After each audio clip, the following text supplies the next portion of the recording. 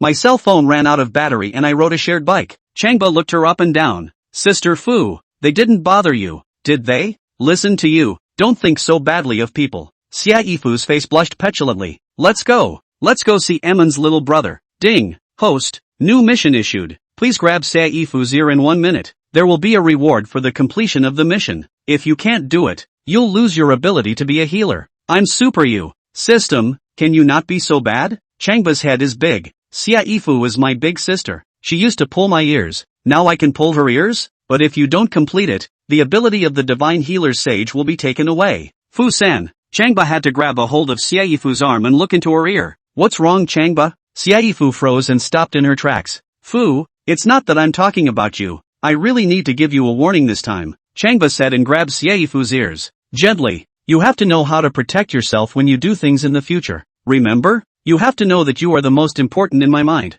Say Yifu, Eminence Long, Wei Jian and a few of his inner circle? It came so suddenly that all of them didn't realize it, especially Xia Yifu. It wasn't true that she was Changba's neighboring sister, but it was the first time they had ever had Changba pull her ears like this. The question is, what about your sister's face when you do this in front of so many people? Long Yining couldn't figure it out either, even with a sudden anger in her heart. Last time, in front of her dad, Changba said he wanted to marry her and be the son-in-law of the Long family, and now in front of her, he told Xia Yifu that she was the most important. What did this mean? You don't have to step on two boats. You don't have to step on them so obviously. And who do you really like? You have to have a place in your heart, right? At this time, the most angry is Wei Jian. Always feel a big green hat has been put on his head. He's chasing after Xia Yifu, and Changba is pampering her in front of him. Does that put him in his place? Does this treat him like a human being? Deception. Suddenly, a youth yelled and sprang to his feet. Changba twisted his head to see that it was the youth who had just been kicked away. Both eyes popped open, a scowl on his face. He grabbed a baseball bat and lunged. Changba shook his head and waited for the baseball bat to be about to come down, and with a dark cry of sleep, reached out to catch it, and with both eyes closed, the youth had fallen into a state of sleep. Changba snatched the baseball bat and gave him a light tap on the head. The youth fell to the ground with a thud. Wei Jian and a few of his minders were once again greatly shocked. Those who could be in this room were the most capable fighters under Wei Jian. Even at worst, he could hit 10 or 8, but against Changba, he was surprisingly powerless. Not even a chance to make a move. Changba, Don't be so casual with your sister in the future, okay? Remember? Xiaifu froze over, grabbed Changba's ear, and walked towards the room door. Go! When we get out, see how I'll clean you up. Long Yimin followed behind and also wanted to grab Changba's ear. Like this kind of philandering man, he should be packed a good meal. However, on second thought, this time, he called Changba over to see his little brother, and as long as his little brother could recover, then everything would be fine. As for Changba's philandering, that could only be blamed on his own bad fate. In the future, if Changba could become the son-in-law of their long family, then she would sometimes turn a blind eye, as long as Changba was good to her. As for his philandering, then let him do so. At a certain age, his heart will still return to her. The whole way following her into the presidential suite, she rambled on. Sword, what should we do? Want to make a move? As long as Sword gives the order, I'll slaughter him. A group of Wei Jian's minions all surrounded him, showing their teeth and vocalizing. No, Wei Jian sat still, his heart raging with anger, but his expression rippled. Wait and see. Wait until he has shown the young master the disease. Chapter 26. The goddess, who is a counselor, is furious. Changba, are you really crazy? Let me remind you once again, I'm your counselor. After walking into the presidential suite, Xiaifu still grabbed Changba's ear. Tell me, why did you grab your old sister's ear? Of course Changba couldn't say that it was the system that made me do that. Sister Fu, didn't you say, you're my sister and my mom? What's wrong with me saying a few words about you? The problem is that you did it so suddenly, without saving face, that I couldn't take it. Come on, why did you do that? Well, then, I have only to show my cards, and I do that for one purpose only, to be in a good mood. I told you to be in a good mood. Xiaifu drew out the cowhide belt on her small savage waist and lifted it up to hit. Today I'll tell you to pleasure yourself to death. Help! Changba turned and ran, circling the rooms. Xiaifu kept up the chase, dropping the belt with an occasional snap, but the belt landed either on the coffee table, the couch, or the wall, never on Changba. Teacher Xie, Mr. Xie. Long Yimin kept chasing after her for a long while, chasing after her to a bedroom before catching up with Xiaifu, holding her tightly. Don't be agitated, don't be impulsive either. Changba is momentarily confused. Please give him a chance. Xiaifu came to a stop on her breath, pointing her belt at Changba and panting. You're getting lawless. On the playground, you touched Instructor Su's face in full view of everyone. Just now in the private room, you pulled my ear again in plain sight. Say you, aren't you getting more and more lawless? If you don't give a statement today, I will never spare you. As for Changba, he walked over to the back window, sat down, took in the view of the city, and pulled out his cell phone and tapped on it. A look of quick immersion in some kind of atmosphere. Xiaifu froze. What are you doing? Didn't you hear what I just said? Fu-san, I'd like to read a novel while I'm at it. Changba raised the cell phone in his hand. People's authors have updated again. I have to catch up on my reading. Otherwise, if people drop their catch-up reading, it will affect their grades. Xiaifu fainted. This bastard, instead of thinking about apologizing at this moment, he's thinking about reading a novel. Her petite body shook as she raised her belt once again. I told you to obsess over novels. Changba, I'll beat you to death today. Thank you, teacher. Long Yimin once again clung on tightly, so anxious that she wanted to cry. Please, give Changba a chance, okay? Looking at Changba again, he choked. Changba, what you just did was indeed excessive. Won't you give teacher Xia an apology? Changba boned his eyes, put away his cell phone and stood up, walked over to Xiaifu and said in a serious tone, Sister Fu, I was teasing you just now, but I actually did that for you. For me? Xiaifu sneered, purposely skimming her mouth with a hideously adorable expression. Changba nodded. That Wei Jian isn't chasing you. I'm irritating him. At his level, what qualifications does he have to chase you? What qualifications does he have to be with you? I'm purposely provoking him. Xiaifu remembered Wei Jian's soft eyes as he looked at her, and remembered his superb sketching ability, and said with a hum, he's good at drawing and painting. I think he's better than you. Whether it's better than me, you'll know in the future. Changba reached out and patted Xiaifu's shoulder. Remember, don't be emotionally attached to this person. Wei Jian, even if you are emotionally attached to me, don't be emotionally attached to him. Talking about a dog's mouth again. Xiaifu raised the belt and tried to hit again. Long Yimin grabbed the belt in a panic, looked at Changba, and said in exasperation, Changba, teacher Xia is very excited, and so am I. You know? I know. You want to hurry up and show your little brother. Changba replied. Long Yimin shook her head. No, it's that there's a problem that's been bothering me for a long time, and now I want to talk about it, but I don't know how to open my mouth.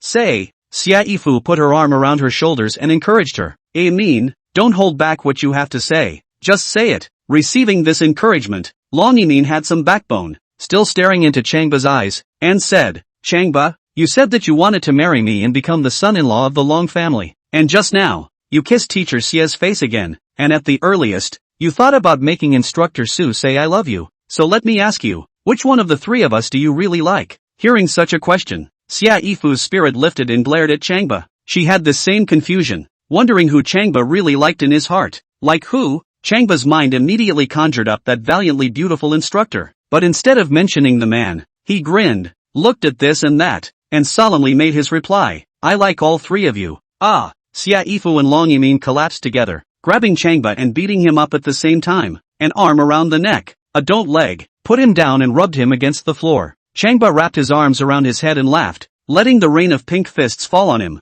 Every now and then, he would let out a scream that would make them squeal. Both beauties eventually gasped and laughed. It couldn't be helped. They really couldn't do anything when they ran into an asshole like Changba. For a moment, the room was filled with rapturous air, and unbeknownst to them, there were already a few people standing in front of the door to the room opening it and watching them jostle and play. There's Long Yimin's dad, Long Ji-dome. There's Long Ji-dome's bodyguard Wei Jian. There was that flower being crushed by Cheng Hui Chang Xiao. They thought that when Xia Yifu came here she would definitely admonish Changba and ask him to treat the patients. But who would have dared to think that Xia Yifu and Long Yimin were playing with Changba together? Playing isn't just playing. It's rolling around on the floor. Rolling isn't just rolling. There's physical interaction. Interacting isn't just interacting. And laughing so hard. As a father, Long Ji-dome's old face burned when he saw the scene of his daughter, but there was nothing he could do. What can he say when he has to turn to Changba next? Cheng Hui, as Long Yimin's suitor, was furious to see her riding on Changba, but Long Ji-cheong didn't even say anything,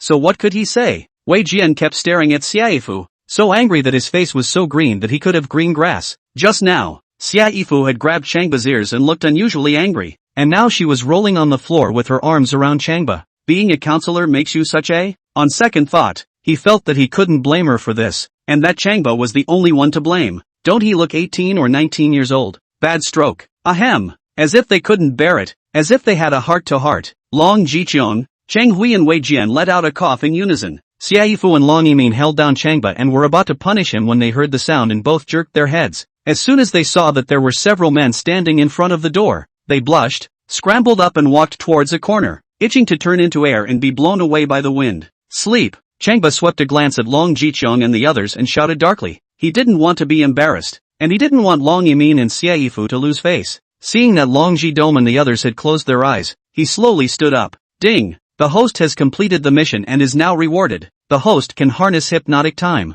The host can tell a person to sleep for a second, for a moment, for a day, for a month, for a year, or for a lifetime. Chapter 27. Not only can you hypnotize a person, but you can hypnotize them for a lifetime. Changba was pleased with the reward. If someone offends him and he tells that person to sleep for the rest of his life, that's a declaration of his death sentence. I wonder who will be the first in the future. He was looking forward to it. Fu, Emin, let's go outside to the living room. He walked towards Xia Yifu and Long Yimin. Xia Yifu and Long Yimin were still standing shyly in the corner, not daring to turn around, not knowing how to face Long Ji-cheong and the others. It was too big and too much of a show, and I don't know how to end it. Hearing Changba approach, they both twisted their heads slightly to glare at him. I blame Changba for this. If he hadn't kissed those 2 times, would this have happened now? Come on, let's go to the living room. Changba walked over to them and gave them a pat on the shoulder. They fell asleep standing in the doorway. Ah! Xia Yifu and Long Yimin didn't believe it and both quickly twisted their heads to observe the doorway.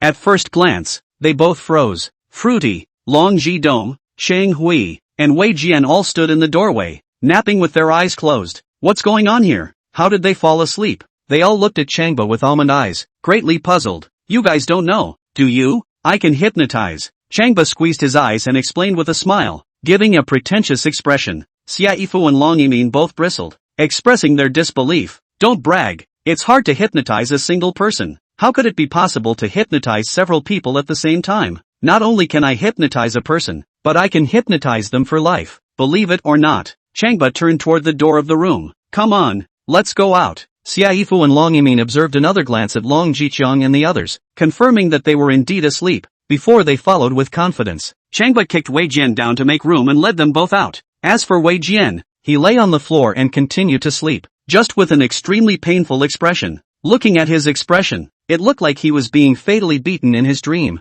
Snap! Changba clapped his hands once after he sat down in the living room with Xiaofu and Long Yimin. After a sound, Long Jiqiong and the others all woke up with a jolt, snapping out of their sleep and observing their surroundings in shock. Wei Jian, in particular, suddenly sat up, both eyes exploding, and looked at Long Jidong in confusion and shock. For a while, they were wide-eyed, like they didn't even recognize each other. Just now, Changba was clearly in the bedroom with Xiaofu and Long Yimin, but why was he sitting in the living room now? They were clearly standing in front of the door just now, so how come they're all asleep? And Wei Jian, why is he sitting on the floor? In a trance, they felt that what they had just seen was like a dream. Dad, didn't you ask Changba to treat little brother? Now that he's here, where's little brother? Long Yimin forced herself to calm down and softly asked Long Jiqiong. Long Jiqiong froze over and walked towards Changba, smiling rather awkwardly. He always felt that it should be Changba who was embarrassed right now, but how did he become himself? Mr. Chang, last time you treated my son and caused some unpleasantness. I am deeply sorry. Now I'm formally inviting you to treat my son.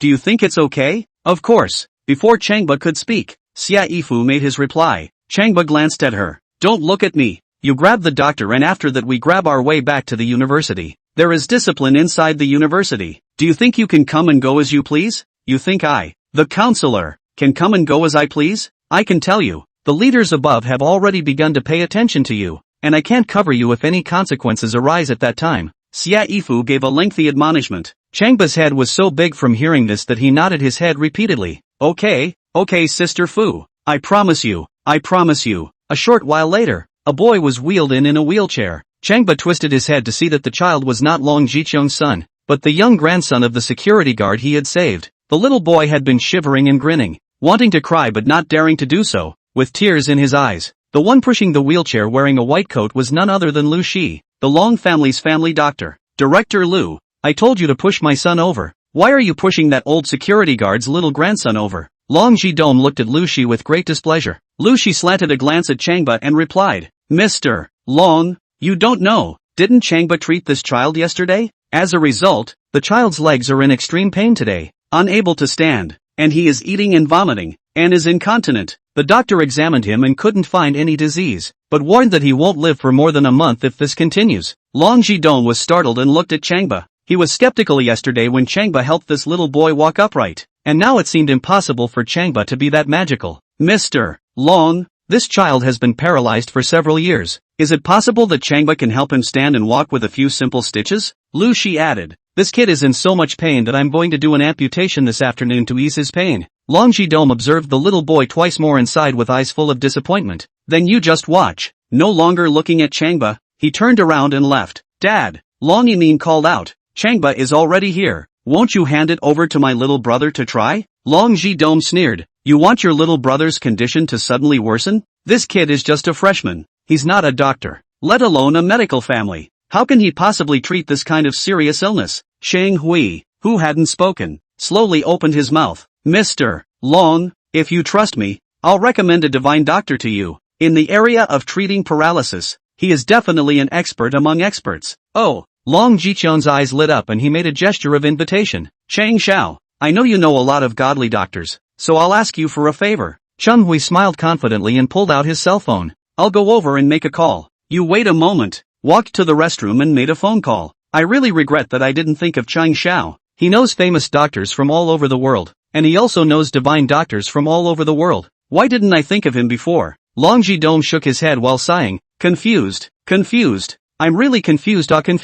Wei Jian smiled respectfully and chimed in. The godly Dr. Chang Xiao knows is enough to crush all the doctors in our magic city. General Manager Long, this time the young master is saved. Mr. Long, truth be told, I feel like I already have excellent medical skills, but compared to the experts in Major Cheng's family, it's still nothing compared to the experts in Major Cheng's family. Lu Shi was ashamed of herself and covered her bloated face. Several people standing behind them nodded frequently. What are you still standing here for? Wei Jian glanced angrily at Changba and suddenly let out a furious cry. You are not welcome here. Get out. Changba smiled faintly and didn't say anything. What? This guy wants to be the first to be hypnotized for life? What are you babbling about? Long Yimin shielded Changba behind her and glared at Wei Jian. Wait until the expert Chang Xiao hired cures the child. As he was talking, Cheng Hui walked back quickly. Mr. Long, I've got the cell phone number of that divine doctor back. I'll call him now. You don't know. An old leader in a wheelchair had a chance encounter with a miracle doctor yesterday.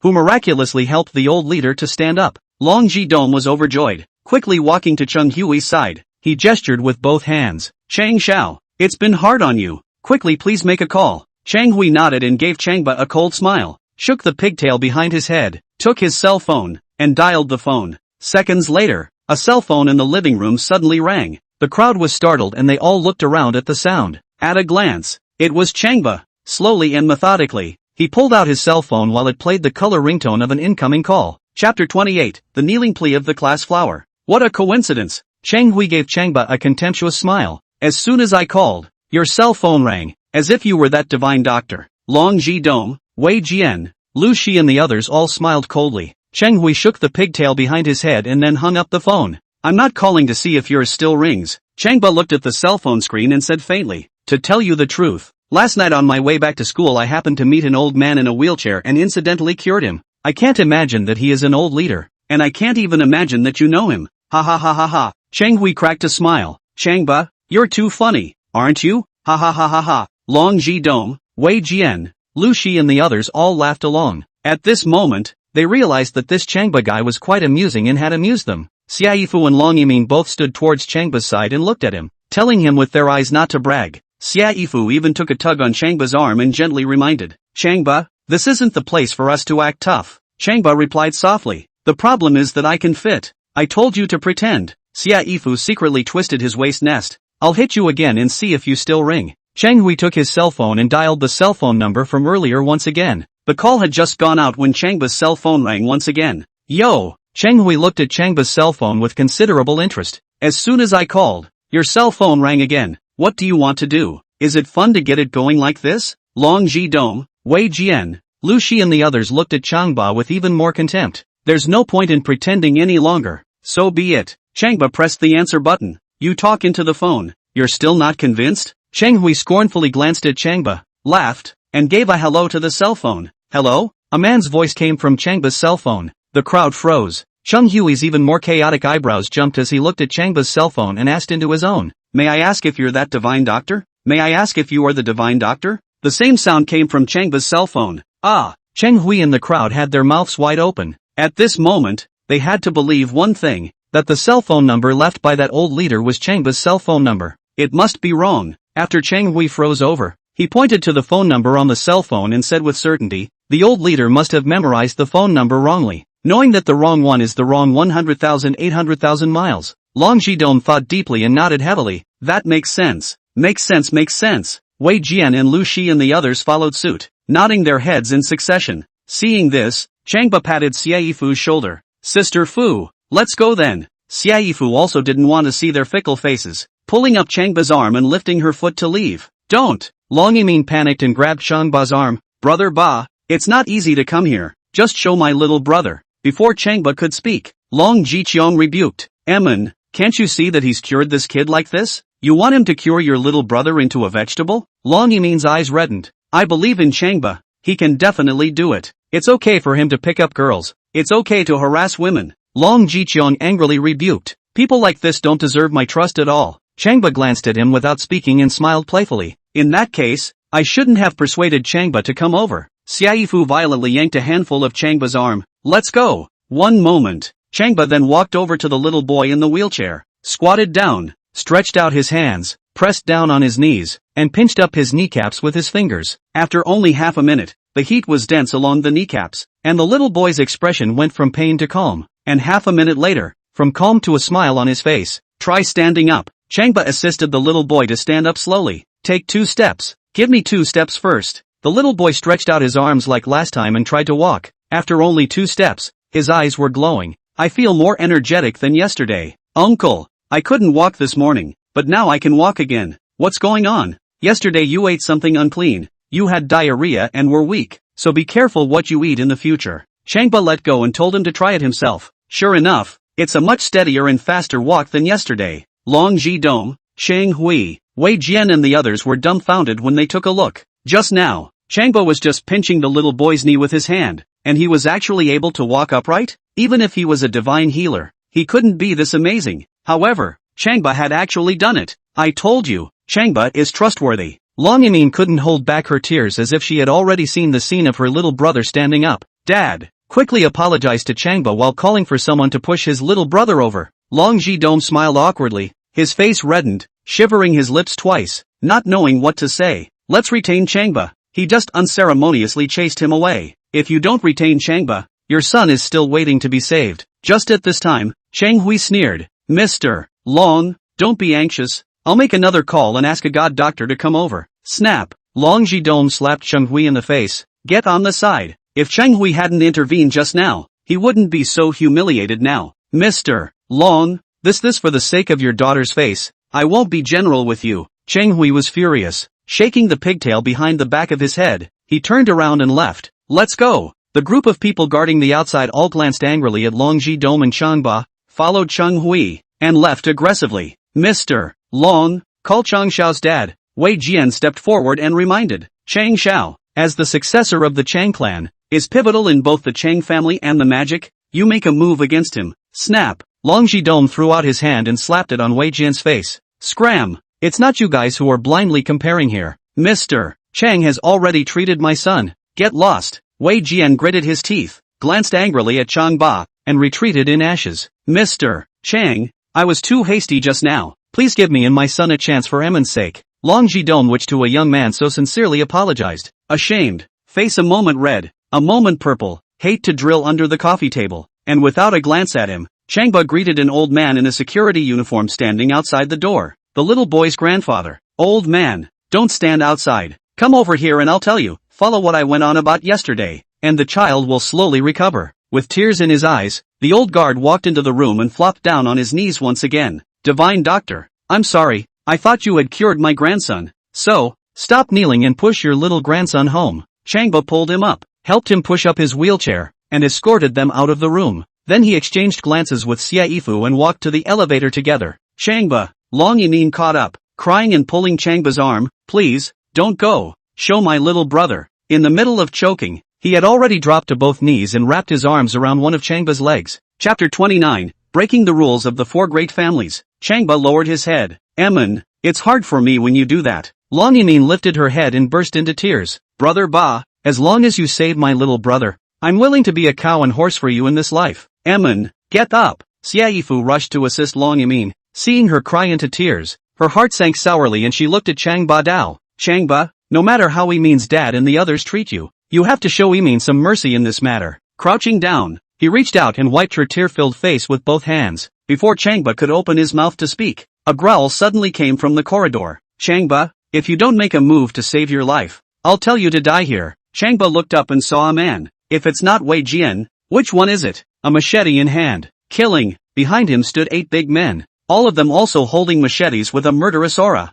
They were tall and in formation, which made the killing aura around them even more so. Wei Jian, stand down. Long Ji-dome feigned anger and glared at Wei Jian. Wei Jian was stubborn. Mr. Long, this has nothing to do with you. I'll take full responsibility if anything happens. The team is hard to lead. Long Ji-dome shakes his head in a feigned manner and steps back a bit. Now that Wei Jian and the others were about to put a machete on Changba's neck, he wanted to see how he still dared to refuse. Unless he doesn't want his little life. Wei Jian, you've bullied people too much. Long Yimin cried out, scampered up and rushed into the room. Within moments, she folded back around, grabbing a fruit knife in her hand and bringing it down to her neck. Also at the moment of release, the sharp blade cut through the skin and a gush of blood came out. The bright red blood contrasted with the snow-white skin. She gripped the hilt of her blade with both hands and gritted her teeth. If you don't pull back, I'll die before you. Wei Jian and the others were greatly shocked and all looked at Long Ji-dome. Long Ji-dome lowered his head and didn't say a word, not even blinking his eyelids. Wei Jian and the others understood and all stepped forward. At the same time, several big men on the other side suddenly rushed out, blocking Changba's back path. In this way, they surrounded Changba and made it difficult for him to fly. Dad! Long Yimin's heart was like a knife when she saw Long Jiqiong's eyes. In this moment, she could see that she was surprisingly dispensable to her father. She slowly closed her eyes, tears falling like rain, and suddenly the knife was held violently in her hand, and she wiped it hard towards her neck. In a world where even one's own father feels like air, what is one still living in this world for? Just, in the split second before she did, a large hand took hold of her small hand and snatched away the fruit knife. Get off me! Long Yimin's eyes snapped open and glared at the person who grabbed the knife. Oh look, it's Changba! She held out her hands to grab the knife and cried, give me the knife. Changba said, if you live well, I'll save your little brother. Long Yimin's delicate body shook as she looked at him with tearful eyes. Seeing his eyes clear, determined, and full of compassion, she burst out crying at once and flung herself into his arms. Her mother had died early, her father had been unloving, and she had come to feel that there was no one else in the world she could count on. But at this moment, embraced in Changba's arms, she felt that her original reliance was here. She was sobbing all over the place, crying and going limp in his arms. Where's Changba? Wiping the blood from her neck with a paper towel. Why don't you guys wheel the patient in? Xia Yifu glared at Long Jicheng and chided. Long Jidong immediately asked Wei Jian and the others to stand down and arranged for Lu Shi to push his son in. Within 5 minutes, Lu Shi came into the room pushing a wheelchair. Changba shot a glance at the little boy in the wheelchair and saw that his face was waxy, his eyes were dull, and he was even thinner. Look at the look, like he's terminally ill. Little brother, I'll ask a friend to see you, so hang in there. Long Yimin quickly wiped away her own tears, squatted down to the side of the wheelchair, wrapped her arms around the little boy's shoulders, and gently admonished. The little boy nodded knowingly. Take the baby to the couch. Changba pointed at Lu Shi. Lu Shi agreed and carefully picked up the little boy and carefully placed him on the couch again. Long Yimin brought a pillow and helped her little brother pillow his head. Changba pointed at Lu Shi again. Director Lu, take off your pants. Lu Shi froze. Take off your pants? Whose pants? I told you to take off your pants. Changba glared at Lu Shi and chided.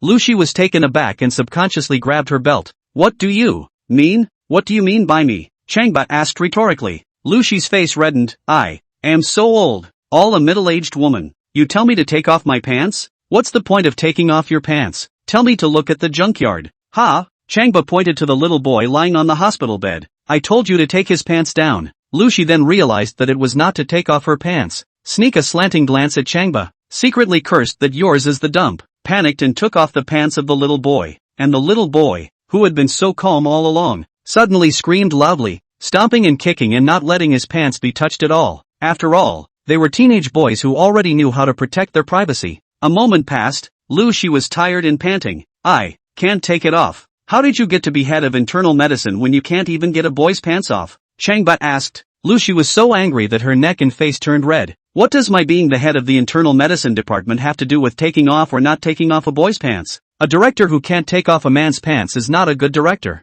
Changba replied. Lu Shi fainted. A director who can take off a man's pants is a good director? So do I see patients or provide other services? What's with this college student? Changba walked over to the bedside, grabbed one of the little boy's outstretched hands, and reached out to pat the back of his head gently with his palm. As with the last time I saw the boy, the next magical scene happened. Within half a minute, the little boy was surprisingly asleep. Changba took off his pants, pulled out the silver needle box, took out the silver needles, and used them one by one on his abdomen. Also like last time, the points of the middle and lower epigastric regions, moisture and Shinkei, Indu, Shirguan, Shangsu, Zhengzhou, and Simon were used successively with needles. In just 5 minutes, he collected the needles one by one and sterilized them, while pulling the towel quilt over the little boy. It's over? Long Jidong asked. Before Changba could reply, a young man wearing glasses ran beside him in a panic, shouting, Mr. Long, Mr. Long. Long Jidong saw that it was Secretary Xiaosong and rebuked. What's all the yelling about?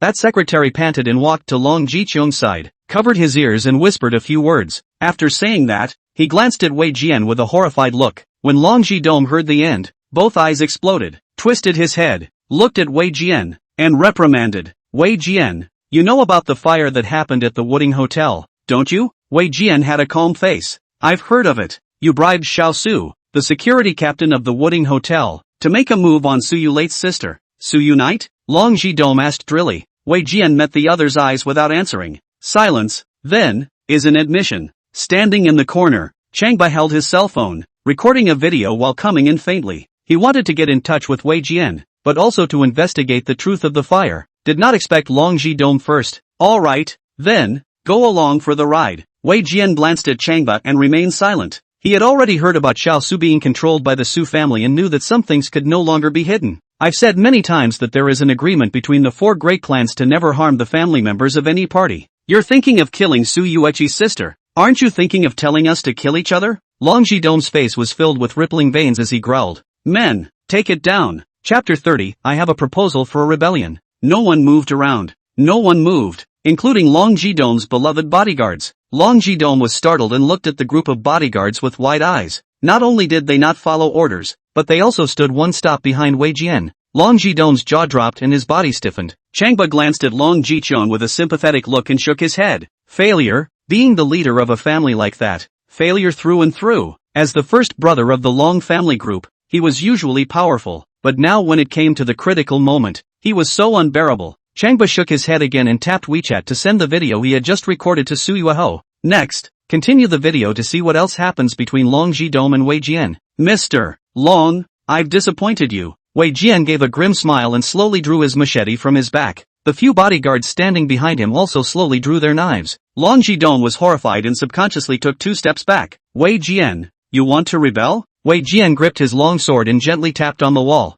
knocking rhythmically. Word for word, rebellion is not to be talked about. Rather, it's that you're no longer fit to be the boss of the Dragon Group. Now I'm going to ask you to post a message in the Long's group website to step down as chairman so that the board can elect another leader. Long Jichong was so angry that he was about to spit out blood, and finally he couldn't bear it any longer, and directly rushed towards Wei Jian, raising his palm. He wanted to give him a hard slap as a way to show him that he, a small bodyguard, did not have that qualification to meddle in the affairs of their Long family, much less qualified to point the finger at the leader of the Long's group. Boo! Before his slap landed on Wei Jian's face, Wei Jian had already flown up and kicked him in the stomach, directly knocking him to the ground. Long Jidong fell to the ground in agony, clutching his stomach as he lingered. Dad! Long Yimin crouched down to Long Jichong's side and assisted him. Pooh! Long Jidong spat out a mouthful of blood and stared angrily at Wei Jian. Now that Wei Jian dared to be so arrogant, it meant that there must be someone behind him. He hated Wei Jian, and even more so, he hated that black hand behind the scenes. Wei Jian, say,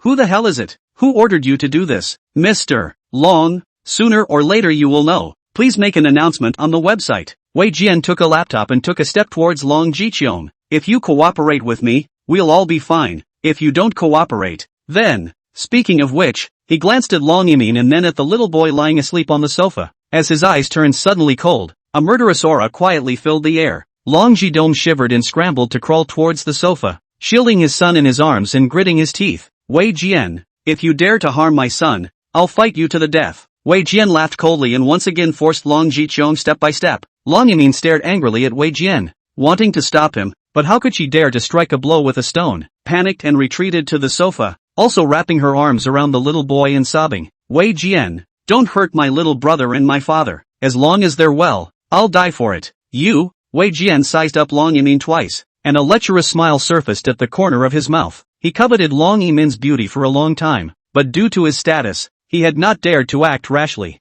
and now that Cheng Xiao liked him, he had to pay even more attention to proportion. Otherwise, he would have put her on the spot a long time ago. Staring at Long Emin, he nodded. Missy, I can guarantee the safety of your dad and little brother, provided you marry Cheng Hui. I agree. Long Yimin replied without hesitation. Ho ho ho. Wei Jian smiled smugly and walked over to Long Jichong, placing his laptop in front of him. Open your Long Group's website and make the announcement yourself. Long Jidong glanced at his son in his arms and slowly lowered his head as helpless tears quickly welled up in his eyes. After a few moments, he shivered and took the laptop, opened it up, and clicked on the Dragon Group's website. For a moment, the room was deathly quiet. It is important to realize that too many people are concerned about Long's Group and the change in leadership of Long's Group, whether it was for the Long Group, or for the Magic City Economic Circle. Replacing the family leader was a significant event, and just as Long Jichong stretched out his trembling fingers and was about to prepare to make an announcement, a man's voice came out very abruptly from the side.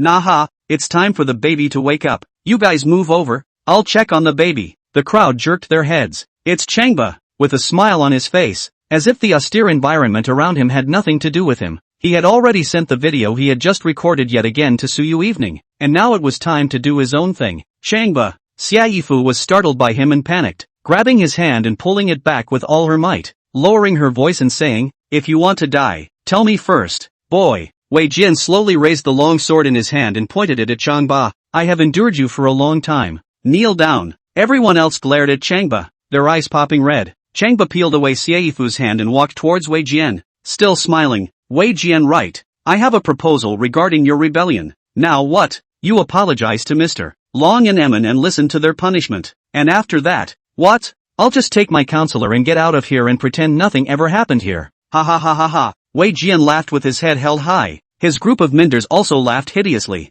They couldn't figure out who gave this guy the courage to be so unaware of death. Changba, Long Yimin looked at Changba with tears in her eyes and shook her head at him. Our family's matters have nothing to do with you, so quickly take teacher Xia and leave here. Please, quickly take teacher Xia out of here. Changba walked towards her and held out his hand to her. Min, not that I'm talking about you. I don't like what you just did at all. Everyone knows about our relationship, and you even promised to marry Chang Xiao. Do you think you're infuriating? Long Yimin was so ashamed that she covered her face and cried. Changba, I'm sorry, I would give everything for my father and little brother. As for you, I'll make up for it by being an ox in my next life. You compensate a der. Changba glared at her. I'm a person who lives in the moment and doesn't talk about the afterlife. As he was talking, his cell phone rang. Taking out a look, Su Yui called. He held out an index finger, signaling everyone not to make a sound, and answered the phone. Sister Evening. Changba, I know about Wei Jian. Give Wei Jian 2 big smacks for me. Su Yui drank petulantly on the phone. Pissed off old lady. This is for me to call. Copy that. Changba turned around and walked towards Wei Jian. Surname Wei. My instructor told me to hit you with 2 mouths. Wei Jian had already endured it long ago and slowly raised the long sword in his hand. Just put the knife down and cooperate honestly. Changba quickly walked towards Wei Jian. Wei Jian narrowed his eyes and gripped his sword with both hands, his grip squeaking as he watched Changba walk over. It looks like it's ready to forcefully split Changba into 2 halves. Changba. Xia Yifu wanted to pull Changba, but she was ultimately too scared to move her legs. Changba, you go. Long Yimin was so scared that she dropped to both knees and cried out at him. Quickly take Mr. Xia away. Long Jidong even crumbled and closed his eyes. With Changba's strength, fighting against Wei Jian was like touching an egg against a stone, and he was so good that he pretended to be a pussy in front of everyone and wanted to slap Wei Jian twice. Aren't you afraid you'll lose your life? Chapter 31, Instructor Su's Mysterious Prize. Sleep. Changba walked towards Wei Jian and muttered. Wei Jian instantly narrowed both eyes and stood to doze off. He felt himself being controlled by a mysterious force and tried to break free, but no matter how hard he tried, it didn't help. The force was like a pair of big invisible hands, like a spiritual curse, and like a powerful magnetic field. Not only was he powerless in the face of this power, but he felt a sense of dread. Snap, snap. Changba walked up to him, waved his hand, and delivered 2 slaps left and right. The sound was extremely loud, like a whip cracking on Wei Jian's face, knocking his mouth askew. The curly hair on his head was even hit and floated in the air, creating a unique shape. The crowd was alarmed. Even Wei Jian's group of beloved minions were stunned and dumbfounded. What's going on here? Did Changba really hit Wei Jian in the face? Why didn't Wei Jian fight back? Wei Jian should have used his machete to cut Changba's flesh and blood, but why is he so low-key? On second glance, Wei Jian was not only beaten to the point that his mouth was askew, but he was also beaten to the point that he bled from his mouth and nose. If one didn't know it was him beforehand, then no one would dare to recognize him, but he kept his head down and squinted his eyes, still looking drowsy and unresisting. It looked like he was going to be silent to the end.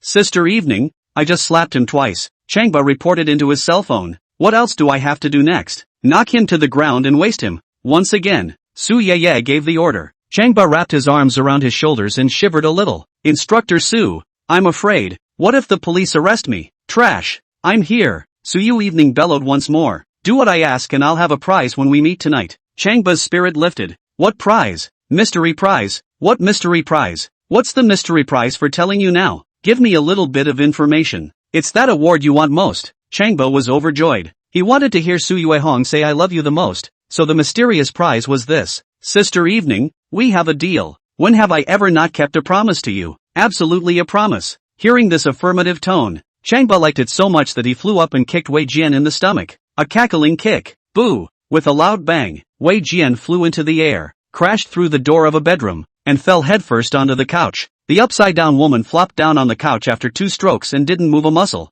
never to be heard from again. A leather shoe fell off and pressed against one of his hands, and his hair was still exploding, flooding his entire face, but there was blood coming out of the side. The crowd was once again in a state of shock. Wei Jian's group of beloved minions were even more shocked that their legs were trembling. One must know that Wei Jian was a godlike existence in their minds, an invincible existence in the world. However, at this moment, in front of Changba, there was no strength to fight. Even he didn't wave. What's going on? What the hell is going on here? Is something wrong with him? Or is Changba too strong? Sister late. Wei Jian has fallen. Changba reported into his cell phone once again. He sprawled out on the couch, covered in blood, and won't be able to get up for a while. Beat up all his minders too. Su Yui ordered once again. Okay. Changba sighed and shrugged his shoulders helplessly at Wei Jian's group of beloved minions. Everyone, my instructor has given the word, so will you please cooperate? The group of bodyguards certainly wouldn't sit back and wait for death, and after exchanging glances, they all clenched their teeth and pounced on Changba. If one person couldn't defeat it, they didn't believe that a group of people couldn't defeat it as well. They all showed their teeth and they all killed. This time, even if he is killed, he will die with Changba. But they had been struck by sleepiness the moment they had rushed out, and had been taken into dreamland immediately afterward. With the inertia of their bodies lurching forward, each one heaved to the floor. Puff, puff, puff. One is louder than the other lying down. One sprawled out more beautifully than the other. Xia Yifu, Long Yimin and Long Jidong once again stared roundly. How the hell did this happen? This is all completely out of character. As super fighters, they were all ferocious and vicious. How could one of them fall down before they could even strike? Is it because they're too good? Or is it because Changba is too godly? Say they're too rookie. They're all Wei Jian's beloved. They're all capable warriors. Call Changba too godly. He's an average college freshman. Nothing magical about him. They don't seem to have much of a knack for it other than witnessing his somewhat miraculous medical skills. Dad. Sister. That's when the little boy woke up from his nap. He opened his eyes and glanced at Long Jidong and then Long Yimin, a little confused mentally. Long Jidong grabbed his son's small hand. Yo, how do you feel now? The little boy looked at his arms and then at his legs. I feel like I can move my legs. As he spoke, he had curled up one leg. Long Jidong cried with joy when he saw that his son's legs could move. Great! My son's legs can move. Ha ha, God has eyes. Changba shook his head. He thanked God, as if it had nothing to do with me. You, come on, try standing up. Long Yimin was even more excited with tears in her eyes, carefully assisting her little brother to stand up. At first, he was afraid to stand. Slowly, with encouragement from his dad and sister, he wobbled to his feet. Slowly again, he was actually able to walk. It's wobbling left and right, but you can walk. Thanks. Long Jidong wept with joy and flung himself onto Changba's knees. Thank you, Mr. Chang, for saving our family. And thank you, Mr. Chang, for saving my son. Thump kowtow, bleeding from the brain. Without Changba this time, he and his pair of children couldn't deal with Wei Jian at all. This time there was no Changba, and his son couldn't stand up at all. He has nothing to show for it now, so he kneels in honor of it. Long Yimin, on the other hand, was even more moved, and jumped headlong into Changba's arms, crying, Changba, thank you for saving us. In this life, not to mention being your wife, I would be willing to be a consort and concubine for you. That's fine with me. Changba grinned and gently tapped her on the shoulder. A man's heart should be broader to accommodate more people. I'll kill you if you want. At this time, Su Yui had not hung up the phone. Once she heard the fire. Xia Yifu, you're by his side. Give me a slap. Good. Xia Yifu raised his hand, about to hit Changba with a mouth, only to stop violently when his palm was about to land on his face. Just now, Changba had saved Long Jichong's family after all, and she felt that it was excessive to make a move against Changba. Besides, she couldn't lay her hands on it. Why don't you fight? Su Yui couldn't hear the sound of slapping and chastised. Xia Yifu panicked and slapped at the back of her hand. I hit. Xia Yifu, I can't understand you. You can't do it. Su Yui droned. Xia Yifu, because of your lack of cooperation, the mysterious prize I gave Changba is cancelled. Why? Xia Yifu raised her voice violently. He's thinking of telling me to say I love you. And over there you want other women to be consorts and concubines. That's not the way to step on two boats, is it? You tell him that the mystery prize is cancelled. Su Yui's voice was icy cold. Shrew. Changba couldn't help but curse. Changba, how dare you call this instructor a shrew? Su Yui was about to scream. Xia Yifu panicked and explained. Instructor Su, what he just scolded was me. Don't misunderstand. Put that asshole on the phone. As soon as Changba heard this, he nodded at Long Yimin, lifted his feet and stepped over one sleeping body and hurriedly slipped away. This time, he scolded Su Yui, and he didn't know what would happen at night. Chapter 32, My happiness only I can create it myself. A black Rolls-Royce drives down the street. 10 minutes later, it slowly drove into the compound of the Pingbao Clubhouse. At the beginning of the lights, the inside and outside of the Pingbao Clubhouse was bright. Su Yui and her sister Su Yuchi were sitting in the back seat of the sedan. Sis, aren't we waiting for Changba at the hotel? Why are we here at the clubhouse? Su Yui glanced at the clubhouse garden and casually asked. I thought you wanted spicy yuan fish. This place makes the best. Su Yuichi smiled faintly and pushed open the car door to get out. Unbeknownst to her, she has gotten word that someone has hired an assassin to assassinate her, and she must respond. There's a word for that, cunning, and for a big sister of her caliber, she needed more places to hide. The Pinkberry Clubhouse was in a remote location, but the security measures were in place, plus the food was done with a lot of flair, which was why she had brought her little sister here. On the 9th floor of the clubhouse building there are deluxe private rooms that are as luxurious and comfortable as the presidential suite. A large group of security guards and staff stood in front of the door, greeting Su Yui like a queen. The sisters walked into the private room, took a shower first, and then walked into the tea room to make a pot of fragrant tea, sat down, and sipped the tea while waiting. Sis, sometimes you have to admire Changba as a person. Su Yui admired a video in her cell phone and let out an exclamation.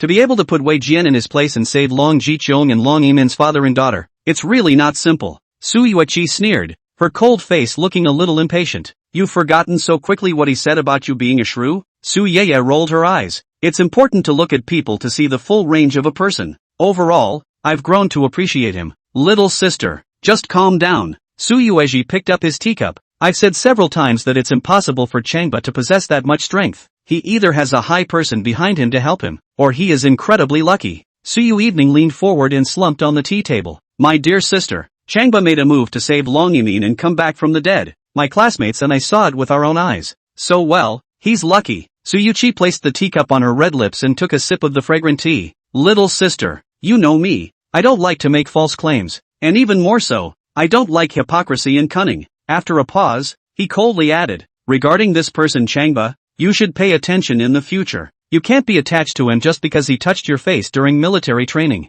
What a thing to say. Su Yui fainted and closed her eyes helplessly. Seeing the doctor no longer say, the other also no longer say, on the last encounter with the fire, Changba holding her jumped off the building. Our safe and sound landing. She felt that he is not simple, but her sister had always been prejudiced against him, and there was nothing she could do about it. There's going to be a meeting with Changba, and I'm going to test the man. A cold light erupted from Su Yui's eyes. If he passes the test, he is my Su Yui's guest. Fail to pass, and he will have to disappear from this world. The tone is light, treating a person like an ant. What?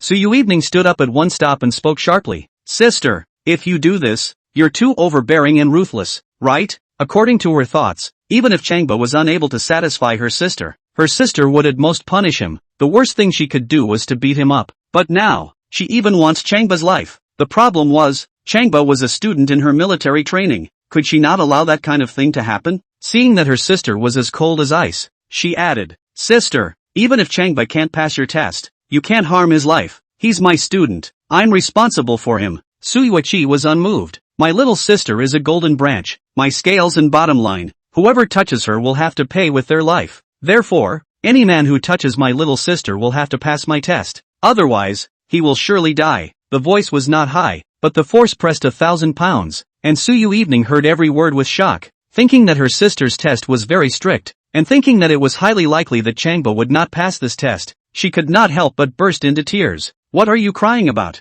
Su Yui heavily put down the teacup. The hot tea splashed her hand. As my sister, no matter when or where, no matter what situation you encounter, you are not allowed to cry. With that chortle, the atmosphere of the room changed abruptly. The group of people guarding the door vaguely heard Su Yui get angry, and they all involuntarily shivered. Su Yui stretched out the back of her hand to wipe her tears and said somewhat gamely, I like him. Do you want to hurt him too? That you like him is your feeling. That I am satisfied with him is the indispensable condition, and both must fulfill the latter. Su Yui spoke with a firm voice. Su Yui was so shocked that she took 2 steps back, her almond eyes glaring roundly, as if she didn't recognize Su Yui. She kept glaring at him, as if she couldn't breathe. Her chest rose and fell violently. You're saying that if you're happy with a man, he can be my boyfriend? That's what it is in principle. Su Yui replied without hesitation. No, I don't. Su Yui looked at Su Yui as if she was facing an enemy. You can be the master of everything about me, but my feelings in marriage, only I can be the master. Su Yui froze, staring at her sister. She didn't speak for a few minutes. In a trance, she suddenly realized that her little sister had grown up and was no longer the obedient little girl, and she dared to look at her sister with angry, even hateful eyes now. After a few more moments, she sighed and held out her hand to her. Evening, come, sit next to your sister. Sit against her. Su Yui stood still, even without any fluctuation in her heart. In the past, she relied on her sister, who was her safest and warmest harbor, but now she had found a shoulder that was safer and warmer than her sister's, and gave her a wonderful feeling of electricity. Eventually, she shook her head. Sis, I'm not 3 years old. I need more than simply that to lean on now. She wanted to say, I want to rely on the man who moves me, not a rigid and stubborn sister. You mean you won't need me as a sister anymore? Su Yui's eyes suddenly went cold. Su Yui replied, "Sis, of course I need you, but not all of my life needs you. To give me some space, okay?" The word space. She bites down hard. "Little sister, I can decide the life and death of many people. Likewise, I can decide your happiness." Su Yui stared tightly into her little sister's eyes. "In this world, the person who loves you the most is your elder sister. This is something that you should not doubt from the beginning to the end." When she said this, her heart sank with a sour sinking feeling. As a sister, do you still need to say such things? How is it that you now need to make a pledge in order to convince the other person? Sister, you can't decide my happiness. My happiness can only be created by myself, especially my love and marriage. It's also only up to me. Su Yui didn't want to get into any more arguments with her sister and turned around to walk out of the tea room. "I'll give Changba a call and ask him where he's gone." Su Yui watched her little sister walk out, a cold light exploding in her eyes. My little sister was still small and didn't realize what her words meant. Chapter 33 Examination Questions for the Women's Army Corps. Su Yui picked up his cell phone and sent out a message. In less than 3 minutes, a short-haired woman in a white casual dress walked into the tea room and respectfully stood in front of Su Yui, bending her head to listen to orders. She is 8 years old, about 1.6 meters tall, thin eyebrows and long eyes, cherry small mouth, clean and elegant appearance. But the chilling aura emanating from her eyes far exceeded Su Yui's. "White foam, I'm going to test Changba tonight, so prepare yourself." Su Yui arranged. "In the end, no matter what the outcome is, you must send Changba on his way." "As you wish." Foamy turned and walked away. The speed was so fast that it looked like a floating white cloud. Su Yui looked towards the door of the room and let out an exclamation in a serious tone. "Little sister, the only way you can become hard-hearted is if your beloved dies, and you can grow up fast. You have the potential to be the next leader of the family, and you have to pay a price that regular people can't." Su Yui then stood in a hidden corner, quietly observing. The sight of Foamy's figure was not to be missed. "That white foam is the #1 assassin under my sister's command, and has always been a godsend, killing one person at 10 steps and leaving blood and no shadows. What does she mean now that she's suddenly appeared?" At this moment, Su Yui realized the danger of Changba, and for the first time, her heart was heavy with worry for him. Perhaps it was a mistake to recognize Changba. Perhaps it was a tragedy to know Changba. Frowning at the thought, she quickly walked towards the elevator entrance. And at that point, the elevator doors dinged open, and an athletic figure walked out of the elevator at an unhurried pace. He pulls out a box of dimabangs and prepares to light it up. "Changba." Su Yui's eyes were hot, and she accelerated her speed to run forward to greet them. She wanted to give him a hug, and she wanted to hit him hard. Giving him hugs because being in his arms gave her an indescribable sense of security, and because her sister didn't want them to be together and she was thinking about being with him. He punched him because he actually kissed Xiaifu while showing her love. It was also because he promised Long Yimin that she would be his consort and concubine. Until now, she couldn't figure out who this guy really liked in his heart. In the end, the emotional home of his heart will fall on which woman? "Sister Evening, why are your eyes red? Who bullied you?" Changba put away his cigarettes and smiled as he observed Su Yui, who was walking quickly. "Boo, boo, boo." Su Yui rushed to him. All kinds of thoughts intertwined together and eventually changed into fists that landed hard on his chest over and over again. "Changba,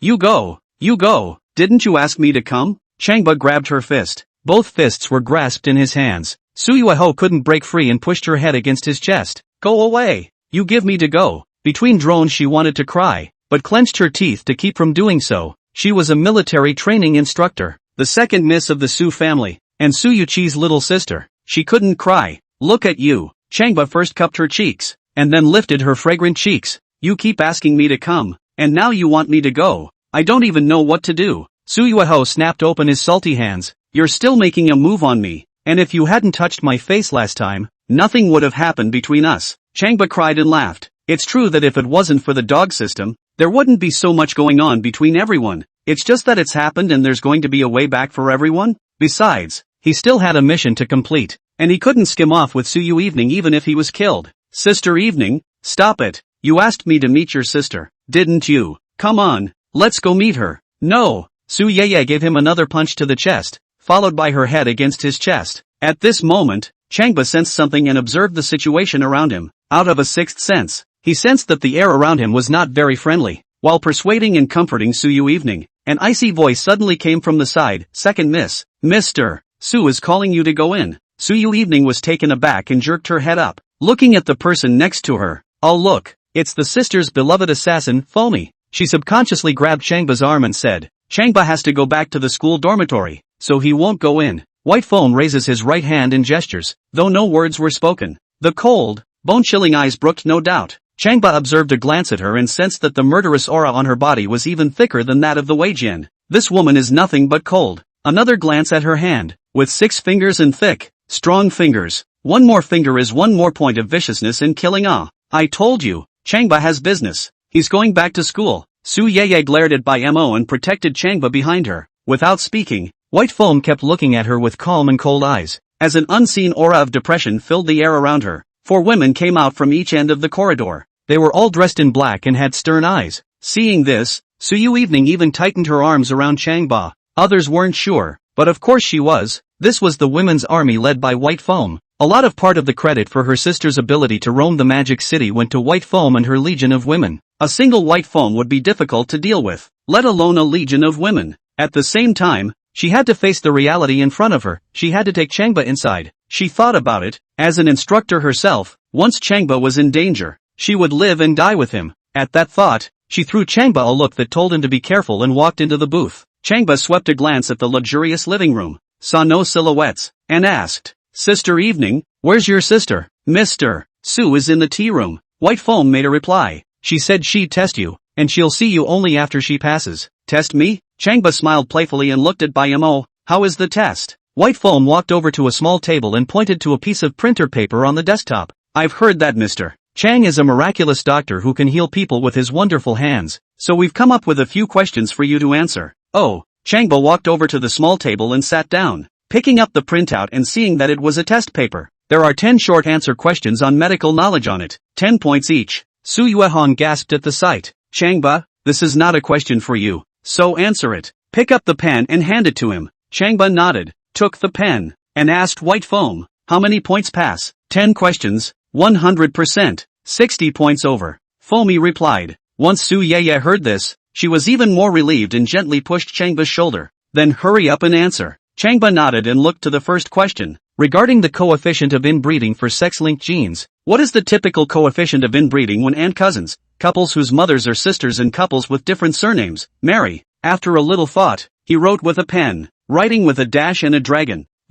When Su Yui took a look at the answer, she was shocked and stared with almond eyes. "Changba, isn't it too that for you to answer like that?" White Foam swept a glance at the answer, a murderous look in his eyes. Chapter 34, The 9 Tigers on the Hit Woman's Tattoo. Changba's answer is, "I'll give them a prescription for a coefficient of inbreeding of 0. "Are you that cocky?" White Foam asked. Changba smiled blandly. "This is called arrogance? This is self-confidence." "Okay." White Foam sneered, 100 ways to put him to death already popping up in her mind. Changba picked up the paper to read the second question. "What do you think is the best method regarding the regulation of the menstrual cycle? Please answer with specialized knowledge." Changba picked up his pen and keeled over once more. "I massaged the patient's stomach with my hand, and it was fine." "Just this?" Su Yui's almond eyes rounded. "You don't know anything about medicine." White Foam grabbed the test paper and angrily rebuked. "You used to save people by mistake." She felt screwed. Screwed hard. What was on her mind now was not simply getting rid of this man, to tell him to go to hell in the craziest,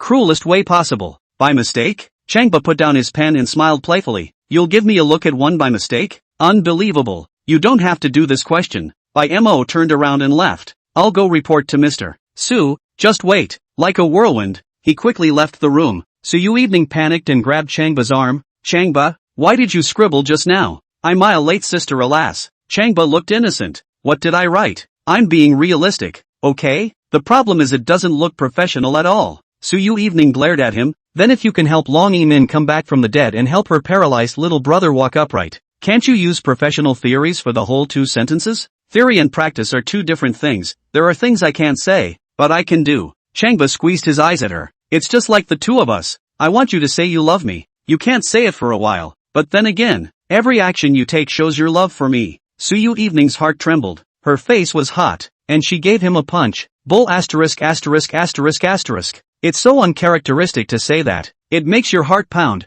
Changba smoothly grabbed her hand and smiled. "Evening sister, I came here. You are ready to send me the mysterious prize. You see, and think of the mystery prize." Su Yui interrupted him. "Wait until you meet with my sister." Changba hadn't come here to meet her sister just to hear her say that to him. Grabbing her hand and rubbing it in his hand, he said, What does it have to do with your sister when it comes to the two of us? Su Yui was rubbed to the heart itchy. There is an indescribable wonderful feeling. Want to pull out the hand, but cannot move. And I don't know. Just after that playground face stroking, she felt like she was suffering from a stroking dependency. That is, Changba doesn't touch himself, and he always feels uncomfortable. Of course it has something to do with my sister. She cares about me so much. I can't be indifferent, can I? As he was saying this, an angry voice came from the side. Let go. Changba and Su Yui turned their heads at the same time and saw that Mo had returned. An angry face glared at them. He even looked at Changba with eyes that carried a murderous aura. Su Yui panicked and withdrew her hand.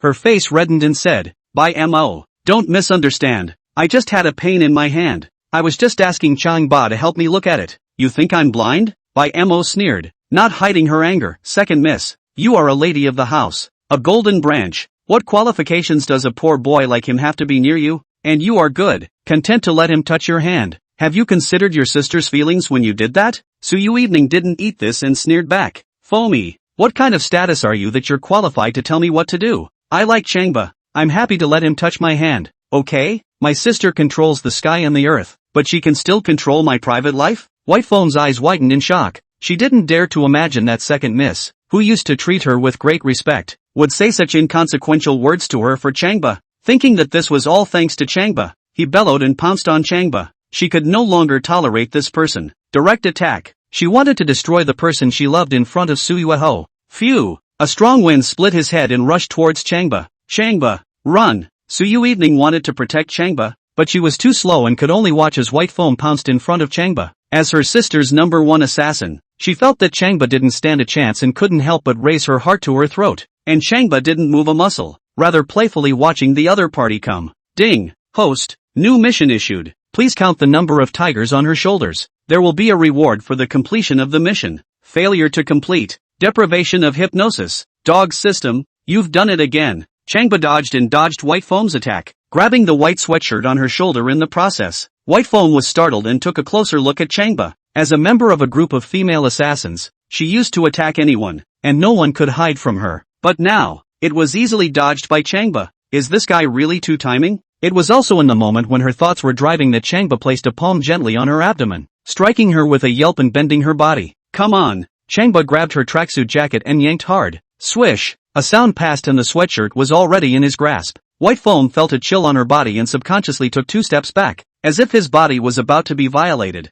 He glared at Changba with extremely hateful eyes. Changba took a look at her shoulder and raised his sword brows. I'll go. Wow! Su Yui looked at Mo's shoulders and couldn't help but let out an exclamation as well. White Foam body skin is very white, and on this snow-white skin painted a red and white curved moon and a red tiger. This kind of tattoo is a perfect match for your skin and body. It's also a perfect match for Beauty and the Beast. 1, 2, 3, 1 by 1. Changba counted up the number of tigers on White Foam's shoulders. Changba, I don't share the same fate as you. Feeling that he had suffered a strange shame, White Foam bellowed and pounced on Changba once again. This time, there was a small, sharp knife in his hand. In the light, the small knife burst into a forced cold light. When Su Yui took a look, she was so frightened that her heart trembled and she chanted, Changba, be careful. Before the words fell, the small knife had already arrived in front of Changba like lightning, stabbing straight to the throat. Changba saw the small knife arrive and probed his left hand, grabbing the blade, grabbed the sharp blade directly.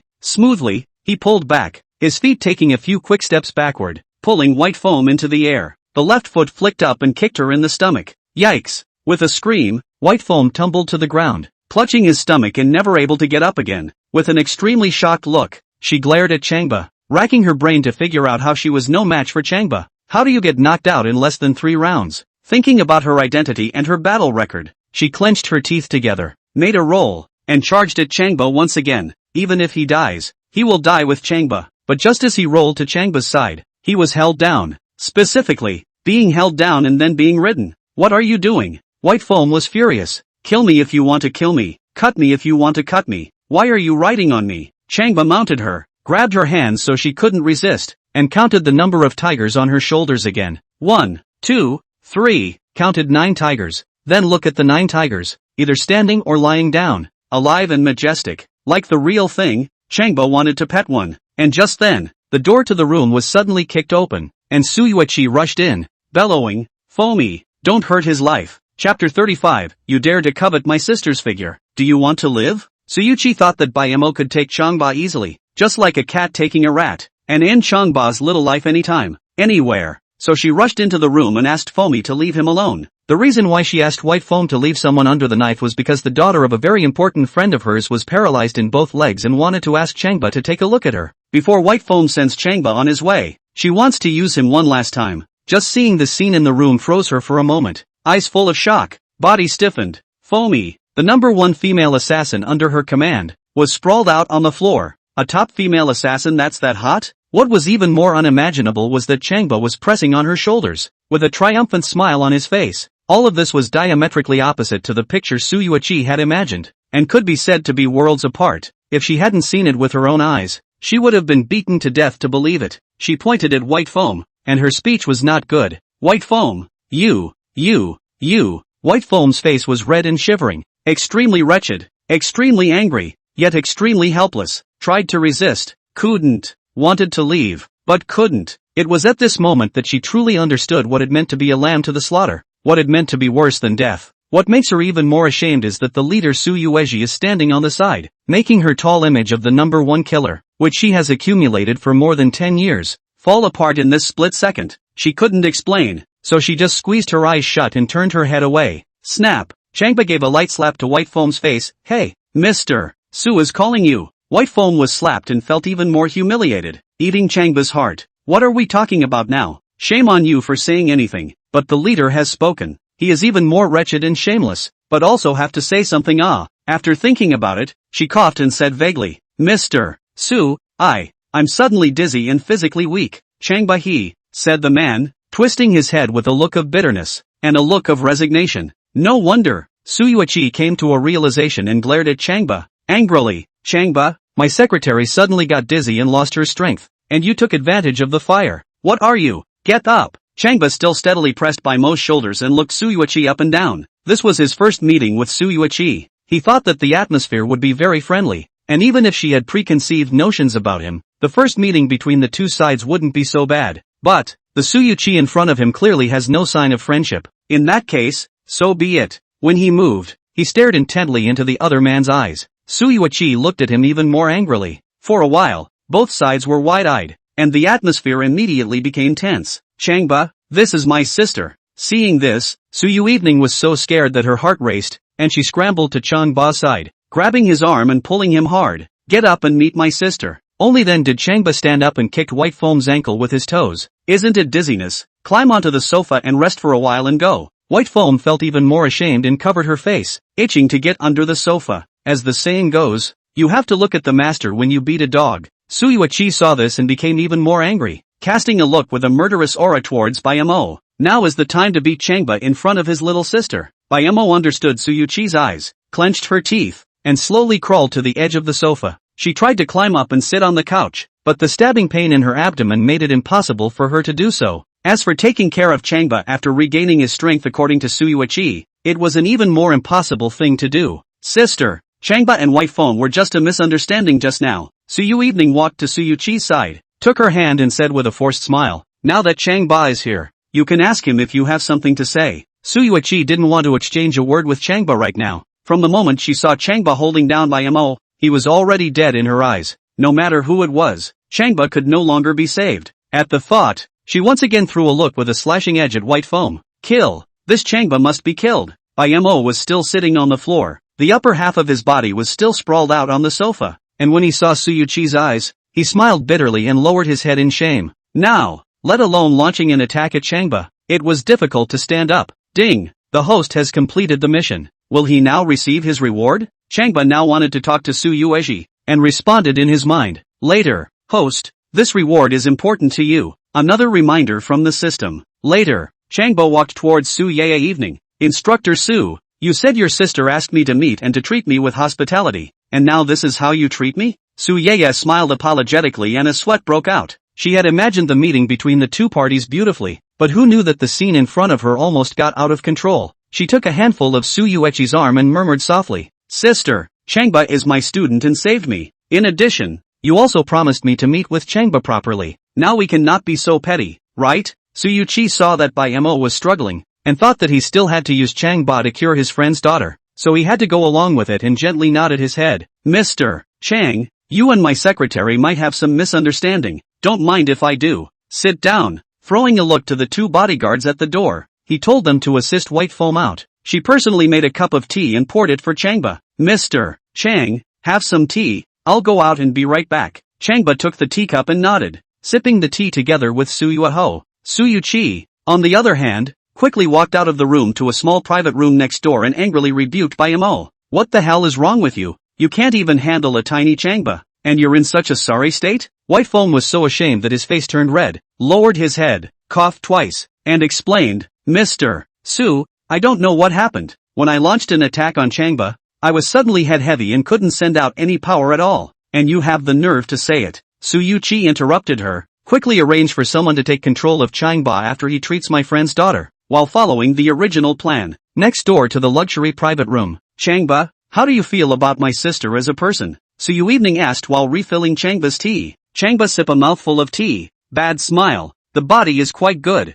Have 36. Boo. Su Yui gave him a punch to his chest, her silver teeth clenched. My sister's figure you still dare to covet. Don't want to live? Who told me to like my sister? Changba laughed evilly. Su Yui stood up, stretched out her two hands to grab his neck, and put on a fierce look. I'll strangle you to death. Evening sister. Just kidding. I only like sisters like you. Changba hurriedly wrapped his arms around her willow waist and begged for mercy. Don't pinch. Don't pinch. It's hard to breathe. The two were playing around when Su Yui pushed the door in. Seeing the scene inside, it was even more furious. How many guts does this man have to dare molest her sister on her turf? Chapter 36 Another fire. Man-made arson. Although Su Yui was angry, she was very calm, thinking that the scene in front of her could not be seen by outsiders. She heavily closed the door of the room. Boo! A sound passed by. Su Yui was startled, quietly glanced at her cold and incomparable sister, panicked and let go of Changba, picking up the teapot to make tea. Without words, he asked, Changba, what kind of tea do you like to drink? Green tea, black tea, or white tea? Drink whatever you want, mainly because right now I'm a little hungry. Changba nodded at Su Yui who walked in. Mr. Su, how are we going to eat for dinner? A dying person still wants to eat? Su Yui restrained his anger, sat down next to Su Yui and nodded his head. Arrange it right away. By the way Changba, I heard that you can treat hemiplegia? I can't do anything. Your secretary just gave me a test and I disappointed her. Changba shook his head. Su Yui felt like he was punched in the face and quietly glanced at Su Yui. Su Yui understood and roundly said, Changba, there is a sequence of hearing the Tao, and there are specialties in academics. I think that the same is true for medical arts. Sister doesn't care how you answer, but rather how you specifically operate. Changba sipped his tea with his head down and didn't say anything. Changba, I have a good friend whose daughter has been paralyzed for years and has been in great pain over it. Why don't you give her a look? For the first time, Su Yui used a consultative tone, and for the first time, a hint of a smile surfaced at the corners of his mouth. It has to be. Before Changba could make a reply, Su Yui made the decision for her. Changba, you cured that old security guard's son of paralysis, and cured Long Yimin's little brother of paralysis, so I'm sure you can handle this patient as well. Changba Halo, how can we be sure we can fix it without seeing the patient? Sister, don't trust me so much, okay? In that case, I'll inform my friend to send my daughter over. Su Yui picked up his cell phone and sent out a message. Changba, sister believes in you. You must not let her down. Su Yui picked up the teapot and refilled Changba's tea, smiling and nodding at him, quietly handing him another look. Afraid he wouldn't understand, he picked up his cell phone and quietly sent him a message. Changba, if you ask for your sister's trust, then you will be safe. Changba saw the message and smiled. Safe? Your sister can give me safety? A short while later, a woman in a wheelchair was wheeled in. Changba swept a glance at this woman and couldn't help but do a double take. The woman was 27 or 8 years old, with a duck-egg face, large eyes, thin lips, and very marked looks, together with the elegant, serene yet playful temperament. It is very much like a Jiangnan goddess, a dress that was flamboyant and understated, which in turn made her exude a mesmerizing, yet respectable, nobility. Appreciating it from top to bottom, Changba secretly sighed, this beauty is so beautiful, it can be comparable to Su Yui and Xiaofu, both of them. Observing a glance at her legs covered under her white dress, he again tightened his sword brow. This beautiful woman is not a disabled woman in terms of her whole body temperament and breathing breath, but why is she sitting in a wheelchair? Keiko, you're here. Su Yui quickly stood up with a smile on his face and walked forward to greet him before personally pushing up the wheelchair. This beauty is called Su Yui, the daughter of the president of the Magic City Chamber of Commerce. So naturally Su Yui did not dare to treat her slowly. After a few pleasantries, she pushed her wheelchair and pushed it to the tea table. Changba, this is my friend, Miss Keiko, who suffered from a strange disease half a year ago that left her lower body paralyzed. So please take a look at her.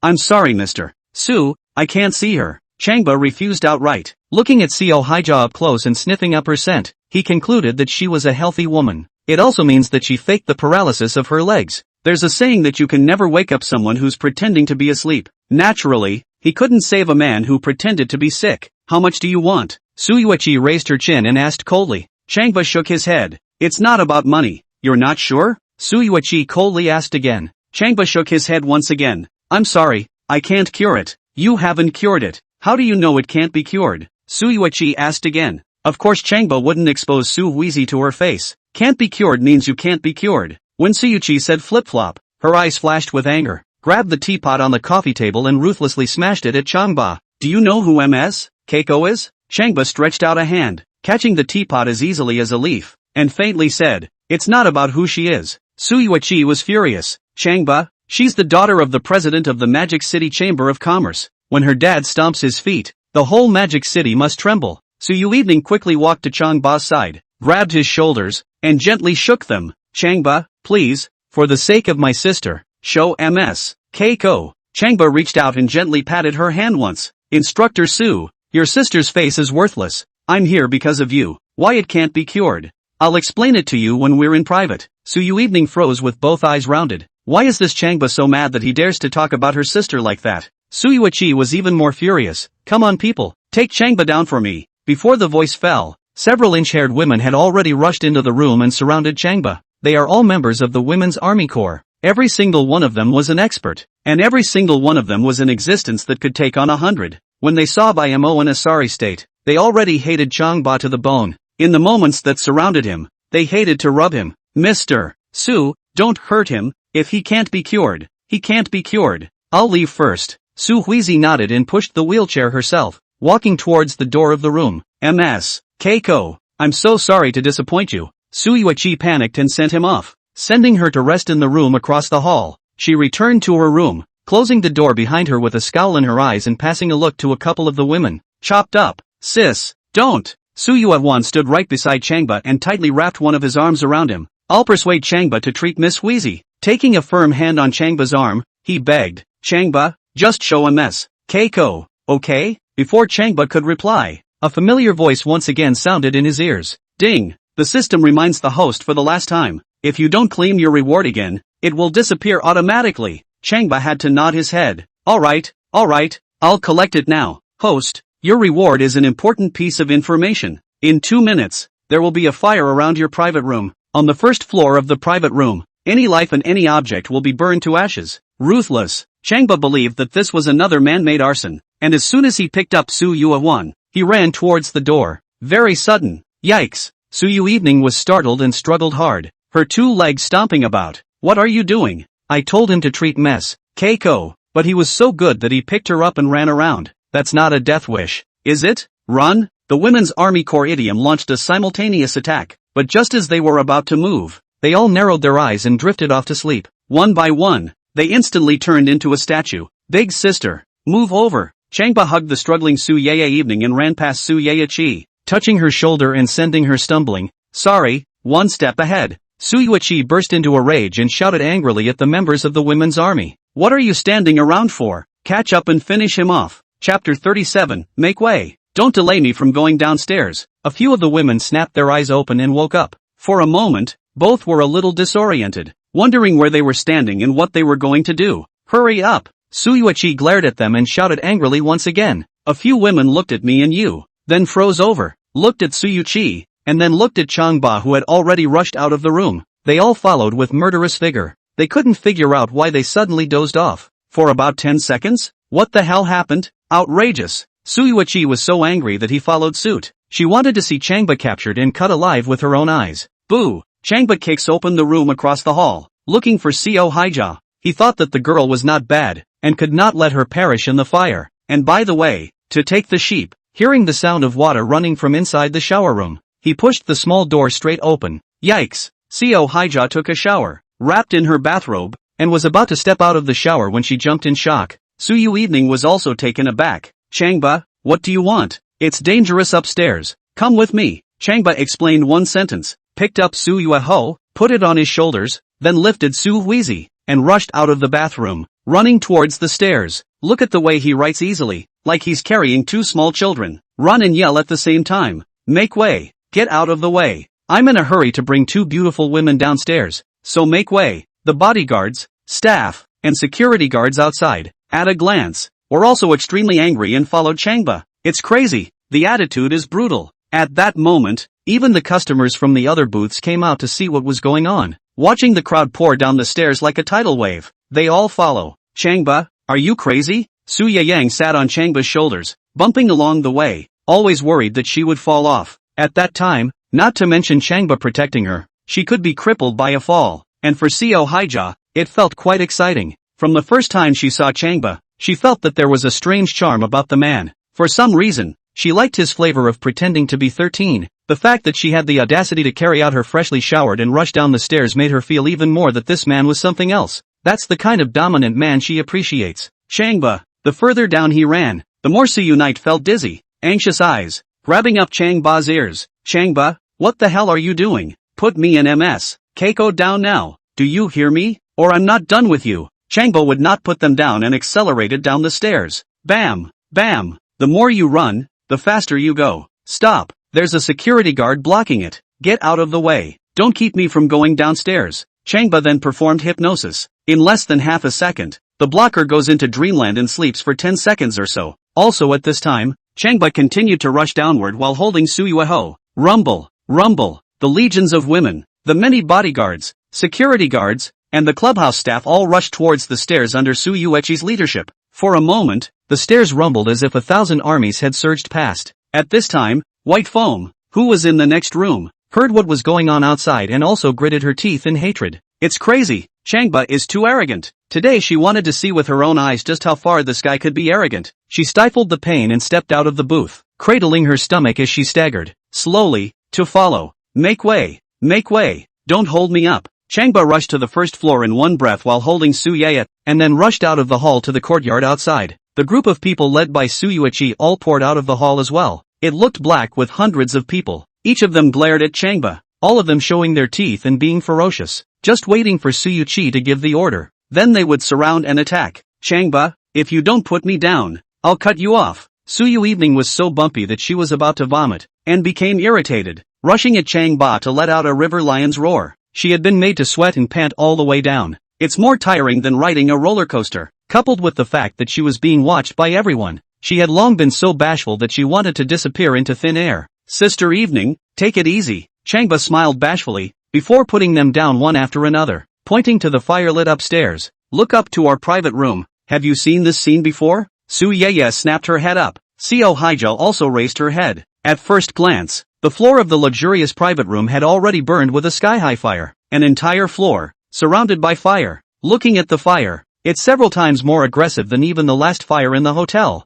Su Yui had a moment of fear, and couldn't help but remember the last time she encountered a fire and Changba rescued her. Su Yui wrapped her arms around her wet shoulders and shivered even more in fear. That's when it dawned on him. The reason Changba was carrying them downstairs was because he already knew there was going to be a major fire in the private room. If Changba was a little bit late, then they would all be buried in the fire. At this moment, the way they looked at Changba changed. Su Yui became even more incomparably tender. Changba, I'm sorry just now. I thought you really wanted to pick me up. By the way, how did you know there was a fire? Sixth sense. Changba smiled wryly. Su Yui no longer asked more questions and laughed after him. The fist that was going to hammer him loosened and wrapped around his arm tightly. Regardless of whether Changba was relying on his sixth sense or not, one fact was already in front of everyone. Changba had not only saved her, Su Yui, but also her sister and a group of people around her sister. She couldn't help but lean on his shoulder, feeling that grounded sense of security that only came from snuggling up against his shoulder. Mr. Su, there's a fire up there. Someone found the fire and reported it to Su Yui. Su Yui looked up and was horrified. To have a fire of this magnitude suddenly break out on her property in a very short period of time, then that tells you one thing. Someone deliberately set the fire. The goal was to burn the sisters. She remembered one person, the Wayward Sword. This is the man who hired the hitman to try and get the sisters killed. but the man had been knocked out and was now unconscious. So who could it be? It's an assassin hired by Wei Jian, still on a mission? Or is it the mysterious power behind Wei Jian that continues to reach out to the sisters? Sis, Su Yui walked over quickly and took her hand. Thanks to Changba tonight. If he hadn't carried Miss Huizi and I downstairs and attracted you and so many other people downstairs, then we'd all have to be buried in the fire. Su Yui thought deeply and looked at Changba with a complicated look. It would have been nice to get rid of him and get him out of my little sister's way for good. Yet, he actually saved all of their lives. If it wasn't him, then now she and her sister and a bunch of other people would be burned alive in the fire and eventually be burned to ashes. The thought of it sent chills down her back and made her feel a million times more grateful. Changba was not his sworn enemy, but a valuable person to himself and his little sister.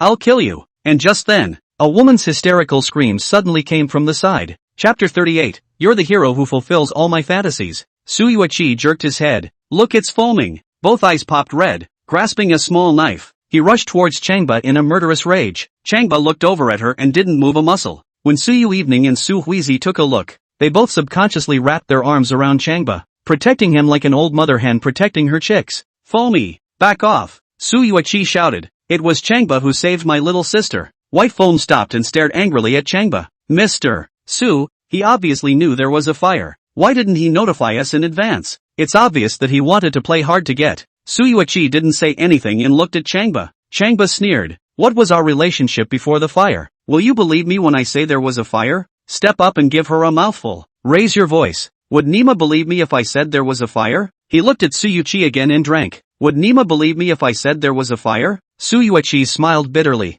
Changba. Su Yui gently pulled Changba's arm a little, gently reminding, don't you scold my sister. Why are you mute? Changba raised his hand and placed another slap on Bai Mo's face. Answer my question. Bai Mo's silver teeth clenched, forcibly holding back her anger. Seeing that Su Yui was late in saying anything, she had to stand to one side and spit out a few words in a low voice. Just wait, I'll waste you. Sleeping with me? You're still thinking about sleeping with me? Changba stepped forward and placed another slap on Bai Mo's face. Who do you think I am that you can sleep whenever you want? White Foam was sort of clueless and panicked and drilled into Su Yui's back. The heart regrets how to meet such a tangled asshole. Until then, don't even mess with him to his face. Mr. Chang, I'm sorry, it's all my fault. Su Yui smiled dryly and apologized to Changba, but after saying 2 sentences, he didn't know what to say. Can't say I want to get rid of you, only a deep bow, only long bows. Changba stretched out his pinky and scratched up his ears and eyes, ignoring Su Yui. Changba. Su Yui pulled Changba's arm.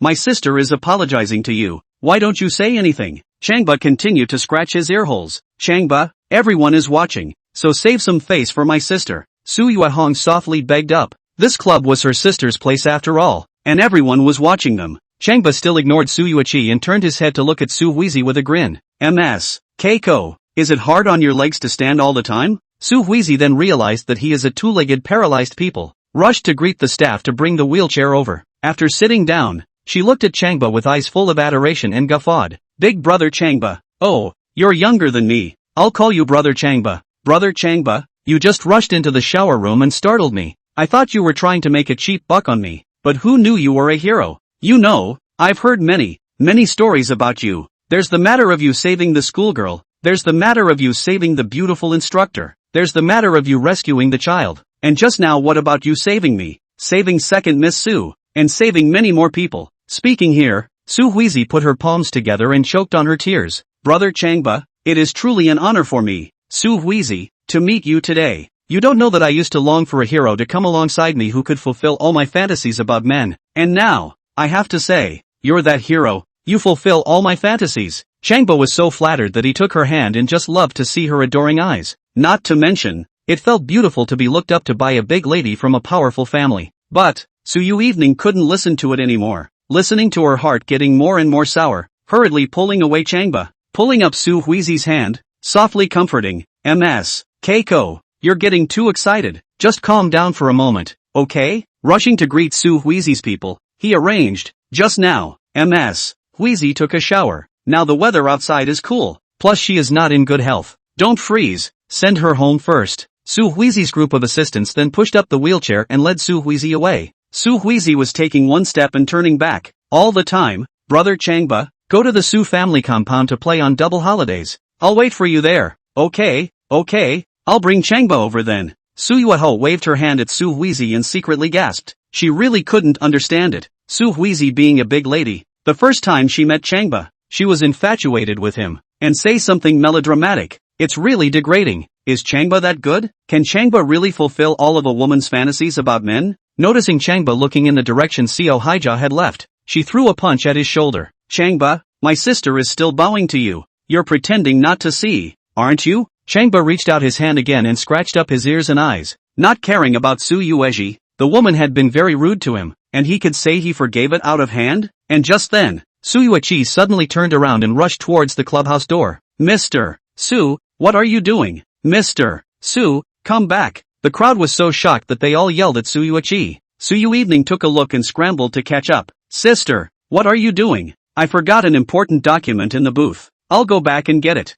I'll be right back. Su Yui ran faster and faster. Sis, danger, don't go in. Su Yui fought to catch up. Everyone else went after them. Su Yui turned around and gave her little sister an angry glance. Go back. No one should follow me. I'll go back immediately. Su Yui and the others had to stop and had to watch as she rushed inside the building. And the fires inside the building were burning even more. Starting on the 9th floor and now on the 9th and 8th floors together. Su Yui was anxious, walking around like an ant on a hot pan, glancing at the gate every now and then. There was no longer a second person inside the building other than Su Yui, and the smoke was pouring out from the main door. Open teeth and claws, like a beast that could devour everything. Sister, Su Yui cried out and pounced on the door. Several men grabbed her and pulled her back. Let me go, I'm going to save my sister. Su Yui desperately struggled, but couldn't break free and cried out. Sit on the floor and cry, break down and cry. At this point in time, rushing into the building to get something, that is,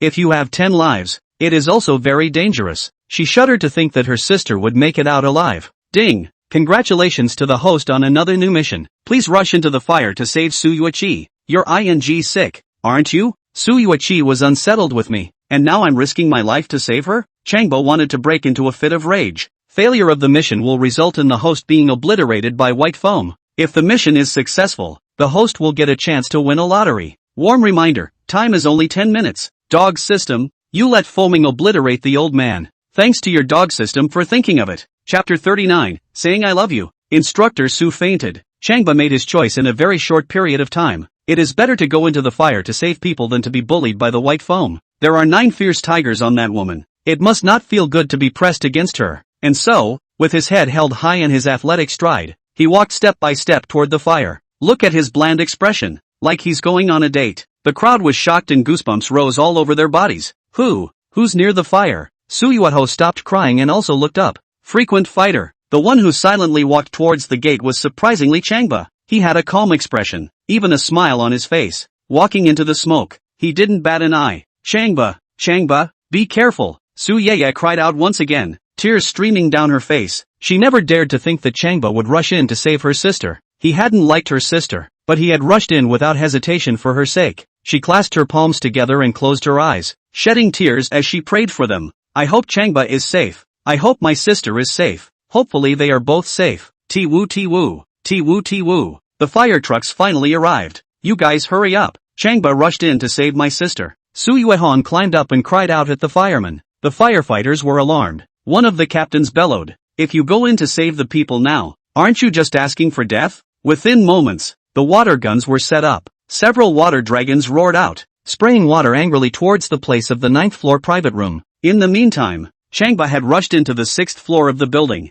holding a bucket of pure water in one hand, the water inside flowing towards his head and body. The other hand slipped a bucket of pure water, which was prepared for Su Yui. The further up you go, the bigger the fire, the stronger the smoke, and the higher the temperature. Changba felt like he was being barbecued, and his body was already squeaking. Toon-chan, does my hypnosis work on smoke and fire? Of course it works. The host's hypnosis is for everything, or else, I'll ask my host to send him to his death? ********.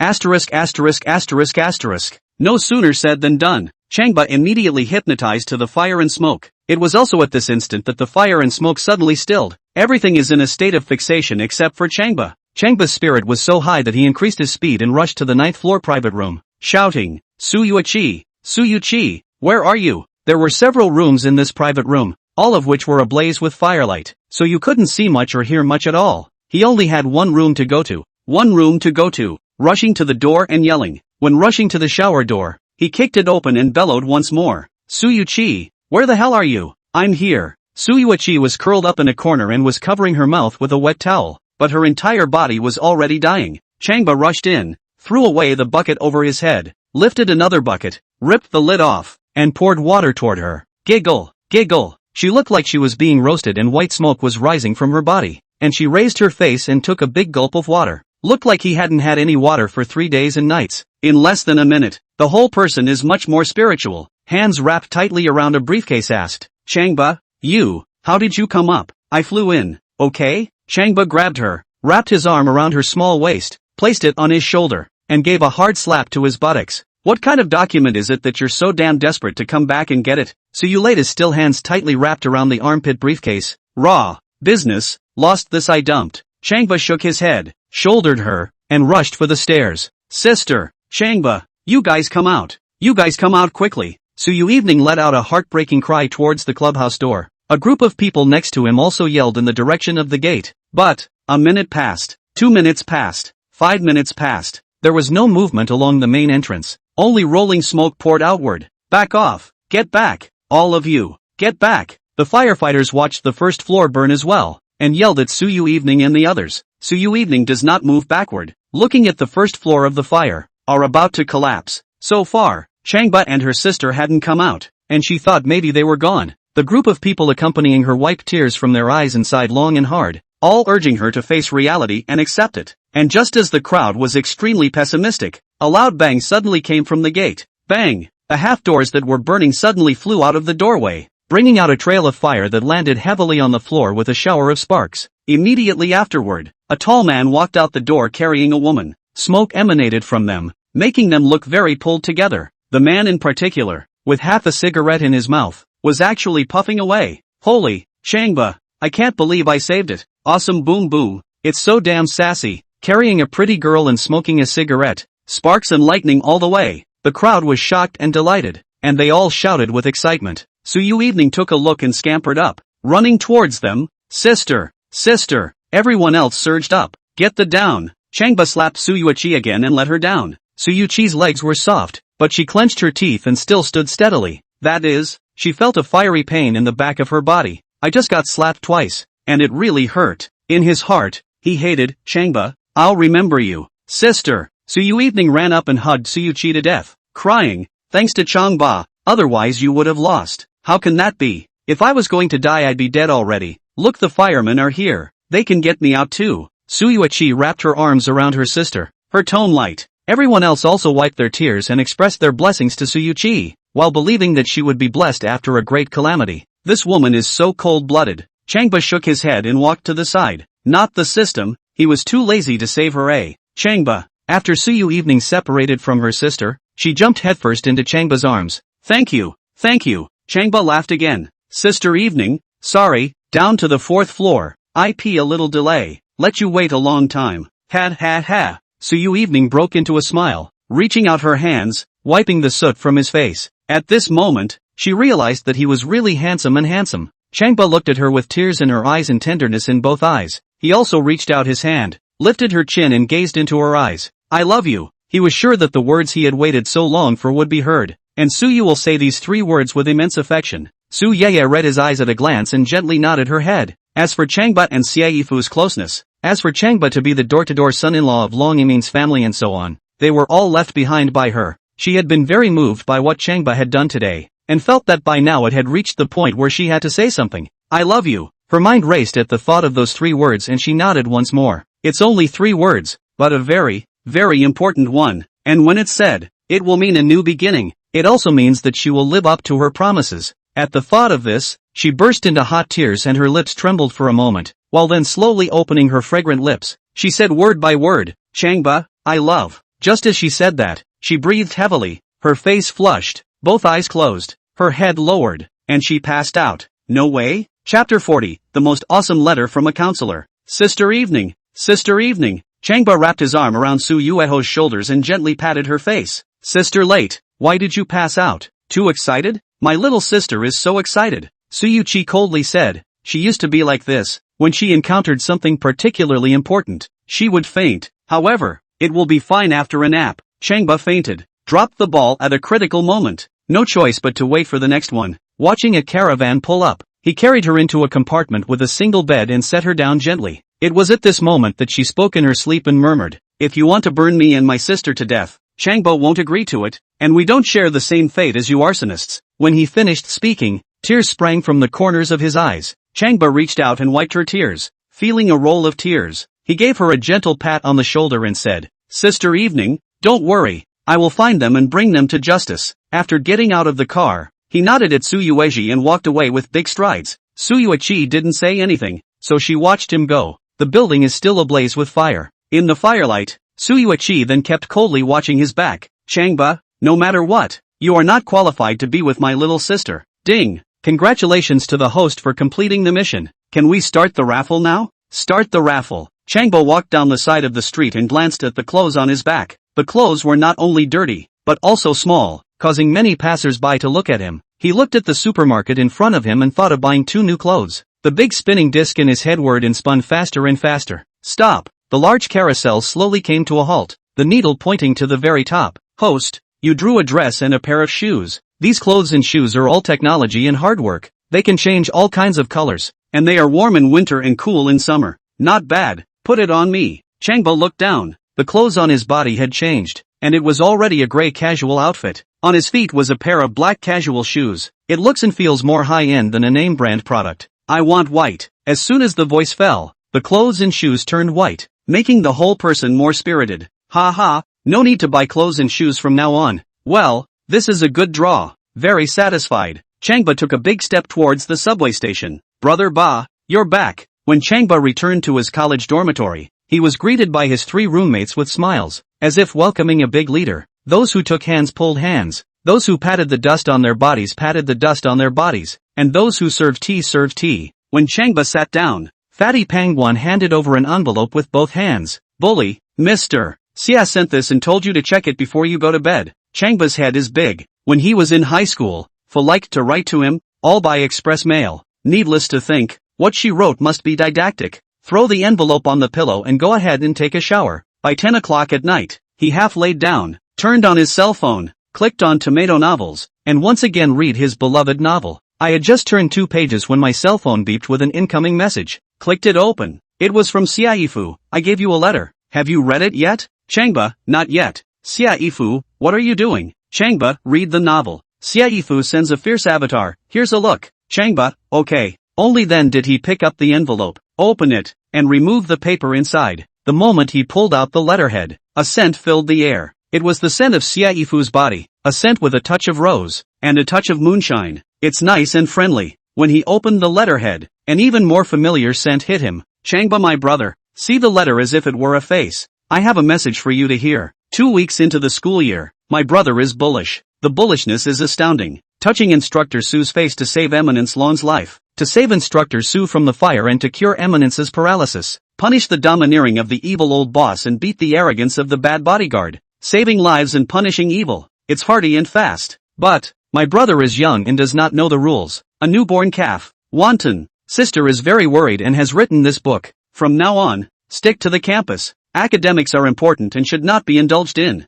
Sign in every day, morning and evening. Do not go out without your sister's permission. If found, they will not be spared." Good. This is the end of the line. My brother thinks twice. With all due respect, I'll look for you tomorrow. Changba read it and laughed. This is the most awesome letter I've ever seen. Fu, I love you so much. The problem is that it's impossible to go out without asking me to. Yo, Xiaifu sent a message. Have you studied the spirit of letters yet? Changba made a reply. The letter has been read. Give my regards to sister. The words are engraved. My little brother has gone to bed and does not need to reply. He sent out the message, clicked on the novel site, and once again read the novel up. It was late at night, at 11:30, before I lay down to sleep. Day 2, it was just after dawn, and his 3 roommates were still sound asleep when he quietly got up. It's Saturday, and he wants to find out where Wei Jian is, meet with him, and investigate the real culprit in the clubhouse arson case, both to give Su Yui a statement and to give himself an explanation. After washing up,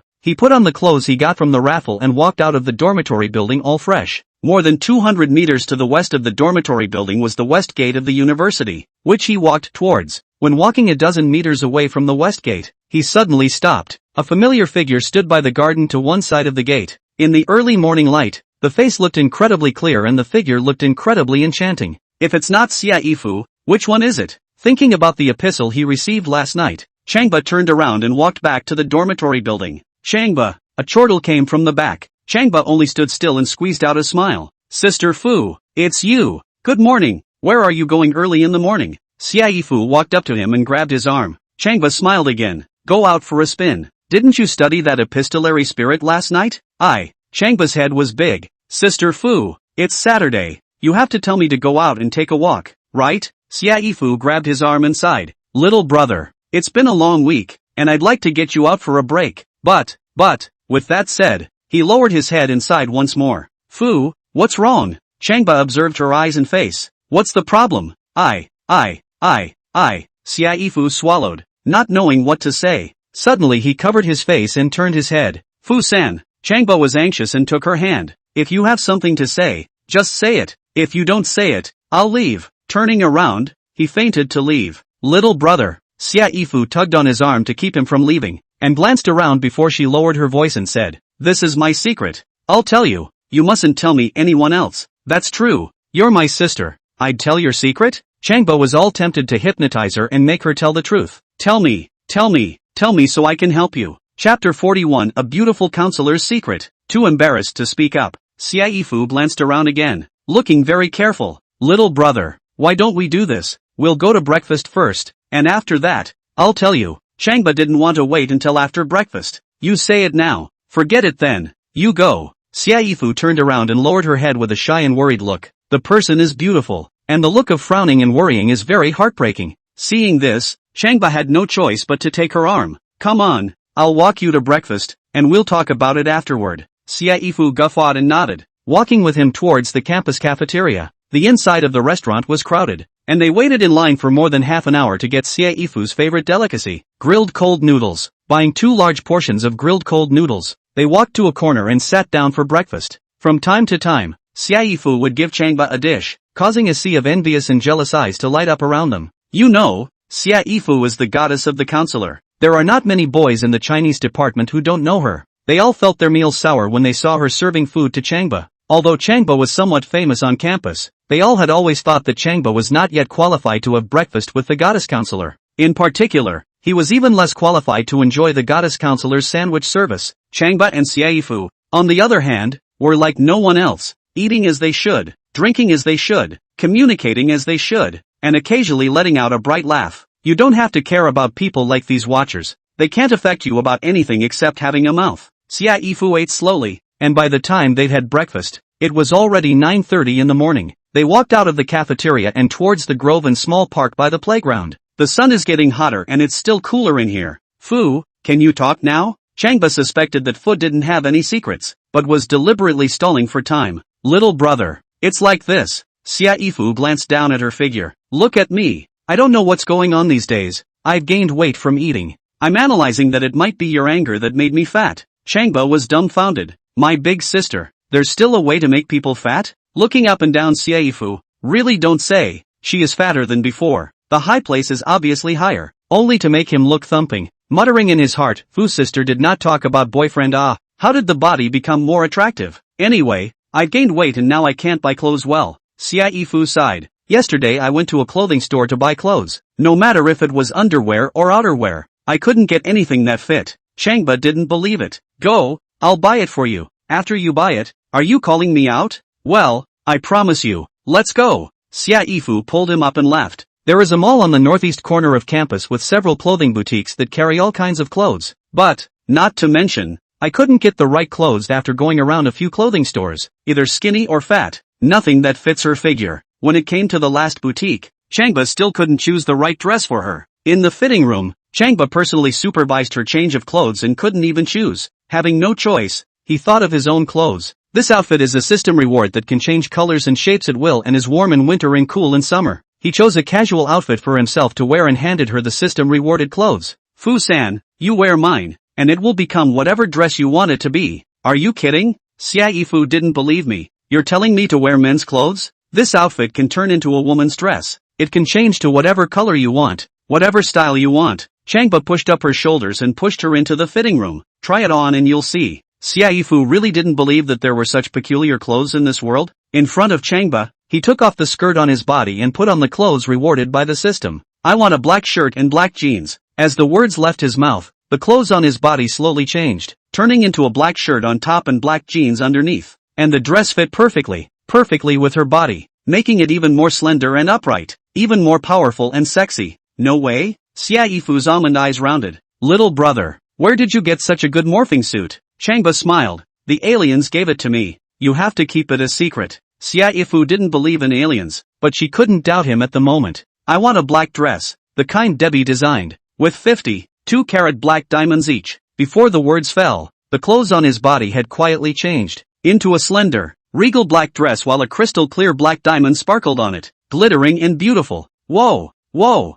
Xiaifu danced with excitement. Little brother, it's so wow for me to have a little brother like you. With a ha-ha laugh, he scurried up and hugged Changba. Little brother, I love you. I don't know if it was excitement or just a moment of not being able to control my feelings and kissing him. Changba had long been on fire from her great body and embraced her. For Changba, his relationship with Su Yui evening was still unsettled, and it was fine to have it once with Xiaifu when his emotions were on top of him. To Xiaifu, she felt that it was only a matter of time before she offered herself to this little brother. Now this occasion and this time is just right, so let's water it down. And at this very moment, Changba's cell phone rang abruptly. They hugged. Regardless. Boom boom boom. There was a sudden knock on the door outside. They were startled, and that's when they stopped. Outside the waitress exclaimed, "The phone is ringing." Got it. Changba and Xiaifu looked at each other and smiled before they picked up their cell phones and answered the call. The call was from Long Emin. Buster, I'm sorry to bother you. I didn't want to bother you, but my little brother's leg hurts and I had to contact you. Changba looked at Xiaifu.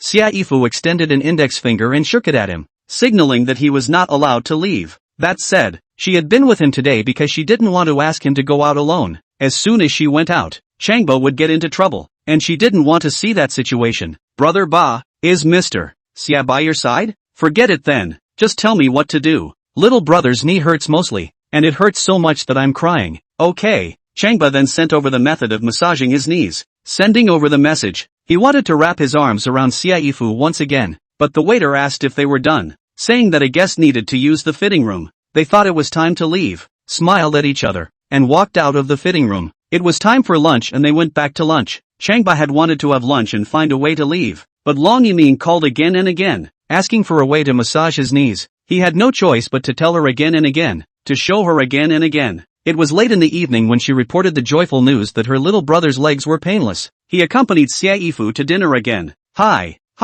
it's been a long day. Changba thought to himself that after dinner, it would be quiet back in the dormitory, and he would have some time to himself. But after dinner, he was even more dumbfounded. Little brother, go back to the boys' dormitory and pack up and go live in my dormitory. Xiaifu made the request. Changba suspected he had heard wrong. Where do you want me to stay? Go to my dorm. Xiaifu rationalized. There are 2 small bedrooms inside my dormitory. There used to be a co-worker living there, but now she's moved out. Changba laughed. Sure, I'll stay at your place and I'll eat you at night. Xiaifu's face was hot, and her heart fluttered. Okay, let's see who eats who. Shoving a hand on Changba's shoulder, he chastised. Go to your dormitory and pack your things. Changba wasn't stupid. Once he stayed in Xiaifu's bedroom, he would have no freedom at all. And he also had to focus his time and energy on Su Yui in order to finish his mission quickly. If Su Yui heard that he was living in Xiaifu's bedroom, would she still say I love you to him? Are you going or not? Xiaifu grabbed Changba's shoulder. If you don't go,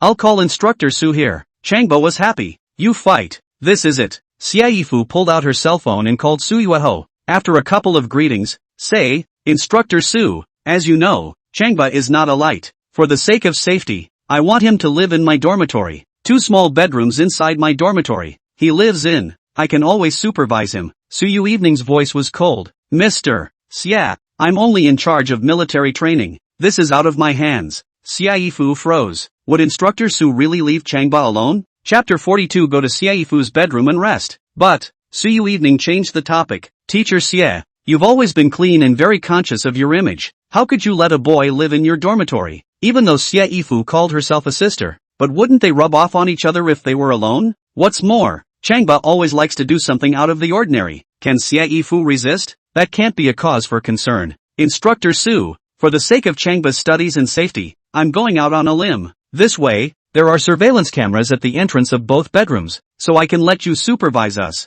Xia Yifu swore. After you bind the monitoring software, you can supervise 24 hours a day. I don't mean anything else. I'm just keeping an eye on Changba, not letting him go out and get into trouble again. I've just said it's out of my hands. Su Yui was still cold. Changba smiled when he heard this. Sister Fu, how is it? Instructor Su is a person who understands and knows the difference. If you ask her to bind the monitoring, will she agree? In case she sees my privacy and gets scared to sleep, what does she figure? What? When Su Yui heard this, she didn't agree. Seeing your privacy scares me to sleep? Just for your words. I'll have to see it even if I don't. Teacher Xie, I'll bind your monitoring software and start supervising him. Changba reached out and slapped himself. Ha ha ha ha ha. Xia Yifu rejoiced. Instructor Su, thanks for cooperating. Su Yui explained. Teacher Xie, you're right. We must do our duty to supervise someone like Changba who likes to get into trouble. Xia Yifu laughed, her smile bright and incomparable. Changba, are you staying this time? Changba had no choice but to cry and laugh, holding his head. Come on, come on, come on, come on, come on, come on, come on, come on, come on, come on, come on, come on, come on, come on, come on. Half an hour later, Changba pulled his suitcase and followed Xia Yifu to the teacher's dormitory. Xia Yifu's dormitory was a suite, with a small kitchen, a bathroom, and 2 small bedrooms. It's a little smaller, but it's clean, fresh, and cozy, much better than the boys' dorms where 4 students live together. The spare bedroom is ready to move in. With a simple cleanup, Changba had a new place to live. You go ahead and take a shower. Xia Yifu pushed on his shoulders and pushed him towards the restroom.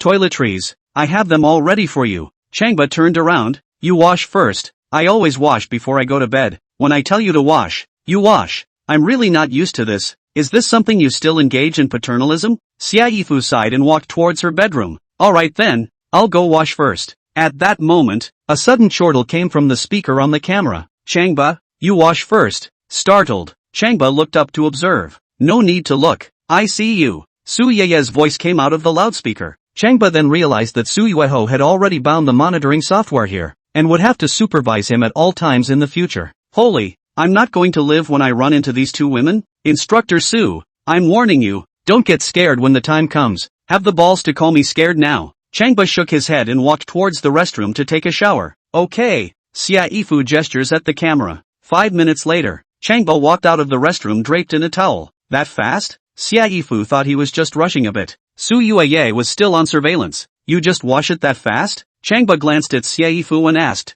Sister Fu, why don't you wash my hair? Looking up at the camera again. Instructor Su, why don't you come over and give Master a back rub? Changba. The 2 women stared dryly, gritting their teeth. Changba pulled back, smiled, and walked to the small bedroom. Changba, you are not to enter into my bedroom without my permission. Understand? Xia Yifu quietly glanced at the camera and issued a warning. I can tolerate how naughty you were to me in the past. Just the point of outsiders entering my bedroom. I can't tolerate it. Me too. Su Yui responded with a sentence. Changba stretched. Got it. I'm going in to read the novel. I'm going to take a shower and you can't go in until I'm done. Xia Yifu gave 2 more warnings and walked into the restroom, clutching her pajamas. Ding. Host, congratulations on your new mission. Now go to Xia Yifu's bedroom to rest. What?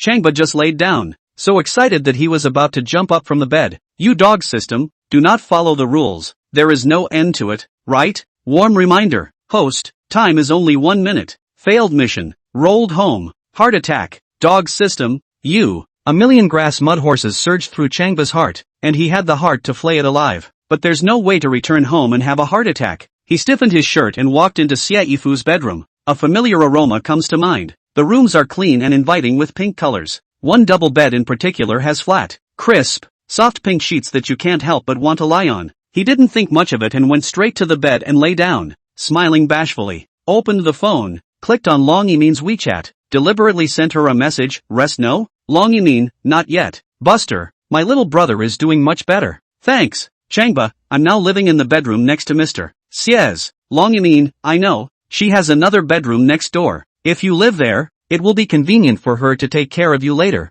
Changba, what kind of care is that? It's just supervising me. I'm going to lie on her bed and piss her off, and after that she kicks me out and I'm free. Eminence Long? Changba laughed. This matter has to be left for the record. or else he can't wash himself even if he jumps into the yellow river. Then he clicked on Tomato Fiction and began to continue reading the novel with great interest. Without realizing it, 20 minutes passed. As he was watching with great interest, a cry of alarm came from the doorway. "Changba, what are you doing?" Changba looked up. "If it's not the hostess, which one is it?" Xia Yifu came back from the bath, draped in pajamas, her body exuding water mist, a whole misty bath beauty. Changba squeezed out a not-so-natural smile. "Oh, Sister Fu, I'm reading a novel. What did I tell you just now?" Xia Yifu gulped lightly. Changba shrugged his shoulders and replied, "It won't let me walk into your bedroom. So you're walking in now?" "I didn't walk in, I popped in." "Say Yifu?" "Changba, you're such an asshole." Su Yui Evening's voice suddenly came out on the surveillance speakers. "I just brushed my teeth just now,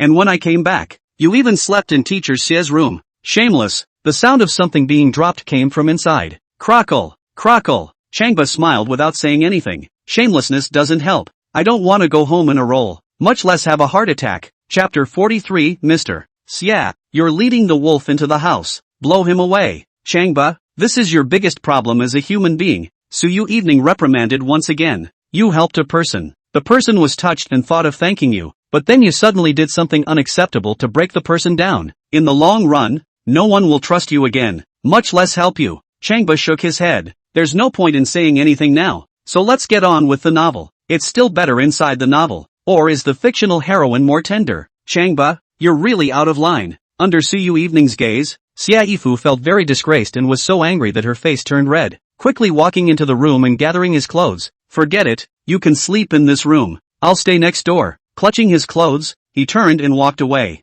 Mr. Xia, you should blow him out. Su Yui Evening was still very dissatisfied. This guy directly breaks your rules and tramples on your bottom line, and you're just going to accept it? He's a little brother after all, and considering it's his first offense, let's give him a chance. Xia Yifu sighed and walked into the next bedroom. She thought that both she and Instructor Su had criticized Changba, and next, it was time for him to sleep honestly. But things are hard to predict. Changba continued to read the novel, planning to hypnotize Xia Yifu while he went out for a trip, but now that Su Yui Evening was spying on him, he couldn't hypnotize her for a while. The only way to do that is to keep reading novels, and when you get sleepy, go to bed. Ding, host, congratulations on your new mission. Now go to the next bedroom and lie down on the bed. Wait for the completion of the mission and reward together. Changba rumbled and sprang up from his bunk. Dog system, you're really not finished, are you? What the hell? What's left to live for? Warm reminder, host, you only have 1 minute. If you fail, you will be infected with AIDS plus syphilis and will live and die in sickness. Dog system, nigga, it's still not letting die. The problem is that it's more painful than death. Changba wanted to swear at the system at this moment, cursing its ancestors. It's getting out of hand. It's getting to be too much. Originally, Xia Yifu and Su Yeye were already very angry with him, and now going to sleep in the next bed. Wouldn't it make both of them mad with anger? The consequences are unimaginable. Dog system, are you helping or hurting people? The system is at the service of the host. In time, you will understand the system's good intentions. Countdown begins. 60, 59, 58. Changba had no choice but to harden his head once again and walk towards the door of the room. And at that moment, Su Yui Evening's voice came out again on the surveillance speakers. Changba, what do you want again? Suddenly jumping up from the bed, do you want to go crazy? Changba didn't say anything and pushed the door of the room open and walked out. Glancing at the closed door to the next room, he froze. I don't know what Fu is doing right now, barging in out of the blue. 40, 39, 38. The countdown continues. Duck duck duck. Changba quickly knocked on the door. Changba, what's wrong? Xia Yifu puts down on his back, sits up, and pulls on his pajamas a bit. I need something. Hurry up. So much for that. Changba pushed open the door to the room and walked in quickly. Lowering his head and not looking at Xia Yifu, he walked over to the bed and lay down on the bed's help. You need something. Hurry up and get it. I need this bed. You? Xia Yifu fainted. Changba, are you really crazy? Once again, Su Yeyang's angry voice came out from the surveillance speakers. She had been watching, just worried that Changba would play a trick on her. Fruity, he's a demon again. Where's Changba? Clicking on the novel website and reading the novel once again. But his heart was pounding and he was always worried that he was going to get his ass kicked. Changba, Su Yui Evening suddenly let out a river lion roar. What the hell do you want? Can you not be so shameless? I'm shameless? There's a super energy called the system that's much more shameless than I am. Changba screamed in his heart, but his mouth didn't respond and continued to read the novel. Teacher Xie, you're leading the wolf into the house. Quickly blow him away. At this rate, he'll still strip you naked and eat you. Su Yui once again shouted angrily. I only now see Changba's true face clearly. From today onwards, I'll cut ties with him. I will uninstall this video software here, and at the same time pull black and delete his cell phone number and micro signal through and through. As for what you Xiaifu think, it's your business. Goodbye. There was no longer any voice of Su Yui on the loudspeaker. Changba tapped on WeChat and sent a message to Su Yui, getting a red exclamation mark. Looks like she's done what she said she would do and has blackballed him. Looks like she's really pissed off. Changba, you've trampled on my bottom line time and time again. You've disappointed me too much. Xiaifu blared at Changba with hatred. In that case, go away. I can't accommodate you here. From now on, I won't care about you, and you won't look for me if something happens. After saying that, with tears in both eyes, he twisted his head away. Fu, would you believe me if I said that it wasn't my intention to come here? Changba sat up and cursed the dog system again. Get out! Xiaifu suddenly cried out. Get out of here! Changba shook his head, stood up, and walked out quickly. The air outside rolled and burned one's face. 4 minutes later, Changba pulled his suitcase out of the place. He heard sobbing, but could only leave in silence. Boo! Xiaifu grabbed the door handle of the room and closed it heavily. Boom! The door to the room was shaking. Tears came to my eyes once again. She had high hopes for Changba, wishing him to achieve brilliant grades at the university, as well as a fulfilling relationship, and even more so, hoping that he would be able to achieve something in the future and become the pride of Mordor University. But he's such a disappointment now. Disappointed, she wiped her tears and persuaded herself that it would be better this way, that she would cut ties with him in the future, and that whether he lived or died was none of her business. She was about to take a break when a message came on her cell phone. It's from Long Yimin, Mr. Xia, did you take a break? Xiaifu froze. Why did Emin Long send a message all of a sudden now? Replied, not yet. Longjaman, Mr. Xia, does Changba still live at your place? Xiaifu sneered, don't mention it. He's already gone. Longjaman, he was pissing you off and you kicked him out, right? Xiaifu was shocked. How did you know? Long Yimin sent out a smiley face. He contacted me just now, just to piss you off, saying that you drove him away when you couldn't stand it anymore. Ah, Xiaifu was stunned. No wonder Changba did that. So it was a provocation. Oops, how did this not occur to me? Yeah, Changba's character isn't like that either. Xiaifu regretted, picked up the cell phone, then called Su Yui, put out the idea and asked, Instructor Su, we've been fooled by Changba, don't you think? The voice that responded on the phone was decisive. What a snub. Even if you fool around, you can't fool around without a bottom line. From now on, I don't know him. Chapter 44, The Beautiful Girl Who Kills People with Her Farts. Changba pulled his suitcase and did not return to the boys' dormitory. Leaving at night and coming back at night would be laughed at by a few roommates. He thought about going out to a hotel and dealing with it for a couple of nights.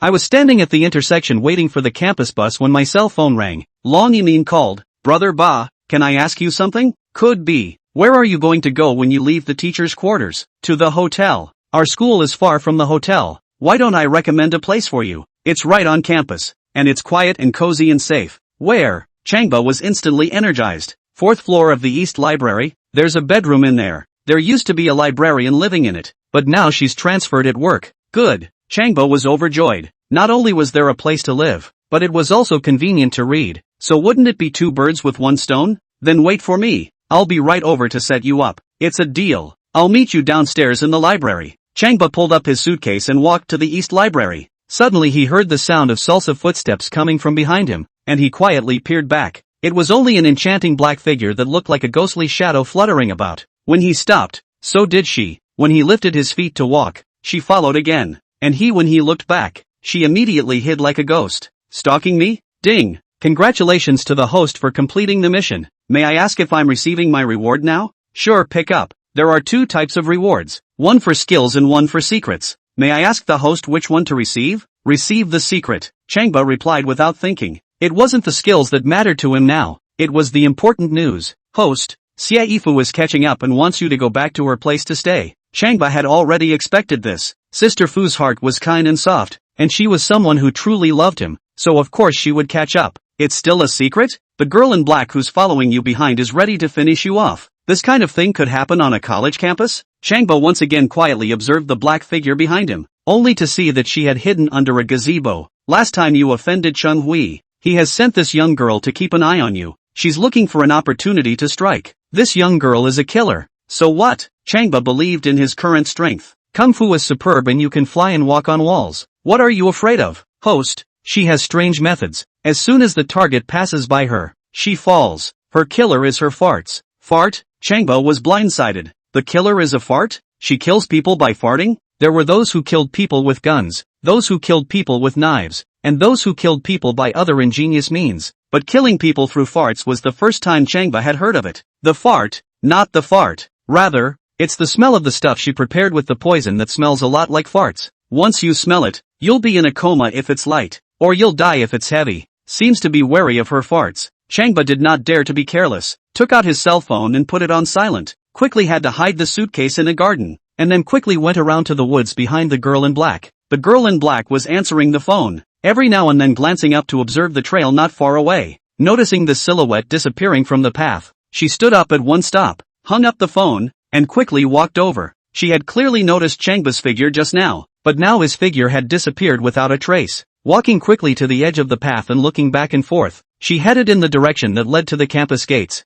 6 minutes later, she looked around, disappointed, and turned back, dropping a word. You can't hide from the first day. You can't hide from the 15th. Changba quietly followed. Let us see who can't hide from the 15. To the north of the East Library building is an old complex, 4 stories high, with no elevator. There were a dozen windows lit up in the night. Some of the young teachers who are new to working at the university stay here at night. The girl in black walked into the complex to a room on the top floor, opened the door and walked in, turning on the lights. Observed the room for a moment before closing the door and unlocking it from the inside. The room was sweltering as she turned on the air conditioner, closed the windows and drew the curtains. There was a tea table set up in the corner, and she tapped the power switch to start the water boiling. I don't know. There was a figure standing just behind the complex, observing the front window, which had just been lighted. It was no one else but Changba, who had quietly followed him here. Observing another glance above, he grasped the drainpipe that led from the top of the building all the way down to the bottom, and climbed up it with the agility and lightness of a monkey.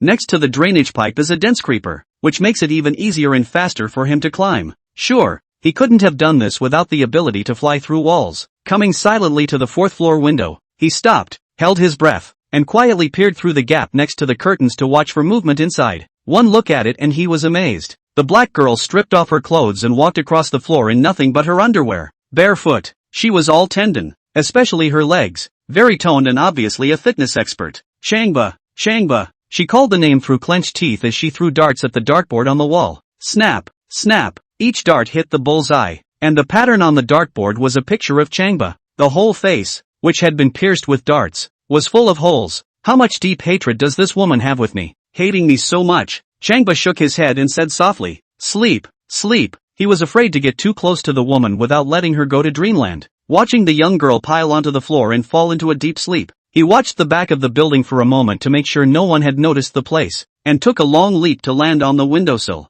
Instead of pulling open the window and jumping in, he sat on the windowsill and blew up the hot night air, pulling the window open. Only a gap. He asked directly, "What's your name?" "Wayward Shadow," the young girl murmured in reply. "Why do you want to hurt me?" "Because you put my brother in a coma, and we've been to a lot of specialists who can't get him to wake up," the young girl murmured another reply. Changba's sword brows tightened. "Who is your brother?" "Wei Jian." Changba came to a realization. No wonder this Wei Ying hates him so much. It turns out that her brother is Wei Jian, and she is trying to avenge her brother. "And what is your relationship with Cheng Hui?" "Cheng Hui is my brother's friend, and he wants me to finish you off. Even if he doesn't want me to do that, I won't let you go." Changba understood and asked again, "Have you ever harmed anyone else?" "Harmed. 2 are college students and 1 is a professor. They have offended my employers in succession, and they are all still lying unconscious in the hospital. Without my antidote, they will be unable to open their eyes for the rest of their lives. Killing bloodless can be. You don't target good people." Changba pulled open the curtains and observed the handsome face of this young girl, so that he could remember this killer who was not a killer. This young girl looks sweet and cute on the outside, but is actually a fierce beast. A vicious beast. Chapter 45, Host, why are you being a decent person? For this kind of woman, Changba felt the need to punish her. Punish it hard. Opened the window, did a flip, and jumped inside the bedroom. Wayfarer's shadow was lying on the floor, mumbling and whispering, "Changba, I will add another kind of poison that will keep you in a half-consciousness, which also means that you will be able to feel pain. I'll make your skin fester and hurt." Changba kicks her in the face, calling the old man skin ulcer. "Are you jealous of my good looks?" Giving her another kick in the calf, he asked, "So how did you detoxify?" He believed that as long as he mastered the antidote to the poison, dealing with this woman would be simple. The process of detoxification may seem complicated, but it's not simple at all. To cure the poison, you need at least 5 antidotes. The grams of the 5 antidotes cannot be wrong, and the order in which these 5 antidotes are used successively cannot be wrong. Changba's head was spinning as he listened, feeling that it was harder than any high school function. He didn't have time to memorize that right now. Then go to sleep, and I'll consider waking you up when I've solved the problems with Wei Jian and Cheng Hui. He sidestepped, ready to jump up to the window and go down, and at that very moment, the familiar voice once again came from the ear. Ding! Congratulations to the host on another new mission. Please ask the host to wake up Wei Ying and do exercises with her within 1 minute. What? Changba blew up. Dog system, can you not play your ING cards like this? I'm about to leave and you're telling me to play sports with her. Mission accomplished. Rewarded. Failed mission. Hanged himself in this room. Countdown, 60, 59, 58. Holy, Changba wanted to kick the dog system to death. Telling the host to hang himself. How dare it think of that? If Su Yui Evening and Xie Yifu heard about it, and if their classmates heard about it, wouldn't they die of laughter? There was no way around it. Changba had to observe Wei's shadow and think of a way to deal with it. I have to say, this beauty has a great body. But, Changba was calm. He can't afford to make a mistake, let alone commit a crime. Not to mention the rest. Who knows what the system plays with? It doesn't play by the rules. When it does, it will say, I don't play with criminals, and that's the end of the game, isn't it? Also, there was what was mentioned just now. Once he and Wei Ying did that, he would not be able to explain to Su Yui Evening at all, and also make it impossible for him to complete the mission. So do exercises with her. What kind of exercises? This is a pressing and necessary problem.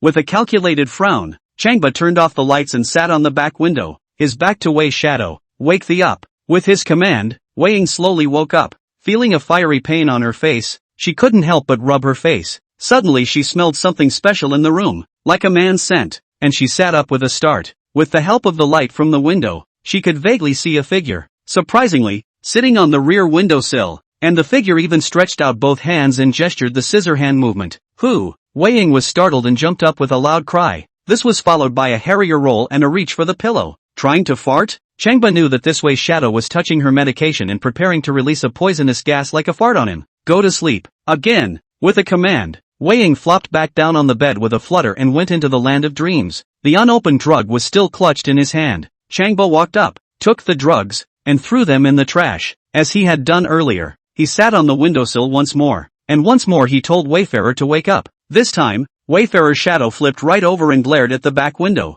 Seeing that there was just a black figure, a jolt ran through his body. Who the hell are you? Reach for the pillow. Realizing the drugs are not there, he grabs another dart and prepares to shoot. She would not allow anyone to come this close to her, much less allow this person to leave alive. Go to sleep. Changba wouldn't give her a chance to do it, and once again she was put to sleep. Immediately after that, she was allowed to wake up and scissor her again. Wayfarer's shadow already knew there was someone in the room, and every time he woke up, he was startled and more powerful and terrified than ever before. Finally, night sweats all over. Successive night sweats. When another carp was used to get up, his feet slammed into the bed, splashing hot sweat that barely missed Changba's face. Changba had to stand up and duck to the side. Ding! Congratulations to the host for completing the mission. Congratulations to the host for completing the mission. May I ask if I'm receiving my reward now? Changba laughed. Thanks to his own cleverness, interacting with Wei Ying just now was accompanying her in doing exercise. System, you didn't expect me to use this trick, did you?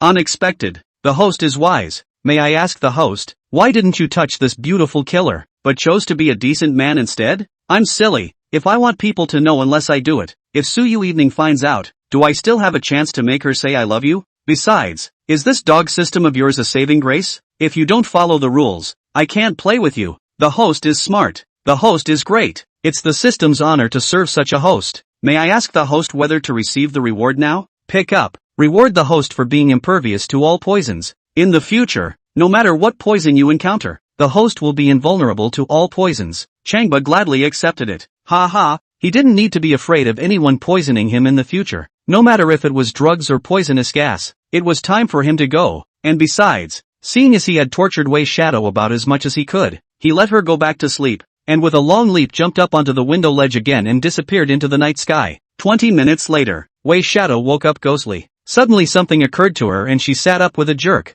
peering wide-eyed at the end of the bed and around her. She remembers very well that there was a dark-shadowed man sitting on the end of the bed. Again and again, she was flirting with her by gesticulating with scissors. And surprisingly, she leapt up and asked you again and again, and again and again, into the land of dreams. Who is that man? What the hell did he ever do to himself? Wei Shadow timidly touched up his body and felt no difference. It was just wet underneath and smelled strongly of sweat. Turning on the light showed that half the bed was covered in sweat. How come you're sweating so much? Wei Shadow couldn't help but tremble. That body was definitely super strong, able to take her down like that over and over again, and it could easily take her little life. But why didn't he do that? What exactly is his purpose? Demanding that he must find out about this man, Wei Ying walked quickly to the windowsill, observing the curtains and windows, and found nothing out of the ordinary. But then she sensed something unusual. Just looked and couldn't find anything. She knew it was no longer safe here. Extremely unsafe. Immediate evacuation is required. She took a quick shower,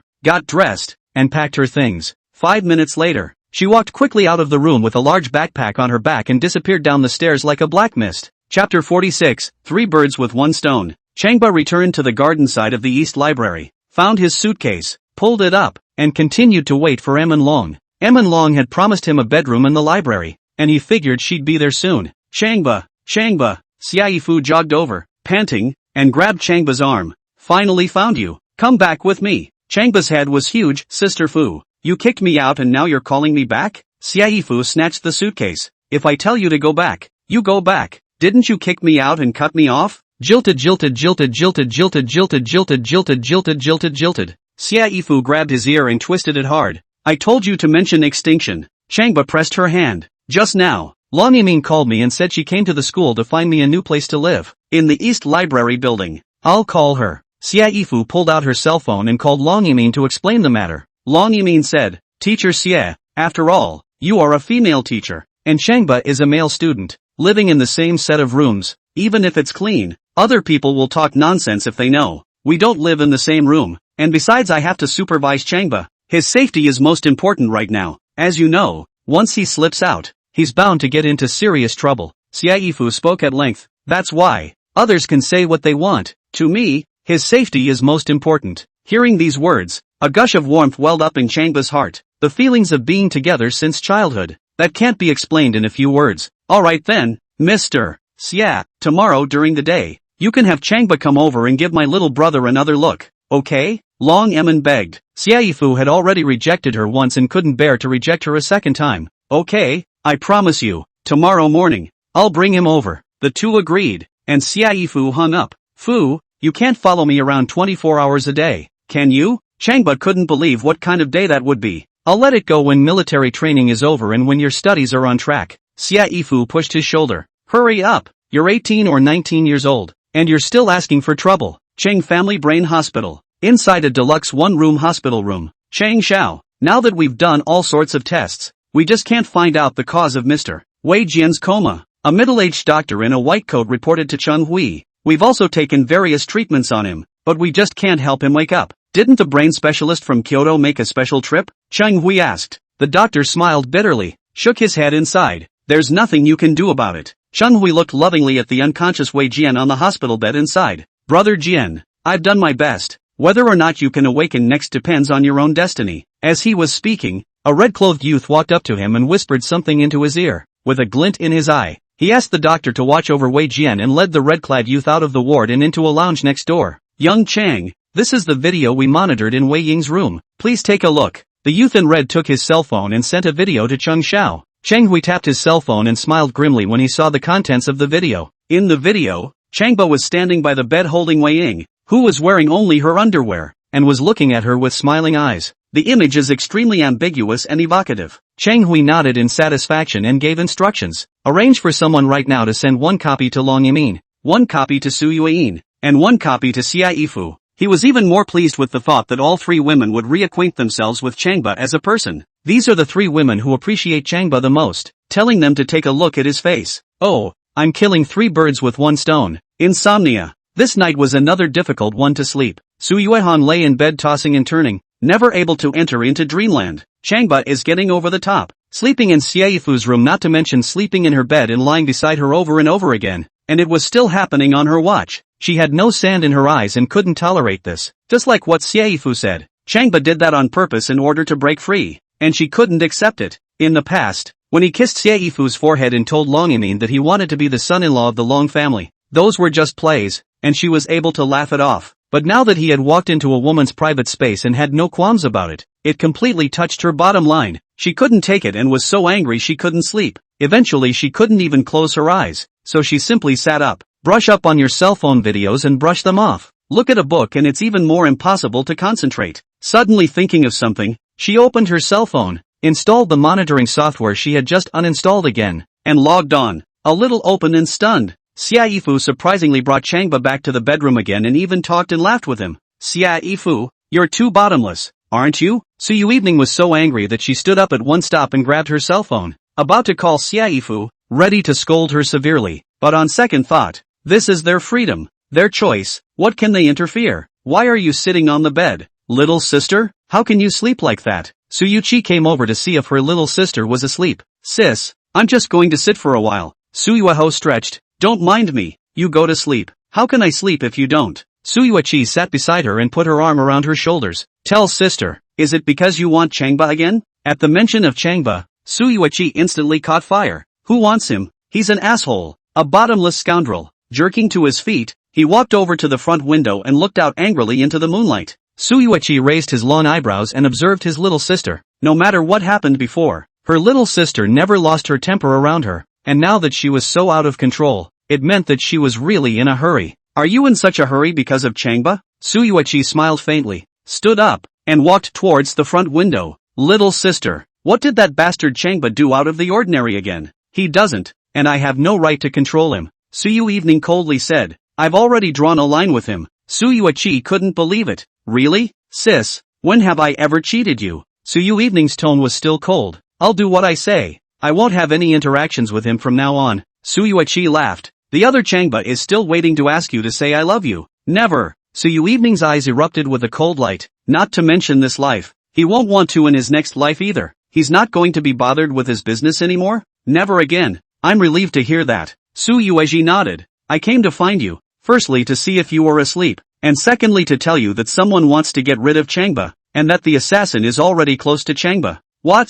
Su Yui turned around fiercely, her almond eyes glaring roundly, looking at Su Yui very nervously. Sister, who sent the killer? And who is the killer? Su Yui let out a giggle. Didn't you cut ties with him? Why are you so nervous now? Su Yui smiled bitterly and quickly walked to Su Yui's side and grabbed her hand. Sister, you quickly tell me who exactly is that killer? Su Yui stopped laughing and stared rather seriously into her eyes. I'll tell you the truth only if you tell me what's in your heart. Tell me, are you in love with Changba? At the mention of the word love, Su Yui's eyes burned and she felt the urge to cry, but she bit her lip to keep from weeping. Sis, I don't love him, it's just that he's my student and I have an obligation to keep him safe. At that, she lowered her head, not daring to meet her sister's scrutinizing eyes. Su Yui watched her little sister's tears glisten, her eyes full of eagerness and worry, and thoroughly understood. A girl doesn't show her feelings this naturally without falling in love with a man. It was also because of love that she acted so hard. Well, the person who wants to get rid of Changba is Chang Wei.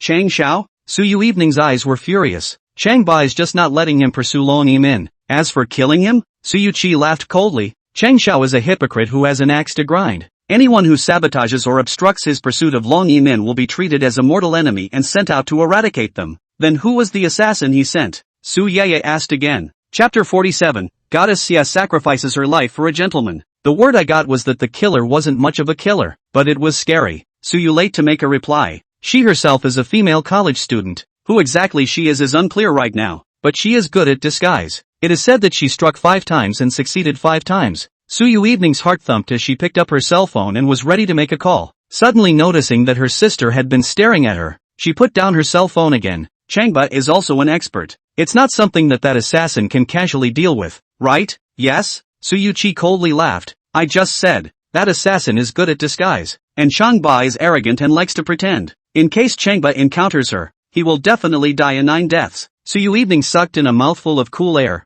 her heart fluttered and jumped up. This won't work. I have to notify him. Once he looked at his cell phone, he screamed, Goo! I've blacked him out and deleted his cell phone number. What can I do? Ha ha ha. Su Yui couldn't help it, and laughed. This stupid sister, is she getting love syndrome? I'll call Mr. Shay. Su Yui thought of Xiaifu, picked up her cell phone and found her cell phone number. I was about to call her when my phone beeped with a message. It was sent by a person called Biboibo, and as for who this Biboibo is, she has long forgotten. Still, she casually clicked on the message, saw it was a video, and opened it. Once she read the contents, her hands creaked as she gripped them and shuddered. It's Changba, standing next to the bed holding a wonderful young woman in nothing but her underwear. A little cutie. Could think of what he would do next with this woman. Little sister. It is better to know this man now than in the future. Su Yui also saw the content of the video, and wrapped his arm around her somewhat trembling shoulders. For this kind of man, it's not so much to be angry.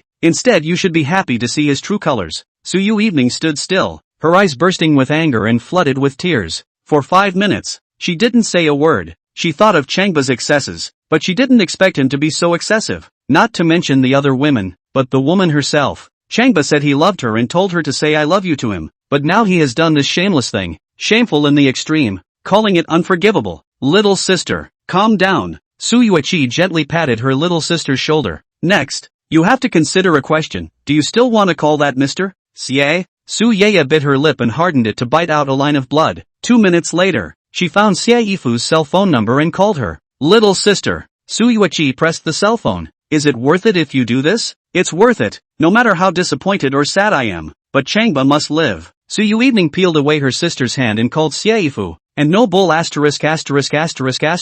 Straight to the point. Teacher Xie, I heard that there's an extremely powerful assassin who's going to go after Changba, so tell him about it. Remember. Ah, you don't say I said it. Xiaifu was lying on the bed, and sat up violently upon hearing this. Just now, Su Yui had sworn to her that she would make a clean break with Changba in the future, and now that she suddenly made such a call mentioning the killer, it proved the seriousness of the matter. Instructor Su, what are the characteristics of that killer? She only targets Changba and no one else. It also says yes, she won't make a move as long as there are other people around him. Please go tell him now, quickly. Su Yui hung up the phone and threw it aside as tears came to her eyes. Frequent fighter, I won't care whether you live or die from now on. You don't even want me to say I love you. You can't even hear me say a word to you. It's late at night. The moonlight is like silver. The entire college campus was quiet. Changba was half lying on the bed, reading a novel on his cell phone. Every now and then, he would be amused by the plot in it. The author is so much fun to write that he must be given a reward. I'm not short of money myself right now, so I'll help out my favorite authors if I can. Tap the bounty function to send out 10 great certifications one by one. If I get a 10,000 word update tomorrow, keep the bounty coming. Toodaloo. There's a knock on the door outside. Sister Fu? Changba put down his cell phone and looked towards the door of the room. Xiaifu wrapped her arms around the pillow and towel quilt and stood in front of the door. It's me. Just now, she received a call from Su Yui, and she was worried about Changba's safety, so she took the initiative to lean over. Just a thumping in my heart, wondering what to face next. The room is unlocked, so come in. Okay. Xiaifu gently pushed open the door of the room and walked into the bedroom with her head down. Changba took a look and was stunned, only to see Xiaifu walk in wearing her pajamas, clutching her pillow and towel quilt, her face blushing and shy. It looked like a young daughter-in-law walking into a cave, too delicate and attractive to be true. What is this? Changba, I want to rest here. Xiaifu walked to the end side of the bed, put down the pillow and towel quilt.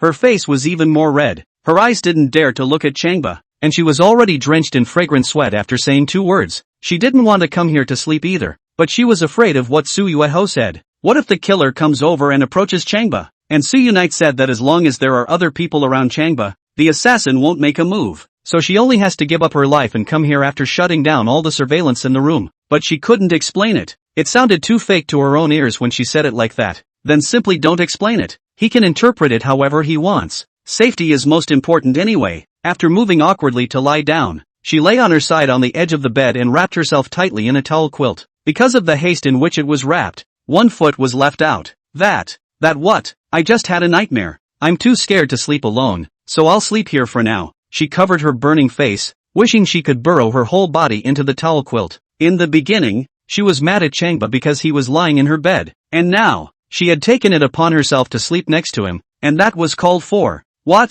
Changba was confused. Why? What's going on? What the hell happened? What exactly is Fu's purpose? He asked himself 4 questions in a row, but he couldn't answer them. If you can't figure it out, keep reading the novel. Read the novel. Keep reading the novel. The novel plot can attract more people than a beautiful woman. Just flipping through a page. He averted his eyes again. Why? What's going on? What the hell happened? What exactly is Fu's purpose? He asked once again in a series of 4. But he still couldn't answer himself. But there was a bold idea that came out of his heart, since Fu was so proactive. Did it mean that she had already prepared her mind? Did she really like herself and want to be with her? Chapter 48. Turns out you're worse than the system. Changba thought and thought. What on earth did Fumi come to this room to rest for? Want to do what? Is it a sign of affection? At the thought, his heart raced and he quietly observed Xiaifu, who had been motionless the entire time. At this moment, he had a sudden thought. How come the system doesn't tell me to finish the mission anymore? How come the system doesn't follow the rules anymore? How come the system isn't broken? Tell me to fall in love with Fu or I'll die, can't you? Snap.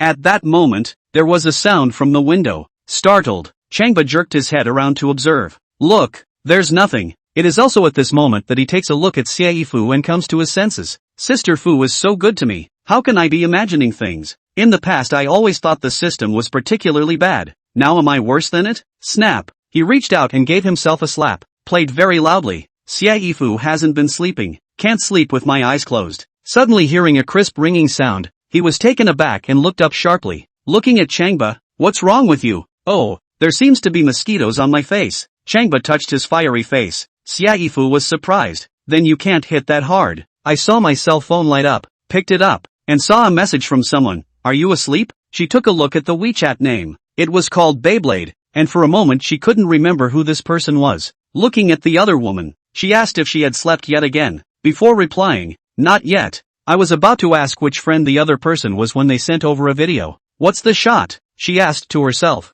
Clicking on it, at a glance, it was Changba, standing next to the bed holding a beautiful woman in nothing but her underwear. Depends on the situation. The next step is. Xiaifu's face heated up as she hurriedly turned off the video and twisted her head to glare at Changba. Too rogue. There's so no downside. Chasing after Su Yui evening over there and picking up other girls over here. Not to mention Su Yui evening. She herself couldn't accept it. Seeing Changba sleeping with a smile on his face, like he was dreaming of getting a daughter-in-law, she couldn't hold back her anger and quickly crawled over to him and slapped him hard on his faceplate. Snap. Changba was about to go into dreamland when he was woken up with a slap. Fu-san, what's going on? You have mosquitoes on your face. Xiaifu gritted her teeth and raised her hand for another slap. Look, this mosquito is shameless, always circling around you. The more he thought about it, the more angry he became. He opened his bow left and right, and made a non-stop blow to Changba's faceplate. What for? Changba covered his face and stepped back. At this rate, I can be killed by you too. Looking at Xiaifu's angry face, she asked, what's wrong Sister Fu?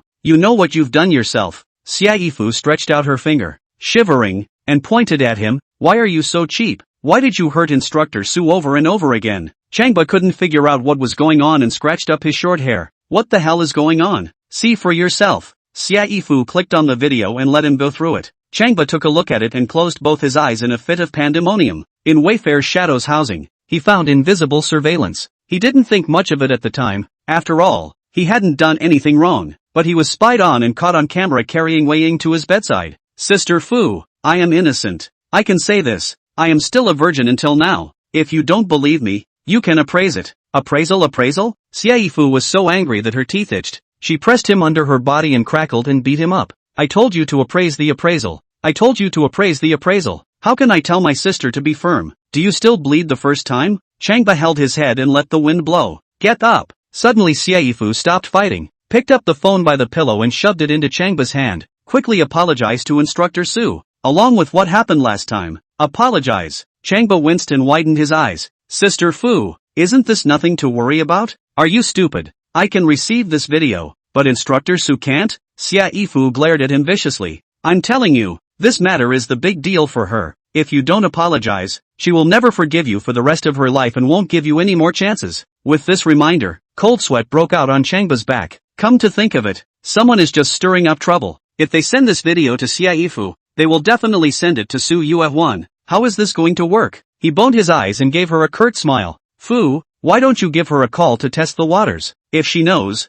I'll apologize and ask for her forgiveness. If she doesn't know yet, then we'll wait and talk. What do you say? Thinking about it, Xiaifu glared at him again and picked up her cell phone. Thinking that it was very abrupt to call at this hour, she sent her a message. Instructor Su, asleep? The moonlight is like silver. Su Yui evening sat by the window, looking at the moonlight, and had been sleepless. With her sister Su Yui by her side, she was also unable to sleep. She couldn't figure out what was going on. She clearly wanted to make a clean break with Changba, but his figure lingered in her mind. Su Yui's cell phone rang and she picked it up and walked out to answer the call. 6 minutes later, it came back into the room gingerly, sitting down next to her little sister. She frowned long and hard, wanting to say something, but tensing her lips and not knowing what to say. Another 3 minutes passed before she said seriously, "Little sister, I know you're in a bad mood, but there's something I have to talk to you about." Su Yui heard something and twisted her head to look at her. Seeing the expression and look in her sister's eyes, she subconsciously sat up straight and listened intently.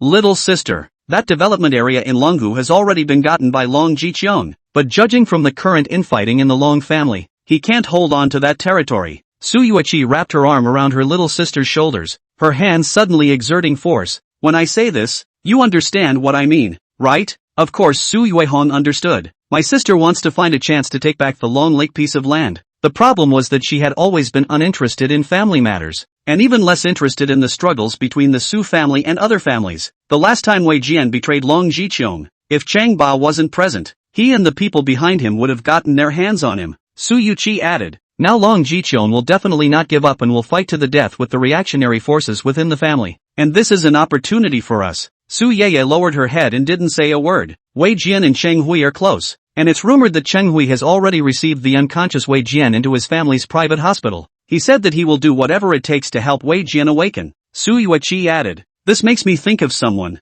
Changba. He's good at treating difficult illnesses and it's entirely possible that he can help Wei Jian awaken. Should we rope in Changba and ask him to do a favor? Once he succeeds, it will save him from being hunted down, and it will also allow us to unite with Cheng Hui to deal with the Long family." Hearing this, Su Yui couldn't listen anymore and flatly refused. "Sis, stop it. Changba and I have broken off our favor." Chapter 49, A Night Doomed to Sleeplessness. Su Yui had already thought of this answer and stared calmly into her little sister's eyes. Seeing that she was staring firmly straight ahead the whole time, she reached out a hand to gently stroke her hair and put her arm around her shoulders again, saying softly, "Little sister, this Changba person must be drawn in. Help your sister, okay?" Su Yui had a resolute face. "Sis, how do you want me to pull him in? I can tolerate whatever he does, but as far as him casually touching other women, I can't accept it." At that, she held out a hand, signaling her sister not to say anything else. No matter how much she pleaded, she would never forgive Changba, much less go to him for anything.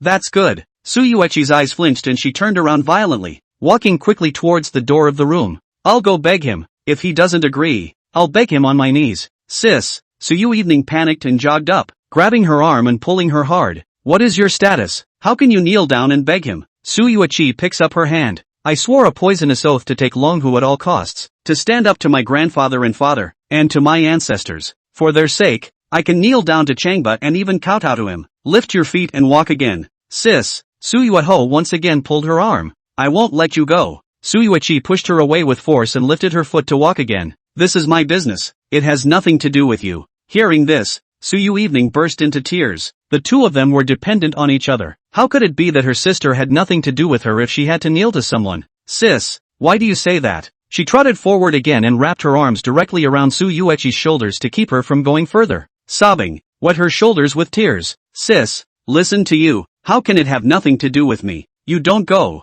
I promise you," said the man, weeping. "Little sister, I also know that you are aggrieved, but for the sake of the family's great cause, we have to endure what ordinary people can't endure, and be able to do what ordinary people can't." Su Yui wrapped her arms around her little sister and cried with her in a hug. 4 minutes later, Su Yui wiped away her tears, picked up her little sister's cell phone, and handed it to her. "You can't talk to Changba, so you'll contact Xia Yifu and ask her to put pressure on him." Su Yui thought that this was the most stable. Nodded, took the phone and tapped on WeChat. Teardrops ticked on the cell phone screen. She tapped her phone, only to realize that Xia Yifu had sent a message. "I was about to contact this person." She immediately replied, "Not yet, Mr. Xia, just saw the message. Why are you still awake?" "I'm so angry I can't sleep." Xia Yifu said on her lips, glared at Changba beside her, and typed a reply, "Insomnia in the middle of the night, can't sleep. Su Yunan, please keep your eyes on Changba. You keep your eyes on him, don't you?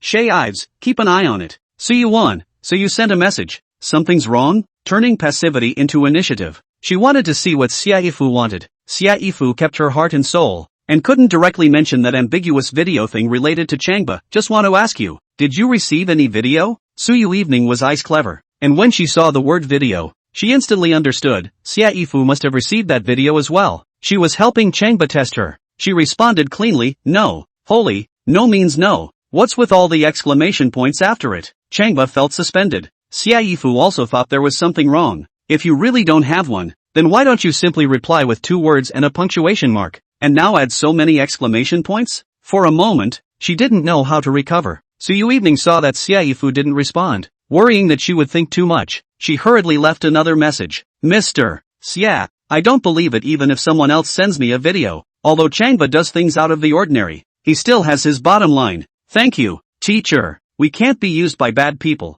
Xiaifu smiled. It makes sense. When Changba took a look, he even put his heart down and cracked a smile. Now that Su Yui evening was able to think this way, he really didn't expect it. I have to say, the instructor is an instructor. Very open-minded. Seeing that the time had come, Su Yui evening added, Mr. Xia, tell Changba to see a patient for me tomorrow. As long as I can help the patient wake up, he and I will put our differences aside. Xiaifu took a look and rejoiced. Changba, here's your chance. Changba didn't know who he was treating and had no idea. Ask who you're treating. Xiaifu replied to the message again. For whom? Su Yui evening. Now the patient cannot be public. Tomorrow after breakfast, I drive to the school to pull you guys. Xiaifu clenched her fist. Copy. Not to be seen. Stretching out his finger, he tapped Changba's shoulder. Changba, this is an opportunity I've secured for you. No matter what, you have to grasp it. Good. Changba was looking forward to seeing that patient. And even more so, he was looking forward to releasing his old enmity with Su Yue Huang. Once the two had turned their differences into a friendship, then he wasn't far from accomplishing his mission. Lay down and go to sleep. Seeing this, Xiaifu honestly crawled towards the end of the bed. After lying down, he turned off his cell phone and lights and closed his eyes to sleep as well. In the meantime, Su Yeyang also lay down to sleep. It was sleeping next to my sister. Worried that her little sister was still suffering from insomnia, Su Yuqi accompanied her to rest. Seeing that her little sister was still looking out the window at the moonlight with her eyes wide open, she said softly, Don't be paranoid, little sister. Wait until tomorrow to see Wei Jian. No one can predict what will happen then. For us sisters, let's take care of our health first. Su Yeye nodded her head gently. There was sleep, but he still couldn't sleep. I don't know how long it took before she closed her heavy eyelids and drifted off into sleep. And the dream was full of Changba. The moonlight is getting brighter, like a glowing river. It washes over and over again the quiet city of Mordor. Long Yimin was half lying on the bed, wrapped around one of the pillows, quietly looking at her cell phone.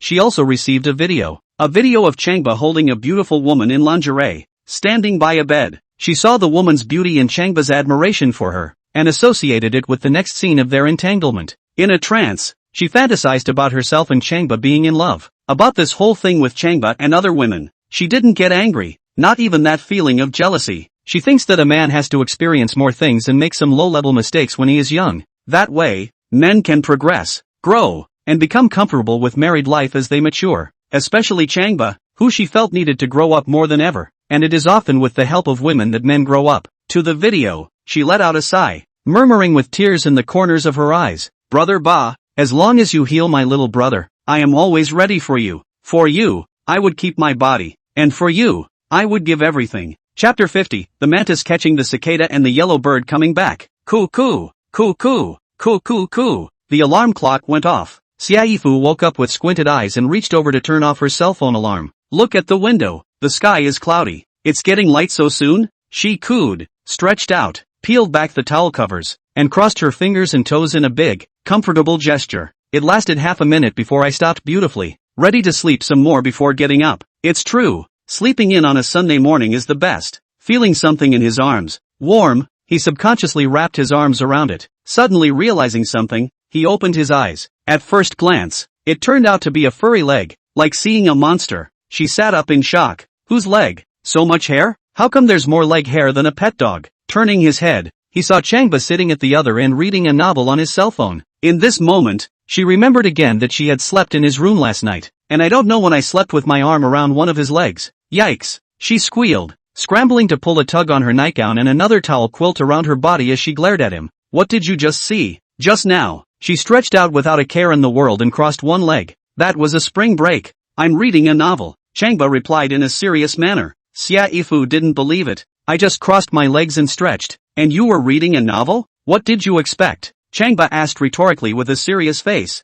In this world, is there anything more appealing than fiction? Is there anything more enjoyable than a novel? Xia Yifu blankly glanced at him and hurried out of bed. Noticing him snickering, she realized he must have seen something 10 times better than fiction and scrambled to wrap her towel cover around her and slink away. That was a big sniff just now. Ha ha ha ha ha. Changba then dared to laugh with his head held high. What a high to see something wonderful just now. It's a pity that the night is so short. What are you laughing at? Xia Yifu had already stepped out of the bedroom when she heard the laughter and turned around again, sticking a head in and glaring at Changba. Changba stifled his laughter and pointed to his cell phone. The plot of the novel was wonderful. I couldn't hold back just now. You better die laughing. Xia Yifu closed the door of her room with a bang and returned to her bedroom with quick steps. It's really hard to figure out how to sleep with one of Changba's legs in your arms at night. Is it the same as sleeping with your arm around him when you were a child? She was even more flushed and her heart was pounding. After a quick wash and some simple makeup, it was already 7 in the morning, and she thought that Changba should be hungry and walked out to buy breakfast.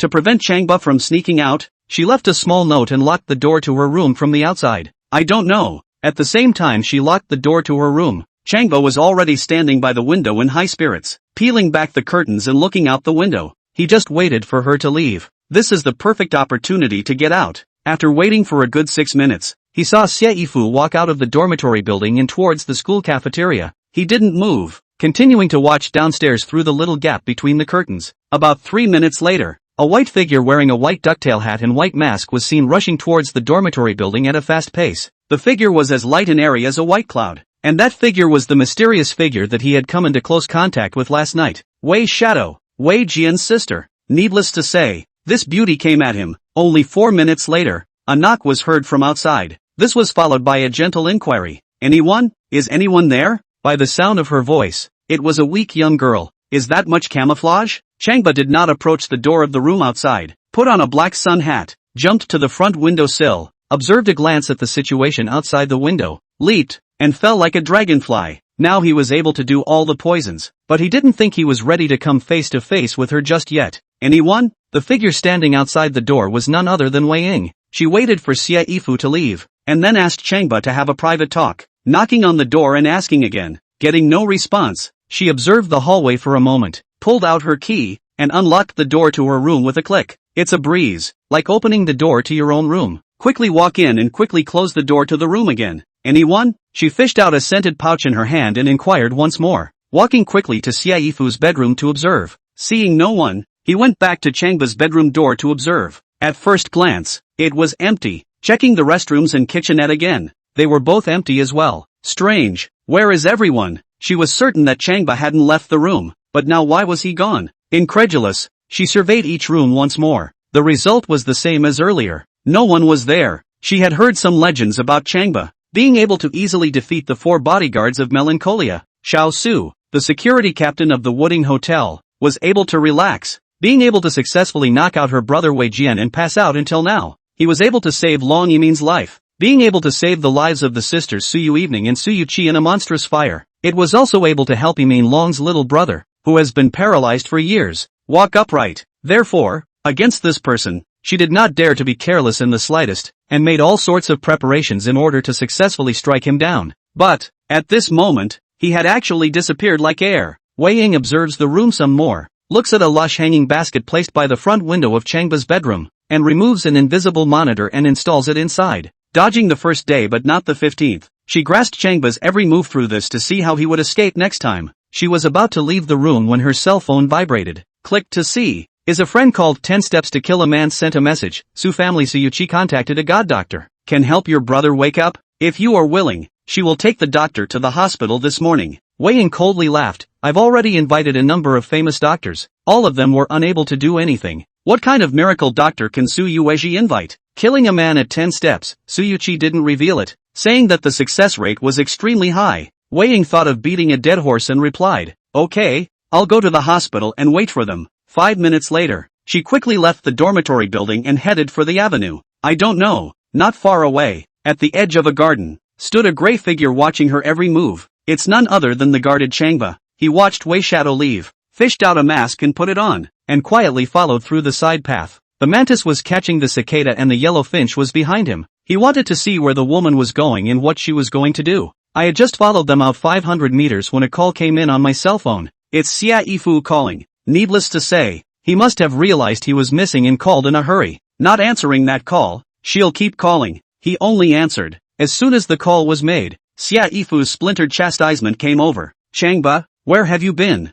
An appointment with Instructor Su. Did you forget? Instructor Su has driven over. Come back here. Do you hear me? Get back here. Chapter 51, The Miraculous Little Voice. Changba didn't expect Su Yui to come over so quickly, so he had to stop and helplessly watched Wei Ying walk towards the southern avenue. Changba. Just the moment he turned around, a hawk-nosed youth in a security uniform passed by Wei Ying and yelled at him. Changba turned around to see that it was a school security guard, but didn't recognize it. Changba, Mr. Xia wants you to go back now. The eagle-nosed security guard walked briskly while still yanking his loud voice at Changba. Changba understood at once that Fu was worried about him slipping away and had arranged for school security to keep an eye on him. And at that very moment, Wei Shadow turned around violently and looked at Changba in shock. She was supposed to be following Changba, but it turned out to be a good thing. At this moment, Changba also looked at her. The two men's eyes met in the morning sunlight. The air, which had already started to become hot, suddenly became extremely cold at this moment. Changba, didn't you hear me? The eagle-nosed security guard gestured and chided at Changba. Only then did Changba turn around and walk back to the dormitory building. Wei Shadow still stood in place, looking at him with blades bursting out of his eyes over and over again. She tried to follow him, and she ended up being followed back. This man who should be killed is really not to be underestimated. The cell phone suddenly vibrated. She pulled out her cell phone and saw that it was a video from her friend. 10 Steps to Kill a Man. Click on it and be amazed. Anger flared in his eyes for a moment. In the video, Changba is holding her, standing by the bed, and she was wearing only her underwear, her snow-white body showing in front of him. She jerked her head around once more, watching Changba's back. Last night she had suspected that someone had entered her room, but never dared to think that the person who entered into her room was Changba. There was a trampled bamboo leaf green viper on the floor. Could the viper have been prepared by Changba? Also, who was filming them surreptitiously? At this point, 10 Steps to Kill a Man sent a message asking, "What's the deal? We Shadow, catch the person who installed the invisible surveillance and make him pay the worst price." 10 Steps to Kill a Man. Where is Changba? Wei Ying, I'll do it myself. Don't you care? Putting away his cell phone, he looked at Changba's back with bloodthirsty eyes again. Changba, MS. Xia cares a lot about you, so tell her to save her heart too. The eagle-nosed security guard accompanied Changba towards the dormitory building and shouted, "As a freshman, you should also calm down in college." Changba was a little annoyed. He didn't even say anything when this eagle-nosed security guard yelled at him earlier, but now he's stomping on his nose. He asked, "Who are you?" "Me, you don't recognize?" The eagle-nosed security guard sneered. "Captain Xiao Tong, the security captain of Magic City University." Changba had heard of this man. This man is good at prying for information and is nicknamed Little Smart. He nodded. "Oh, so it's Teen Xiao. How did Mr. Xia arrange for you to keep an eye on me?" "Don't ask that one. You kid." Xiao Tong laughed coldly. "You're not qualified to ask about what's between Mr. Xia and I." Changba was even more furious, but didn't move and pulled out his cell phone. "Teen Xiao, it's easy to contact in the future. Add a friend. I have a list of friends who are either rich or famous. Who are you?" Xiao Tong gave him a shove on the shoulder and told him to move. Changba laughed. "There's something about this security guard." He pointed to the small wooded area next to him. "Teen Shaw, how far is this from the lawn in the woods?" Xiao Tong twisted his head to look at it. "It's about 10 meters away. Why are you kids asking about this? I can kick you over the edge." Changba took 2 steps backward and suddenly flew up and placed a foot on Xiao Tong's shoulder. "Ah!" With a miserable scream, Xiao Tong flew out at once, flying a graceful parabola, and the body spun quickly through the air, spinning one of his leather shoes out. Flutter! As his hips landed, Shotan let out another scream and rolled twice before coming to a stop. He tried to get up, but his shoulder hurt too much to stand, only wrapping his arms around his shoulders. He looked at Changba with angry and horrified eyes. Legend had it that Changba easily defeated Su Yui evenings for major bodyguards, Meilon Juju, and he didn't believe it at all after hearing about it. But now, he believed. However, when he thought of his identity, he still gritted his teeth and said, "Changba, do you know who I am? Do you know what this foot of yours means?" Changba walked over to a crooked-necked weeping willow tree that was thicker than a bowl, lifted his foot, and gently placed it on the trunk. Click! The trunk broke in half. Xiao Tong shivered in fear. At this moment, he realized that the kick that Changba had sent him just now was a kick of mercy. Otherwise, he would have been broken in half. Just that kick, just that amount of force, convinced him. Seeing Changba approaching, He smiled curtly and scrambled to pull out his cell phone. Brother Ba, we can't be friends without fighting. Add a friend. I'm nicknamed Little Smart, and I can get any information, not to mention college towns, but the whole Magic City. In the future, as long as you give me a word, I'm willing to sacrifice my liver and brain to no avail. This attitude can be. Changba was comfortable in his heart. Pulling out his cell phone, he added his friend. Team Xiao, you know Instructor Su, right? Of course I know. Buster, go ahead. What news do you want? I want to know where she's gone and what her plans are this morning. Good to know. Xiaotong smiled arrogantly and opened his cell phone. I'll send a message to my friend and ask for a quick investigation. You wait a moment. Changba sat on a crooked tree trunk and pulled out his cell phone and waited. Seeing that Xiaofu had once again sent a message, he replied that she would be right back. 6 minutes later, Xiaotong climbed up with difficulty and reported with a nod of his head. Bully, the message came through. Instructor Su and her sister Su Yui drove and have come to the east gate of the school. They brought breakfast and are going to treat Mr. Shay and you to breakfast. After breakfast, I'll take you to the Chang Family Brain Hospital to see a patient. Changba surveyed the hawk-nosed security guard across from him in shock. This guy lives up to his reputation of being a little smart. Not only did the news come quickly, it came accurately. Talent. Team Shaw, you really do have a pair of skills. Changba appreciated a smile, patted the seat beside him, and told Xiaotong to sit down. Hearing the praise, Xiaotong smiled. Brother Ba, truth be told, I'm 28 years old this year, and I haven't even graduated from high school.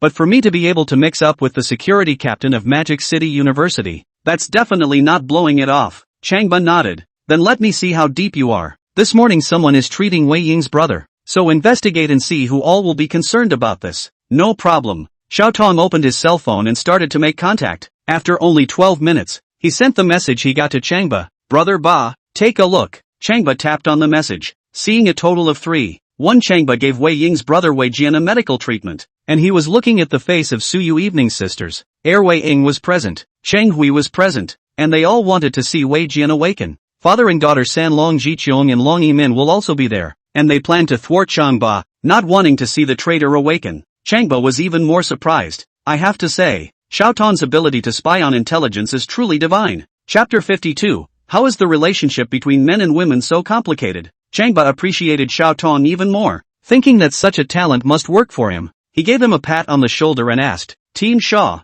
how did you find out this information? Brother Ba, about this you don't have to ask. Little brother, I have my own channels. Xiaotong's face was full of smiles, and his eyes glittered with a cunning light. Changba didn't say anything, grabbing a pebble underneath him and gently holding it. Click, click, click. Dust like sand flowed out of his hands in a line. Xiaotong was so scared that he didn't dare not to say anything. Of course I won't hide it from Brother Ba. There are my eyes inside the 4 big families and other famous families in Magic City. How should I put it? It's a hidden industry chain. Changba frowned as he observed the hawk-nosed youth. Xiaotong was scrutinized and couldn't help but be scared. Brother Ba, why are you looking at me like that? Team Xiao, to be able to have the ability to gather intelligence like this, you should appear composed. But the impression you leave is that you are impetuous and superficial. Changba shook his head. At this rate, you will be in danger. Shotan hemmed and hawed. Standing up, he bowed to Changba. Brother Ba, I didn't become so shallow until I ran into you. To the others, I never mentioned anything about gathering intelligence. Let me warn you, in the business of gathering intelligence, you'd better be careful. Changba stood up and patted a bit of dirt on his pants. Xiaotong smiled curtly and nodded his head to pat up the dust on Changba's pants. Brother Ba, I'll remember your words. By the way, can you do me a favor now? You say. Changba twisted his head and looked down at him. I have trigeminal neuralgia and it hurts like hell. By 7:30 a.m. The pain was on time, and it lasted for 10 minutes or so, like fire, and like a knife, and the heart of death. Drugs have been taken a lot. Surgery has been done. Just not much effect. Xiaotong took out his cell phone and looked at the time. With a bitter face, it's still 3 minutes. I heard that Ba is a magical medical skill, and I wonder if I can raise my hand to help my little brother. That said, grit your teeth, wrap your head around it, and prepare for the sacred 10 minutes. Snap, snap, snap, snap. Changba suddenly swung his hand and started slapping hard against the back of Xiaotong's head and the back of his neck. Brother Ba, why are you hitting people? Xiaotong was knocked to the ground, burning with pain, and glared at Changba. Without explaining, Changba squatted down, pressed down on his head, and continued to slap at the back of his head and the back of his neck. 3 minutes of slapping in a row had left the back of his neck red. That's fine. You'll see if it still hurts later. Changba lifted his foot and walked away. Xiaotong curled up on the ground with a bitter look on his face. Grass, you long dick, beating up on me to cure my trigeminal neuralgia? Mr. Su, Instructor Su, you're here, please come in. Xia Yifu stood at the doorway to greet the two sisters, Su Yui and Su Yui. Legend has it that Su Yui is the ruthless big sister. She couldn't help but look at her with awe and then at Su Yui. Su Yui smiled faintly and took Xia Yifu's hand to introduce her sister. Su Yui wouldn't put a college counselor in her eyes, but considering that she was Changba's neighboring sister and a counselor, she still nodded politely and shook her hand in greeting. The sisters had come with breakfast, which, together with what Xia Yifu had bought, nearly filled the coffee table. After sitting down, they chatted idly while waiting for Changba to return. 5 minutes later, Su Yui stood up to go to the restroom. It was also during this time that she quietly observed each room and the wastebaskets within. Seeing that there was nothing suspicious inside, and smelling nothing ambiguous, she nodded in satisfaction. No matter what, the relationship between Xia Yifu and Changba was still clean. A woman's keen sixth sense told her that Xia Yifu was a woman with a gentle character but with a bottom line. For that alone, she greatly admired Xia Yifu. Any other neighboring sister, coupled with this environment, would have played Changba out long ago. She couldn't help but think of the stories that would happen if she lived next door to Changba instead. She grunted and cursed herself at the thought. Having already decided to make a clean break with Changba, how can one still be nostalgic about him? What a no-show. Just then, there was a sudden sound of talking from outside. Changba is back. Her heart thumped up in her chest, wondering how she was going to get out to meet him. If you don't see him, ask him to treat Wei Jian. You can't see him. It must be awkward. How do you talk? How can I talk to him? She had thought that, between her and Changba, she could make a clean break and never interact again. But reality told her again, the reality of two people is that you can't get away from me and I can't get away from you. What is it about relationships between men and women that's so complicated? Evening.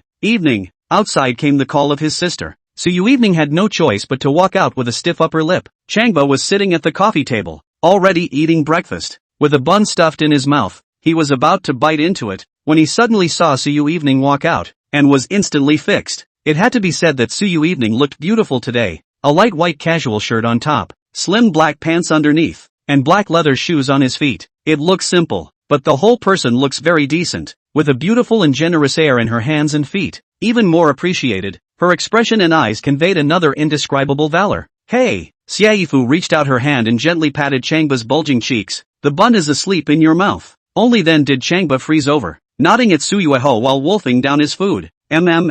That smells good. Su Yui reluctantly nodded at Changba and sat next to Su Yui. Along with Xia Yifu's invitation, she also ate her breakfast. Noticing Changba glancing at her from time to time, she didn't look at him and looked down to eat. No one spoke, and the atmosphere of the meal seemed a little chilly. Changba ate quickly and was full in less than 10 minutes. Sister Fu, Instructor Su, Mr. Su, you guys take your time eating, I'll go pack up my things. Just as he stood up, a familiar sound came to his ears. Ding! Congratulations to the host. There's a new mission. Please pick up Su Yui. Walk into your bedroom, put her on the bed, and take off her shoes in 1 minute. I'll go. Changba was startled. The dog system was very suddenly setting up missions, which he had long been used to. It was the fact that the target was Su Yui that made him not dare to imagine. Dog system? Who are you talking about? Is it Su Yui? No, it's her sister Su Yui. Dog system? You're sick. I carried the woman who could potentially be my sister-in-law to my bedroom and also placed her on the bed to remove her shoes? Complete the mission and draw a prize once. Mission failed. Egg crumbled and ruined. Countdown begins at. Dog system, I collapse your grandfather. Chapter 53, older brother plays with his heartbeat. Changba didn't want to try that kind of egg crumbling, so he had to take a deep breath and walk over to Su Yui's side. Su Yui was eating a donut and couldn't help but stare at him. Su Yui and Xia Yifu also looked at him curiously. We're in the middle of dinner. Why are you next to Big Sis? Changba took another deep breath, bent down, and very suddenly took one hand around his waist and one hand around his legs, picked up Su Yui, and walked towards his bedroom. Look at the skillful movements, just like hugging your own daughter-in-law. Su Yui, Xia Yifu, Su Yuan, they all froze in the face of this unusual move by Changba, especially Su Yui who was embraced by Changba in his arms. She couldn't think 100 times, but she couldn't dare to think that Changba would dare to suddenly hug her. In the entire Magic City, who didn't know that Changba liked Su Yui? But now he was holding her sister in his arms extremely suddenly and walking towards his bedroom. What's he up to?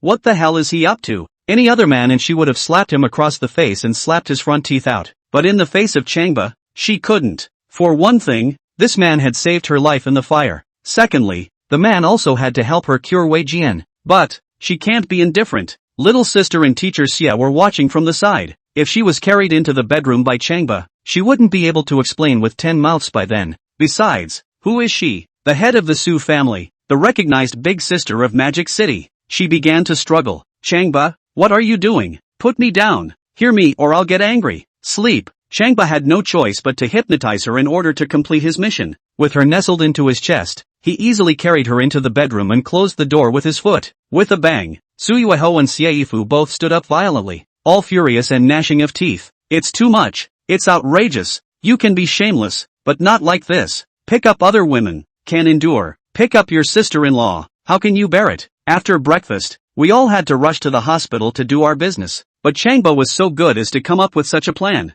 How can you do great things with a man like that? How can you do great things? What makes them sweat even more is, what next? Changba holding Su Yui has entered into the bedroom. What to do next? It doesn't take much thought to figure it out. And Su Yui surprisingly did not resist, but even snuggled into his arms and went in. Could it be that she also fell in love with Changba and was willing to unconditionally sacrifice her body for him? Right next to your sister. Offering yourself to your sister's would-be boyfriend? Unbelievable. Exasperating. I can't take it anymore. Xie Yifu suddenly let out a chirpy cry and rushed towards the door of the room. I want to see what they're doing. Thank you, teacher. Su Yu took a step forward at night and grabbed her wrist. Don't. Why don't you want it? Is it because she's your sister? Xie Yifu was angry and anxious. Her face was already covered in beads of sweat. Instructor Su, I can't even stand it when it comes to this kind of thing. Can you stand it? Su Yu evening, with tears in both eyes, was even angrier than Xie Yifu and had long wanted to rush into the room to violently beat up Changba. But when she thought that the woman inside was her sister,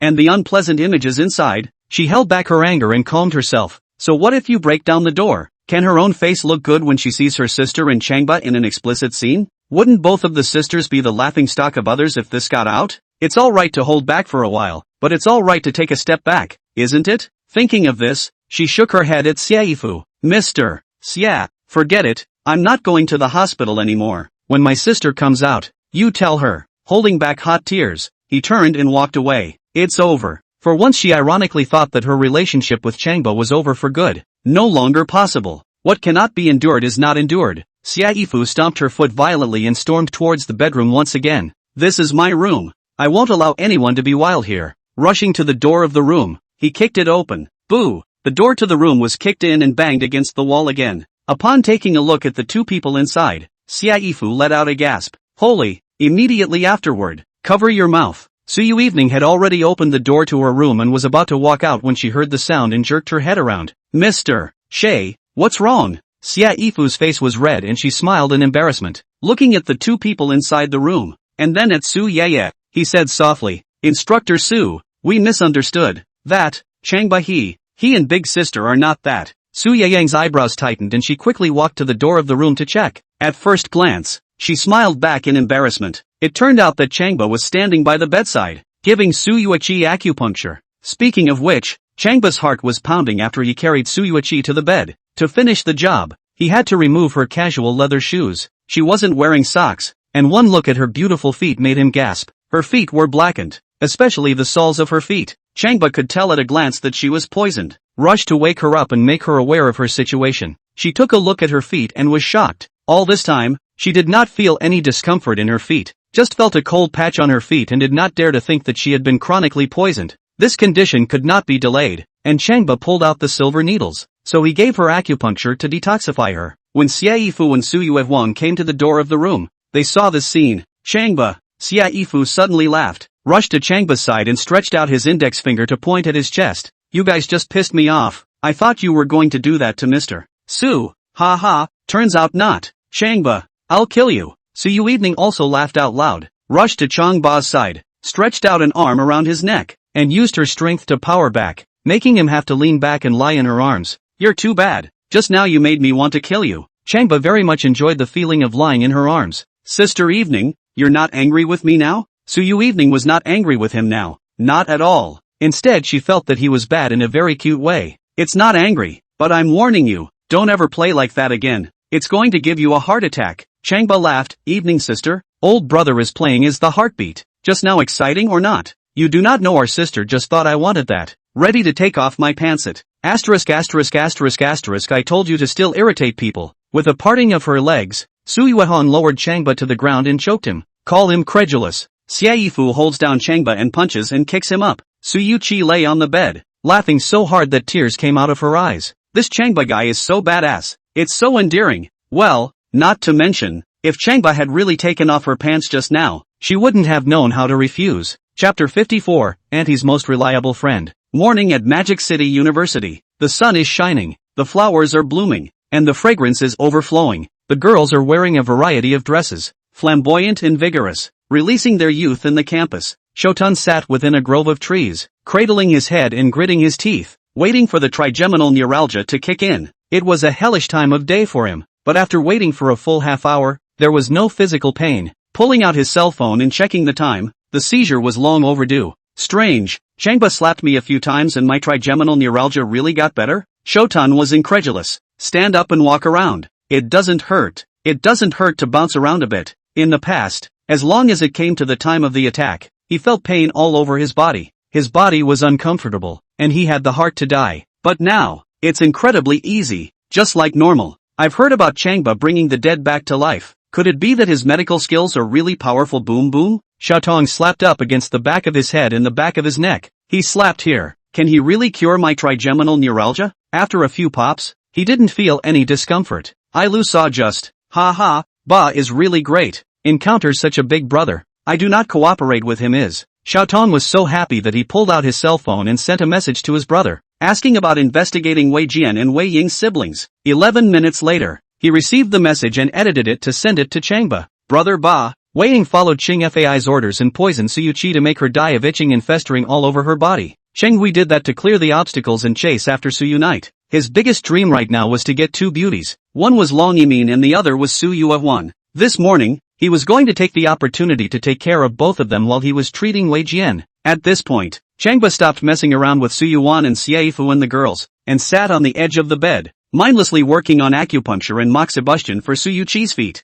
Changba, what the hell is wrong with my feet? Su Yui observed her feet and couldn't figure out why they had become like this. At first it was unbearably itchy. If it wasn't for your acupuncture, I could have scratched my skin. It's poisoned. Changba finished the acupuncture and stretched out his hands, massaging her feet. Look at the color of the palms of her feet. At first it was black, now it's slowly turning into a normal light red. If the system hadn't told him to pick her up, I'm afraid her feet would have broken the skin and seen blood. At that point, treatment can be a pain in the ass. Poisoned? Su Yui and Su Yui exchanged glances. I'm usually in the company and don't come into contact with strangers. How could I be poisoned? Changba gently patted the back of her foot. I'll help you investigate. That won't be necessary. I'll send someone to investigate. Su Yui picked up her cell phone, so she sent a message to her bodyguard to give the relevant instructions. As for Changba, he opened his own cell phone. He smiled when he saw the message from Shotan. Just as he had judged, Su Yui was indeed poisoned. But he didn't realize it was Wei Shadow who did it.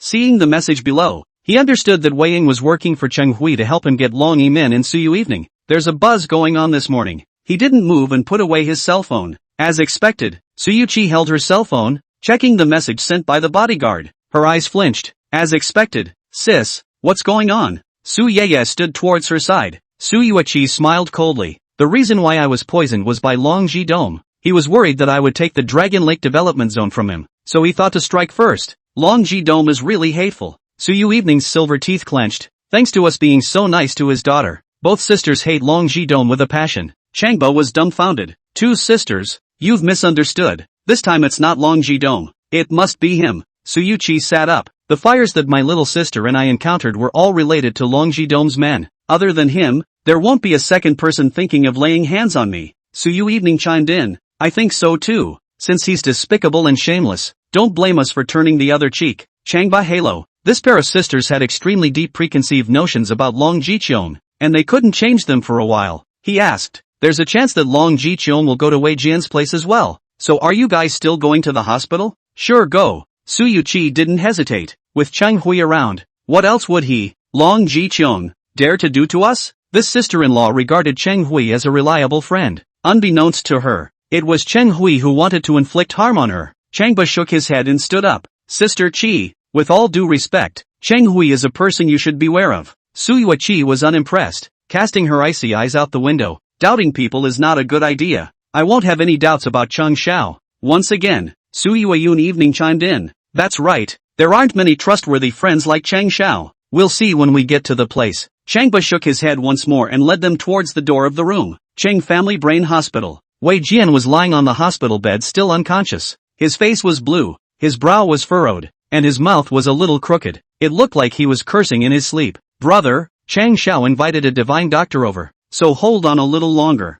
Wei Ying sat on the edge of the bed and took one of his hands. I'm sure a miracle will happen. Wei Jian's hand moves a bit. Wei Shadow felt it and stood up bending over. Brother, I know you can hear me. You have to believe in yourself. Wei Jian's hand took hers for a moment, extending one finger to gently trace it. Thinking to write, Wei Ying was even more excited. Brother, are you going to tell me something? You write it. Trusting that her brother would provide her with some important clue, she reached out her palm and placed it under his fingers for him to write. Wei Jian still had his eyes closed, but his expression became grim, like he was riveted to something, and Wei Ying could clearly feel his fingers firing. One stroke just writing, but he didn't know what he was writing. Feeling it for a while longer. I still can't tell what the word is. She was in a hurry. Brother, take your time. Write slowly. Wayfarer Shadow, what are you doing? A man's questioning voice came from the doorway of the ward. Wei Ying twisted his head to see that it was Chung Hui, stood up and said excitedly, Mr. Chang, you're here. My brother can hear us and write with his fingers, but I can't feel what he's writing. Oh, Chang Hui was interested.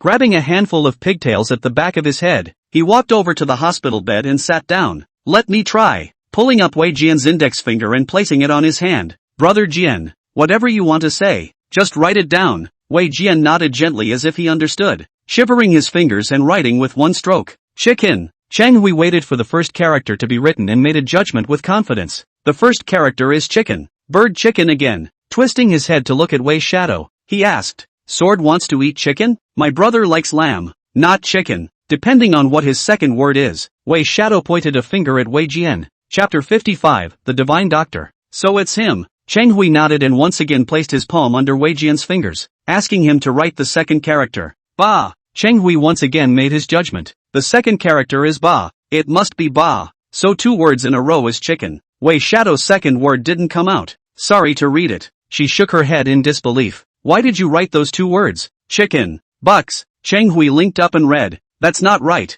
What does Brother Jian want to do by writing these 2 words? Do you want to curse? Wei Jian was able to hear them at this moment and was so angry that he wanted to open his eyes. Who am I scolding? I'm referring to Changba. It's Changba. It's Changba who did this to me. I have to find him. That pissed me off. Sword. Go ahead and write. Chen Hui once again placed his palm under Wei Jian's fingers. Brother, write slowly. Don't rush. Wei Ying cheered him on. Wei Jian secretly powered up and once again wrote with a single stroke. Whore. 3 minutes later, Chang Hui nodded. He's writing another horse whore. With that said, Akui Shadow sighed. Wei Shadow, you see, your brother cannot lack of women.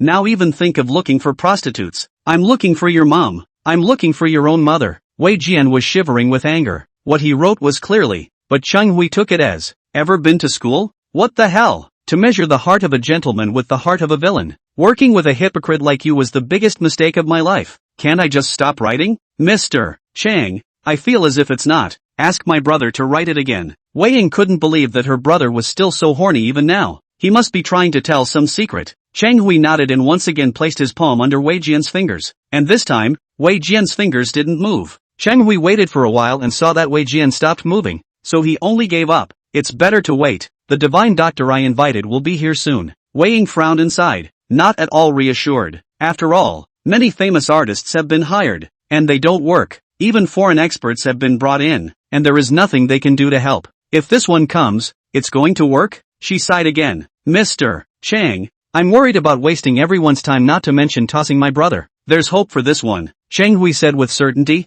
This was recommended to me by Su Yui. Without full certainty, she wouldn't recommend it to me. As you know, in her mind, I've always been the most trustworthy friend. At the mention of the words most trustworthy friend, Wei Shadow smiled coldly. To be able to treat Chang Hui as his most trustworthy friend, that person's level couldn't be any higher. It was because their siblings had trusted him that they had gotten into such a mess as they were in now. She didn't have much contact with Chang Hui, and just by the fact that he wanted to own Long Yimin while also wanting to own Su Yu Evening, she knew that he was a hypocrite, someone who wasn't trustworthy at all. But for her brother's sake, she kept quiet for now. You are a distant path. a light in the mountain fog. I am a child, oh child, walking in your eyes. Cheng Hui's cell phone rang in color. He picked up his cell phone, answered it, and said, Mr. Long, I'm at the hospital. Okay, I'll wait for you and Emin to come over. When Wei Ying heard the words General Dragon, his eyes glared roundly and a fierce light burst out. Her brother got into this situation because he went against Long Jiqiong.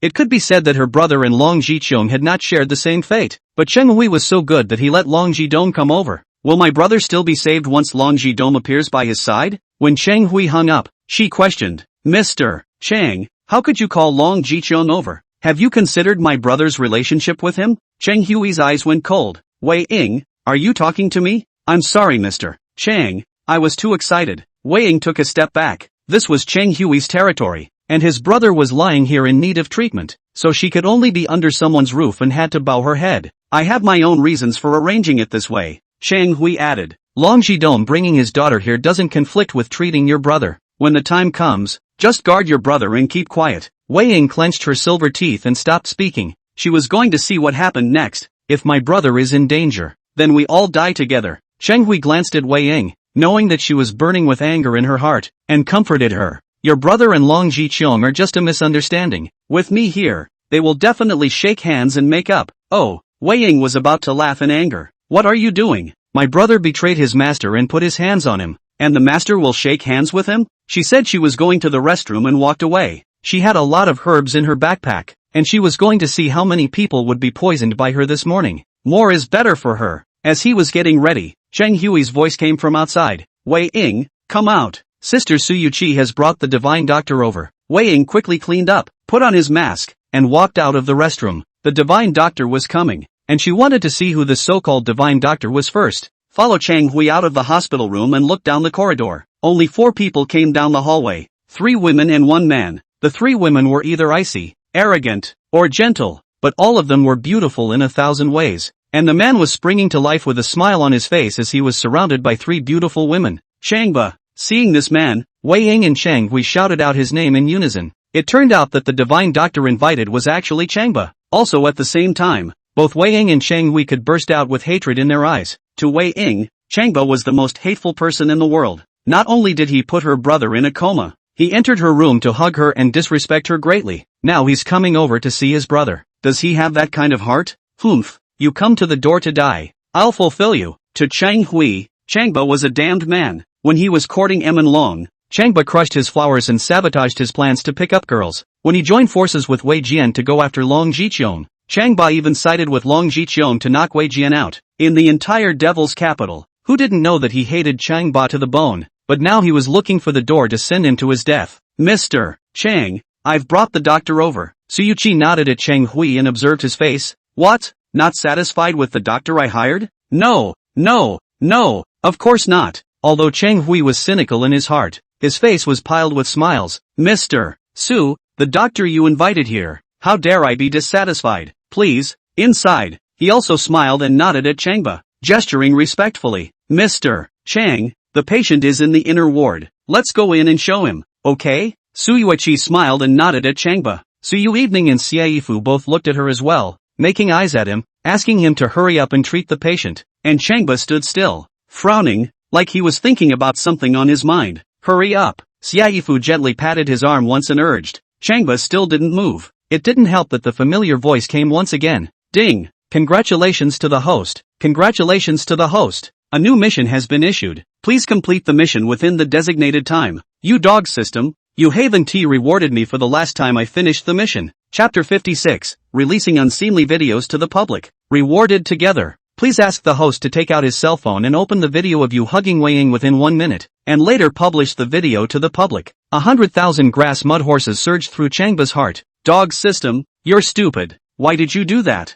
Are you kicked in the head by aliens? So much for not playing by the rules? Why do you do this? The hosts find out for themselves. Failed mission. Stripped of kung fu and healing skills. Countdown begins. 60, 59, 58. Changba certainly didn't want to lose his kung fu and medical skills, which were, after all, the basis of his establishment in this metropolis. He looked at Su Yui and Xiaifu and the girls, then at Wei Ying and Cheng Hui and them, and with his arm outstretched, he pulled out his cell phone in a dashing manner. Gentlemen, before we see the doctor, I'm going to ask you to look at something. Tap on the video and zoom in to watch. And then he took his cell phone and let Su Yui, Xia Yifu, Su Yui, Wei Ying, Cheng Hui and the others go through them one by one. It is? My god. I'll go. The crowd took a look and gasped in shock, all of them falling over themselves and shattering their 3 views. They thought that Changba was going to show them very important content, either medical knowledge or videos of a miracle cure. Who would have dared to think that what they saw was the image of Changba holding a beautiful woman and preparing to rest?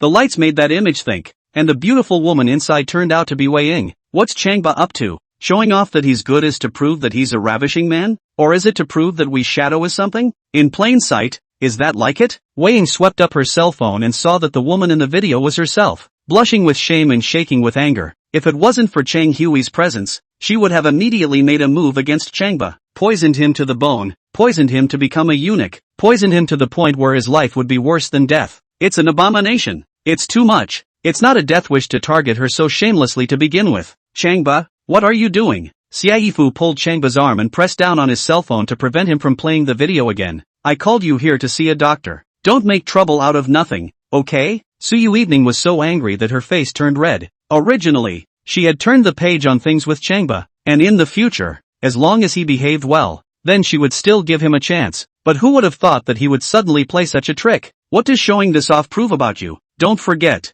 you've been courting another goddess. Is it a shame to do that now? If you're not ashamed, are other people? Finally unable to hold back her anger, she glared at Changba and chastised him. Changba, why are you doing this? Su Yui and the others were also very puzzled and stared at Changba with cold eyes. Yeah, why would I do that? Changba pointed at Wei Ying and bellowed. This woman knows best. Let her speak. Holy, I know best? Wei Ying was so angry that he was about to explode. She had no idea when she was being held by Changba. When the video was taken, she wasn't sure, and now it was good that Changba was directly targeting her. It's so shameless to be evil. Why don't you say something? Changba pointed at Wei Ying and righteously said, I have to publicize my privacy. Why? I would do that unless I had no choice? Why don't you explain it to everyone?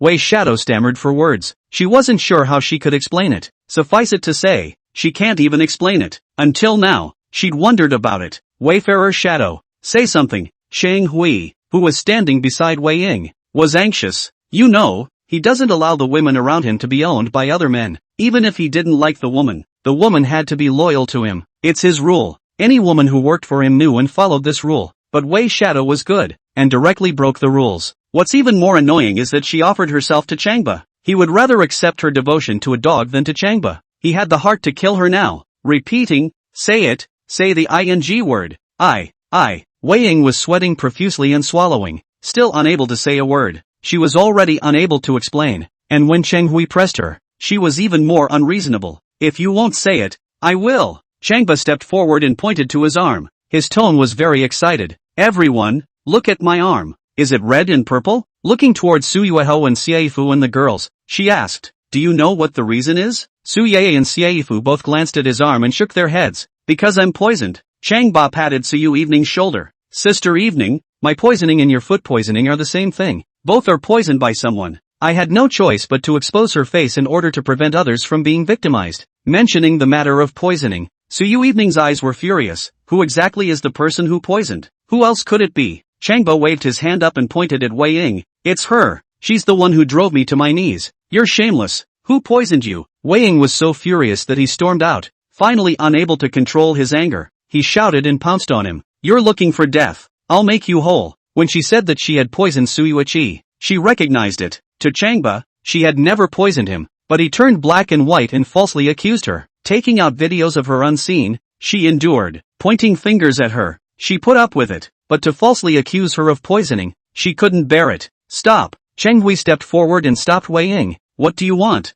Still not giving your brother medical treatment? At the mention of her brother, Wei Ying clenched her teeth and controlled before calming down. Also good. When the visit is over, we'll all settle the total bill. At that time, even if the fish died, she would not hesitate. Sister Evening, Sister Fu, listen to this. Changba pulled out his cell phone and tapped on a recording, placing it between them so they could both listen. It turned out to be the conversation he had when he questioned Wei Ying after hypnotizing her. Changba asked, on what basis did you inflict harm on me? Wayfarer Shadow replied, by my bomb. Changba asked again, incense pouch? Wei Ying replied again, yes, The unique scent emanating from the scented bag is poisonous and can cause a person to fall into a coma forever. Changba asked again, so how do you target me? Wei Ying replied again, I will add another kind of poison that will keep you in a half consciousness all the time, which also means that you will be able to feel pain. I will tell you to fester in your lower body and feel pain. Hearing this, Su Yui and Xia Yifu understood. Turns out it's Wei's shadow.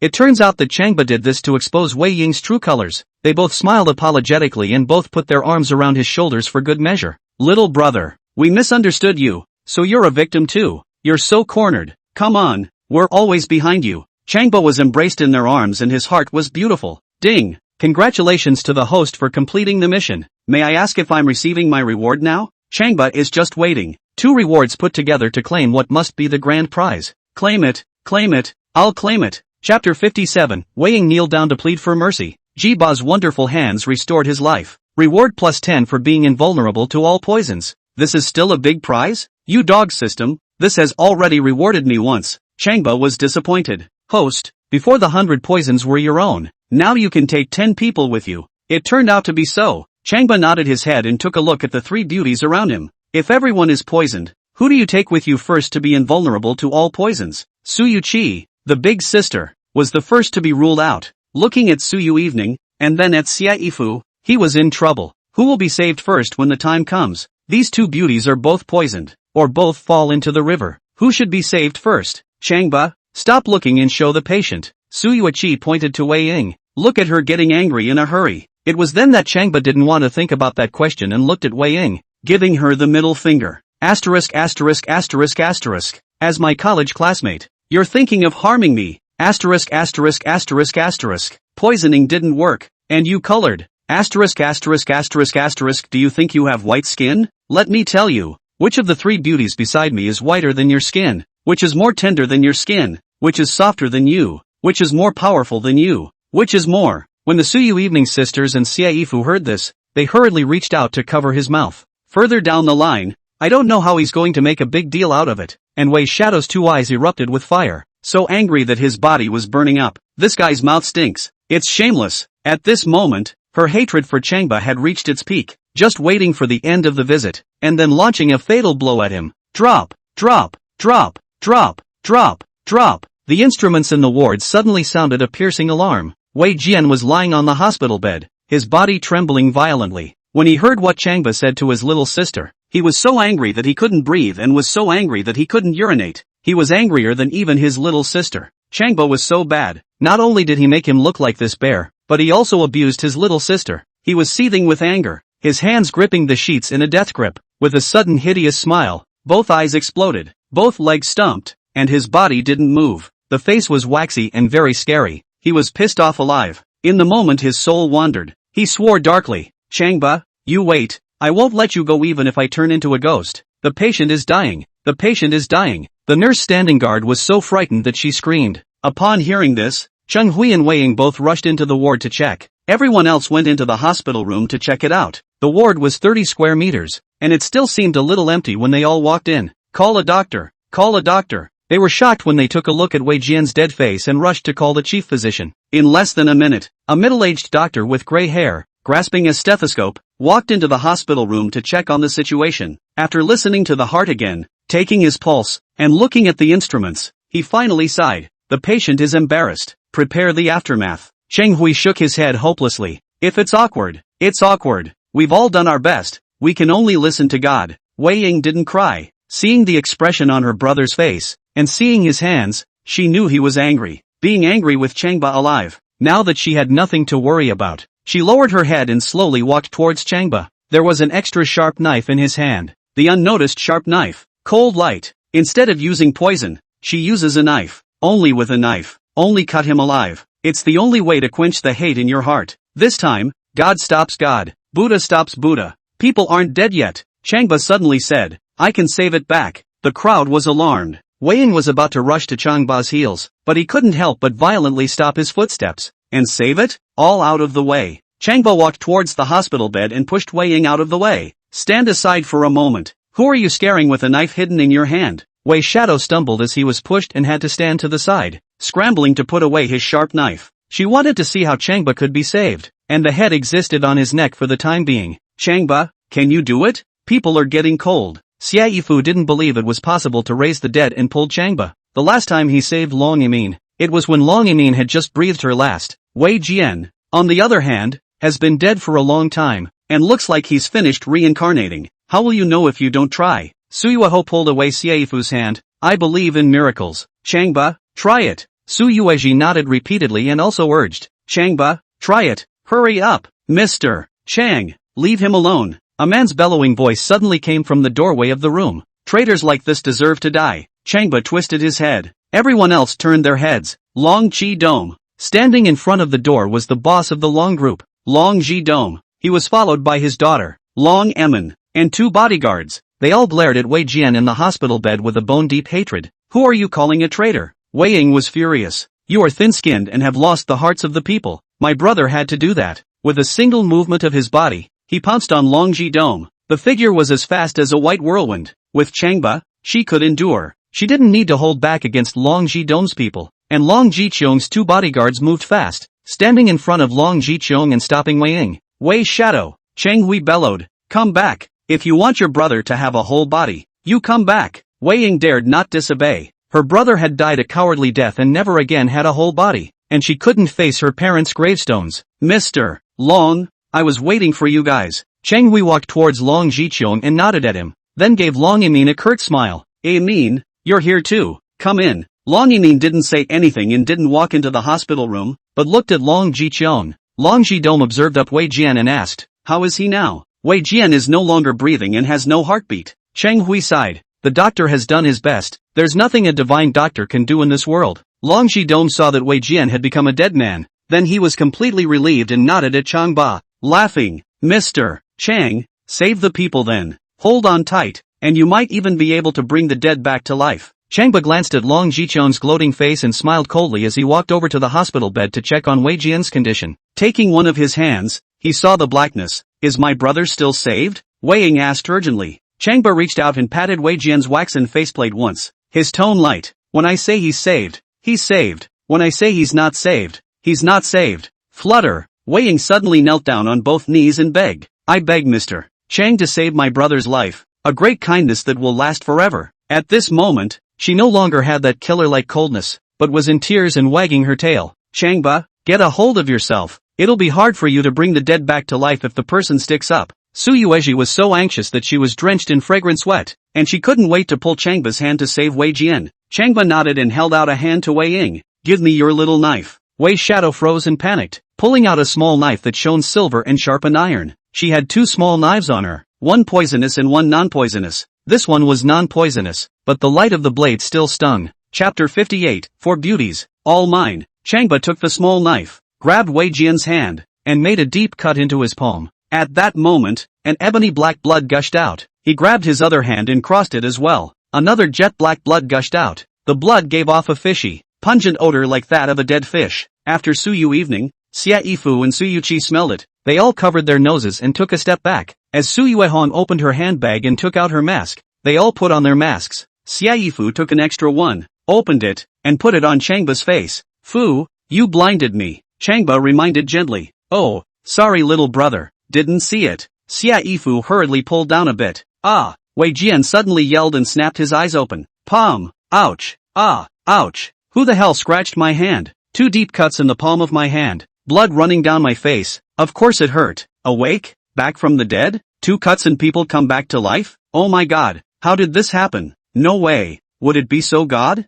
The crowd was alarmed. It's all unbelievable. Both glared at Changba. Wei Ying, in particular, simply couldn't believe the reality in front of him and froze. Little sister, quickly help me stop the bleeding. Wei Jian yelled at Wei Ying. Wei Ying then froze and threw her arms around Wei Jian, crying out. She thought her brother was hopeless. Who would have thought that after 3 minutes of death, he would miraculously come back to life? Seeing that his palm was still bleeding, he cried as he took the gauze and bandaged him. At this point, as excited as Wei Ying, there were also the Su Yu evening sisters and Xiaifu. Once again, they witnessed Changba's incredible medical skills, and they hugged and hugged him, touching his face and pulling his ears, rare as they were. It's divine. God is in and God is out. You say Changba is a doctor, right? He doesn't have any certificates in medicine. He hasn't even studied medicine for a day or learned any medical skills. but then he'll be able to raise the dead with his wonderful hands. It will be able to do what other doctors can't. Do you say you're convinced? Just ask if you're convinced. Oh,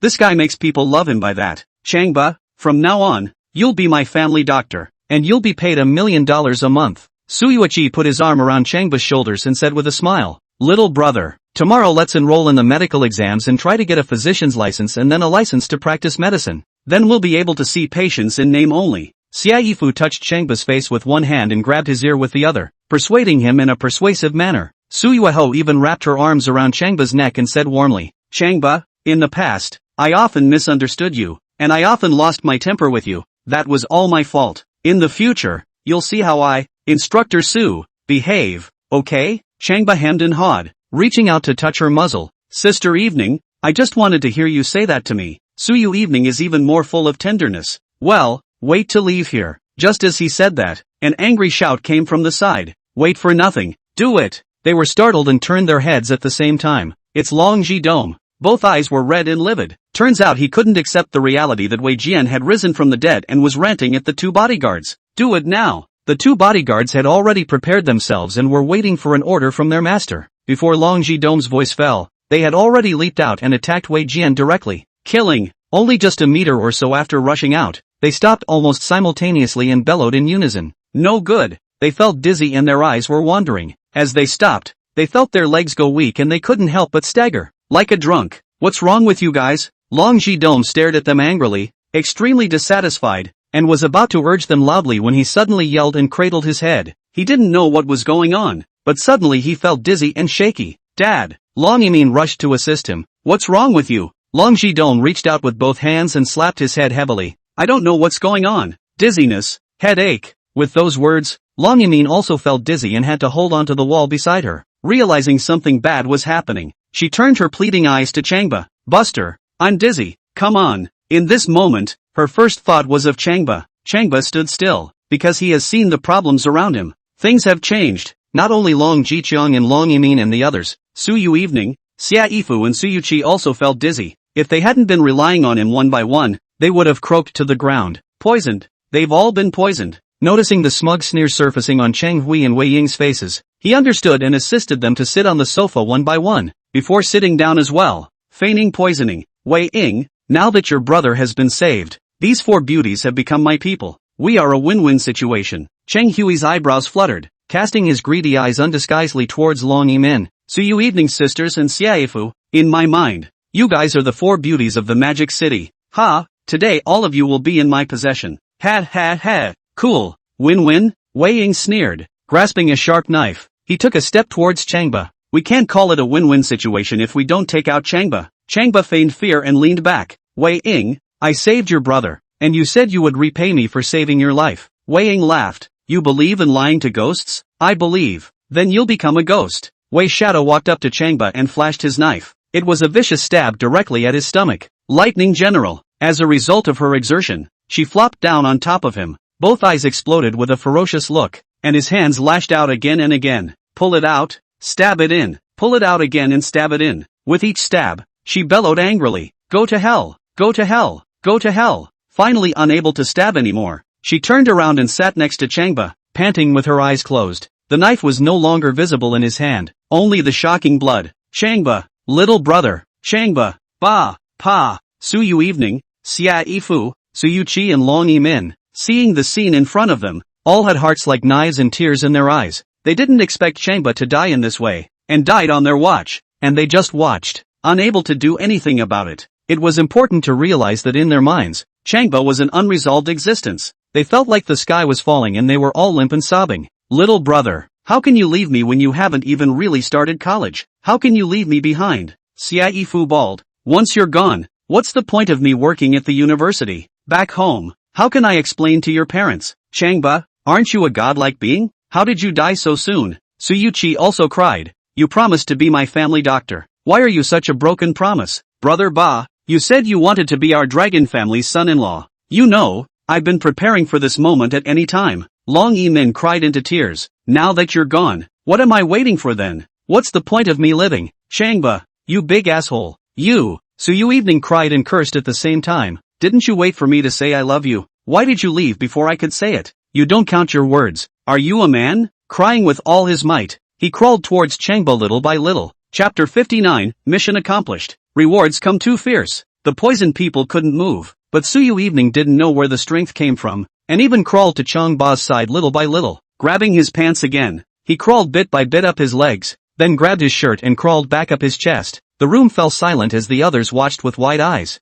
including Chang Hui and Wei Jian. Changba, I know you won't die. Wake up for me. Do you hear me? Su Yui Evening came up for air, trembling and reaching out her hands, holding his face, crying with tears. Changba, I was wrong. I shouldn't be so capricious. In fact, I wanted to say I love you a long time ago. Seeing that Changba didn't react at all, she wailed and cried. After a long moment of crying, she came up to her lips and kissed him on the mouth, crying again. Changba, open your eyes. Please look at me. Look at your late sister. Changba, didn't you want to hear me speak? Now I'll say it to you. I love you. I really love you. I love you for 10,000 years. Actually, I fell in love with you the day you touched my face during military training. I don't know why, but the moment you touched me, I had a feeling there was going to be so much more to come between us. Changba, why did you leave me so early when we had many stories to tell each other? Please, bring me back to life. You can help bring other people back from the dead, so why can't you do it for yourself? Please, come alive and stay with me and your late sister. Weeping with grief and tears, he slowly went limp against his chest. Unbeknownst to her, 2 lines of hot tears poured down Changba's face. Changba could have cried out if he didn't have superb control. It turned out that Su Yuhan loved him. It turned out that Su Yui Evening was a weak woman beside him, a little girl waiting for him to take care of her. She was no longer his instructor, but the love of his life who loved and adored him the most. At this very moment, he wanted to hug her hard. He wanted to kiss her hard. He wanted to tell her that he was alive and that he would give her everything she wanted. But, he'll have to wait a while. He would give her an explanation when what needed to be dealt with was done. Ding! Congratulations to the host. Finally completing the mission. Congratulations to the host. Successful completion of the mission. Congratulations to the host. For over-delivering. Reward Thompson 9. A Riverview house. Awarded a Lamborghini. A limited edition Bentley. Patek Philippe. A white gold chronometer. Changba nodded silently, satisfied in his heart. Mission accomplished. The rewards came too hard. System, I'm not calling you a dog system anymore. Congratulations to the host. You also get a chance to draw a prize. A hospital, a kindergarten, an island, a coffee shop, a foot wash, a KTV, the above 6. The host can draw a prize, whichever one is drawn. The right to manage it belongs to the host. And a raffle? Hold on. I'll draw again when I've taken care of things here. Received. Please continue to play dead. Seeing that Su Yui Evening was about to faint from crying, Xia Yifu, Su Yuqi and Long Yimin once again burst into tears, like a deceased mother. Shut up, all of you. Chang Hui became furious and kicked the trash basket away. Now that Changba was dead and quiet, it was surprising that they, the 4 beauties, were still crying out for him and pining for him. A dead man is that good? Is a dead man so worthy of their attachment and pain? Outrageous. He was more handsome, richer and better at pretending compared to Changba, but they were surprisingly not interested in him at all. He just couldn't figure out what it was all about. Now the heavens are dead and the yellow sky is in power. Changba was dead, so he, Shang Hui, was the master. Spring nights are short, and this precious time should never be wasted. Seeing that they quieted down one by one and wiped up their tears, he smiled lewdly and walked towards Xia Yifu step by step. Ms. Xia, aren't you Changba's sister? Now I'll check you first. Oh, this face, this body, it's mesmerizing me. Xia Yifu was horrified and scrambled to shrink back, but her whole body was so weak that she couldn't move her body at all. Shang Hui, Su Yuqi used all her strength to protect Xia Yifu behind her. Have you thought about the consequences when you do this? Consequences? Cheng Hui shook his head proudly and laughed. You came to the ward, suddenly fainted. The cause of the disease could not be found out. You Su family will suspect me? Even if you suspect me, what can you do to me? Even so, what about Mr. Long? Su Yuiqi looked at Long Jidao. He is not afraid of offending the Su family, and he is still not afraid of offending the Long family? Ha ha ha ha ha. Cheng Hui walked to Long Jiqiong's side and directly kicked him in the face. Now this person is not even as good as a dog in my eyes. Long Jidong's mouth and nose bled as he said angrily, Chang Xiao, I've always respected you, and you're actually treating me like this. Bah! Cheng Hui spat in Long Jiqiong's face. If it wasn't for the sake of your daughter, I would have taken care of you. Last time you slapped me, I was thinking of getting you killed. Now who the real boss of your Long family is, you know best in your heart. He can't wait for you to hurry up and die. At these words, Long Jidong twisted his head to look at Wei Jian and slowly dropped his head, unable to say a word. Cheng Hui was right just now. He knew in his heart who bribed Wei Jian. Now that he was trapped here, it was hard enough to get out. Thinking that his son had not fully recovered, thinking that the Longhu piece of land had not yet been developed, he sobbed silently in grief. You cry hammer. You're ing to blame. Wei Jian slowly sat up and glared at Longji Dome. After sleeping for 2 days, he woke up suddenly. His head was a little dizzy, and he couldn't help but rub his temples. He looked at Cheng Hui and added, Chang Xiao, I've already helped him get the turf of Longhu. Shouldn't it fall into your hands now? Oh, I'd almost forgotten about it if you hadn't mentioned it. Cheng Hui walked over to the bedside cabinet, pulled open a drawer, took out 2 copies of the contract, along with a fountain pen, and threw it towards Long Jiqiong's side. Long Jiqiong, sign it, and after you sign it, that piece of land is mine. In order to get that piece of land, Long Jidong put in a tremendous amount of effort. In the past, whoever dared to compete for the Dragon Lake, he would fight him to the death. But at this moment, shivering, he picked up the pen and tremblingly signed his name. He knew very well that if he didn't sign this word, his and his daughter's safety would be a small matter, and Cheng Hui would definitely make his youngest son's life worse than death. For the sake of his youngest son, for the sake of his last hope, he had to bow down. Mr. Long, you didn't think, did you, that you would also have today? Wei Jian waddled over to Long Jiqiong's side, stooped down to pick up the contract book, and condescendingly scorned him. I know what's in your heart. Don't worry, I'll make arrangements for your son. At the mention of his son, Long Jiqiong trembled and raised his head, looking at Wei Jian with pleading eyes. Wei Jian enjoyed the moment very much. Oh, your son likes girls at a young age. How about I perform an operation on him and tell him to become a woman? Chapter 60 Drowning in the Saliva of a Beautiful Woman. Vile and shameless, Long Jiqiong roared and used all his strength to get up violently, to pounce on Wei Jian and die with him. His son was his lifeblood, and spoiling his son was more painful than killing him. But just as he got up, he was kicked down by Wei Jian. Just wait, I'll pop your son's balls for you to savor. Pust. Long Jidong spat out blood from his mouth. His eyes went black, and he fell limp on the ground. With his son wasted, it's all over for him. Ha ha ha ha ha. Seeing Long Jidong limp on the ground and urinating, Cheng Hui laughed with his head held high. Laughing, he turned his head to Wei Ying, who was still panting with her eyes closed, and said, Little sister, you've rested almost enough. First collect Changba's corpse, then settle Long Jiqiong. Looking to Changba, he gritted his teeth again and said, Isn't Changba powerful? Tell him to break his body into pieces. Tell him that he can't even reincarnate. Wei Shadow was half lying on the sofa, resting with his eyes closed, not moving. Your little sister is tired. Let her rest for a while. This is my place. Nothing will happen. Cheng Hui once again walked towards Xiaifu. Anyway, I'll duel on Changba's neighboring sister first. Walking over to her, he reached out, lifted her chin and asked with a lecherous smile, Sister Xie, what do you think? Xiaifu was so angry that she was trembling, but her body couldn't exert any force, so she could only watch Cheng Hui do whatever he wanted. Come on, let's go to the inside bedroom. Cheng Hui bent down and stretched out his hands, ready to pick up Xiaifu. Just then, a man's voice came out very abruptly from the side. So want me to help? Cheng Hui was startled and ejected to his feet. Long Jidong raised his head, both eyes round. Xiaifu, Su Yui, and Long Yimin were also startled and turned their heads violently. Su Yui even jerked her head up and tilted her face to observe Changba. Holy! Upon hearing this, Wei Jian quickly turned around, his hairs standing up in fear. That voice is all too familiar.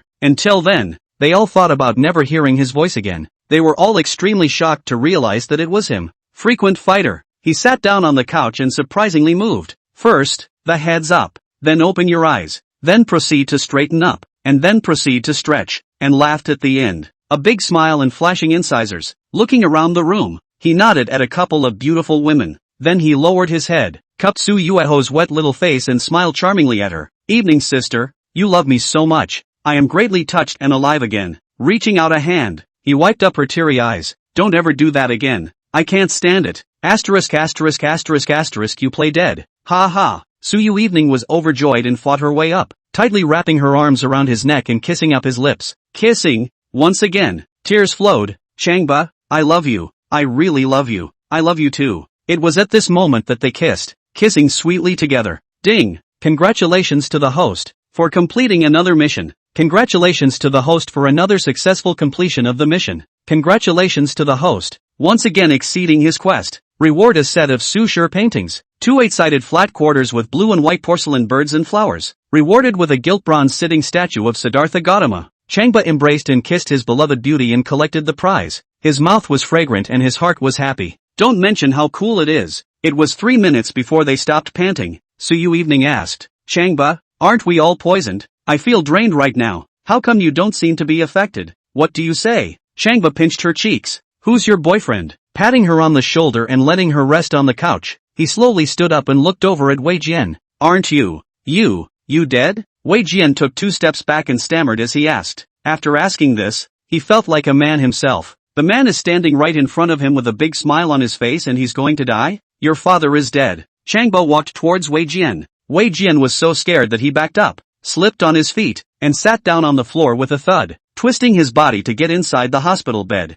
Changba shook his head and walked towards the dazed Cheng Hui again. So who do you want to gonna? Talking to you? Do not know to answer Cheng Hui remained dumbfounded. Until now, he couldn't believe the facts in front of him. His mouth was wide open and he had forgotten to breathe. Just now, he was clearly poisoned by Wei Ying and stabbed several times by her. So how could he be resurrected? 10 lives wouldn't be enough for that. And we Shadow, how come your eyes are closed all the time? Medieval? Hey! Changba walked towards Cheng Hui. Why are you dumb? Is it because you can't figure out that I was stabbed? A small knife was lit up in his hand. I had already grabbed it in my hand when Wei Shadow did it just now. Those last few stabs, I grabbed her hand and stabbed her. Shrugging his shoulders at Cheng Hui. Got it? Cheng Hui didn't understand. Even if Changba was correct, then what happened when Wei Ying passed out? That doesn't make sense. With Wei Shadow's ability, he wasn't so passive. At this point, not to mention Cheng Hui couldn't figure it out. Su Yui and the girls couldn't figure it out either. Why is that?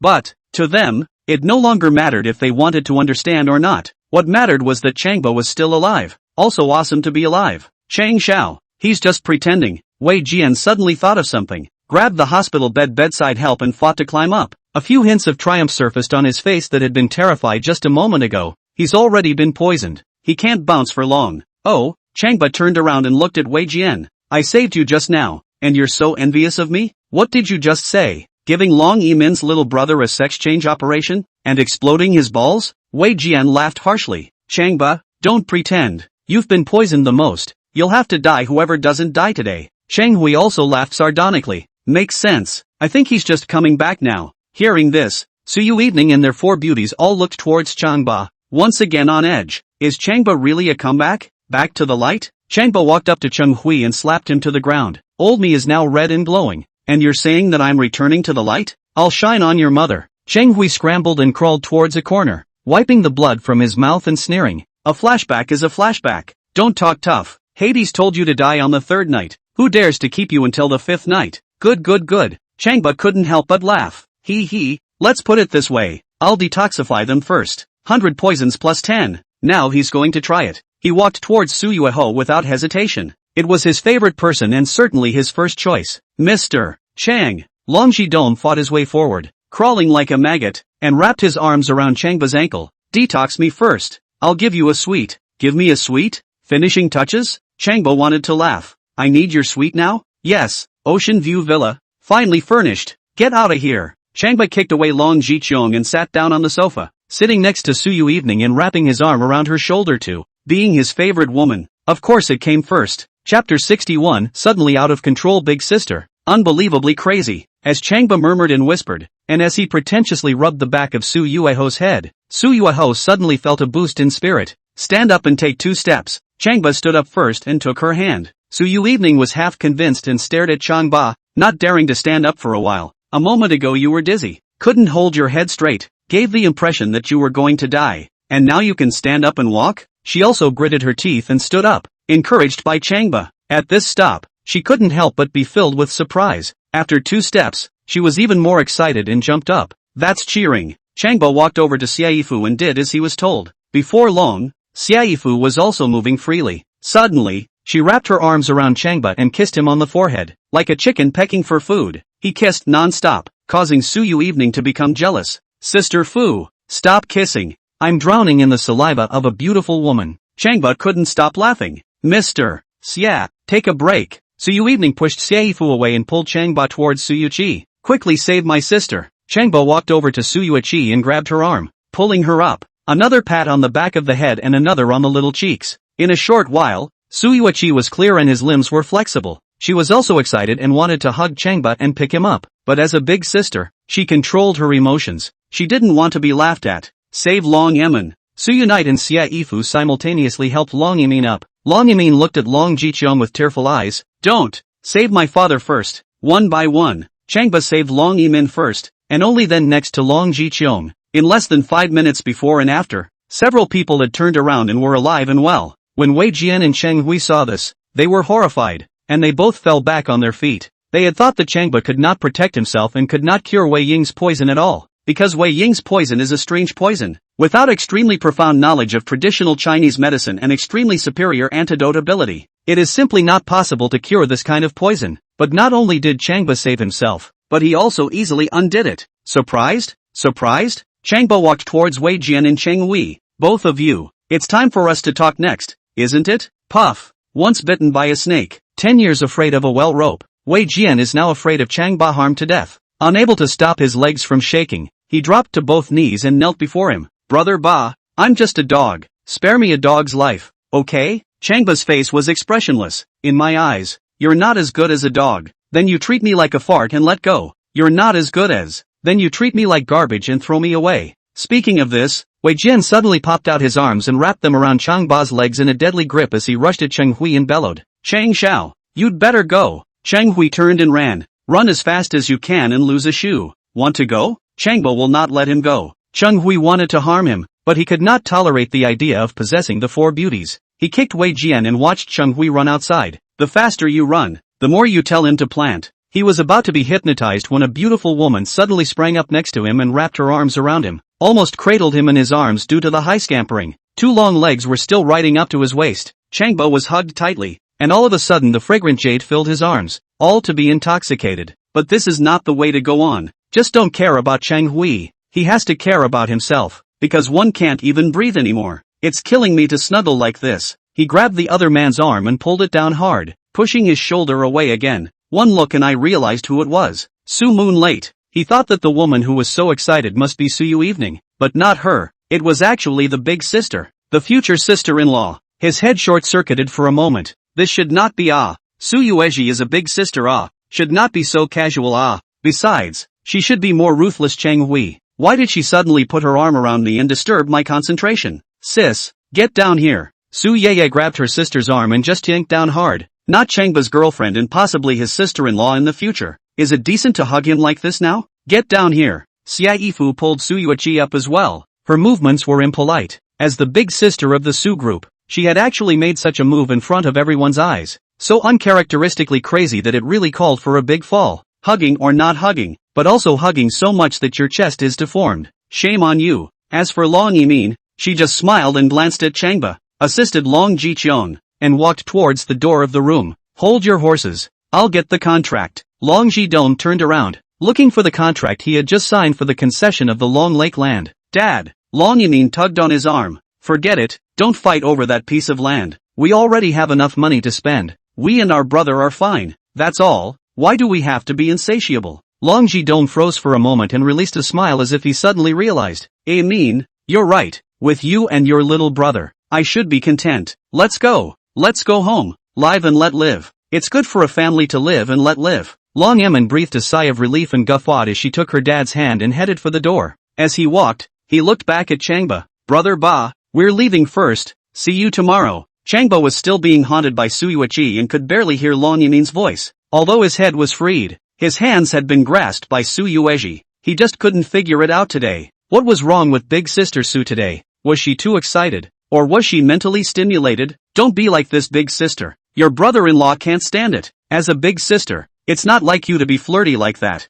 Sis, Su Yu Evening glared at Su Yuichi, all ready to get angry. What are you doing? Su Yuichi observed the door of the room with a glance and waited for Long Jicheong's father and daughter to disappear before getting off Changba with an apologetic smile. I'm sorry, I was just so excited. Changba took off then, striding to the door of the hospital room. Where was Cheng Hui? Still in the corridor. Chang Xiao, you can't run away from the monk. Changba knew in his heart that if this person was not removed, both he and the four beauties would have no peace. At this point, Su Yuichi walked towards Wei Jian, his eyes averted. Wei Jian, you deserve to die. Wei Jian was so scared that he held his head and went under the hospital bed. Changba twisted his head to sweep underneath the hospital bed and smiled coldly. With this kind of person, it's a waste of time to look at him more than once. Sleep, permanently. Changba glanced at Wei Jian and then at Wei Ying. As he murmured and whispered, the siblings fell into a complete sleep. They will never open their eyes again, never see the light again. Sis, don't mind them. Let's go. Su Yui took Su Yui's hand,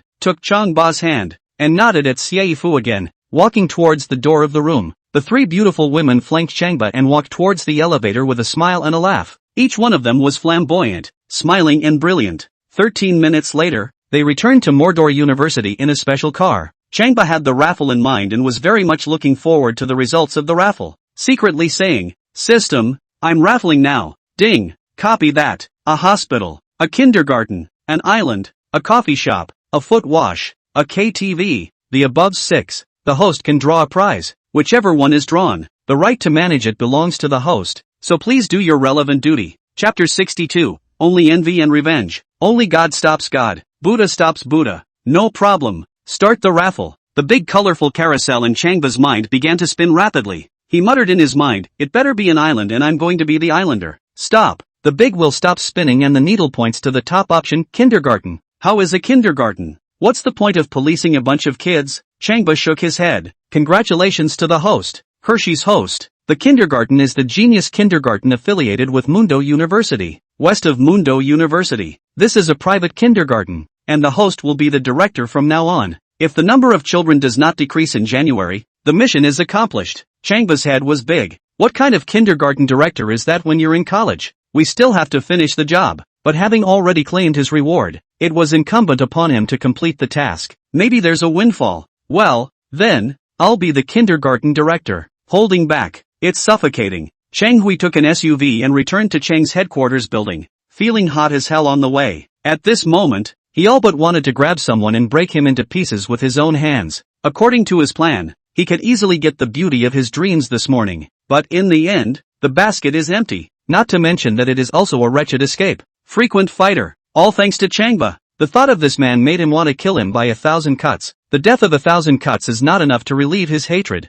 but he should be subjected to palace torture, fire torture, and water torture, so that he may live as if he were dead, and struggle in the 18 layers of hell for all eternity. This anger must be taken out. He smoked a muffled cigarette, suddenly thought of one person, crushed the cigarette, picked up his cell phone, and sent a message to Su Yui. Sent out a few in a row. We teamed up and used Changba to show Wei Jian. The plan is to help Wei Jian awaken, help you get the Long Lake land, and plans to help me get Eminence Long and Ifu Xie. Are you happy with the results now? Are you satisfied? Su Yui sat on the passenger seat of the car, letting her little sister and Xie Ifu accompany Changba on the back seat. Doing so was ostensibly a sign of respect for Changba and Xie Ifu, but in reality, she was doing it for the convenience of receiving news. Hearing her cell phone ring, she quietly glanced behind her out of the corner of her eye. Seeing her little sister and Xie Ifu laughing and joking with Changba, with their eyes out the window, she opened her cell phone and checked the messages she had received. Reading them one by one, she frowned. She could understand Cheng Hui's anger. Long Jidong was forced by Cheng Hui to sign the contract to cede the Longmu land, which is now in her hands. She plans to buy the land from Cheng Hui again at a low price. It's safe to say she's halfway there. And although Cheng Hui had gotten the Dragon Lake turf, he had gotten nothing for him. She makes a reply, "When you transfer the Longmu land to me, I will help you get Long Yimin and Xie Ifu." After sending the message, she quietly peered back one more time. A minute later, a reply was received. "If you don't help me get Emin and Ifu, I won't cede the Dragon Lake land to you, and Changba must die." Damn! Su Yui's silver teeth clenched as a murderous aura erupted from her eyes. She knew very well that if she didn't agree to Cheng Hui, then he would tell Changba about their secret collaboration. At that point, she'll be on her back and festering. With that in mind, she responded once again, "No problem." Sending out messages, she deleted them all, while then quietly observing a glance at Changba, who was talking and laughing in the background. "Changba, you saved my life. I should be grateful, but for the sake of Longhu, I have no choice but to return the favor. Only God stops God. Buddha stops Buddha." To celebrate the morning's catastrophe, Changba and the gang had a nice lunch at a 5-star restaurant. They also drank 2 pounds of Mao Tai. The three beauties all drank their cheeks red, 1,000 times more beautiful. Because of the heat, they had lunch and took a lunch break in a hotel booth. Changba a room. Sitting on the end of the bed, with a cool breeze blowing, I turned on my cell phone and clicked on Tomato Fiction to read a novel, accompanied by a beautiful woman drinking wine, and then read a novel. The taste is beautiful. Reward. Keep rewarding authors. Quite a lot of system rewards this morning. No less. The Su Yui evening sisters were in a room with Xiaifu. Feeling sweaty, they took showers and washed the clothes they were wearing. The three beauties were draped in pajamas, lying on the same large bed and resting, one by one. They all had long snow-white legs, and the picture was quite tantalizing. Mr. Su, I have a pang of fear now when I think about it, Xiaifu said. At that time, if Changba was also poisoned, wouldn't I have been spoiled by that hypocrite Cheng Hui? If you are spoiled by Cheng Hui, I can even set off fireworks to celebrate now. Su Yui sneered in her heart and said with her mouth, Chang Xiao is just so colorful and daring that he would do something like that. It's a good thing we all had a false alarm. Call me. We should have called the police before we left. Su Yui evening was indignant when she remembered what happened in the hospital room. Su Yui sneered. What's the point of calling the police? Chang Xiao fled. Wei Jianwei and his siblings are so scared that they are now unconscious. Isn't that bad enough? While talking, Xiaifu's cell phone rang. She saw that it was a co-worker named Shui Xiaomi calling and walked to a corner to answer the call. After picking up a few sentences, I realized that Shui Xiaomi's daughter was attending the kindergarten affiliated with Magic City University, Genius Kindergarten, and this afternoon the kindergarten suddenly notified a parent-teacher conference. Shui Xiaomi had a temporary commitment and asked Xiaifu to attend the parent-teacher conference in her place. Xiaifu was close to Shui Xiaomi and immediately agreed. Okay, I know. I'll go over at 3. Taking the phone, he walked towards the bed and smiled. Mr. Su, when we go back to the university, please ask the driver to turn towards the Genius Kindergarten. I'll go to the kindergarten. No problem. Su Yui put on the blindfold and lay down to rest. Xiaifu took a look at Su Yui and then Su Yu evening who was already lying down, and couldn't help but secretly marvel. The sisters were so well endowed, lying in their cicada-thin pajamas, both unapologetically sleeping beauties. She was a woman drooling as she watched, especially Su Yui. It was a bit more voluptuous than her sister's figure, which was as beautiful as it was meaty and bony. It's just a shame that she's usually so cold and unapproachable that no man dares to come near her. Just such a cold flower. Should it be destroyed by old man time? What have you been looking at? Su Yui felt someone staring at her and peeled off her blindfold. Seeing that it was Xiaifu, he asked coldly. Xiaifu smiled and took a step back. Mr. Su, your body and skin are too good. I can't help but look at you a few more times. Su Yui fainted. Hurry up and rest for a while. After Xiaifu laid down, she quietly observed Xiaifu.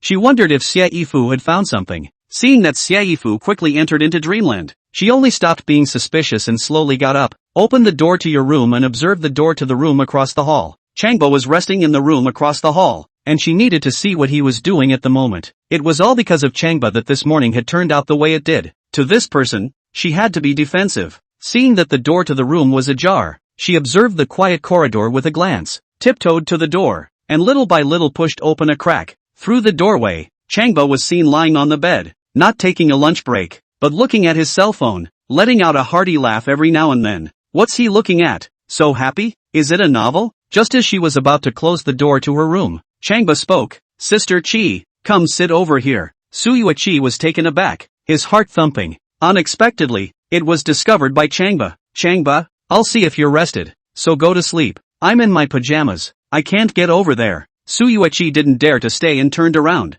About Cheng Hui and Wei Jian, I've poked around some important information. Don't you want to know? Su Yui's heart rumbled and he violently closed his feet. Important news? What news? Could it be that Changba knows about my collaboration with Cheng Hui? Chapter 63, Big Sisters, Big hurts the culture. Su Yui didn't dare to think about it further and retreated to the door again, covering her mouth and making a soft response. Changba, wait until you're back at the university for anything. Changba was half lying on the bed, putting down his cell phone and looking towards the door of his room. Then forget it, and take care of yourself. Be good? Su Yui's heart rumbled again. How to be nice? Is this a warning? Ultimately, her heart was in the right place, and she pushed the door open and stepped into the room, closing it behind her in the process. Changba, why did you suddenly say that? We shared the same life and death in the morning, and were considered comrades in the trenches. Live and die together? Changba repeated those 4 words and smiled bashfully, pointing to the couch next to her and gesturing for her to sit down. When she sat down, he stopped talking and quietly used hypnosis. He needs to know the truth about something. When she squinted and flopped down on the couch,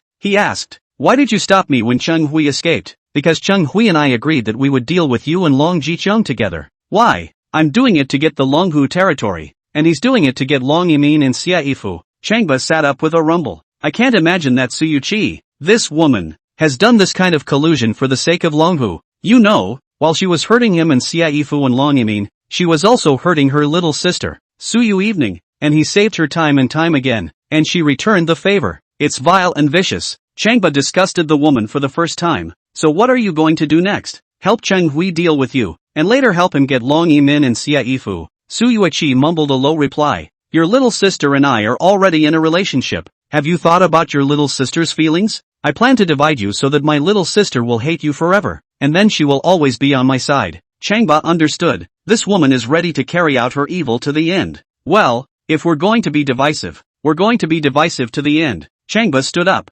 walked over to the couch, picked up Su Yuiji, and placed her on the bed. Next, opened the door to the room, purposely leaving a gap. Then again, he lay down. Of course, he wouldn't touch her, but he was going to create an illusion. Time passes by. By 2 o'clock in the afternoon, Su Yu evening and Xia Yifu woke up. The dresses were dry. They brought the dresses and put them on. The two of them were like a pair of girlfriends, laughing and comparing figures, fat and thin. Ha, where's my sister? Seeing that there was none in the bedroom and none in the bathroom, Su Yuehong picked up her cell phone and sent her a message. Think it went out. Should be back soon. Go get your boyfriend. Xia Yifu pulled Su Yuehong up and left. Su Yeye laughed. Speaking of which, she and Changba hadn't settled down as boyfriend and girlfriend yet, but that deep kiss in the morning had confirmed their relationship. She also accepts and is satisfied with the relationship from the bottom of her heart. She thought about it and waited a while. She had to get Changba engaged to her. That way their relationship would be official. The two of them walked out of the room with a laugh,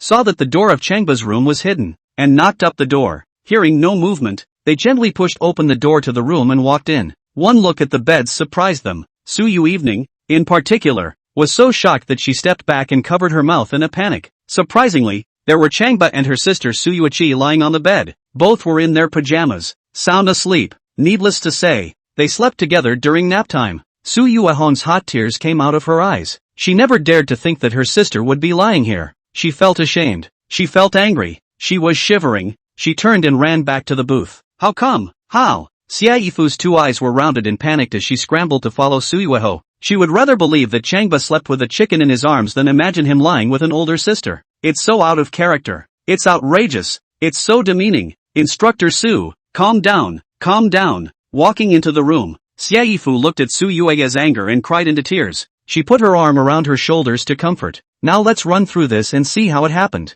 Su Yu evening couldn't stop shaking her head, not listening to her continue. The more you talk about something like this, the more humiliating it becomes. She didn't want to hear it either. Instructor Su, no matter what, I dare say this one has nothing to do with my little brother. Xia Yifu stretched out a hand and raised it high as if swearing. In my analysis, it's that your sister drank too much, and in a moment of color from her guts, she drilled into her little brother's room to look for him. Su Yeye shook her head once again, quickly gathered her things, grabbed her handbag, and rushed to the door of her room. Instructor Su, Xia Yifu ran all the way, chased her to the door, and grabbed her hand. Are you thinking of just walking away? Su Yeye snapped her head around. What do you want to ask me to do? Expose them? What expose them? My little brother is a victim too. Xia Yifu was anxious. Didn't you notice just now? Their pajamas were fine, and there was no dirt on the floor next to them. That means there was no substantial interaction between them. Your sister did that to separate your relationship with my little brother.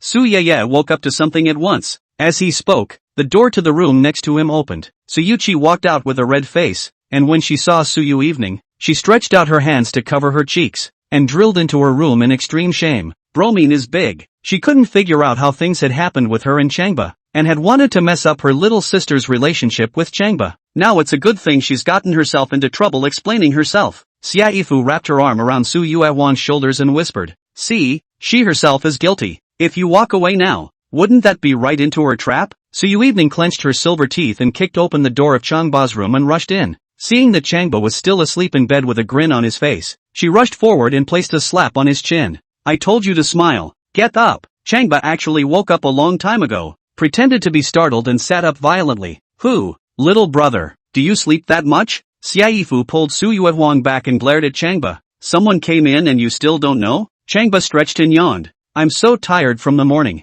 I was so sleepy just now. God knows who came in." Looking towards the frosty-faced Su Yu evening. "Sister evening, what's wrong with you? Why are you angry again?" Su Yu evening looked at him with a confused face, thinking that he was innocent, and a little heartbroken. She looked at his faceplate and asked softly, "Does your face hurt?" "Face?" Changba touched his face. "I don't feel it." Su Yang puffed and laughed again. Xiaifu laughed even more. This guy, he's so thick-skinned. 10 minutes later, they walked out of the restaurant together and took a cab, rushing to Mordor University. As for Su Yui, they didn't care. At 3 o'clock in the afternoon, they came to the front door of the kindergarten Genius Kindergarten affiliated with Magic City University. Here it is. Xiaifu told the driver to stop the car. Little brother, Instructor Su, you guys go back to school, I'll go to the kindergarten. Changba observed a glance at the kindergarten gate and asked, it's Sunday, there are still people inside? I can't have a parent-teacher conference during work hours, so I've scheduled it for the weekend.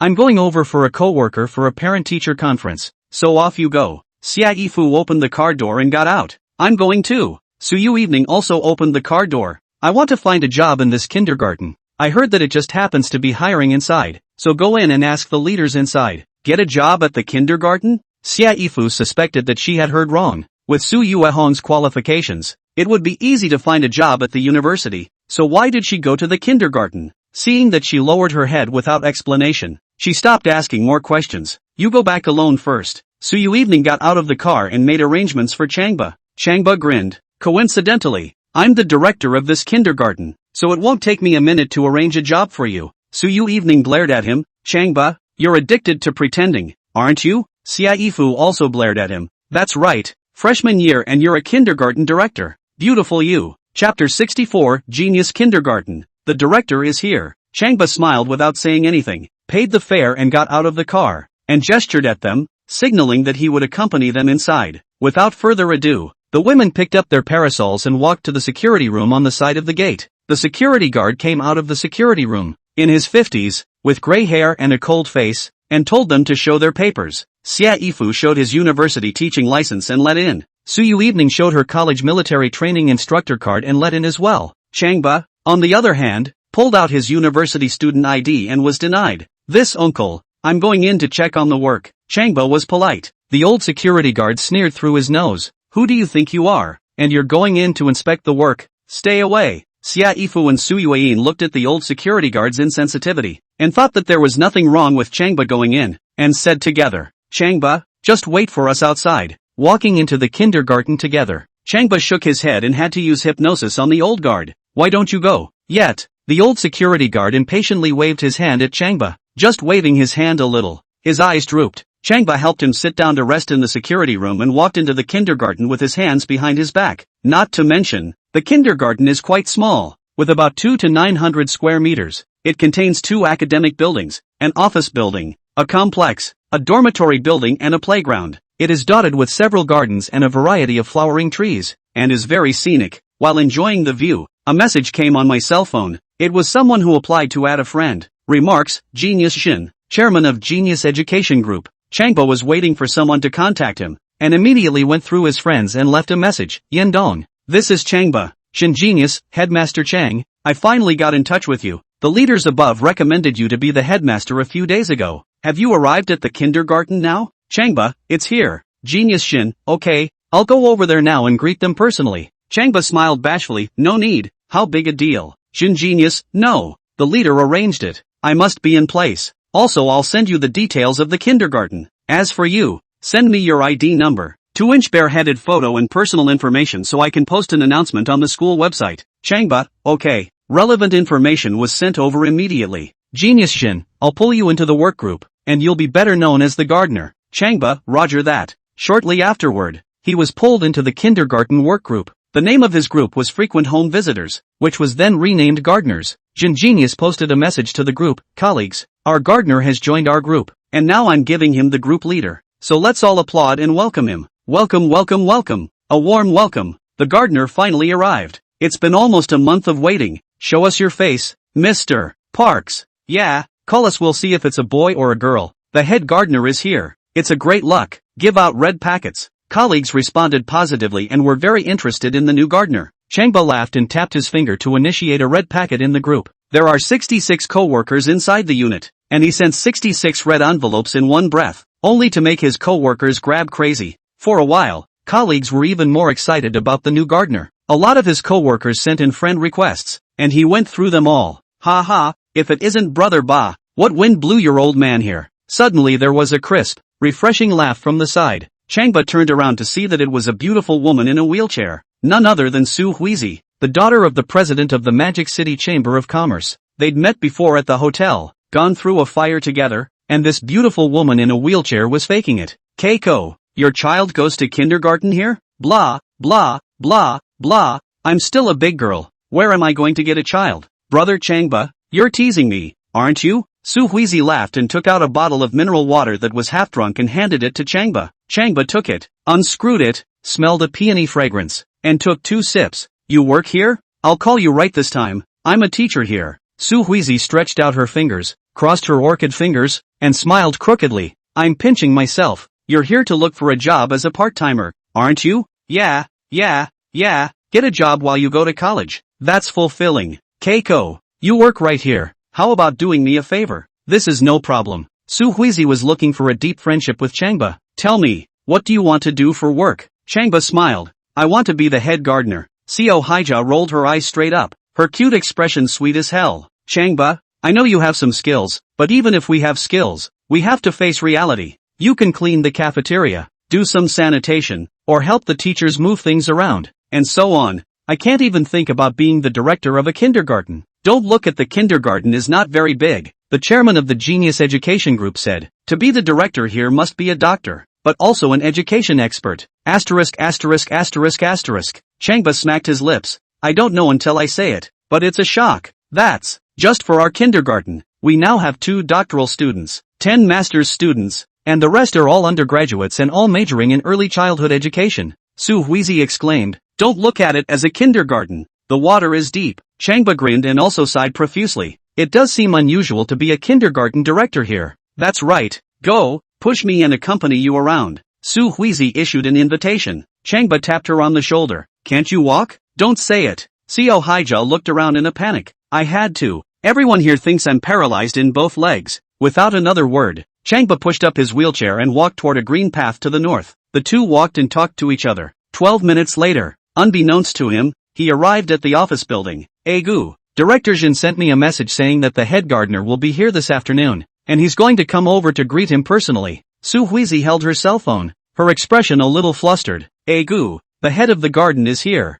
and Director Jin is also coming. Once in 100 years my colleagues and I have to hurry to get ready to prepare. Ask Changba to turn himself, push up his own wheelchair and go. Keiko, it's just a gardener, what's the big deal? Changba grabbed the wheelchair. Listen to you. Su Yui wiped the fragrant sweat on her face with an anxious expression. This garden manager must be a big shot, or else Director Yen wouldn't have come over personally. Turn around yourself. I have to hurry to get ready. Changba laughed. Big sister, the head gardener is standing right next to you. Changba, didn't that old guard keep you out? Su Yuhan walked out of the office building. Changba greeted him. Finally he let me in. How's your job search going? Su Yeyang's eyebrows tightened. I printed a copy of my resume and handed it in. The flat director in charge of the application said that the kindergarten is only short of 2 kindergarten teachers, but more than 20,000 people have already submitted their resumes. *********1 in a million. So much competition? Changba shook his head. Seems like it's just hard to find a good job these days. But, he changed the subject again. It's a nail in the coffin for you to stay here. You don't say. I won't trust my sister's connections. Su Yui's face was frosty when she mentioned her sister. I won't contact her, much less use her connections. She and her sister are done with the whole noon nap thing. Not with her connections, but with mine. Changba took the parasol in her hand and gave her an umbrella. One word from me and you can stay. Still pretending, aren't you? Chapter 65. Who are you? Bringing 2 women here to mess around. Su Yui clenched her silver teeth and gave Changba a jab to the chest. Changba, I work at this kindergarten and I mean it. Are you kidding me? After military training, she plans to come over to work. This job is extremely important to her. 5 years ago, this kindergarten still belonged to their Su family, and the director was her grandmother. Because of the disappearance of the 2 children, they suffered a lawsuit and had to sell the kindergarten cheaply. For this reason, her grandmother vowed to find the 2 missing children, but her body did not allow it, and coupled with anger and anxiety, she fell ill and died 3 months later. Su Yui was raised by her grandmother and has deep feelings for her. Grandma's dream was her dream. She thought about coming in to work and investigating the case of the missing 2 children, and Changba doesn't understand it, and has taken this pretense over and over again. She's all a bit pissed off. Just wait and see. It is useless to explain. Changba no longer say more, waiting for Jin Genius chairman to come over. You say hello to Mr. "Yeah, I'll go first." Su Yui was not in the mood to wait, snatched the parasol, lifted her feet and left. "Don't go." Changba grabbed her hand. "The leader hasn't come yet. What's the point of waiting for a leader?" Su Yui thought about coming over after the military training was over, peeled off his hand and left. Changba didn't chase after him either. "Evening, sister. You'll come back after you've gone." Su Yui ignored him and just walked her own. Changba opened the kindergarten workgroup and typed a message. Who is responsible for recruiting new teachers? A co-worker named Flat Dragon answered back in seconds. "Me, the gardener." "It's me." Changba asked, "How many people came to apply for the job this afternoon?" Dianlong replied, 120 people came directly to the kindergarten to apply for the job, and nearly 20,000 people applied for the job online. Changba gave instructions, notify those who came directly to the kindergarten enrollment to come to the meeting room at 4 p.m. This afternoon, and just choose one from among so many people. Dianlong, copy that. Changba put away his cell phone and looked away from Su Yang. Within 5 minutes, she was seen hurrying back, bringing with her a fragrant breeze. "Sister late. How about I say you'll be back?" Changba laughed. "I called you right this time. I have to go to the conference room." Su Yui walked towards the office building. Just now the group sent out a notice, calling for a meeting at 4 o'clock in the conference room, just to prepare to choose one from among so many of us. Changba followed up. "How certain is that? Do your best, and since it's an opportunity, fight for it." Su Yui opened her handbag, took out a mirror and shone it at herself. Must make a good impression on the leader. Suddenly realizing that his lower lip was a bit red and swollen, he stopped and glared at Changba. "Why is my lip swollen?" "This." Changba observed her red lips. "Let's see. What are you looking at? You must have bitten it when you were kissing." "I bit it?" Changba pointed to his own mouth. "Mine swollen to a sausage mouth." Su Yui took a look, then realized that his mouth was swollen more than hers, and snorted and laughed again. "You deserve it." It couldn't be helped that the first time they kissed, both of them were inexperienced, so they just got excited and nibbled around, but that taste still makes your heart pound when you think back on it. "Sorry, Sister Evening." Changba lifted her chin and looked at her heartily. "Why don't you give me another kiss? I won't move. Feel free to bite?" ********Q.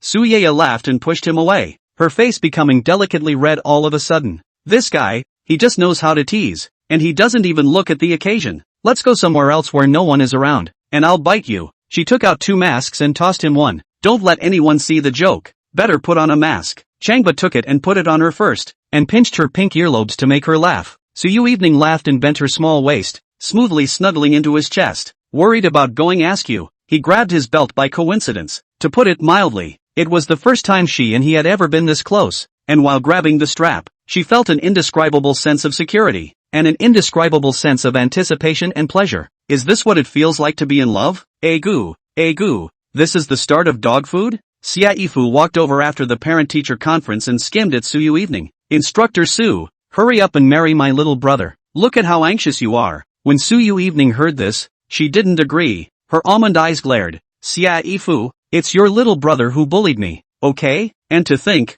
all but grabbed my little brother's belt. If in no one's place, I'm afraid the pants have been taken off by you." Xia Yifu couldn't say any more and covered her mouth to laugh. "Xia Yifu, I don't share the same fate as you." Su Yui was so shy that her face was red and panting. She rushed forward and grabbed her arms, so she scratched her armpits and also grabbed her waistline. It only tickled her so much that she couldn't stop begging for mercy. What kind of a great aunt does that? She's going to show her what she's made of. Changba didn't help anyone, just stood to the side and laughed. Seeing that they were about to fall over, they hurriedly assisted them. Touching Xia Yifu, there was almost no feeling, but touching Su Yui, it felt like all her clothes were smooth and full of elasticity. A lover is a lover, and only those who have a true lover will know what that feels like. "What's the fuss?" A rebuke suddenly came from the side. "What an occasion! What's all the commotion about? What a scandal!" Like an adult arguing with a child. "It's rude." Changba twisted his head to see that it was a handsome young man in yellow casual clothes, wearing nearsighted glasses and holding a briefcase in his hand. He looked literate and elegant, just a rather condescending expression, like a kindergarten leader. A hot wind blew, and Changba smelled a lustful aura of unspeakable teeness on this youth. He nodded at the youth. "And you are?" "I'm the assistant head gardener here." "Flat Dragon." Dianlong glared at him. "Who are you, messing around here with 2 women? Once he looked at Su Yui. He eeped and his eyes glistened. "Yui." Su Yui took a look. It was a college friend Dianlong. "Dianlong, it's you. Didn't you go abroad after college?" Dianlong smiled slightly. "I came back the previous July, and as you know I love my career in education. I came to work at the kindergarten for a while. I just heard that you are working as a military training instructor at Mordor University, and I was planning to contact you, but I never thought that I would meet you today. It's really fate. Sukiakari, you brought your friend here to find me? As he spoke, he glanced at Changba and then at Xiaifu. I'm here looking for a job. Su Yui pointed to Changba and introduced, this is my boyfriend, Changba. He also pointed to Xiaifu and introduced, this is Mr.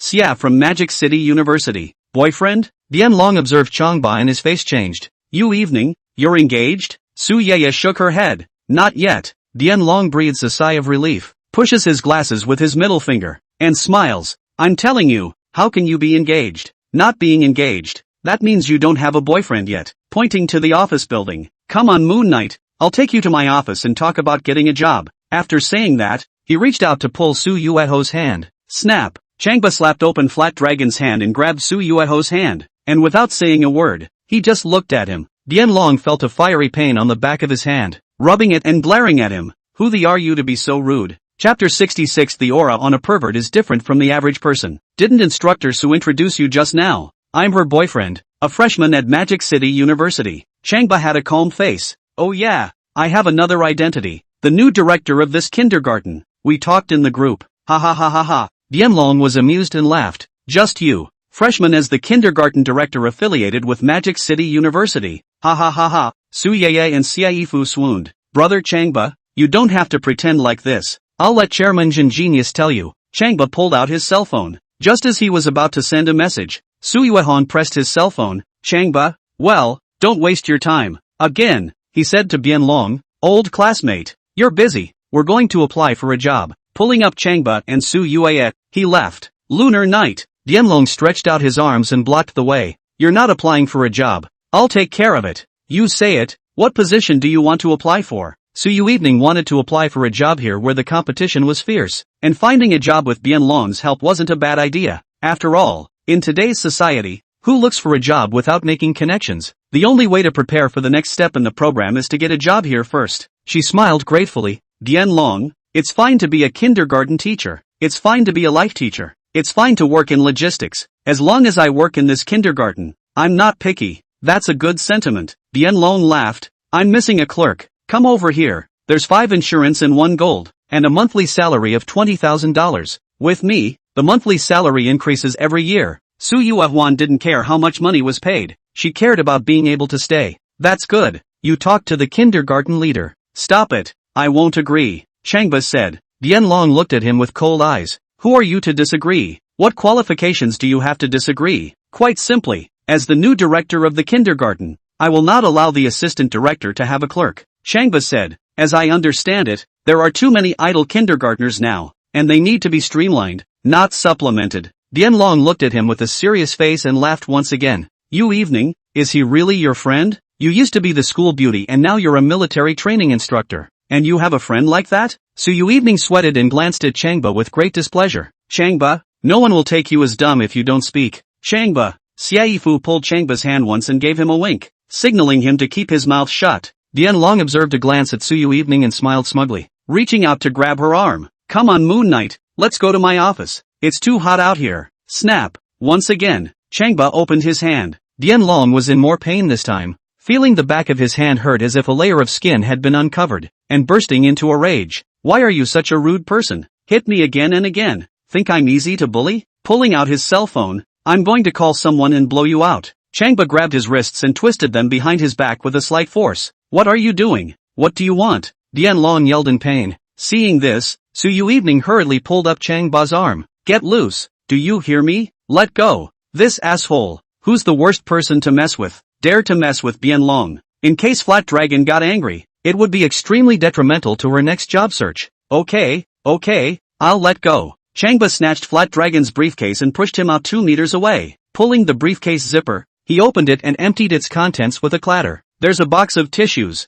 There are 2 amorous drugs. There's a revealing picture book, and 3 boxes of condoms. The content is pretty spicy. Su Yui and Xiaifu both twisted their heads as they took a look. Changba picked up the album and opened it. ******* Powerful. It was handed to Su Yui and Xiaifu for them to go through. They both closed their eyes as they looked at it, their faces turning a delicate shade of red all of a sudden. It turns out that the people inside the picture book are all little girls. And, The images are unappealing. What the do you want? Dianlong was exposed in public and stormed out, scrambling to pick up the things on the floor and quickly stuffing them into his briefcase. You evening, don't get me wrong. This isn't mine. It's confiscated from a security guard. I've already fired him. Skillfully, he held up one hand and swore, if I tell a lie, tell me to go out and get hit by a car. Su Yui evening knows him. When he went to college, he was an excellent class cadre, a moral standard bearer, a public figure that everyone respected. Not believing him to be a pervert, she looked at him and glared at Changba for the mess he'd made, and asked, how are you sure these things belong to the flat gardener?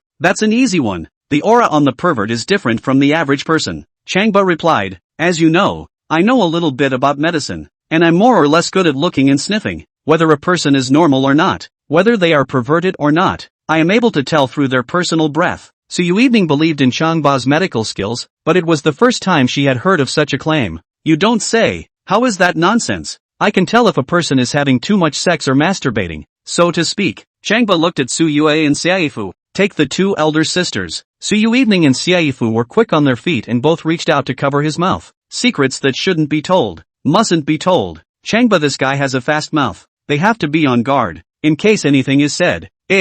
Don't talk about anything else. Su Yu evening pointed to Bianlong, who was purple with anger, and averted her eyes. Dian garden manager has a good character. If you keep talking nonsense, I won't agree. Moonlight night, it's still you who understands me. Upon hearing this, Dianlong turned his anger into joy. When I went to college, what kind of character I had? You know me best. I've studied perverts, and I certainly know you. Changba added, the pervert's body and skin are different from ordinary people. Come here, take off your pants and ask me to inspect it. What are you talking about? Fearing that Changba would strike again, Dianlong clamped down on his briefcase and turned around. You're the ing pervert. With perverts like you, I'm speechless. Turn around and walk away. Fear of being caught up, trotting up. Sister evening, don't worry. This pervert will be expelled from kindergarten. Let's go. Let's go to the conference room. Changba wrapped his arm around Su Yuyang's shoulders and walked in the direction of the conference room. Su Yuho broke away from his arm and glared at him. Changba, you're still pretending, aren't you? I'm so angry my stomach hurts. Do you realize that? If I didn't ask you to come, you had to come. Now that you've come, what's the use of just knowing how to add to the chaos? Changba smiled without saying anything. She wouldn't believe me if I explained now, so I just watch her lose her temper. When she finished cursing, she wrapped her arms around her shoulders once more and put the parasol over her head. A little is not enough, so let's go. Let's go. Let's apply for the job first. Xiaifu also came over and put her arm around her shoulders, persuading her bitterly. Changba, look at Mr. Xia's face this time. Next time you mess up, the Queen Mother won't even be able to. Su Yu evening warned Changba before walking towards the conference room. Chapter 67, Getting your girlfriend to massage your shoulders in full view of the public. Chairman Jin, Director Yen, you're here. Hello, Chairman Jin. There was a sudden noise of greeting from the side. Changba and the others twisted their heads to see a middle-aged man in a white shirt and black pants walking over. Though balding, he was full of spirit and walked with a breeze, surrounded by an entourage of attendants. It turns out that this is Chairman Jin Genius. Changba smiled at Su Yuyang and Xiaifu. This is Yen Dong. Come over in a moment. I'll meet with him and you'll see how he treats me. As he spoke, Jin Genius had already walked over surrounded by a group of people. Changba raised his arm high and waved at him. Jin Dong. I'm Changba. I'm the Changba that contacted you a while ago. The Chang garden manager. Jin Genius didn't hear Changba's voice and didn't even glance at him as he passed by them and walked towards the office building under the front and back of a group of people. Humph. This is how the chairman treats you? Why are people ignoring you? Su Yuhong clenched her silver teeth and gave Changba a punch to the shoulder. Xiaifu also skimmed her mouth, blankly glancing at him, and said in a conspiratorial manner, my regular gardener, I've warned you many times that you shouldn't blow your awesome, don't blow it. Blow it out and embarrass yourself. Raising his hand, he grabbed his ear, and called out Chang gardeners, asking, do you think I'm right? This whole thing. Changba shook his head. Now he had to listen to whatever Su Yu evening and Xiaifu scolded him, and only continued to wait. The conference room where the job fair was held was a large conference room, on the first floor of the office building, which could seat 200 people. Changba and Xiaifu accompanied Su Yuin to walk in and saw that there were already many people sitting inside in the dark, and there were almost no seats left. They walked to the last row and saw that there were only 2 seats left. Changba told them both to sit down and one to stand. All the others were seated, and Changba was the only one standing, and he appeared to stand out from the rest. Su Yu evening and Xiaifu were seated next to their acquaintances, and they chatted hotly on the issue of recruitment. Noticing Changba, A heavily painted, round-faced woman asked curiously. Who is he? Xiaifu replied. Freshman at Magic City University, Instructor Su's boyfriend. Ah! Both the round-faced woman and her companion couldn't help but let out an exclamation. Then they looked at each other and covered their mouths in laughter. Su Yui was the famous second miss of the Su family, and she was looking for such a plainly dressed, less distinguished young man. He's my boyfriend. Su Yui smiled graciously and patted Changba's arm. Changba smiled back and stood shoulder to shoulder with Su Yui. They don't care in the slightest what people look at them. By 3:50 p.m., two staff members walked to the podium, wiped down the tables, cleaned the chairs, and set out bottles of imported mineral water. Then a couple of small red signs were placed with the positions of President, Director, Assistant Director, and General Services Director. By 4 o'clock, Genius and Bianlong and the others walked in and sat at the podium in order of seating. Between them was the gardener's sign with the empty seat. Everyone watched curiously, talking. The venue was abuzz. Everybody be quiet. Everybody be quiet. Bianlong took the microphone and yelled impatiently at everyone. Our chairman Jin is here. Everyone applaud. Genius stood up and bowed to everyone. A round of applause. Applause. Hello everyone, and thank you for supporting the work of the gifted and talented preschool. Genius sat down and pressed the microphone downwards. Why am I here today? Because our new director of the garden is also here, and I came here specifically to welcome him. That who? Why are you standing at the back? Pointing to Changba standing in the corner. How unattractive to stand there. Can you sit down? Everyone turned their heads and looked at Changba. Jindong noticed me in this way.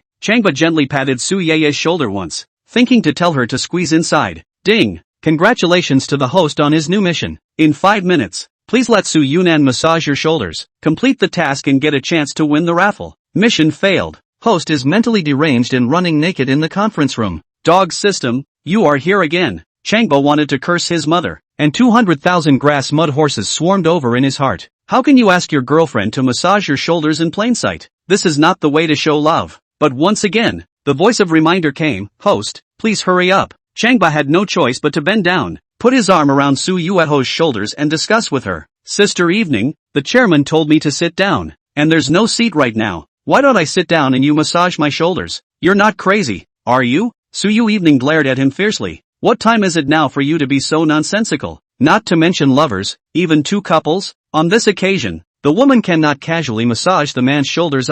Besides, she's here to apply for a job. Once she shows her love that much, her image will be ruined. Is there any hope for a job? Seeing that he was still coming around, she shoved a hand on his shoulder and gently scolded. Get out, Changba, of course, couldn't leave, and bent downward again to whisper to her. Evening sister, hooray for understanding. I'll go mental if you don't massage my shoulders now. I feel like you've gone crazy. Su Yui pushed his shoulder again. Not leaving is it? If you don't leave, I'll leave. Bend over and be on your feet. Changba patted her shoulder once. Fine, fine, take it easy. He looked at Su Yui, looked at Xiaifu, and then looked at the podium, racking his brain for a solution. Little brother, you'd better get out. Xiaifu also felt that it was pointless for Changba to stand here and wait. Sit outside to cool off. The round-faced woman and her companion both laughed out loud. It's so funny. How did Instructor So find such a boyfriend? Just a tease. Director Yen told you to sit down. Why don't you sit down? Bianlong had long since spotted Changba and,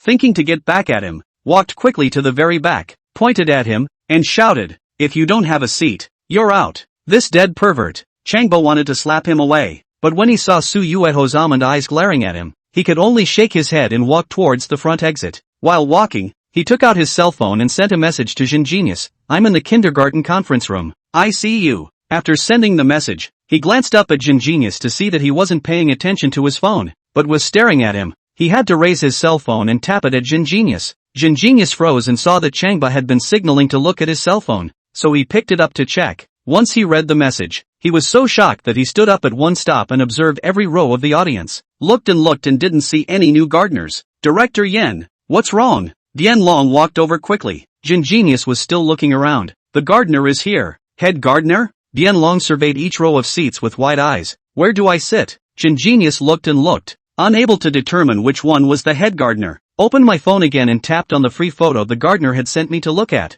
It's a picture of her in her high school uniform, with her face still relatively young. Then again, most of the people here are women, and even the men aren't that tender. After looking and not being able to find anyone, Genius broke out in a sweat and sent a message to the head gardener. Where are you sitting? Why haven't I seen you? What are you always standing around for? Dian Long, also anxious and on fire, pointed at Changba and bellowed, "Stand outside." Chapter 68. The goddess wanted to keep a low profile, but her strength didn't allow it. Says who? Seo Haija just happened to come into the conference room pushing her wheelchair. As a kindergarten staff member, she came over to see how recruitment was going. Watching Dian Long yell at Changba nonchalantly, she glared at him. Dian Long pointed at Changba, "I'm talking about him. Get out. What are you yelling about? This is my friend." Su Huizi glared at Bailong again, pushed her wheelchair to Changba's side, took a tug on his arm, and said softly, "Brother Changba, you can go out first." She didn't want to kick Changba out either, but she felt it was really pointless for him to stay here. He also said softly, "Changba, Flat Dragon is not to be messed with. We don't step on with good shoes." As if he didn't hear it, Changba took his cell phone and typed a message to Genius. Su Yui and Xiaifu, who were sitting in the last row, watched where Changba was, both secretly anxious, told him to leave and he never did. "What's this about?" Su Yui waved at him, saw that he had no reaction, and sent him a message, "What are you still standing at the door? Hurry up and get out." As for Xiaifu, he kept waving his hand at Changba, signaling him to hurry up. They knew him too well. Good kung fu, good medical skills, but so what? Those skills wouldn't come into play here. They thought about it, as long as he didn't add to it. Changba is still standing, sending a message to Genius, "Don't rush to me first. You arrange it, where lovers come together. Let the girlfriend massage the boyfriend's shoulders." Genius Jin, why did you do that? Mr. Parks? Changba, you do as I ask and I'll explain myself when I get on stage. Genius sweated, "Garden manager, you reconsider. We are holding a job fair, not testing any feelings.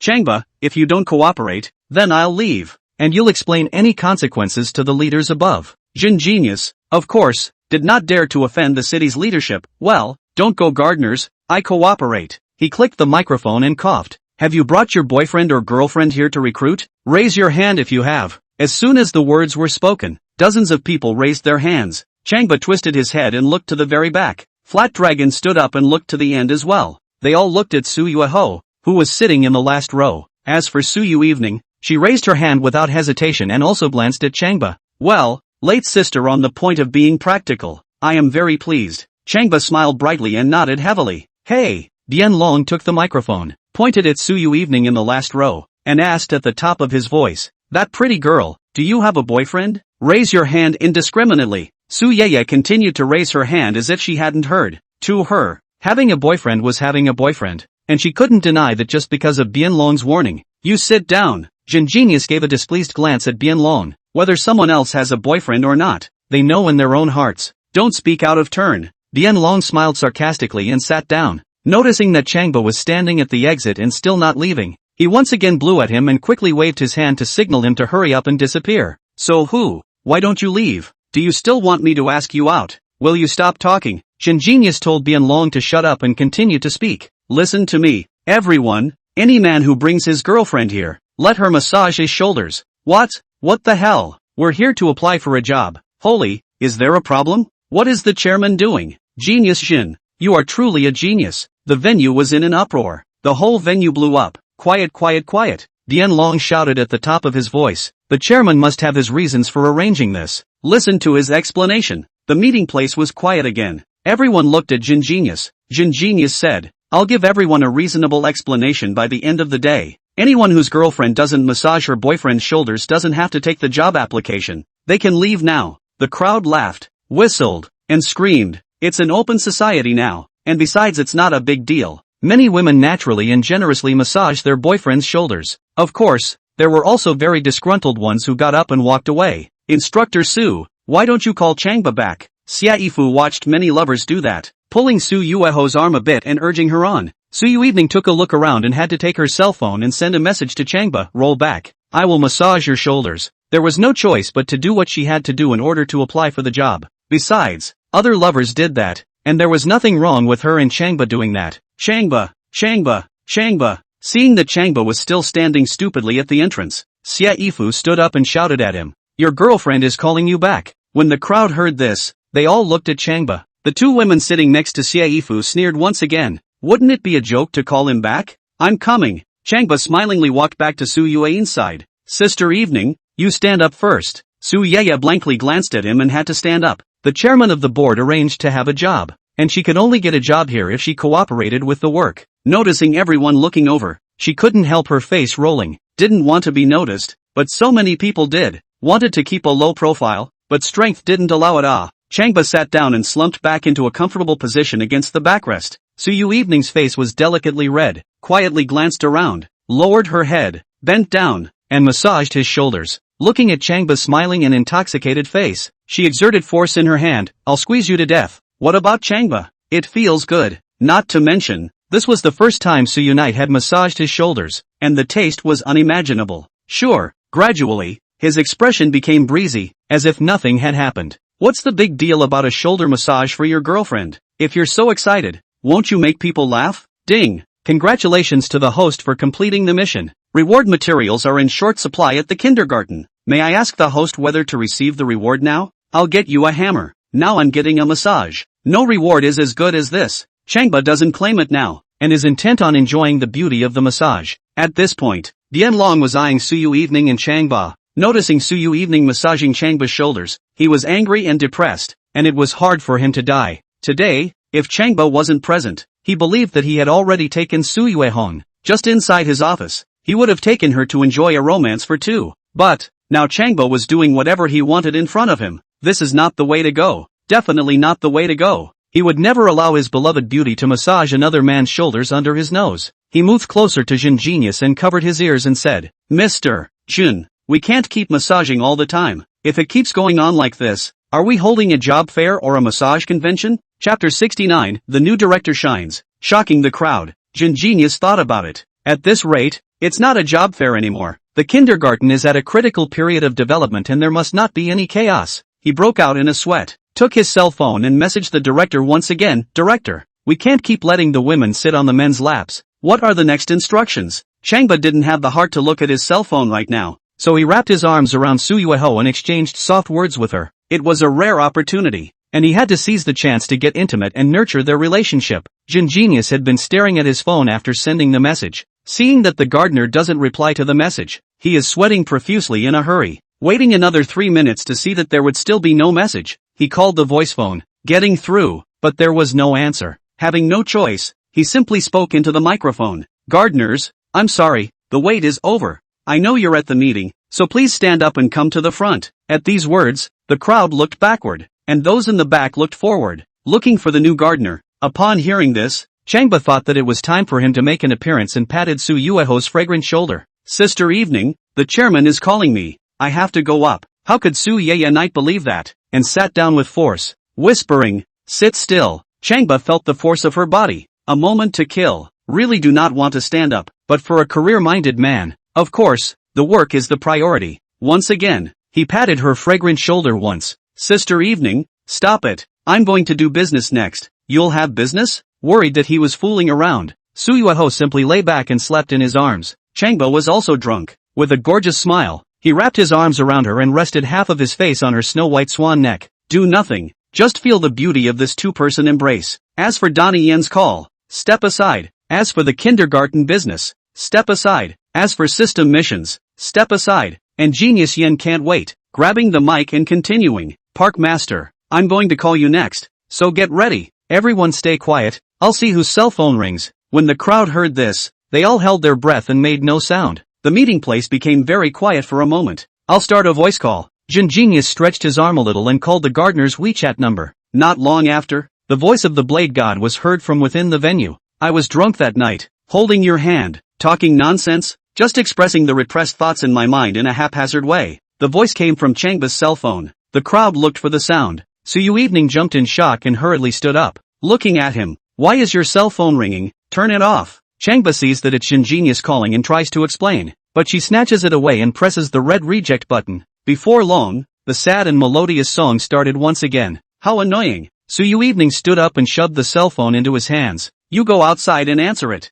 Only then did Changba stand up, take the ringing cell phone, and walk to the front. As the ringing of his cell phone echoed through the venue, everyone looked to him. Su Yui, who was sitting in the first row, also looked at Changba. Even Jun Genius and Bian Long observed him with wide eyes. I think I've seen this face before. Jun Genius realized that Changba's face looked familiar, but couldn't recall who it was for a moment. Suddenly realizing something, he clicked on the photo the gardener had sent and looked at it again. At this look, his pupils widened violently. How does this young lad walking along look so much like the youngster in the photo? Could this young man coming along be the new gardener everyone has been waiting for? He hung up and realized that the other person's cell phone wasn't ringing. Another call came through and the other person's cell phone rang again. That's when he was sure that the other man was the new gardener. It must be him. Jin Genius stood up violently and waved at Changba. Before he could say anything, Dian Long yelled at Changba, "Why don't you leave? Your name is Changba, right? What a chicken. Get out." "Say what?" Jin Genius opened the flat dragon with a punch, walked toward Changba, and looked up and down. "Did you contact me?" Changba opened his cell phone and tapped on the contents of the two men's connection, showing him that the, gardener. Jin Genius was shocked and delighted, clapping his hands heavily. Oops. The new gardener has indeed come a long time ago, and was standing alone at the back just now. I was. Still oops. He regretted it so much that he panicked and stretched out his hands to hold one of Changba's hands. "Head gardener, I'm sorry to have missed the welcome. I'm sorry to have missed you. Ha ha, Master Garden, please. Smiling, he pulled him up to the podium. "Chairman, playing?" Bianlong was so shocked that he was about to jump up. "Who is he that you call him the head gardener and ask him to mount the podium?" "Jindong, where's the acting?" Su Huizi was also filled with shock. She couldn't help but tremble her petite body. "Changba is just a freshman. Military training hasn't even ended yet. How could he become our new garden manager?" And Jin Genius ignored them and pulled Changba to continue walking towards the center of the podium. "Mr. Yen." Bianlong took a look and jumped forward to stop them. "What are you doing? What's the point of pulling this guy onto the stage?" "Shut up." Jin Genius was furious. "Bianlong, he's our garden manager, the new one, and was personally arranged by the city's main leader. You think I'm blind? Ah, holy, movies don't even work like that." Bianlong was struck by an electric shock and was dumbfounded for a moment. Su Huizi stared at Changba as if she didn't recognize him. Su Yui and Xie Yifu, as well as the heavily made-up round-faced woman were also watching. Once they saw Changba walk up to the podium, they couldn't help but be shocked. "Oops, what's Changba doing up there?" Xie Yifu was worried about Changba getting into trouble. Instructor Su quickly contact him and tell him to get out. Su Yui was even more worried than she was. Once Changba played big, then she wouldn't have a chance to stay and work here. Ho ho ho, maybe even a speech. The round-faced woman gloated and laughed. "Instructor Su, just let your boyfriend say a few words. For him, where would he normally get a chance like this?" Su Yui ignored her, pulled out her cell phone, and directly called, "Changba, come down." Changba smiled brightly and waved at her. "You really?" Su Yui was so angry that she cursed. Xie Yifu shook her head inside. Looks like he had to make a mess today. "Colleagues and friends." Jin Genius pulled Changba down and announced loudly into the microphone. "I would like to announce the arrival of our new head gardener to our site. Let's all applaud. Stand up, raise your hands and lead the applause." No one down there applauded. For a while, everyone looked at Changba and froze. So young to be the head of the garden? Looks like he's a college student. If you're opening the back door, you don't open it like this. Su Yui and Xie Yifu were even more shocked and looked at each other. "You don't think so? Is Changba really the new director of this kindergarten? How did he suddenly become the new director of this kindergarten when his college military training didn't end for another week and he didn't have much of a background? What about playing? What's the story? Brainless cool writing?" Chapter 70, You're fired. Get out. Standing gardener, say something. Jin Genius grinned as he extended the invitation. Changba nodded and looked to each row of the audience. Then to Su Yui and Xie Yifu, nodded again and began to speak. "Guys, I know people are skeptical about my identity. Tell you what, turn on the big TV in the back and I'll log on to WeChat. I'm going to show everyone if I'm running the gifted kindergarten workgroup." Jin Genius immediately ordered Bianlong. "Bianlong, turn on the big TV." Seeing that Bianlong is still dazed, he slaps and pushes him away, manipulates himself, and turns on the big TV behind the podium. As Changba swept the code to log into WeChat, clicked on the kindergarten workgroup, and revealed the identity of the group's owner, the crowd once again stared in disbelief. I'll be damned.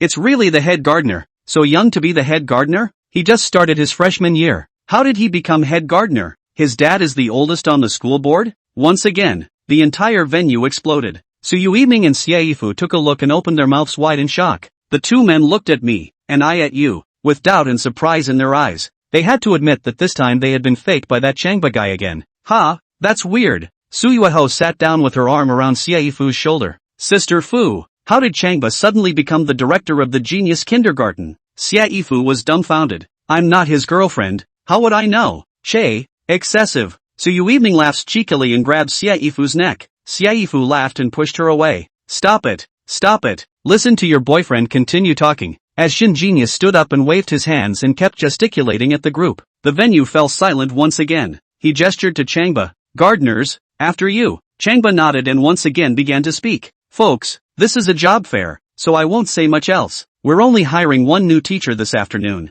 To Genius, he said, Dong, ask someone to bring a few boxes of printing paper, and a few boxes of ballpoint pens. Genius immediately arranged for the staff to do so. Our test this afternoon is simple. It's all about whether or not this new teacher has a sense of ownership. Changba continued, when our staff brings in printing paper and ballpoint pens, each of our applicants can receive a pen and paper and write a 50,000 word reflection on the spot. It's about the kindergarten section, how to teach the class, how to train the children, how to help the kindergarten grow, etc. For the second test, after writing 50,000 words, go to the kindergarten boys and girls toilets and hose them down. I want to check the details of the labor. If you think you can do these two things, then please stay. If you can't do it, get out of here. At these words, there was an instant murmur. Is the new gardener a douchebag? What kind of job application is that? It's simply out of order. Write 50,000 words of sentiments and not until midnight? That's right. And flushing the men's and women's restrooms. Wouldn't that be flushing until dawn? What the hell? Going out to move bricks doesn't even make you this tired. Many people were very upset and left the meeting. In less than 10 minutes, a large portion was gone. Some people took a bottle of mineral water with them as they left. As the staff brought in printer paper and ballpoint pens, a number of applicants received paper and pens and began writing their tips. Su Yui also received a pen and paper, sat down, and wrote one stroke at a time without any distractions. Standing gardener, you drink water. Long unscrewed a bottle of mineral water and bumbled it to Changba's hand. Can't wait to feed him myself. Changba slanted a glance at him and said nonchalantly, you're fired. Get out. Long shivered and looked at Genius. Genius looked at Changba's resolute attitude and coldly said, the head gardener has dismissed you, so you can go to the finance office to get your paycheck and get out of here. Boo. Flat Dragon slammed the mineral water hard towards the floor. Don't stay here. Have your own place. Kicked the chair away and left. Walking to the door, he turned around, pointed at Changba, and gritted his teeth.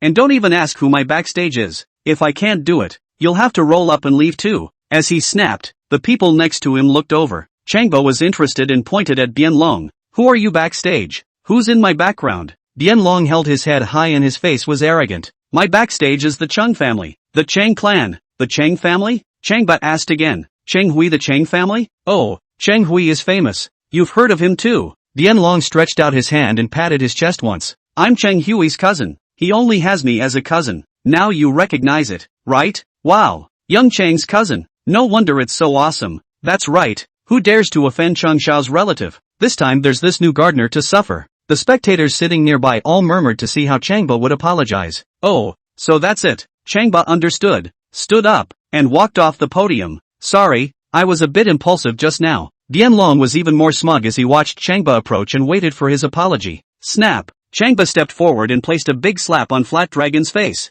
I'm sorry, I wasn't impulsive enough earlier. Flat Dragon stumbled 2 steps from the blow and hit the exit door hard. All at once he stormed out and yelled at the meeting. You guys don't know yet, do you? This afternoon's job application. This gardener is tailor-made for his girlfriend. I'm telling you, you're not going to get this job position even if you perform well. The room erupted once again at this statement. Everyone glared angrily at Changba and rushed to point. You new gardener overreached. Treating us like monkeys? Time is money. You're wasting everyone's time. You're just trying to get rich. You just told your girlfriend to sit on her boyfriend's lap, and now you're playing like that. I'm telling you, we won't rest until we get a statement today. There were waves of angry shouts. Long was pleased to see how Changba would deal with it. Changba just smiled bashfully, pulled out a black card, handed it to Genius, and whispered a few words into his ear. When Genius received the black card, he was even more respectful of him, nodding his head repeatedly as he took the black card and left quickly. Everyone be quiet. Just wait 20 minutes, Changba said.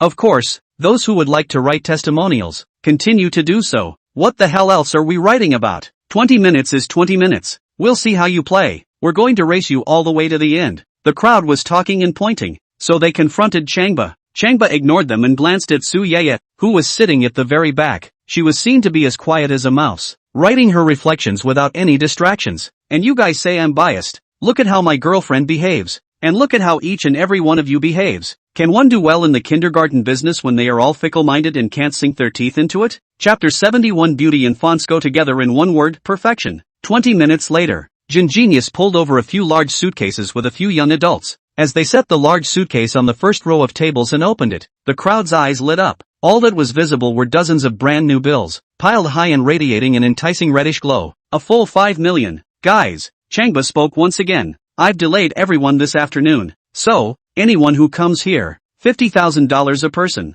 Pick it up and get out of here. Holy, $50,000. I came with my boyfriend. I can get $100,000. Big bucks. The new gardener has money. Thank you, gardener. Thank you, Mr. Gardener. The crowd instantly changed their faces, all beaming with joy as they lined up towards the large suitcases. Forget about finding a job. You want to get ready money now. $50,000. That's enough to feed and clothe you for a year. The meeting room became filled with laughter. Everyone gets $50,000 and walks away happy. In less than half an hour, the venue became empty, leaving only Su Yui, who was sitting in the first batch, and Su Yui and Xiaifu, who were sitting at the very back. And Su Yui evening was not disturbed by the outside world at all, continuing to write her thoughts quietly. Sure. At the exit also stood Bianlong, both eyes popping, very angry and helpless. He didn't expect this Changba to be so rich. I can't believe I'm playing like this. Flat Dragon, you're in this afternoon. $50,000 can be taken.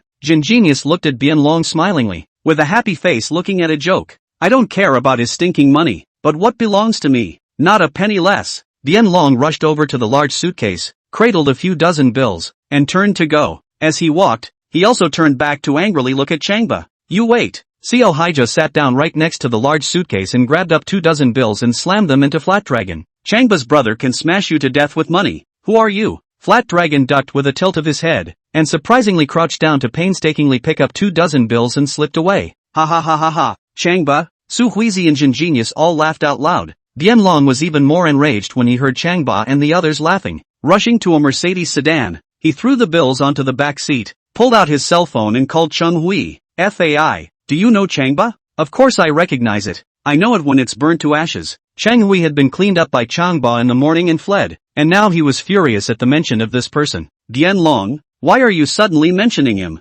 Bianlong made a long story short, describing the matter of Changba bringing Su Yui evening to the kindergarten to become the director. That's not right. Changba, a freshman, doesn't have any connections or background. How could he suddenly go to the kindergarten to become the director? Chang Hui was puzzled. Can't figure it out. Can't figure it out at all. He hung up the phone and called Su Yui. Mr. Su, have you heard about Changba taking your little sister to become the director of the genius kindergarten? Su Yui returned to the Su family mansion, felt tired and lay down on the bed to rest, and slept still a little confused. After receiving the call, she realized what happened to Changba and her little sister. This can't be possible. My little sister and Xiaifu accompanied Changba back to Mordor University. They're all in the genius kindergarten now. Chang Hui raised his voice. Su Yui thought and analyzed. It was most likely my little sister who asked Changba to go over there, since my little sister has always wanted to work at a gifted kindergarten. Mentioning this, recounting her grandmother's relationship with the gifted nursery school and how the disappearance of the two children had affected her grandmother. Your little sister took Changba over there to investigate the disappearance of 2 children from the kindergarten? Chang Hui suddenly shouted angrily. Su Yui, I'm warning, you don't let your little sister meddle in the matter of missing children. Otherwise, when the time comes, the Heavenly King won't be able to save your little sister. Su Yui was startled and realized the seriousness of the problem. Okay, I'll call her right away. Inside the kindergarten venue, silence reigned. Changba led Jin Genius and Su Yui towards the last row. Little brother, you're awesome. Xiaifu stood up and greeted Changba, affectionately patting him on the back of the head. You've become a kindergarten director, and you still haven't told sis. Changba's head was big. I said you and Sister Evening don't believe me. Shoo. Xiaifu pointed a finger at Su Yui who was writing her thoughts, signaling him to keep his voice down. They all looked at Su Yui, head down, still concentrating on the sentiment. The whole thing looked dignified and beautiful, and was itself wan and powerful. Beauty and fonts go together in one word, perfection. Jin Genius was very appreciative and nodded his head repeatedly. This girl has been concentrating on writing her thoughts, very different from all the others. It's really rare. Director Zhen, this girl is my colleague. Xiaifu smiled and introduced. Her name is Su Yui Evening. She is a military training instructor of Magic City University, and is also the instructor of Changba's head gardener. Ouch! Jin Genius stood in awe. No wonder. Well, that's great. And, Xiaifu introduced once again, Instructor Su has another identity. She's the girlfriend of the head gardener of Chang. Ah, Jin Genius jumped in shock and looked over at Changba, giving him a deep bow. Head gardener Chang, it's really convincing that you can have such an excellent girlfriend. Changba liked it so much that he hurriedly pulled him up. I can't tell you how honorable it is to have a girlfriend like that. The moment. Seo Haija was very unhappy. She had never heard of Changba and Su Yuehong's engagement. Besides, the two of them had only known each other for a few days. How come Su Yuehong had become his girlfriend? She's not convinced. Sister evening. Changba walked a bit towards Su Ye's side, gently patted her shoulder, bent down and said softly, the chairman is coming over. Don't write. Say hello. Su Yui didn't answer and remained fully focused on writing her thoughts. Standing gardener, don't disturb her, just let her write. Let's sit to the side and rest. Jin Genius led Changba and the others towards the seats next to him. At this time, Su Yui's cell phone rang. Xia Yifu looked at Su Yueho without a glance and picked up her cell phone. At a glance, it was her sister Su Yuichi calling, handing her cell phone to Changba. Her sister's phone. Changba took the phone and stepped aside to answer it. Evening, why did you go to the kindergarten to apply for a job? Didn't I tell you that after the military training,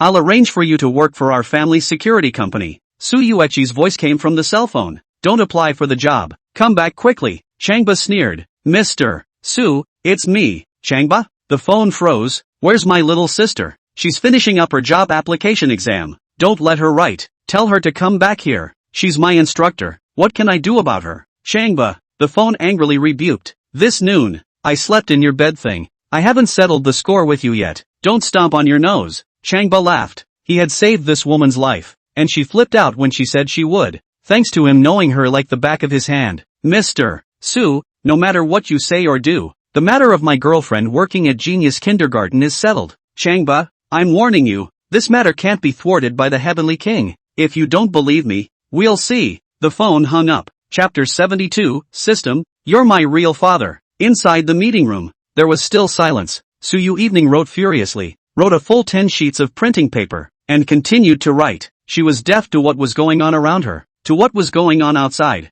There was an indescribable quiet beauty that naturally overflowed around her. Only after finishing the last piece of printout in her hand did she raise her head and look at Xiaofu. Ms. Xia, please, get me a few more sheets of printer paper. Xiaofu looked helpless and shrugged her shoulders gracefully. The printing paper had long since been taken away by Jin Genius's men, with the purpose of preventing Su Yueho from writing any further. Anyway, the kindergarten has agreed to her staying, so any further writing would be a waste of everyone's time. Changba, get me some printer paper. Su Yaya looked again at Changba who was walking over. Changba just took Su Yueji's call and came over. Sister evening, there's no need to write. The chairman has agreed for you to stay. Pointing to Jin Genius, who had stood up next to him, Jin Genius smiled and introduced himself. Ms. Su, how are you? I'm the chairman of our kindergarten. Jin Genius, I'm very pleased to meet you. Ms. Xia has already introduced you just now, and I've seen your talent. The kindergarten and I are very happy to welcome you to the group. Reaching out his hand,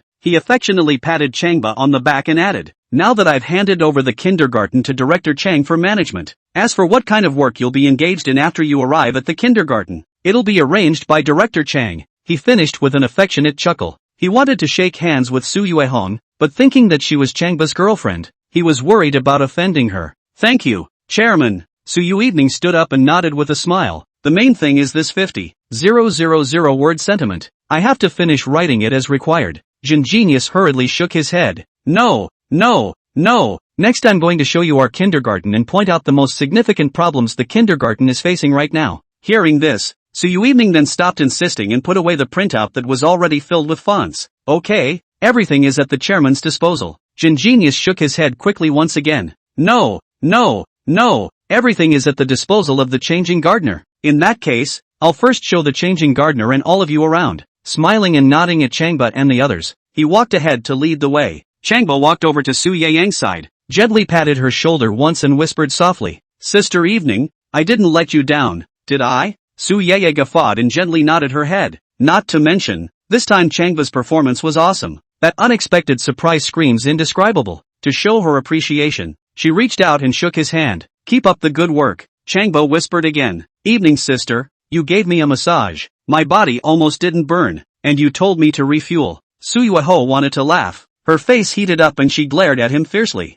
This guy, he can't spit ivory out of a dog's mouth. Don't talk like that when no one's around. Noticing that Seo Haija was looking at her coldly and jealously, she held her head high, unsmiling, and stared ahead. 5 minutes later, they were led by Genius to the kindergarten cafeteria. The cafeteria is divided into 2 floors, clean and tidy, and can accommodate 600 students and teachers at the same time. They were admiring and nodding their heads as they all wanted to sit down and try a meal here. Director Chang, our kindergarten's main problem right now is the issue of drinking water. Genius had a worried look on his face. For more than a decade, this problem hasn't been solved. What the hell is going on? Changba asked. Su Yui and Xiaifu and the girls all looked at Genius with concern as well. Genius smiled bitterly and shook his head, letting out a long sigh. It's the water issue. Because of its location, the kindergarten has never been able to get running water. Although it's next to the university, there are power lines and gas lines in between, and it's impossible to get running water. On the other side is a small park, and outside the small park is the main road,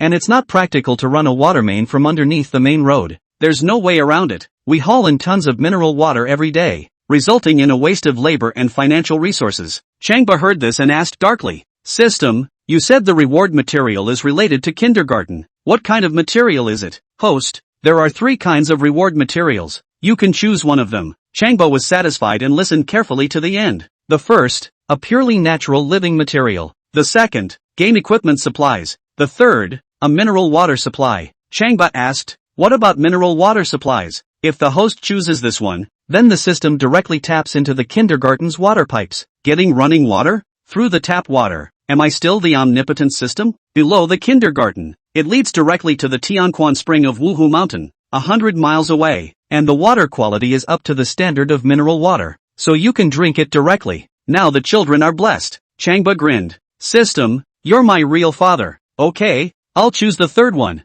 Copy that. Seeing Genius shaking his head and sighing with a bitter look on his face, Changba laughed and put his arm around his shoulders. Jindong, don't worry, I've solved the water problem completely. In the future there will be water as soon as the faucet is twisted. How could Genius believe it? Looking at him with wide eyes. Changba, don't joke around. Su Yui reminded Changba. Xiaifu also said, little brother, talk nicely to the chairman. Really? Changba had a serious face, his hands rhythmically gesticulating. Chairman, it's like this. 100 miles away is not 5 Tiger Mountain well. I directly from the kindergarten below a pipeline, straight through the 5 Tiger Mountain below. We are now using the 5 Tiger Mountain natural mineral water. Genius froze, then laughed out loud. It's so funny. It's amazing how serious bragging can be. Ha ha ha ha ha. Su Yui also laughed cheerfully. Brother Changba, I like your bragging without drafts this pretentiousness. Changba, Su Yui gave Changba a punch. I didn't ask you to joke around. Why are you opening up more and more? That's it. Xiaifu would like to pull his ears according to the old habit. This matter is not a matter of joking. You are opening up international jokes. Changba said no more, striding towards the back kitchen. Let's go. Let's take a look at the storehouse behind the kitchen. Genius, Su Yui and Xiaifu, and Su Yui all shook their heads and followed. Walked through the back kitchen and towards a storage room in the back. Before he even got close, he heard the sound of clattering water coming from inside. I purposely asked for a whole fountain, which is a spring that comes out of over 100 miles of pipes, which leads to water pipes all around the area, and the rest of it will flow into the groundwater. Changba explained as he walked into the warehouse room. Changba, if you're full of again, I'll be rude. Su Yui saw that he was addicted to pretending and chastised him. Saying that, he followed into the warehouse room, and when he took a look at the scene inside, he couldn't help but stare with 2 round eyes. Oh maga, there really is a fountain? Chapter 73, I'm here as director for the money? I'm here to serve the children. When Xiaifu took a look, she was even happier and jumped up. Fountains, there really is a fountain in the depot. Oh my god. With another bounce, he wrapped his arms around Changba's shoulders and laughed with excitement. Brother Changba, sister really loves you. Holy, holy. When Genius took a look, he couldn't help but tremble and burst out. You know, as the chairman of the education group, he has always paid attention to his image and language, but at this moment, he was so excited that he couldn't control himself. My god, how did this fountain get straightened out? It was definitely a big project to make such a fountain, but in such a short period of time, Changba had made it. How did he do it? Genius twisted his head and both looked at Changba with adoring eyes. The headmaster of the Changing Gardens wouldn't have superpowers, would he? That's right. How long has Changba's younger brother been the head of the garden? And how did the fountain get straightened out so quickly? Besides, how did it get straightened out? Su Yui, who was sitting in the wheelchair, suddenly jumped up, jumped twice, rushed to Changba's side, and came to put her arms around his shoulders as well. It was important to know that Su Yui hadn't known Changba for a long time and hadn't reached that level of intimacy, but at this moment, she couldn't help herself. The shock, the surprise, the incredulity, drove her crazy. Just like that, there was a left and a right beside Changba, and they grabbed his shoulders and shook wildly at him. Standing in the center, Changba just knows how to laugh. I'm just a little dizzy from them shaking me. I can barely stand up. Ha ha ha ha ha. Su Yui looked at the fountain and couldn't help but laugh. As a cold goddess instructor, she had never laughed like this before, but at the moment, she was smiling very happily and bashfully. Take this afternoon. Changba was first turned away by security, then he was reprimanded by Bianlong, then proceeded to stand in the venue, unable to find a seat. Then again, the chairman kicked him out, and in an instant, the picture changed. He transformed himself into a kindergarten director. First the speech, next, open the kindergarten management group, then come out the test questions, then teach Flat Dragon a lesson. Then they were taken to see the fountain. You know, when her grandmother used to run the kindergarten, she tried to open up the waterways too, but it never worked. And now, Changba has given an unbelievable hit. It's all so dreamy, so metaphysical, so divine. Again, it was so jarring, surprising, and moving. Su Yui couldn't help but feel happy and relieved for him.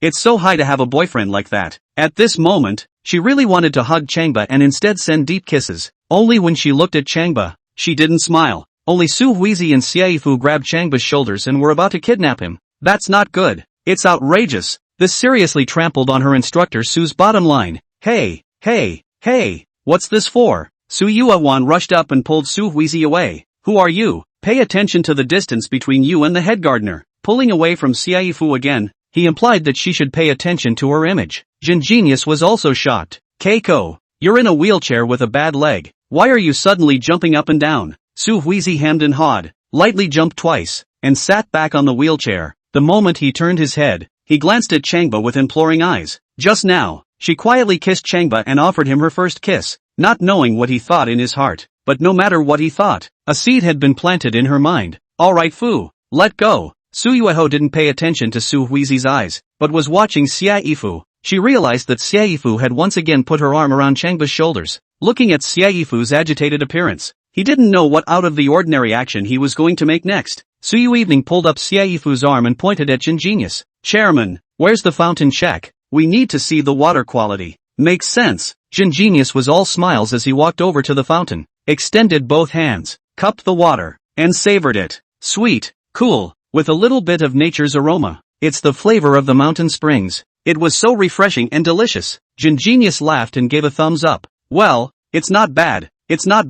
You guys try it too. Su Yuan, Xiaifu and Su Yui walked to the front and also cupped their hands to taste the spring water. One by one, they all marveled. Xiaifu and Su Yui even played with fountain water. Headmaster Chang, the children will be blessed to have such a fountain in the future. Jin Genius stretched out his hands and shook Changba's hand. I really never dared to think that Park Director Chang had such ability and strength. Thank you so much. On behalf of all the staff of the education group, I would like to express my heartfelt thanks to you. Changba smiled blandly. This is just the beginning. I believe the surprises are yet to come. Jin Genius thought deeply and nodded repeatedly. Su Yui, Xiaifu and Su Yui all smiled and nodded as well, casting appreciative, trusting glances at Changba. In the old days, they would have thought he was pretending again, and now, they believed that what he said was true, and that more surprises would surely await them in the future. That's right, standing gardener. Jin Genius suddenly thought of something and pointed to the fountain. Picking up a pipeline from 5 Tiger Mountain 100 miles away to create such a fountain.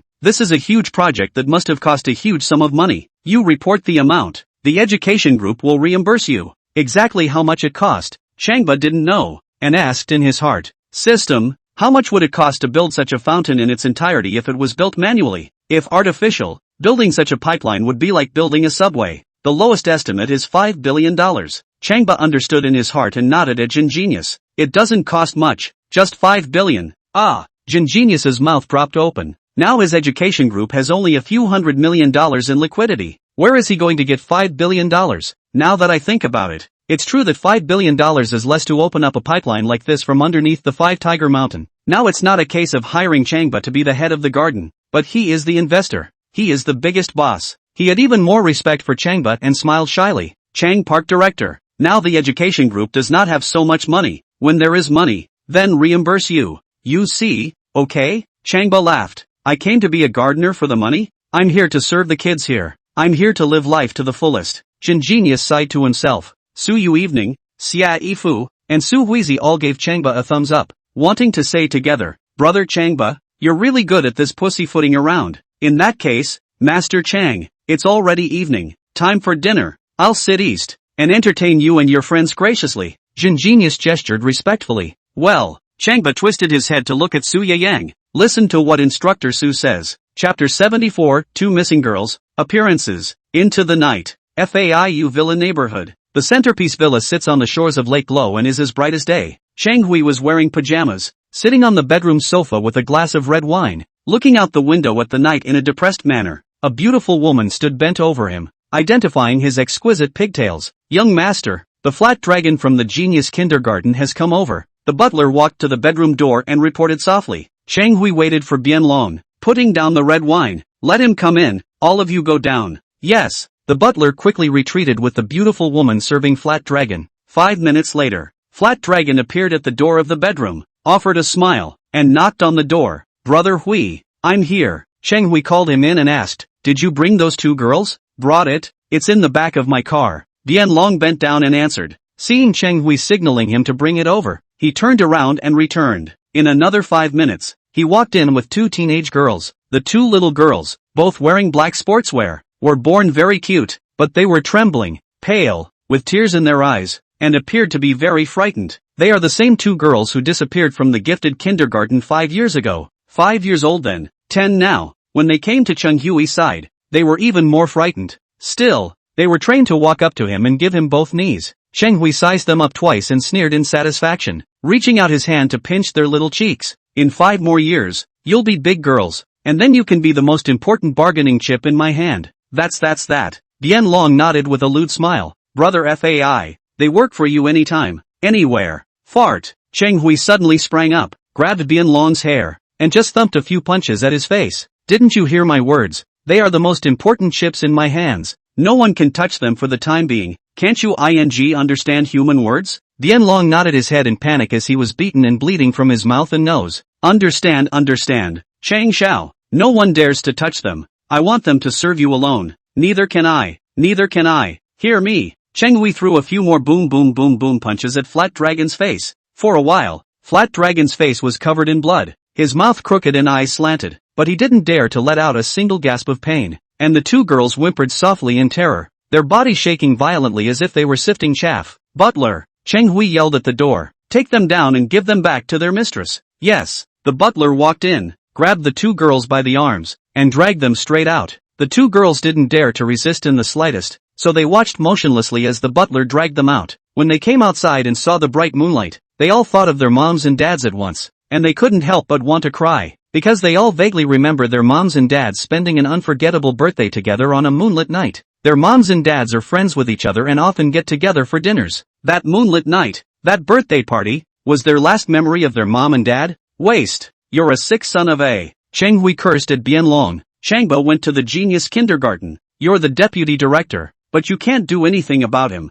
and he even stomped on you. Bien Long knelt on the floor, covering his face in agony, not daring to make any noise. Today against Changba, he was defeated miserably, and he had no face to retort. Aren't you a pervert? You can't help yourself with the female kindergarten teachers and students, but you can't help yourself with Changba. Cheng Hui got angrier and angrier as he stood up and kicked him in the face. Answer me. Bien Long was kicked to the ground and shivered as he got up, before making his reply. Young master, Changba went to the kindergarten, just with the identity of the head of the garden. What can I, a deputy head of the garden, do to him? Cheng Hui flew up again and kicked him to the ground. Aren't you a pervert? Aren't you great? Bien Long screamed in pain, feeling half of his face ripped open, seeing that Cheng Hui was still going to make a move. Seeing that Cheng Hui was going to beat him to death, he was on fire and fiercely angled his head, bellowing, I'm nothing, as powerful as you Cheng Xiao? How about this morning at the brain hospital when you dealt with him? Didn't you get dusted off and run away in a mess by him just the same? If you have anger to take it out on Changba, take it out on me. What kind of skill is that? Of course you wanna fight. Feel free to do so. I'm your cousin. Beat me to death and explain yourself to your uncle. After saying that, he lowered his head and waited for Cheng Hui's violent beating. Cheng Hui froze for a moment and staggered backward, sitting on his butt on the sofa. Come to think of it, what's the point of taking it out on your little cousin? He lit a cigar and took a hard drag. Close your eyes and inhale hard, all into your lungs. It took a long time before he exhaled a thick puff of smoke. You get up and tell us what to do next. It was then that Bien Long climbed to his feet, grabbed the wet wipes on the coffee table, and wiped the blood from his face. Not long after, the box of wipes was used up by him. FAI. It's simple. Find a way to get rid of Changba. Any ideas? Cheng Hui closed his eyes and smoked a cigar. Yes. Flat Dragon's red, swollen, deformed faceplate was hideous as a ghost. I'll use this method. Changba, no matter how powerful he is, there's nothing he can do. After the dinner, Changba brought Su Yui and Xiaifu with him, talking and laughing, back to the Magic City University staff dormitory building. That is to say, back to Xiaifu's place. Now that Su Yui was unwilling to go back to her sister's place, she could only temporarily stay at Xiaifu's place. Instructor Su, now that you're my little brother's girlfriend, you'll live with him. After walking into the room, Xiaifu pushed Su Yuyang and pushed her to Changba's side. Changba smoothly wrapped his arm around Su Yui's shoulders and smiled. I have no problem with that. I'm okay with that. Su Yui guffawed. Her face did not turn red, and she agreed with alacrity. Ha! Xiaifu froze and observed Su Yeye. Changba's brows also tightened as he looked towards Su Yui. With Su Yui's character, she wouldn't agree so much much less agree to it so ostentatiously. Go. Let's go back to our room. Su Yuiyan pushed Changba's shoulder and pushed him towards a nearby bedroom. After pushing open the door to her room, she saw that Xiaifu was still staring blankly at her and laughed. Sister Fu, if you're willing to come over,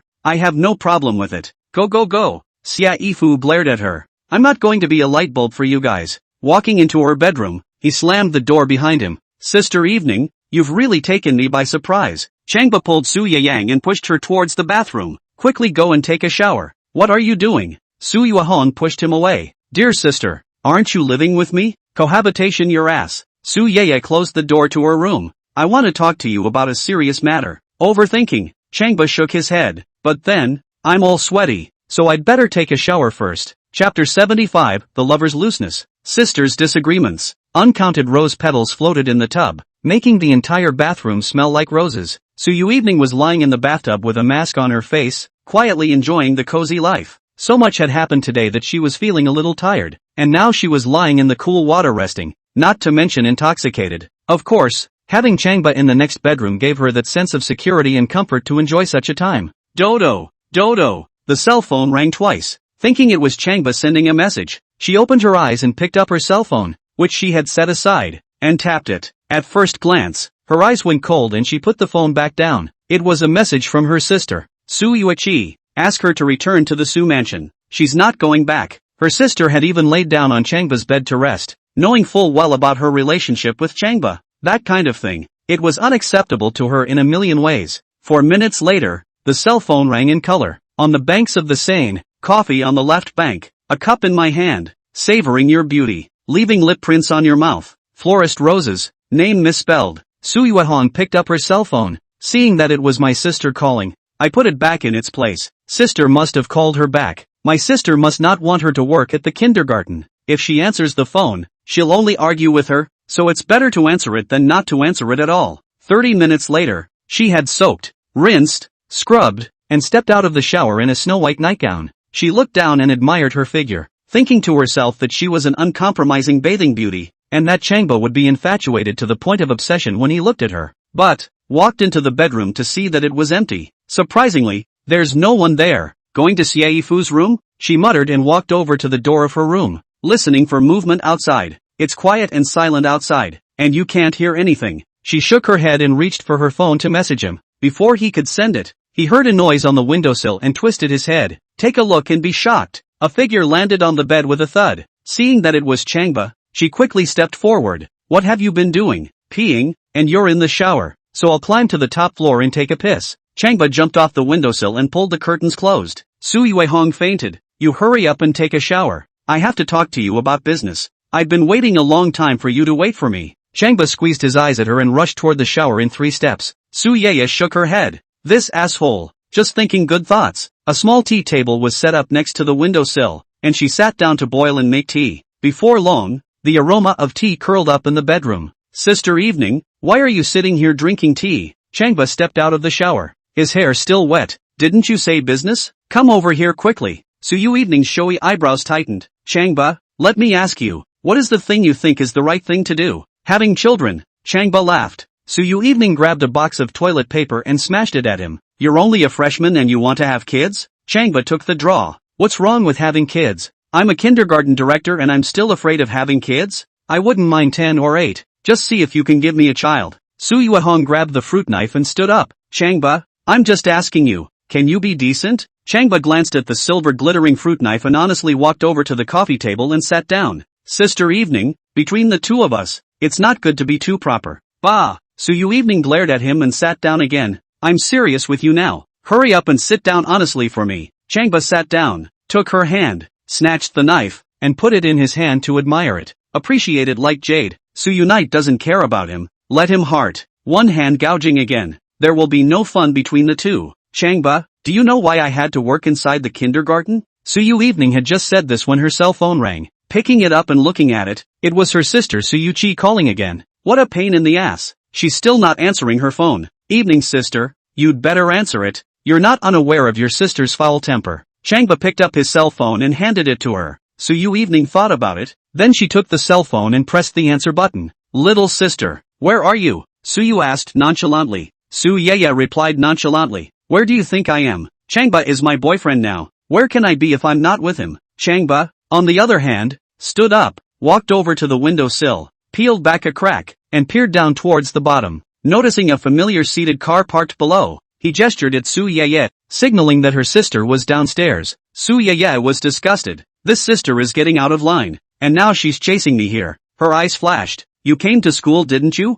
Yes. Su Yui didn't hide it. Then come up here and we'll talk face to face. Su Yui thought that sooner or later there would be a day when she and her sister would be so torn apart. So let that day come sooner. I'll go open the door for her. Don't alarm Fu about this. Changba walked out of the bedroom and walked to Xiaifu's door first, pressing against the door panel to listen to the movement inside before turning around and walking away. After waiting for about 5 minutes, there was a soft knock on the door from outside. Changba opened the door to his room. Sure enough, it was Su Yui, all dressed in black with a frosty face. Next to him stood her personal bodyguard, White Foam, looking at him with hateful eyes. Changba didn't care about the look in by Mo's eyes and issued a warning to Su Yui. Mr. Su, don't interfere with what Instructor Su wants to do. Otherwise, there is no turning back for everyone. Su Yui sneered. Mr. Chang, I know you're somewhat capable, but you have to know that there are people outside of people, and there is a sky outside of the sky. As soon as the words left his mouth, Mo suddenly probed his hand and grabbed Changba's shoulder. As she lashed out, Changba's shoulders creaked. Changba laughed, glancing down at her hand, which stood on 6 fingers, and then back up at her face. This beautiful woman, does she really think she's an all-powerful lady killer? Get out of the way. Su Yui carried Changba away with his shoulder and walked into the room. Changba didn't stop her and watched her walk into his and Su Yui's bedroom. Mr. Chang, cut a deal? White Foam was still gripping Changba's shoulders, his eyes even colder. Changba nodded gently and took a step forward, walking out of the room and closing the door gently, looking at her with a smirk. White Foam couldn't stand his contemptuous look, and clenched his teeth together, suddenly lifting his left knee and slamming it hard against his crotch, straight up crotch popping, without saying a word. We'll get right to it. In the past, when she dealt with other men, this was the trick that made them pass out from the pain. The end result is that men become either wastrels or eunuchs. But, now after attacking, Changba was surprisingly unresponsive, like nothing ever happened. Can you use some strength? Changba teased with a smile. White Foam was furious and used his full strength to lift his knee and explode his crotch once again. Boo! She was going to see how else he was going to pretend. Chapter 76, The Sisters Rupture. Can you use a little more energy? Changba gave another teasing smile. White Foam's face changed drastically, and with a light yell, he put his whole body's strength into use, lifting his knee, storming, and attacking his crotch once again. Boo! A sound passed and she felt the top hit the rock, hurting as if her knees were shattered, and she could no longer get any strength out of them. The pain made her dizzy and she had to bend over. But, Changba remained unresponsive. You? White Foam shivered in shock and couldn't help but stagger back 2 steps, leaning against the wall before standing. At this moment, she realized the huge gap between herself and Changba. She was as worthless as a child in front of Changba. What's wrong with me? Changba stepped forward, grabbed her point-blank checklist, and pinned her against the wall. Foamy, your father's name is Zhang Yanghai and your mother's name is Lulan. Your hometown is in Shaying River, south of Hunan, in a village called Chiliwan. You have a brother, Zhang Wanlin, who is attending a technical college in the northeast, as a bodyguard and as an assassin. How can you let anyone else know this information? Ah! White Phone's eyes were filled with horror. His whole body trembled, and he wanted to cry. She couldn't believe that these secrets were known clearly by Changba. And these secrets are extremely important to her. The slightest leak could spell doom for her home and family. And how did Changba know that? At this moment, she was even more convinced that she was an egg against a stone compared to Changba. To challenge him yourself is a joke. Just a disgraceful farce. I'll see what you do later. Changba gave her a gentle pat on the shoulder and turned to walk into the room, closing the door behind him. Foamy stood frozen, his face still in shock, his body shaking every now and then, as if she had lost her soul. She was disoriented and just stood there all the time. In the bedroom, already the sound of a heated argument had been heard. Changba came to the door and could hear voices inside through the door of the room. Little sister, you can't work at the genius kindergarten. Why shouldn't I? Grandma died for the kindergarten, and died in peace, and I have to fulfill her last wish. It's just 2 missing girls. What's the big deal? Besides, the kindergarten issue is complicated, not something a weak woman like you can solve. You don't have to say another word. I've made my decision. I have to go in the genius kindergarten. Little sister, don't force me. Sis, don't make me do it either. When Changba heard this, he opened the door to the room, walked in, and closed it again. Keep your voices down. You too, don't disturb my Fusan's rest. Both sisters, Su Yui and Su Yui, stared angrily at each other without speaking, their chests both rising and falling greatly. For the sisters, this is the first time this has happened. The air in the room was freezing. Changba walked over to Su Yui's side and gently patted her shoulder, signaling her not to get angry. Looking towards Su Yui, he coldly said, Mr. Su, people have their own aspirations. There's no need to force them. In the past, when Su Yui heard such words, he would slap open Changba, but now that she knew his strength, she held back her anger and didn't respond to him. Seeing that Su Yui was still staring at her with a deadpan look, she took a deep breath, walked over to her, put her arm around her shoulders, and said in a serious tone, Little sister, grandparents died a long time ago. Mom and dad are also not alive. In this world, only we sisters are flesh and blood. We should be united. We should be on the same page, shouldn't we? If sis did anything wrong, you can say so, but don't look at sis like that, okay? Sister is so sad, choked up at the words. Ho ho ho, Changba laughed. Mr. Su, we are all adults. What's the point of acting? If you really respect and love your little sister, you shouldn't have acted that way in the hospital this morning. What are you babbling about? Su Yui jerked her head around and looked angrily at Changba. Mr. Chang, you have saved my life. I thank you, but don't think I'm afraid of you. Ho ho ho, Changba laughed again. It wasn't because of Su Yui. He would have let her go to sleep forever this morning. How does she have a chance to push here? Little sister, please. Su Yui suddenly lowered her stance, just like before, stretching out a hand to caress her little sister's face, looking into her eyes with tears in her eyes.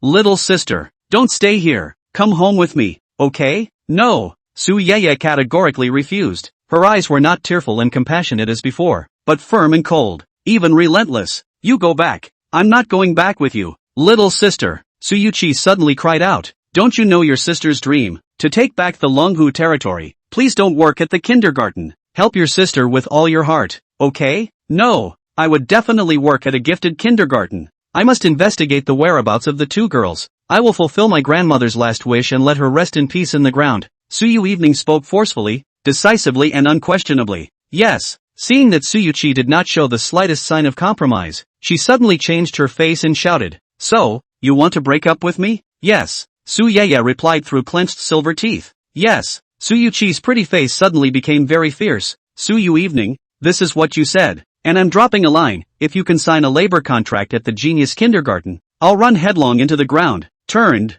slammed the door, and whirled away. At this moment, Su Yui's hot tears came out of her eyes. But, she bit her lip to keep from crying, clenching his teeth again to keep from crying. Now that you've made a decision, face the decision. Whoever that person is, whatever that person has to do with themselves, what you decide for yourself, you must stick to it. Sister Evening, I will do whatever it takes to help you find those 2 girls. Changba appreciated and was heartbroken that Su Yui made that decision, and wrapped his arms around her shoulders. You have to fulfill Grandma's dying wish. I'll work with you to fulfill her old man's dying wish. Su Yui burst into tears all of a sudden and snuggled tightly into his chest. If Changba wasn't there, she didn't dare to imagine that she would break with her sister. If Changba wasn't there, she couldn't imagine how she would face the bigwigs behind the kindergarten. It was also because Changba was there that she had the courage to have that confidence. Changba quietly took out his cell phone and sent a message to Xiao Tong. A small smartphone, the kindergarten attached to the kindergarten genius kindergarten of the Magic City University. 2 girls disappeared 5 years ago. You give me an investigation into this matter.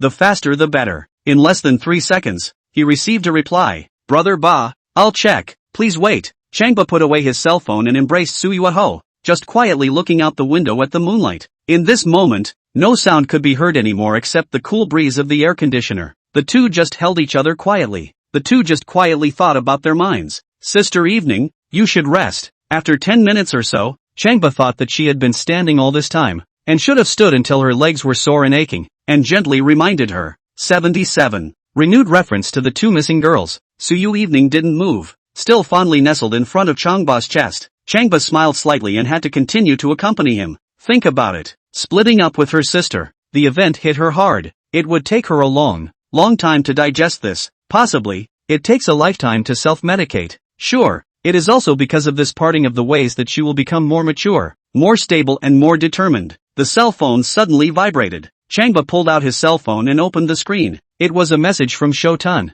Several in a row. Brother Ba, we've got a little preliminary information. 5 years ago, 2 girls did go missing from a gifted kindergarten. One is called Pang Still and the other is called Manhwa. 5 years old at the time, they could sing and dance and were the stars of the kindergarten. The grandmother of the eldest sister, Su Yui, met them at the kindergarten's 10-year celebration and fell in love with them. On that day, she recognized them as her god-granddaughters and was determined to raise them well and turn them into big stars. That evening, she invited them to dinner. It was on the way home that the 2 girls suddenly disappeared. When Su Yui's grandmother first learned of the news, she had her men investigate and called the police to investigate. For the past month, there has been no news. For this reason, she was sick. He died 3 months later after a long illness. Before she died, she explained that she would not rest in peace until she found the 2 girls. Brother Ba, my men found out that this incident is related to a pervert named Flat Dragon. My men are tracking him down. I'll report any relevant news as soon as I have it. Changba made a reply, hard work. Then he asked Xiao Tong for a bank account number and transferred $3 million to him. Investigating something like this requires top intelligence talent, top detection tools and techniques, and is very costly. A brother is loyal to him and serves him, and he certainly does not treat his brother poorly. Evening sister, don't think about your sister. Look at this. Changba handed his cell phone to Su Yui Hong. Su Yui Evening took the cell phone and carefully looked at them one by one, nodding her head repeatedly. This information is completely correct. Changba, I can't imagine that you still have such a talent under you. Changba smiled bashfully. There will be more such talents in the future. Sister Evening, I'm sure that important information will soon be available over there. Well, it's time to rest. I'll lock the door outside. He gave her a gentle pat on the shoulder and walked out, locking the door to the small living room outside and returning to the bedroom door. Seeing that Su Yui Evening was still standing and looking at her cell phone, she reminded again. Sister Evening, it's late. It's time to rest. Go back to Sister Fu's room and sleep. Good. Su Yang agreed and walked out. Suddenly thinking of something, she jerked to a halt and twisted her head to glance at Changba's bed,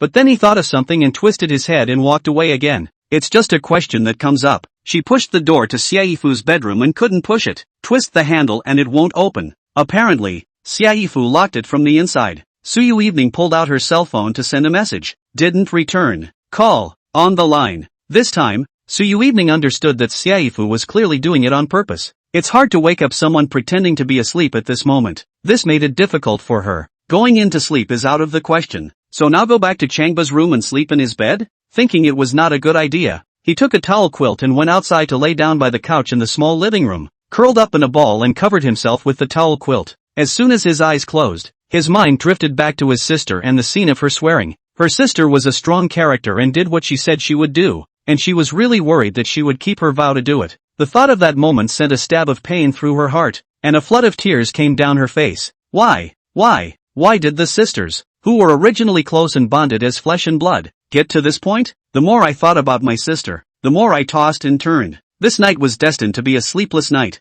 Just, when she rolled over onto her back for the 12th time, she snapped into dreamland. Changba was standing in the doorway. He certainly didn't allow his beloved to lose sleep, and silently used hypnosis. He guffawed as he watched her sleep soundly. Picking her up, he walked into the bedroom and gently steadied her on the bed, admiring a glance at her quiet, feminine, lovely sleeping form. He smiled slightly and pulled the towel quilt over her. At this moment, he wanted to hug her and kiss her very much. But he held back. That incredibly romantic moment is not now. That incredibly romantic moment belongs to the wedding night. He envisions the future for a moment, turns off the light, and tiptoes away. A short while later, he half laid down on the windowsill and turned on his cell phone, skillfully clicked on the tomato novel website, and then clicked on the marry an old widow as a daughter-in-law. I'm happy and crazy. The page of the book, beautifully looked. Finally a free moment. Finally, I can enjoy my own time. Ha ha ha ha ha. He couldn't help but laugh when he saw one of the heroes picking up the old widow. Worried about affecting Su Yui evening's rest, he hurriedly covered his mouth again. The dog author had a blast writing it. Nima, if you don't make money from the manuscript, who will? Rewarded hard. Tell him to do 10,000 shifts a day. Tell him to work himself to death. Ding. Warm reminder. Host, please don't forget your mission. Changba got a little fired up at the interruption. How could I forget? Within 3 days, there can be no shortage of talented kindergarten teachers and students. Yeah, no less now. Host, there's already one less when you get rid of the flat dragon. Asterisk. Changba sat up. How can a pervert like that stay? The system didn't speak. How about this? I find the 2 missing girls and replace Bianlong? Host, this mission of yours has nothing to do with the 2 missing girls. It has nothing to do with you. But the problem is that it has something to do with Su Yui evening. Changba had long been trying to figure out how to accomplish both tasks together. Got it. Don't bother me with my novel. Lay down and continue to read the novel beautifully. The moonlight outside the window was as bright as silver. Xia Yifu sat in the moonlight, wrapped her arms around her knees and stared at the door of her room. She heard the knocking and pushing on the door outside just now. Even the sound of twisting the doorknob, she heard, but she just wouldn't open the door. Speaking of which, she didn't want to lock the door and didn't want Su Yuehong to sleep in Changba's bed, because she also loved Changba and wanted to be with him as well. In fact, when she had picked up Changba, she had wanted to be close to the water. But Changba only thought of her as a sister, and the bond with her was the kind of bond that was caught between friendship and affection. Simple to say the least, and complex to say the least. It's not a love affair anyway. As she watched Changba, she noticed that there was light, anticipation, and sizzling love in his eyes when he looked at Su Yueho. And he had nothing in his eyes when he looked at her, his neighbor's sister. If it does, it's naughty, it's just fooling around. A girl's sixth sense, especially for love, is very powerful. She trusted her sixth sense and believed that she and he could only go the route of intimacy. But, although there was a place in his heart where he had figured it out, there was another place in his heart that was uncomfortable. Very uncomfortable. Uncomfortable to the point of wanting to grab Changba and give him a good scolding. Suddenly, she seemed to hear hugging, she heard kissing, and then she heard snapping. She rushed to cover her ears. Sitting there in the middle of the night, the voices seemed to still be there, and she grew sleepy. It was also in this moment that she convinced herself. What are you fighting with yourself for? Isn't it a good thing that my little brother found love? Isn't it something to celebrate? As a sister, you should support him without any selfishness, shouldn't you? Yes. Mr. C, you are so wise. Mr. Shay, you're so great. She complimented herself by lying down lazily, wiping the tears from the corners of her eyes as she slowly fell asleep. Chapter 78, The Jealous and Confused Neighborhood Sister. Su Mansion. Late into the night, Su Yui was still standing by the back window, smoking a stifling cigarette. Normally she rarely smoked, but now one after the other. There were no lights on in the room, and the night was filled with a blue haze, and the cigarettes were red as fire. The betrayal of her little sister against her left her with a deep stabbing feeling in her heart when she thought about it now. Her little sister, who was usually good and obedient by her side, suddenly broke with her openly. This has never happened before, and it simply won't happen. And the only reason this happened was because she was surrounded by that hateful person. Frequent fighter. Someone who seems ordinary, but is actually unfathomable. Until now, she couldn't figure out how he was so super strong and powerful. Not to mention the fact that he was able to pick up her little sister and still have her heart set on him.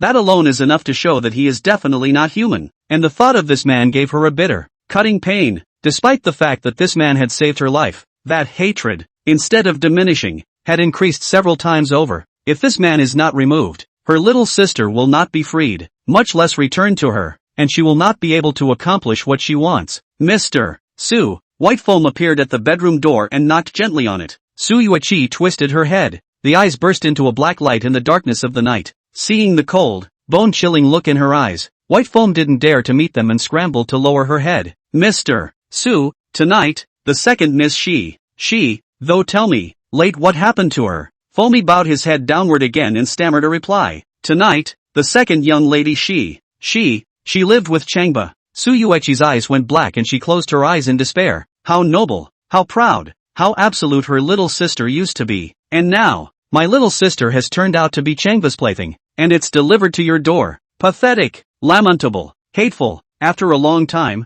Su Yui asked, Foamy, I've always trusted you. Have you figured out a way to take care of Changba? White Foam laughed bitterly and dropped his head in a crumpled manner. She crossed paths with Changba once today. Changba didn't even strike at her, but she felt defenseless. What was even more frightening was that Changba knew everything about her family. It also meant that her entire being was a catfish on a plate to Changba. If you can't, then you can get someone else. Su Yui knew that Mo knew the real masters. At those words, White Foam's head snapped up. Mr. Su, there's someone. She is divine and ruthless enough to send Changba on his way. Jingle bells. Jingle bells. The alarm clock went off. Xia Yifu slowly reached out a hand to turn off her cell phone alarm. Look outside. The sky is cloudy. She wanted to sleep a little longer, but thinking of Changba and Su Yui evening, she catapulted herself into a sitting position and made a quick dash to go to the restroom. Convenient. Brush your teeth. Wash your face. Before and after less than 5 minutes. When it was over, it rushed straight to the Changba bedroom. She wanted to see what Changba and Su Yang had done this night. For some reason, she was sore inside. I'm Changba's sister. I'm Changba's sister. She told herself once and for all what she was. Came to the door and knocked sharply. Put together. She would have just pushed open the door to Changba's room. But right now, no. He already has a girlfriend. His relationship with her was unknowingly undergoing a qualitative change. It used to be that a neighboring sister could become a lover. But now a neighboring sister is a sister. Do not disturb. Coming. Changba climbed up, glanced at Su Yui, who was still sound asleep, walked to the door of the room and opened it. In this instant, Xia Yifu had grabbed his ear. Little brother, it's not that I'm talking about you. You don't know how to value yourself too much. Changba jumped in surprise. What's wrong with me, sister? Why do you pull my ears when we meet? When you have a girlfriend, you go 7 times a night. You don't know how to cherish your body at all. I'll tell you, it's a long time coming. Xia Yifu stretched out both hands and grabbed both of his ears. Changba's face was aggravated. My own sister, ugh. I didn't even do it once. Anyone who does it once with her is a dog. Ah, Xia Yifu froze. No way? She didn't believe that Changba and Su Yang couldn't rub off on each other. Both are full of life and dry and will sleep peacefully? Besides, what was the purpose of her locking the door of her room and not letting Su Unite in last night? If you don't believe me, you can check. Changba held up his hands. Xia Yifu's almond eyes rounded. How can I check? Take off your pants and check. Changba hemmed and hawed. I told you that you can't spit ivory out of a dog's mouth, and you know how to be poor all day long. Xia Yifu grabbed his ears and shoved him into the room. A look at the beds too. Su Yui sleeps alone on the bed, and Changba sleeps alone on the windowsill. A second glance at the bed showed that it was clean and tidy, with little sign of having been rolled or tangled. Then look at the trash basket by the bed. It's so clean there isn't even a piece of paper in it. Xia Yifu thought about it. After all, Su Yu is the second miss of the Su family. A person with dignity and a bottom line. How could she casually cohabit with a man? Even if she were to cohabitate, she would choose a good day and an environment to cohabitate in. Sin. Guilty. Xia Yifu, you're overthinking it. Xia Yifu secretly blamed herself, but she used more force on her hands and gritted her teeth. Changba, your girlfriend sleeps in the same room as you and you don't even touch her. Are you nuts? Are you out of your mind? Changba cried and laughed. It's not good to sleep, and it's not good to not sleep. This sister. Is she confused with jealousy? Really call for it. His ears were getting sore and he grabbed her hand, only to snub it. Sister Fu, you don't know. Instructor Su is not feeling well. He drank wine at dinner and threw up after returning to this room. Oh, Xia Yifu laughed, letting go of her hand and lovingly rubbing up Changba's ears and faceplate. I'm sorry little brother. Sister is hasty. Quickly tell your girlfriend to get up. Later, sister will buy you guys something delicious. Changba shook his head and rubbed his ears as he walked towards the bed. Su Unite was still in his hypnosis. She really wouldn't wake up until he called her. With a call from him, she then lazily got up and came to, noticing that she was sleeping on Changba's bed, and looking at Changba and Xia Yifu standing at the edge of the bed watching her. She couldn't help but heat up her cheeks and brush a strand of hair from her face behind her ear. Morning both of you. Good morning. Xia Yifu walked over to Su Yui and sat down beside her, wrapping her arm around her shoulders. Instructor Su, I heard from my little brother that you vomited alcohol last night and were not feeling well. You're better now, aren't you? Su Yang froze, glanced at Changba, and nodded. Well, it's better now. Xia Yifu glared at Changba.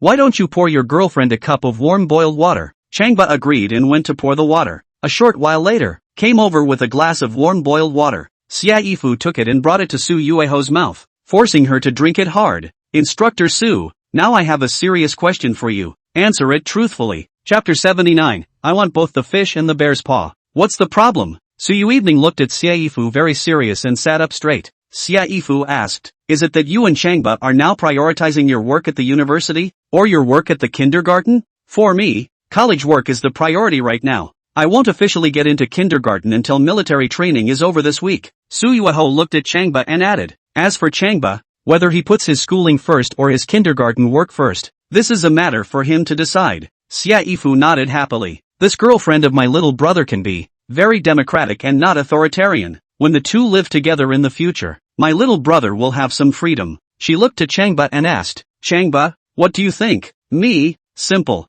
Changba sat at the end of the bed, smiling bashfully. The next step, I'm going to focus on the kindergarten work. As for the university studies, I don't care. Take a break or drop out. What?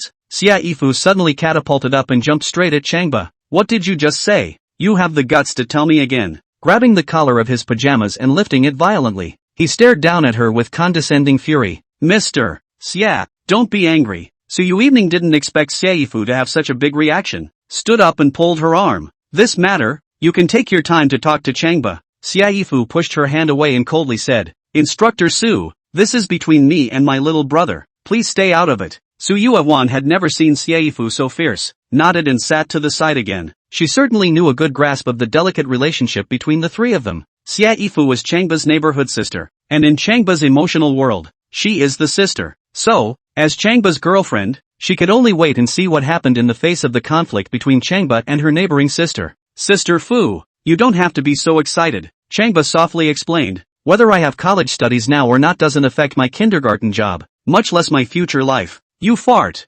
Xiaifu nonchalantly interrupted him. You didn't even finish college, let alone being a kindergarten director, or even a kindergarten teacher. You don't have that qualification. Besides, who will serve you? Changba smiled blandly. It's not the education, but the ability that convinces. Are you really capable? If you have the ability, you build missiles, you build spaceships, you engage in space immigration. Being a kindergarten director makes you capable? The more Xiaifu said, the more agitated she became. Her hands once again exerted force, causing the pajama collar to strangle his neck. Look at those really powerful people nowadays. Which one of them isn't highly educated? When you encountered such a kindergarten director position, you gave up your studies, your brain into the water in order to get into a good university. How many students get up in the morning and work all day long, and now you even give up? Can you face yourself? Do you think you can stand up to yourself? How can you face your parents? Tears glistened in her angry eyes as she said this. Seeing this, Changba sighed darkly. It wasn't about getting the job done, and he wouldn't have thought so.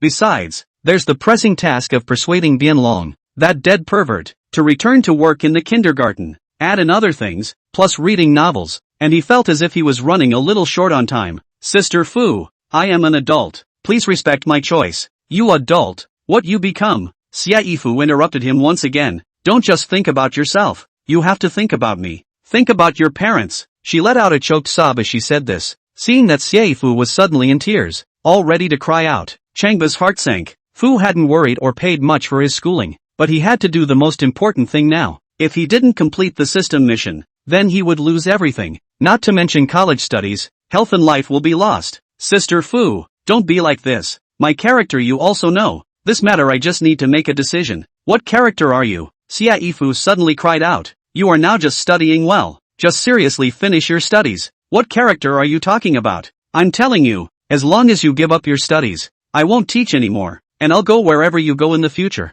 If you take a step, I'll follow you. Just like when you were a child you followed me and couldn't stay away from me. Hearing this, Changba couldn't help but recall the happy times when he was a child. At that time, he followed Xiaifu like a follower. So to speak, he was inseparable. If Xiaifu kicked him out or wasn't there for him, he'd be sad and he'd cry. And now, the one crying was actually Xiaifu. Changba couldn't help but see her crying tears and couldn't help but get his nose sore, reaching out his hand and wiping her rolling tears. Okay Sister Fu, don't cry and don't get mad. Xiaifu opened his hand and covered her face with the back of her hand and sobbed. Changba's heart was even more unpleasant, so he had to make a pledge. In that case Fu-san, I promise to get excellent grades in college and graduate successfully while I manage the kindergarten. Bottom line, I'm going to get both the fish and the bear. Xiaifu snorted and laughed again. Turning violently, she reached out and grabbed his ear. That's more like it. Like a child. Giggling, Changba smiled back. Stand up and hug her. Xia Yifu, on the other hand, wrapped her arms around him fiercely, and kept gently pounding his back with her 2 fists.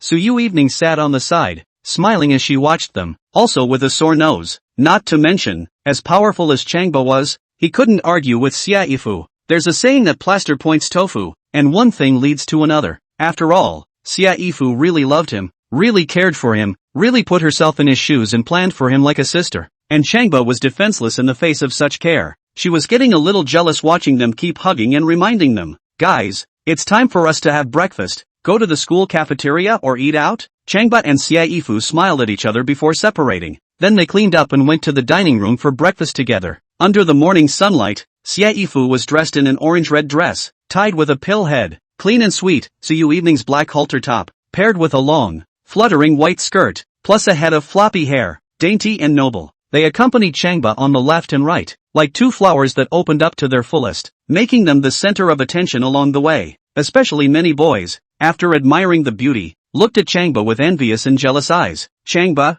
on the other hand, didn't care about the eyes of the others, glancing at his cell phone every now and then. He was cross-referencing the schedules of the gifted kindergartners and Mordor University. Kindergarten is from 7 to 7:30 a.m., and 8:10 to 4:10 a.m., is the morning exercise program. College is 8:30 to start military training. He figured he could check out the nursery after breakfast and wait until 8:20 before returning to the university. He had just walked into the restaurant when his cell phone vibrated. Pulling out his cell phone, he tapped it to see that it was a message from Shotun. Bully, Flat Dragon has entered the genius kindergarten with about 10 gangsters. Changba was looking for this person. Bien Long, keep sending people to keep an eye on him. Xiao Ton, brother Ba, this man hates you to the bone. Should I call someone to intercept him? Changba, no, you just spy. Don't worry about the rest. Walking into the dining room, he found a table and asked Su Yui and Xia Yifu to sit down and go get breakfast. 10 minutes later, as they ate up their breakfast, Shotun sent another message. Brother Ba,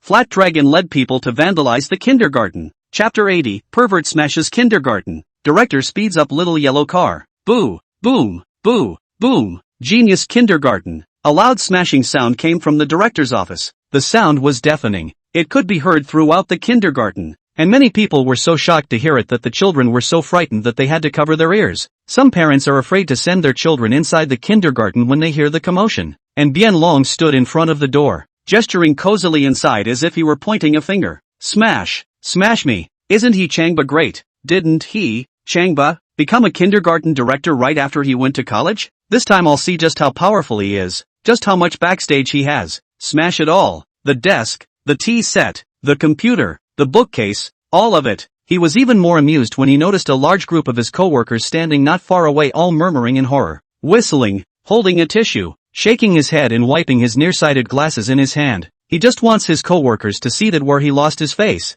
he is going to find it. He just wanted his co-workers to see that he and Changba must have someone miserable this time. Flat Dragon, what do you want? There was a sudden roar from the crowd. The crowd was taken aback and turned their heads. It's a beautiful woman in a wheelchair, handsome face, clear eyes, and an unforgettable demeanor. If it's not Seo Haija, which one is it? Bien Long wanted to break into a rage, but when he saw it was her, he gritted his teeth. As the daughter of the president of the Magic City Chamber of Commerce, Su Yui's strength was not weak, and he had to be afraid of it. Any other woman would have pushed her into a room, overturned her wheelchair, and ravaged her, telling her to live in shadow and pain for the rest of her life. Flat Dragon. Su Yui pushed her wheelchair and rushed forward. If you call for more vandalism, I'll call the police. Report. Bien Long took a 6-parent step to the wheelchair, bent down, and gestured with the utmost respect. My dear Ms. Keiko, please call the police now. Your old man. Su Yui knew that Bien Long was black and white in the neighborhood, pulled out his cell phone, and stopped again.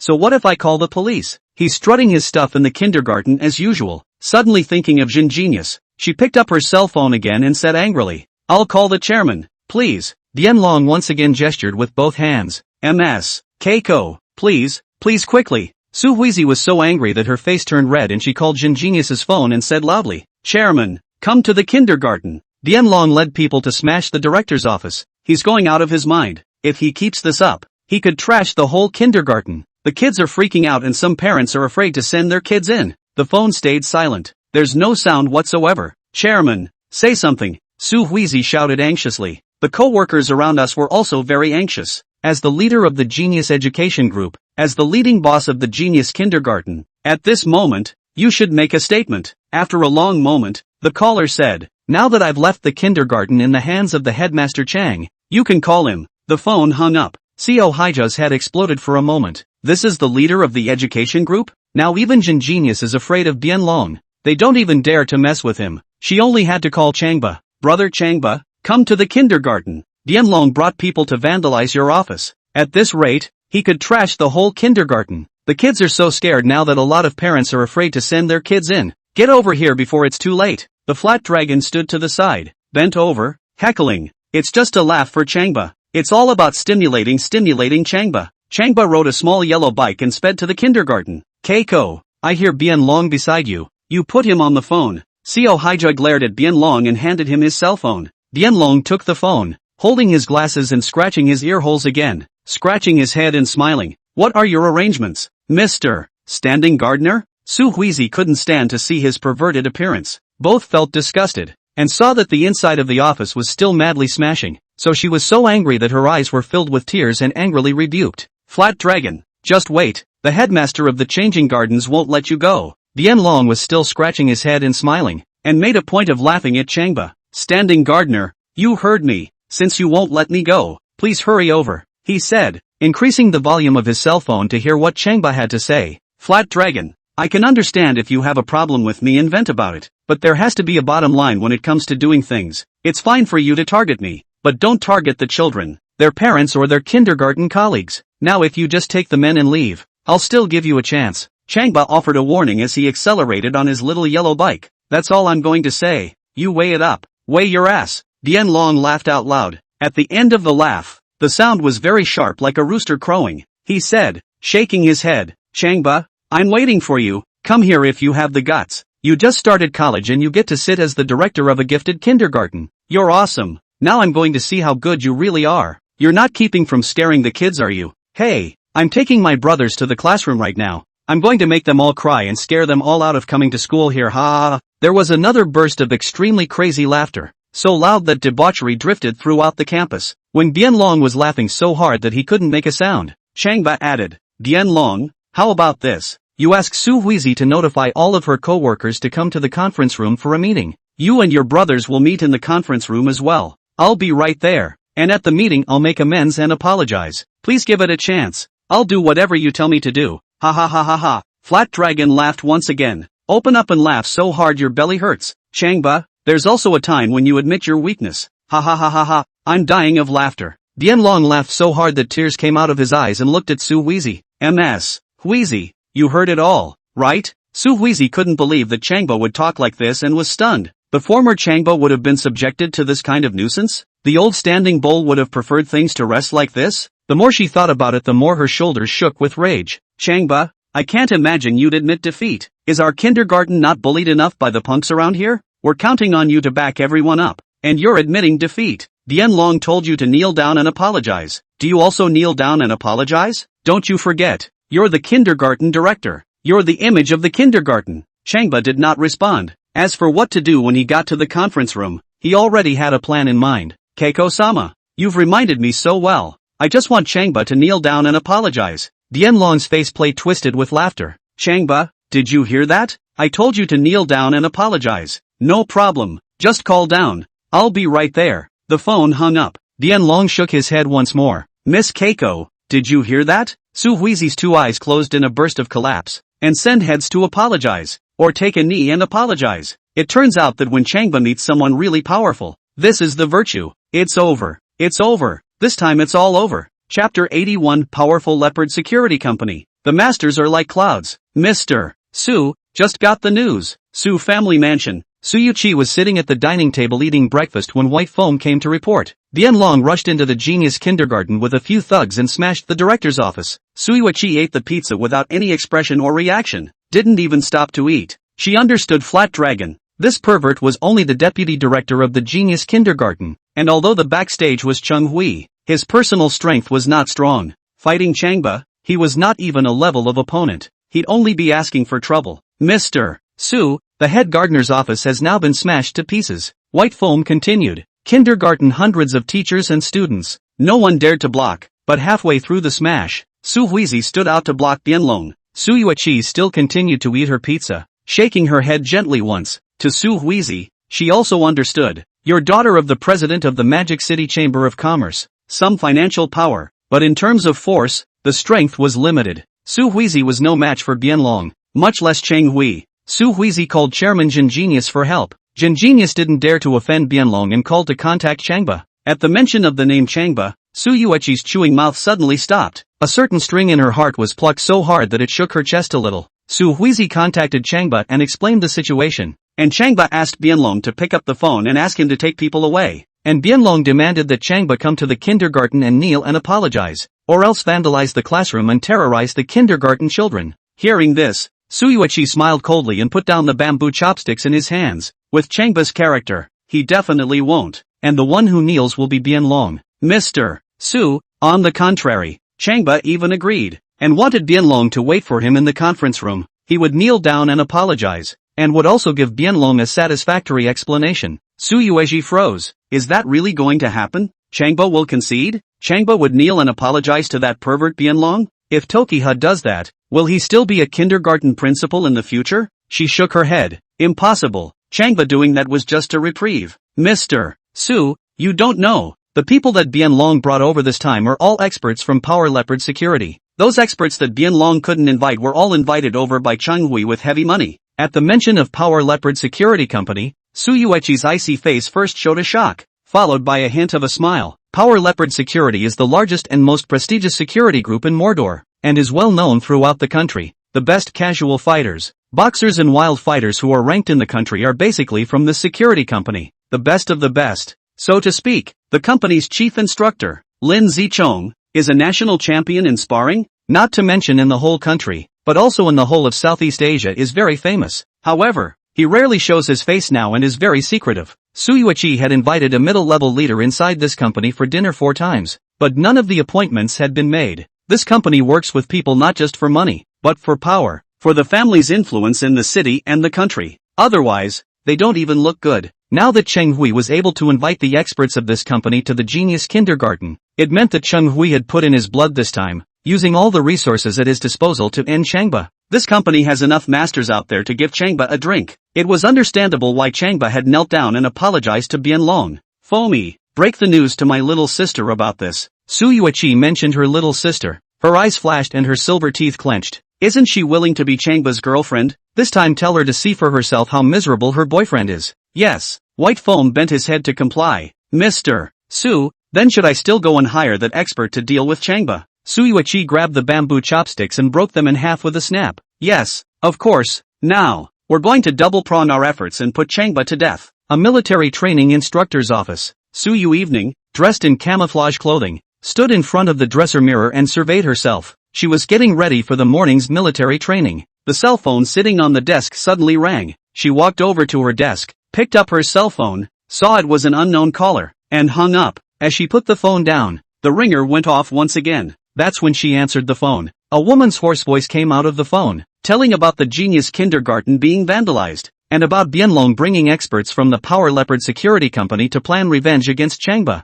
As soon as she heard the name Power Panther Security, she turned and stormed out of the room, rushing to the Land Rover Defender Vader in the parking space. She didn't know much about Power Leopard Security Company, but she was well aware of its strength, and the personal bodyguards under her sister's command couldn't be compared to the general masters of Power Leopard Security Company. This time when Flat Dragon brought his men over, he must have been prepared, and Changba must be in a bad way. Coming to the SUV, she opened the door while calling Changba. You went to kindergarten? I'm almost there. Changba was still on his way. It's more than 8 miles from the northeast corner of the university campus to the southwest corner. Get back here. What's wrong? Changba didn't slow down. Tell you to come back. You come back. Su Yu evening shouted anxiously. Although Changba's kung fu was good, she felt that it was not even close to the masters of the Power Leopard Security Company. If you go there, you'll be beaten and humiliated. So why ask for it? Changba continued to fly. Sister evening, I'll be back after I go. I won't delay the military training.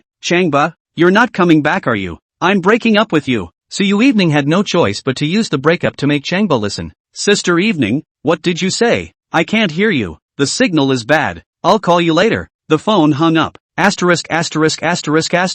Su Yui threw away her cell phone and started the car with a roar. Just as he adjusted the front of the car to move forward, a figure ran up and slammed down on the front of the car. Su Yui was startled and braked sharply. At first glance, it was Xiaifu. Mr. Xia, you scared me, Xiaifu panted. Something happened to Changba. I rushed over. Take me to the kindergarten. Open the passenger door and get in the car. Su Yui drove off. How did you hear about it? A stranger called me. I don't know who it was. And when I heard it, I freaked out. Xiaifu drew out 2 wet wipes and wiped the beads of sweat from her face. Su Yui knew without asking that she must have heard that the people from the Power Leopard security company had gone to look for Changba. Did you call him? Don't mention it. That asshole won't answer my calls. Xiaifu pulled out her cell phone and called Changba once again. Getting through. Still no answer. How about this? This asshole just won't answer my calls. This one hit the nail on the head. Big trouble. What to do? Su Yui didn't know what to do for the best, only to arrive at the place to understand the situation first. The more Xiaifu thought about it, the more scared she became, suddenly sobbing.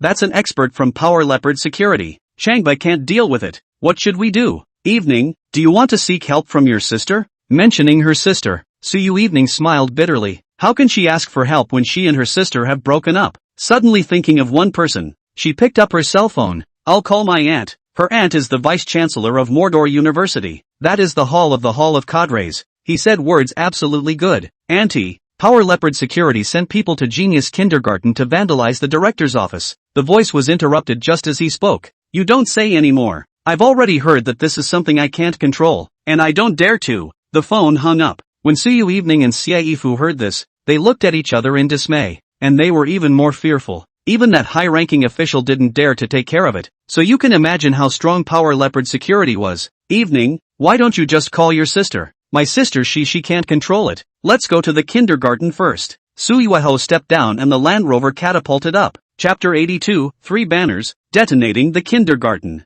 Speedy.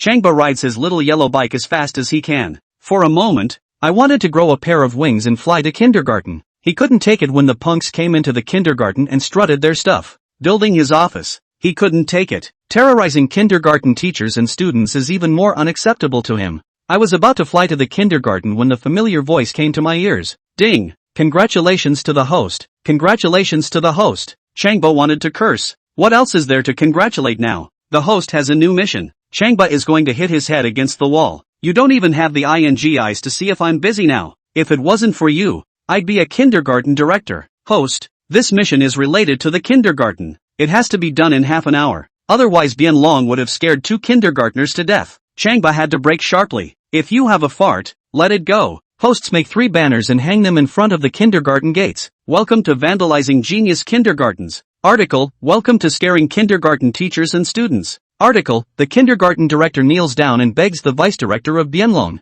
Are you out of your ing mind? Changba's scalp was about to explode. I'm a kindergarten director and I go and do this? I have the strength to deal with them now, so why make a fool of myself? If the system was a person, then he would not hesitate to blow his dog's head off. It's outrageous. Host, it must be completed within half an hour. Otherwise Bien Long would have scared 2 kindergartners to death. UTM. Changba all wanted to break out and curse his ancestors, but for the sake of the kindergarten children not being scared to death, he only had to bite his tongue, turn around and drive to the nearby advertising store. Half an hour is a short time to make banners, hang them in front of the kindergarten gates, and make runs. He had to scramble. At this point, the large kindergarten conference room was already packed. Under the organization of Su Yui, and under the lustful authority of Bien Long, all the kindergarten staff came here for a meeting. For his part, Bien Long sat on the podium, towering over his colleagues. The few young masters he had invited, all dressed in suits and with cold faces, stood on one side of the podium, eyeing the crowd below.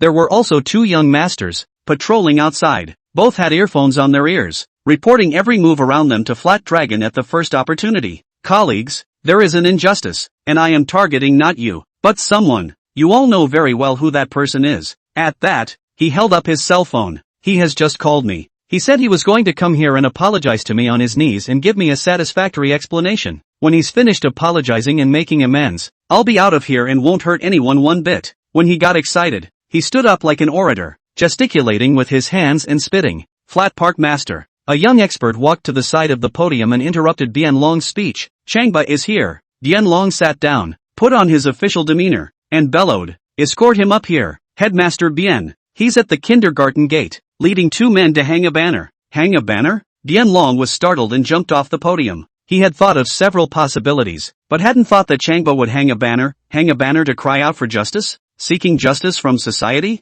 No, he hung 3 of them, and I filmed them for your perusal. The young master opened his cell phone and tapped on the picture. When Long looked at the contents, he first raised his eyebrows and then laughed. He thought it was a cry for justice, a cry for help from the community. Who knew it was? He jumped up on the podium and operated the large television next to him, punching the contents of the 3 banners onto the screen. "Colleagues, look at this. Look at this with wide eyes. Your new Changba director is hanging 3 banners in front of the kindergarten gates. Ha ha ha ha ha ha. Y'all see what it's about. Ha ha ha ha ha. Laugh me to death." The crowd looked on with wide eyes. Su Yui was sitting in a wheelchair, right in the first row, and could see it clearly. "One look at the contents made me shiver with anger. Feel free to bash the genius kindergarten. Welcome to frightening kindergarten teachers and students." The kindergarten director kneels down and begs for a flat dragon vice president. "What's going on with Changba? Is it a brain fart? Or is your head pushed through a doorway? Is that all the new gardener is doing? Not even a face? If you're shameless, do you still want everyone to be shameless? So disappointing.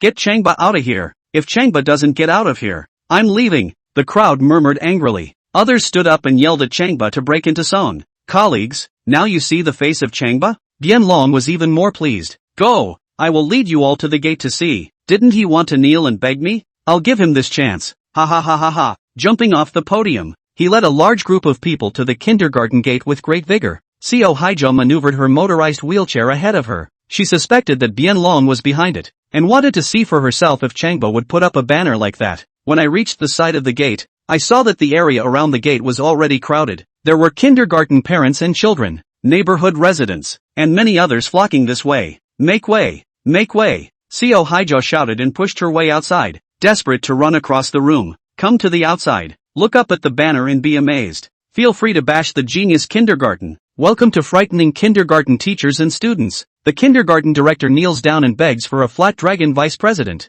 It's just so 3 banners, and Changba was standing right underneath the banner, still smiling. "Changba, how could you do this?" Su Yui was so angry that her eyes were filled with tears, and she took a few pictures and sent them to Xiaifu, leaving her a message. "Mr. C, look what your brother has done." At this point, Xiaifu was sitting in Su Yui's car, still rushing to the kindergarten. "Receive a message and tap your phone." Once she read the contents, her almond eyes rounded and her petite body shook. "No way. Why would Changba do that? What's wrong?" Su Yui twisted her head a little. Xiaifu shouted angrily. "Changba even pulled a banner in front of the genius kindergarten gate. Expose the ugly behavior of the flat dragon? No." Xiaifu held her cell phone out in front of Su Yui. Su Yui glanced at the road ahead and glanced at her cell phone. A quick look at the contents and a sharp brake stop. The road left an ebony black brake mark. "Welcome to smashing genius kindergartens. Welcome to scare kindergarten teachers and students." The kindergarten director kneels down and begs to flatten the deputy director of the dragon. Su Yui read it out sentence by sentence, and then underneath the big red banner, the person standing was Changba. It shouldn't. Changba will humiliate himself? He was scared when he met Power Panther security? Su Yui punched the steering wheel. "Changba, really? You're a coward." Boom! With a kick of the gas pedal, the SUV catapulted away. Chapter 83 in full view of the public. The head gardener kneels to someone? The front door of the genius kindergarten was packed with people. Like a circus, the crowd surrounded the entire gate. There were many people on the periphery, many standing on the roofs of tricycles and others on the roofs of cars, watching towards the gate area. Due to the large number of people, traffic congestion has occurred on one side of the main road, and the gate was closed, and Changba was standing in front of it, steady as she goes. Specifically, he stood under 3 banners, looking at something, and like waiting for something. In the meantime, many kindergarten parents crowded in front of the small door next to the security room, and many of them were wearing Wirong Technology overalls. You should know that they are the staff of the nearby Wirong Technology Company and their children are attending the gifted kindergarten.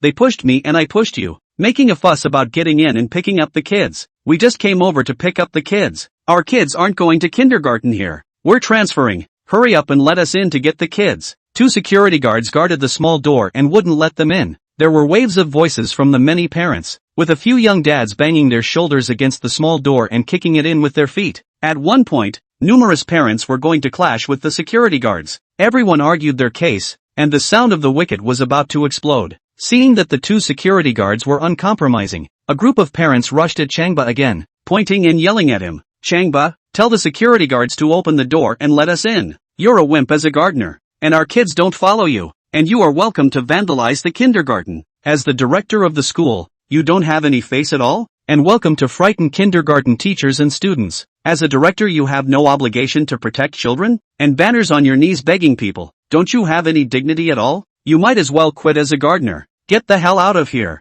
You can't even protect yourself, and you're still a kindergarten director. You want to be ashamed? Open the door or get out. The crowd's voices rose and fell, and there were many who spat in Changba's face. There were also angry parents who were dying to rush up and grab him and beat him up. And Changba has been very calm. Still seems to be watching, waiting for something. Quiet, quiet. The sound of a loudspeaker suddenly came from the side of the gate. The crowd turned their heads. The parents who were arguing with the security guard also stopped and looked over. It was only a young man with glasses, holding a megaphone and shouting triumphantly, "If it's not Bianlong, which one is it?" As he shouted, silence fell around the gate. When they saw the group of black-clad fighters around him, the crowd couldn't help but take a step back. "Open the door!" Bianlong shouted at the two guards. The two security guards nodded and smiled at him, scrambling to open the small door, and even gestured at Bianlong to invite him. Bianlong sneered with satisfaction and took 8 steps, leading a group of thugs to strut out of the small door. For the sake of pretense, he purposely walked slowly and tugged. The crowd took a look and once again stepped back to give Bianlong and the others space. Those who stood on the periphery couldn't help but step back. Offending a gentleman does not offend a villain. They don't dare to offend Bianlong, and even more so, they don't dare to offend Power Leopard Security. "Guys, everyone!" Bianlong walked over to Changba and shouted once again with his megaphone, "I give you a grand introduction. This is the new director of our genius kindergarten. His name is Changba Dash." He deliberately stretched his voice. "And a regular bully. I'd say a regular wimp. He's not long, he's soft." "What the? How did his parents raise such a wimp?" "Don't Changba, get the hell out of here. Can't figure out how a little kid like him made it to head gardener. If I were his parents and couldn't afford to lose face, I'd run my head off." Numerous parents gave Changba the middle finger and cursed. Changba still had a calm face and did not say a word. "Look at it like what's happening here has nothing to do with him. Ha ha ha ha ha." Bianlong laughed with his head held high, seeing that Changba was all about to be scolded to death by the crowd, all about to drown in their spittle. He was so refreshed that he was all about to die of laughter. "Parents, watchers, please be quiet, please keep quiet." Bianlong once again picked up the megaphone and after the surrounding area had quieted down, he added, "Everyone has seen these 3 banners, so let's cash in on them one by one. Point your hand at the first banner. Everyone look at the first one. Welcome to Smash the Genius Kindergarten." As you can see, this was brought up by Changba. "I'd be sorry if I didn't vandalize and smash it." The crowd cursed at Changba again. Flat Dragon points to the second banner again. "Look at the second one. Everyone, you are welcome to frighten the kindergarten teachers and students. It's not my fault. It's the headmaster of Chang's school who brought it up himself. Parents, if your children have any problems, you should all go to him." The crowd cursed at Changba again, cursing all the ancestors. Bianlong laughed and pointed to a third one. "Everyone look at number 3, the kindergarten director kneeling down and begging the Flat Dragon vice director." "Ha ha, that's what he said himself. Do you all want to see him kneel for me? Think, too much thought. We just want to see this regular gardener take a knee. It's not about being young, it's about being good. It's about hanging banners. Right, do what you say you're going to do. If you say you'll give a man a knee to beg, you'll give a man a knee to beg." The crowd all shouted at the top of their voices, all aiming their spearheads at Changba. As one parent shouted, "Standing gardeners kneel," the crowd responded, "Standing gardeners kneel, standing gardeners kneel, standing gardeners kneel, standing gardeners kneel." For a moment, the crowd's voices were in unison, strong and deafening. It's more mind-blowing than a concert. And Changba unexpectedly moved, surprisingly taking a step towards Flat Dragon. The crowd stared at first, then laughed. "He's really going to kneel. Ha ha, he's really going to kneel. Never seen such a wimp. Stop kneeling and throw yourself into the river to die and be reincarnated." In the meantime, Su Yui drove Xiaifu to the neighborhood of the kindergarten. Vehicles couldn't get in at all due to the crowds in front of them. They only stopped the car, climbed on top of it, and peered out toward the gate area. At first glance, they were dumbfounded. Amidst the cheers of the crowd, Changba was walking towards Flat Dragon step by step with his head lowered. It looked like it was ready to kneel down for Flat Dragon. "Changba, if you kneel, I'll break up with you." Seeing this, Su Yui was so furious that her face turned white and she could not wait to fly over to obstruct Changba. Xiaifu took a look and was so angry that she jumped up. "Changba, If you dare to kneel down for someone else, I'll cut ties with you. The moment. Dianlong was pleased with himself and loved it. Handing the megaphone over to a young thug, he pulled up a bamboo chair and sat down, crossed his legs and waited for Changba to kneel down for him. As long as Changba kneels to him, then he won't leave the genius kindergarten again. At the same time, he would become the kindergarten bully and the toast of the neighborhood for 100 miles. It even became the man of the hour in the entire Magic City. Seeing Changba approaching step by step, he was shaking his head, waiting for that solemn, honorable moment. Chapter 84, Headmaster Chang. I'm short-sighted. I'm not a human being. I'm kneeling down for you. But, when Changba walked in front of the chair, Dianlong regretted it. Dianlong thought that Changba would definitely give him a double knee and kowtow for mercy next. He will surely get the face, awe and adoration he wants. But all that was waiting was a slap in the face. A hard slap. Snap. Changba slapped on Flat Dragon's face, directly slapping his incisors away. At the same time, the entire body flew out at once, spinning in the air in a clockwise direction. Changba's eyes and hands were quick, and he stomped out of the bamboo chair. With a whoosh, the chair slid more than 3 meters away. At the moment of stopping, the Flat Dragon just happened to fall heavily. Click! Flat Dragon's body smashed the bamboo chair to pieces, landing left hip first with a crunch. Ah! That's when he screamed miserably. The pain in his face hit him first, and he subconsciously covered his face. First I felt a fiery pain, and then I felt my face crooked. Specifically, a crooked mouth. Both of his eyes erupted in fire, and he let out a hysterical roar of rage at a couple of his thugs. Fight! Hit me! Beat me to death and I'll buy it. The group of fighters also didn't expect Changba to dare to make a move, and after freezing, they exchanged glances. One of them, with a loud shout, pounced on Changba.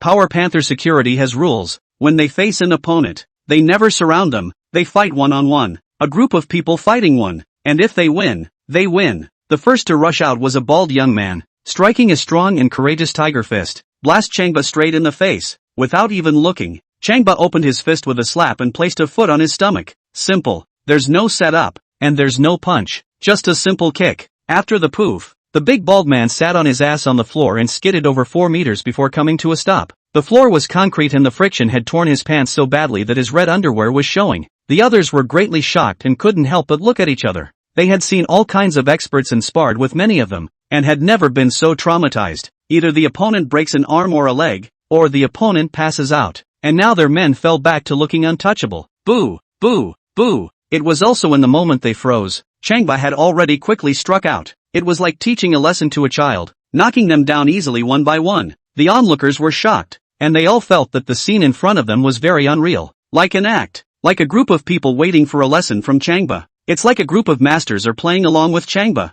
Su Yui and Xiaifu stood on the roof of the car and also saw it clearly. Holy! The two beauties let out an exclamation at the same time. None of them believed that Changba could deal with the people from Power Leopard Security. But now the people from Power Leopard Security were like child's play in front of Changba. Unbeatable. Immediately after that, the two of them looked at each other with puzzled eyes. Since Changba was able to deal with Bianlong and Power Leopard Security, why did he put up 3 banners? Isn't that redundant? Isn't that self-defeating? A person with a bit of normal intelligence wouldn't do that. But why did Changba do it? In the meantime, the surrounding crowd, especially the parents, were also filled with confusion. Everyone is thinking about this. The head gardener has that power to crush the Flat Dragon and his accomplices. But why pull a few banners? Why attract the parents and the surrounding crowd? Is it fun to waste everyone's time? Is it fun to act like this? At this very moment, not to mention them, Changba also wondered in his heart. The dog system made him do it today, and he still hasn't figured out what's going on. And just then,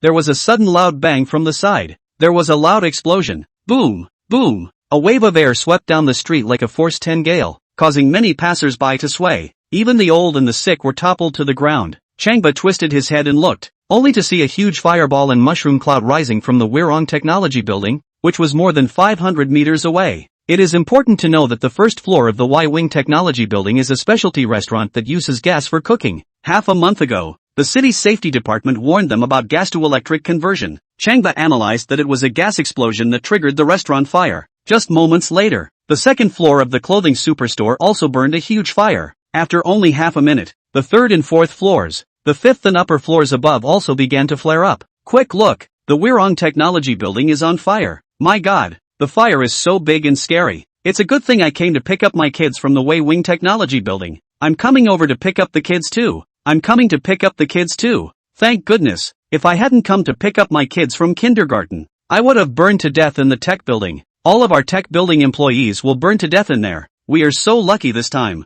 Yeah, or we'll never see the baby again. Thanks to the kindergarten for pulling banners to draw us in. Many of the people dressed in Wirong Technology's work clothes yelled out with palpitations. Some people are jumping up and down like they've been reborn after a robbery. Some people wrapped their arms around each other with tears in their eyes. Others sobbed with their arms around their children. It was only at this moment that Changba realized why the system told him to pull the banner. It turned out to be a way to draw in all the parents of the kids, and especially the young parents of VWT, to help them get away with it. He breathed a sigh of relief and kicked the Power Panther security thugs out of the way as he walked over to Flat Dragon. Dian Long clenched his teeth and wobbled to his feet with a scowl. Changba, don't be complacent. Today you have offended Power Leopard security. Do you know what will happen? Snap. Changba slapped him again, spinning him around in place. When he stopped, he strangled him by the hair with one hand and kicked him in the crook of the leg, bringing him to both knees. Do you know the consequences of offending me? At this moment, Flat Dragon wimped out and kowtowed dolefully. Pa, don't hit me. Please treat me like a fart and let go. Release you?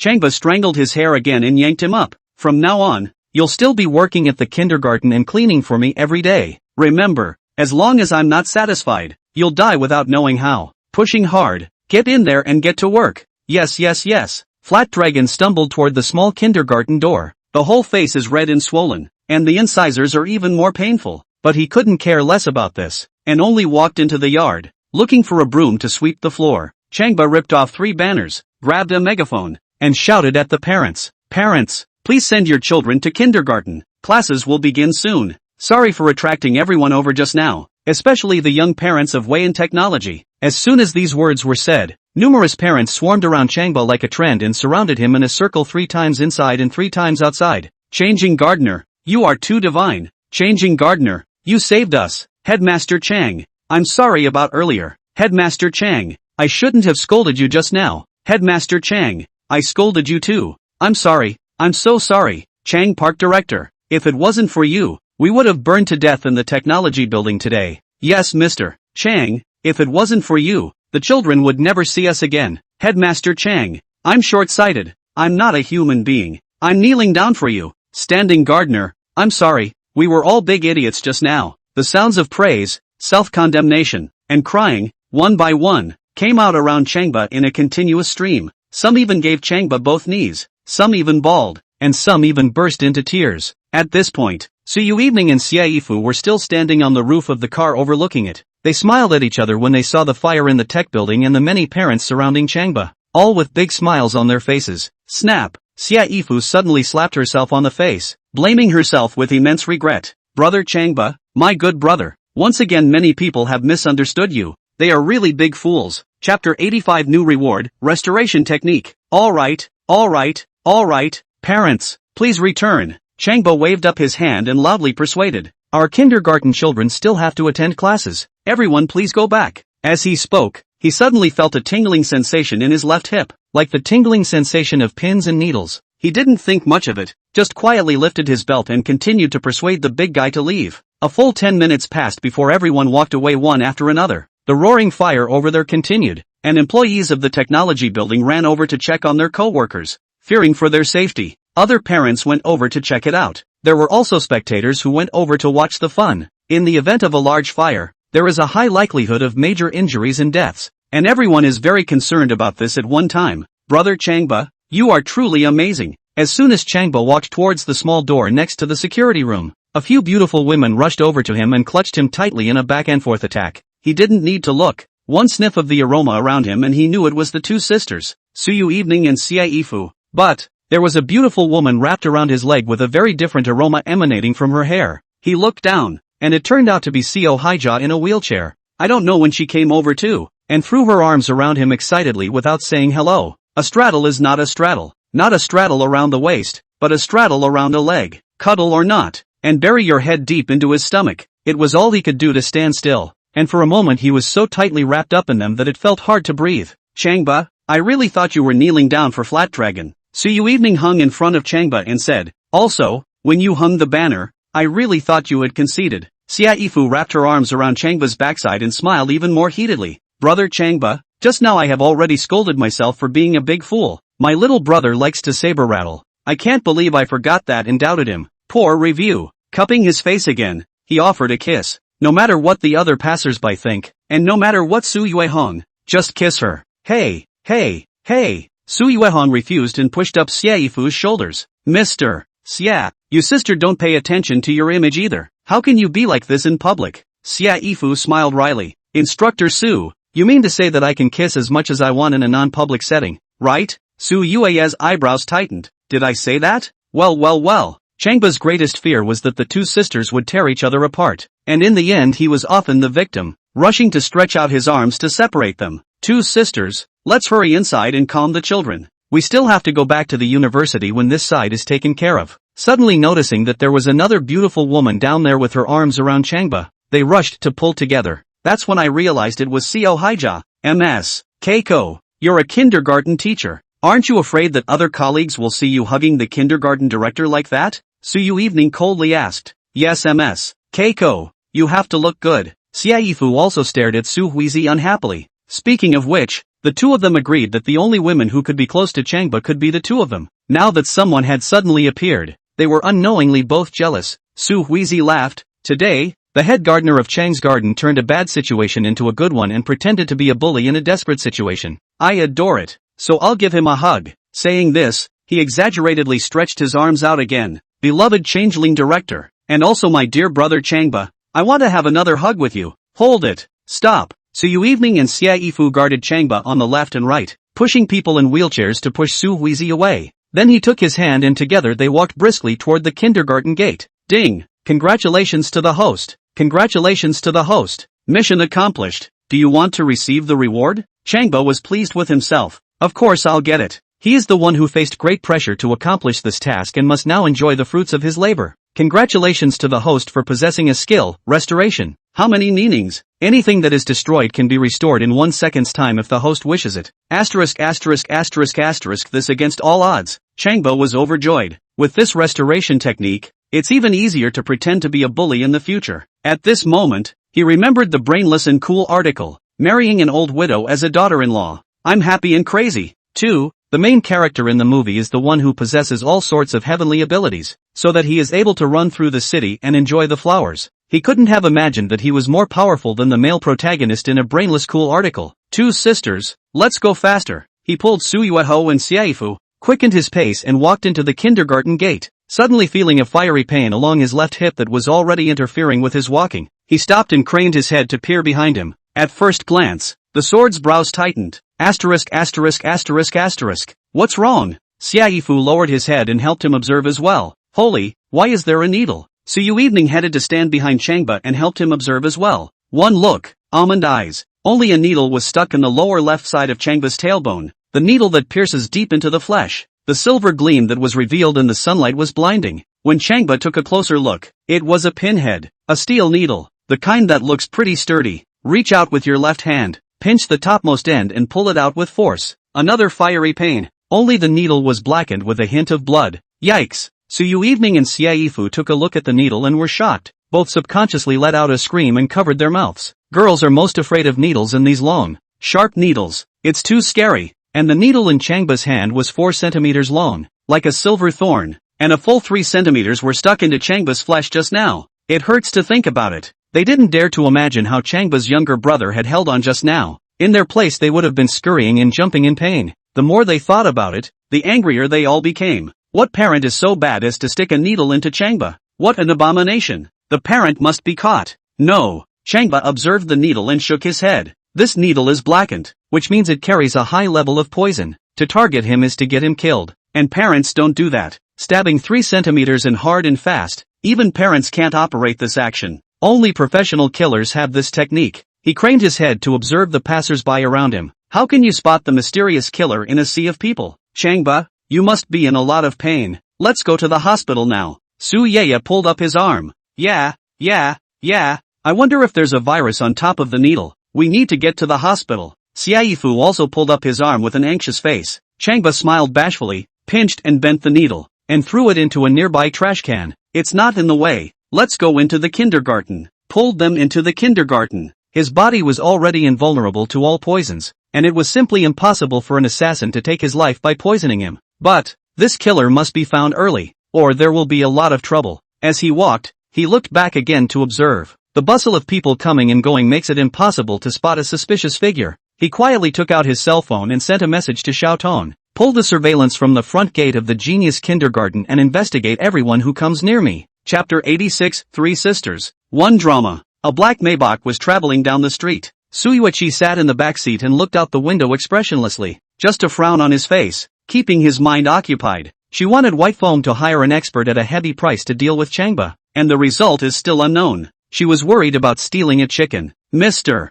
Su, there's already news. White Foam, who was sitting in the co-pilot's seat, twisted his head and reported to Su Yui. Changba is in trouble this time. Su Yui didn't believe that Changba was that unbeatable. How's that for being on the ropes? Some smugness surfaced on White Foam's face. Changba's body was injected with venom, and the man didn't even pull it out because he pushed so hard that the needle was stuck in him. The news is solid? Su Yui still didn't believe it. White Foam opened her cell phone and lit up a picture, placing it in front of her. The needle went down, and this is the back of Changba's body. Then another picture was opened. Here's a picture of Miss Tu and Xiaifu finding a needle in Changba's buttocks. Su Yui was relieved to see this. Thoroughly relieved. A long-awaited hint of a smile appeared on her face. Okay, drive faster. I want to see how badly Changba died this time. At this point, normalcy has returned to the kindergarten. Teachers take the children into their classes, and in some cases the sound of children's laughter is already coming from within the classroom. And there was a familiar figure inside the yard, limping with a broom and sweeping the floor.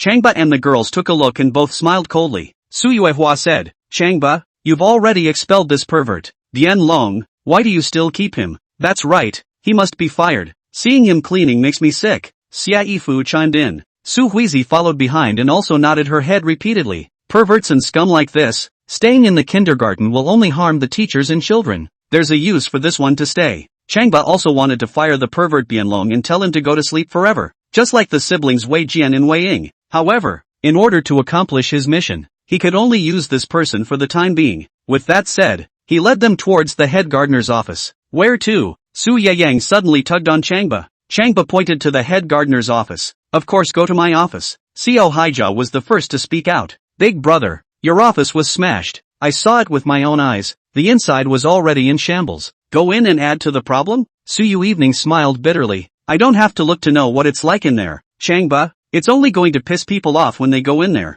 That's right, we don't want to add to the traffic. Let's go to the conference room. Xiaifu chimed in. Changba laughed and secretly came to say recover me. Now that he possessed the recovery technique, he certainly wanted to try his hand at it. Three sisters, I've already sent someone over to clean it up just now, and it should be cleaned up by now. Changba strides toward the head gardener's office. No way. Su Yui and the girls didn't believe it. How is it possible to pack up in such a short period of time? But, watching him walk past, they had to follow him with a stiff upper lip. Changba smiled without saying a word, walked to the office door and pushed it open. Take a moment to admire the scene inside while gesturing. Three sisters, come in. Su Yui and the girls didn't walk in, so they stood at the door, craning their necks towards the inside to observe. Xiaifu stuck her head out from the middle of their bodies, blinking her eyes like a cute little tiny bird, looking towards the inside. At a glance at the scene inside, they both shivered and drank delicately. My god, holy, is this too fake? No way, this is the head gardener's office? Su Yui and the girls all thought that the office that had been vandalized must have been full of messes and unpleasant to look at. One look at it can be extremely infuriating. But, the office in front of me is the polar opposite. Crystal chandelier glittering, mahogany desk and mahogany chair, dignified atmosphere, magnolia bloom, hanging on the wall of the plum orchids, bamboo and chrysanthemums for calligraphy and painting is exuding the breath of art. It was higher end than anything they'd seen on their first visit, and all of it was eye-opening and all of it was pleasant. They even felt that the office of the president of the university was not as bright and beautiful as this one. Little brother, your speed is too fast. Xiaifu laughed out loud and once again excitedly pounced on Changba, coming straight into a princess hug. Seeing this, Su Yui hurriedly pulled Xiaifu to stop her from hugging. This sister is really convinced that she just knows to jump on Changba and hug him indiscriminately, not caring what other people think. It was hard to pull Xiaifu away, but over there, Su Huizi had already hugged Changba's leg. Su Yui just couldn't figure it out. What's wrong with this woman? As soon as she embraced Changba, she hugged him on his lap and her face went to his stomach. What do you want? Want to be reserved? Seeing that she wrapped her arms around her and wouldn't let go, Su Yueho and Xiaifu pulled and tugged on her together. They exchanged glances and agreed that the woman had gone a little overboard today. The action is overscaled. It was hard to pull Haija Seo away, and they kidnapped and generally pushed Changba into the office. Su Yui evening even let out a petulant cry. Changba, get your pants down. Changba was startled and looked over at her. This is the office. Sis. Xiaifu was also taken aback. Instructor Su. You, are you too sexual? Sex is a word she bites off hard. You're the one who's sexually aggressive. Su Yui evening glared at Xiaifu. Changba was stabbed with a needle. The wound was stabbed very deeply. Have you forgotten so quickly? Oh, this memory of mine. Xiaifu patted her head once and reached out her hand to point at Changba's chest. Little brother. Quick. Tell sister to check and inspect. Changba embarrassed. I'll be fine. How can you be okay with a needle that long and that deep? Xiaifu grabbed his belt and wouldn't let go. Come on, tell us to check and inspect. Su Yui evening was also worried about the wound. In case it got infected it would be troublesome. Changba, this is no joke. Come on. I have to disinfect you. Su Huizi was also worried. Yes, brother Changba, this matter is no joke. Changba had no choice but to follow their requests bit by bit under the gawking eyes of their three beauties. As if shy, he covered half his face. The three beauties were even more motivated by the situation. With their pants peeled down some, they stared in shock once again. The wound was only red and swollen, like a small red peach, and it looked very scary. Ah, it's huge. Xiaifu let out an exclamation. Just now, my little brother was wearing pants. I thought there was an egg stuffed in the back. Su Yui evening snorted and laughed. Mr. Xia, don't say that. I think so too. Honestly, when I saw it, I felt like another little head grew behind Changba's brother. Seo Haija gestured and held back her laughter. Rude. Su Yueho and Xiaifu stretched out their hands together, pointing at Su Huizi. Rude to the core. I'm just making a sincere self-effacing statement. Seo Haija laughed heartily as she pushed up her wheelchair to look for sterilizing water. Changba had a black line and shook his head. 3 women are one show, and he was at his wit's end when he came across these 3 beauties. Chapter 87, You blink and my wounds will heal. A black Maybach parked in front of the front door of the Genius Kindergarten. As the window glass fell, Su Yuichi's cold and compelling face was revealed. She looked at the empty gate and then at the quiet kindergarten compound and couldn't help but raise a long eyebrow. Judging by the time, Changba should have died of poisoning. So Changba died of poisoning. Why hasn't anything been done inside or outside the kindergarten? At the very least, a couple of kindergarten teachers had to be screaming in panic, and an ambulance had to drive by. But everything was very calm and it looked like nothing had happened. Waiting a few more minutes, the surroundings remained quiet and peaceful. Mr. Su, the situation is not normal. Fomi also felt something was wrong, and observing the outside, said, Shall I go in and have a look? Su Yueji nodded. Go and come back quickly. I want the photos. Inside the director's office. Changba, that person is really vicious. The purpose is not to simply zap you. Su Yu evening squatted down, staring at the peach behind Changba. The more you look at it,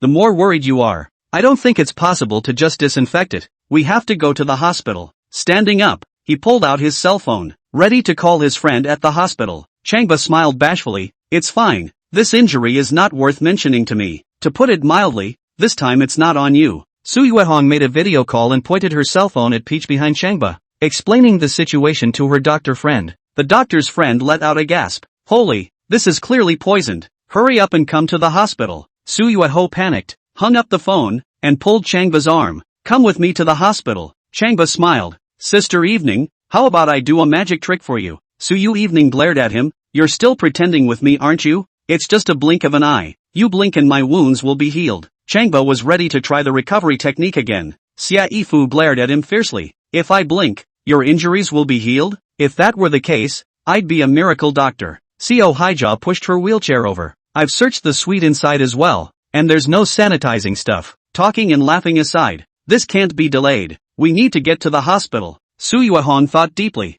I've just said it can't wait. Let's go. This is going to the hospital. Xia Yifu pushed up Changba's shoulder. Stop dawdling and hurry up. Changba stood still. Sister Fu, didn't I just say that I'll do a magic trick for you guys to make my wounds magically disappear? He also waved his hand at Su Huizi, telling her to have a look as well. Little brother, still pretending aren't you? This time you're just pretending to be a heaven. I won't even believe you. Xia Yifu pushed up hard on his shoulders. Changba saw that they didn't believe him, so he had to lift up his pants and take them down a bit more. Look at it, all of you, with wide eyes. What are you babbling about? Xia Yifu quickly walked behind Changba, looking at the peach area just now. At first glance, he took a step back in shock. No way, how come there's nothing left? Su Yui pushed her wheelchair closer, and at a glance, she was even more almond-eyed. Asterisk asterisk asterisk asterisk. Really? How come the redness is gone? Worried that I was wrong. I reached out and touched the original wound to bring it in. Su Yui got angry, blaring at Xieifu and Su Yui. Teacher Xie, Teacher Su, you guys are following the nonsense, aren't you? Come and look. Xieifu pointed to Changba's body. The wound is really healed. It's too evil. Little brother's so pushy now? Unbelieving.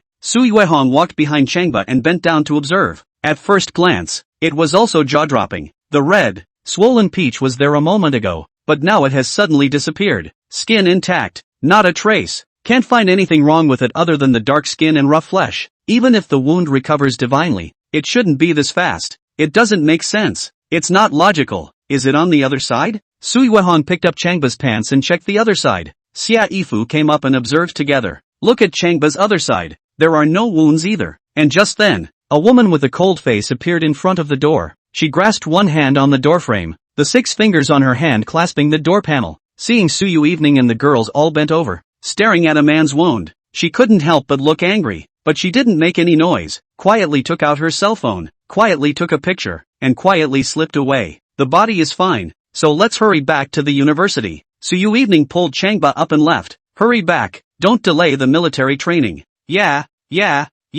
go! Xieifu wrapped her arm around him and quickened her pace as well, seeing the two of them racking him away as if they were kidnapping Changba. Co Hijaw chortled. Headmaster Chang, since you've come to the kindergarten, then at least give everyone a meeting before you leave. Changba dashing over the top. Sister Huizi, from now on you'll be the assistant gardener. In my absence, you're in full charge of the work. Su Huizi's spirit lifted and she held her head high and smiled brightly. Thank you for your leadership's trust, and promise to get the job done. Asterisk asterisk asterisk asterisk. Su Yui had been waiting anxiously for Bai Mo to get on the bus. When she saw her approaching, her face hard, she knew Changba wasn't going in the direction she expected. White Foam got into the car, signaled the driver to drive, and put on his seatbelt and gritted his teeth. Mr. Su, not only is Changba not dead, he's still alive and kicking. Su Yui's eyes suddenly went cold. Isn't he poisoned? Isn't he walking with a limp? Isn't he bound to die within an hour? Asked 3 times in a row. White Foam couldn't answer any of them.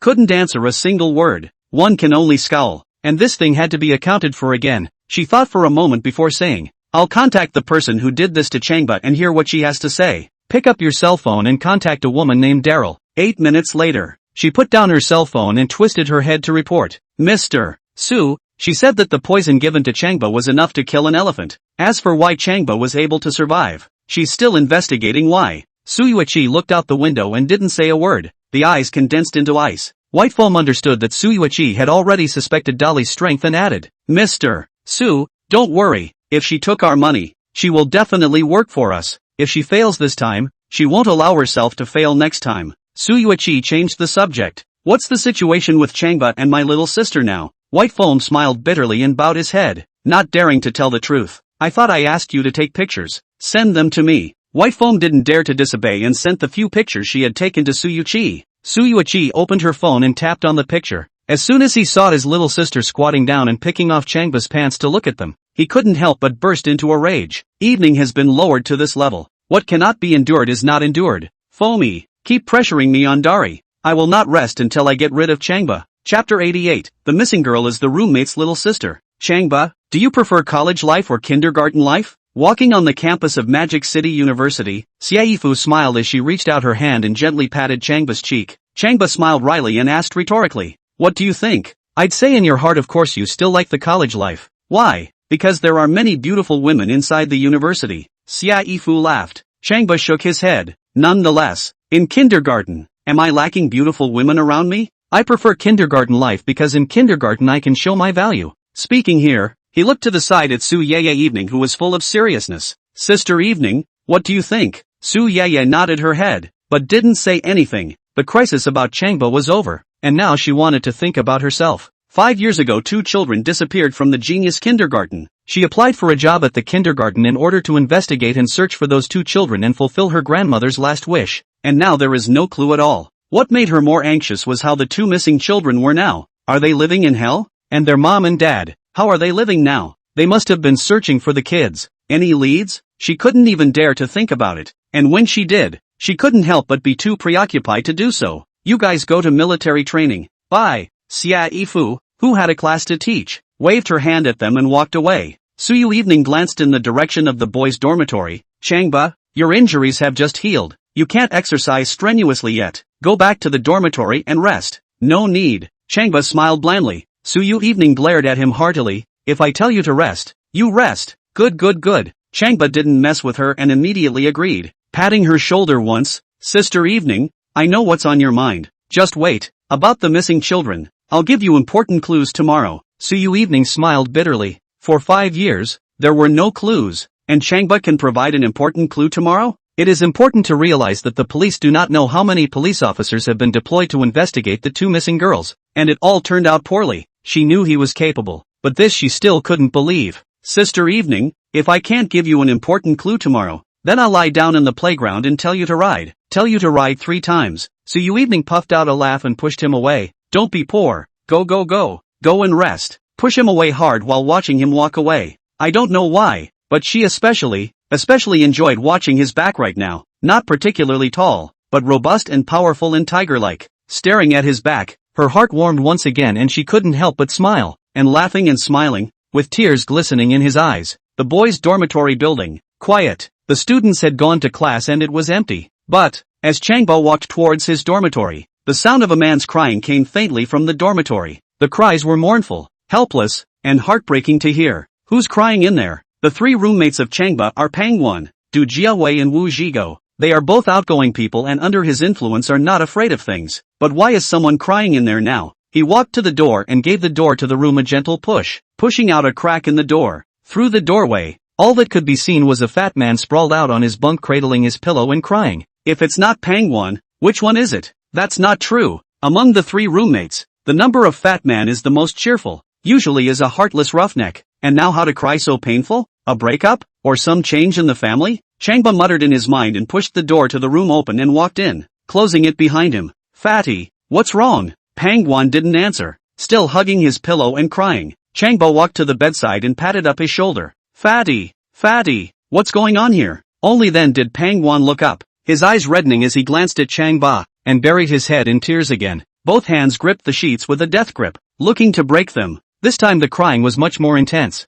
and after half a minute it changed to tears of pain. Changba saw that his pillow was wet from crying and gave him another pat on the shoulder. Fatty, if you encounter any difficulties, you can tell me. I can't promise to fix it for you, but I'll do my best. Pangwon shook his head and continued to cry in pain. Seeing this, Changba had no choice but to implement hypnosis and tell him to enter into dreamland. And every now and then, in dreamland, he would shrug his shoulders and let out a mournful cry. This must have meant something big. Changba was even more concerned and began to ask questions, and Pangwon began to answer. 2 minutes later, he had a startling piece of information. One of the missing girls from the genius kindergarten is named Pang Still, and Pang Still turns out to be Pangwon's little sister. 5 years ago, Pang was still 5 years old and Pangwon was 12. After my little sister disappeared, Mom and Dad were devastated, and shortly afterward they chose to divorce. For this reason, Pangwon has been in great pain, but on the surface, he has always been talkative, smiley, and helpful. And today is his little sister Pang Still's birthday, and both his dad and mom called him about his little sister's birthday. They both cried on the phone. He wanted his mom and dad to remarry and give him a whole family, but they both refused.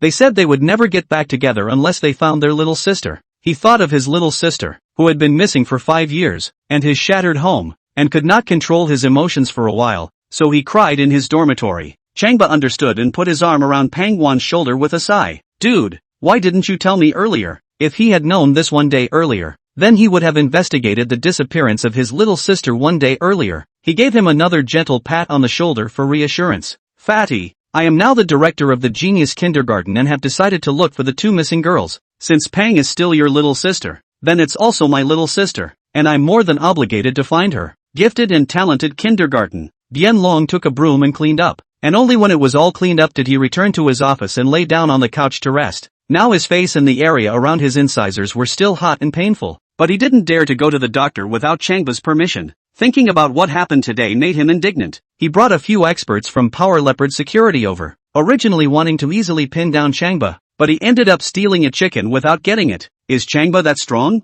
Was he too lucky today? The cell phone suddenly rang. Bien Long was startled and picked up his cell phone. Once he saw that it was Cheng Hui calling, he couldn't help but look bitter and sit up in a panic. Needless to say, he knew that Chang Hui must have heard something. Calling him would definitely be a bad scolding, and this call can't be answered without it. Answering the phone, he carefully asked, Chang Xiao, what are your arrangements? Flat Dragon, I've heard about the kindergarten. You don't have to be afraid, I don't blame you. Bian Long was overjoyed, wiping the sweat from his face and thanking him. Isn't Changba still using you now? You do one thing for me. When this is done, the genius kindergarten director will be yours. Chapter 89, Perverted Family. Perverted Landlady. With a muffled thunderclap that rang out steeply, the sky rained heavily. The dry heat of the city finally cooled off. Standing under the dormitory building, Changba waited for the rain to stop. Now he has super godly kung fu and healing skills, and knows hypnosis and restoration, but he doesn't yet have the ability to navigate the weather. It would be an awesome boom to be able to harness the weather one day. He suddenly remembered that he did not own a luxury car. The last time he completed the mission to obtain the reward. Now it is raining, do not use. When to wait.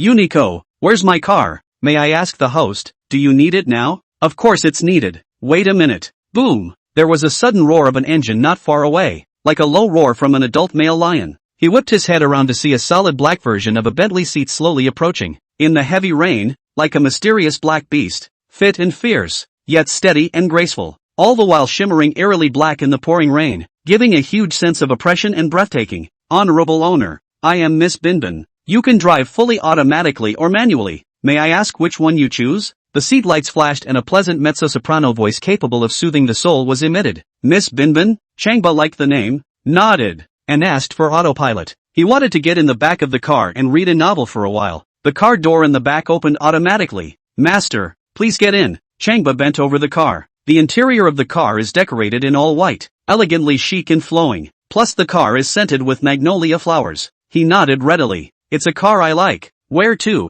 master? Go to the polymorphic neighborhood. Changba is ready to visit Bianlong, and Bianlong lives in a polymorphic neighborhood. The man had taken leave from Co Haijia to go to the dentist, and he was going to wait for him at his house, to investigate the two missing girls. We must find a breakthrough in Bianlong. He opened his cell phone and was about to read the novel when Miss Binbin made another sound. Master, the polymorphic neighborhood is located on the west side of Plantation Park and covers 300 acres, a new type of neighborhood built in 2022. The neighborhood boasts more than 600 households, including 5 billionaires and 121 multimillionaires, while the rest are working class. The neighborhood boasts 98 beautiful women with marked features and over 1 meter 6.5 tall, including 9 fair-skinned beauties with hot bodies in their 20s and 30s. Among these 9 beauties, there is only one who is called the school goddess. Miss Bingbin explains in detail about the polymorphic neighborhoods, especially about the introduction of the beauties. Changba nodded. Not to mention, there's a bit of a technological aspect to this ride. He became a little interested in that so-called school goddess. Oh, there are school goddesses in that neighborhood.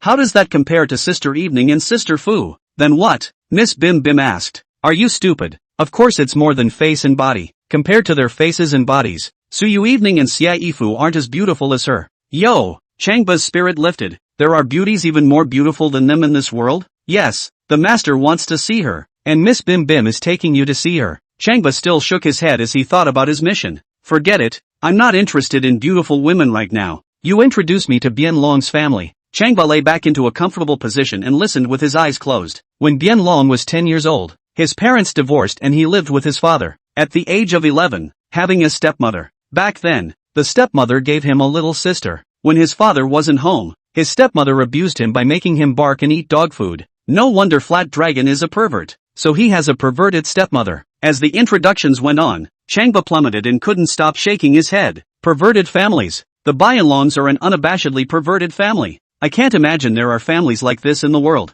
This time, he was going to see how sick the family really was. An hour and 22 minutes later, Miss Bim Bim drove into the polymorphic neighborhood and pulled into a parking space in front of a residential building. The car door opens. Master, room 718 on the 7th floor. Door lock code 622358. Now that the heavy rain has stopped, Master can go in. Changba bent down and got out of the car and walked into the residential building. 3 minutes later, take the elevator to the door of room 718 on the 7th floor. Listening for movement inside, he pressed the code against the lock. With a ding, he pushed open the door to his room and stepped inside. The luxuriously decorated living room was empty. The vertical air conditioner whistled cold air, and a woman's scolding voice came from one of the rooms inside. I'm raising you like a son, get it? If you don't behave, I'll beat you to death. After I beat you to death, I'll use your meat to make soup. Who is so fierce? Changba shook his head, gently closed the door to his room, and tiptoed to the door of that house. This one an improvised gym with a middle-aged woman sitting inside, braiding her hair in a mirror. The golden braid was very pretty, and she played with it very lovingly, while a bloody leather whip lay at her hand.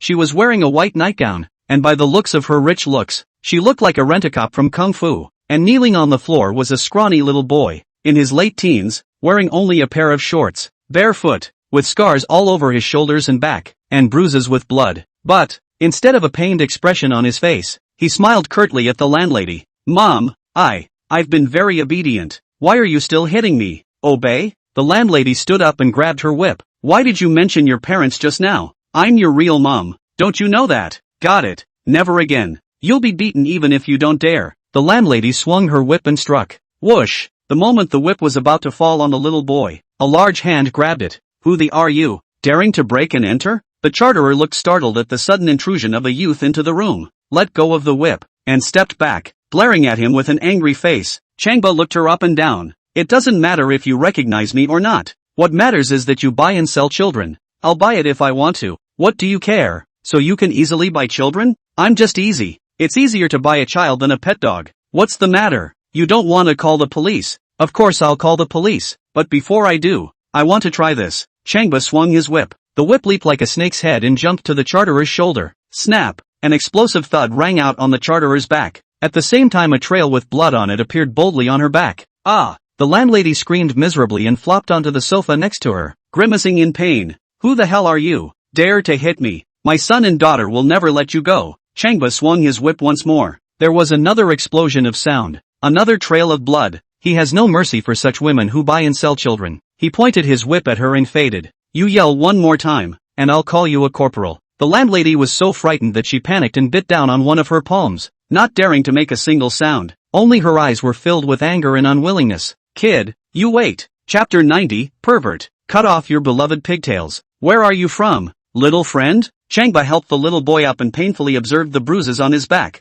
The little boy shivered and cried, running down a trail of snot. Uncle, I'm from Bali Dun. My mom took me to the town hospital to see a doctor. I don't know how. I was taken to the van. I don't know how. This woman became my new mom. Oh. Uncle, I'm in pain. Oh. Sure enough, children are bought and sold. Okay. It doesn't hurt anymore. Changba took a wet towel and wiped his nose, wrapped his arms around him, performed a restoration technique to return his body to the way it was before he was injured, and found him clothes to put on. Seeing that he was very skinny, he got some more snacks and fruit for him to eat outside. Hey! Once again, Changba grabbed the whip and walked over to the charterer. Why did you buy this boy? The charterer glared viciously at him. Who am I to tell you? With this, Changba raised the whip in his hand. The charterer grunted, unmoved, and laughed sardonically. Kid, you don't know my son and daughter, do you? I'm warning you, get lost now and get out of Mordor, or God can't save you. With a lift of his foot, Changba stepped on the braid of her hair and raised his whip. He wanted to see how crazy this woman really was. Don't touch my braids. My hair is freshly dyed, freshly discerned. Don't touch my braids. You can kill me, but don't touch my braids. The charterer shook her head frantically and howled, looking like she was having a seizure. Changba didn't realize that this woman valued her hair so much that braids were more valuable to her than life. Seeing a pair of scissors on the coffee table, he grabs them in his hand, walks over to her, clicks them off, cuts off half of her hair braid, and throws them in her face. If you want braids, I'll give them to you. Ah! The landlady took a look, grabbed the braid of hair in her face, and frantically stomped and rolled. My braid.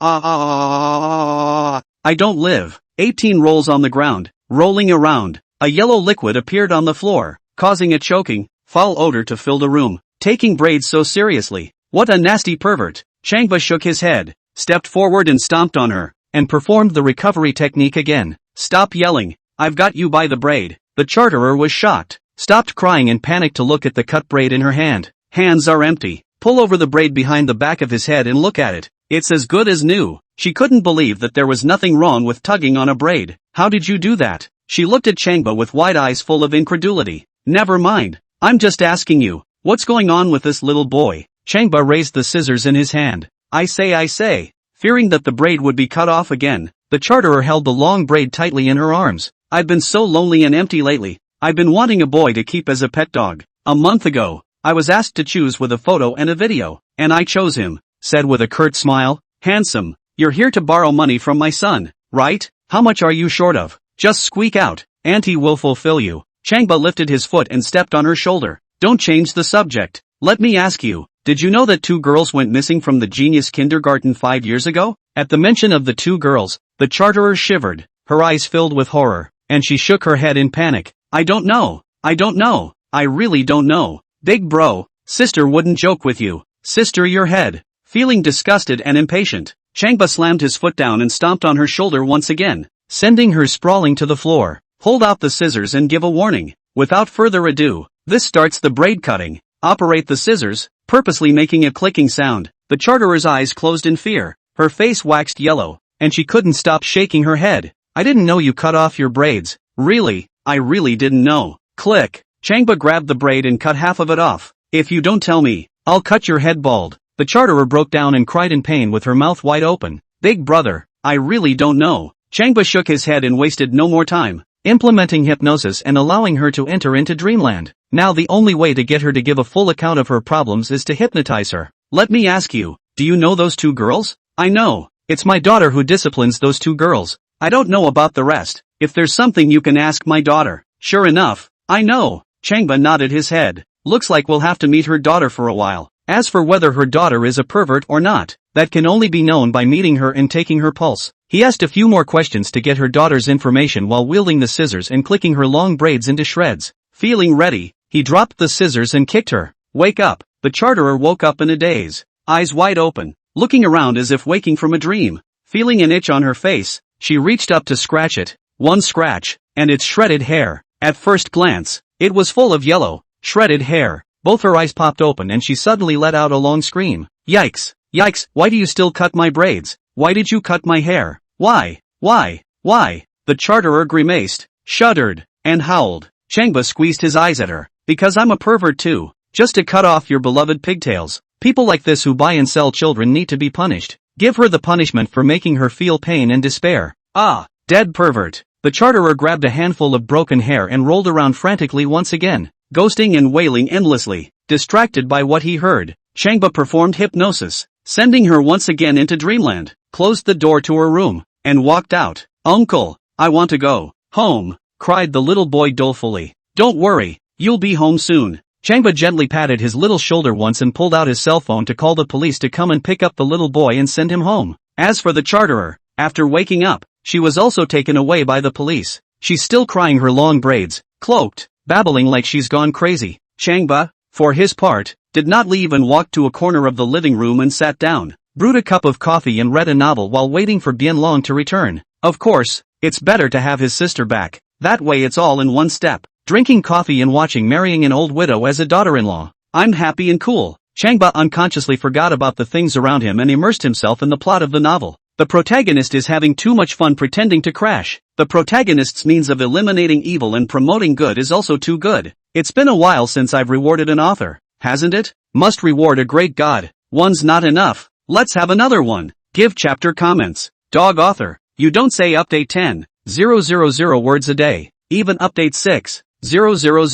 I will use the reward to smash you to death. He was bountifully rewarded when the door to his room was pushed open. A man came by. Changba looked up and was happy. Chapter 91, another female military instructor appears. It's a flat dragon. He pushed open the door to his room and returned, lazy and very tired. He kicked off his shoes and tossed his handbag onto the couch, sitting down on his butt and closing his eyes for a nap. It's been an exhausting day. In kindergarten, getting beat up by a regular bully. Tired. In the office, tired of being asked by Chang Hui to complete instructions. Going to the dental office, treating a toothache. Being tired. Just want to sleep through the pain now. The cell phone rang as he drifted off to sleep. He opened his eyelids hard and picked up his cell phone. Seeing that it was Chang Hui calling, he leaned out with a bitter look on his face. Rush, pushing like a hypochondriac. He didn't want to take the call, but he couldn't do without it. Chang Xiao, any instructions? What instructions did you say? Did you do what you were told to do? On the phone, Chang Hui chided loudly. FAI, I just got back from the dentist. You have to give me some time too. I'm afraid that the night will be long. Changba has left the university now, but where exactly he's going is unknown. Contact him quickly and follow the plan. Bianlong was again bitter. his mouth crooked to his ears. Now the mention of Changba scared him. Even a few experts from the Power Leopard security company were not his opponents. So he could not be afraid? Ask Changba out as Cheng Hui requested. Will it work? Even if it works out, you'll be able to put Changba in his place by then? Brother Hui, call me. Why don't we let Power Leopard security come and settle Changba? Shut up. Right now Power Leopard security doesn't take Changba seriously. Just do what I ask you to do. Fine. I'll get in touch with him. Dianlong hangs up the phone and is so desperate to cry that he has to look up Changba's cell phone number. Look it up and curse at the same time. Changba, you hanging goods. Put me in a good pain. I your ancestors 18 generations. The cell phone suddenly rang. Seeing that it was his little sister calling, he pressed the answer button and closed his eyes to take the call. Brother, our mom was taken by the police and the little boy was rescued. When did this happen? Dianlong opened his eyes. Just now. Oh, Dianlong sneered. I told her not to buy a boy, but a girl if she wants one. Now what? Deserved. He crossed his legs and lay out in a comfortable position. He always felt like raising an eyebrow when his little mom was taken away. Our mom's crazy now. The police are calling for pickup and transport to a mental institution. What's going on? Dianlong didn't believe me. She could be crazy? He wanted to laugh. That is still crazy? It's better to die of madness. The braids were cut off and cut into pieces and she couldn't take it. Oh, that's our mom's life. Dianlong realized. The police cut the braid after arresting someone? No. The police said that a man named Changba called the police at our house and he cut it. The caller added. Changba? That's the college student studying at Mordor University. Changba? Changba called the cops on our house? You're kidding. Dianlong skimmed his lips. No matter how powerful he is, he wouldn't dare to come to our house. Alright, you take care of it. I have things to do. Hang up. Right now he's too lazy to bother with his little mom. He Changba is a bit capable, but to come to my house, he wouldn't dare to give him 10 guts. Aha! Someone beside him suddenly coughed. Flat Gardener, who are we talking about? Ah! The flat dragon scurried up in fear, his fur standing on end, and rushed to a corner, looking warily at the place where the noise had been made. At first glance, there was a man sitting at the tea table in the bay window. Surprisingly, it's Standing Bullies. Ah! Changba! Dianlong was startled again, his body bouncing a bit involuntarily. Why you? He didn't dare to imagine that Changba would come to the house. Really come to the house. And it's been sitting here for a long time, with a coffee cup in his hand. He wiped his eyes and stared in awe as he observed once more. If it's not Changba, which one is it? Dianlong's legs went weak all of a sudden and he was about to sit on the floor, stuttering and asking, are you a human or a ghost? As a pervert, you're still afraid of ghosts? Changba put down his coffee cup and cell phone. Seeing that Dianlong was scared to death, he shook his head and pointed to the seat next to him. Come here and talk about your plans with Cheng Hui.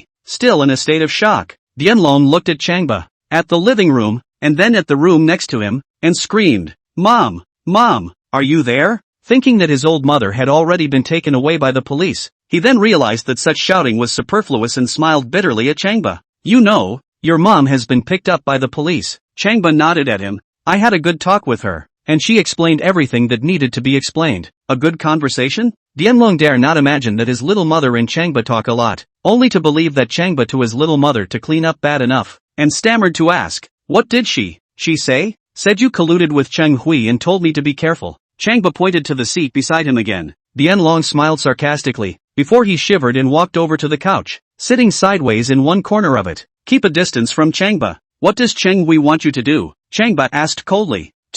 Have me ask you out so he can call someone to do it. Dianlong's face was covered in cold sweat as he watched Changba's every move out of the corner of his eye. The person he's looking for this time is a top-notch assassin, prepared with modern bows and crossbows. Hands gesture to the shape of a crossbow. Changba knew something about modern bows and crossbows, a weapon that could be described as technology and ruthless work, made of high-strength carbon fiber composite material. Well made, the range can reach 300 meters, and the kinetic energy is so powerful that an arrow can penetrate the skull. With the addition of an optical sight, you can shoot 100 times, all in one shot. Now that the assassin Cheng Hui had sent out had even used this kind of weapon, one could imagine how much he hated him. But he didn't care about Cheng Hui's revenge right now, but about Dianlong's sister and the two missing girls. Putting Cheng Hui's matter aside, let me ask you, how much do you know about the inside story of the two girls missing from the genius kindergarten? Dianlong was shocked, sweating and shaking his head in panic. Standing Gardener, that was 5 years ago. I don't know how they disappeared. Changba went single-handedly. So let me ask you, do you know anything about them now?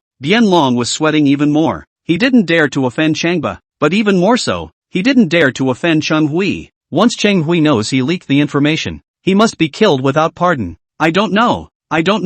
You think? I wasn't working in a kindergarten at the time, so how could I know? Seeing this, Changba stopped talking nonsense and directly hypnotized. When he leaned back on the couch and fell asleep, he began to ask questions. Where are the two girls? In the hands of my little sister. Where's your little sister? At the Magic City Business School. What was she doing at the Magic City Business School? She's a military drill instructor. Flat Dragon's little sister was even a military training instructor. A match for Sister Late? He wanted to see what this military training instructor looked like and what the purpose of controlling the two girls was. Thinking it was too late, he stood up and left. The only way to follow the trail and find the two missing girls was to meet that instructor earlier. Chapter 92, Flower of Demon. The Flower of Evil. Magic City Business School. A heck of a private university. Its advanced security system is comparable to that of an airport. The Bentley seat, also known as Miss Bim Bim Bim, made a dashing turn and drove towards the luxurious gates. Changba, seeing that the gate was closed and a few young security guards were standing next to it, picked up his cell phone and prepared to open the gate through his connections. No need to bother. Honored master, the gate will open automatically.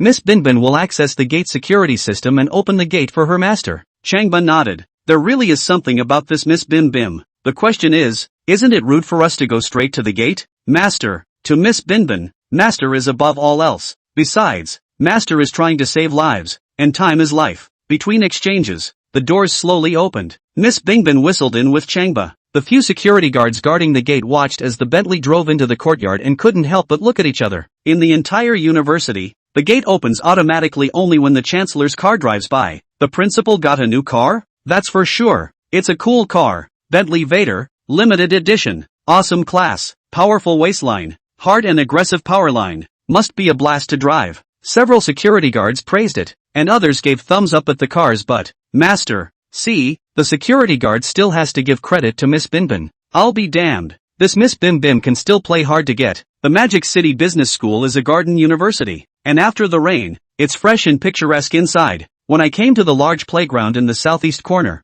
I saw tens of thousands of students wearing camouflage uniforms in military training. Miss Bentley brought Changba to a slow stop along the southeast corner. There was a beautiful instructor next to him, leading 60 college students in military training. Master, the beautiful instructor next to him is Bianlong's half-sister, Bai Kuro. She takes the last name of Flat Dragon's stepmother. She graduated from a martial arts academy and is a female instructor at Power Panther Security. I was invited over by the university to be a military instructor this year. Changba lowered the window and fixed his eyes. Wow, holy cow. One look, just one look, and he couldn't help but let out an exclamation. Miss Binbin said that this beauty was even more bewitching than Su Yui evening in Siaifu, and now that I look at it, it's true. Height-wise, they were a far cry from this beauty. Their height was around 1.70 meters, while this Bai Kuro was a full 1.78 meters, and the hotness of her body has reached perverted proportions. The legendary swan neck, straight shoulders, butterfly back, a 4 waist, pencil legs and so on can be perfectly reflected on her. In addition,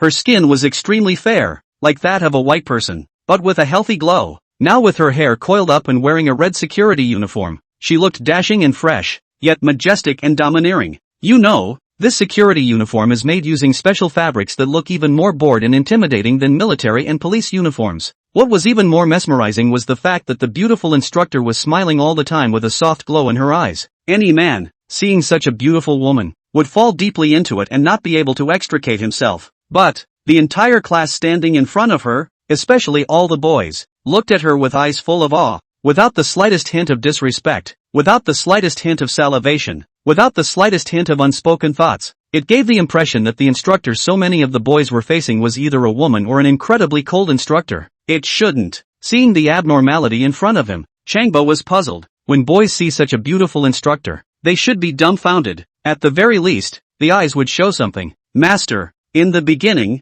all the boys were drooling over Bai Kuro, but after being talked to by her alone, they all became honest. Miss Bing Bing reports, Biker Joe punishes the boys individually with slapping, kneeling, eating, burning their eyebrows, and other cruel and perverted ways, and there is nothing they are not afraid of. Changba understood. I see. This perverted female instructor is an evil flower. An evil flower. While Changba was admiring Bai Kuro, many of his classmates admired his ride, and even some of the girls turned their heads. Baikalo also noticed the Bentley seat and pointed to a tall boy. The taller boy saluted her and jogged over to the seat and knocked once on the window. Hello, boss. Our instructor Bai asked you to move your car. Changba points to Baikaru. Go get your instructor. I have something to ask her. This boss, I'd ask you to get out of here. Instructor Bai is not someone you can touch. The taller boy issued a warning. Ding. Congratulations to the host. There's a new mission. Please touch Instructor Baikaru's face in 5 minutes. Changba's head was big. Dog system, you let me touch Instructor Bai's face? At first, you let me touch Instructor Su's face, making me and her boyfriend and girlfriend. Now you want me to touch Instructor Bai's face. What is the intention? Will Instructor So spare me when he hears about this?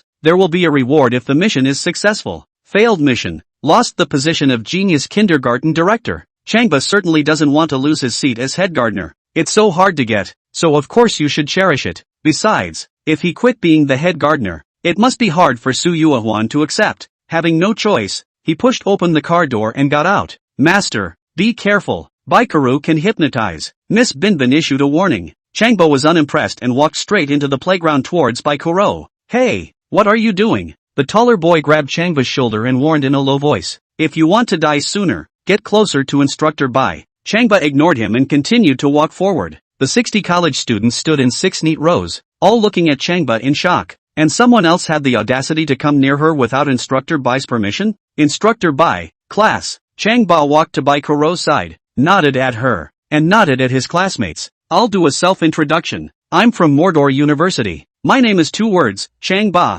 Baogai head plus a hanging of Chang, the Ba of the King of the West Shuba. Everyone who sees me in the future can call me Ba. Bulgogi head with a hang, Changba? Can't you remove the papa? Why not Kiba? Ha ha ha ha ha. The students burst out laughing as if they had finally found an outlet, and Baikaru was still smiling, observing Changba with interest. She hadn't seen many men who were so smarmy, and had already thought of ways to punish him. Once punished, let him remember it for the rest of his life. Guys, Changba coughed and added, you guys must be wondering what I'm doing in the business school as a student from Mordor University. It's not still about pretending. Someone got sarcastic. You don't know how old you are when you're driving a limited edition Bentley. Yeah.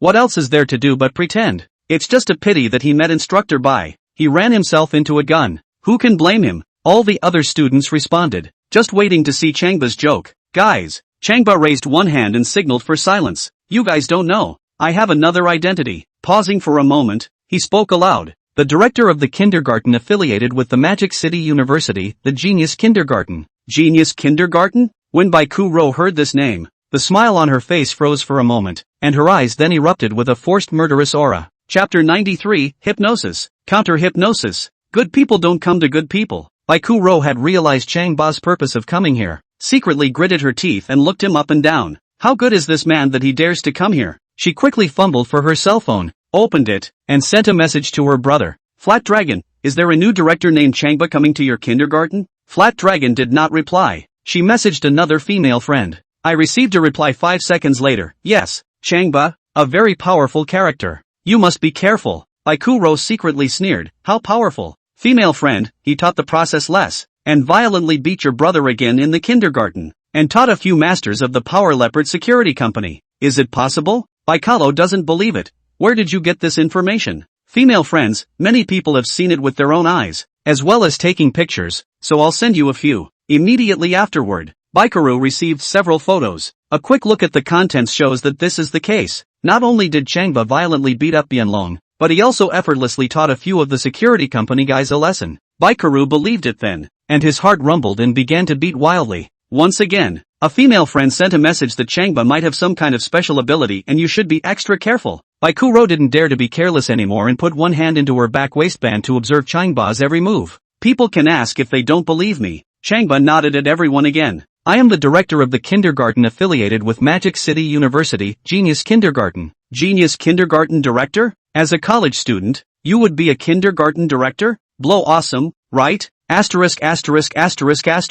You don't even make a movie like that. Ask me to say it. You might as well just say you're the president of Mordor University. The students all pointed and jeered at Changba. Changba waved his hand at them, signaling them to be quiet, and made another stop in front of Baikaru. Baikaru didn't move a muscle, watching him stand in front of him. For a moment, the two men faced each other with only 1.5 millimeters between their chests. Changba wanted to observe her and needed a low nod. She was seen to have clear eyes, snow white and bouncy skin, and a rounded nose. The lips, in particular, were red and glossy and soft and kissable. One look at it gave him the urge to kiss it. It had to be said that this beauty was truly a natural beauty. The essence of heaven and earth was condensed on her face and body. Even her breath was overflowing with an orchid-like aroma. What a yukai! What a goddess! What a fairy! Any word to describe her beauty would not be too much. And just such a beauty. You'd be hard-pressed to imagine that she had an evil, horrific side. A psychopath who was very good at abusing people. What does this kid want? Close to Instructor Bai. Trying to pick up a girl?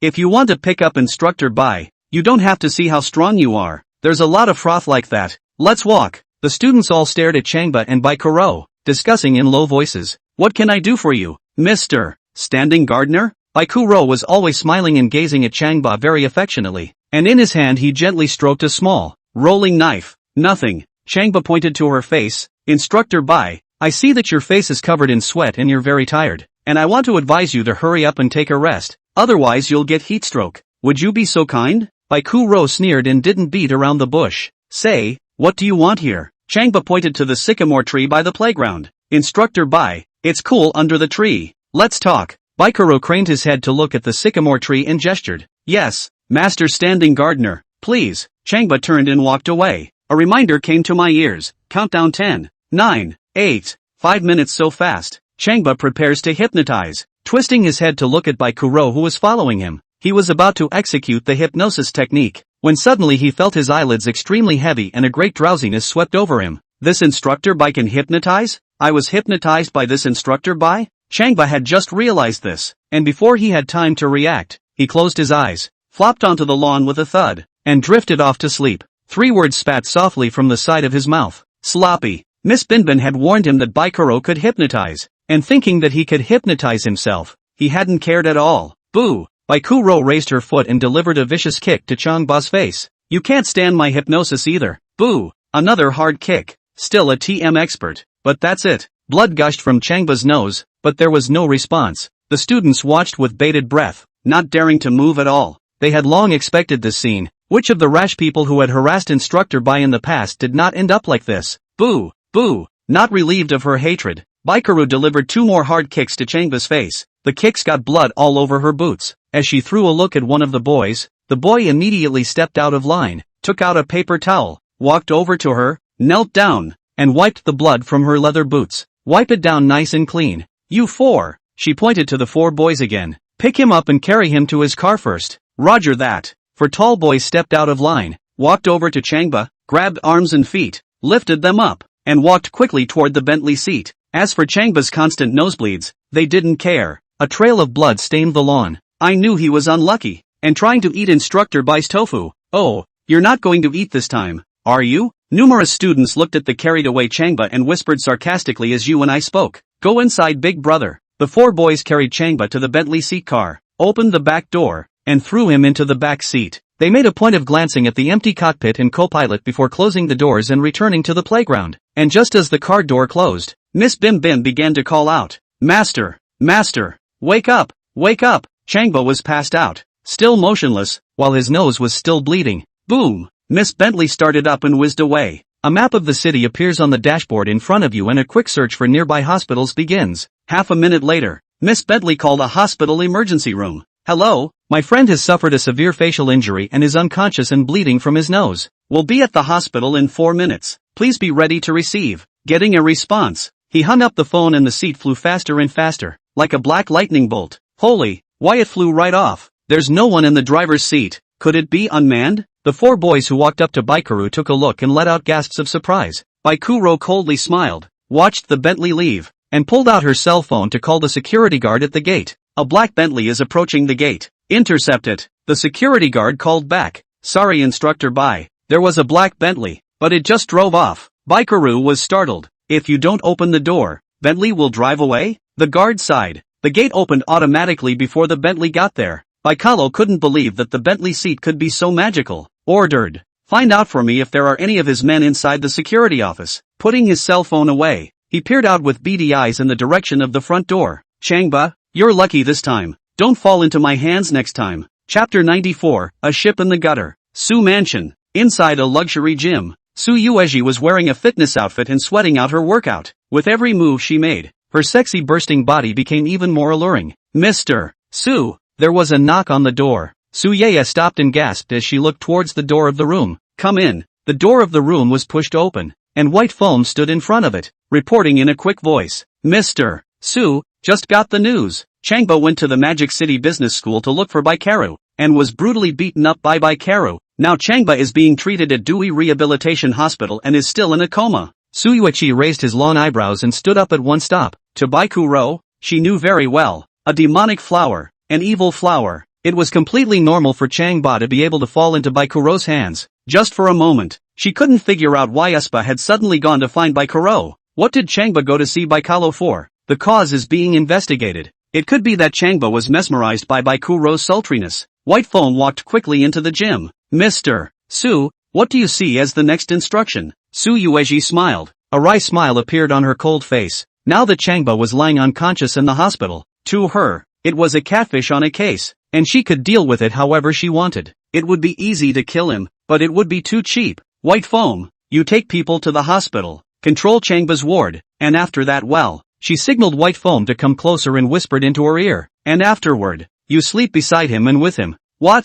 Mo was shocked. Mr. Su, you're asking me to offer myself to Changba? You must know that I am still. Su Yui's face changed and she held out her hand to signal her to stop talking. Don't you see what I mean? Not daring to meet her stern eyes, White Foam lowered her head and shook it. Su Yui coldly said, I meant to provoke the relationship between Changba and my little sister. White Foam laughed bitterly. At this time the neighboring sister named Changba, Xia Ifu, is sleeping next to him, and will have the greatest impact on my little sister. The question is now, can you talk Xia Ifu into sleeping next to Changba? White Foam shook his head in panic. Time was of the essence now, and by the time he went to work on Xia Ifu's mind, Changba might have already woken up. Suddenly, he thought of something and jerked his head up. Mr. Su, we can abolish Changba. You can take his little life, or you can tell him to become a vegetable. No. Su Yui shook her head, her tone resolute. That would be too cheap for him. This time call him a gutter. White Foam lowered her head again and bit her lip, not daring to say anything else.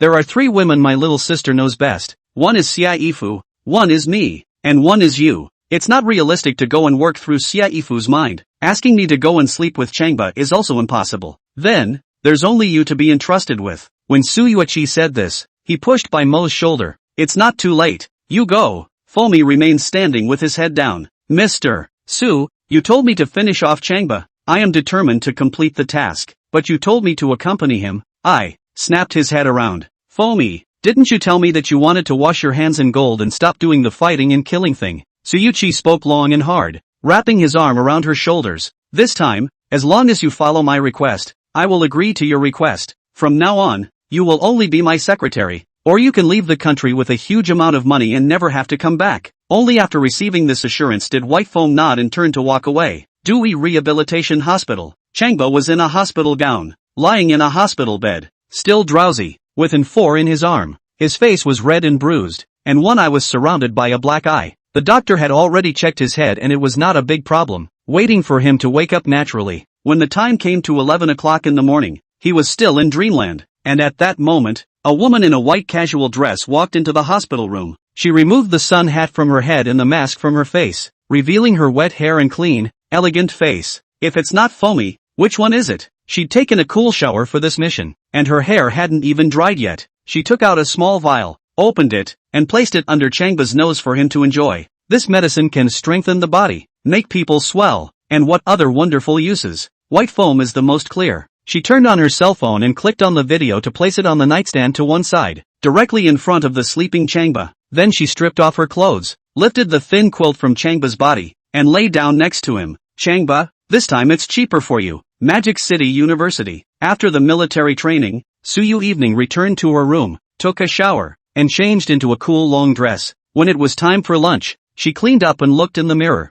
admiring a glance at her blooming face and hot body. She smiled faintly at herself and walked out of the room to go to the cafeteria with Xia Ifu for lunch. Xia Ifu flashed her cell phone. Instructor Su, where's Changba? I called and there's been no answer. That asshole. I didn't call him for military training. I told him to go back to his dorm and rest. I'll call him. Su Yui took out her cell phone and called Changba. Like Xia Ifu, the call went through, but there was no answer. Probably didn't have his cell phone with him. We don't care about him. The 2 men walked towards the cafeteria. talking and laughing. By 12:40, they were back in their housing and ready for a nap. At this point, they called Changba once again, and there was still no answer. They were starting to get a little anxious. Instructor Su, you rest, I'll go to his dormitory to take a look. This guy, he's not out getting into trouble again, is he? Xia Yifu turned toward the door of the room. Just 2 steps away, Su Yui's cell phone rang. Sister Fu, wait a minute, Hui Zi Su called me. Xia Yifu turned around and walked back again, watching Su Yuiho answer the phone. Instructor Su, I have some bad news for you. Changba has resigned and is no longer the director of the Genius Kindergarten. What? Su Yang and Xia Yifu let out a gasp at the same time. Changba had been the director of the Genius Kindergarten for less than 2 days when he suddenly resigned? Su Yui asked. Where did you get this information? Our Genius Kindergarten's official website. Ah, it's already posted an announcement on it. I'll give you a screenshot. Su Yui opened WeChat and received a screenshot. Sure enough, it was posted on the official website of the gifted kindergarten. Mr. Changba, due to his heavy academic workload, has taken a leave of absence from the position of director of Genius Kindergarten for the time being. For the time being, Ms. Su Huizi is in charge of the overall work of the Genius Kindergarten. Notice is hereby given. How? Su Yui and Xia Yifu couldn't figure it out and looked at each other. Instructor Su, I've called the head gardener of Chang's garden, and I've called several times but there's no answer. Why don't you call him and ask? Su Huizi cried out. Genius Kindergarten situation is complicated. Not good management, without the Chang director as the backbone. I was really clueless for a while. Director Su, you preside over the work first and wait for my news. Su Yui hung up the phone and called Changba. The call went through once again, but there was still no answer. That asshole. They both cursed sharply, and at that moment, Su Yui's cell phone received a few more messages. Clicking on it, it was a couple of pictures sent by an acquaintance of hers. The photo is of a man and a woman, lying on the bed with nothing on. The faces of both men and women are clearly visible. Damn it! Su Yuihong took a look, her eyes went black, and a wave of dizziness came over her. Chapter 95, Failure of the First Mission. The man is Changba, the woman is foaming. Su Yuihong couldn't believe they were together. After a while, she clenched her silver teeth and said, that's impossible. Yeah, it's a setup. Xia Yifu didn't believe it either. Although Changba does things impulsively, he still has a bottom line when it comes to men and women. Immediately after that, Su Yeye received another video. Click on it and it's still Changba and white foam. Still in bed. The picture is much clearer. In person and in voice, it's both of them. Su Yui confirms out that it's Changba.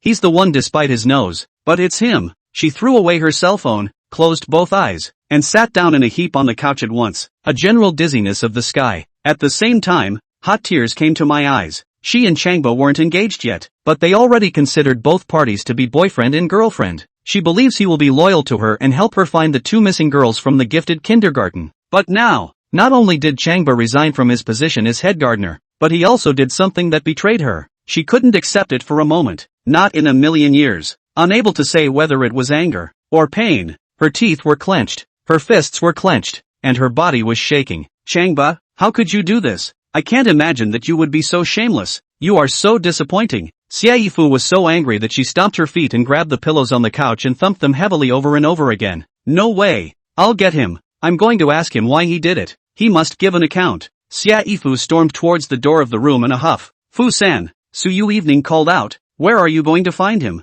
Besides, things have already been done. What's the point of finding him? Xia Yifu was stunned. Yeah, we don't even know where Changba is now. Where can we find him? Besides, it's up to him to decide which woman he'll be with. What does anyone else care? Even if he did something to betray Instructor Su, could she, the neighboring sister, salvage the situation? Forget it. Su Yui wiped away the tears that filled her face. Since Changba made such a choice, I don't blame him. He can find a better woman. I bless him. What better woman? A woman with 6 fingers is a better woman? I shucks. Xia Yifu walked around in anger. It's normal for a man to be a womanizer, but I would never dare to think that he would have an affair with your sister's secretary. Mentioning her sister's secretary, Su Yui's heart was even more like a knife. Once again, the tears came in a flood. In the beginning, in order to be with Changba, and to fulfill her grandmother's last wish, she did not hesitate to part ways with her sister. And now that Changba has taken up with his sister's secretary, what will she think? When the time came, she would have to listen to the training honestly. No matter how much her sister scolded her or how sarcastic she was, the more she thought about it, the more her heart ached, and she had to cover her chest and flop down on the couch. Evening, are you okay? Xia Yifu took a big step forward and wrapped her arms around Su Yuewang's shoulders. Don't worry, Changba has done something like this. I will definitely take it out on you. Su Yui smiled, laughing all the way to the bank. Out of breath. Out of what? You think I'll give Changba another chance? Changba woke up, like waking up after a drunken stupor. Your head is a little foggy. It feels like I just had a dream. A very beautiful, beautiful dream. A dream of falling in love with a beauty. But, what that beautiful woman's face looked like, I couldn't remember for a moment. Just thought she was beautiful, with a beautiful face and a beautiful body. The process of loving each other is even more beautiful. Suddenly he felt a fiery pain in his face, and he grinned to clear his head a bit, reaching out and touching my cheeks. They felt a circle larger than before. Why is my face swollen? I'm not fighting anyone. When I met with Baikoro, there was no conflict between the two of us. Changba racked his brain and couldn't figure out how exactly his face had gotten red and swollen. Shaking his head, he slowly sat up. A look at the sheets. Nope, the sheets were full of wrinkles. It's full of roll-throughs. And then look at the snow-white pillows. It actually had a hair on it. The hair wasn't much longer, but it was about 10 centimeters, and it definitely wasn't his hair. Pinch it up and put it under your nose to smell it. There's a fresh scent, a fragrance that only a woman can have. The thin quilt was lifted, and a large plum blossom bloomed on the snow-white sheets. No way. Is a nurse here, and still in the body of innocence? Changba thought about it and thought it was impossible. Did another woman come over? So who could it be? Su Moon Knight? No way. She has her own bottom line. Yvonne, see? She was the sister next door and her love for him was definitely not physical. Co Hijaw? She's in kindergarten now, and she's busy as hell. That pervert Baikalo? It's not possible. People are perverts but they're also a condescending master. They have to have a reason to stay in bed with them. So who could it be? For a moment he couldn't think of anything. His mind was a muddle. I couldn't think of anything else, so I sat up. Both the college campus and the kindergarten are waiting for him to return. Feeling another fiery pain in his face, he remembered his recovery and murmured, "My face recovered to pre-injury." As soon as the words left his mouth, his face stopped hurting. Reach out and touch it. It's smooth. His clothes and cell phone were sitting by the locker next to him, and he quickly changed into his clothes and shoes, grabbed his phone, and walked out of the hospital room. People came and went outside, but no one noticed him. He took the elevator to the downstairs parking lot and searched for his Bentley ride. Boom! There was a sudden roar from the corner. Miss Bimbin spotted Changba, ejected herself from the start, drove up to him, braked sharply to a stop, and opened the door behind her. "Master, please get in." Changba bent over the car. "Master, I'm sorry." Miss Bimbin let out a low voice. "In the Magic City Business School playground, Baikuro kicked you off with her foot. It was impossible for me to intercept her, so I could only catch you and take you away." "Master, I'm sorry." Changba then realized that his facial injuries were due to Baikuro, and at the same time, knowing that Miss Bim Bim surprisingly has feelings too. "Well, Miss Binbin, I don't blame you. You've done a good job. Come on, let's go to the Magic City Business School." Miss Bim Bim stopped apologizing at that point and drove to the exit. Changba asked, "How long will I be in the hospital bed?" "Close to 4 hours. Did a woman sleep in my hospital bed?" "Yes." "Who?" "Su Yui's secretary, White Foam. She came over half an hour ago and drove off." "Foamy?" Changba instantly remembered the six-fingered girl. Accompanying me as White Foam? He couldn't imagine for a moment. Why did she do that? As she drove away, she called Su Yui and said she had completed her mission. Oh, I see. Changba understood at once. The reason why White Foam accompanied him was because of Su Yui. Su Yui wants to catch the evidence of them sleeping together and later hand it over to Su Unite, thus provoking the relationship between the two of them. This time it's broken. Changba opened his cell phone. At first glance, there were countless phone calls and countless messages. The phone calls were from Genius Education Group's Stomach Shin Genius, from Su Huizi, from Su Yu Evening, and from Xia Ifu.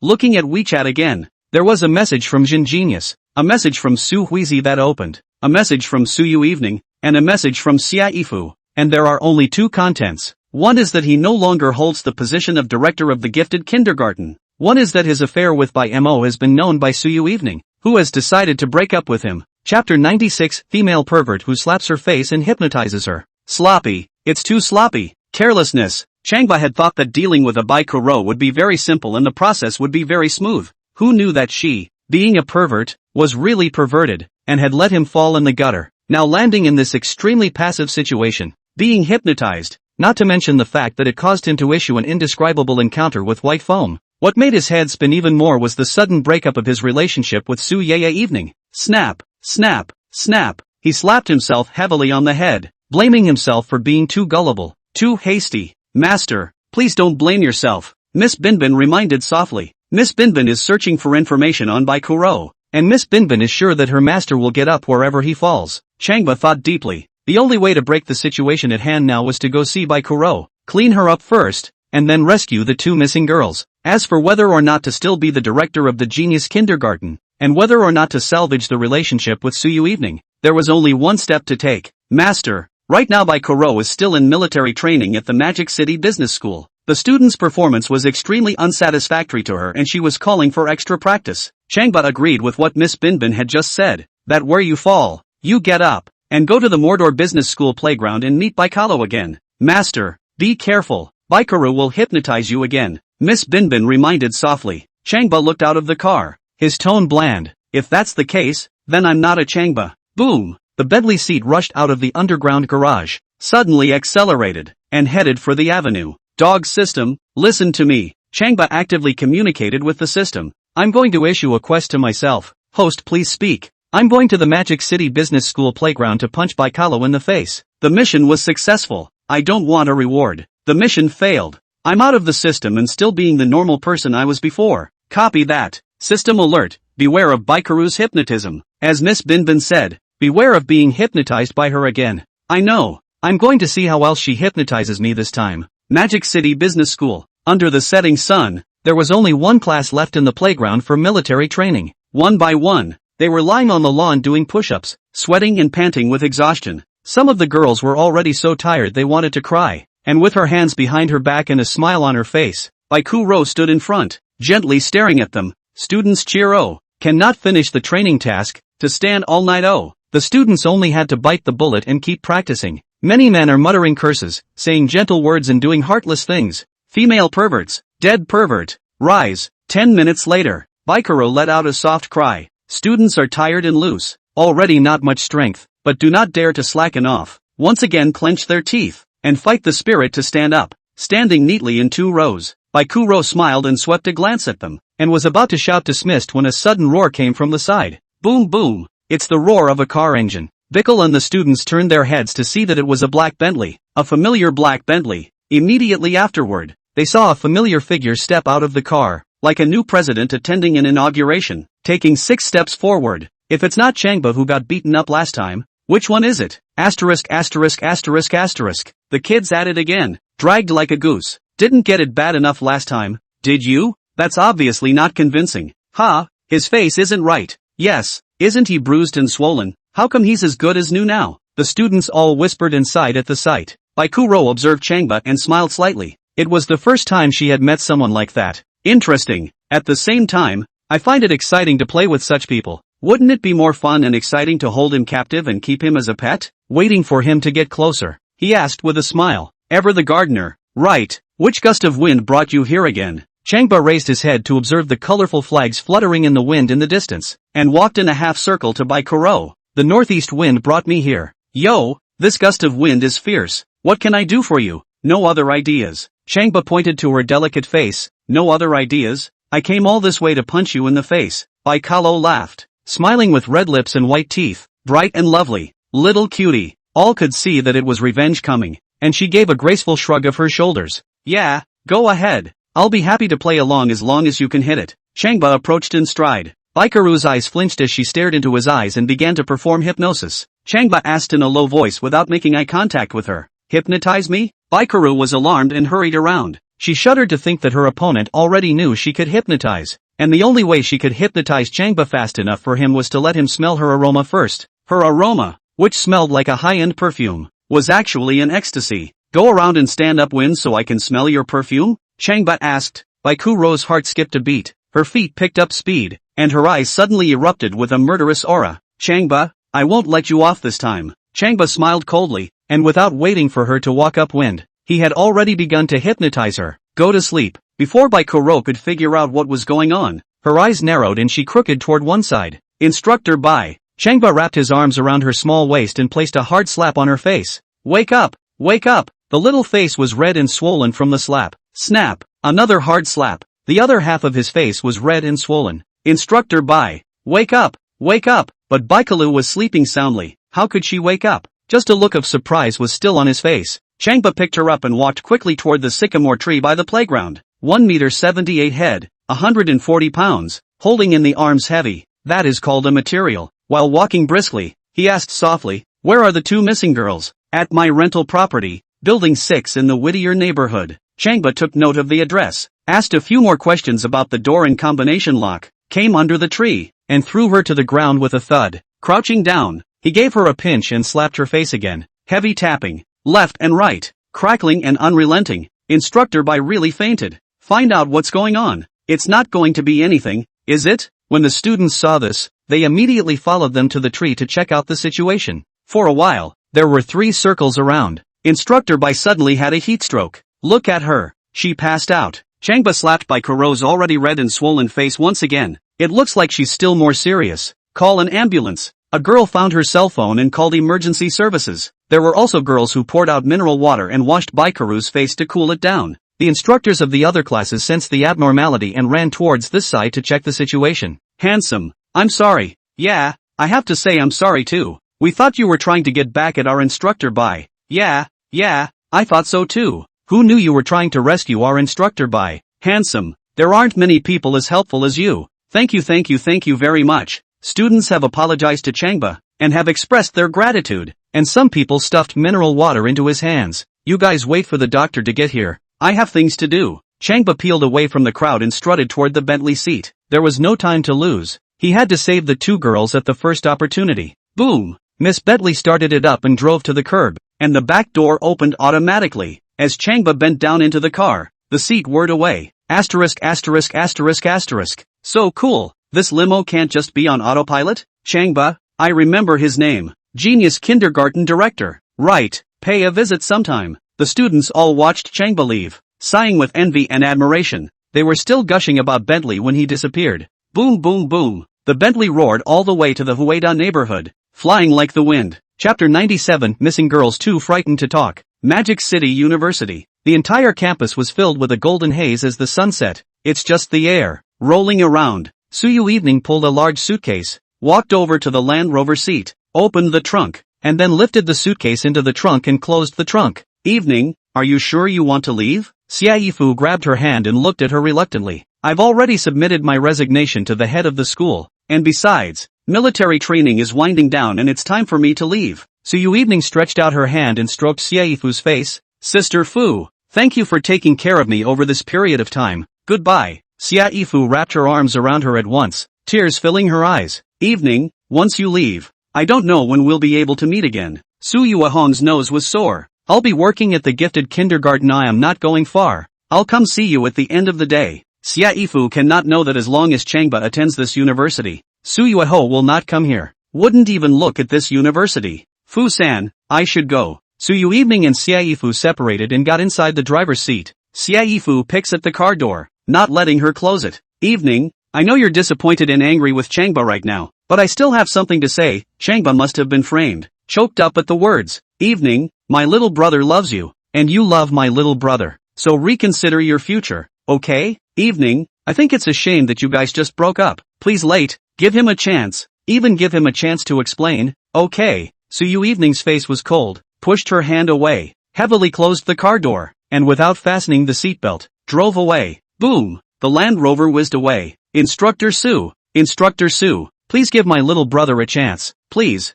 Xia Yifu chased after the departing car, crying out. Seeing that the car was gone, she stopped panting, pulled out her cell phone, and called Changba. Teardrops dripped and splashed hotly on the floor. Changba had arrived at the 6th floor of the Hueda cell, took out his cell phone, and answered the call. "Sister Fu." Xia Yifu cried and scolded. "Changba, you bastard. It's not good to sleep with anyone. You sleep with Instructor Su's sister's secretary. Are you a spermatozoa? Or is your head missing a muscle?" Changba's head is big. "Sister Fu, it's not that I slept with someone, it's that they slept with me." "Bah!" Xia Yifu raised her voice. "Does anyone believe you when you say that? That's just the way it is." Changba explains. "I was lying in the hospital and couldn't even think about the sleeping process. So when I left the hospital I realized it was foaming." "Then why are you lying in the hospital? With your ability, who else could have put you in the hospital?" Xia Yifu asked drily. At the mention of this, Changba shook his head. He didn't want to mention the matter of carelessness, but with Xia Yifu's character, it wouldn't do to not make it clear, so he described what happened in the Magic City Business School. Hearing this, Xiaifu understood and let out a long sigh. Then why don't you explain it to your girlfriend? Does it help to explain? And besides, is there a chance? She's already messaged me about the breakup, and she's blackballed me since. Changba walked to a room door. Sister Fu, I have something to take care of. Wait until I get back. What else do you have to deal with? What's more important than salvaging your relationship with Instructor Su? Come back soon. I'll accompany you to find Instructor Su and beg her to give you another chance. Okay, you wait for me. Changba was in a hurry, hung up the phone, observed the combination lock above the room door, and entered 6 digits. It's the very same code that we got from Baikoro. With a ding, the door to the room opened. Changba glanced at the empty hallway, held his breath, and opened a crack in the door. A blue smoke billowed out of the room, flailing and shifting into various shapes. Changba observes the smoke twice, then observes the living room. The living room is very simply furnished with only a sofa and a coffee table, and the floor is littered with instant noodles, mineral water bottles and beer bottles. But, on the north wall, an offering table with a small incense burner has been placed. There is a lit sandalwood incense in the small incense burner, and the blue smoke is what emanates from the sandalwood. Changba concluded that this sandalwood incense must be a mesmerizing incense. When someone walks into a room, they smell this mesmerizing scent and pass out. He stepped in quickly, crushed out the sandalwood's flame, and opened the front window to ventilate the room. Tick-tock, tick-tock, an alarm suddenly sounded in the corner of the living room. Changba looked up and saw that there was a monitor fitted in the corner of the ceiling that was blinking a red light. Observing it twice, he judged it to be an intelligent surveillance. Strangers enter the living room, and it does not sound an alarm if the poisoning lies. And once the stranger stays standing, it keeps sounding the alarm. That female pervert was cunning enough. Changba grabbed an alabaster pot on the coffee table and threw it hard at the monitor. Boo! The teapot and the monitor blew up at the same time, and there were no more beeping alarms. In the meantime, Baikuro was dragged into a hospital, lying on a bed with an 4 drip, when the cell phone by the bedside suddenly beeped with an alarm. She rose with a start. Seeing a hospital room around him, he was even more shocked. Why am I lying here? Feeling a fiery pain on her face, she reached up to stroke it, grimacing in pain. Hearing the cell phone still sounding an alarm, he picked it up and turned it on. Without a second thought, I just clicked on the surveillance of the living room of the rented house. Now it's a black screen. Tap to playback. A glance at the contents caused a scurry of surprise. Someone has already entered the rental. The very same Changba who would have met on the playground. Asterisk asterisk asterisk asterisk. She then called someone. Quickly take someone to the Whittier neighborhood. Someone has entered my room. Take care of him quickly. Hurry. At the same time, Changba came to the door of a room and gently knocked on the door. There was no response from inside. He twisted the handle and pushed hard on the door. It wouldn't budge. The door to the room was locked. He stepped back and kicked the door to the room with a thud. Yikes! A scream came from inside. He whipped his head around to see that it was a young girl, curled up on the carpet, looking at him warily. It was a round-faced girl, wearing pink pajamas and bare feet, in her late teens, and very cute looking. It's just a pale face, frightened eyes, and a sickly look. Changba's spirit lifted and he clenched his fists. Finally found one. This must be one of the 2 missing girls. He walked up and asked, "What's your name, little sister?" The girl burrowed into a corner, shivering, eyes full of tears, not daring to say a word. Apparently, she didn't dare to talk to strangers at all under Baikuru's perverted discipline. "Little sister, don't be afraid. I'm here to save you." Changba opened his cell phone and tapped on a webpage, and tapped on a few more photos. "Look, this is the genius kindergarten you once stayed at, and I'm now the director of the genius kindergarten. Director Chang." The little girl grinned and cried at the familiar sight, but covered her mouth to keep from making a sound. There was still panic and worry in the eyes that looked at Changba. "Little sister, are you Pang still?" The 2 missing girls were named Mangruashi and Pang Still, and Changba asked about Pang Still first. Pang remains the youngest sister of her roommate. Pang Guan, the little girl, still trembling, did not speak, but looked on with wide eyes, without even a nod or a shake of the head. Chapter 98, Little Sister. "Is that you? Is it really you?" Changba observed clearly as yellow liquid oozed out from under the little girl's body. She freaked out and was so scared she couldn't pee. Whether she was facing Baikuru, or other strangers, even if she was facing the person who saved her, she was filled with fear. Baikuru was really hateful, scaring girls like that. Changba then hypnotized the girl into dreamland, then picked her up and walked out of the bedroom, placing her gently on the living room couch. "Mom! Mom!" The little girl called out in her sleep, tears welling up in her eyes, her body shivering every now and then. Changba gave her a gentle pat on the shoulder and walked quickly to the other bedroom door, knocking on it once more, knocking on the door in quick succession. In order not to scare the girls inside, he thought about not kicking in the door until he had to, and this time, A voice actually came from inside. It was the weak, timid voice of a girl. Who? Changba thought that this was most likely Pangwan's little sister. Pang still, and responded loudly. I'm here to rescue you. What's your name? There was no response from inside. Can you hear me? I'm here to save you. Changba knocked up the door of the room and spoke loudly once again. There was still no sound of response from inside. Changba twisted the doorknob and pushed the door hard, but he couldn't push it either. You stay away. I'm going to kick in the door. Fly up and kick the door to the room. It was also a small bedroom, which was also very messy, with no bed and a carpet on the floor. And in one corner of the carpet sat a girl, and the same girl just now, is also 10 or so years old, wearing pink pajamas, with baby fat face, looks handsome, very cute. She was a little healthier looking than the girl from earlier, slightly fatter, and appeared to be very calm. What's your name? Little sister? Who are you? The girl watched Changba warily. Changba opened his cell phone and flashed the photo associated with the Genius Kindergarten. I'm the director of the Genius Kindergarten, Director Chang, and I've come to save you. The girl looked Changba up and down and shook her head.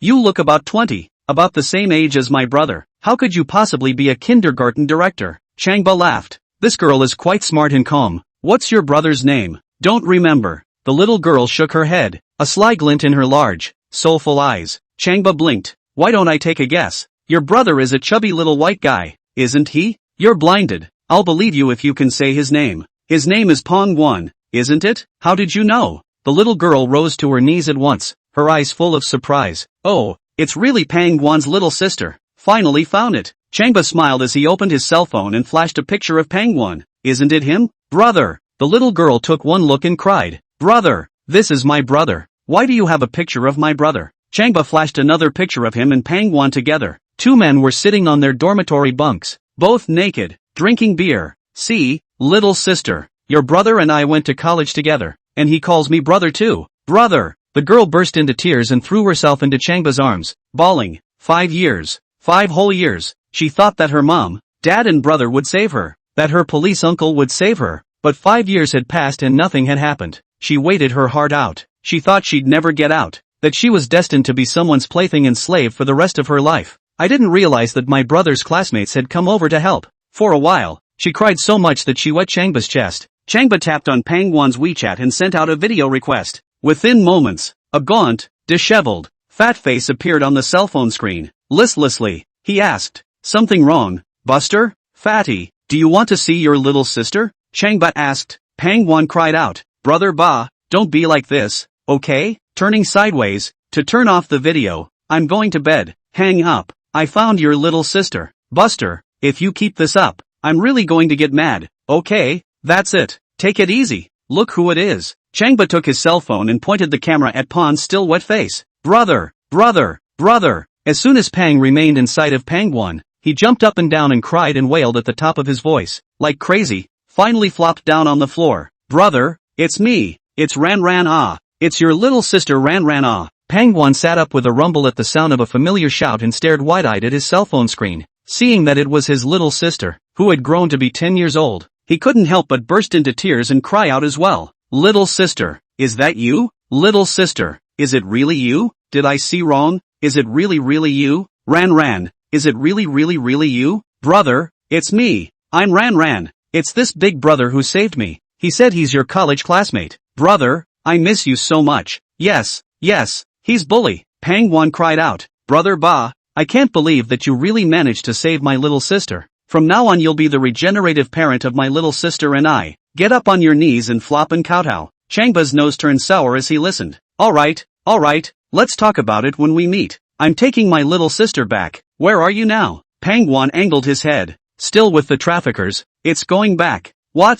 Pangwan was alarmed and jumped down from his bed. Then hurry up and bring your little sister out. Don't let the traffickers bump into you. Okay, let's go. Changba hung up the phone, put away his cell phone, and pulled up Pang still. Little sister, it's not advisable to stay here for long. Let's hurry. Since Pan was still weak, he had to walk with one of her arms up. On this side, Pangwan quickly put on his clothes and rushed out of the dormitory building to find Xiaifu. He couldn't figure out where Changba was right now and was going to ask her. If that doesn't work, ask Instructor Su, Brother Ba, and Meng Ruyue. She's my good friend. Save her from going too. Coming into the living room, Pan still looked to the bedroom next to him. She fell asleep on the couch. Changba walked over to the couch, picked up Meng Ruyao, and squatted down again. Still, I'll carry you. So, with one in his arms and one on his back, he walked quickly out of the room and rushed for the stairs. That's when the cell phone rang and he couldn't be bothered to answer it. Arriving at the underground parking lot as fast as I could, I was surprised that I couldn't see Miss Binbin anymore. The Bentley seat was clearly parked next to the stairway when he arrived, and now it was gone. Without a car, walking out is not an option. In case you meet Baikuru's people, it will be a big trouble. Changba shouted as he broke out in a sweat. Binbin! Miss Binbin! Miss Binbin? Pang still wrapped his arms around Changba's neck and looked around. What kind of young lady is it? It's not Missy, it's my ride. A limited edition Bentley. Changba shouted once again. Binbin! Miss Binbin! Come out to me quickly. Chapter 99. Like a demon. Like an immortal. Overbearing. Boom! There was a sudden roar of a car engine from the side. Changba followed the sound and there was a white Rolls-Royce Phantom parked right next to him, with the back door slowly opening. Master, please get in. The Rolls-Royce made a noise. Changba observed it in surprise, not daring to approach for a while. It's obviously a Bentley. Why did you change it to a Rolls-Royce? Master, I can change colors and decals. Rolls-Royce explained, the color of the car slowly darkening from the head, Rolls-Royce's badge deepening and Bentley's highlighting. Exactly as it came. My seat can still change like this. Changba walked up and first put Manhwarecap in the back seat, and then assisted Pang Still so that she could sit next to Manhwarecap. Buster, your car is so awesome. Pang Still looked at Changba with eyes full of admiration. Does it still make transformers? Later, let Miss Bim Bim tell you. Changba pulled open the front door and sat in the driver's seat. Seatbelts are automatically fastened. Still, little sister. Right now Miss Binbin can't be a transformer. Miss Binbin explained, changing body colors and badges once again, even the color of the interior. The roof of the car, which had been full of stars a moment ago, was now a deep blue sea with a single seagull flying and chirping above it. Immersive. Whoa! Pang Still took a look and clasped his palms together. It's so pretty and beautiful. Not only was she rescued, but she was able to see such a beautiful car that she was once again in tears. Changba drove off and headed for the exit. Glancing up at the sea and the seagulls, he smiled. Miss Binbin, you're so good at coaxing children so that Still won't be nervous. Pang Still nodded repeatedly, his face full of smiles. Sitting next to Bully and in a seat like this, she felt like she held a full sense of security around her. Master, Miss Binbin changing the body color is not just to make Still little sister happy. Miss Binbin made an explanation. Now Baikalo's people have driven into the neighborhood and are looking for a black Bentley. As he spoke, a roar had come from outside. Changba was about to pull out of the exit when a Wrangler SUV brutally blocked the way. There were 5 Wranglers, blocking all the exits. Master, there are 5 big men inside each SUV, and they all carry various types of murder weapons, so please be careful, Miss Bentley reminded gently. With a flick of the wrist, Changba pulled into a parking space, turned off the engine, and quietly watched the exit. It's a black Bentley. It's a Bentley Vader. It's the latest model and a limited edition. Brothers check one by one. A dozen or so big men jumped out of the Wrangler and yelled as they observed each vehicle. At this point, Changba's cell phone rang. Seeing that it was an unfamiliar number, he didn't answer. Not long after, the phone beeped twice. He clicked on it and it was a text message from someone. It's the text message from the strange number from earlier. Changba, you're in the Hueda neighborhood now. Can't walk away from you. Changba replied to the text message, you are? Unfamiliar number, Baikuru. Changba didn't expect her to wake up so quickly, and had to admit that this female pervert really did have a couple of tricks up her sleeve. Instructor Bai, does your face hurt? Baikuru was now riding in a Maserati sports car and was speeding to the Hueda neighborhood. Just now, through the indoor surveillance, she saw Changba take away 2 girls, and she couldn't wait to immediately fly to the Hueda neighborhood to finish him off alive. Once the 2 girls were rescued, then she would not be able to explain to Chung Hui, and the consequences would be unimaginable. Seeing Changba mentioning whether his face hurt or not, she once again felt a burning pain in her face, while her hatred for him increased just a few points. She had tried to hypnotize him, and he had counter-hypnotized her. What's even more infuriating is that he's also using the name of saving people's lives to punch her in the face like crazy. You know, she cares most about her little face. Now her nose was bruised and swollen, big on one side and small on the other, and she was in so much pain that she was murderous. She texted him once again. Changba, put down the 2 girls and get out of Mordor, and I won't bother you again. Changba picked up a toothpick and flossed his teeth while replying, Baikuro, if you turn yourself in and reform, I won't teach you to behave. Baikalo, we'll see. No Bentley, no black Bentley in sight. Not on this side either. It must have driven out. Let's search the neighborhood. One by one, the big men yelled and screamed and searched a few times, not finding the black Bentley, and walked successively toward the Wrangler. Before long, Several wranglers backed up, turned around, and drove away. Changba started the car and drove out the exit to the neighborhood gate. Master, the gate is closed. I can't get out. Another reminder from Miss Bentley. Can't you open the electric gate? Yes, as long as it's motorized. Miss Binbin can access its control system. But now that the outside of the gate has been blocked by a crash pier, there's nothing I can do. Speaking, Changba drove to the avenue, and saw from afar that 3 rows of crash piers had been placed on the outside of the gate, 30 in number, not to mention the Bentley. Even a beefed-up Hummer couldn't punch through. And that's when a red Maserati pulled up to the gate. As the door of the car opened, a beautiful woman who was like a demon yet immortal stepped out of the car. It was as if all the red light of the setting sun was attracted to her and focused on her, making her the highlight of her surroundings all of a sudden. She wore a straw hat and mask so that those around her couldn't see her face, but exclaimed at just the sight of her body. Holy,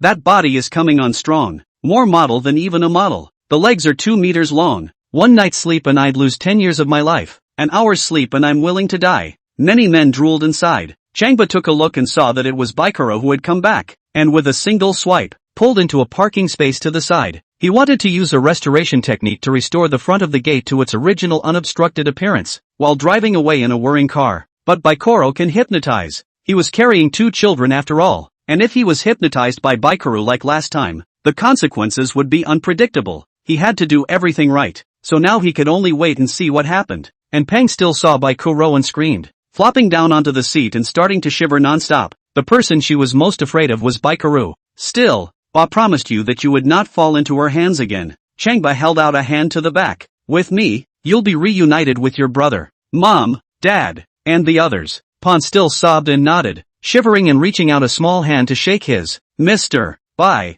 all the cars have been checked. No Bentley. When Baikaro led the people into the neighborhood courtyard, a big man reported to her. Changba and the 2 girls must still be in the neighborhood. 1 car at a time. Baikaro took a domineering goddess stride, her eyes murderous. Today is digging up the ground, but also to find them. The big man bent his head to obey and immediately passed the order on. Within moments, a group of large men began searching 1 car at a time, even 3-wheeled motorized vehicles. What should we do? Bah, what should we do? They're almost here. Pang still shivered with fear once again as he saw 4 big men searching a nearby car through the window glass. No need to panic. There are snacks and mineral water in the back of the car, so eat something. Changba watched the 2 big men approach, and suddenly started up the car with a catapult start, turned the car around, and flew into a small lane. It's a Rolls-Royce. After them, a couple of big men ran up, in hot pursuit. The roads inside the neighborhood were curvy and not driven fast enough for them to believe they could catch up. Meanwhile, another big man calls his accomplice and yells, "Intercept in front!" A Rolls-Royce. Quickly intercept in front. Chapter 100, Ambush on 10 fronts.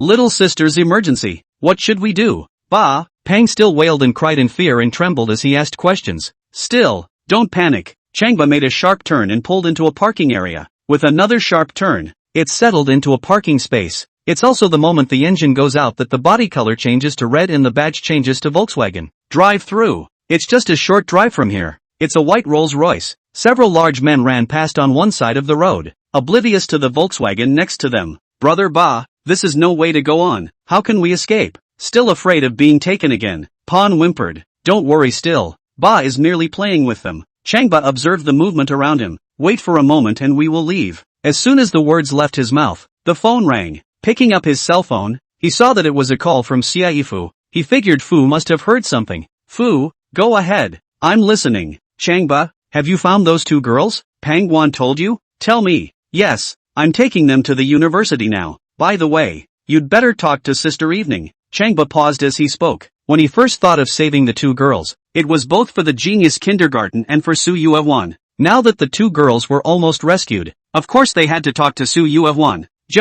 Su Yui had already decided to break up with him and swore that she wouldn't give him a chance, and now the thought of her made him apprehensive. He called her phone. She must not answer. Then the only way is through Su Yui. Little brother, I know what's on your mind. I'm already at the genius kindergarten. Wait for my call. The phone hung up. Changba's brows were locked in a golden frown as he looked out the window, and for the first time, there was worry in his eyes. He had the confidence to save the 2 girls, but not the confidence to restore his relationship with Su Yui. After all, he slept with another woman. After all, Su Yui was ice clear and clean, and not a grain of sand could enter her eyes. Gifted and talented kindergarten. Su Yui came here and was assigned a small bedroom set with a living room under Su Hui's arrangement. Not big by any means, but clean and tidy. After a brief cleanup, she moved in with her bags. After making a pot of pu tea, she sat by the window, fuming in the air conditioning, her eyes glistening with tears. Until now, she hadn't dared to think in detail that Changba would be sharing a bed with her sister's secretary. White foam.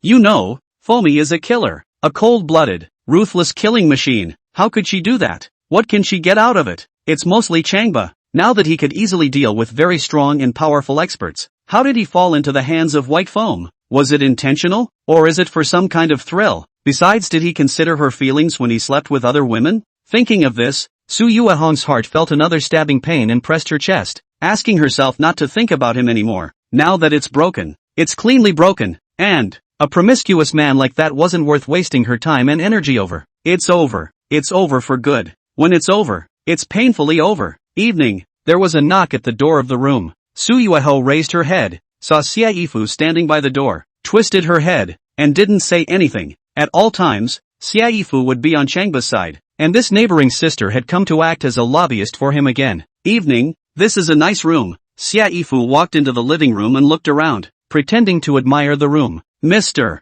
Xia, if you're speaking for someone else, you're not welcome here. Su Yui had a frosty face and still didn't look at Xia Yifu. Xia Yifu guffawed and walked over to sit down next to her. Evening, you know right from wrong. Am I still a confused person? Su Yui grunted and didn't say anything. Evening, about Changba. I'll just ask you for the last time. You're not going to see him again, are you? What do you say? Su Yeye snapped her head around and glared at Xia Yifu. Xia Yifu looked at her with big eyes that could condense into ice and was a little scared. Evening, if you say so, I support you, but I'll tell you one piece of news. You must still see him. Su Yui's almond eyes glared roundly as she stood up and shouted, Xia Yifu. Xia Yifu was startled and held out her hands, signaling her not to get excited. Evening, take it easy. Changba found the two missing girls and brought them out. What are you babbling about? Su Yui glared at her. Xia Yifu, you had to force me to be angry, didn't you? Xia Yifu also came with wide eyes. I came to you to ask you to scold. I'd be a puppy if I lied to you.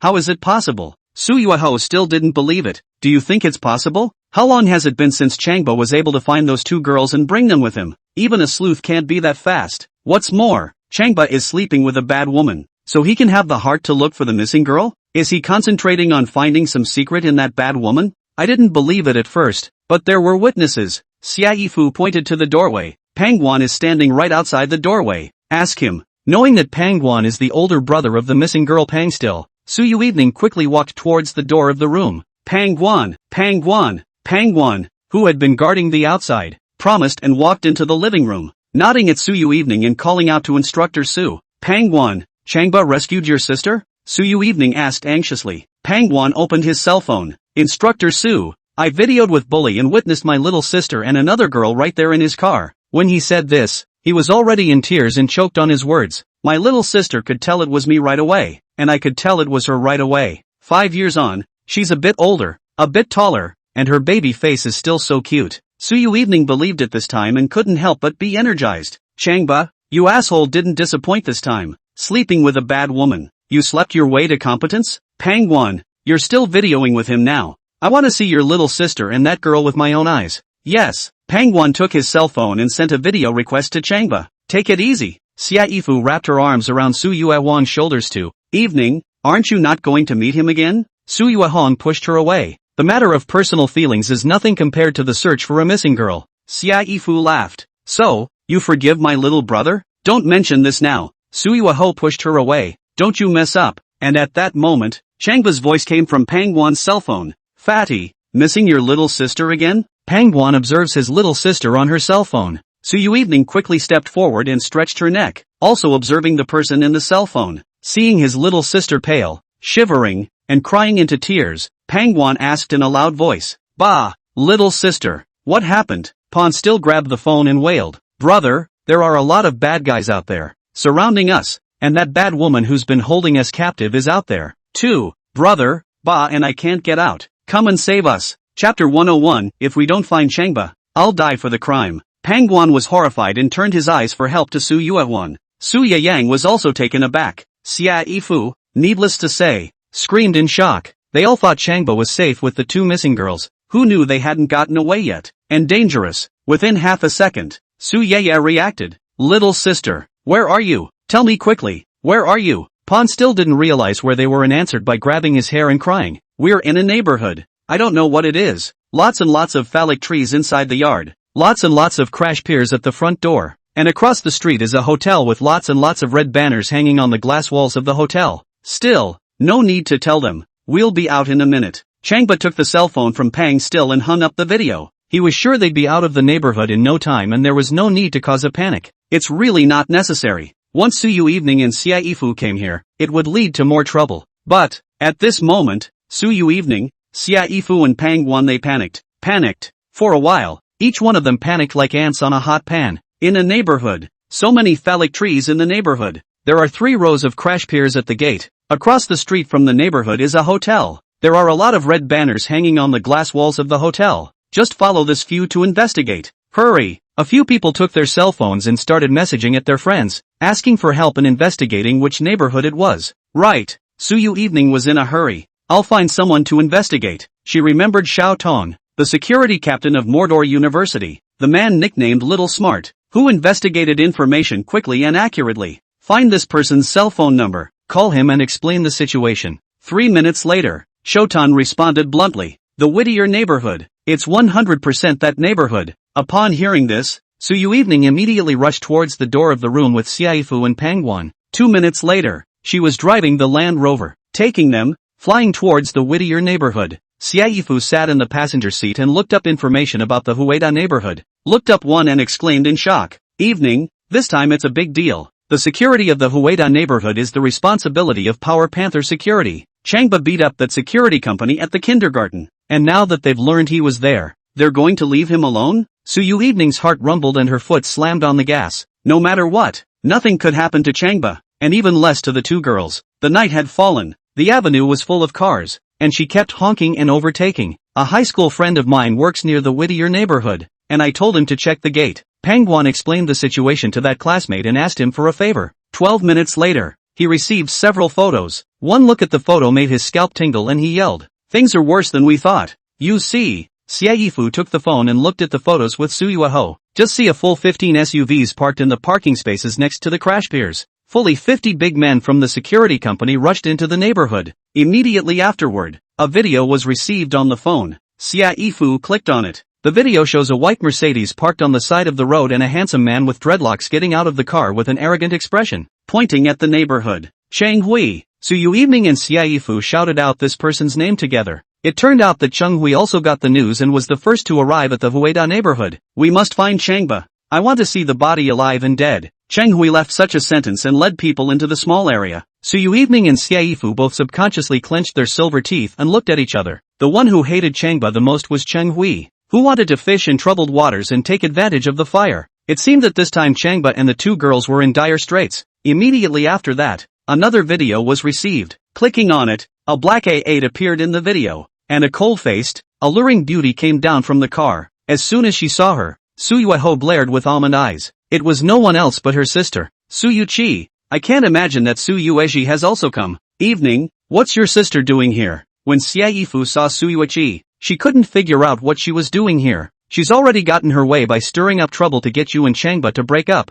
Suyeye shook her head. She didn't know what her sister was going to do, but knew she would target Changba. Sister, like Cheng Hui, hated Changba with a passion. The camera of the video slowly drew closer, and Suyueji's voice could still be heard. She reached for her cell phone to call someone. Chang Xiao. Changba abducted and sold children and had the murder weapon on him. Killing him was self-defense. After saying this, she led a few bodyguards into the small area as well. Hearing such a sentence, Su Yui Evening fiercely punched the steering wheel. The back of my hand is bleeding, but she felt no pain. Just a short time ago, Changba drilled into the fire and rescued his sister. Without Changba, she would have died long ago, and now she's beneficent enough to think about getting Changba killed. Evening, Xiaifu fiercely grabbed Su Yueho's wrist and cried out anxiously. Right now inside the Hueda neighborhood there's Bai Kuro, Cheng Hui, your sister, and dozens of big men from Power Leopard Security. They're all together against Changba. Can Changba leave the neighborhood alive when he's attacked from the belly? Choking back sobs in a hurry. Crying about what?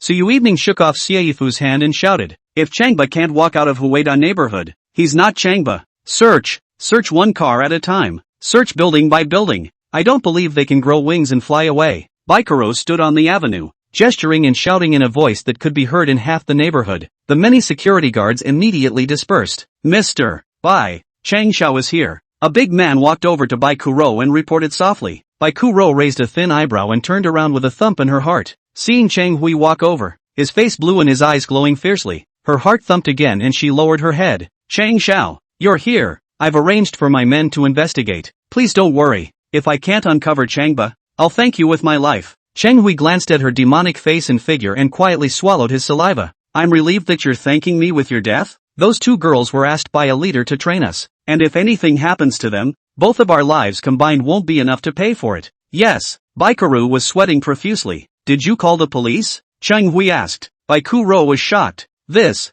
how to call the police? Call the police as you should and let them assist us in our investigation. Chang Hui looked at one of the bodyguards. Go arrange it. The bouncer promised and walked away quickly. Noticing Su Yui walking over, Chang Hui smiled. Mr. Su, didn't I tell you? This matter doesn't need you to labor. Changba is very cunning. I came over to remind you. Su Yui nodded at him, and nodded at Baikuro. He couldn't help but take one more look at Baikuro and sighed in his heart. This beauty is so beautiful and sexy. No woman can look this good and sexy anymore. Chang Hui laughed again. Mr. Su, I heard that your little sister and Changba have broken up? At the mention of his little sister, Su Yui's eyes plummeted cold. Don't mention it. Changba was so spermatic that he slept with my secretary and pissed my little sister off. Ha ha ha ha ha. Chang Hui laughed. Debaucherous laughter drifted throughout the neighborhood. Suddenly, his laughter came to an abrupt halt. Chapter 102, calling a member of the opposite sex into the car and sharing love with her. Chang Hui suddenly remembered someone. A woman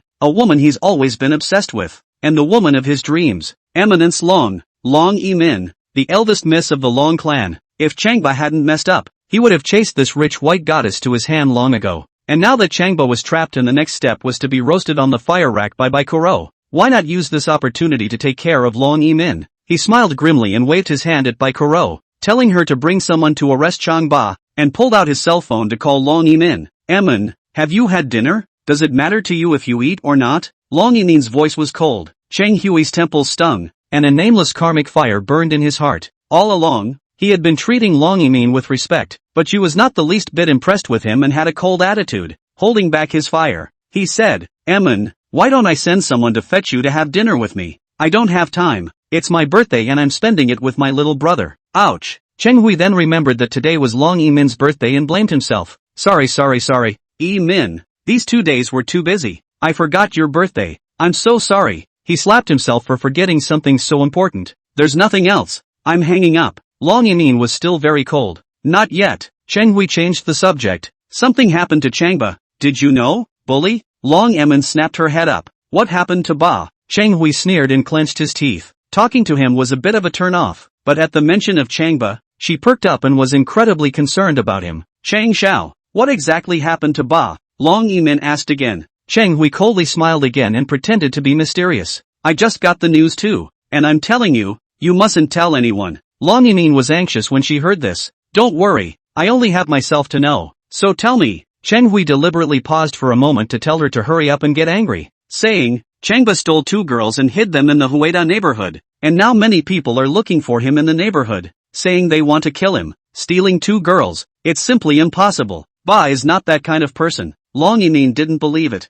That's all I can say, believe it or not. Well, I've got things to do. Bye. Chang Hui hung up the phone and smiled hideously. He believed that Emin Long would definitely come to the Hueda neighborhood. At that time, we can kill Changba and still hold a beautiful woman. Wouldn't it be nice to kill 2 birds with 1 stone? Inside the Bentley seat, specifically, inside the Volkswagen seat, it was quiet. Changba had already hypnotized Pang Still, causing her to fall into dreamland just like Mangruashi. That would save her from crying and screaming in terror, and would leave him in peace to figure out how to get out of it. Now that the outside was heavily guarded and by Kuro, Chang Hui and the others were personally commanding outside. It was a bit difficult to get out. It's mostly just by Kalo. Once he hypnotized her, he could take the 2 girls out unimpeded. Search 1 car at a time. 4 big men yelled and screamed and searched every car in the parking space with flashlights. They held flashlights against the glass toward the inside of the car, and when they came across one with privacy glass, they directly shattered the window glass with a stick. Changba noticed a couple of big men getting closer and murmured and whispered and hypnotized. Puff,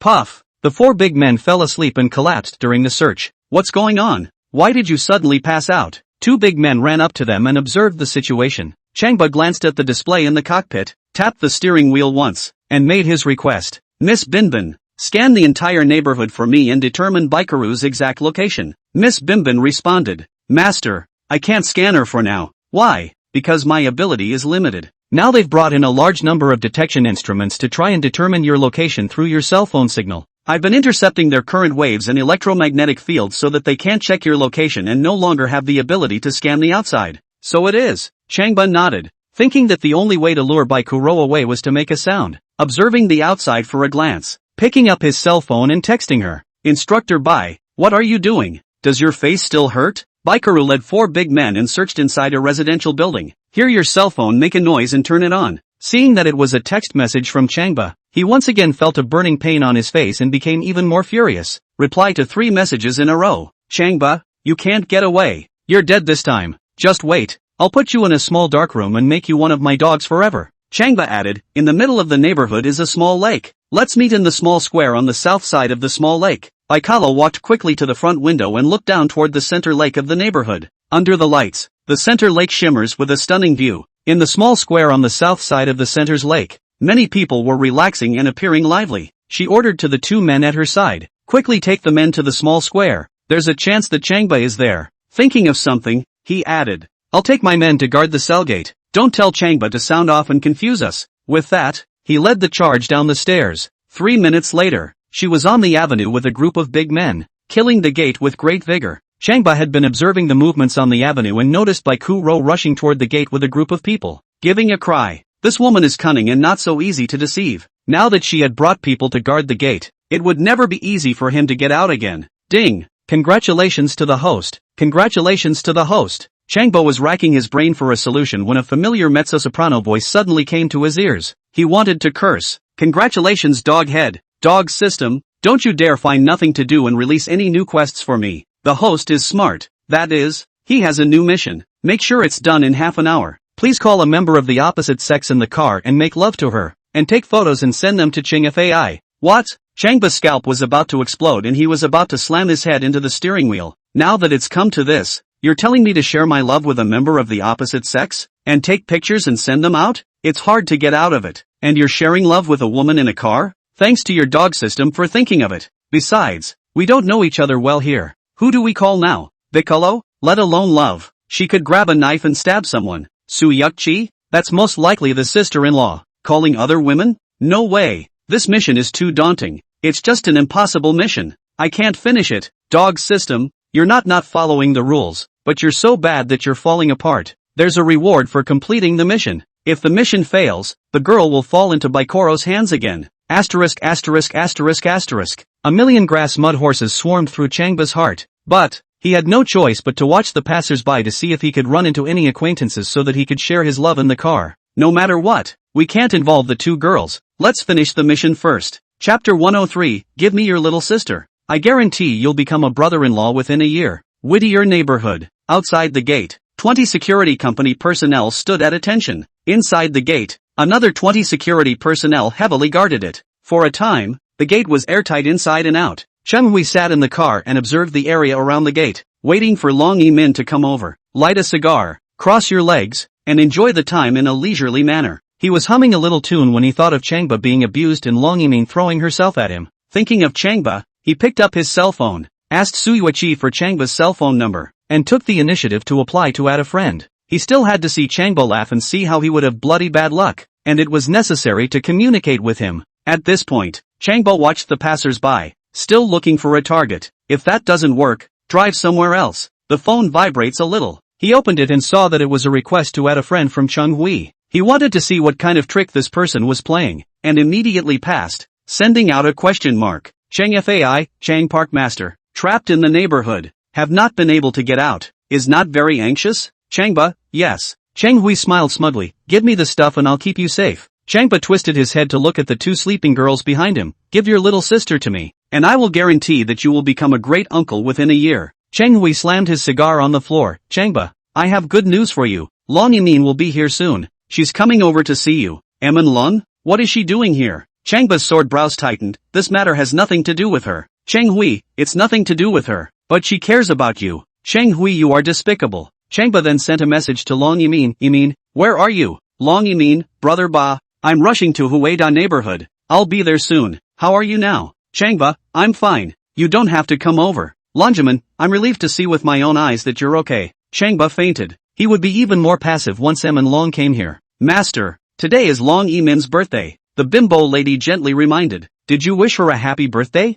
Changba sent another message to Long Yimin, today is your birthday. I'll pick a place to congratulate you on your birthday. You can go directly to that place. Long Yimin, I'm in the Hueda neighborhood. Wait until I see you first. Changba shook his head. It seemed like it was useless to say anything now. Long Yimin was worried about his safety and wanted to see him first. Master, another group is coming. Miss Bimbin reminded once again. Changba looked up. And it was true. A large group of security personnel were walking quickly. Miss Binbin, I thought you couldn't scan. Master, I have 12 cameras on me, so I can see what's going on in the neighborhood. Changba made a request. We need to get out of here and pick a relatively safe place. Yes, I'll start the car. Won't the engine startle them when it goes off? Master, I can start the motor. The oil and electric hybrid.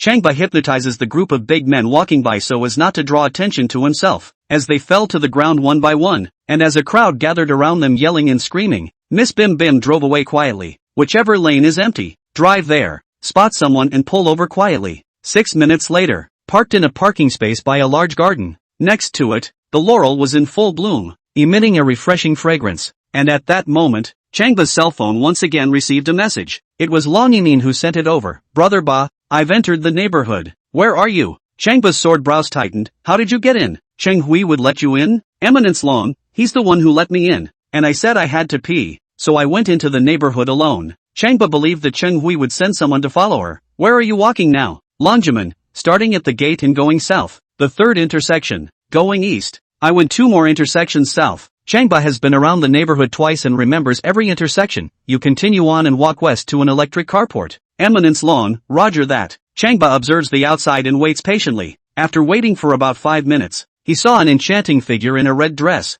If it's not Eminence Long, which one is it? But not far behind. Followed by 2 sneaky big men. Changba then hypnotized them, telling them to lie down on the floor and enter into dreamland. And messaged Long Yimin again. Continue on for about 10 meters. Turn right and there is a black Volkswagen by the gardens. I'm in the car. Longjimin saw the message and quickened his pace. She was also wary, glancing back every now and then. Seeing that the back was empty, he muttered in his heart, strange, just now there was someone following me. Now how come there is no more? When I came to the edge of the garden, I saw a black Volkswagen parked in one of the parking spaces and trotting up. As he ran, he reached out a hand to protect his jumping chest. Emin, get in the car. Changba opened the passenger door. Long Yimin bent down. See is Changba, delighted. A bend, a twist of the buttocks, advanced body back into the head, into the car. Perfectly fiery lines blossomed like flowers before Changba's eyes. When Changba took a look, he couldn't help but remember the experience of falling in love with by Mo, and his heart beat wildly. It really wasn't true to say that Long Yimin's body was several times better than by Mo's.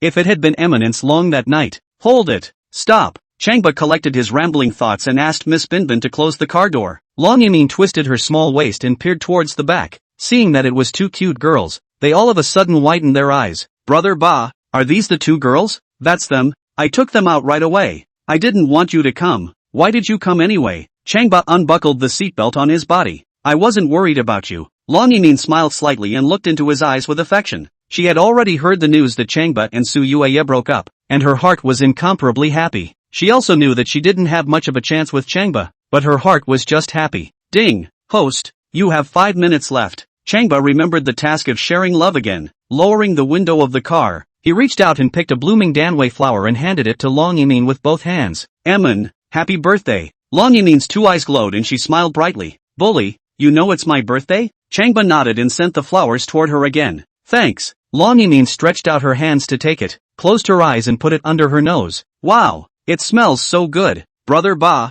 I'm so touched and moved. Putting down the flowers, she wanted to wrap her arms around him, and more than anything, she wanted to snuggle into his arms. What's wrong with throwing yourself at him when you adore him, love him, and are single anyway? But, thinking of Su Yui, she lowered her head again, not daring to cross the line. That instructor Su had a bad temper and she was afraid of her from the first day of military training. One has to be on guard against this beautiful instructor. What if she fakes breaking up with him? Ding. Host, you have the last 3 minutes left. Please take a picture of the two of them in love and send it to Ching FAI. A video would be nice. Changba broke out in a sweat in a hurry. At this moment, Long Yimin did not move. There is no indication, not even a wink. One cannot take the initiative to embrace her to make out with her. In case, Chapter 104, get some fake videos of men and women and you can still cheat me? As the saying goes, in a hurry, Changba thought of Chang Hui, smiled evilly, picked up his cell phone, and sent out a video invitation. To Dalu, Chang Hui's cell phone made a ringing sound. Instead of caring about his cell phone, he was asking his men about the whereabouts of Em and Long at the moment. The two minions sent out just now to follow Long Yimin can't be seen or contacted now. He was very much in denial.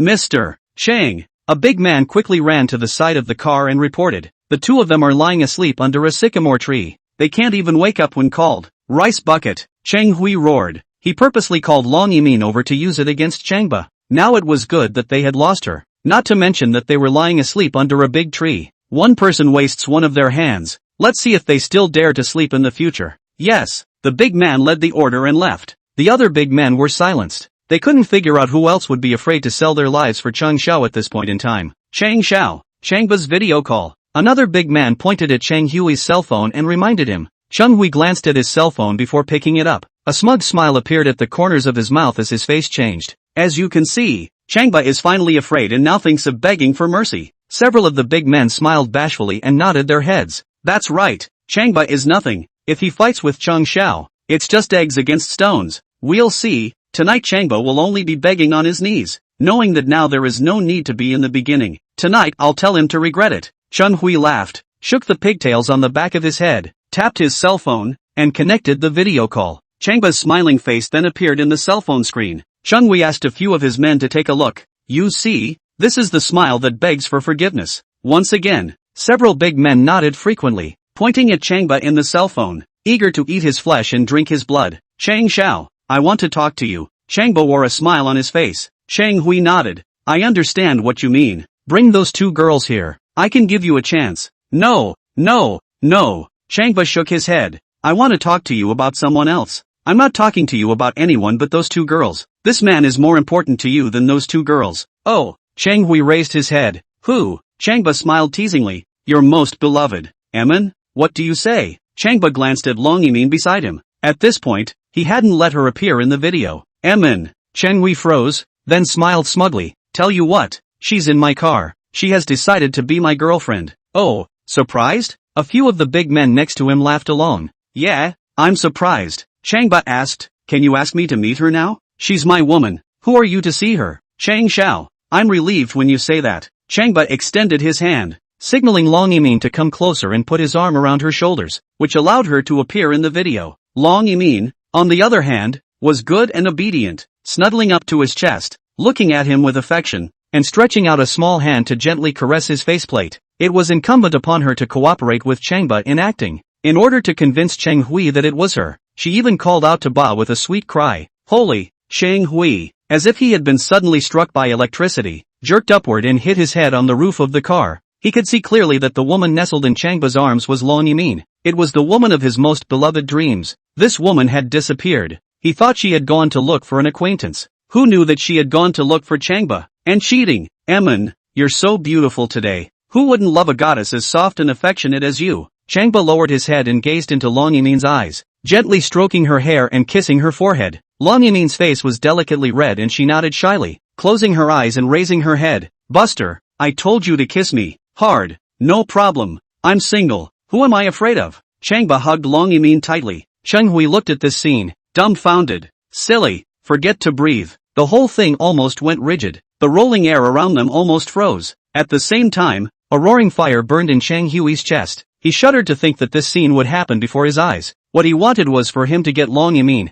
to show Changba, to make Changba envious and jealous. And now, he acts as a spectator to a so-called love drama. At the same time, one could hear a sort of snapping sound in the face. A few of the big men standing off to the side were also dead in the water. Not a single person dared to speak. Not a single person dared to move or even breathe to make a sound. Even farting, held back. What to do? What about the fact that Changba is now madly punching Chang Xiao in the face? They had ideas, but they didn't dare to say anything, so they quietly observed Chung Hui to see what he was going to do next. It's pretty stifling anyway, pretty angry anyway, it's just anyway. It was up to Chung Hui to give the next instruction, and Cheng Hui reacted quickly, with a flip of his pigtail, pointing at the cell phone screen, and said loudly, "Fake, this must be fake. Make some fake video of a man and a woman and you can still cheat me?" A few big men looked at each other, and then they all reacted. "It's definitely fake. I knew it was a fake at first glance. Really Long Emin will appear beside Changba?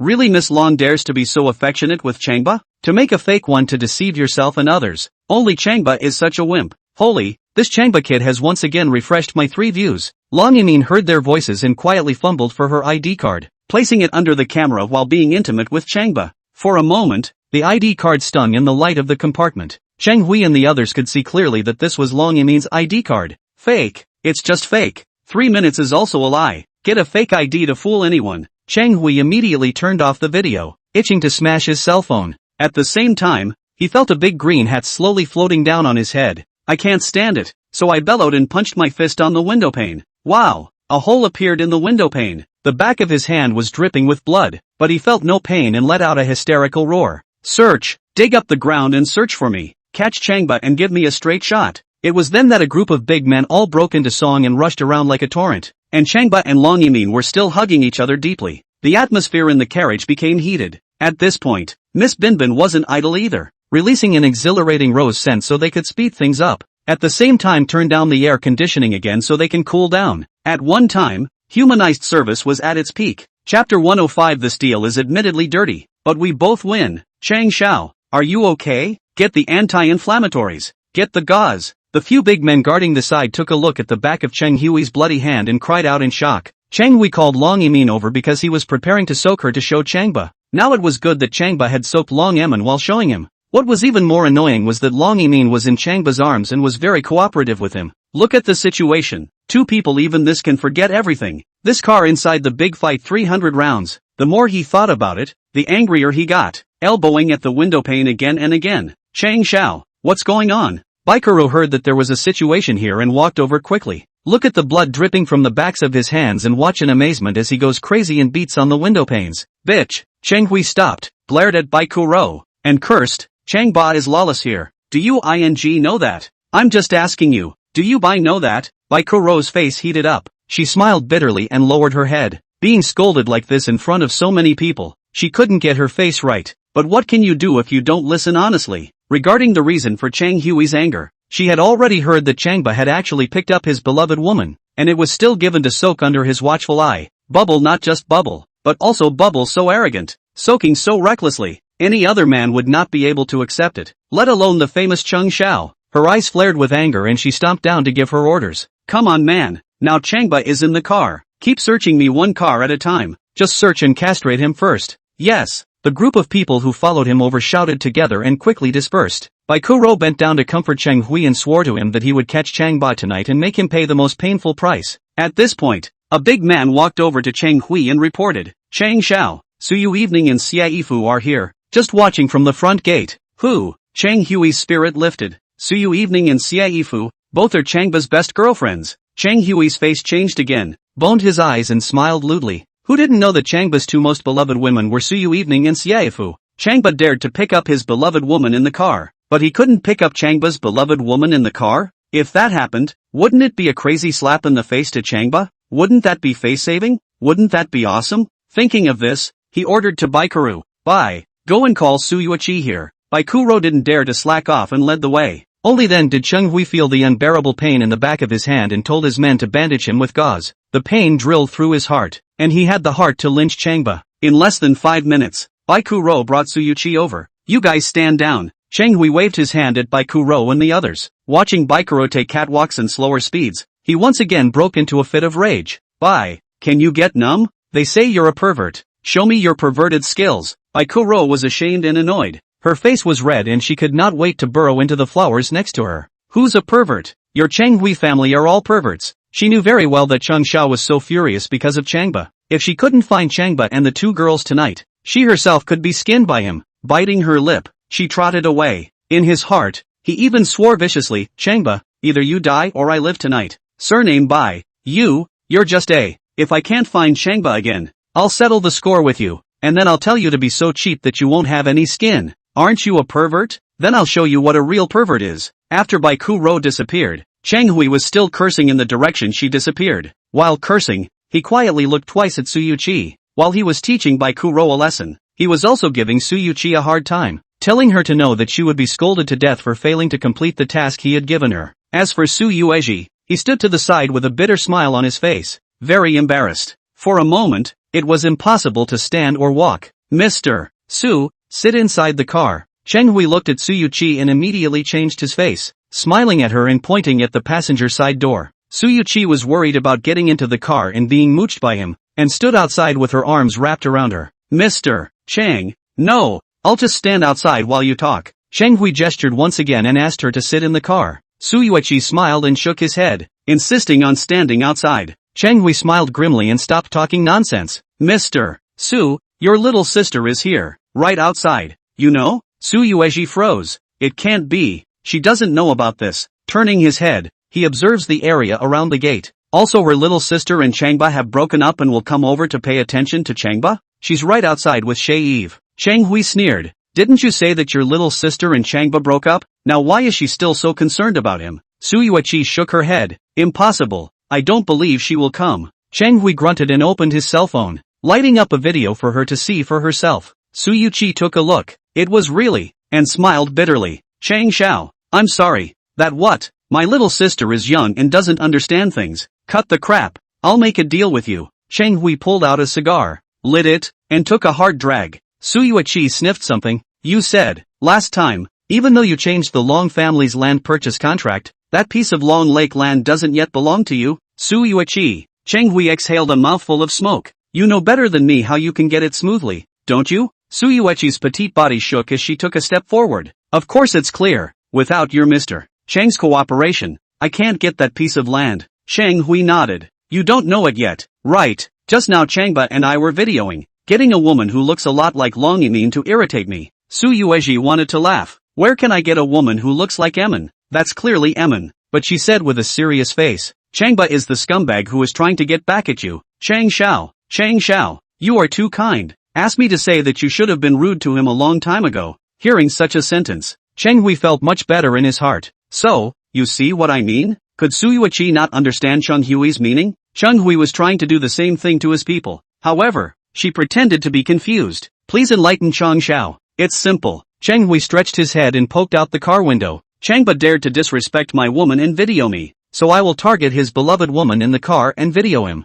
This process doesn't need me to go into detail, right? No problem. Su Yui agreed without hesitation. My little sister broke my heart a long time ago. Now I don't have half a bit of sympathy for her. I'll go out and call her over. As for whether or not you can drive her after sitting in the car, that's your business. Cool. Cheng Hui was overjoyed. Mr. Su, I admit that this deal is dirty, but we have a win-win situation. Ha ha ha ha ha. Then what are you waiting for? Please. Su Yui stood still and sneered. I got the contract first. As long as I get the Dragon Lake territory, whether my little sister dies or lives is none of my business. Snap. Cheng Hui excitedly slapped the steering wheel and bellowed. Cool. I'll sign the contract with you right now. Chapter 106 Sister Trading with Sister. Inside the Bentley seat. Buster, I can't breathe. Long Yimin suddenly pushed Changba away and turned around, stretching out her hands to cover her hot face. Panting, Changba was about to take a step closer when he was instantly interrupted and froze. Emin, what's wrong with you? Not feeling well? Now he and Su Yui had broken up, and Long Yimin was single. They can't be faulted for doing fitness exercises, not to mention being affectionate in the car. Brother Ba, put it this way, just now I was only cooperating with you to deal with Chang Xiao. Long Yimin took a deep breath so as to calm his heart that was so fast that he was dying. In fact, for both of us, there is no future. Not to mention other people, Instructor Su won't even agree to. In fact, she loves Changba, but she believes that her being with Changba is just a dream. Su Moon Night. At the mention of this person, Changba frowned with some impatience. Emin, don't mention her, that's all in the past. As he spoke, he once again wrapped his arms around Long Yimin and kissed her cheeks. Meanwhile, Miss Bentley is very good at what she does. Play soothing music and slowly unfold the seat beside them so they can recline on it. He also blew on Long Yimin, and made her so mesmerized that she gave everything for Changba in the car. But, Long Yimin pushed Changba away once again and turned on her side, her back to him. She took as deep a breath as she could so she wouldn't choke on it. Emin, what's wrong with you? Once again, Changba was interrupted. All on fire. Long Yimin sat still and said in a resolute tone, "Bah, don't be like this. How can I say this? My mind is full of Instructor Su's figure. You mention her again." Changba raised his voice. "She and I have broken up." "Yeah? You dare to say you didn't think of her in your mind? You dare say she's completely given up on you?" Long Yimin looked at him with a bitter face and tears in her eyes. Who doesn't know about Instructor Su's temper? When it comes to ruthlessness, she is 3 times more ruthless than her sister. That big sister. Not to mention the men she looks at. Even the men who broke up with her. Other women have to consider whether they can touch them or not. Taking his hand, he placed it on his chest. "Tell me honestly, who was in your mind when you were hugging me just now?" Hearing such words, Changba's sword brows furrowed and he lowered his head, falling silent. What did Emin Long say? When he was intimate with Long Yimin just now, all that surfaced in his mind was surprisingly Su Yui Evening's figure. In addition, could it be that he and Su Yui night could be broken just by saying so? He had to admit that Emin Long was sensible. Again, he had to admit that Long Yimin had seen through it all long ago. Then forget it. It's better not to have what you shouldn't have. Ding! Congratulations to the host. Hershey's host. The host has exceeded his quest. May I ask if he will receive his reward? What do you say? It was hard to complete this mission, so of course Changba collected it. 3 rewards. 1. The host is also a gifted kindergarten director. 2. The host can hypnotize anyone, and no one can hypnotize the host. 3. Miss Binbin's whole body is upgraded. Her body strength is 10 times that of a tank car, and she can scan a 10-kilometer radius at any time. Take it all as it is. Changba accepted all of it without ceremony. Become a gardener and continue to fulfill the gardener's tasks in the future. In terms of hypnosis, he didn't need to worry in the slightest in the future. As for the Bentley seat upgrade, it's more than desperately needed. Only a high-tech and powerful seat can help him take the 2 girls without any problem. As he communicated with the system, the blue stars and dots on the roof ceiling of the car suddenly turned into a large screen. Immediately afterward, an audible firework exploded on the big screen. The light shone brightly and the sound was deafening. Yikes! Long Yimin really thought that there were fireworks blooming above her head and cradled her head in fear. Changba explained, "Emin, these are the fireworks that were set off in the car's screen. They're celebrating our victory. Don't be alarmed." He could see clearly that every object in the body was glowing and the body was shaking even more gently. It's clear that the Bentley seat is completing a quick upgrade of the entire body. Yikes! Long Yimin realized that the light inside the car was blindingly bright, and once again let out a scream. "Brother Ba, the light inside the car is so strong. People outside will see it." Changba gently patted her shoulder. "Don't worry, the people outside can't see anything." "Really?" Long Yimin's almond eyes rounded and looked outside. To her dismay, she realized that the body was surrounded by glass, while the scenery and silhouettes outside could be seen clearly, and see like it's daytime. And when she first got in the car, what she saw through the glass was a not-so-clear view of the night. "Bully, this car is too strong, isn't it?" "That's right, I'm a limited edition seat, and I just finished upgrading it again, so it's naturally very strong." Changba observed the bodywork around him and grew fond of his ride. He tapped the steering wheel once and inquired softly, "Miss Binbin, has the upgrade been completed yet?" "Back to master. It's all done. Scan the entire neighborhood for me." "Copy that." Miss Binbin began scanning the entire Whittier neighborhood. Half a minute later, reported, "Master, a new situation has been discovered." Reported as it is. Su Yui brought Su Yui Evening and Xiaifu into the neighborhood, while sending them to Jean Huey's car. What? Changba couldn't believe it. Scan it again. Su Yui is a sister-favoring fiend. She would personally send her little sister into the tiger's mouth? Miss Bentley scans again. A minute later, repeating, "It's true that Su Yui sent Su Yui Evening and Xiaifu to the process of Huey's car. Su Yui is really shameless." Changba didn't expect his sister who was a sister to have no bottom line at all. It turns out that she's a heck of a sister favorite in disguise. In her mind, profit comes first. Anyone can be used to trade. Changba had the heart to kill her. Who doesn't understand that Cheng Hui wanted Su Yui Evening and Xiaifu to sit in the car, either to come up with a way to return the favor, or to get back at him Changba. Once you send Su Yuehong to Cheng Hui, little cutie, all could think of what the consequences would be. Master, Su Yui left with the contract for the Longhu land. Miss Bing Bing reported once again. Right now Su Yui Evening and Xiaifu are both in the backseat of Cheng Hui's car, and the one who's driving is by Kuro. Changba's fists clenched, and his eyes suddenly erupted with a murderous aura. Now Su Yui was the most hateful, betraying his own little sister for the coveted Dragon Lake territory, and she's gone. Packing her up will have to wait until tomorrow, and Su Yui Evening and Xiaifu fall into Cheng Hui and by Kuro's trap. It must not wait. Now we can only save them first. Bah, don't be angry. You must be calm. Long Yimin sat on the side and observed clearly. For the sake of Su Yui evening, Changba's eyes unusually burst out with a sharp light. For the first time she realized that he had suddenly become a very scary person. Also, as she had just mentioned, he was still harboring Su Yui evening in his heart. She had done exactly the right thing by not falling in love with him and not being with him. Thinking of this, she relieved herself and patted his hand once and said, "The most important thing now is to save Instructor Su and Teacher Xie first." Changba nodded. "Use your cell phone to call Instructor Su." Long Yamin picked up her cell phone and called Su Yui. "When you get through, hand your cell phone to Changba." Changba took the cell phone and shouted, "Sister Evening, get out of the car. You're in danger. I don't know you." The phone hung up cold. Changba punched the steering wheel.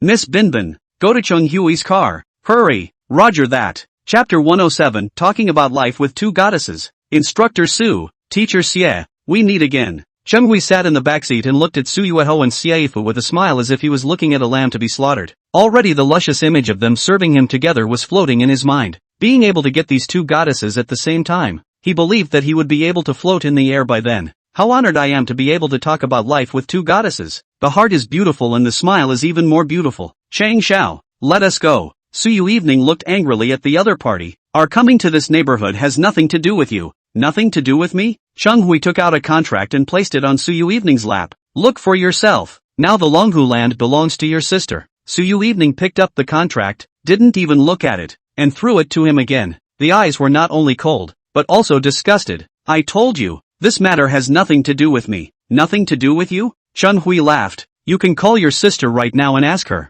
She's the one who made the exchange with you. Maybe? Su Yui Evening laughed coldly. My sister would take me in exchange? Oh. Chang Hui knew she didn't believe it and opened his cell phone, playing a recording. It was really the sound made by Su Yui. I can trade me in, as long as I get the Dragon Lake territory. I'll do anything else. Ha ha ha ha ha. Chun Hui laughed. Instructor Su, what do you think now? Su Yui froze, her body stiffening. If she hadn't heard her sister's voice, she would have been beaten to death, and she wouldn't have believed her sister would do that. Instructor Su, why don't you say anything? Chang Hui elegantly shrugged his shoulders. Actually, shouldn't you have thought of that when your sister sent you to my car? Bai Kuro, who was sitting in the driver's seat, squinted at Su Yui Evening and grunted and sneered. Instructor Su, just submit, becoming young Chang's lover. Are you still ashamed? Get out. Su Yui Evening told Bai Kuro to shut up and glared at Chang Hui once again, shouting, Chang Hui, warning you, you've already committed a crime by illegally detaining two girls,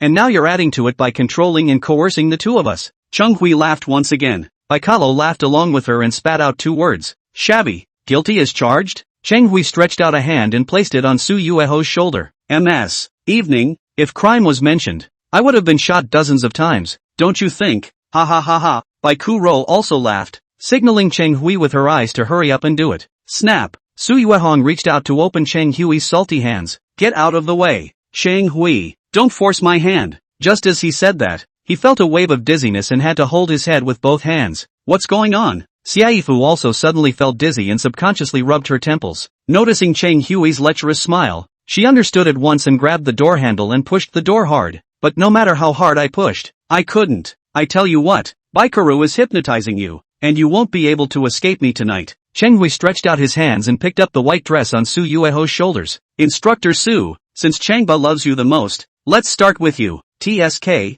this skin is so white and tender. Speaking of which, he smiled smugly, picked up his cell phone and wrapped his arm around Su Yueho's shoulders to take a picture of them. Let go. Su Yueho wanted to push him away with force, but her body was so weak that she was no longer able to exert any strength. Chang Hui pinches her cheeks, takes two shots from two angles, and sends both to Changba, leaving him a message. Changba, Long Yimin is by your side. You're cool. Then Su Yuehong is by my side. Am I cool too? After sending the message, Chang Hui put down his phone, wrapped his arms around Su Yueho, and pounced on her. Asterisk asterisk asterisk asterisk off. Su Yu Evening struggled with all her strength, letting out a hysterical shout. Get out of here. Changba knows and will never let you go. Changba? Chang Hui was even more excited when he heard this name and wrapped his arms around Su Yueho to increase his strength. Don't you be lawless. Xiaifu was shocked and angry, reaching out her finger to poke Chang Hui in the eye. Now she didn't have much strength, so she could only attack towards the weak spots on Chang Hui's face. Ah! Chang Hui screamed miserably and covered his eyes. And you did it to me. Rubbing my eyes. My left eye hurts to open. With a loud roar, across Su Yueho, he slapped two slaps on Xiaifu's face. Su Yueho also stretched out her fingers and followed Xiaifu's example, attacking towards Chang Hui's eyes. Asterisk asterisk asterisk asterisk. Bitch. Chang Hui once again ate the pain, and turned to Su Yui's face left and right, pressing her down on the seat, showing his teeth. After playing with you, I can still trade you with Changba for those 2 girls. Seeing that Xiaifu was still going to make a move, he punched her in the face, causing her to scream miserably and cover her face as she curled up in a corner. Chang Xiao, I'll give you a boost. Bai Kuro turned on the lights behind her, took out her cell phone, and began to record a video. Let's begin. I'm going to edit a love blockbuster. Ha ha ha ha ha. Chang Hui laughed out loud, laughing so hard that his entire face became hideous. Instructor Bai, I find that I like you more and more. You wait, I'm going to have fun playing with them, and then I'm going to have fun with you.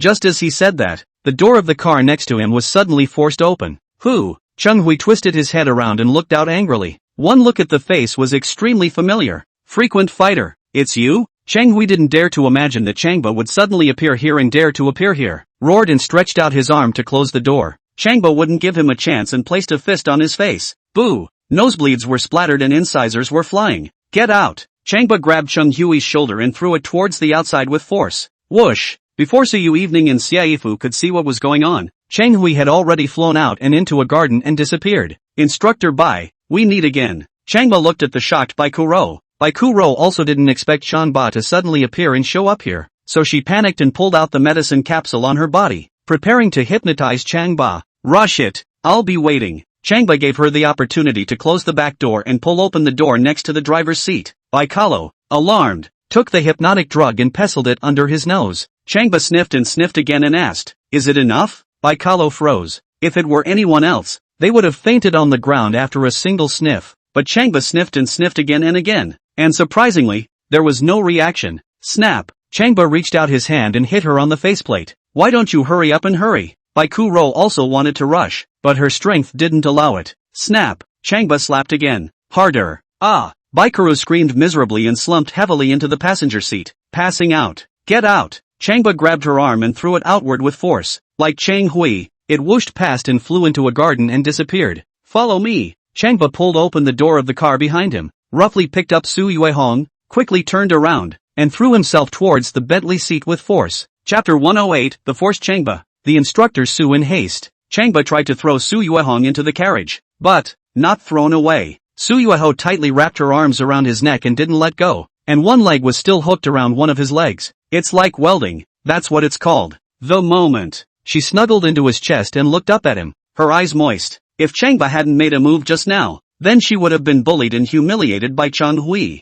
and it would have ended badly and miserably. With her character that she would rather die than be broken, she would definitely die to make her point. And before that, she had announced her breakup with Changba and vowed never to give him a chance. Just now, he called her on Long Imin's cell phone and she said she didn't know him, and he had no choice but to save her. Touched, guilty, regretful, all sorts of emotions rushed to her heart, bringing her to tears. Do you know me? Hugging me so tight? Changba frowned, seeing the beauty in his arms. Su Yui held back her tears to prevent herself from choking. I'm so scared I lost my memory. I can't remember who you are. Do you remember who I am? If you want to apologize, you can apologize properly and go around with me. Changba replied, you are Instructor Su. Any more? You're a colleague of MS. Xiaifu. And, I asked about my relationship with you? I didn't have sex with you. Put. Sitting in the car. Xiaifu was going to throw up. Where is it with you? Old brother. Just because we haven't had sex doesn't mean we don't have a relationship? Su Yui was already in tears and kept staring at Changba's eyes, listening to how he answered.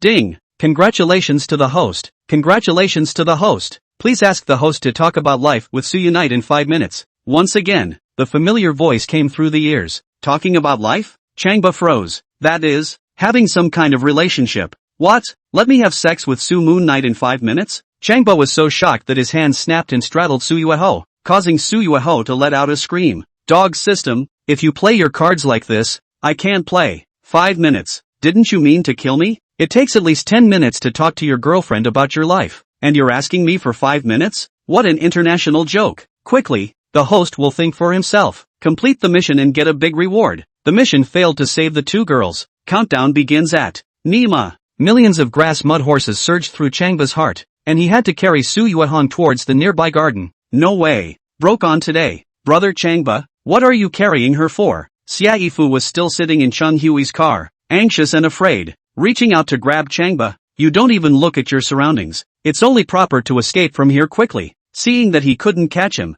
he stumbled out of the car. Mr. Xia, are you okay? Long Yimin hurriedly assisted Xiaofu. I'm fine, it's mostly Changba. Xiaofu pointed to Changba who walked into the garden. This asshole carried Instructor Su into the garden. What does he want to do this? Long Yimin pulled her in and assisted her toward the Bentley. They can do whatever they want. It's none of our business. Xiaofu blared her eyes out. Do not look at what the situation is now. There are pursuers in the rear. In front of the roadblocker, one color do not want to die. Emin Long pushed her hard toward the car. Brother Ba has his own plans. Let's just wait. At this point, Changba had already walked into the depths of the garden while carrying Su Yui. The scent of the flowers is intoxicating. Changba, what do you want? Su Yui looked at him in horror. Changba put her down. You recognize me now? Alright, Changba. It's just the two of us now. Sis apologizes to you. Sis misunderstood you. Sis was wrong. What Sis said before was in anger. Sis loves you all the time, and Sis will love you even better in the future. Su Yui cupped his face and kissed his forehead. The problem is that it's now for us to hurry up and take those two girls out of here. Changba, sister begs you. Begging for a voice of tenderness and compassion. The softness is heart-thumping, but Changba wouldn't go away and grabbed her hand. Sister Evening, to me, this is not important. Then what's important? Su Yui couldn't think of anything more important than this right now. Changba wrapped his arms around the back of her neck and pulled her into a hug. Speaking eagerly, I want to talk to you about life. Talking about life? Su Yui cried and laughed. Can't we do it in the car? This talk of life is us having some sort of relationship? You understand. Su Yui's petite body shook. You crazy? He loves her and wants her. Normal. The problem is, this environment doesn't allow it. There are a lot of bad guys out there targeting them. It's impossible to stand or lie down here. And besides, Chang Hui is still sleeping. How can he talk about life? What about playing? She grabbed his hand with a death grip and pointed to Cheng Hui, who was lying on the side. You just talked to me about life beside Cheng Hui? Boo! Changba kicked Cheng Hui. It's okay now.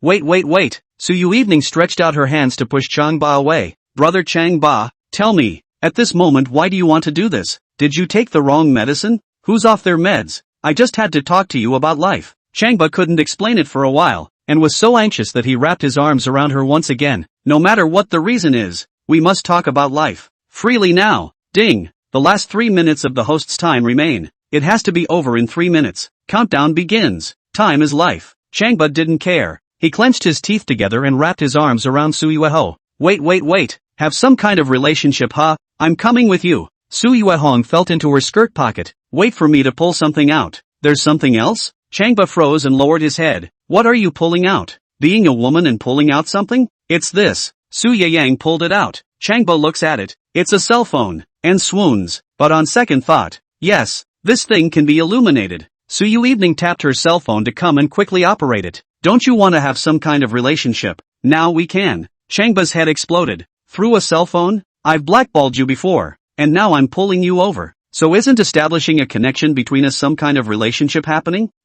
This one works too? Changba secretly called out to the system. Ding! Host, your girlfriend is very smart. She's been exploited. Congratulations to the host. Congratulations to the host. Mission accomplished. May I ask if I'll receive my reward now? This also works? Dog system. You really don't follow the rules. Changba was in a false alarm and felt funny no matter how he thought about it. He was in trouble just now. 3 minutes was too short a time for him. It's a good thing that Instructor Su came up with this idea in a hurry. Host, do you want to receive your reward? Pick up. He wanted to see what the reward was. Rewarded with an amnesia elixir. Amnesia Dan? Changba heard about it for the first time. This stuff can make people lose their memory? Right. Put it under a man's nose and smell it, and he'll lose his memory forever. Good. Changba gladly accepted it. With this, you will have a new weapon to deal with lawbreakers in the future. Ouch. Su Yui suddenly let out a pained gasp. Chapter 109, Instructor Su. You're jealous again and again. Changba stopped communicating with the system and looked at Su Yui. She was seen covering her face in great pain. I don't know what's going on, but her cheeks are even redder and swollen now. Let me see. Changba cupped her face heartily. Seeing that her face was swollen into a peach, he hated Cheng Hui even more. What a lack of compassion. He whispered soothingly, administering the recovery spell to her. In the twinkling of an eye, her face was restored to its original state, and her face was rosy and bouncy, crystalline and watery, and fresh once again. It doesn't hurt anymore either. She reached out and touched it. Very smooth and bouncy. I couldn't believe it. I picked up my phone to take a picture and couldn't help but do a double take. Changba, what did you do to tell my face to get better so quickly? It seems to have become even more beautiful. Aha! Fantastic. What a woman cares most about is her own face. Seeing that her face is not only not red and swollen, but also more beautiful, Su Yui evening is like a mouthful. That's a good one to ask. I'll touch it. Changba laughed evilly and pinched her little face. Have you forgotten? During military training, I was the one who touched your face and you fell in love with me. Su Yui snorted and laughed, giving him a pink punch. It's true to say that without that touch during military training, they wouldn't be where they are now. Come on evening sister. Walk inside and I'll touch you again. Changba took her small hand and walked deeper. Alright my Changba brother, hurry back. Sister Fu must be waiting impatiently. Su Yui evening didn't dare to walk into the depths of the dense forest with him. Her heart was fluttering. It was thanks to wit just now, or he would have clicked. At the same time, he was curious in his heart. How could Changba have that kind of bad idea just now? To think of having sex with her. It was really called quite that. Where have you been? Xie Yifu stood by the side of the car and broke out into a sweat in a hurry, glaring at the late arriving Changba and Su Yui Wang. Changba smiled bashfully. Just now, the two of us went to talk about life freely. Talking about life? Xie Yifu glared at him. You're really horny. Long Yining couldn't believe the image of Changba and Su Yui talking about life together. Her face was hot and she covered her mouth to laugh. In this environment and with such a short time frame, two people are that sexualized? Don't care about anything anymore for the thrill of it? Don't even look at the occasion. Xie Yifu grabbed Changba's ear. This is not the way to be greedy. I slanted at Su Yui evening. Changba doesn't know what he's doing. And you, instructor don't know what you're doing? Sister Fu, let go. Su Yui grabbed Xie Yifu's hand. Xie Yifu blared at her. Are you heartbroken? I'm just hurting. Let go. Su Yui evening forcibly peeled off her hand and rubbed Changba's ear, also observing it twice to see if the skin was broken. Ha! Xie Yifu suddenly realized that Su Yui's face was not red or swollen and became radiant. Grabbing her shoulders, Instructor Su, what's going on with your face? We both have faces. How did yours heal so quickly? Su Yui smiled mysteriously. My face is different from yours. Come on. Xie Yifu tightened his arm around her shoulders. You have to tell me today. Su Yui evening guffawed. Before she laughed. Did you forget that your brother is a divine doctor? Ouchie ouchie.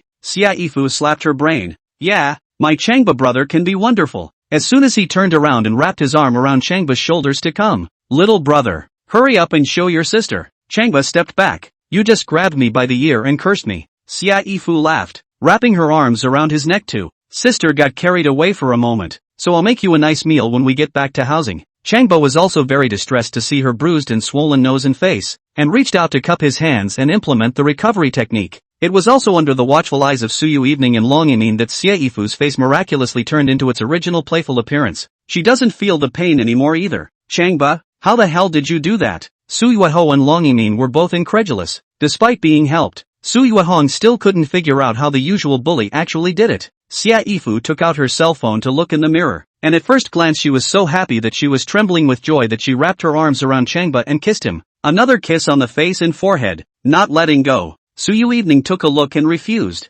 hurriedly pulling Xie Yifu away. Don't kiss. We have to hurry. Instructor Su, you're jealous again and again. Xie Yifu glares at Su Yui and laughs incessantly. Check on the baby. We should go. Su Yui evening pulled Changba towards the Bentley seat. While walking and observing the road on both sides, he was puzzled. Chang Hui did not call a lot of people to come here. Why is there no one now? Coming to the car and opening the back door, she observed the two still sleeping girls. Now what about these two kids? They are all fine. Thanks to Brother Ba. Long Yining smiled at Chang Ba and cast an adoring look. Then they got into the car and sat down. Long Yining was supposed to sit in the passenger side, but she pushed Su Yui and made her sit in the passenger side. She was, after all, Changba's girlfriend, the most qualified to sit next to him. Let's go. Changba got in his car and drove off. The Bentley now starts the motor and drives without any sound. Brother Ba, how are we going to get out now that the gate is heavily guarded? Long Yining looked at the gate with incomparable worry. Su Yui evening and Xie Yifu were also on tenterhooks and both looked towards the gate as well. Repelling Cheng Huiyan by Kuro just now was just passing the first hurdle. The gate was an even worse hurdle. Simple. Just ram it out. Changba switched engines, and a lion-like roar suddenly emanated from Miss Binbin. The sound was deafening. It startled Su Yui evening and the girls. At the same time, the dozens of security personnel guarding the main gate were so startled that they turned their heads and looked at the Bentley seat. Noticing the Bentley seat thundering by, they all yelled and jumped away to one side. At the same time, The motorized gate opens automatically. The Bentley seat immediately braked and slowed down as it rushed to the edge of the crash piers, and then pushed forward like a bulldozer through several of the piers. It was also just a matter of moving forward, with one bumper pier being pushed aside. Holy, no way? Why does this car have so much horsepower? Is this car an armored car? Numerous security personnel were either dumbfounded or let out gasps of surprise. Su Yui and Xiaifu couldn't help but have their jaws dropped as they took a look, looking at Changba with surprise in their eyes. They had known Changba for some time, but it was the first time they knew he had such a seat. An extremely difficult task is nothing in front of his ride. And right in the midst of the crowd's gasps of surprise, Changba driving his Bentley seat had already pushed through one of the crash piers and arrived on the street. The steering wheel hit, turned the car around, and drove down the street. After them. Go after them. It's a black Volkswagen. Numerous security personnel froze and then jumped into their vehicles and drove out the gate as fast as they could. But, when they got to the street, the black VW was gone. It had changed to its original white Bentley and was steadily making its way to the gifted kindergarten. Safe at last. Let's get the kids home. Changba, you're really something today. Brother Ba, thank you so much. Su Yui, Xiaifu and Long Yamin, they cheered and could not wait to sing and dance. Thinking about the thrilling process just now, they had another bout of fear and could not help but burst into tears. And Changba was calm enough to pick up his cell phone and call someone. Chapter 110. Parents kneel. The vice president kneels. The chairman kneels, kneeling a whole lot. When he drove out of the cell gate just now, Changba didn't see Pangwan, so he picked up his cell phone and made a video call to him. I don't know where he's gone, and I don't need to think that he must be the one who's most anxious right now. The video passes and an anxious faceplate appears inside. Pa, my parents called me. I went to pick them up. How's my little sister doing now? Right now she's perfectly safe. Changba glanced back. Go straight to the genius kindergarten after you get your parents. No way. Ba, you've already rescued my little sister? Pangwan couldn't believe it. Rescued? It's in my car. Changba, this is not a small matter. Don't joke with me. Pangwan yelled anxiously. Asterisk. Changba pointed his cell phone at Pang Still, who was lying in the back seat. See if this is your little sister. Pangwan observes the little girl in the video, taking only one look at her and calling out at the top of his voice. Little sister, I am your brother ah. Little sister, open your eyes and look at me ah. The little girl was still asleep and unresponsive. Changba murmured and whispered, ending his hypnosis on Pang Still. Not long after, Pang Still woke up in a daze, wiping his eyes and looking around curiously. Seeing Su Yui, Xiaifu and Long Yimin all looking at her with smiles on their faces, she was even more curious. Where am I? Suddenly, he heard Pangwan's cries and looked at the cell phone in Changba's hand. Once he saw that it was Pangwan, he jumped up and cried, Brother, where are you? Tell me, where are you? I'll pick up Mom and Dad and you and Pa will wait at the genius kindergarten and we'll go find you. Pangwan cried, Ooh brother, I miss our Mom and Dad, I miss you. Ooh hoo, little sister, our Mom and Dad miss you too, and my brother misses you too, they all miss you. Ooh hoo. The siblings cried through the screen of their cell phone, and Pang still ended up holding the phone tightly in his arms. It's been 5 years since I finally met my family. It's been 5 years since I was finally reunited with my favorite person. She was crying so hard she couldn't catch her breath and was about to faint. Oh, little sister, wait for me. I'll bring my parents right back. Pangwan cried on the phone. Brother Ba, thank you so much. From now on you are my big brother for the rest of my life. Woo woo. Changba laughed a tearful laugh. You fat ass. If I don't save your little sister, I'm not your brother. Hearing the cries of their siblings, Su Yui, Xiaifu and Long Yimin were also in tears. They had seen the scene of missing children meeting their relatives on TV before.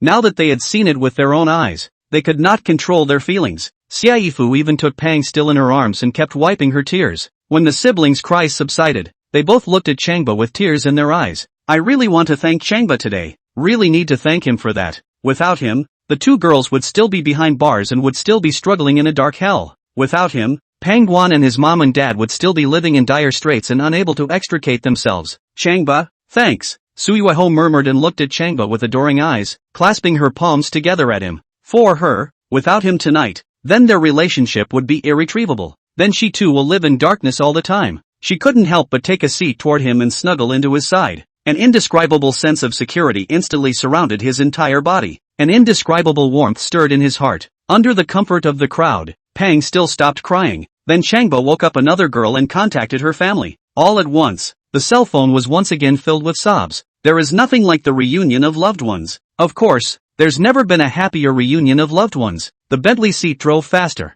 heading towards the gifted kindergarten at top speed. Do do do do do do do do do do do do do do do. The cell phone rang abruptly. Long Yimin heard it was her cell phone and pulled it out in a panic. Take a look and curse under your breath. It was Cheng Hui who called and immediately pressed the reject button. Through today's events, she despised Cheng Hui even more. Not long after, Cheng Hui called once again. She still won't answer. Who? Cheng Ba asked. It's Cheng Xiao. Ignore him. If you don't answer, he'll keep calling and he'll call your dad. Long Yimin thought of Cheng Hui. This person is a dogskin plaster. So he had to answer the phone and did not have a good mood. What the hell do you want? I mean, I'm awake. Cheng Hui was panting, gasping in pain. What does it have to do with me if you wake up or not? Long Yimin was even more nonchalant. Su Yui and Xiaifu both smiled coldly. When Changba threw him into the garden just now, they thought he would fall half dead. I mean, are you still with Changba? Cheng Hui asked. Long Yimin sneered. Does it have anything to do with you? Min, you don't be fooled by him.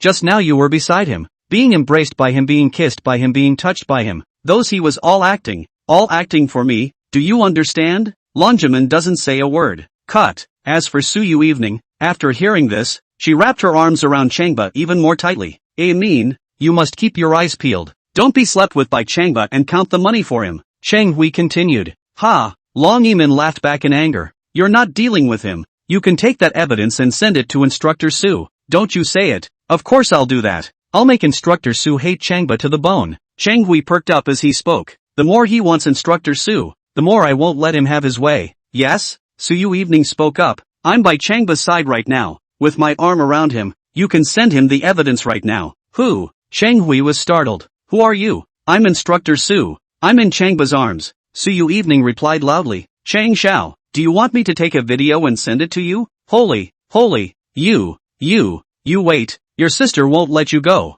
The phone hung up. Ha ha ha ha ha. Changba, Su Yeye evening, Long Yimin and Xiaifu they all laughed out loud. The atmosphere in the carriage became cheerful. 1 hour and 32 minutes later, the Bentley seat was parked steadily in front of the gate of the genius kindergarten. Changba and the others saw that Pang Wan and his parents had already arrived, and the family of the other little girl, Meng Ruyue, had also arrived. Vice President Xiao Haijia arrived as well. Also Chairman Jin Genius arrived. One and all crossed their fingers. They came up like a tidal wave when the car door opened. As Changba and the others helped Pang Still and Meng Ru row out of the compartment, their family members swarmed around them, wrapping their arms around them and bawling their eyes out. For a time, the cries were loud. Director Chang, thank you. It's been 5 years and we had no hope for our daughter, but you helped us find her. Thank you. Both Pang Still and Meng Ruwashi's parents suddenly flopped around and gave Changba both knees. Brother Changba, I have to thank you too. I'm so moved right now I can't even describe my feelings. Vice President Su Huizi suddenly knelt down for Changba as well. Director Chang,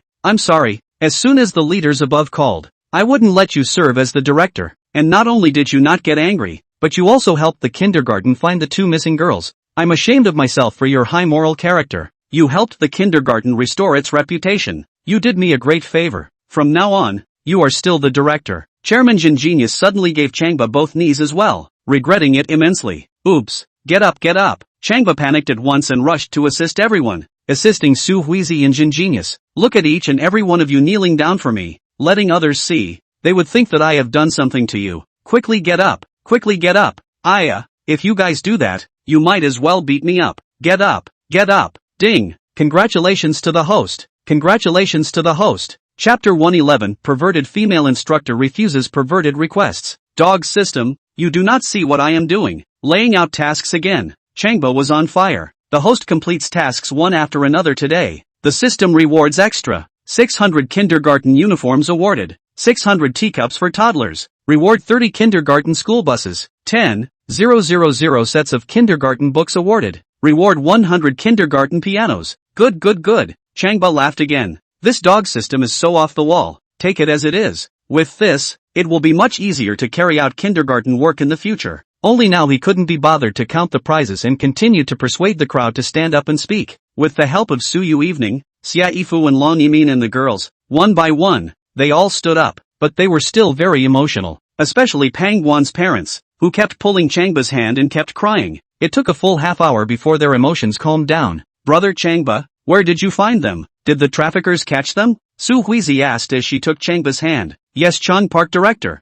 Have the traffickers been caught? After holding our daughter in custody for 5 years, they must be called to account. Call me crazy, all these traffickers should be pulled out and shot. The surrounding crowd is indignant at the mention of human traffickers. Of course Changba wouldn't forget this, and directly titled his name. The one who imprisoned and controlled the 2 missing girls is called Cheng Hui, and now he's still in the Hueda neighborhood. Cheng Hui? Isn't that Cheng Xiao? It's the human Cheng clan's Cheng Xiao. He's got pigtails, he's a cultured man. Yeah, it doesn't look like a criminal in any way. You can't judge a man by his appearance, you can't measure the sea, and you can't know a man by his face. Once again, the people around them were talking. I believe in the head gardener Chang. If he says it's Cheng Xiao, it's Cheng Xiao. Pang Guan exclaimed, pulling out his cell phone. I'm calling the police. No need to report it. Su Yui raised the cell phone in her hand. I called the police a long time ago. I think the police must have already arrived at Hueda cell. Changba nodded. Everyone, please wait for the good news. There's nothing else going on now,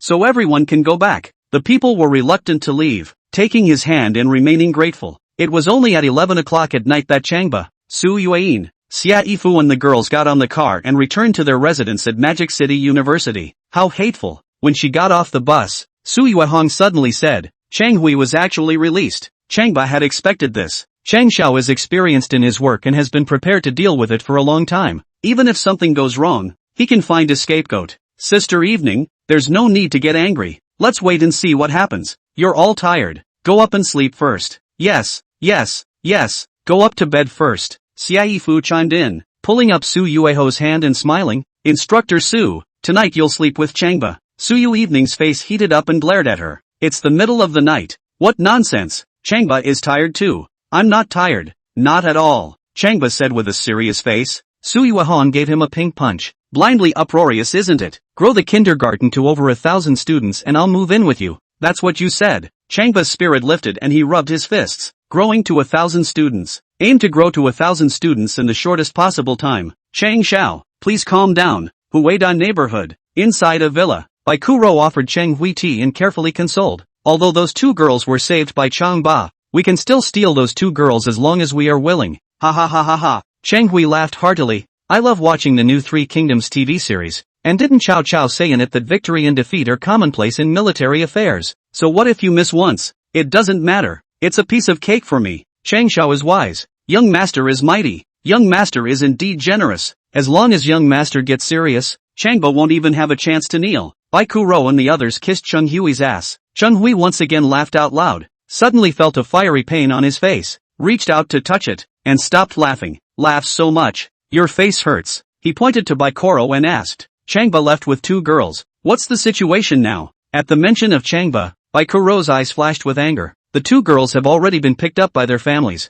and Changba has taken Su Yeyang and Xia Yifu back to the university dormitory. Thinking of something, he added, Changba is still the director of the Genius Kindergarten, and Su Yu Evening will work at the Genius Kindergarten after her military training is over. Cheng Hui frowned, grabbing his pigtails and staring thoughtfully at Bai Kuro. Bai Kuro was made to look at him and said again, Su Yu to work at Genius Kindergarten is to fulfill her grandmother's last wish. On the one hand, it's to find the girl who disappeared 5 years ago, and on the other hand, it's to develop the Genius Kindergarten. Cheng Hui understood and smiled grimly. Taking a sip of his tea, he asked, Instructor B, what would you do if you were given this matter? An eye for an eye. Of course, Bai Kuro replied. Chang Xiao, the manpower from Power Leopard Security that we invited over this time was too poor, and none of the experts came. If you ask me, you can spend a lot of money to invite over a few real experts. The others nodded at Cheng Hui, requesting him to spend a lot of money to invite over the real experts. No. Cheng Hui smiled grimly and shook his head. Sun Tzu's Art of War says that the upper armies attack the strategy, the lower armies attack the traffic, the lower armies attack the city, so why don't we utilize the stratagem?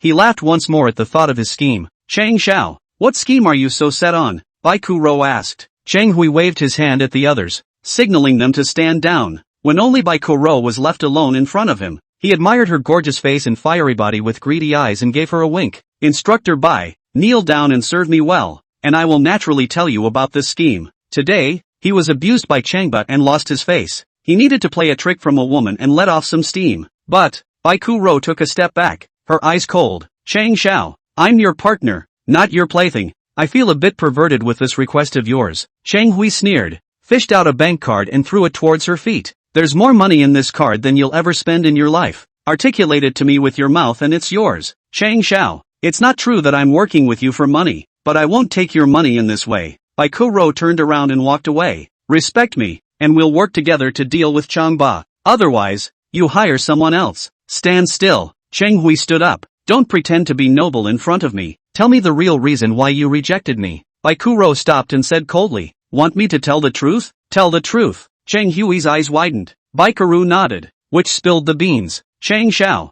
You also know that I'm a perverted instructor. I have extremely harsh requirements for men. You, sorry, are not up to par. What kind of man reaches the standard? Cheng Hui asked sharply. Bai Kuro slows down a bit and once again makes a reply. Let me put it to you this way, Chang Xiao. Although I hate Changba, I admire him again. I'm afraid he's the only one who can do it with me once. Who can get my body? I'm sorry, Chang Xiao. Please don't mind if I speak straight. Stride away. Instantly gone. Cheng Hui grabbed the teapot and slammed it toward the floor, shattering it and cracking it. You dead pervert. What kind of a threat are you? One day I'll show you whether it's me or Changba who's good. Suddenly he felt a pain in his abdomen, grinned, and panicked, pressing a band around his abdomen. Grass. It seems like it's really not working today. Chapter 112, Bullying Parents Meet Bullying Female Instructors. Day 2, Autumn High. After Changba and Su Yui finished their military training, they went to the Genius Kindergarten to have a look around. They made a pact to visit every day from now on while they had a break. They walked shoulder to shoulder down the campus path with a parasol. One is a kindergarten director and the other is a beautiful instructor, a talented man and a beautiful woman with a deep and enviable love. Now that the two people's relationship as lovers was basically public, the entire university knew that a college freshman had picked up the beautiful instructor. Su Yui evening, before the military training was over. It is said that even the president of the university knew about it. He lectured his son, who is a graduate student, to learn from Changba and to pursue his favorite goddess boldly when he meets her. Headmaster Chang, you're here. Inside please, inside please. The young security guard at the kindergarten gate saw Changba and greeted him from afar. Changba nodded and led Su Yui inside, towards the office building, towards the office of the deputy garden manager Su Huizi. How to organize the kindergarten's next work. Changba needed to discuss it with Su Huizi. Before he could reach the office door, he heard a heated argument coming from inside. One of them was none other than Seo Haija's voice. What's wrong, Director Seo? Changba quickly walked to the office door and saw Su Huizi's face was red with tears in both eyes, and she was very emotional. And next to her stood a young woman, big and thick-looking, like a witch glaring at Su Huizi. As soon as Su Huizi saw Changba had arrived, tears sprang out of her eyes and she pushed her wheelchair to his side. Headmaster Chang, this parent is unreasonable. Not only did he want to leave the kindergarten with his child, but he also persuaded other parents to take their children away. While talking,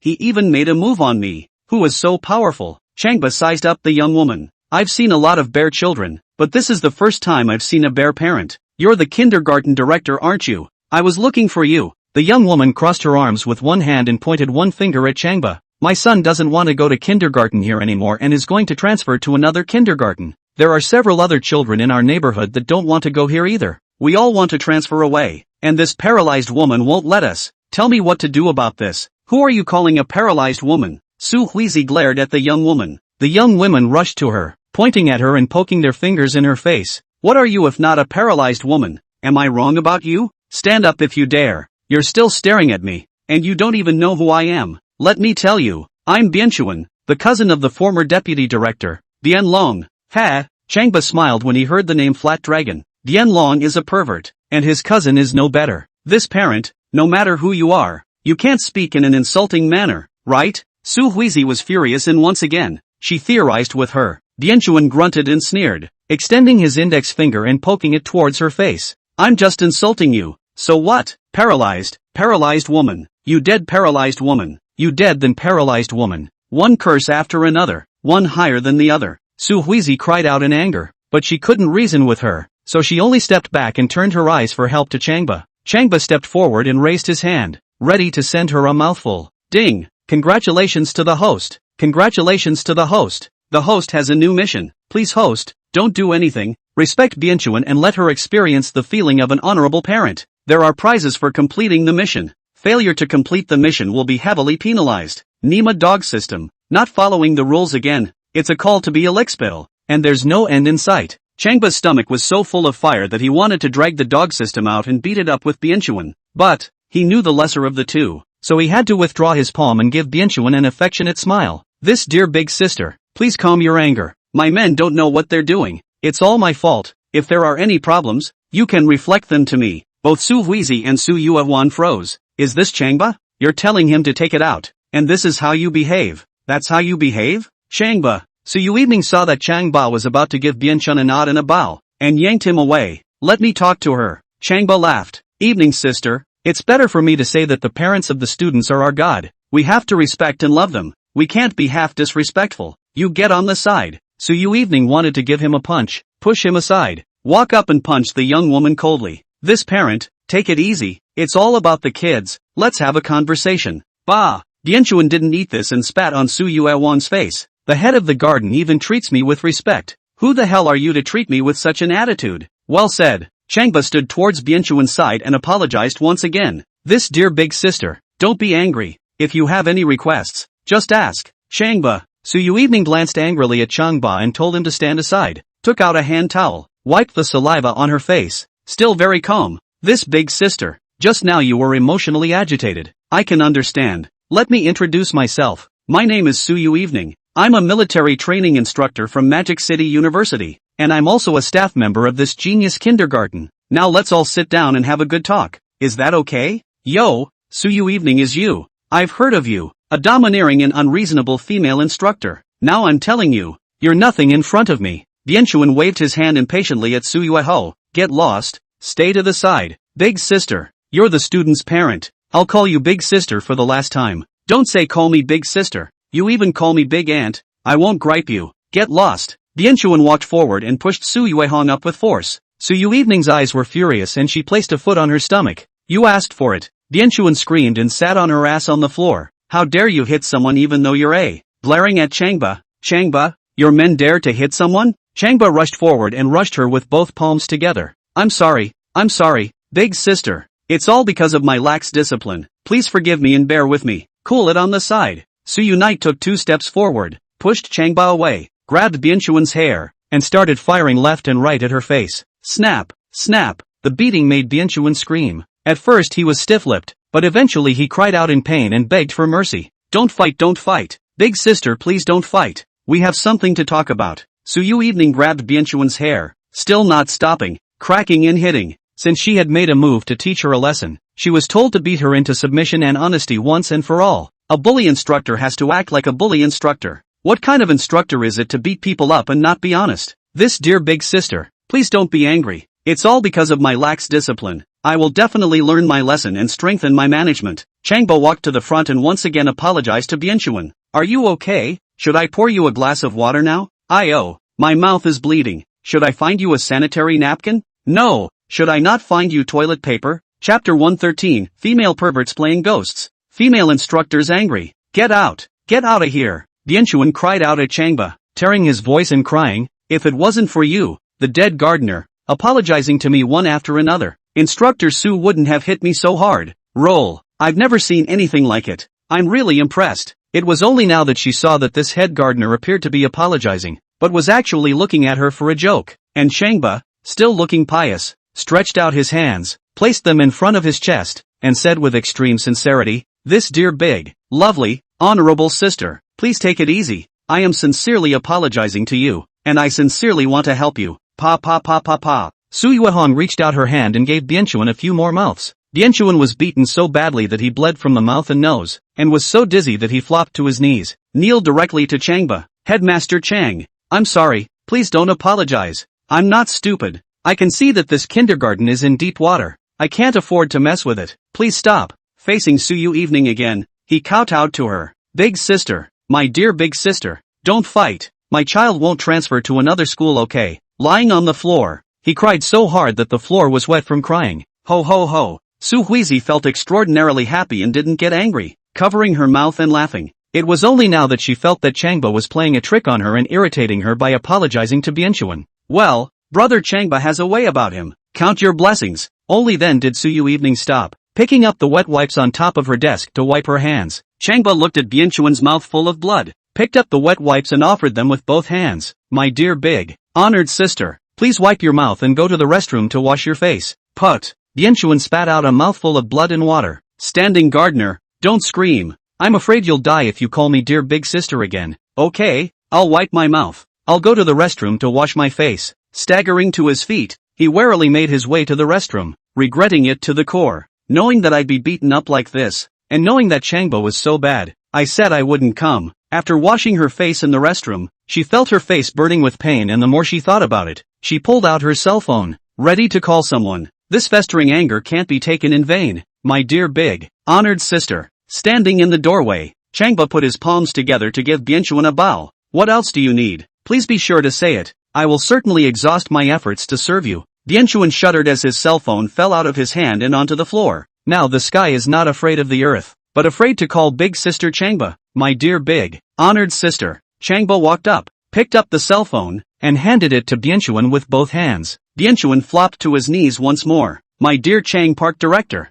Honorable Chang Park Director. Please don't call me big sister, okay? Please call me Bianchuan. Even calling me is better than big sister. Well, big sister. No, get up. Let's go outside and talk. Changba carefully helped Bianchuan up and headed outside. Ha ha ha ha ha. Su Yui Evening and Su Huizi were outside, laughing their asses off. For the first time, I've heard it said that calling is better than even calling big sister. Bianchuan is such a. This parent. Sit down. Changba assisted Bianchuan over to the couch and sat her down. Bianchuan looked at Su Yui Evening sitting on the side with an icy face, not daring to move in the slightest, and gave her a curt smile. Instructor Su, in fact, we're both doing this for the sake of the children. It's perfectly fine to have a conversation. Su Yui agreed with this statement and nodded, asking, why did you suddenly come here today to cause trouble? Bianchuan smiled bitterly, shivered his thick lips, and hung his head down. My dear big, honored sister. Changba once again clasped his palms together towards Bianchuan. Don't scream. Don't scream.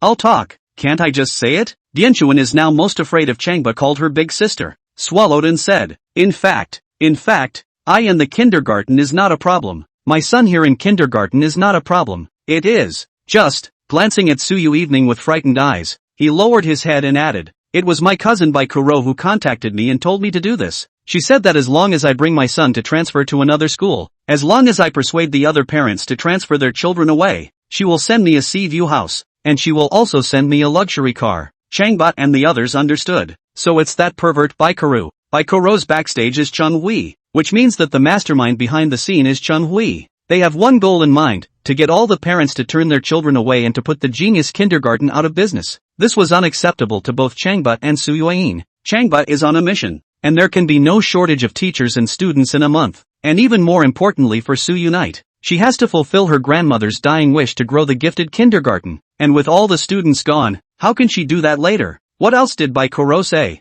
Su Yueho stared intently into Bianchuan's eyes. Bianchuan didn't dare to meet her increasingly cold eyes, feeling bone-chilling cold around her, and lowered his head, stuttering a reply. Baikuro also said that her main target this time is you, Instructor Su. Baikuro still remembers me? Su Yueho was surprised. Last time Cheng Hui wanted her, Cheng Hui was the mastermind and Baikuro was just an accomplice. As of now, she and Baikuro were considered to have no grievances. Bianchuan stammered and added, Instructor Su, I'll say it, you mustn't be angry. You say. Su Yeye nodded her head. Bianchuan wiped his nose with a wet wipe and continued. Baikuro said, that you are cheap. What kind of boyfriend can't you find? And you choose to find Changba as your boyfriend, and you don't know how to be ashamed to be his licking dog. She also said that your sister doesn't even treat you as a human being, as a tool that can be used, and when she kicks you out of the genius kindergarten in disgrace, she'll make you a complete lickspittle for Chang Shao. What a Baikuru!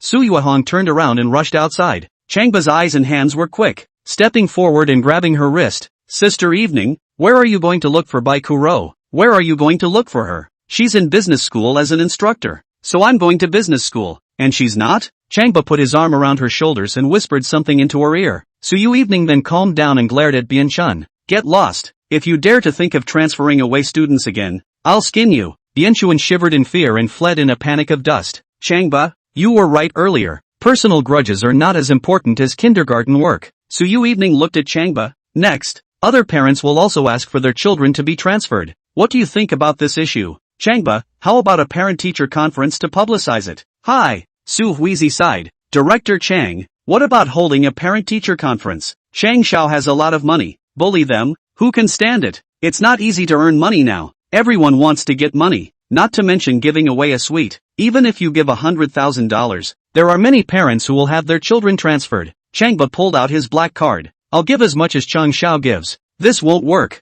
Su Yui disagreed. Parents from other kindergartens heard about it and transferred to our kindergarten. Our kindergarten can't fit. It's also a big problem. Changba thought about it, and now it is really impossible to fight with Cheng Hui to fight for wealth. Suddenly thinking of something, he smiled confidently. There. Chapter 114. The female instructor once again felt mercilessly abandoned. What's the best way? Su Yui moved a little closer to Changba. Changba put his arm around her shoulders and whispered something into her ear. Su Yui thought about it, clenched her silver teeth, and nodded her head. Okay, that's it. Su Huizi saw that Changba didn't say it, so she didn't ask much, smiled when they finished their conversation. Standing gardener, if there's anything I can do to help, just say so. Just as she said that, her cell phone rang. Excuse me while I take a call. She saw that it was her dad calling, and couldn't help but answer the phone with a furrowed brow and a bitter look on her face. Keiko, are your legs better now? No, it's worse. Su Huizi's voice was cold. Keiko, we all know already. Your legs are fine. You're faking it all. Keiko, don't hide away until kindergarten anymore. We've already talked about your life's work, and it's set in stone. You guys discussed it. Did you discuss it with me? Dad, what era is it now that you still arrange your children's marriages? Huizi, your subject is an official third generation. With the right roots, we'll benefit but not harm by marrying him. As you know, these 2 years, my business is very bad. Stop it. I don't agree. Su Huizi became more and more agitated as she spoke, standing up at one stop. If you guys keep pushing me, you'll be waiting to collect my corpse. The caller sighed. In that case, we'll just have to sacrifice your little sister. What? Su Huizi shouted out a shrill voice. My little sister is only 18 years old and just got into college. And you let her marry that asshole? Let him toy and slaughter her? The phone sighed again. The problem is that you don't want to. They said that either of you sisters can marry him. He doesn't pick. Seo Hijaw burst into tears all of a sudden and fell onto her desk, crying bitterly. 3 minutes later, she cried, don't push your little sister. Let her study in college without fear. I'll think about it and give you an answer tomorrow morning.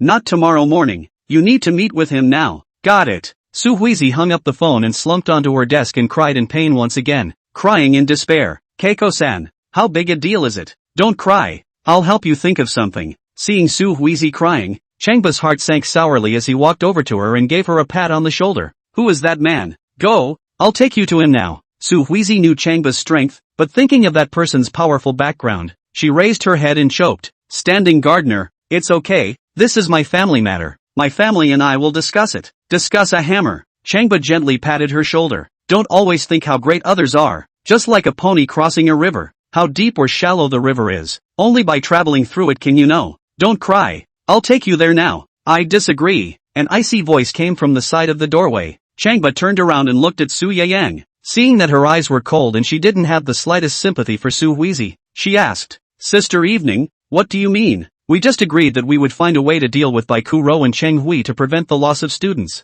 You're good. This side hasn't acted yet, and your side has already started doing other things. Su Yeye said, you only know about ponies crossing the river. Do you know about kittens fishing? The fairy tale of the kitten fishing Changba of course knows. All 4 years old know. You cannot do things 3 times, or else you get half the result. The problem is that it would be heartless to leave Su Huizi alone. He walked towards Su Yu Evening. Sister Evening, Huizi is the deputy director of our kindergarten. If she is in trouble, should I, the director, help? Besides, she and her little sister have deep emotions. She sacrificed herself in order to protect her little sister. Does this practice make people not admire her? Just because she helps her sisters. I'm not asking you to help her. Su Yu Evening interrupted him. What happened between my sister and I? You forgot about it so quickly? With a belly full of anger at the mention of sisterly love, she turned her back to Changba. Changba's head was big. Evening sister. Your sisters don't represent other people's sisters. No. Su Yu Evening turned violently again and looked at Changba.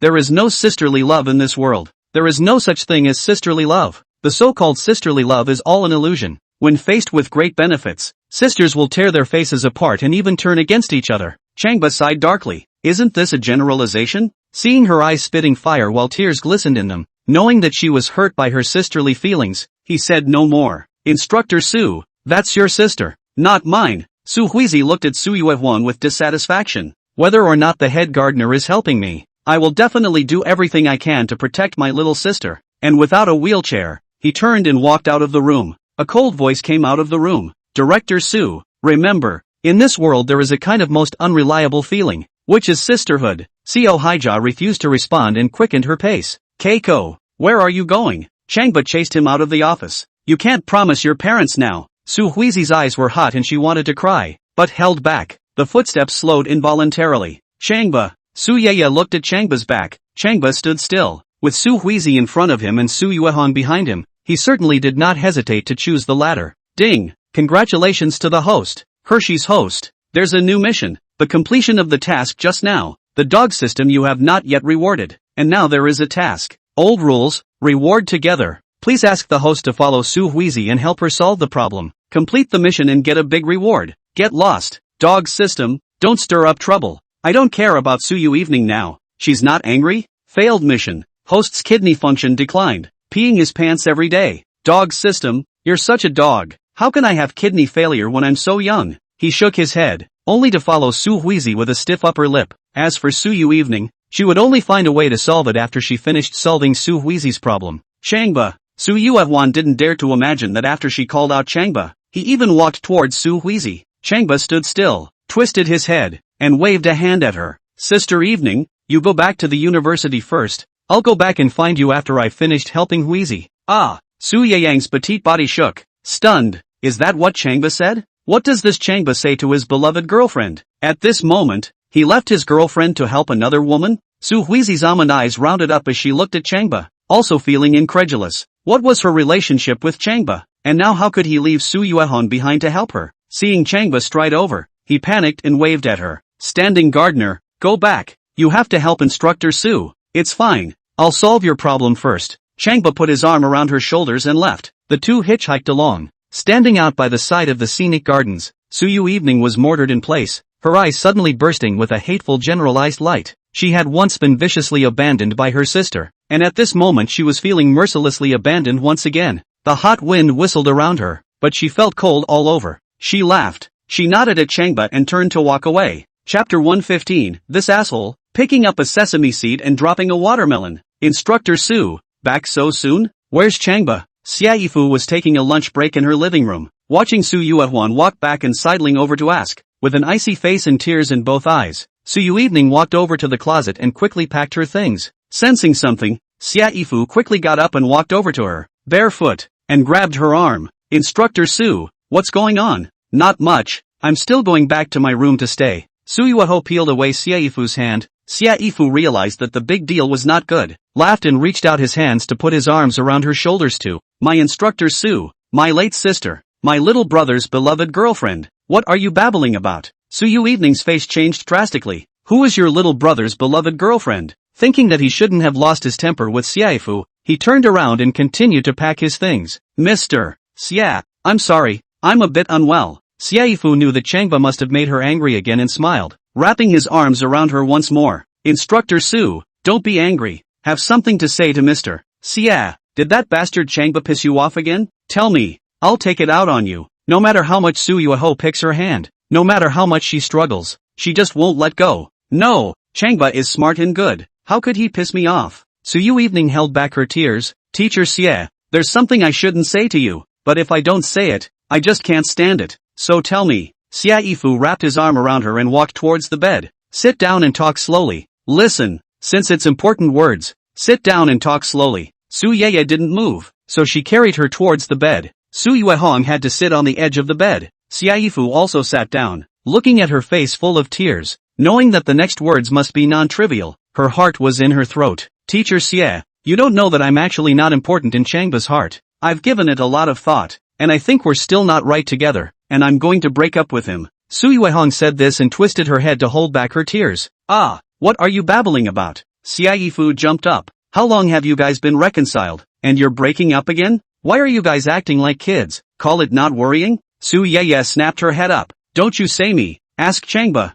that asshole. Xia Yifu picked up her cell phone and called Changba. The number you have dialed is in progress, please dial again later. Called several times in a row and was on the line. Thinking that Changba was busy right now, he sat down and once again wrapped his arm around Su Yueho's shoulders and coaxed. Instructor Su, don't be in a hurry, and don't be even more angry. I will definitely give you a statement. You tell me first, what exactly happened? Only then did Su Yu evening say the original story one by one. The more she said, the more emotional she became. Teacher Xie, at this urgent moment, Changba chose Su Huizi over me. What do you think I should do? It's really outrageous. This asshole, picking up a sesame seed and dropping a watermelon. Xie Yifu jumped up once again. Changba would rather help another woman than his own girlfriend. It really pisses me off. I'll call and tell him to come back immediately to apologize to you. Grabbing his cell phone, he called Changba once again. No need, Mr. Shay. Su Yui stood up. I respect his choice. Now that I've figured it out, it's rather a kind of protection for me when he does this.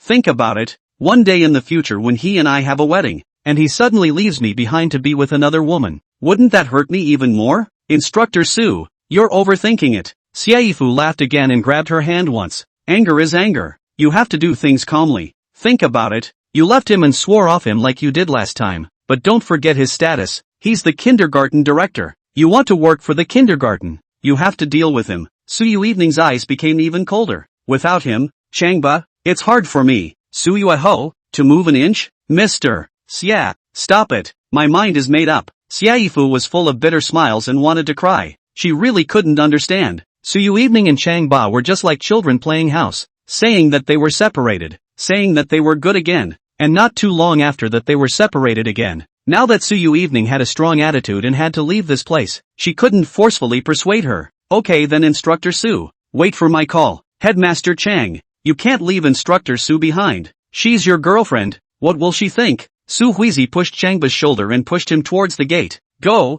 I don't want to be a sinner. Crying in a hurry. Unmoved, Changba pointed to the Bentley seat that was slowly driving by. The car is already here. Let's go. Seo Haija stood still and sobbed. Standing head gardener, please, you want to help me. I know, but no matter what, I can't affect your relationship with Instructor Su. Please, Headmaster Chang. Without explaining too much, Changba took her and pulled her towards the car. She struggled on and on, determined not to get in the car. Let me ask you, do you want you and your little sister to get hurt? No, don't want to. Get in the car if you don't want to. I'll solve the problem as soon as I see the guy. It'll be quick. Only then did Su Huizi not refuse, pulling out her cell phone to make arrangements for the kindergarten and wiping her tears to get into the car. But the heart was still worried. When Changba helped her, how would he go back and face Instructor Su, who doesn't know Instructor Su's temper, and that she'll be able to stand it? 5 minutes later, the Bentley seat drove out of the nursery and into the street. Keiko, who's that guy? His name is Mi Jianjun, and he's from the Mi clan. The Mi clan is an old family in Magic City, once a political family with a huge power. Changba nodded.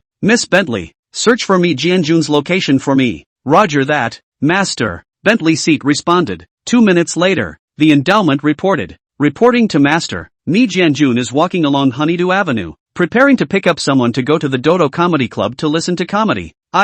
This Mi Jianjun still has a hobby of listening to comedy, then go to the Dodo Comedy Club. Seo Haija sneered a little. He doesn't like comedy. He must be picking up his little nephew to listen to it. Suddenly thinking of something, she looked at Changba. Oh yeah, Headmaster Chang. His little nephew goes to our kindergarten. He's on vacation today. I don't know what he's doing. Changba frowned. Mi Jianjun is in his 40s, a formidable figure who would pick up a small child to listen to comedy. He's afraid of his sister. A few of his sister's university classmates are high-ranking officials. He can't afford to mess with them. Su Huizi replied. Changba nodded. Know anything about that little kid? Su Huizi shook her head and smiled bitterly. Don't mention it. He's a bare child. He's not afraid of anything. He's always bullying the other kids. He kicked a girl's arm off when he first started school. Sometimes he dares to lift the skirt of a female teacher and make a move with her. Hey, what's going to happen when he grows up? Why didn't you tell me earlier? I specialize in bears. Changba arranged for a Bentley seat. Miss Bing Bing, go find that bear boy. Isn't it to look for Mi Jianjun,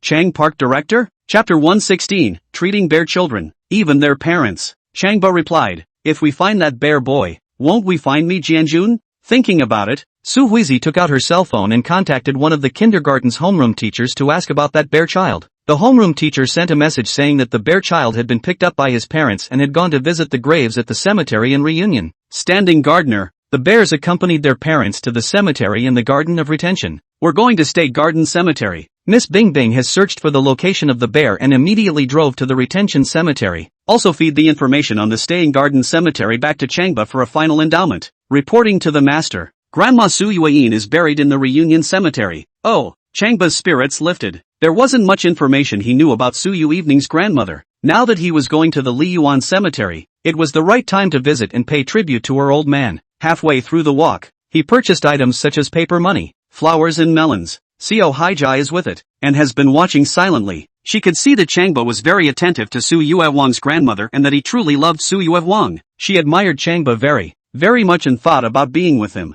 Now by these details, she knew she was out of luck. In her loss, she silently blessed them. Since I can't get it, I'll just bless it. 40 minutes later, they arrived at the reunion cemetery. Liyuan Cemetery is situated on a low hillock, covering an area of more than 300 acres, with evergreens all over the place, so green that you can't see the edge at a glance. In the center were rows of snow-white headstones, flush and gleaming in the sunlight. Changba got out of the car, carrying his belongings, and led Su Huizi towards the pathway in the middle of the tombstone. Miss Bentley had already told Changba the exact location of Instructor Su's grandmother's grave, and Changba was thinking of looking for the bear child and his parents after mourning the old man. Walking up a goat path, I heard a burst of joking and laughter before I reached the headstone. Turns out someone came by to sweep the graves. As we approached, a 4 or 5-year-old boy was peeing towards a headstone, causing a loud laugh. Looking again at the side of the headstone, it's an assortment of fruit peels, cans, and food waste. Headmaster Chang, the one who peed is that bear child. Xiong Jin, Su Huizi pointed over. Look at his skin, peeing on people's tombstones. The parents don't care and they're laughing. Changba gave Xiong Jin a cold look and observed the tombstones around him. Ignore him for now and look for Instructor Su's grandmother's grave. Su Yui's grandmother's name was Jiang Zhenglan, and they checked them one by one, only to find that the name on the tombstone that was urinated on was Jiang Zhenglan's name. Head Gardener Chang, this is Instructor Su's grandmother's tombstone. Su Huizi let out a shocked cry. If Instructor Su sees this, she won't be mad. Not to mention Su Yui. Changba couldn't stand it. All of a sudden he was on fire, rushed up, grabbed Xiong Jin's ear and lifted him up, and slapped him hard on his buttocks. Snap, played very loudly. This kind of kid doesn't get beaten up. His parents don't educate. He does. Whoa, who are you? Who are you? Mud horse. Xiong Jin struggled and cursed at the same time. Snap. Changba slapped Xiong Jin 2 more times so hard that he wailed. My mom's name is Mi Feng. I'll tell my mom to kill you. If you dare to hit me, I'll tell my mom to kill you. It doesn't matter if your dad's name is Li Gang or your mom's name is Mi Feng. I'm just going to beat you up. Changba wasn't afraid of his stiff upper lip, snapping and slapping him a few more times. Press on the leg and hit it. Specialize in one place to hit and tell him to know it hurts. Pain ouch Xiong Jin fine skin tender flesh. Pain howled. 2 legs stirred, and Changba couldn't stop himself from slapping him hard a few more times. Wow, it hurts. Uncle, don't hit me. I don't dare. Xiong Jin was scared of the pain and was honest, twisting his head and looking at Changba with tears in his eyes. Snap, snap. Changba slapped him twice more. Keep cursing. Don't dare. I'll never curse again. Snap, snap. You know it's wrong? Got it. Snap, snap. Dare to wreak havoc? Don't dare. Snap, snap. Dare you still curse? Don't dare. Snap, snap. Still dare to hit someone? Don't dare. Xiong Jin gasped in pain and cried out with his mouth wide open, sobbing so hard that tears squirted out like urine. What kind of person hadn't seen before? But this was the first time he had seen such an uncle. With a slap, he felt his whole body burning with pain. What are you doing? Let go of my son. A pair of middle-aged men and women dressed in expensive clothes rushed towards Changba and pointed their fingers at him. Who are you, brat? Daring to make a move on our son? Changba barked. Can't you see when you urinate toward another family's tombstone and vandalize it? What's wrong with peeing? What's wrong with vandalism? The middle-aged woman named Mifong was even more thunderous, loudly scolding. I tell you, I'm the one who told my son to do this. This tomb of yours is obstructing my mom's tomb and destroying our feng shui. It must be moved. Otherwise, we'll dig it up. Changba then realized why a child would humiliate another family's tombstone, and his eyes went cold. So, you guys are being unreasonable? There's no reasoning with people like you. Put down my son. Mifong rushed up, ready to snatch the child. Changba sneered, grabbed Xiong Jin, and slapped him twice more on the buttocks. Hit harder. Xiong Jin let out a scream. It sounded like a little kid screaming, let go of my son. Both the middle-aged man and woman rushed up and forcefully grabbed their son, wrapping their arms around him in heartbreaking pain. Seeing that the legs were swollen, the two families fell into tears and gnashed their teeth in anger. The few people who were with the middle-aged man and woman all glared at Changba with angry eyes, and one of them, a red-haired young man, shouted and pounced on Changba. Changba didn't move, picked up a fist-sized stone, held it with both hands, and gripped it to pieces with a click. The crumbs flow out like fine sand. The red-haired youth clenched his fists and was about to pounce on Changba, but once he saw that the stone was broken, he panicked and stood still, not daring to come any closer. This handsome man, aren't you doing it? Changba walked up to him and grabbed him by the shoulders. The red-haired youth felt a fiery pain in his shoulder and panicked, nodding his head at him. Big brother, you just fought well. The son is unfilial and the father's fault. His dad has to be responsible for this. Only then did Changba let go and gave him a pat on the shoulder. The children are teachable. The red-haired youth smiled sarcastically, took out a box of soft china, honored Changba with one, and took out a lighter to light it for him. Get out! The middle-aged couple both roared at the red-haired youth. It's better to raise a driver like you than a dog. The red-haired youth smiled again and turned to walk away. He also wanted to teach Changba a lesson. The problem was that his strength did not allow it. Hearing his master keep cursing, he couldn't help but stop and say, Mr. Bear, the child really can't be so indulgent. If you don't teach him a lesson, society will teach him a lesson in the future. Lesson Nima. Roll. The middle-aged man cursed. Nifong picked up a brick and smashed it hard against the red-haired youth. The red-haired youth scurried away with his head in his hands. You wait. After the middle-aged couple consoled their son, they both looked at Changba angrily. We'll call our brother here, and when he arrives, he'll be able to scare you to death even if he's scared. Changba waited for these words and took a drag on his cigarette. Your brother's name is Mi Jianjun, right? How dare you disrespect his nephew when you kid knows? The middle-aged man stood up and straightened his back. Nifong cursed and grimaced, showing her teeth at Changba with a hateful face. My little brother can skin you and eat your flesh. Just you wait. Chapter 117 Changba's Good Intentions. Xiong Jin's Mysterious Expert. Su Yui took an afternoon off and drove to the Magic City Business School. Baikaru was here as a military training instructor, and she wanted to meet her and talk to her. After parking, she headed straight for the playground. Under the scorching sun, tens of thousands of new students in the playground military training. One is sweating. She turned around, tired and sweaty, and couldn't even find Baikaru. Asked a few people and they said they hadn't seen it. When she was ready to leave, she met a female instructor and casually asked, and the other party told her that Baikuro was not coming on leave in the afternoon. Asked where he went, said he didn't know. She had to drive back home and ask Xiaotong, the little smart Xiaotong of Mordor University, to help her find out Baikuro's location. At this moment, she wanted to contact Changba, but when she thought of what he had done, she dismissed the idea. If Changba accompanied her now, she could quickly find Baikuro and solve the problem. But he even went to help Su Yui and left her out in the cold.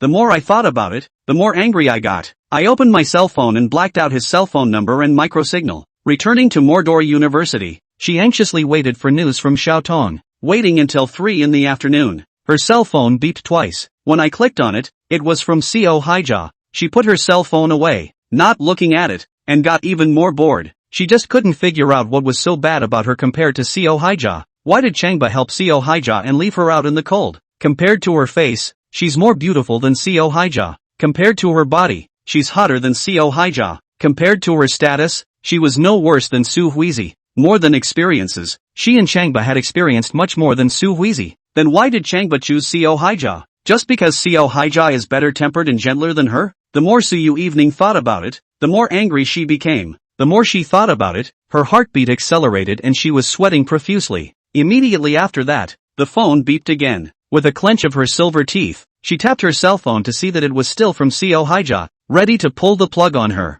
But, another thought, she and Su Yui will be colleagues in the future. Low head, no head. Suddenly pulling Haija Co Black is too awkward and unattractive when we meet later. Su Yui persuaded herself, still holding back her anger, and clicked on the message sent by Su Yui. A glance at the contents took her by surprise. Co Haija sends a picture of her grandmother's grave. Why did Co Haija go to my grandmother's grave? Su Yui continued to look down. The second photo shows Changba holding a mineral water and rinsing the tombstone. Why did Changba go too? What was he doing there? Why did you rinse the tombstone with mineral water? Su Yui couldn't figure it out and looked at the third photo. In the third photo Changba is on one knee, placing an offering for his grandmother's effigy. Who's doing this for? Su Yui coldly smiled, sent a message to Su Yui. You tell Changba, do these useless, cannot undo anything, he's not helping you, so isn't doing this a waste of your precious time? Su Yui, Instructor Su, I have now come to understand the good intentions of Director Chang. I believe that you will also understand his good intentions in the future. Su Yui, good intentions? Changba still has good intentions? Oh, Garden Manager Su, you guys are very busy. I don't dare to take up your time. Su Yui, Baikuro will come to the cemetery in Liu Yuan. Are you coming or not? Su Yui was shocked. No wonder I couldn't find Bai Kuro. She went to the Liu Yuan cemetery? How did Hui Su get the news? Not being able to think about it, she quickly gathered her things and rushed out of the room. Standing gardener, you've kowtowed several times. Stop it. Su Huizi sat on the lawn to one side and persuaded. Instructor Su isn't here. She won't be able to see you even if you kowtow more. Changba dropped to both knees and continued to kowtow. Instructor Su can't see it. Grandma will see it in heaven. Seo Haija shook her head inside. How could it be? Shaking his head again, he looked out over the avenue below the hillock. How is that impossible? Changba pointed to the middle-aged couple not far away. If they keep spoiling their children and indulging them, Grandma will punish them with. The middle-aged couple was applying painkillers to their son when Mifan glared at Changba.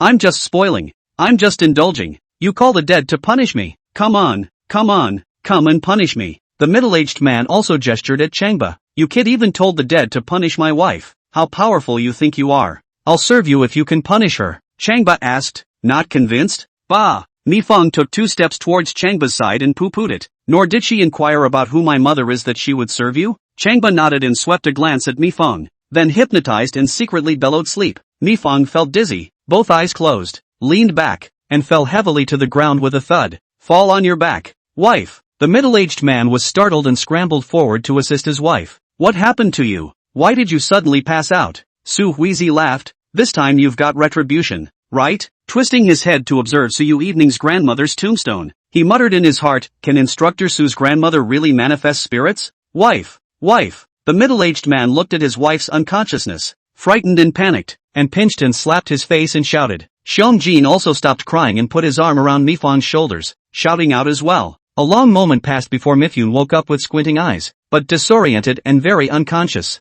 It's good to be awake. It's good to be awake. The middle-aged man was relieved, took out his cell phone and called his brother-in-law again, telling him to hurry over. I can't go. Call a friend of mine over. That friend you saw last time, 8 or 10 of them wouldn't be enough to beat her up. On the phone. That friend you were talking about. It's a woman. Her last name is Bai, right? That's her. Tell her to bring the men here and dig their graves directly. I'll arrange it. The middle-aged man put away his cell phone and once again looked angrily at Changba. Once my brother's friends come and cripple you kid and dig up your family's grave, you kid won't even have time to cry. Xiong Jin raised his middle finger towards Changba, his face bearing a hatred that he shouldn't have at his age. I know that aunt too. My uncle said she is a mysterious expert. Humph, you're just waiting to die. Changba nodded. I'm waiting for her to come. Seo Haija was worried and looked towards the avenue below for a few moments. Ni Jianjun was stronger than even Cheng Hui. The person he found must be extraordinary. The more she thought about it, the more metaphysical she felt, and she walked over to Changba and whispered in his ear.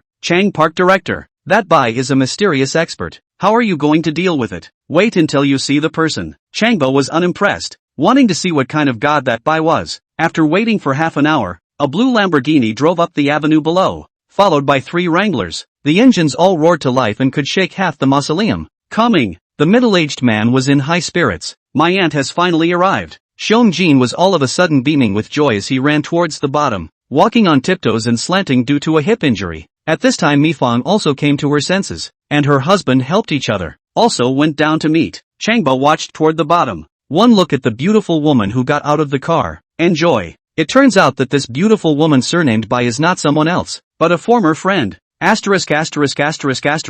she? Su Huizi let out a gasp. Chapter 118, Instructor vs. Instructor. Instructor Su is unbeatable. It turns out that the beautiful woman who got out of the Lamborghini was Baikaru. Instructor B. She didn't know that Ni Jianjun's sister and brother-in-law had clashed with Changba and greeted the family of 3 walking towards them. Big sister. Big brother. What's wrong with you guys? Seeing that Xiong Jin was walking in an awkward position, he squatted down and asked again. Jin, what's wrong with you? Xiong Jin skimmed and cried. Outrageous. Bai Kuro became furious. Which one of these ungrateful people even dared to hit Jin? Looking up to view one of the headstones on the hillock, the 2 silhouettes of Changba and Su Huizi were noticed, but they were too far away to see their faces clearly. Instructor Bai, it's the 2 people up there. Their family's tomb is next to my mom's tomb, affecting our feng shui. We must dig them up. We must dig them up. Mi Fang said indignantly. As for that kid who hit Jin, beat him half to death and throw him into a grave pit and bury him. Bai Kuro viewed above and smiled coldly. Burying him alive is light.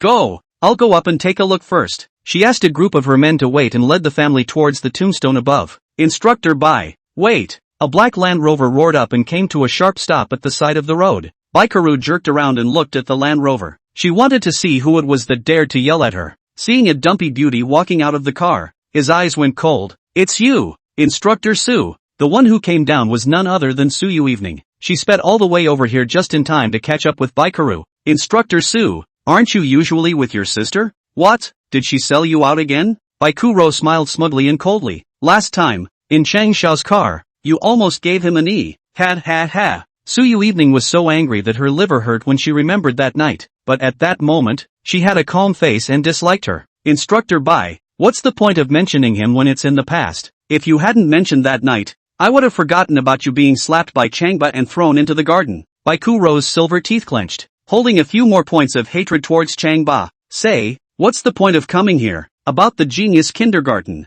Su Yui replied. "I hope you can cooperate with the kindergarten and not let some of the parents transfer their children to another school. If there are any requests, you can mention them." "Good, I want you to kneel now. Do you agree?" "Baikaru, don't overdo things. He. So what if I'm excessive? I just want genius kindergarten to close down. I just want you and Changba to have no place to stand." Instructor Bai, cut the crap with him. Mi Fong, who was standing to the side, couldn't wait any longer. "Quickly go up there and dig up the tombstone and clean up that person who hit Jin. Baikuro slanted a glance at Su Yui and sneered again, leading the family towards the goat path. "Digging whose tombstone?" Su Yui asked a mouthful. As Mi Fong walked, she answered, "That dead man's name is Jiang Zhanglan." Jiang Zhanglan. It was none other than Su Yui's grandmother. When she heard the name, she realized that Baikuro had brought a group of people over to dig her grandmother's grave. Baikalo. Su Yui became furious. "That's my grandmother. If you dare to touch the tombstone, I will not share the same fate with you."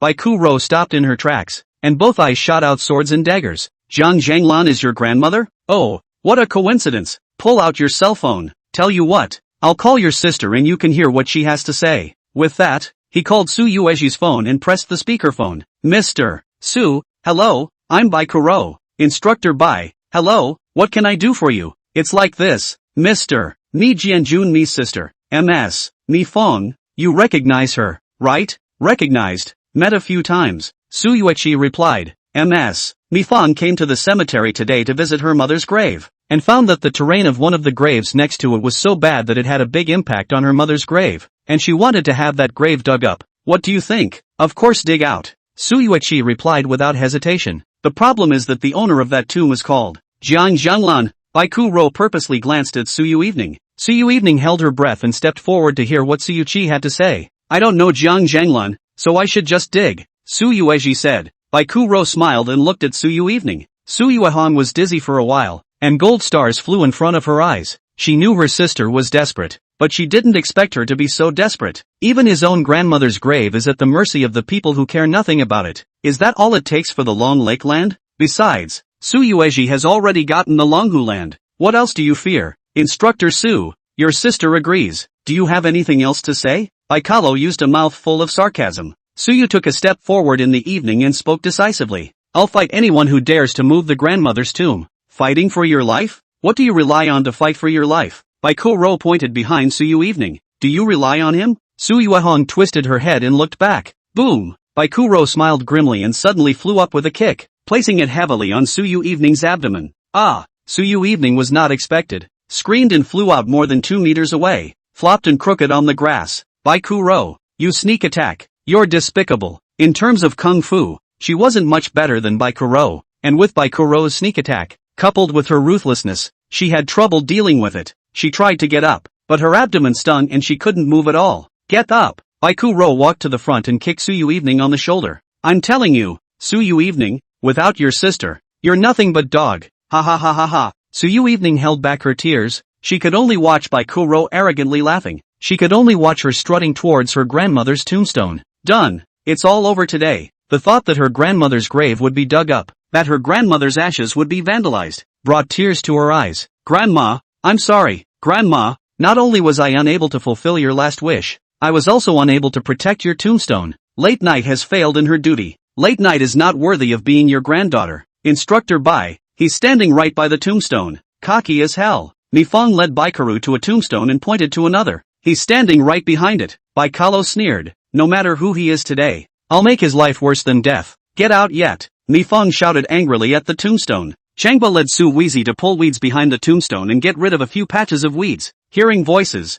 they stepped out of the tombstone. At first glance, it turned out to be Baikuru, giving her a teasing smile. Instructor Bai, we meet again. Is it you? Baikuru took a look at the fact that it was Changba, and was so shocked that she took a few steps back. The sweaty hairs on his face branched out. In the Hueda neighborhood, she had been played by Changba and finally thrown into the garden. And to this day, the pain along her crotch bone was still raw and unbearable. There's also the scene where he violently beats up Chung Hui, which is still fresh in my mind. I can't imagine meeting him here today. Instructor Bai, that's him, do it. Nifong urged up. Just now he grabbed Jin and beat him up. Now tell him to double back. Chapter 119, Bears want to see a man buried alive. Bury him alive. Nifong's husband waved his arms and screamed. Instructor Bai, not to mention my little brother. With your strength, you can bury him alive. Bury him alive. Bury him alive. Bury him alive. Xiong Jin was jumping and jumping again, pointing at Changba. Auntie, it's this bad guy.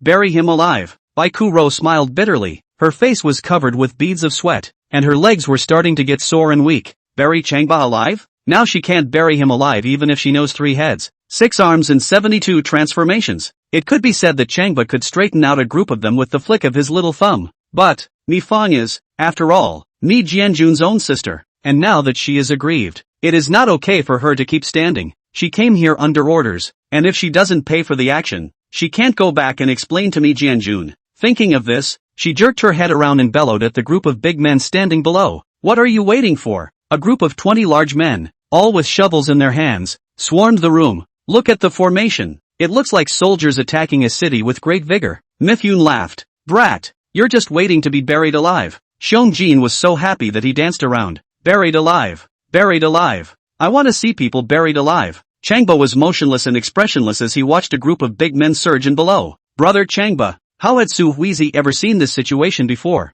Her legs shivered in fear and she wrapped her arms around Changba's arm. Run! Let's run! Changba gave her a gentle pat on the shoulder. Keiko, didn't I just say that grandma will manifest? Seo Haija fainted. Brother hey, now you still believe in that? Manifestation? Ha ha ha ha ha. Mifong laughed out loud. Brat, you're calling for the dead to manifest themselves now. That's right, show yourself. Mifong's husband chimed in. Brat, I'll be really convinced if you can tell the dead to manifest once again. Manifestation my ass. You're just blowing smoke. Xiong Jin raised his middle finger at Changba. I despise you. Without uttering a word, Changba looked at the group of big men who had surged up and began his hypnotizing technique. Whoever runs fast is hypnotized first. Flutter, the first big man who rushed up, plunged headlong into the green belt, shovel still clutched in his hand. Flutter, the second big man fell headlong onto the goat path, shovel tossed aside. Flutter, another large man crooked on a tombstone, shovel rolling down the goat path. In less than 2 minutes, 20 or so big men had passed out and falling sideways and ugly. One by one, they were all out of breath in an instant. Asterisk asterisk asterisk asterisk. No way? Xiong Jin rounded his small eyes at once. The two Mifangs were stunned. Baikuro was even more delicate, her mouth wide open. The dead really manifested themselves? Are there really ghosts in this world? My god hey! Su Yui could have sat down paralyzed if she hadn't wrapped her arms around Changba. Brother Changba, grandma really manifested? Changba shrugged his shoulders and smiled bashfully. That's true. Who can't have superpowers? Su Yui was still wide-eyed, looking at Su Yui's grandmother's tombstone, and then at the large group of people who had passed out below. Can't figure it out. Can't figure it out at all. What's going on? I've never even met one before, but why is it that when Changba is around, this unbelievable thing happens? Phew! A gust of wind came suddenly, a sudden change in the weather. Yikes! Xiong Jin suddenly screamed in fear. Mom, is there a ghost? Is there a ghost? I'm scared. Is there a ghost? Mifyun didn't know either, and wrapped an arm around her son. Don't be afraid. If there's a ghost, it won't dare mess with us. Speaking of which, her husband suddenly closed both eyes and lurched to the ground with a crooked thud. Yikes! Mifong and Xiong Jin both screamed in fear and looked at him with wide eyes, neither daring to move. Xiong Jin wailed. The ghost manifested itself. The ghost told Dad to get dead. Don't cry. Mifong scrambled to reach out and cover her son's mouth. For a moment, the entire cemetery died in silence. The sky was dark and cloudy, and the temperature plummeted in the area of the cemetery. Instructor Bai, why don't you do it? Changba walked to Baikuro, reached out his hand and gently patted the back of her head. This and her bare child next to her told you to do it. With a bitter look on her face, Baikuro stepped back a bit, her body once again sweating profusely. She also wanted to do it. The problem was that the strength did not allow it, and whoever did it was out of luck. The ghost manifests itself in whoever does it. Instructor bye. If you don't make a move, I'm leaving. Changba reached out and grabbed her ear. Baikuro grinned in pain, but still didn't say a word and still stepped back. At the moment, she felt as physically afraid as if she had met a natural enemy. That said, as a perverted instructor, she hadn't been afraid of anyone, but now she felt that Changba was even more perverted than her. She continued to back away, backing up to Mifyun's family of 3 and giving Mifyun a wink. Mifong reacted quite quickly and said with a dry smile, Instructor bye, I see this handsome guy looks quite familiar. Can you introduce me to one? Baikuro needed this step, pointing her hands respectfully at Changba with a slight smile. My grand introduction. This is our genius kindergarten director, Director Changba Chang. Egu. Mifong slapped her thigh. So this is the head gardener. Egu. We don't know each other anymore after the water has washed over the Dragon King temple. Oh, Mr. Chang, you're even more handsome than my brother. No wonder I thought you were different from the first time I saw you. Mifyun's old male laughed. I said why my eyelids were fluttering just now, but it turns out that I've met one of my own. Park Director Chang, I've long heard of your wonderful hands and excellent medical skills. Oh, there was some misunderstanding just now. Don't mind if I do. Lifting a briefcase, he opened it, took out a cigar, and respectfully handed it to Changba. Please, please, please, please, standing gardener, please. Changba didn't even look at the cigar. Don't want to see buried alive? What burying alive? That's a joke. Mifong laughed. Chang Park Director, not afraid of your joke. This person loves to joke. The atmosphere of the cemetery is more that. You have to be active, an active atmosphere. Ha ha ha. Yeah. What kind of society is this nowadays, where there are still buried alive? Mifong's husband pulled out his lighter and once again offered Changba a cigarette. Gardener, there are no more live burials now. Xiong stared wide-eyed and also said, our teacher said that we should be kind and be good children. That burying alive is something only ghosts do. How can we do it? And then with a beat of his chest, he held his head high and said, good people start with me. Changba nodded and looked at Su Yui. Director Su, look at this kid. Is he progressing fast? Co Hijaw poofed. It's really fast. This family of 3, just a moment ago, was screaming and unrelenting, while now they are better behaved than grandchildren. Especially Xiong. This bare child, just now was lawless, while now he had a knowing face, like a 3rd grade student. How it looks,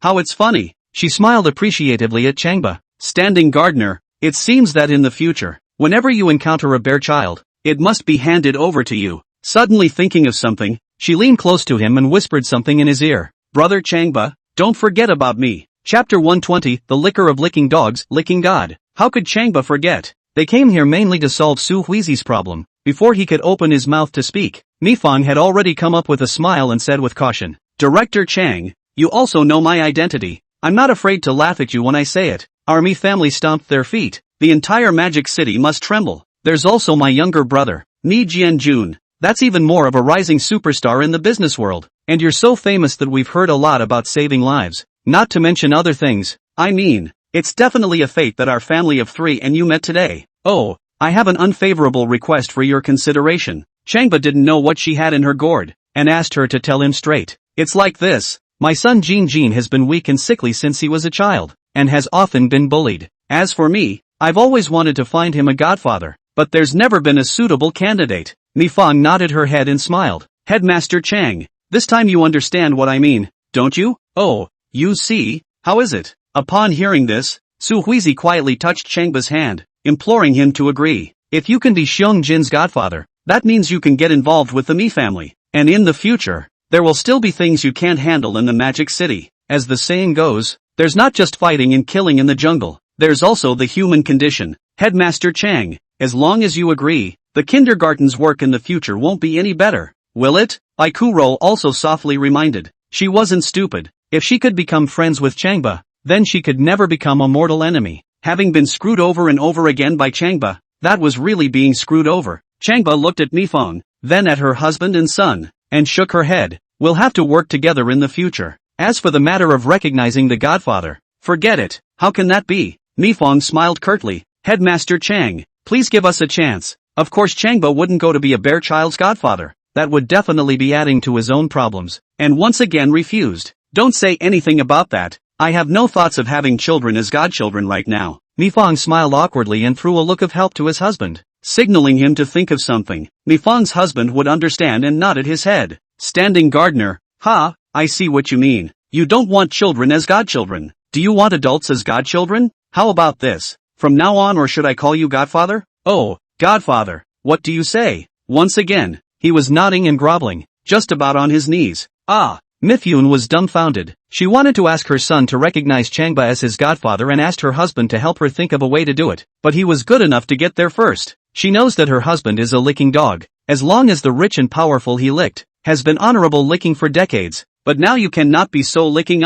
She wanted to bust a gut. Paralyzed. Wimp, don't you have a father? Don't you have a father? You're competing with your son for a father? You call Changba Godfather, so do I have to call him Godfather too? We're in our 40s, and Changba's only 18 or 19. Aren't you embarrassed? Are you embarrassed? Su Huizi and Bai Kuro looked on and were also taken aback, both looking at Mifang's husband in disbelief. Isn't this man's eating too ugly? Even if you are afraid of Changba and want to flatter Changba, you can't just recognize your father. Is your dad dead? Or does Changba look like your dad? It's too much, isn't it? Isn't this one too soon? Changba was also surprised. I've seen dog licking. I've never seen dog licking like this. He looked at Mifang's husband with a loving look. So who? We just met and I don't know your name yet. You call me Godfather, isn't it? Godfather. My name is Bear Unrepentant. Mifang's husband, that is, Xiangbu Xie, laughed and introduced himself. Godfather. Truth be told, you look like my own father when he was young. That's why I called you Godfather.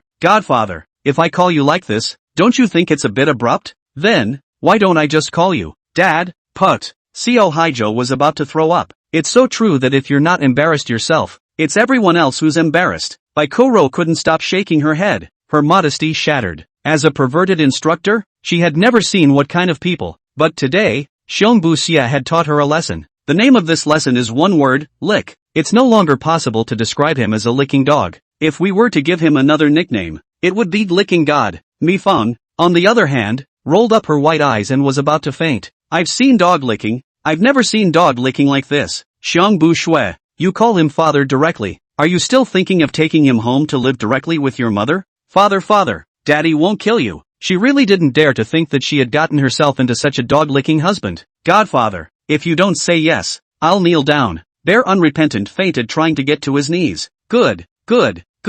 Changba could only accept it. When someone else calls a father, you can't just not agree to it, and smiled gratefully at Xiongbu Xie. Since you're so sincere, then I'll fulfill you. Thank you, Godfather. Thank you, Father. Xiongbu Xue looked like he had won the lottery and loved it so much that he pushed Mifang's shoulder. Wife, quickly call father. Our relatives are here. Call out. Call Nima. What the hell? Mifang's eyes went black and she wanted to headbutt him. Now it's not called Godfather, is it? Xiongbu Xia has recognized Changba as his godfather, but if she called her godfather, she couldn't do it. She couldn't afford to lose face. A moment of dilemma. No need to scream. Changba gently patted Mifang's shoulder. Daughter-in-law, let me ask you something. Daughter-in-law? Mifang was extremely awkward when she heard this title, but she had to smile bitterly without nodding her head. Her husband is his godson. There's no problem with him calling it that. This whole thing, daughter-in-law, Mi Jianjun is your own brother, right? Right. As in fake. Does your brother listen to you? That's for sure. My brother didn't get where he is today because I advised him and I pulled strings for him. Mifang said here, patting up her rib chest. You can say this. Without me, without my connections, there would be no my brothers today. Although our Mi family is a big family, its influence is not as strong as it used to be. And without me, then our Mi family would be in shambles. Bear Unrepentant added with a grin. Godfather, you don't know. Your daughter-in-law is capable of a lot. When I think about it, when I was young, it was definitely a flower of socialization.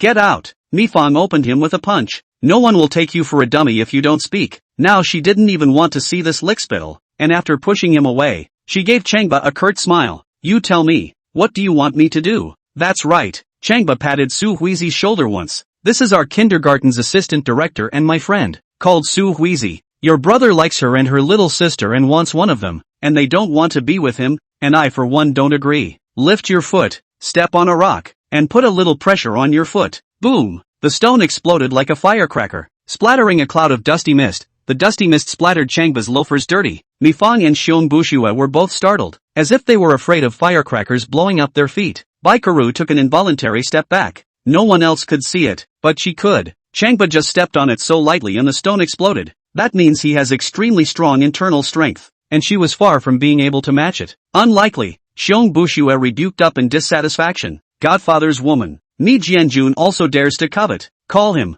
Well. Mi Fang scrambled to pull out her cell phone. Su Huizi's eyes went cold. Let me remind you all that I am not the woman of the Evergardeners. Xiong Buxia laughed, squeezing his eyebrows and nodding his head repeatedly. Understood.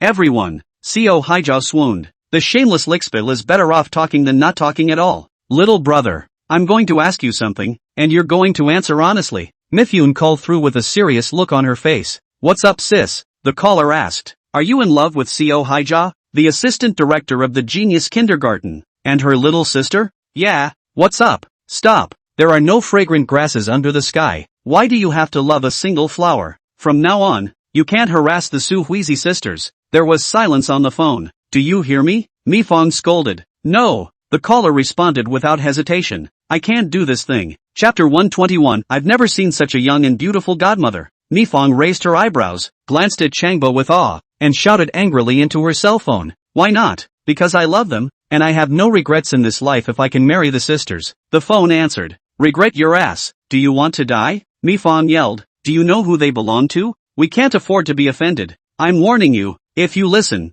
I'll help you develop with all my heart. If you don't listen, I won't care about you from now on. You can't use any of my connections. The phone was silent again. After 2 minutes, the caller asked, Sis, who is that person? In Magic City, there are still people we can't afford to offend? Who do you think you are? There are plenty of people we can't afford to mess with. Mi Fang roared at the top of her voice. If you don't listen, I'll cut ties with you. I'll ask my brothers and sisters to disown you. The phone was silent once again. It took a full 3 minutes before he spoke. Sis, I can promise you that, but you have to promise me something too. You say, I wanted to get that piece of land in Longhu, but that piece of land has already been gotten by the Su family. No problem. I'll take care of this. Okay, sis, I promise. Mi Fang was relieved to get these words and covered her cell phone, giving Changba a curt smile and nodding her head to hear what he had to say. Changba was uneasy and made a request. You tell him to send a message to Keiko and her family and make a pledge. Yes. Mi Fang nodded and immediately made another request to Mi Jianjun to do it immediately.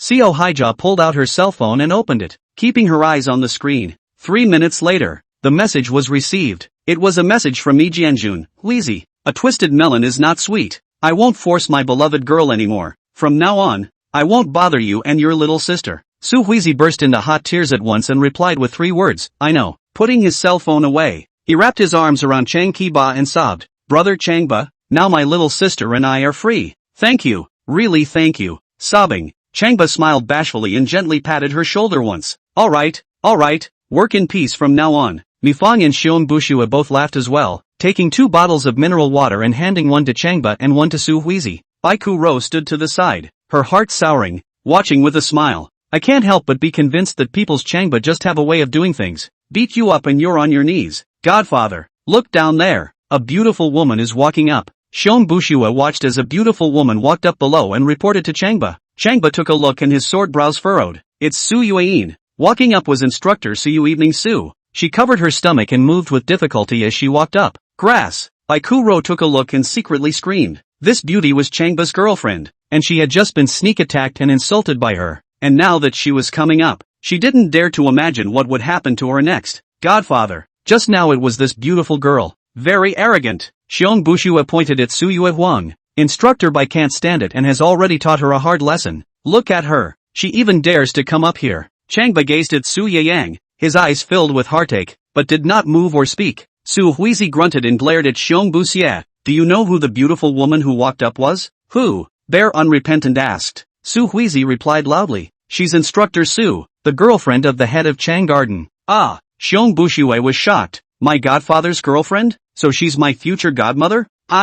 Scrambling his ass off to meet them. Godmother, we didn't know it was you just now. Don't mind if it's you. Mi Fang also panicked and greeted Su Yueho in a panic. I just beat up my godfather's girlfriend. I'm not asking for trouble. This is ed up. Godmother, I'm sorry. I'm really sorry just now. Oops, we're guilty. The 2 families were so sorry that they were about to burst into tears. Su Yui walked over with great effort because she wanted to see her grandmother's grave. Seeing Mi Fang and Xiong Bushue running over, with a cry of a godmother, and not being able to stop apologizing, froze. Call me godmother? These two are over 40 years old, calling me godmother? Just now they were bullying people. Now they're calling me godmother? Are you out of your mind? Or are you having a fever? She was too dazed to imagine that this was real. Agu, I mild godmother alas. Just now is a misunderstanding the family does not recognize the family. Agu, I mild godmother alas. Mi Fong pulled Su Yui's hand. Rare as it was, Xiong Buxi even nodded his head and observed Su Yui's face, ready to kneel and apologize at any time. Not to mention, this is the first time I've seen such a young and beautiful godmother. Kneeling to her is not only not shameful, it's one of life's great honors. Su Yui was confused by the whole thing. The more they called their godmother, the more confused their heads became. Finally reprimanded. Stop screaming and tell us what's going on with you. Mi Fong didn't dare to scream anymore, so she told the original story. That's right, we came here today to sweep the graves and clean up that Zhang Jinglan's grave on the way. My son was naughty, peed on the headstone and littered. As a result, our godfather, the head gardener, came over. He said that it was the tomb of his loved ones, and that it couldn't be destroyed, so he taught us to behave. Oh, so to say, we did not dare to move in the end. Hearing this, Su Yui understood something. Turns out it was Changba who was protecting her grandmother's grave. He had clashed with the couple, beat them to the punch, and made them have to call him godfather. At this moment, she instantly woke up. No wonder Changba went to help Su Yui. It turns out that he was using the opportunity to help Seo Haija to protect her grandmother's grave. Because of the humiliation of Tombstone, he was worried that she would be sad when she saw it, which is why he refused her and didn't bring her here. For a moment, her heart surged. Hot tears welled up in his eyes all at once. Misunderstanding. Big misunderstanding. Once again, she misunderstands Changba and offers to break up with him. The more she thought about it, the more touched she was, the more sad she felt, and the more regretful she felt. She looked at Changba with tears in her eyes. Changba stood on a high place and also quietly looked at Su Yui. In this moment, he understood the system. The system was prescient in allowing him to help Su Yui and not Su Yui. Godmother, come on, let's go up. Mi Fong smilingly assisted Su Yui and walked towards the tombstone above. Noticing that Baikaru was still standing dumbfounded, she snarled, "You dead pervert, you dared to sneak up on Godmother just now. Roll over and apologize to Godmother." Xiong Bushue glared even more angrily at Baikuru and bellowed, "Being a military instructor, you think you're great? To put it nicely, you're an instructor. To put it badly, you're a dog for my little brother. My godmother is a golden branch, and one that can be touched by goods like you. Come here, kneel for my godmother." Chapter 122 The Licking Dog of Licking Dogs, the bear child of bear children, father and son together, invincible under heaven. Baikuro was eclipsed and had no place to go. Run away? There's no chance of that. Kneeling to Su Yui? She didn't think she could do it, but Bear Unrepentant's insults continued. "You dead pervert. You can be perverted in front of other people. How dare you in front of my beloved godmother? If you don't get down on your knees, I'll call my little brother. I'll call Power Leopard Security. You'll have no place in Magic City. You perverted woman. Don't think you're so great just because you're an instructor. You're not even worthy of a shoe compared to my godmother. Why don't you kneel down?" Baikuro closed her eyes tightly, sweating profusely, her breath suffocating. "I came here today to take it out on my two families, who watched when she made a move on Su Yui. Now it's a good thing that it's backwards. But, who called Bear Unrepentant a dog? He's not only a dog licker, he's a vicious dog." Baikuro could only bite her silver teeth and swallow in her stomach, shivering her legs and slowly kneeling down. "Kneel down for Su Yui. How do you kneel?" Xiong Buxi yelled again. "What do you want to do with your body pouting so high? Do you want to pout on my godfather's face?" The bear boy, Xiong Jin, yelled after him. "You pervert, just trying to seduce my god-grandfather. You don't think I'm too young to understand, do you?" When Baikuro heard this, she was even more ashamed and wanted to burrow into the grass next to her. Changbo wanted to laugh. "Really don't say, this godson and god-grandson really have a knack for it. Just by relying on one mouth, they were able to scold Baikuro to death." Su Yui didn't want to see Baikuro even for a second now and coldly said, "Get lost and don't let me see you again." Baikuro sneered and laughed, a face deformed to the point of frightening. Letting out a deep breath, he shook his legs and slowly climbed to his feet. Snap! Bear Unrepentant rushed forward and gave her a heavy smack in the mouth. "Still not convinced, are you?" Baikalo stumbled at the blow and gave him an angry glance. "Don't be a bully." Snap! Bear Unrepentant waved his hand and slapped another big mouth. "You're paralyzed. Who's bullying people? You brought people here to dig up people's ancestral graves, and you sneak up on people. Now you're saying I'm a bully?" Snap! Another mouthful. "Shoot her. Beat her to death." Xiong Jin, the bear child, suddenly pointed at Baikuro and once again followed, yelling, Bullying my father's godmother is bullying my godmother. Beat her to death. Charge up and throw a jab to Baikalo's calf. Baikaru was absent. It's impossible to run into this father and son. The father is an evil dog. And with a dog's son, who beckons, bowed to Su Yui evening, bowed to Changba, and bowed to Xiong Bushue's family. There's no way out. Today, I ran into Xiong Bushue's father and son, so I really can't do anything about it. One is the liquor of liquors, the other is the bear of bears, and when father and son join forces, they are invincible. Baikaru bowed and then apologized and then bowed again before finally waddling down the path. Look at her expression and movements, like a drunken walking corpse. She'd been through too many storms, but the one she'd just been through was the one that really hit home for her. If I were to describe it in 4 words, it would be a bloodbath. Once in the car, she caught her breath and craned her head, purposely looking at someone with cannibalistic eyes. It wasn't Xiong Bushue who was watching, but another person, Changba. Just now, even though Changba hadn't said anything to her, much less done anything to her, he was the biggest boss. Without Changba today, she wouldn't have been humiliated, wouldn't have been in such a sorry state, and wouldn't have been so disgraced. Changba, you wait. You gave me such a great gift. I will definitely return the favor. Just drive away. The phone suddenly vibrated. She picked up her phone and saw that it was a message from Mi Jianjun. A headache. She knew what he was going to ask and turned 2 corners before clicking away. Mi Jianjun, what's going on? Why did my sister force me not to disturb Hijasio? Baikaru didn't know how to answer, but she had to make a reply. Thinking about the wording for a moment before pulling over to the side and making a reply. Mr. Me, I'll be straightforward. Don't be angry. Your sister and brother-in-law did that under Changba's coercion, and they have already recognized Changba as their godfather. Mi Jianjun, impossible. I just investigated that kid Changba, but he's just a freshman at Mordor University. Baikalo, he's also the director of the gifted kindergarten. Mi Jianjun, so what? My sister and brother-in-law would recognize someone less than 20 years old as their godfather? Slip of the tongue. Baikuro sneered. You still don't know your brother-in-law's behavior? Your sister wanted Xiong to recognize Changba as her godfather, but your brother-in-law did well and grabbed Changba as his godfather. Mi JJ, it's not true that Bear Unrepentant is a dog licker, but this whole thing is unbelievable. Baikuro's face was full of bitterness. Boss, you don't know how powerful this person is until you come into contact with him. Once again, she left a message. The anti-normal bully is so arrogant that your sister and brother-in-law have basically been taken over by him. Mi Jianjun, you contact Cheng Hui and ask him to take care of him, or else the Cheng family won't want to hang around in Mordor. Baikuro's spirit was greatly energized, and she replied with 2 words, received. She also thought about it, letting Cheng Hui and Changba fight to the death. And Cheng Hui would never stop until his evil revenge was unavenged, and would definitely fight Changba to the death. She then messaged Cheng Hui to explain the situation. Cheng Hui only sent 8 short words, if Changba doesn't die, the magic city will not be peaceful. The gale has stopped. Once again the cemetery became quiet.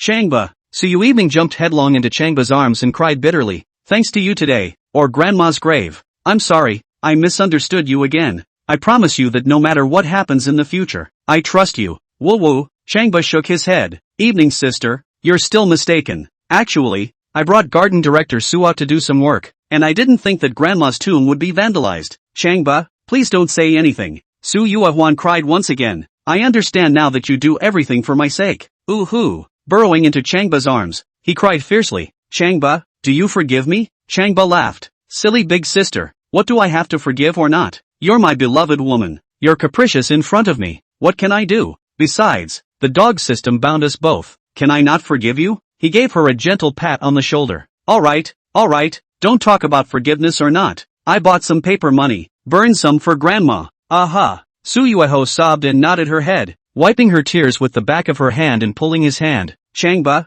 I want you to kneel down for Grandma as well. Changba then knelt down. Great Grandma, we kowtow to you too. Show us your spirit and protect us. Bear Unrepentant pulled Nifong and knelt down as well. Xiong Jin followed suit, kneeling down and pretending to kowtow. Su Huizi followed suit and knelt down. If you don't look at Su Yu Evening's face, you have to look at Changba's face. Ding! Congratulations to the host. Hershey's host. Chapter 123 Increased Kidney Function and Harnessing. Ding! Congratulations to the host. Hershey's host. The host has completed another mission. Please accept the reward together. The host's eyesight of 1.5 is now improved to 3.0. The host's height has increased again, reaching 1 meter 86. The host's hearing has improved to 0.5 decibels. Host's kidney function increases, guaranteed 7 times a night. The host has gained another new skill, the art of harnessing. After the host is hypnotized, You can use the harnessing technique. Changba's heart blossomed and he accepted the order. Dog system, there are times when it makes me happy. The vision is farther away and clearer. Sure enough, the vision improved. Look at the legs. The pants have become 7/4 length pants with all the ankles showing. Sure enough, the height gained.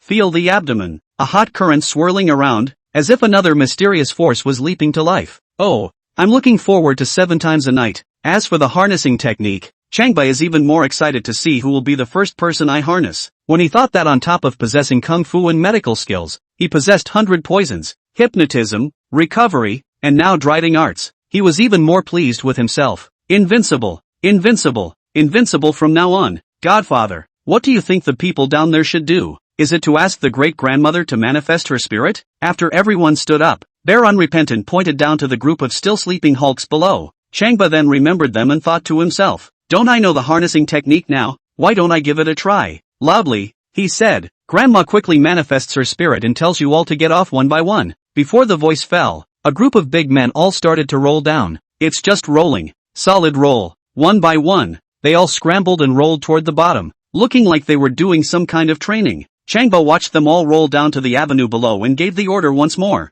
Grandma continues to show her spirit, telling them to get up and return the way they came. The command was given, and once again the group below moved. One by one, they climbed up and all walked on like puppeteers, their faces expressionless and their movements stiff. Upon walking to an SUV, they rode in the car and drove in the car, disappearing cleanly in no time. Changba nodded his head. This driving technique was good. Grandma can really manifest? Su Yui Evening's almond eyes were rounded, looking at Changba and then at her grandmother's tombstone, not daring to imagine. If it's not Grandma manifesting, what could it be? Su Huizi also stared wide-eyed. It seems like Grandma is just protecting us. Mom, why do I feel like they were like ghosts just now? Xiong Jin looked at Mi Fong with trepidation. Mi Fong was so scared that she trembled and covered his mouth in a panic. Don't talk nonsense. The dark clouds thickened. A light rain fell from the sky. Rain and fog flooded the area of the cemetery. Xiong Jin looked around even more alarmed and clung to his mom's arm. Changba swept a glance at Bear Unrepentant and quietly used the harnessing technique once again. Lick dog.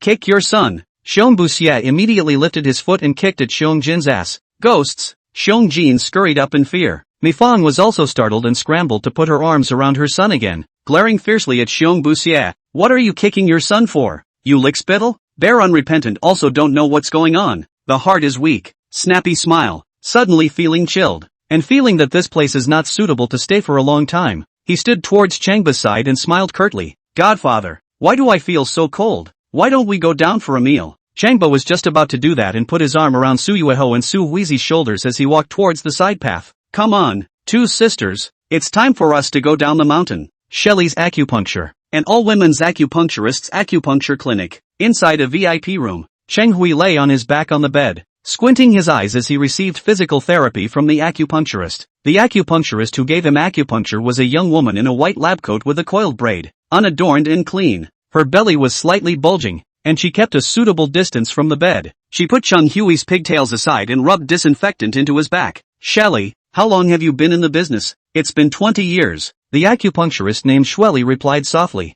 Chun Hui laughed. How old are you? 20 years? I grew up learning acupuncture from my father and have been able to needle people since I was 8 years old. Shweli picked up the needle set and prepared to enter the needle, quietly observing a glance at Cheng Hui. She and Cheng Hui were just acquaintances, having never crossed paths before, and Cheng Hui had never been here for acupuncture. In the evening, Suyuchi called her and told her to receive Cheng Hui before she prepared a VIP room for him. Speaking of which, it was usually her disciples who received clients. It was only when she encountered guests of honorable status that she personally manipulated them. Tonight Cheng Hui was here, and she knew he was up to no good. Shweli, you know Changba, right? Cheng Hui suddenly asked. Shweli pinched the silver needle, ready to execute the needle. Heard the name Changba, the silver needle immediately fixed in the air. Frequent fighter. Of course she knew this man. On that day, at the entrance to the genius kindergarten, Changba pulled out 3 banners, causing a sensation and making the entrance to the kindergarten waterlogged. She also took that opportunity to secretly give Changba a hard shot with a poison needle. With that shot, she used so much force that it felt like it hit his femur. But, Changba's skin was so thick that he didn't even react. I don't know how long it took before he felt the pain and reacted. She was sure he would die from the poison and die an extremely painful death. Who knew that in the end nothing would happen? He even had his arms around 2 beautiful sisters he was heckling. It shocked her, more than anything else. Why Why didn't Changba die? Now that Cheng Hui suddenly mentioned this person, she knew that Su Yui had already told him the relevant situation. She grimaced and clenched her teeth. Good Su Yui. Surprisingly, he doesn't know how to keep a secret. The secret of her assassination of someone else. Su Yui surprisingly revealed it to someone else as well. Damn. Shueli, you don't need to think too much. Su Yui is my friend. We share interests. Cheng Hui stretched out his hand, picked up a briefcase next to him, opened it and took out a bank card, placing it on the tea table next to him. Help me to take care of Changba again. After the matter is accomplished, you with this card and your family can immigrate to foreign countries to retire in peace. Zeri froze for a moment, glancing at the bank card. She didn't know how much money was in this bank card, but she had a hunch that there was much more money in it than Su Yui had given her, and that she and her family wouldn't be able to spend it all in her lifetime. She knows how many people she has assassinated, and has thought about her future and that of her family, and how only by emigrating abroad can they have true safety and peace of mind. But, at the moment, her mind was racing. Against Changba, she didn't have that confidence. She used to be able to keep her mind still no matter what target she was aiming at. With Changba, she was inexplicably panicked, even frightened. The reward Cheng Hui offered was tempting, but what about failure? I'm not afraid of anything. At the thought, she just squinted at the bank card, didn't say a word, and continued to roll the needle. Zeri, I'll give you time. A week, a month will do. Cheng Hui got down and closed his eyes confidently. You can investigate and wait until the conditions are ripe. Shueli frowned, a bitter smile surfacing at the corners of her mouth as she gently shook her head. Mr. Chang, I'm pregnant and can't move easily, so please find another way. Cheng Hui laughed. The laugh was grim. Shueli, do you think you can evade it? Chapter 124, Should I meddle in my brother's family affairs? Shueli's eyes changed as she subconsciously stretched out a hand, ready to grab Cheng Hui's neck. As soon as she used her inner strength, she could pinch him off with a click. It just jerked to a stop when it reached the top of his neck. This man, the eldest young man of the Chang clan, was not to be harmed casually. What's more, if he's here, there must be bodyguards outside, and she should never act rashly. And, come as you are. Contemplating for a moment, he said, Mr. Chang, aren't you familiar with Power Leopard Security? At the mention of Power Leopard Security Company, Cheng Hui gritted his teeth and his face became ugly. Truth be told, I have the ability to reach out to the best of the best in there, but the time isn't right yet. Isn't Baikalo a friend of yours? That Baya. Cheng Hui laughed coldly. Nominally, she's the head instructor of Power Leopard Security or something, but in reality, she's just a small coach. She's nothing compared to you. Shueli was silent. I know you're pregnant, and the more you are, the less you can draw suspicion. Cheng Hui added, make your plan. Shueli knew she couldn't shrug it off, so she only nodded her head. Success. I can do it again. But let's start with the other one first. That way only we can do it all. By Saturday, after breakfast, Changba drove his Bentley with his two roommates, Du Jiawei and Wu Zhigo, to the Longqing neighborhood to visit Pang Guan and his little sister. Pang Still, a girl who had been abducted, had been rescued for a few days, and they decided to pay a visit. Long Yamin and Pang Guan were also on good terms, following Changba on the same trip and sitting in the co-pilot. Just after driving out of the university gate, Xia Yifu called, Little brother, I got breakfast. Where are you? I just came out to eat a little bit while taking a few classmates to Pang Guan's house to visit his little sister. You guys eat. Changba replied. Xia Yifu urged, drive slowly on the road and come back early. Changba replied with an acknowledgement and hung up the phone. In less than 2 minutes, the cell phone rang once again, and it was Su Yui evening calling. Sister Fu bought back breakfast. Why don't you hurry back and eat? I just came out to eat a little bit while taking a few classmates to Pang Guan's house to visit his little sister. You guys eat. Changba repeated his reply. Su Yui evening grunted. You went out. Why didn't you ask me for leave? It's not like it's military training. It's Saturday, hey big sis. Changba shook his head. It's not military training, so you can go out without saying hello to me? Su Yui evening droned. You come back here now. I have an arrangement in the morning. A command was given, startling Long Yamin and her two classmates to look at each other in disbelief. Changba's head was big. I've already made an appointment with Pang Guan and the others, and they're on their way now, so they'll go back after the visit. I'll send you a message and you message me back. The phone hung up. Changba glanced at WeChat and waited for Su Yui evening to send a message. Bully, is your girlfriend too strict with you? Du Jiawi spoke sourly. Yes brother Ba, you're not even allowed to come out on Saturdays. If it were me, I'd just dump a girlfriend like that. Wu Zhigo chimed in. Changba didn't say anything, scanning his cell phone screen every now and then. Don't eat grapes and say they're sour. You too. Long Yimin glanced at them. Don't you understand what Instructor Su means? Telling her to accompany her on Saturday. look at this and that and say, look at Ba going out and both goddesses calling him, and then look at you guys. Du Jiawei and Wu Zhigao smiled awkwardly, both casting envious and jealous glances towards Changba, saying what is not true. When others Ba went out, two goddesses cared about him, while they, or poor single dog. Changba's cell phone vibrated. He clicked on it and saw that it was a message from Su Yui. Evening, Changba, you should not go to Pang Guan's house. He replies with a question mark. Suyui later, some of my classmates told me privately that Pang Guan's mom and dad have an emotional rift, and the atmosphere in his house is tense right now. That's why I won't let you go over there. You can't control it. Besides, we don't have time to meddle in their family affairs. Changba, I won't care about the others, but I have to care about Pang Guan. He's my roommate and my brother. Su Yui sent out a sneering emoji. You've only known each other for a few days, and he's become your brother? Changba, you've only known me for a few days. How come you're my girlfriend? Su Yui sent an angry emoji. Changba, not listening to the words of the old man is not enough. I still have something very important to do today. You have to accompany me there. Changba's head was big. It's halfway there now. And besides, he's already told Pang Guan, and Pang Guan has told his little sister. So if he doesn't go,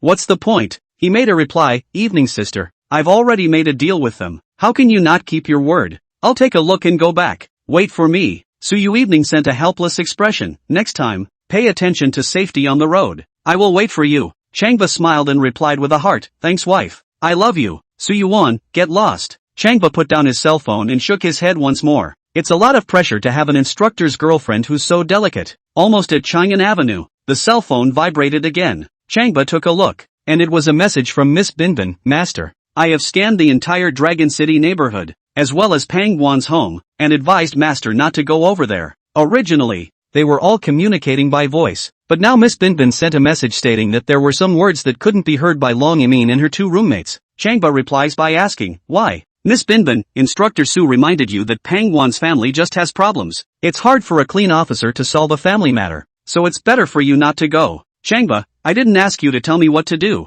I just wanted you to give me information. Miss Binbin, roger that, Master, and I'm all things considered. For the Master's sake. Miss Binbin sent another one. Pang Guan's dad is called Pang Feng, a beautiful man who already has a girlfriend after breaking up with Pang Guan's mom, Lu Miling. Miss Binbin then sent another one. The girlfriend's name is Shueli, the owner of Shueli Acupuncture Center, and she is pregnant. Miss Binbin followed up with another one. The Pang Guan siblings want mom and dad to remarry, and are on their knees begging mom and dad, especially dad, and dad's girlfriend is pregnant. Miss Binbin continued to send a message. After you go, Pang Guan will definitely beg you bitterly to help them. Then the question arises, Master, how do you help in this matter? How do you manage it? Changba thought about it and drove at a plummeting speed. If you want to help Pang Guan, you have to force Pang Guan's dad to break up with his pregnant girlfriend. Let's not help Pang Guan. He's a roommate and a brother. Miss Binbin sent a message again. Master, you've already done them a huge favor by helping them save Pang still. Please think twice. Master, Changba thought about it. Although Pang Guan was a roommate and a brother, it was better for him to stay out of his own domestic affairs.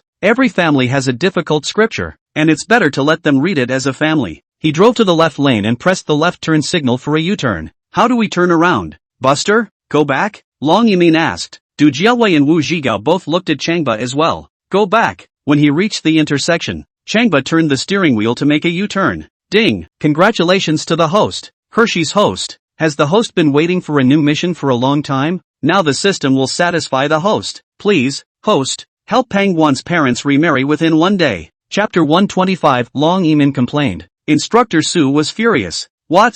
Changba slammed his foot on the brake, startling Long Yimin and the others. Dog system, you're not following the rules again, are you? Pang Guan's family affairs are not good. Ing asked me to help his parents remarry. Are you crazy? Prizes for completing the mission. Failed mission to get White Foam pregnant with your child. Several million grass mud horses in Changba's heart galloped toward the system. That six-fingered girl, White Foam, had left too deep an impression on him. She had bullied him once in a hospital bed. He shuddered to think that the system hadn't forgotten about her and was thinking about getting her pregnant with his child. Once she was pregnant with his child. Once she came to the door with a big belly. What the hell? He had no choice but to accept the mission and once again hit the turn signal to make a U-turn. Still driving towards the Dragon City neighborhood. What's going on, bully? Why did you turn around again? Long Yimin frowned her eyebrows, her face full of doubts. Both Takai Fei and Wu Zhigao also asked what's going on. Forgot one thing and wanted to go back for it, so I thought I'd wait until I'd been to Pankyuan's house. Changba explained, mentally cursing the dog system a few more times. As he was driving, his cell phone rang. Picking it up, it was Pangwan calling. He put on his headphones and answered the phone. "Ba, are you here?" Pangwan asked. "Coming." Changba glanced at Long Yimin and the others. "I'll take Yimin, as well as Du Jiawei and Wu Zhigao." Long Yimin, Du Jiawei and Wu Zhigao all greeted Pangwan on the phone. "Yes." Pangwan's spirit lifted. "Ba, when you come, you can talk to my father. He has never agreed to remarry my mom. You tell your dad he has to remarry." Changba spoke in a decisive tone. "These are my Changba's words. No matter what, he must remarry unconditionally. The mission has been next. Don't say it's Pangwan's dad. It's the king of heaven. He has to take him down." Hearing this, Long Yimin's almond eyes rounded up at once. Du Jiawei and Wu Zhigao also glared at Changba, shaking their heads uncontrollably. "That's too crazy, isn't it? Everyone knows that Pangwan's dad already has a girlfriend. Now you can force him to remarry? Will he say yes? If he doesn't say yes, you kill him?" Seeing Changba hang up the phone, Long Yimin got anxious. "Brother Ba, it's not good to interfere with Pangwan's mom and dad's relationship like this, is it?" Du Jiawei and Wu Zhigao both asked the same. Changba smiled bashfully. "Don't worry, I have my reasons for doing this." Eminence Long disagreed. Whatever the reason, she didn't agree with it. Emotional things can't be forced or it's not good for anyone. She shook her head, observing the intersection ahead of her. When it came to the edge of the intersection on Culture Road, she unbuckled her seatbelt. "Brother Ba, I still have things to do. I can't accompany you over there. I'll go down first." Going there would be self-defeating, and she didn't want to see that situation, and gestured to a parking spot in front of her, signaling him to pull over. Changba didn't force it, and secretly asked Miss Binbin to open the door for her. Miss Binbin reminded gently, "Master, the people sent by Chang Hui have been following Long Yimin. Once she gets off the bus, she might be in danger." Changba took a glance through the rearview mirror towards the back and didn't find any suspicious vehicles, but he trusted Miss Binbin. At this moment, Long Yimin's safety was most important, and she must not give Chang Hui any chance. "Emin, we agreed to go together, and I told Pangwan that you're going too, so how could you get off the bus in the middle of the day?" "I have something urgent. Sorry, I can't accompany you there." Long Yimin pushed up the car door with force, but no matter how much force was put into it, it wouldn't push. "Buster, please stop the car and open the door." Changba repeated, "We'll go together. I just said that I'm in a hurry." Long Yimin droned. "Bah, Emin wants to get off, so let her down." "Yeah, let's not hold her up." Du Jiawei and Wu Zhigao both persuaded Changba one by one not to force himself. Changba was still not a hair out of place and insisted on bringing Long Yimin over. Long Yimin got angry. "Brother Ba, you're not stopping, are you? I'll call Instructor Su." Du Jiawei and Wu Zhigao take a look and once again persuade Changba. It doesn't look good when people get upset because of this, and Changba still refused. "I'm not going to stop the car. If you want to call Instructor Su, go ahead. That's what you said." Long Yimin took out her cell phone and opened it up, looking for Su Yu Evening's phone number. "Emin, don't. Du Jiawei and Wu Zhigao both waved their hands at Long Yimin. "We can't let Instructor Su know about this. When she came here just now, Instructor Su had already called Changba and told him not to mind his own business. Now if she heard that Changba was forcing Pangwan's parents to remarry, wouldn't she be furious?" Long Yimin grabbed her cell phone and looked at Changba. "Brother Ba, you also know that I am good-tempered, and I never want to get upset with others. I don't want to fall out with you because of this. Please stop the car. I'll go down." Changba gripped the steering wheel and stared ahead. "I told you, I don't know how to park, so if you want to call, you can call." Long Yimin bit her lower lip, nodded, and called Su Yu Evening's phone. Du Jiawei and Wu Zhigao looked and panicked, both shaking their heads at her. "Emin, don't call, or listen to Ba. As you know, Bully always does things with no surprises." "Humph." Long Yimin glared at them. "You two are just licking dogs. I must make this call." As he spoke, the phone was already on, and Su Yu Evening's voice came out from inside. "Min, aren't you accompanying Changba to a classmate's house? Calling for something?" "Well, this." Long Yimin hesitated for a moment. She also knew the consequences of making this call, and not wanting to see the image of Changba and Su Yue Evening having a conflict. She looked at Changba again. As long as Changba was willing to stop now, then she still wouldn't say anything. But Changba's tone was still light. "Just be truthful. That's what you said." Long Yimin glanced at him and said into her cell phone, "Instructor Su, I want to tell you off." Su Yu Evening froze. "Su who?" Long Yimin glanced at Changba. Su Brother Ba, don't you worship Changba? Why are you suing him?" Su Yu Evening laughed. Long Yimin's face was hot. "Instructor Su, I don't want to sue him either, but I was forced to do so." Su Yuehong asked her to speak boldly. Long Yimin told the original story. "Instructor Su, it's like this. Didn't Ba take us to Pangwan's house? Halfway there, Pangwan called and wanted Ba to help his parents remarry. And his dad already has a girlfriend. And his dad doesn't want to remarry and wants to live with his girlfriend. But Ba disagreed, and asked Pangwan to relay a message to his dad, demanding that they must remarry, saying that he was in charge of this matter. I advised him not to interfere in other people's relationships and was so angry that I had to get off the bus in the middle of the day, but he wouldn't tell me to get off. Finish in one breath and listen to what Su Yui said. Do Jiawei and Wu Zhigao's hearts thumped up? And they both looked at Changba with trepidation. This is now a big deal. Sure enough, a chirpy voice from Su Yui evening was heard on the phone. Put that asshole Changba on the phone. Chapter 126, It's all my fault for being incompetent and recognizing such a person as my godson. Bah! Instructor Su wants you to answer the phone. Lonjaman pressed the speakerphone and held out her cell phone, placing it toward Changba's ear. Changba, what are you doing? Just now you said you were going to visit your classmates and I agreed. Now you go and interfere in other people's parents' marriages and love lives. What can I say about you? Come back. You get back here now. Su Yui Evening's voice was a bang higher than a bang, and it was also tinged with anger. Changba was still staring ahead, his tone bland. Instructor Su, this matter has nothing to do with you. Take a good rest at school. You talk nonsense. Su Yui Evening's voice was higher. You interfered in other people's love life. What about other people interfering in your and my love life? You say this matter has nothing to do with me? Finally a river roar. Come back. Get back here now. Changba shook his head and cursed the dog system again. Now he didn't want to go to Pangwan's house either. The problem was that the dog system was so bad that now the arrow had to be sent. Instructor Su, don't get excited. I have my own opinion on this matter. Okay, that's it. Giving Long Emin a look, she signaled her to hang up the phone. Can I not be excited? For your information, my aunt came over today and wanted to meet you. I was about to tell you about this, and you even left without saying hello. Su Yui Evening asked. You say, is it your classmates' parents' feelings that are important now, or our feelings? Changba knew deep down that of course it was his and Su Yui's relationship that mattered. The problem is that he only has one day. Failure to complete the task has serious consequences. Instructor Su,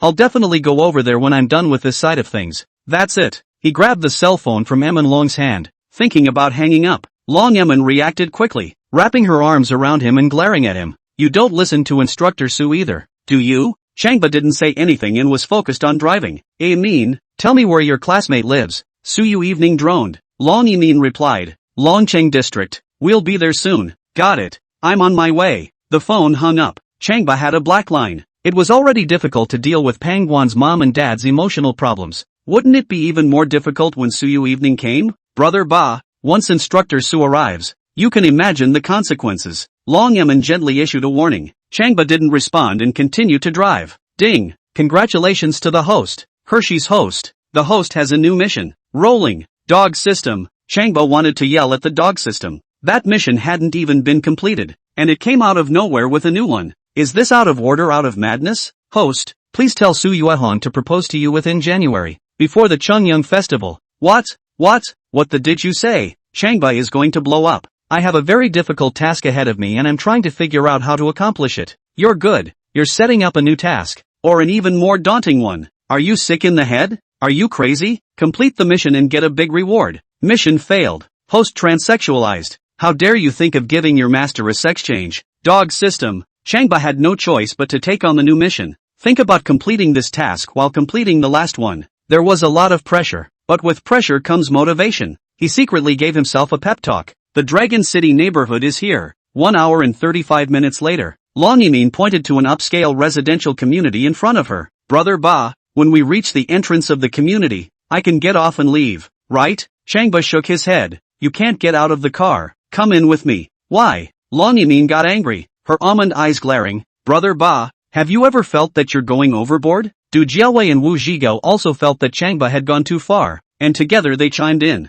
Brother Ba, Emin wants to leave, so just let her go. Changba responded with a sentence. How I brought her here, and how I'm going to bring her back. Humph. Long Yimin was so angry that she turned sideways, her eyes glistening with tears. Speaking of which, she liked Changba very much and admired him very much. But what he was doing now made her unable to figure it out, and she was also very angry. The atmosphere in the car became somber. Miss Binbin drove to the front gate of the Longcheng district. The security guards took a look at the luxury car and immediately released it. The car traveled more than 200 meters away when Changba slowed down and pointed to the right rearview mirror. Emin, look at the gate. Someone's getting out of a car. Long Jimin glanced at the rearview mirror and turned again, looking toward the back of the car. Du Jiaowei and Wu Zhigao also turned around and looked towards the back of the car, only to see a few big men coming down from an SUV, looking towards the inside of the Dragon City neighborhood. The arms of several big men were all left Blue Dragon and right White Tiger. At a glance, it was clear that it was not a good person. Brother Ba,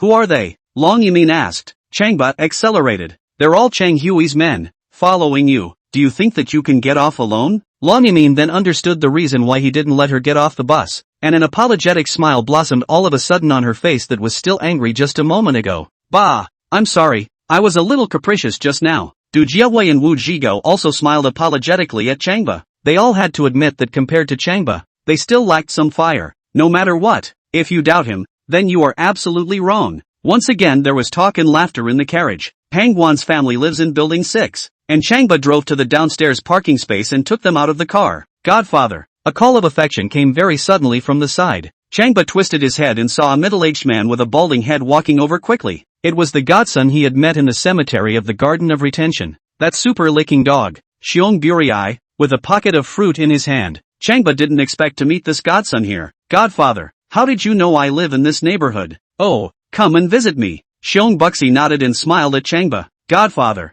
you didn't even greet me when you came to see me, so your daughter-in-law and I could greet you. Oh, come on, I'll take you to the house. Gesture respectfully. Godfather? Long Yimin, Du Jiaowei, and Wu Zhigao looked at Xiong Bushui and were all confused. A middle-aged man calling Changba Godfather? And called it so smoothly? My classmate lives here. I came over to check it out. Changba pointed to building 6. Bear unrepentant then realized that it was not looking at him, and not embarrassed, laughed. I knew that Godfather came here for something. How could it be to visit me? I should be visiting your old man, shouldn't I? Oh, Godfather, who is your classmate? I'll accompany you. No need. You get busy. Changba waved his hand and led Long Yimin and the others towards building 6. Long Yimin quietly glanced at Xiong Bushui, widened her eyes, and whispered, I know this person. He's Mi Jianjun's brother-in-law, and he's also a pretty bullish lord. Brother Ba, why is he calling you Godfather? Du Jiaowei and Wu Zhigao were also incredulous and looked at Changba. Changba shook his head extremely helplessly and sighed. It's all my fault for being incompetent, accepting such a person as my godson, and telling them to laugh. Chapter 127, A Classmate's House. Depressing to the point of being devastating. Pangwan's family rented a 3-room, 2-bedroom house. To say the least, this is Pangwan's mom Lu Miling rented. Before it is their mother and son live here. Since his little sister Pang remained found, Pangwan's dad, Pang Fong, is temporarily living here as well, but Pang Fong and Lu Miling don't live together. The 3 bedrooms were one for Pangwan, one for Pang Fong, and one for Lu Miling and Pang Still. With Pang still slowly getting better physically and mentally, Pang Fong thought about leaving this place and going back to his girlfriend. But Pang Guan and Pang Still were adamant that they would not agree, especially Pang Still, who cried and cried so much that she even threatened to die. The siblings have always held to the idea that mom and dad will remarry as soon as their little sister is found. Pang Fong had once promised Pang Guan, and for the time being, he had no choice but to hold on to his head. When the siblings were away, Pang Fong and Lu Miling quarreled.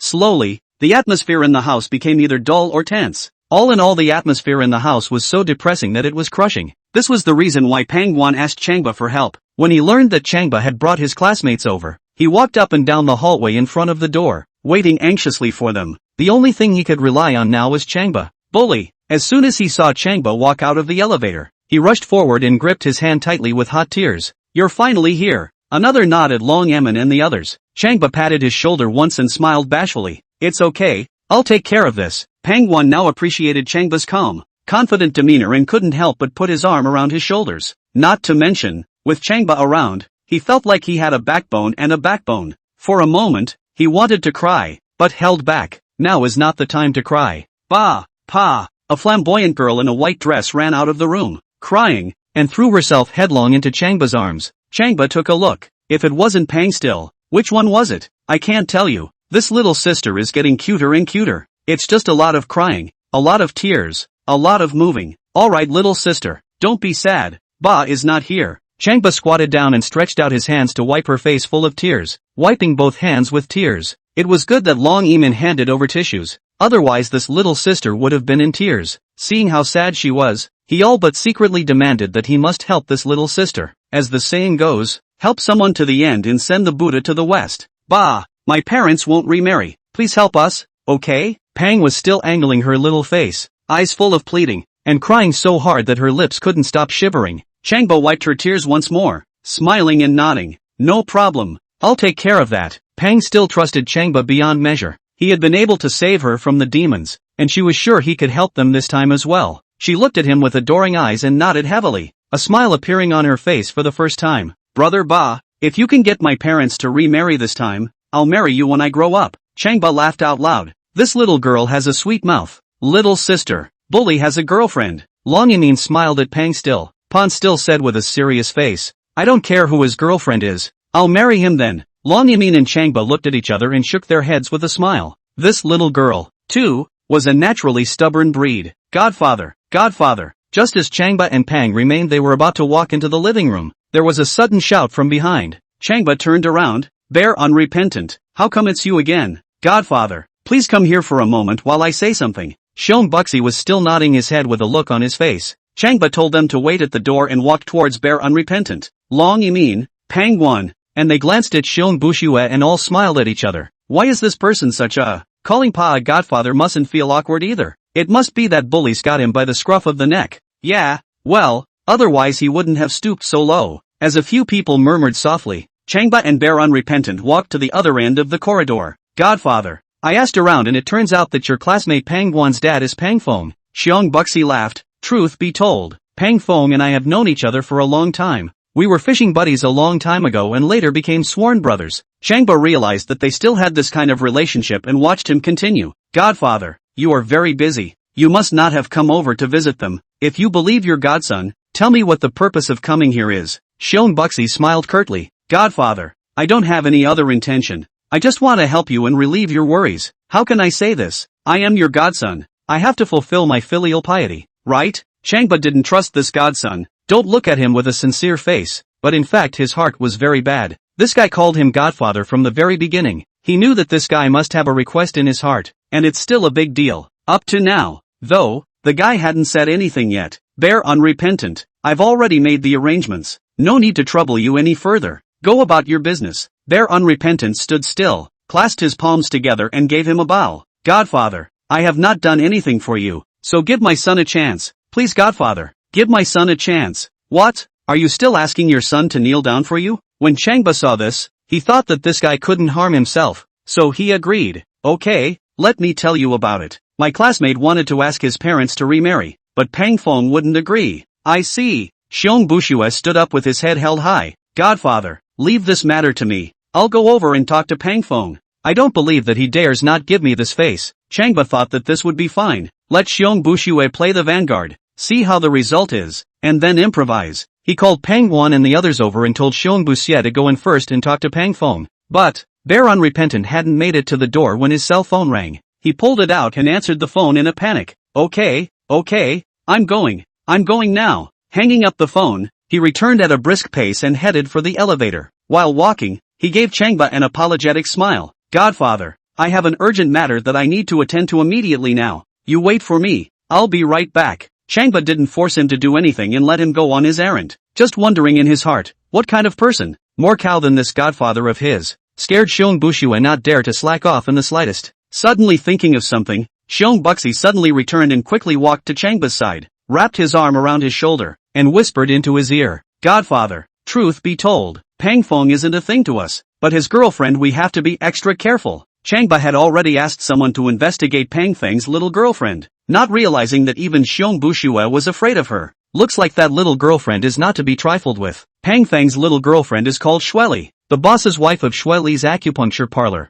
looking gentle and watery on the outside, but in reality, she's ruthless. Godfather, when you meet that woman, you must be careful. Xiong Buxi gave 2 more explanations and walked quickly towards the elevator. My son is not talented. I'll go first. Changba thought to himself that when he had time, he would go to Shueli acupuncture parlor and pay a visit to that boss lady. Buster, hurry up. My mom's waiting. Pang still took Changba's hand once again and walked towards the living room. Chapter 128, Big Brother Calls Godfather. What should he call himself? Pang Guan home living room clean and tidy. Although the house is rented, but Pang Guan mom also here as their own home. You can tell she's taken care of it by the sofa cushions, shoe cabinet, bonsai, and other items. It was just that the atmosphere at home was dull, and as soon as Changba walked in, He felt that there had been no laughter here for a long time. By all accounts, the missing daughter has returned, and the family should be happy and cherish this hard-won life. However, it's clear that some people don't appreciate it. Mommy, bully's coming, bully's coming. Pawn still bounces and runs into one of the bedrooms.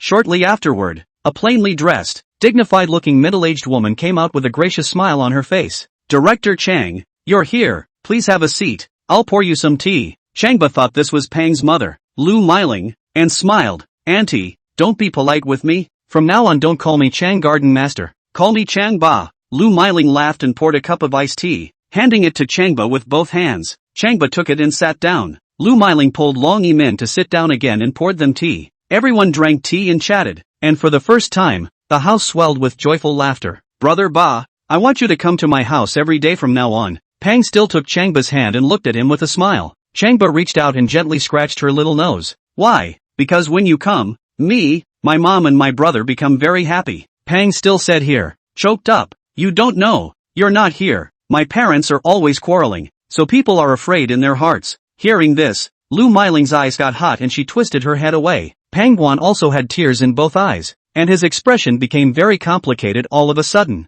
Seeing this, Changba agreed with alacrity. No problem, little sister. Whenever I have some free time in the future, I'll come over to take a look. Pan still laughed again and tightened his arm around Changba. For a while, she looked closer to Changba than she did to Pangguan. Auntie, where's uncle? Changba looked around the living room, didn't spot Pangguan dad, and asked a question. Before Lu Miling could answer, Pang still stood up and ran towards the bedroom. I'll get daddy. Run to the door and rap heavily on it. Papa, Ba is here. The benefactor who saved me. Ba is here. After waiting for a full 5 minutes, the door to the room opened and a middle-aged man in black pajamas appeared in the doorway, like he'd just woken up, with a lazy look on his face. Changba swept a glance and saw that Pangfeng was very handsome, and although he was close to 50 years old, he looked young enough to be comparable to fresh meat. Just a very arrogant expression, like who owes him dog meat money. Dad, bully's here. Pang still took Pangfeng's hand and pointed at Changba. Only then did Pangfeng look at Changba and nodded at him, squeezing out a small smile.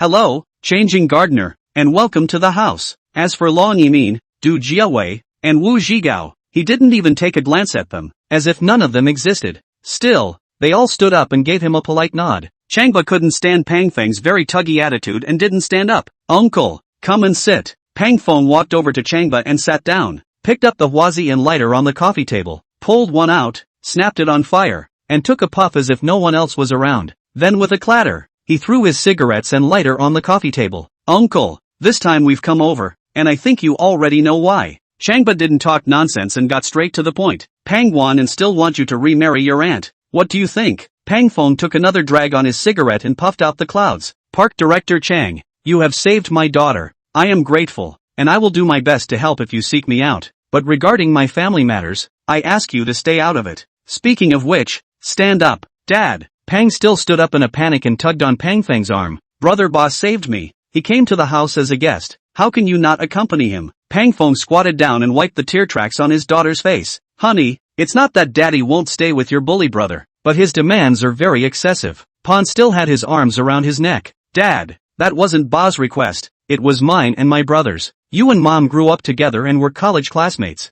so you had a deep bond. Please Dad, love Mom one more time and live with us. Talking and crying, Pangfeng coaxed his daughter, but the more he coaxed her, the more she cried, and eventually stood up at one stop and caught fire. What are you always crying for? Do I promise you if you cry? Pushing past his daughter, he walked toward his bedroom. Daddy, Daddy! Pan still went after him, wrapped his arms around one of his legs, and fell to his knees on the floor, crying and begging. Still, Pangfeng glared at his daughter and bellowed. Seeing this, Lu Miling rushed forward and pulled her daughter away, cradling her in her arms. Standing gardener, did you see? My house was quiet, but after you came, my house became a kind of what? Pangfeng pointed at Chang Ba. You saved my daughter. I'm grateful to you, but that doesn't mean I'm afraid of you. There's nothing going on now. You can leave. Dad. Pangguan was so angry that he stood up. How do you talk to my Ba? Pangfeng glared at Pangguan. You know my temper. I'm being polite enough as it is. If I tell my sworn brother about this, he won't even be able to walk out of this neighborhood. Turning,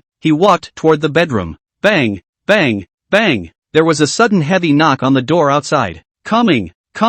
Lu Miling quickly walked to the door of the room and opened the door. At the sight of Xiong Bushue, she politely smiled. Big brother, it's you. Please come in. Pang Feng is about to walk into the bedroom. See that it is Xiong Bushue, laughed, to a 180-degree turn, quickly stepped to meet the front. Big brother, what brings you here? Please come in, please come in. His face was full of smiles and bowed as if greeting a great leader. A far cry from his cold and arrogant expression just now. Xiong Bushue ignored him and walked over to Changba, nodding his head and smiling. Godfather, why are you standing? Have a seat. Godfather, I just went out to run some errands and I'm back now. Ha, you're not mad at me, are you? Ah, Pang Feng was shocked. Godfather? Xiong Bushue called Changba his godfather? He just called Xiong Bushue big brother. So according to seniority, does he have to call Changba a junior uncle? He stared at Changba with wide eyes, dumbfounded for a moment. Lu Miling looked at Changba and Xiong Bushue and was also stunned. What's going on? How come Xiong Bushue called Changba his godfather? How did he call Changba his godfather? Isn't that too much? Pang Feng,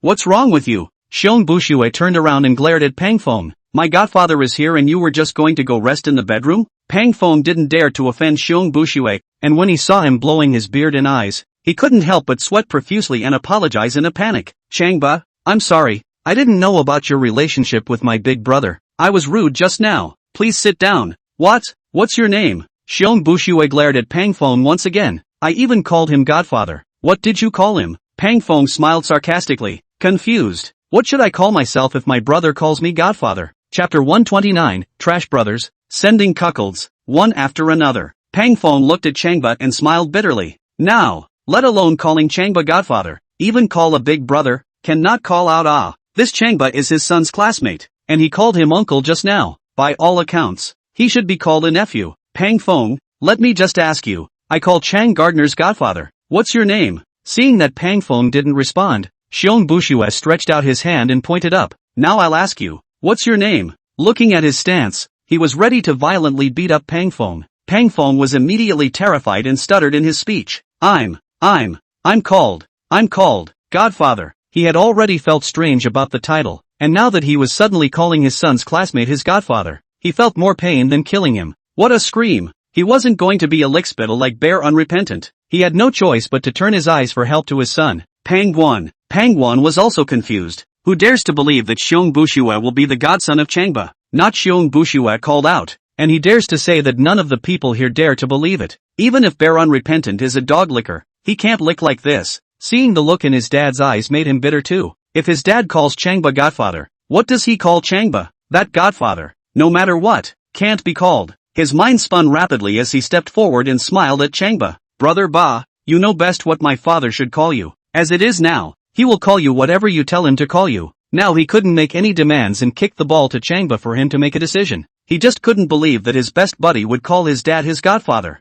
Good point. Changba nodded and wrapped his arm around Pang Feng's shoulders to give a teasing smile. As for what we should both be called, it's up to you to choose next. If you agree to remarry your aunt, then you are my uncle. If you don't agree to remarry your aunt, then you are the nephew. Pang Feng sweated. Is the generation so wrong because of one thing? Knowing full well that a direct refusal like the one he had just given would not work now, he sighed and said, Standing Gardner, I also want to remarry. The problem is that reality doesn't allow it. How is it not allowed? Changba asked. Pompey puts his arm around his shoulders and walks towards a corner. Changba pulled him back. There's no need to hide anything now. Just say it. Pang Feng smiled bitterly and glanced at Changba, at Xiong Bushue, and at his son and daughter before telling the truth.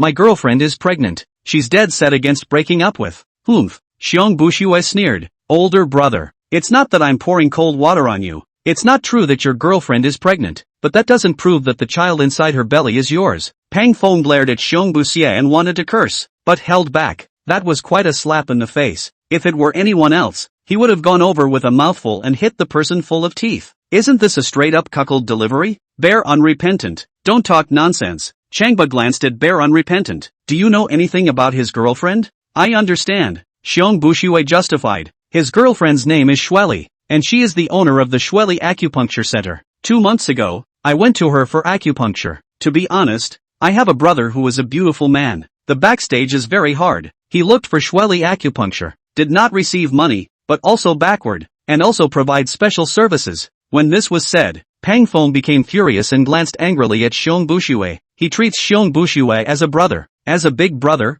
This asshole is good. In front of the crowd, looking at his jokes, and continues to send green hats. It wasn't enough to send one top, the asshole sent them one after the other. They all showed him the green prairie. Garbage bro. Snap. Changba placed a slap on Bear Unrepentant's bald head. Don't talk nonsense. Bear Unrepentant flinched his head in pain and reached out with both hands to scratch the top of his head. Worried that Changba would fight back, he stepped back a bit. Godfather. I can call that brother of mine right now. Changba looked toward Pangfong. Pangfong also got serious and glared. Fight. You fight. I want to see who it is that humiliates my girlfriend's innocence. You're still not convinced. Bear Unrepentant pulled out his cell phone and made a call. Well, old six. Right. Let me ask you something. Big brother. At your command. The phone call was polite. The lady who owns Shweli Acupuncture. Are you familiar with her? Big brother. What do you mean? Speak. Bear Unrepentant bellowed. Yes. Yes. Yes. Big brother. Speaking of which, there's no more. I know her well.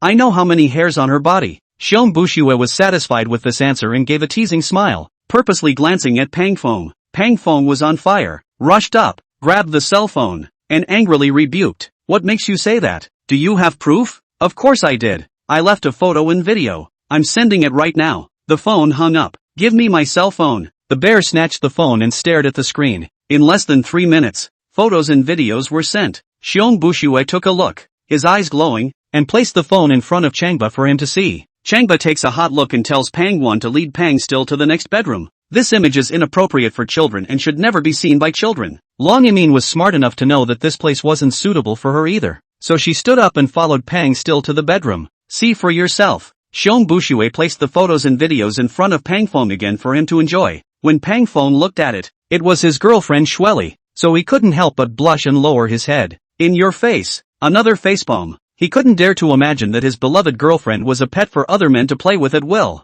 But, he suddenly raised his head again. It's just my girlfriend's past. It has nothing to do with her present. There was some truth in that statement. And Changba once again looked at Xiong Buxia. Bear Unrepentant laughed out loud. Pretending with me, are you? How about I call Huashao over and have a live broadcast? Pangfong was furious. Xiong Buxue, I called you big brother, and you actually didn't give me FaceTime and time again. If you keep this up, I'll turn my back on you. Bear Unrepentant was also on fire. Pangfong, if Huashao can't go live with your girlfriend, I'll call you big brother. If it can be live, what do you say? Good. Pangfong fought for a breath in this face. What's more, he didn't believe his girlfriend could be that low. If it's live, I apologize and immediately break up with my girlfriend and remarry my ex-wife. Bear Unrepentant nodded heavily and reached for his cell phone, once again calling his brother to make arrangements. Hang up and say, Pangfong, don't blame me for giving you a green hat. I for one am trying to help you out and stay away from scummy women. Jagged Nima's head. Pangfong was already contemptuous of Xiong Buxia and waited for the final result. Lick the dog. Super dog licker. You kneel to Changba and have the nerve to give your own brother a green hat. Where's the face? Where's the self-respect? I'm going to see how it ends up. And when you get down on your knees, I'm going to punch you in the face. Chapter 130. Is someone else's family business important, or is it your own love? Shelley's acupuncture. After needling 6 important guests in a row, Shweli was a little tired and walked into a restroom and laid down to rest. I had just closed my eyes when there was a knock on the door outside. Who is it? Shweli turned around impatiently and bellowed softly. Outside. She replied, Sisterly, Huashao is here. Huashao. Shweli closed her eyes as a wave of dizziness washed over her. Sighing, he climbed to his feet. This Huashao is a dude with a big background who was good at eating, drinking, whoring and gambling. She didn't want to receive this person, but she had to receive him, even at his mercy. There's no way around it. She needs people to cover her Shweli acupuncture parlor. Although she was secretly in the business of being an assassin, she still couldn't afford to offend a character like Huashao. 10 minutes later, she follows Huashao with a spring in her step and brings him into a VIP room. It didn't take long for the room to warm up. Huashao had a good time and took a video on his cell phone. A few minutes later, he sends it to Xiong Buren. Roger that. Xiong Buxi receives Huashao's video and lets Changba and Pangfong go through it. When Pangfong took a look, his eyes went black and he had the urge to bang his head against the wall. All this time, he thought his girlfriend was loyal to him and thought of marrying her explicitly. Now it seems to be wishful thinking. This is a liar. A woman who played with his emotions. A dirty, shameless, Pangfong, what do you think now? Xiong Bushue was smug and scowled at Pangfong. Pangfeng's face turned red and he smiled awkwardly. Speechless. Noticing Lu Miling sneering at him, he lost even more face. His children proposed to ask him to remarry Lu Miling, but he insists that he has true love and refuses to remarry. In hindsight, it was all a joke and everything he said was bull asterisk asterisk asterisk asterisk. Godfather, I'm not wrong about people, am I? Bear Unrepentant smiled curtly at Changba. Changba nodded, mentally catching his breath. If Pang Feng's girlfriend is someone who is loyal to love and is deeply in love with Pang Feng,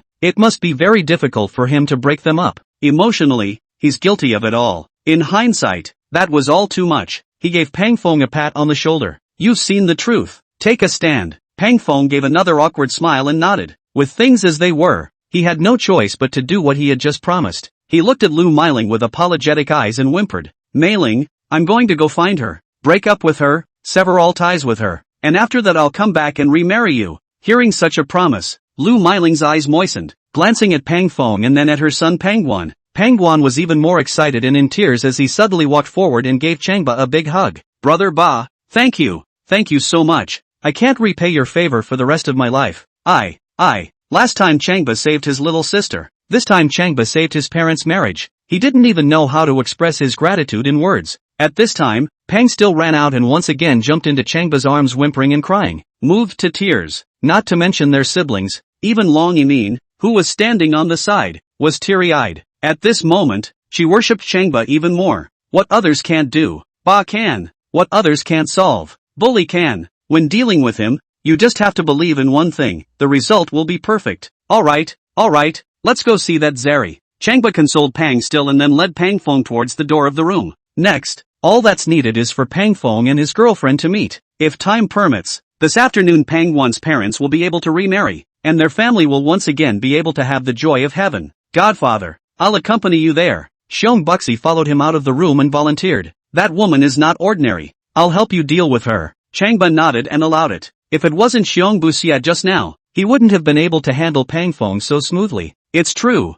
this godson has his ways. They were talking and laughing as they were about to walk out of the elevator when a cold black beauty suddenly stepped out of the elevator. Tall, with compelling eyes, beautiful and unparalleled. Changba took a look and jerked to a stop. The beautiful woman walking towards us. If it wasn't Su Yui evening, which one was it? Godmother. Xiong Buxi yelped and scrambled to cover his mouth, standing one stop behind Changba. He knew this godmother too well. This was not someone he could offend at all. Sister Evening, what brings you here? Changba's scalp tingled as he greeted him. He didn't dare to think that Instructor Su would come to his door, and he already had a feeling that something bad would happen. Su Yui coldly asked, what are you doing to go? Changba scratched his short hair, thinking about how to give an apt answer. Pangguan, on the other hand, stepped forward to help him make his reply. Instructor Su, Bully took my dad to break up with his girlfriend while remarrying my mom. Su Yui coldly smiled and looked at Long Yimin. Most half an hour ago, Long Yimin had called her to Su Changba, and she had rushed over specially because she was worried that Changba couldn't solve Pangguan's family matter. When she stepped out of the elevator, she was surprised to find Long Yimin talking and laughing with Changba. That's too much of a back and forth, isn't it? Isn't that two-faced? Long Yimin's face heated up and lowered her head, not daring to meet Su Yui's eyes. It was impossible not to explain, so she gathered the courage to lift her head and squeeze out a smile at her. Instructor Su, there's nothing more going on over here. It was too abrupt of me to call you just now. Don't mind. Su Yui coldly smiled and looked at Changba again. Changba, come here, I'll talk to you alone. Changba agreed and walked with her to the other end of the corridor. Changba, things seem to be pretty much taken care of over here, so I'm going to ask you to come home with me now and see my aunt for once. Su Yui said softly, my parents left early. It was my aunt who brought me up. She wants to meet you. If she's okay with it, then the two of us can get engaged. Changba grinned. Great. The next mission was that Su Yui proposed to him and he could take the opportunity to complete the mission. Just thinking of Pangguan's siblings, he twisted his head to look at Pangguan and Pang still and added, Sister Evening, but it'll have to wait until I'm done with this side of things. It won't take long. Hearing this, Su Yui's eyes went cold. Changba, what's going on between the two of us isn't as important as what's going on with the others, is it? Changba hurriedly shook his head. Of course not. The problem is that I've already helped Pangguan. I have to help to the end, don't I? Don't worry, it really won't take long. Su Yui turned around and coldly said, I've heard about this side of things. Pangguan's dad's girlfriend is pregnant and you go and force a man to break up with his pregnant girlfriend? Changba, from the very beginning, I didn't want you to meddle in his family affairs. The truth is not like this. Changba wanted to explain, and just as he said this, he was interrupted by Su Yui Huang extending a hand. Changba, don't say anything, now my aunt is waiting for you. I'm just asking you, do you want to go back with me now? Chapter 131, Instructor Su formally breaks up. Beauty school flower unhesitatingly offers true love. Before Changba could reply, Pang Still's call had already come from the other side. Ba, brother Ba, how much longer do we have to wait? Changba looked at her in Pang Wan's expectant eyes, and the soft spot in his heart was touched again, waving at them. You guys go on down. I'll be right there. He couldn't say no to their siblings. 1. The feelings were there, and 2. He had to finish the job. As for the next mission, only after completing this one. Okay, brother Ba, we'll wait for you downstairs. Pang Still smiled brightly and gave Changba a flying kiss. Taking Pang Wan's hand and bouncing into the elevator, Xiong Bushua called out to his godfather, waved his hand, and followed Pang Fong into the elevator. In that case, you'll stay with them. Su Yui Evening was incomparably disappointed, dropping a cold sentence, turning around and leaving. In Changba's mind, other people's family matters were more important than any of their emotional affairs, more important than her aunt. It made her heart go cold. Sister Evening, Changba grabbed her hand. Wait for me for a while. After this side is taken care of, I'll accompany you there. Su Yui peeled off his hand and walked towards the elevator once again. Go faster. Sister Evening, Changba followed up and grabbed her hand once again. I have promised the Pangwan siblings that if I don't help them,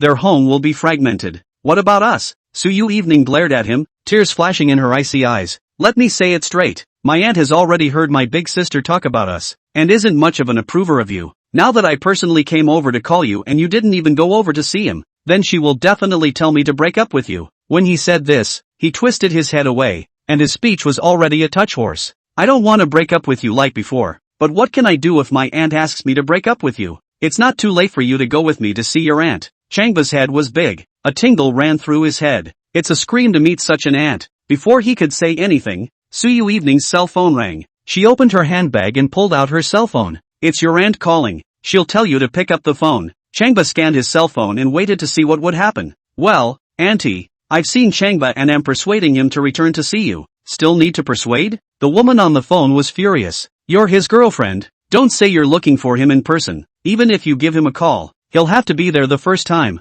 Su Yui explained in a soft voice. Auntie, don't worry, Changba, he's very busy. Busy? The phone sneered. A freshman, or a Saturday. What's so busy about it? Evening, are you afraid of him? When this was said, Su Yui Evening laughed. Auntie, from what you said, your niece would still be afraid of her boyfriend? Then you tell you to come back here now. Right now. Right now. The phone heckled. Fine, fine, I'll talk to him. Su Yui Evening looked at Changba, you've heard what auntie said. Let's go. Changba stood still. Now he can't leave. Once he leaves, Pangwan's home is finished, not to mention that he won't be able to finish the mission. Sister Evening, talk to auntie and give me 2 more hours. When I'm done with this side of things, I'll rush over as fast as I can. 2 hours? That's enough for him. But, once again, Su Yui Evening's eyes went cold. Changba, you don't listen to your elders, do you? Before Changba could answer, a reprimand came from the phone. Put him on the phone. Put that boy on the phone. Su Yui Evening handed her cell phone to Changba and stared at him coldly. Changba took it and politely called out to his aunt. Worried that the other party couldn't hear him, he raised his voice again and repeated his call for an aunt. Don't you call me aunt, the caller said. You're in no position to call me aunt, and I don't have time to talk so much crap to people like you. When Changba heard this, fire sprang out. Where did such an aunt come from? Comparing here, I don't know what to say. No time for nonsense. You told me to answer the phone? For your information, it's not my late sister. I know who you are. Against you. From now on, you and Evening have no relationship whatsoever. I won't agree to you being together even until I die. The phone hung up. Changba, in that case, let's part ways. Su Yui Evening snatched the phone. You have already disappointed me to the core. This time I am officially breaking up with you. I'm warning you, this time unlike before, I won't get back together with you. That's it. He pulled his leg and left, leaving Changba with a cold back. Changba's sword brows furrowed as he watched her figure disappear into the elevator. Breakup, another breakup. He'd lost track of how many times that had happened. I don't know what's going on, but now instead of feeling lost and sad, he's feeling angry. What a temper. Don't want a girlfriend like that. Bully. There was a sudden, gentle call from the side. Changba twisted his head to see that it was Long Yimin. Yimin, you didn't go down? I was just standing behind a flower pot. Long Yimin walked to Changba's side and graciously took his hand. Brother Ba, let's go. I'll accompany you down. Pulling him up, he walked away, taking his arm in his arms in the process. All along, she had been secretly in love with Changba, but didn't dare to be with him, just because of the existence of Su Yui Evening. And just now, Su Yui had already proposed to break up and swore that she wouldn't bond with Changba again. For once, she was relieved to have no more worries. She told herself, this one chance must be seized, and she must be with the one she loved so much. Of course, now that Changba had just broken up and was still in a bad mood, she needed to wait. Of course, as long as Changba was willing, she could give her all for him anytime, anywhere. 6 minutes later, they walked out of the elevator hand in hand. Specifically, it was Long Yimin who grabbed Changba's hand and wouldn't let go. Godfather, let's take 2 cars over there. Xiong Bushui arranged. Me, Pang Feng, and Pang Wan and still are in one car, and you and MS Long are in one car. He wasn't stupid. As a licking dog, he had to lick just right. Now that Godfather is surrounded by beautiful women, of course he is helping Godfather to get girls. Changba didn't think too much about it and agreed. And Long Yimin got into the Bentley and drove to the gate of the neighborhood. Inside the car, the scent of flowers filled the air and soothing music flowed like a stream. Bah, you're a little tired. Why don't you lie down in the back and I'll massage your shoulders? Long Yimin smiled delicately and took a pull on Changba's arm. Changba was still a bit tired and took a trip backwards. Miss Bentley immediately flattened her seat and asked her host to lie down in the back seat. Changba climbed over and flopped down on the back seat, closing his eyes and letting Long Yimin massage him. Long Yimin knew her chance had come and sat beside him, reaching out with her 2 small hands and gently massaging his shoulders. Within moments, the heart was pounding so hard that breathing was suspended. She got down slowly and gathered her courage, asking softly and sheepishly, Bah, can I be your girlfriend? Chapter 132, 1 second you fall out of love. The next you have a new girlfriend who is beautiful and gentle. Changba looked at Long Yimin's face. It was close enough to see. It's a face that's as beautiful as it is beautiful, and as gentle as it is watery. For a man, the sight of such a face is enough to forget everything around him. Bah, Emin promises you that she'll always be with you. She won't get mad at you. She won't pick on you. And she won't break up with you. She'll only love you. She'll only hurt you. She'll only be a little lickspittle for you alone. Of course, you don't like her anymore. She'll go away quietly, as long as you're doing well. She sends her blessings to you no matter what happens. Long Yimin gazed into Changba's eyes and said with tears in her eyes, Brother Ba, I really want to be your girlfriend. Are you willing? Changba smiled in relief and took her in his arms. Of course I do. One is lucky to meet such a girl. Since Su Yui proposed to break up, then let's break up. As for future assignments, we'll talk about that when the time comes. For him, it's all about owning the moment. What's more, for a man, one relationship passes and he must have a new one. Otherwise, how boring and uninteresting. Bah, say something. Long Yimin was still gazing at him, so anxious that she was about to cry. Changba laughed again, reaching out his hands to cup her little pink face and nodded heavily. Willing. Of course I do. Wouldn't it be a waste if I didn't want such a nice girl to do this to me? Emin, now that I don't have a girlfriend, I can love you without fear. Thank you. Long Yimin burst into hot tears, shivering and crying on her shoulders. She can't believe it's true. She felt like it was a dream. In Mordor University, who didn't know Changba's great name? And which girl didn't worship him? For such a period of time in military training, he did many things that shocked and made people worship him. He had also saved her life. More than that, she worshipped him. Even Instructor Su loved him, let alone other girls. She fell deeply in love with Changba from the first moment she saw him, but she was afraid to love. And now that she's in love, she can't believe it's true. Will Ba belong to himself? Will Ba stay by his side? Will Ba leave himself? Emin, why are you crying? Changba used the face of his hand and wiped her tear-filled face with the back of his hand. Long Yimin choked. Ba, do you really want me to be your girlfriend? Do you really like me? I don't expect you to love me. I just ask you, do you really like me? Even a little bit would be good. A pang of heartache went through Changba. I wonder what has happened to this goddess to make her so unsure of herself and so doubtful of herself. He grabbed a towel and wiped her tear-filled face as he said, word for word, Emin, I like you and I love you. Before, I couldn't love you because Instructor Su was there. Now, I can love you without reservation, can't I? Long Yimin laughed, and the tears were like a breaking sea. She clung to his arms, reaching out to grasp his hand, like she was worried he'd leave. She clasped her fingers to his. Suddenly, something occurred to her, and she angled her head, grinning. Bah, do you think I'm stupid? Now that I'm your girlfriend, I still don't know how to kiss you. Changba laughed, cupping her face and gazing at her. He said heartily, I'm sorry, my little Minnie, it's Bully who's stupid. Long Yimin shook her head in panic. Ba is not stupid. Ba is sober on earth. Changba laughed again, laughing so hard that his eyes were wet, and finally, unable to control himself, and not needing to control himself any longer, he kissed her forehead and face. Long Yimin laughed happily and emotionally, gazing at him the whole time. After a moment, glancing at the seat beside her. She murmured softly, "Pa, how nice it would be if we had a bed next to us right now." As soon as the words left their mouths, the seat beneath them had slowly stretched out into a crib, a cozy little bed. It was covered with white sheets and held paper towels, wipes, towels and other items. Aroma was emanating from the side, a rose-like aroma that was intoxicating and mesmerizing. The glass around the perimeter has been converted to privacy glass, and Miss Bim Bim offers not only a comfortable crib, but also a cozy space that is completely enclosed. To Miss Bin Bin, as long as Changbut and Long Yimin needed duo items, it would be the first to provide them. If you can't even satisfy your owner's needs on this point, what's the point of being a bimbo lady or a special customized super luxury car? It all has to be shouted out. "Master, make the air a little warmer." "I don't know." Right behind the Bentley seat, followed by a black Raptor.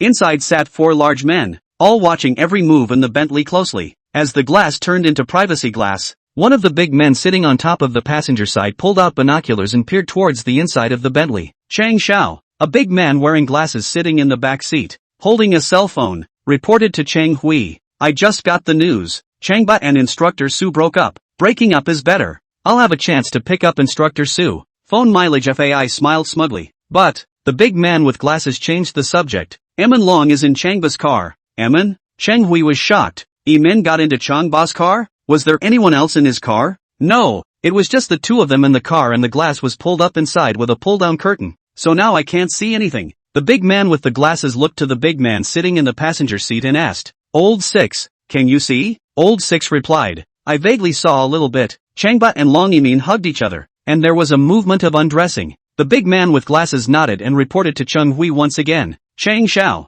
Changbut and Long Yimin are hugging and have undressed." Bull asterisk asterisk asterisk asterisk. Cheng Hui yelled, "Emin isn't that kind of casual woman." The big man with the glasses was startled and nodded his head. "Chang Xiao, you're right. Miss Long isn't the type of person to take things lightly." The big man in the passenger seat, still watching through binoculars, skimmed and shook his head, muttering under his breath, "Chang Xiao, will you only believe it if you see it with your own eyes?" The big man with the glasses heard him and gave him a hard, angry look, signaling him to shut up. "Crash the car! Crash the car!" Cheng Hui roared up, "Do you hear me? Crash towards Changba's car for me." He would never allow Changbut and Long Yimin to be together, much less allow them to get into any unmanageable situation in their private space. The big man driving the car heard the roar and peered toward the front, yelling, "Chang Xiao, in front of the Bentley is a police car. It'll be a problem if we hit a police car." The other big men tensed up and watched the police car in front of the Bentley. Each one of them had committed crimes and now needed to keep a low profile. Crashing into a police car would have unpredictable consequences. "Hit me!" Cheng Hui let out a hysterical roar. "Don't talk about police cars, or even money carriers. Give me a bump. I'll be responsible for all the consequences." Hearing this, the big man driving the car clenched his teeth, pressed the gas pedal hard, and crashed hard towards the Bentley seat. Boom! The roar of the engine sounded like the roar of a monster, startling the whole street at once. Chapter 133, now that it's come to this, there must be an end. The Raptor SUV was like an arrow off a string, slamming into the Bentley at top speed. The big man driving the car looked ahead with both eyes rounded. Several of the other big men were gripping the handrails around them tightly and gritting their teeth. Images of the Bentley being knocked off its feet and smashed into a piece of scrap metal were already floating in their minds. They all understood Cheng Hui's meaning, which was to run Long Yimin to death, but not to have her obtained by Changba. But, just between the lightning and thunder, the Bentley seat seems to be able to Chenkuan Denua E General. Suddenly to the side of a flash, directly flashed out a parking space. Changba embraced Long Yimin, still immersed in the sweet world of the two of them. With Bentley's movement, both men hit a roll in their bodies, startled at the same time. "Miss Binbin, can you stop playing like that?" Changba was a little disgruntled at being disturbed. Miss Binbin makes an explanation. "Master, Cheng Hui's men are going to crash. I must react. I'm disturbing Master. Please continue." Once again, she released her charming perfume, while increasing the volume of her voice, giving shouts of support to Changbut and Long Yimin. Between the exchanges, there had been a loud bang outside the car. Bang! The Raptor slammed head-on into the rear of the police car in front of it, knocking a hole right through it, causing the police car to slam head-on into a commercial vehicle in front of it again, knocking it several meters away. The Raptor stalled, the hood collapsing at one corner and billowing white smoke. The cars next to it stopped and many passers-by came over to watch. Asterisk asterisk asterisk asterisk. How come it didn't hit? What the hell is going on? Several of the big men in the Raptor yelled and screamed, all looking at the Bentley. The Bentley was seen traveling steadily, making a dashing right turn and heading for the northern avenue. Several big men could only watch as the Bentley disappeared down the street. Did you hit it? Did you run Changba out of the car? Did you run Changba over yet? Cheng Hui's roar came from the cell phone in the hands of the big man wearing glasses. The sound was higher than the others, and it shook the cell phone. The big man with glasses sighed bitterly. Chang Xiao. It didn't hit Changba's car. It hit the police car. A few other big men hung their heads and waited for a shouting match from Cheng Hui. Waste. Imbeciles. Look at what each and every one of you has produced. You're not as good as the dog I raised. Cheng Hui cracked his mouth. A few big men were coy and didn't dare to say a word. They all thought it was a sure thing to hit Changba's car. Who would have thought that his ride moved that fast? Where did Changba take Long Yimin? Cheng Hui droned once again. The big man with glasses replied. Going. To Sycamore Road on the north side. Has Changba done anything to Long Yimin yet? Cheng Hui asked once again in a chorus. The big man with glasses smiled bitterly. Asterisk. Ed. Done what? Cheng Hui asked again. Done.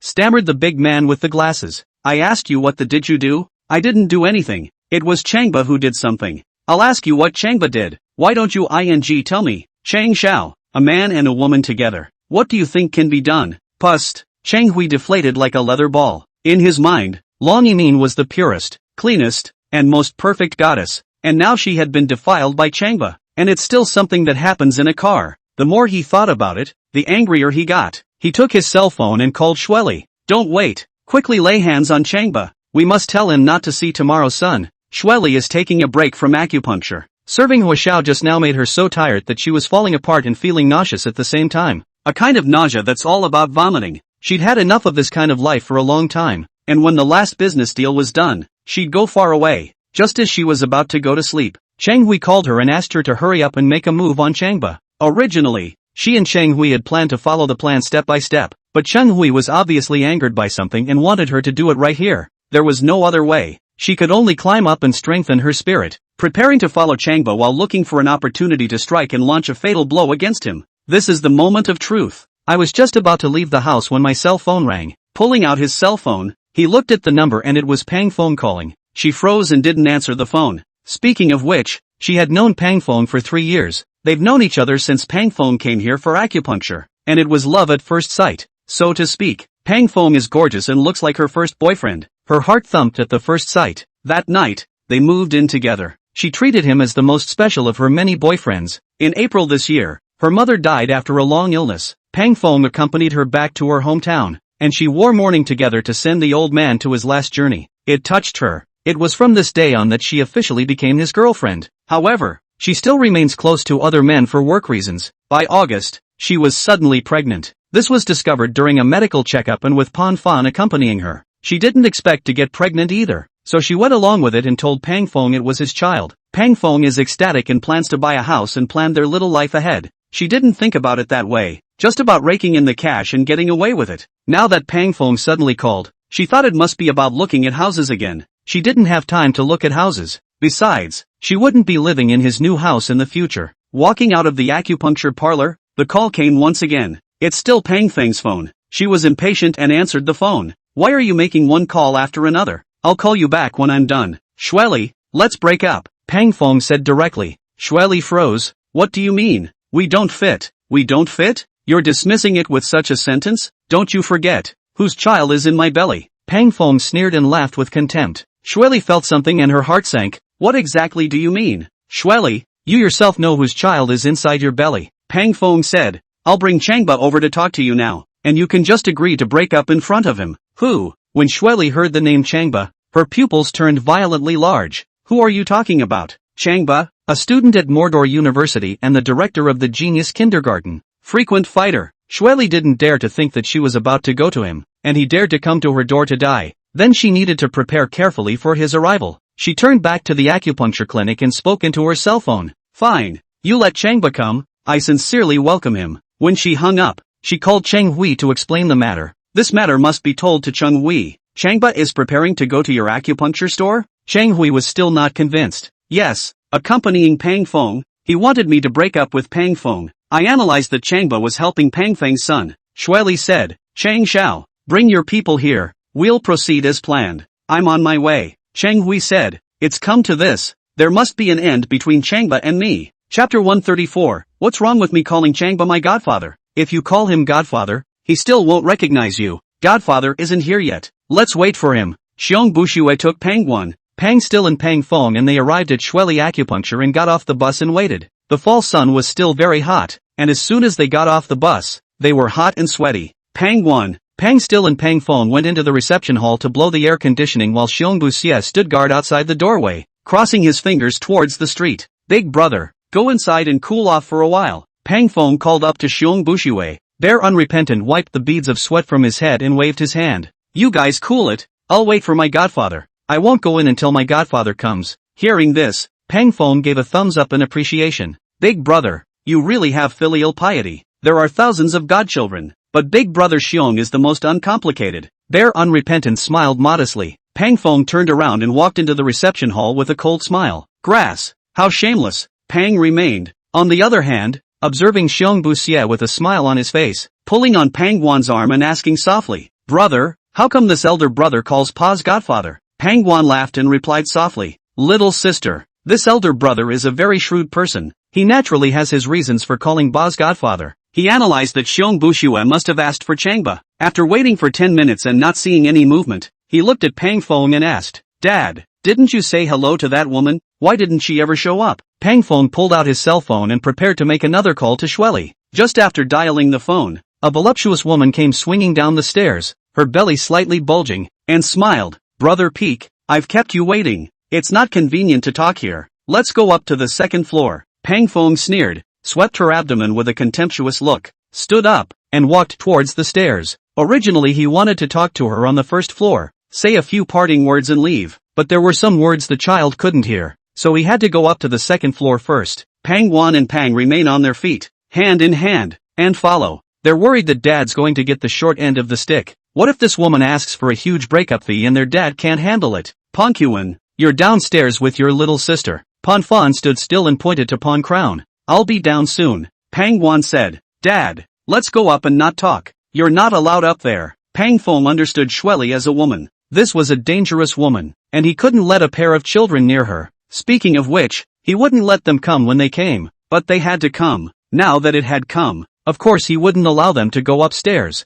Peak, we're going to talk about the breakup, and I think it's important for your children to be in attendance. That way your ex-wife will believe otherwise. Shueli said, it's in the tea room on the second floor, that room you often go to. There is no danger. If you don't agree, then you guys return it. Pang Fong naturally came. No result of course will not go back. Look at his son and daughter. Or hesitation. Dad, what are you worried about when uncle is at the door and Pa will be here soon? Pang Guan reminded. Pang Fong thought about it, but for safety's sake, he called up Xiong Buxue. Big brother, come in here for a second. Bear Unrepentant pushed open the glass door and stepped inside, feeling cooler. First, he sneered and sized up Shueli and asked Pang Fong what was the matter. Pang Fong said, I'll take the two children upstairs to talk to Shueli, and you'll go up with the head gardener later. Is that okay? Yes. Xiong Buxue looked at Shueli and issued a direct warning. Shueli, I'm telling you, Pang Guan is my godfather's classmate. Show me some respect. If there's any problem, I'll take you to task.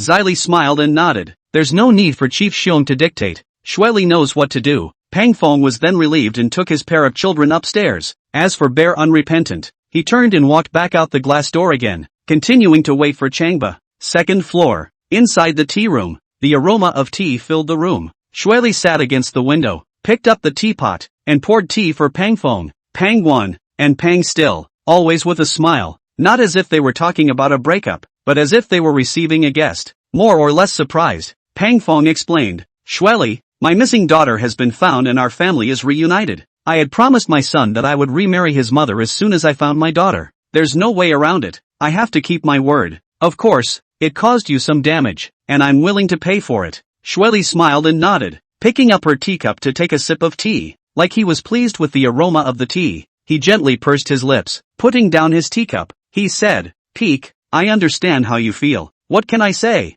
I've been grateful to have you with me for some time. There's a saying, good riddance, let's break up peacefully, and whoever doesn't compensate for it, will do. When Changba arrives, in his presence, we'll each make a statement. Do you see it? Pang Fong was greatly surprised and stared at the other party with wide eyes. According to his judgment, Shueli will not stop, not only want huge compensation, but also crazy revenge. And now she's not only being reasonable, but she's not taking any money. Is this Shweli? Does she really think so? Pang Fong couldn't believe it. In that case, we don't need to wait for the changing gardener. No, Shweli flatly refused. Changba must come today. Just as I said that, there was a thumping noise from downstairs. Shweli twisted her head to observe the downstairs, only to see 2 black SUVs parked in front of the gate, and a few burly men stepped out of the car. They protect a youth as he walks toward the glass door. This youth had a beautiful pigtail and was none other than Chang Hui. Young Chang, what brings you here? Xiong Bushue, who was guarding the doorway, smiled at Chang Hui. Chang Hui froze. Brother-in-law, it's pretty hot out there. Why are you standing here? He called Xiong Bushue brother-in-law because of Mi Jianjun. It's not Mi Jianjun. Xiong Buxia is in his eyes. Bear Unrepentant laughed and pointed towards the street. I'll wait for my godfather. At the mention of his godfather, Chang Hui wanted to slap Xiong Bushue to death. What the heck? It's just as well to recognize Changba as his godfather, but he also called him so close and acted so attentive. What a stinker. Chang Hui sneered. Brother-in-law, do you know how much Jianjun hates Changba, and you call him your godfather? Sensing his disdain, Bear Unrepentant was offended and glared his eyes out. What's wrong with me calling Changba my godfather? If you call him godfather, he still won't recognize you. Maybe, you're not even a grandson in his eyes. Chang Hui pulled his face away, clenched his teeth, and strutted into the glass door. When he got the chance, he was going to get rid of the lickspittle skillfully. It's disgusting. Walk into the reception hall and head straight for the stairs. Chang Xiao, inside please. Shweli was already standing in front of the door of the tea room waiting, smiling and gesturing at Chang Hui. Chang Hui walked into the tea room and swept a glance at Pang Fong, then looked at Pang Wan and Pang Still, noticing that Pang was still here as well. Like a hungry wolf spotting a little lamb, he couldn't help but look at him with both eyes, and when Pang Still saw Chang Hui, he screamed in fear and jumped into his brother's arms. Chapter 135, Big Show of Love, Big Spread of Dog Food. Pang Still sees Process FAI. It wasn't long ago that she was under Baikaru's control, and she was brought into Process FAI's villa by Baikaru. There, she meets Chang Hui. Although she was young, she could see at that time that Chang Hui was the boss behind the scenes. She was abducted and sold and lived a string of dark times, and the real culprit behind it all was this Chang Hui. The first feeling she got was that this person was more terrifying than the underground king of hell. She shuddered to think that she would meet him here today. For a moment, she was so scared that her legs went weak and her whole body trembled. What's wrong with you, little sister? Pang Guan scrambled to put his arms around her. Pang Still closed his eyes as tears welled up and his whole body shivered even more. Little sister, ever since my little sister was rescued, she's been waking up in the middle of the night, but in the daytime, she'd never been in this situation before. Pang Guan turned to Pang Fong for help. Dad, come see what's wrong with little sister. Ran. Pang Fong ran to Pang Still's side and crouched down to check on her. I saw my daughter's eyes full of terror and her body shaking violently as if she was suffering from lamb's frenzy. He was so frightened that he rushed to pick up his daughter. Next to the hospital. Let's go to the hospital. Pang Guan didn't dare to slack off, and while walking, he took out his cell phone and prepared to contact the hospital. They had just taken 2 steps when they both jerked to a halt, only to see Chang Hui and 2 big men already blocking the door of the room. They all had grim faces and looked at their daughter with greedy eyes. Chang Xiao, my daughter needs to go to the hospital. Please make way, please, Pang Fong pleaded. Chang Hui pulled a chair down and leisurely crossed his legs. I don't know you, but I know this girl. Give her to me and I'll let you father and son out. What did you say? Pang Feng's eyes rounded. Pang Guan was even more furious. This is a society of law and order. How dare you rob someone in broad daylight? Chang Hui just slanted a glance at Pang Guan and threw a look at an eagle-nosed Hulk at his side. The big man with the eagle's nose would understand and walked forward, kicking Pang Guan directly in the chest. A clean kick. Pang Guan tried to dodge, but couldn't, and was kicked more than 2 meters away, falling on his back with a rumble. The pain in his chest was excruciating, and he wrapped his arms around it, unable to get up for a moment. Pang Fong was shocked, looking at his daughter, who was still shivering in his arms, and then at his son, who was askew on the ground, and angrily stared up at Chang Hui. Chang Xiao, what exactly do you want? Chang Hui didn't bother to look at him, pulled out a cigar, lit it, and took a slow drag. I've just said, put this little girl down and I'll let you father and son go. What? Can't you understand human language? Pang Fong hugged his daughter tightly. Don't even think about hurting my daughter unless I die. Chang Hui laughed, laughing with utter contempt. Who do you think you are? What's the difference between you dying here and dying a dog? After you die, I will call the police for you and will also ask the coroner to do an autopsy on you. By then, you must have died of a heart attack. Do you understand? Pang Fong stepped back with his arms around his daughter and looked toward Shweli. who had walked to the door, and yelled, "Shweli!" Shweli coldly smiled, a twist of the waist to sit on Chung Hui's lap, took the cigar from his mouth and put it in her cherry mouth to take a puff. Pang Feng couldn't believe that Shweli and Chang Hui still had a very ambiguous relationship. He understood at once that not only would Shweli not save them, but she would also help Chang Hui against them. A damned pang of remorse flooded through him. When he was deeply in love with Shweli, he still thought of marrying her as his wife. Now think about how ridiculous and pathetic. Looking at his daughter, who was in pain in his arms, and then at his son, who was still lying on the ground, he clenched his teeth and had the heart to die. The most painful thing in the world is when a son or daughter is hurt and you can only watch helplessly. "I'm calling the police." He could only put his hope in calling the police, pulling out his cell phone and about to make a call. But before he could make the call, the cell phone had already been snatched away by the big man with the hawk's nose. Snap! The big man with the eagle nose placed a slap on his face and knocked him to the ground along with his daughter. "Dad! Little sister!" Pangwan fought to creep forward and straddle them, preventing the large eagle-nosed man from harming them any further. Seeing his little sister close her eyes in fear, all about to faint, his heart was like a knife, calling out to his little sister again and again, telling her not to be afraid. "Lock them up." Chang Hui waved his hand. "With them in hand, I'll see how Changba can fight me this time." Yes, the eagle-nosed big man and two other big men grabbed Pangwan in their arms, then dragged them out. All three members of the family grabbed each other's hands. Pang Feng and Pangwan, father and son, exchanged glances and told each other that the family would die together even if they died. "Chang Xiao, it's better to be careful. Don't leave any after effects." Shelley walked over to the front window and peered down towards the bottom. "That's for sure. It's to let Changba die in a sensible and reasonable way." Chung Hui smiled grimly. "Don't worry, Miss Shweli. I'm good at this. Changba is here." Shweli noticed a white Bentley driving by and looked at Chung Hui. Chang Hui ejected and rushed to the front window to observe. Sure enough, a Bentley seat pulled up in front of the door. A nifty poor kid who rides around in a limited edition Bentley all day, pretending to be a bear. Not Long Jidong that gives you a black card. He will take a Bentley? Noticing Changba getting out of the car, and noticing Long Emin leading him down to the car, he let out an angry cry and punched the glass. Prepare to punch a hole in the glass. Whoosh! Shweli was quick on her feet and probed to grab his fist. "Don't spook the snake." Chang Hui shook off her hand, both eyes spitting fire as he observed Long Emin once again. She was seen with her hair coiled up in a bun. Her face was delicately red and fragrant, her eyes were deep in love and rain, and her figure was enchanting and flirtatious, like a bride who had just passed away, and she was beautiful. Chang Hui knew women too well. Only a woman who was thoroughly moved, only a woman who had just been moisturized by a man, would be so beautiful and flavorful. Add to that the fact that she was shy and clingy and snuggled up to Changba, and it was infuriating. He had to admit that Long Emin had changed, from an innocent, pretty school girl to a flirtatious Thai. And this process was accomplished under the tutelage of Changba. All along, Chang Hui had wanted to chase Long Emin into his hands, had wanted her to be his woman for the rest of her life, and could be said to have dreamed of it. But, just now, Long Emin had actually been tempered by Changba. Still tuned in the car. "You know, Changba just broke up with Su Yui. We broke up in the front, and then we held hands in the back. The instructor goddess in the front and the school goddess in the back. Why is he Changba so crazy? Why is he Changba so cool? How could he,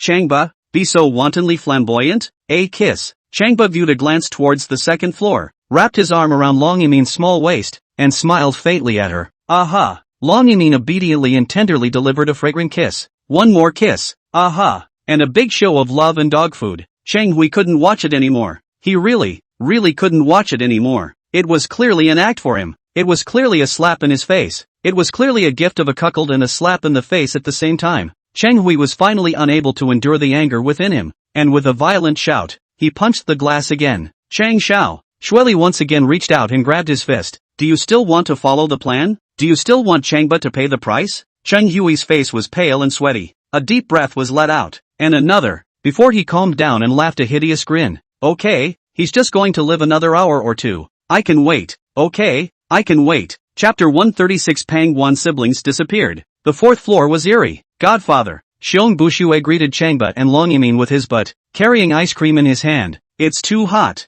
It's not false to say it's an autumn tiger. Come on, let's have an ice cream first to cool down," called Godfather, and then smilingly called Godmother. When he saw that it was Long Emin, he couldn't help but stare. He thought it was Su Yui evening. Who knew it was another beautiful woman? However, it was more watery, gentle, and feminine than Su Yui evening. "Godfather, who is this? Didn't you just call your godmother already?" Changba closed the car door. In that instant, the car lights up red. Changba realized something was up and approached the car window. Miss Binbin reported softly, Master, Pang Still and Pang Fong have already been controlled by Chang Hui's people. They have already set up traps waiting for you to go upstairs. Changba opened the car door again. It's too hot outside. You sit inside the car and wait for me. Buster, I want to go in with you. Long Yimin wrapped her bird-like arms around him. For her part, she wanted to prove to everyone that she and Changba were related. Obey! Changba pushed up on her shoulders and pushed her into the car. It must be very dangerous to go up to the second floor, and he had to make sure she was safe. Godmother, please.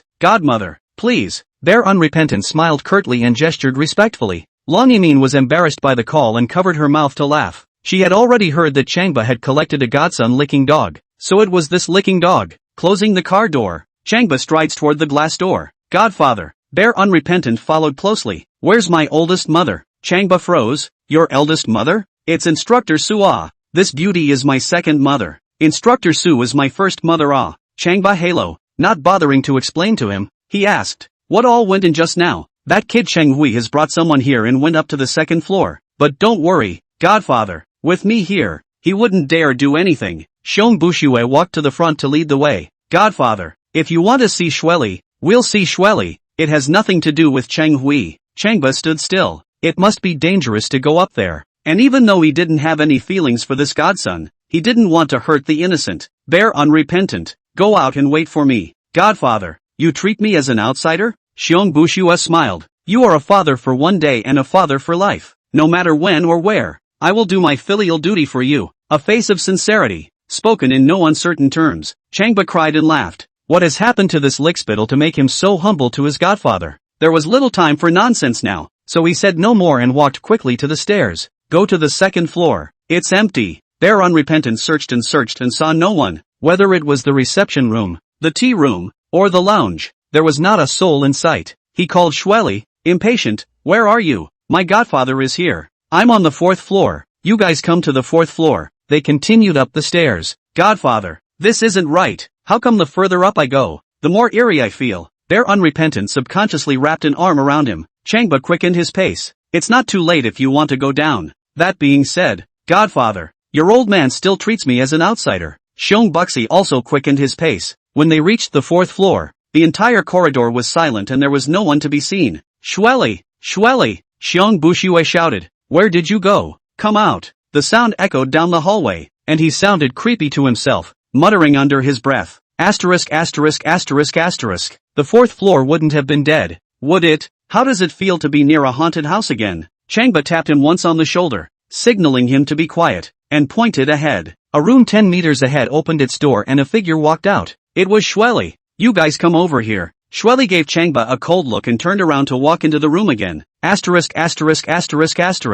old are you, TM? You don't even say hello when you see my godfather. Get the hell out of here. Xiong Bushue cursed. You do not just open an acupuncture hall, hanging sheep's head to sell dog meat. What business you do? You think I do not know? Changba held out his hand, signaling him to be quiet, and followed Shueli into the room. It's a conference room, one that can hold 20 people for a meeting. In the center is an oval conference table with chairs arranged around the perimeter. At one end of the room stood a mahogany tea table, with 2 men seated left and right. One was Shueli, and the other was a cigar-smoking Cheng Hui. The moment they walked through the door of the room, Changba and Cheng Hui's eyes collided, sizing each other up. Changba saw that Cheng Hui's eyes were filled with hostility, anger, and murderous aura. What Cheng Hui saw, on the other hand, was not. When observing Changba up close, he realized that this young man had a steadiness and transcendence that did not match his age. A daunting light burst from his eyes. Cheng Hui had to admit that this was a young master, an incredible young master. From the time he had known this youth,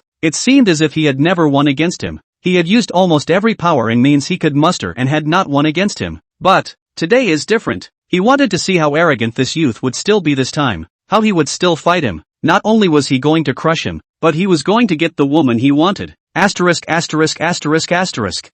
Buxi rushed at Shueli and shouted, where are the Pangwan siblings? Where are they? Nima, I'm telling you, if anything happens to them, I won't let you go. My godfather will not let you go. Pulling up a chair, he wiped the seat surface with his sleeve and gestured for Changba to sit down. Changba sat down. Since they want to talk, let's talk. Are you ing deaf? Xiong Bushue looked at Shueli's silence and rebuked even more angrily. Shueli still didn't answer and smiled coldly as she looked at Chung Hui. Mr. Bear. Chung Hui pinched his cigar and pressed it hard into the ashtray. You're already a man in your 40s. Calling a youngster godfather is something you can call out? Aren't you afraid that your family's ancestors' graves are smoking? Bear unrepentant laughed. Chang Xiao, I know you're jealous. Now you can say this. If you call my godfather godfather, he won't even bring a yes. In his old man's eyes, you're not even as good as a grandson. Bear unrepentant. See for yourself. Cheng Hui slapped the tea table heavily, causing the tea set to buzz. With an angry glance at Bear unrepentant, he opened one of the laptops on the tea table and flashed a picture, grinding the laptop screen for Bear unrepentant to see. Xiong Bushue took a look and froze like a wooden statue. Changba scanned the laptop screen and saw that it was a mixed-race beauty, 18 or 19 years old, tall and beautiful. Needless to think, this mixed-race beauty was related to Bear unrepentant. Xiong Buren, this hybrid was shipped from northern Burma for your brother-in-law, Ni Jianjun. He's not comfortable with the others, so he's given it to you to take in, and wait until the end of the year to give it to him. Cheng Hui grunted and sneered. You're good, you're close to the water. You slept with this half-breed and got her pregnant. It's been 3 or 4 months now, right? Bear unrepentant smiled bitterly and dropped his head, sweating profusely. He was cautious in his work, but he didn't expect that he was still messed up by Chun Hui. This matter is not to mention by the Mi Jianju no, even by his wife Mi Fong no, are enough to drink a big pot of him. Bear unrepentant, what do you say? Do I call your wife or your brother-in-law? Cheng Hui raised his voice and asked. Xiong Busie's face rose in tears and his body began to shake. On your knees. Cheng Hui suddenly gave the tea table another heavy tap. Bear unrepentant's legs went limp, but he didn't kneel down. Looking to Changba, his eyes were full of pleading. Godfather, Chapter 137 Godson's Helplessness. Giving Godfather a coarse needle set, and call Godfather? Cheng Hui pointed at Changba. He can't even save himself now. How can he save you? Shueli stood to the side and laughed out coldly, looking at Changba with eyes that ate him up. Today, not to mention Changba, even God can't save them. Well, it's something I was told to say. Changba spoke up. It has nothing to do with what happened to Bear unrepentant. Who says it's irrelevant? Cheng Hui grabbed a teacup and heavily slammed it down in front of Xiong Bushue's yellow shoes, angrily shouting, kneel down, pouncing. Bear unrepentant directly knelt down on both knees. Both knees stung, but knelt steadily, drooping his head. He didn't dare to look at Changba, much less Cheng Hui. Bear unrepentant. What I despise most is licking dogs like you. Cheng Hui grabbed the ashtray and threw it towards Xiong Bushue's head. If you want money, you have money. If you want people, you have people. And Mi Jianjun is still your brother-in-law. In Magic City, who wouldn't give you face? You are good. Even recognize Changba as godfather. What's in your head? After cursing, he stood up at one stop and kicked at Xiong Busie's head and chest. Lick the dog. Lick the dog. I told Nima to be a lickspill. My name is Nima and I call myself a godlicker. Bear unrepentant was kicked to the ground, cradling his head and wailing. Feeling that Cheng Hui was beating him to death, he turned towards Changba for help. Godfather, save me. Godfather, help me. Changba swept him away and walked over to the front window, peering down toward the Bentley seat below. Don't let Pang Guan's siblings be rescued here and Long Yimin's accident happen over there. Save you? Cheng Hui got tired of fighting and sat down at the tea table again, picking up the drawing paper to wipe the blood on top of his leather shoes. I told you he can't even protect himself. Seeing this, Shueli brought over a wet towel, squatted down, and wiped his shoes. Changba, I'll show you something. Cheng Hui taps the laptop keyboard twice to play a video. Wide your doggy eyes and watch it. The video shows Pangfeng and Pangguan, father and son, being beaten in turn by 4 big men with belts and whips, straight to the ground, paralyzed and covered in blood, and Pan remained on his knees, breaking down and wailing. Changba was furious and secretly used hypnosis. He would put all the people who had assaulted them into a state of sleep for the rest of their lives. Host,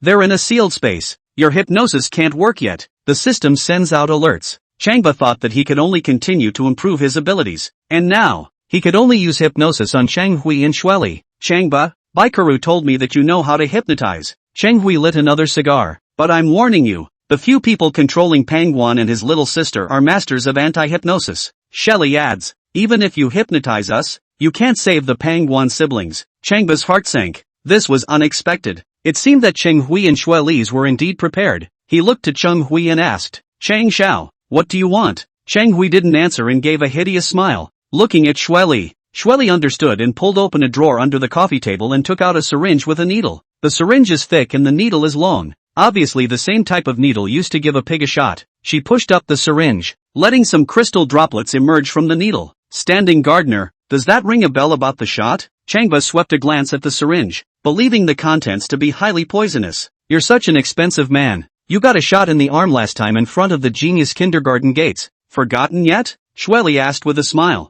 Changba then remembered. It turns out that the last time someone took advantage of the chaos to sneak him a shot, the culprit was this Shueli. At the same time, he also understood that this Shueli had long been instructed by Chang Hui. Thinking of getting rid of him, kneel, Shueli ordered to Changba. Changba sat steadily, staring intently into her eyes. Zeri pointed to the laptop screen. If you don't kneel down, I'll have someone give Pon Still a shot. As soon as the words were spoken, a man in a white lab coat and blue mask appeared on the laptop screen, holding a thick syringe in his hand. Kneeling beside him was Pang Still. Godfather. Shon Bushua wiped the blood from his face and sat up with support. Don't you kneel. If you want to kneel, I'll kneel for you. What a godson. You make a great impression. Chang Hui handed Shueli a look. Shueli understood and walked over to Xiong Bushue with the syringe and took his hand, placing the syringe in his hand. This one's for your godfather, and since you're taking the fall for him, give yourself a shot. Bear's hands shook, and the syringe nearly fell to the floor. One look at the thick syringe made his heart flutter. A needle of this size, not to mention hitting a person, or even hitting a pig, the pig will howl in pain. Are you hitting it or not? Chang Hui looked at Xiong Bushue standing and fuming, and shouted angrily, if you don't fight, you can fight for your godfather. He doesn't dare to move now, pointing to the laptop screen. If he dares to move, it will be Pang Still. It will be Pang 1. It will be their family of 3 who will die. Xiong Bushue glared at Chang Hui. You think my godfather is stupid? Put it on anyone. The first thing that comes to mind is to protect yourself. Chang Hui gave a hideous smile. Your godfather isn't stupid. And when he dies, so many people get to live well. And if he lives, many people have to die. Shueli chimed in. Do I need to add anything to this? Chang Xiao has already sent people close to people who are closely related to Changba, like Instructor Su Yui Evening, like Counselor Xia Yifu, like Vice Dean Su Huizi, and a few of his roommates. Xiong Bushua was horrified and looked at Changba with eyes full of terror. The hand gripping the syringe shook even more. He knew Chang Hui was sinister, but he had never thought he was so sinister.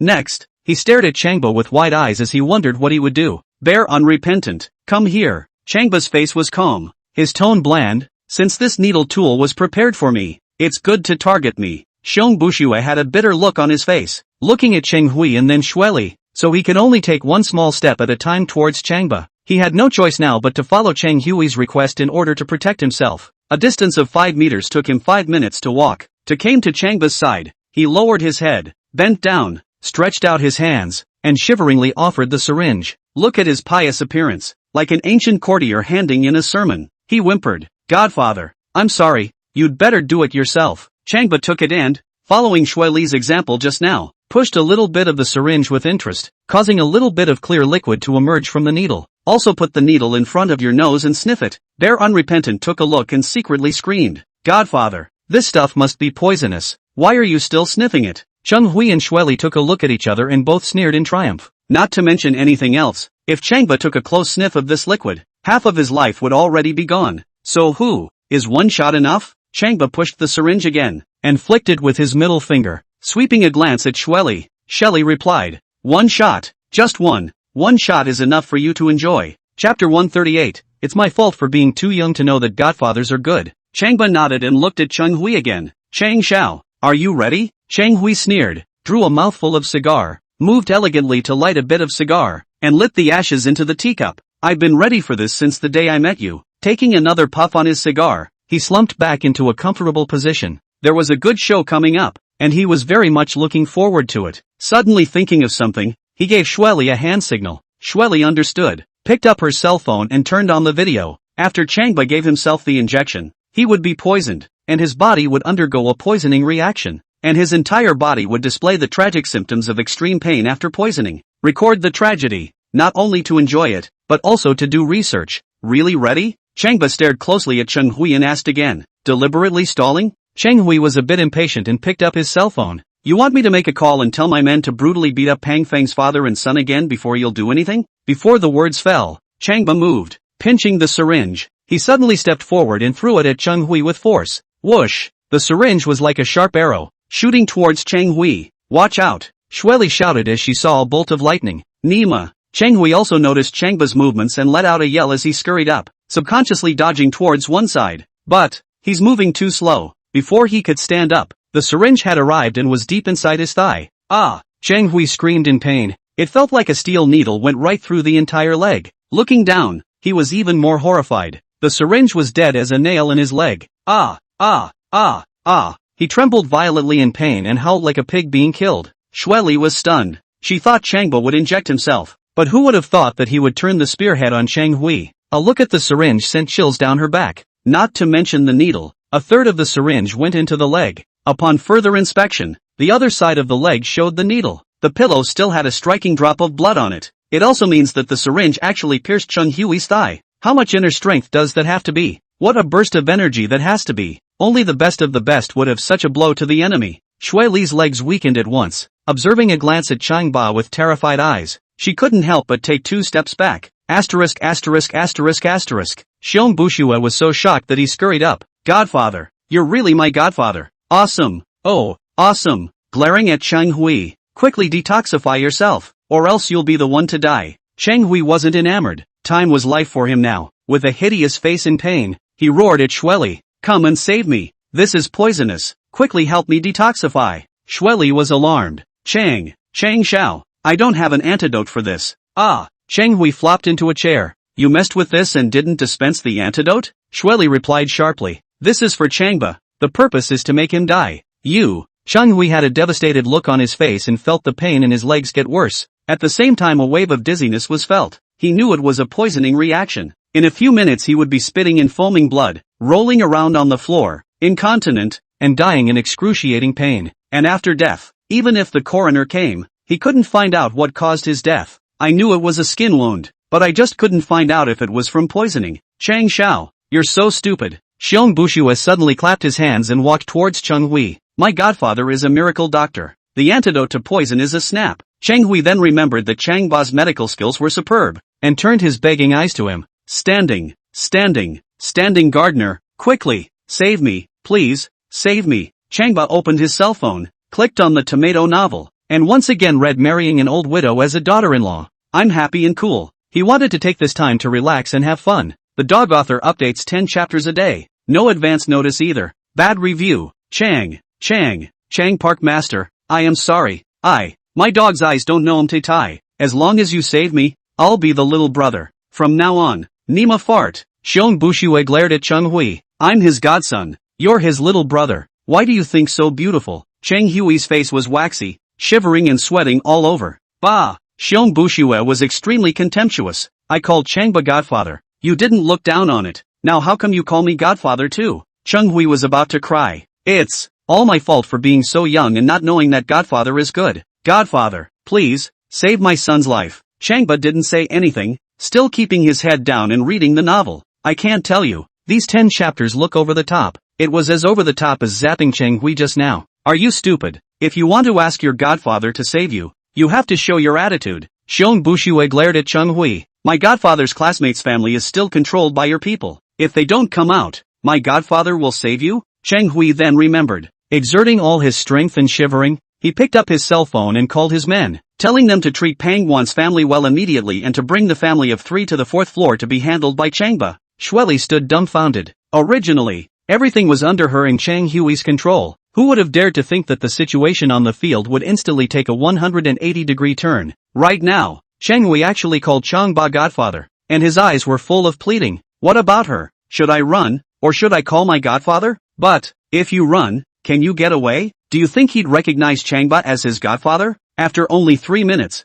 4 big men brought in the Pang Wan family. They were stunned to see the scene in the room. The 4 big men were stunned, and so was Pang Wan's family. They thought that Changba would be very bad, and Chang Hui would be very good. But the scene in front of me was the opposite. Little sister, it's okay. Changba smiled at Pang Still. I'll take you home later, bully. Pang Still jumped into Changba's arms and bawled. It really freaked her out just now. She thought she had been captured by them and would be taken and controlled by them again like the last time. Those days of darkness and misery will continue. But, once again, Changba stepped in and once again saved her and her family. Pang Wan stood off to the side, also crying in pain. It was all like a dream. He couldn't even imagine how Changbas did all this. Okay, down to business. Changba comforted Pang Still, handed her over to Pang Wan, and looked at Pang Fong. Uncle, you and Su Yui are both here, so you can sign the breakup contract. Pang Fong agreed repeatedly and looked at Shueli. How dare Shueli refuse? Scrambling to find a pen and paper, he wrote down the breakup note. They don't have financial problems and it's easier to break up.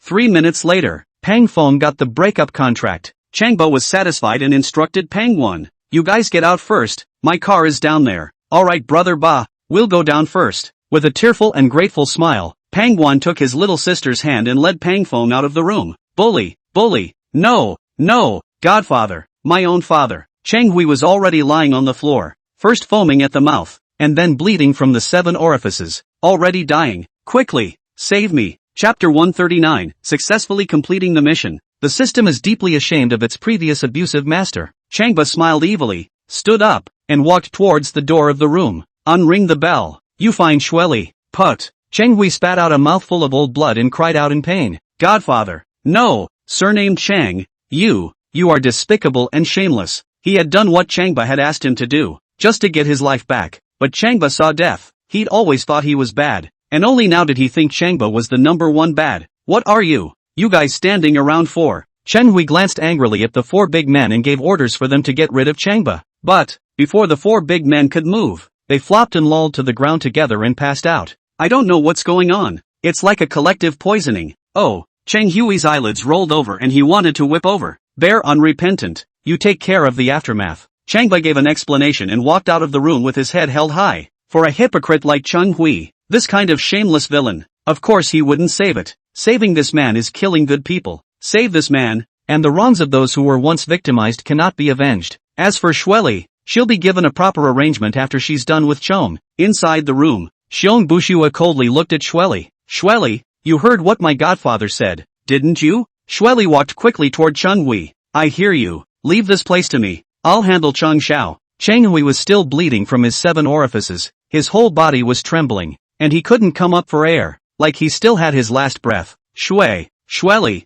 we are together. You not deal with Changba, deal with me? Shueli sneered, looking down at him. Who has been with you? A villain like you? I'm too disgusted to be with you. Put. Cheng Hui sprayed out another mouthful of old blood. He spent a lot of money to ask Shueli to work for him, and in the end, his own little life fell into her hands. Knowing that, he wouldn't have spent a dime for her and would have ended her first. The more he thought about it, the more angry he became. He sprayed out another mouthful of blood. Shueli, as long as I live, I will exterminate your entire family. Shueli's face was expressionless as she pulled open the drawer of the tea table and took out another syringe. Spraying potion at Cheng Hui's wound. What are you doing? Cheng Hui didn't want to give up yet, staring at the syringe in Shueli's hand with wide eyes. Shueli, what I said just now was just gas. As long as you save me, my hundreds of millions of property all belong to you. Shelley replied. I'm fighting fire with fire, so that instead of dying of poisoning, you end up dying of tetanus. Even if the police investigate, we'll get out safely. Put. Cheng Hui sprayed a mouthful of old blood towards the ceiling.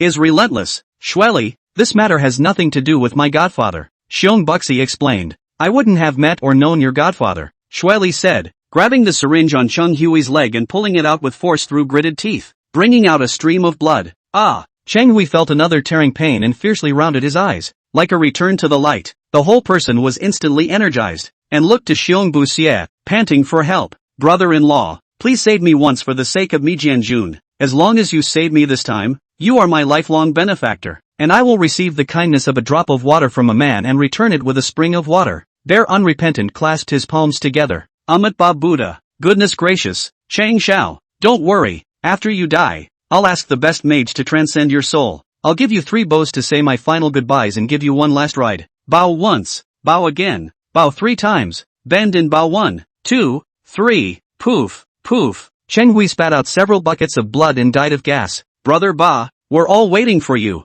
As Changba walked out of the acupuncture center, Pang still smiled and jumped into his arms. Now that the family has turned the corner, she is no longer afraid. This brave little girl has been through many experiences and has developed her guts. At this time, Pang Fong and Pang Wan, father and son, could not help but put their arms around Changba and embrace him. It wasn't Changba today, and their family failed miserably. Little sister. Changba laughed and lovingly patted Pang Still's little head. Come on, let's go back. Pang Still held out his arms. Bah, I told you to pick me up. Changba laughed again and bent down to pick her up. I love you, Buster. Pang Still wrapped his arms around Changba's neck and kissed him hard on the cheek. Changba smiled from ear to ear. Let's go. Little sister, we should go back. Don't worry, look, my mom is here. Pang still pointed to a middle-aged beauty next to him. Changba took a look, then noticed that Lu Miling had arrived and smiled and nodded at her. Auntie, you're here too. Lu Miling smiled gratefully and walked forward, holding out her hands to shake his. Then a contract was taken out. Changba,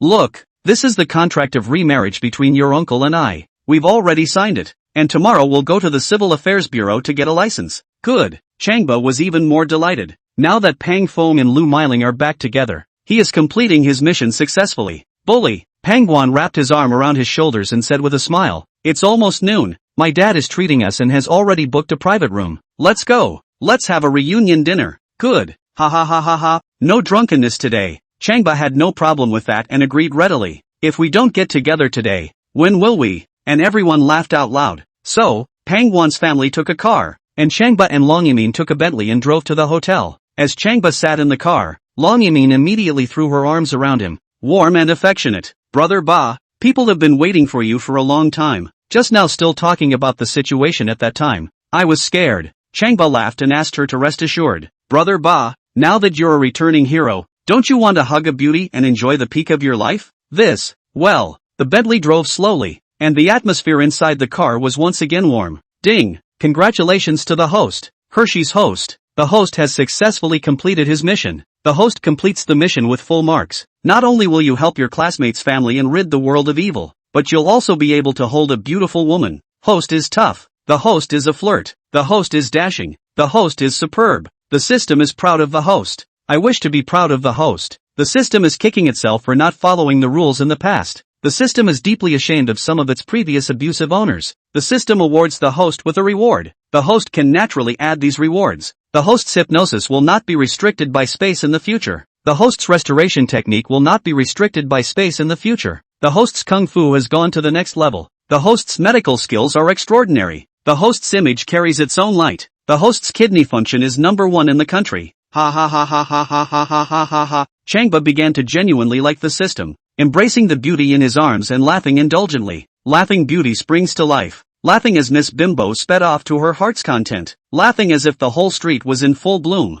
Chapter 140, Cheng Hui is dead. The sky is falling. Magic City University. Teacher's dormitory building. Xia Yifu was half lying on the bed, lazily looking at the book. Usually on double days, she doesn't want to go out. It's too hot and sunny outside. She just wanted to be left alone to read quietly for a while. By noon, she would go out for a lunch with Changba. This morning Changba took a few of his classmates to visit Pangguan's little sister, and she waited for him to return. Tired of watching, she stretched and picked up her cell phone, seeing that the time was 12:30. Why isn't this guy back by now? Did Pangguan invite for dinner, or did he accompany Instructor Su to dinner? She was going to give him a call. I had just pressed the number when my cell phone suddenly vibrated. At first glance, it was the university's security brigade, also nicknamed Xiao Tong, calling. It had always been Xiao Tong who provided her with important information. As soon as the call was made, Xiao Tong's anxious voice came out from inside. Mr. Xia, something's wrong. Something big has happened.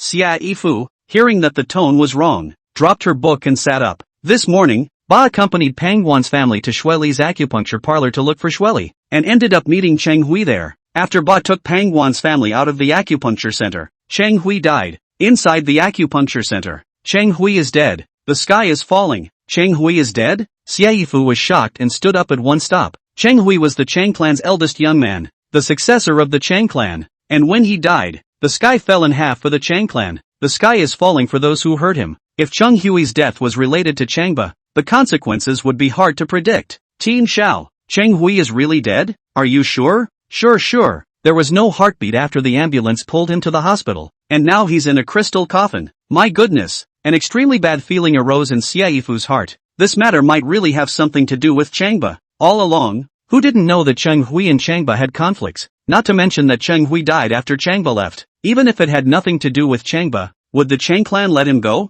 The coroner has determined the cause. Cheng Hui died of tetanus from a leg injury. Xiao Tong continued. The police have also found out the results. Cheng Hui was mistakenly injured by his men. Mistakenly injured? Xia Yifu shook her head. Not to mention the Chang clan. Even she didn't believe that Cheng Hui died by mistake. What do the Changs say now? The representative of the Chang clan has already spoken, determining that this is definitely related to Chang Ba, and that he will never be spared. Sure enough, Xia Yifu's heart sank. Now no matter what. For Changba, hurry up and run for your life. The Chang clan screwed together to deal with Changba. And Changba absolutely couldn't deal with it. Mr. Xia, the Chang clan has already taken the crystal coffin to the genius kindergarten. They said that if Changba doesn't give a statement, they'll put Chung Hui's body in the genius kindergarten's conference room. The sky is really going to collapse. Xia Yifu was even more shocked, quickly changing into a pair of jeans, not caring to change shoes, wearing a pair of flip-flops, rushing to the door of the room. Changba must be found at the first opportunity.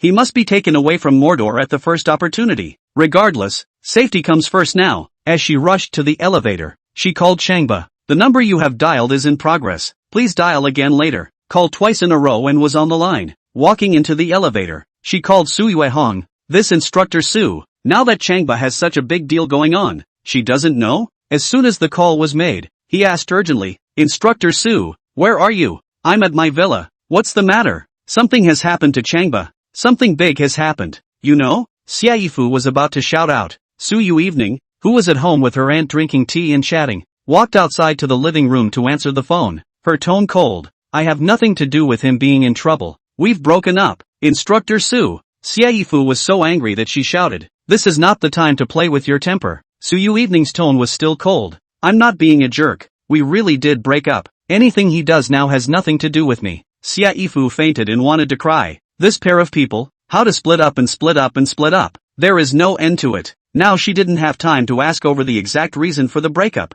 Out loud. Changba took Pang Wan's family to Shueli Acupuncture Center and met Cheng Hui. After Changba left, Cheng Hui died. What the police investigated. Cheng Hui died of tetanus, but the Cheng family doesn't see it that way and believes that Cheng Hui's death was caused by Changba. Now the Cheng clan won't let go of Changba, and carrying a crystal coffin, they're going to the genius kindergarten to look for Changba. That's the way it is, and I'm just asking you, do you care now? Cheng Hui is dead? Su Yui's scalp went numb and her back went cold. Cheng Hui's death is a big deal. The Cheng family has decided that Changba is the murderer, so Changba must be dead 9 times over. She rushed quickly into the tea room, greeted her aunt, and flew out of the parlor. Sister Fu, I'm on my way to kindergarten. She and Changba are broken up. She and Changba are no longer related, but she couldn't watch Changba get screwed over, much less watch the doors of a gifted kindergarten being barricaded. Since applying for a job at Genius Kindergarten, she has made Genius Kindergarten her home. That's where Grandma's last wish was fulfilled. She would never allow someone to carry a dead body and block the door to the nursery.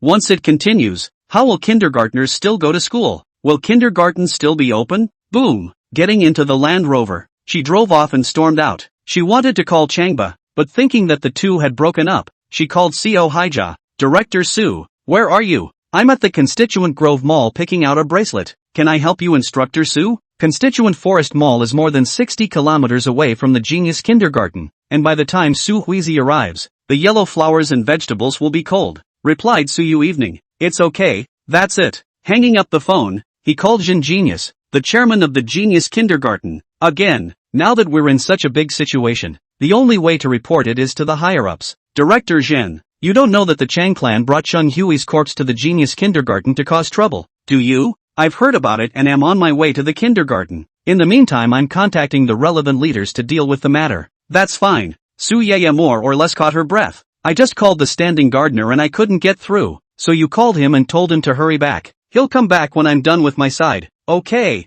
bye. Su Yueho hung up the phone and then called Changba, but when it came time to press the dial-out button, her fingers froze in the air. She and Changba had broken up, and she didn't want to contact him again. After thinking about it, she found Bear Unrepentant's cell phone number and called it. Xiong Buxi was Changba's godson, and she had to inform Changba through this godson. What are your orders, godmother? Don't you call me godmother. Su Yui was enraged when she heard this title. Lickspittles like this one made her sick just looking at them. She would never have contacted him today if it wasn't for the Genius Kindergarten. Something happened to Changba. Did you know? I know. I was there when my godfather came to Shueli Acupuncture. You were there too? Su Yang was taken aback. I'm always there. The Qing family took Qing Fai's body to the Genius Kindergarten. You know? I know. I just contacted my godfather and he's already on his way to the Genius Kindergarten. Su Yui was anxious all of a sudden. She called one after another. The purpose is to tell Changba to avoid the wind. He is good, knowing that there is a tiger in the mountain.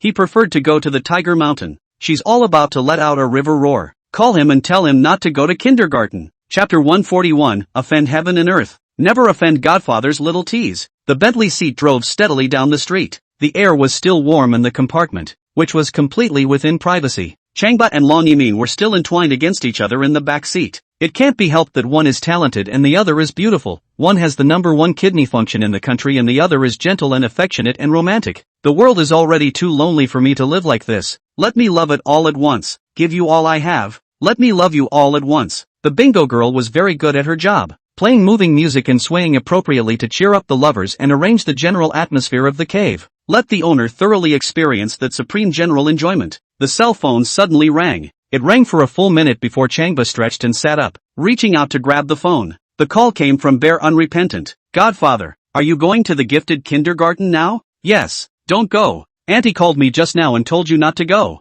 Dame, the title froze Changba in his tracks. When did this lickspittle Xiong Bushue get a new wife? When did I get a new sister-in-law? My eldest mother is Instructor Su. You're not with Long Yimin right now. Instructor Su is the first mother, and Long Yimin is the second mother. I'm going. Changba swooned. So that's what happened to the older woman. That's a bad lick. This licking dog. For once. Oomph. Long Yimin was disgruntled. Her face flushed as she snuggled into Changba's chest and took the cell phone. Xiong Buxi, how do you lickspittle talk? Who is Young? The words startled Bear Unrepentant. Offend the heavens and the earth. Never offend your godfather's little tease. Now schoolgirl Long Yemen is a little tease for her godfather. I'm sorry godmother. You'll always be my godmother. You're the only godmother I have. I'm sorry son made you angry. Godmother, son will give you a good day. Long Yemen laughed. No wonder Ba wanted this dog licking son. Licking up his master is such a pleasant mood. That's just it. Just talk to your godfather. For a moment she had the feeling of being a pussy and smiled as she put her cell phone to Changba's ear. The book of Bear Unrepentant is back to business.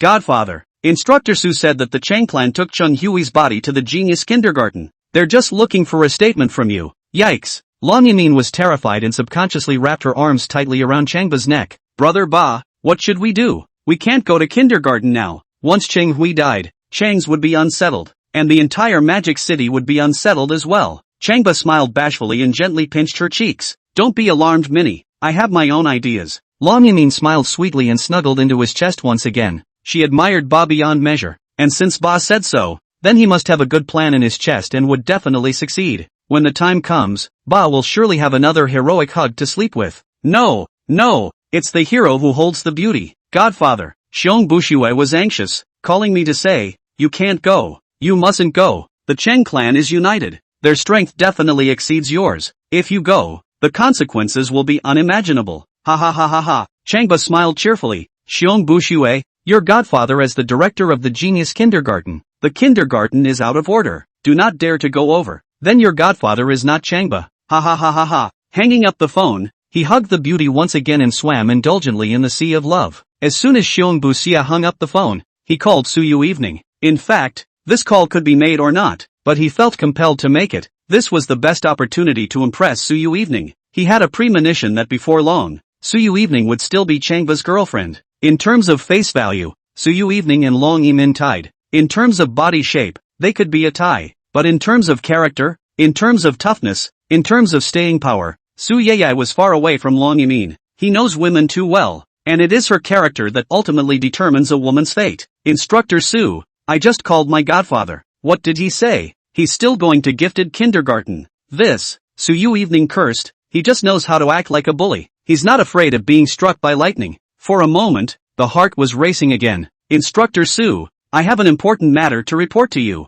Su Yui evening's heart sank as she listened to him continue. My godfather has a new girlfriend. It's his college friend Long Yimin. They were making out in the car. I don't dare to describe the scene. Long Yimin. When Su Yui evening heard this name, her heart rumbled and she was dizzy for a moment. She knew that Long Yimin had been secretly in love with Changba, but didn't dare to be with him. With her, Su Yui evening, it was a breakup with Changba, and other women wouldn't dare to approach Changba easily. But, not daring to think, this time I don't know what happened. Just after she broke up on her side, Long Yimin went to Changba's side to be as close to him as she could be. A deep sense of frustration welled up. A deep stabbing pain traveled throughout his body. At the same time, a kind of hatred was also born. She didn't hate Changba, she hated herself. She had broken up with Changba, and it was Changba's freedom to date other women when and where he wanted, and she used to be too willful. Because of an aunt who broke up with Changba because he didn't listen to her. Is she really right? Is Changba really wrong? She was doing it for herself. while Changba was doing it for his brother. For his brother's family. Think about how much Changba had helped her in the past, and how much he had helped her sister,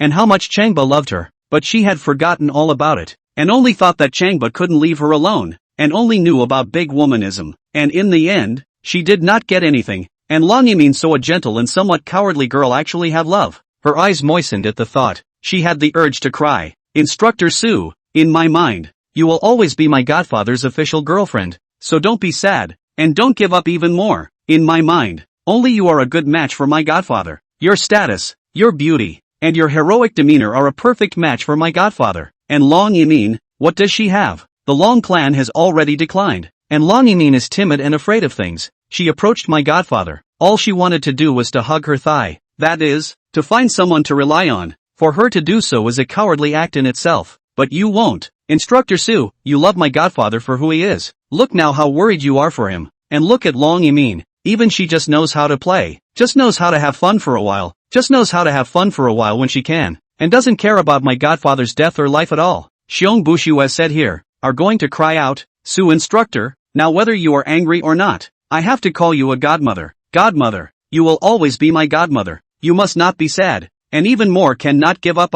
Please, godmother, pull yourself together. Take back the love that belongs to you. Take back the man that belongs to you. As this paragraph was said, Su Yui was in hot tears. This godson, take it. Needless to say, this passage spoke to her heart. She just demanded that she would never give up, that she would never be defeated by Long Yimin. Yesterday she was military training Long Yimin, telling Long Yimin to do as she was told. And today Long Yimin took away her boyfriend. No one can swallow this. Bear unrepentant. Thank you. Go to the kindergarten and check the situation. Report to me if there is any movement. Yes, godmother. Su Yui hung up the phone, her foot slammed on the gas, and she drove to the Genius Kindergarten at a fast speed. Chapter 142, Genius Kindergarten blew up, blowing up the entire internet. Gifted and talented kindergarten. It was already crowded in front of the gates. A crystal-clear crystal coffin was placed in the open space in front of the gate, and inside it lay a body that had been frozen into an ice stick. A circle of men in black stood around the crystal coffin. The men in black were all in suits and headphones, and it was obvious to the watching public that they were all full-time bodyguards. Just south of the group of black-clad men stood a woman, height of about 1.75 meters, age of 22 years old or so, a snow-white mourning clothes, forehead tied a white damask. Appearing the whole person is extremely clear, and extremely cold. The midday sun was very hot, but she wasn't the least bit afraid of it and just stood straight up against it. According to the watching crowd around, the woman is Chung Hui's half-sister, Chung Chang. She goes to school in Kyoto and is also a minor internet sensation. Taking advantage of the double holiday, she returned to Mordor to reunite with her family, but did not expect to encounter her brother's murder, so she brought her brother's body here. That is, to look for the Genius Kindergarten director, to look for Changba, to ask for a statement. She had a cell phone holder by her side, and the phone on it was broadcasting live. There were already over 3,000 fans inside the livestream, leaving messages in support of her actions. Baby, we got your back. Chang, the sun is so poisonous. Take a parasol. Honey, heart me to death. Beauty, we support you to the end and watch you avenge your brother's death. Chang was in hot tears, biting her lower lip and nodding her head uncontrollably. It was important to realize that she usually had up to 1,000 people on her live broadcasts, and now, not long after she had started, she had already broken 2,000 fans. Her Netflix dream is to break 100,000 followers on air, which she hopes to reach today. Big Brother List 1, Big Brother List 2, all of you, and all of your loved ones, those of you who may not know the story among you. Now Ching tells you what happened. Changba, the director of the Genius Kindergarten, went to Shueli Acupuncture for acupuncture and stumbled upon my brother. In case you guys don't know, Changba has always hated my brother just because the girl he was pursuing was my brother's girlfriend. There's a saying that when enemies see each other, they see each other. Changba clashed with my brother after seeing him. After knocking my brother to the ground, Changba took off and my brother died in the acupuncture center. Speaking of this, Chang hit his face and cried bitterly. The cries were delicate and tender. Chang, don't cry. Chang, we all support you. Baby, evil is not good. Your brother will get his revenge. Baby, I'll get you a lawyer and bring the criminals to justice. Who the hell is Changba? Is he a gangster or a punk bully? Why is he that arrogant? Numerous fans have left comments. Flowers, yachts, airplanes, gift tubes, and all sorts of other gifts are flying around. The live streaming fans quickly surpassed 4,000. Thank you for all the support from your loved ones. You don't need to send gifts or like, just silently watched Chung Chang avenge his brother's death. Cheng Chung cried bitterly while bowing to everyone. As she bowed, she didn't forget to put one hand on her chest, wanting to show off her hot, perfect body. The inside of the live broadcast room was bustling with activity, and the entrance to the genius kindergarten was even more crowded. More and more people rushed to the area and gathered in circle after circle to watch the action. Long Yimin's dad, Long Ji-dong, is here. Su Yui's sister Su Yui came. Dian Long and Baikaru's families are here. Some of the staff from Power Panther Security came in. Some of the staff from the gifted kindergarten came. Some netizens are even sniffing around, setting up tall cell phone stands and starting to broadcast live, starting to rub off on the traffic. There were many opinions. Some sympathized with Changba. Some waited to see what would happen. Some watched to see what would happen. And some waited to see Changba's joke. Of course, there are still plenty of people waiting to see the joke. After all, Changba hadn't offended many people before. Without realizing it, the time came to 1:30 p.m. The sun was even hotter. Su Yui evening arrived, and so did Xiaifu. They had a date, and when they met, they rushed into the crowd, hand in hand, and fought their way forward. It took them 7 minutes and a lot of sweating to get to the kindergarten door. They saw Cheng Cheng up close and saw Cheng Hui inside the crystal coffin. Only Cheng Hui was lying quietly. His face was already frozen and he looked like an iceman. They looked at each other and let out an exclamation at the same time. Cool. It's really cool this time. Now there was no need to doubt at all that Cheng Hui was dead through and through, and even the gods on earth could not save his life. Then once Changba comes here,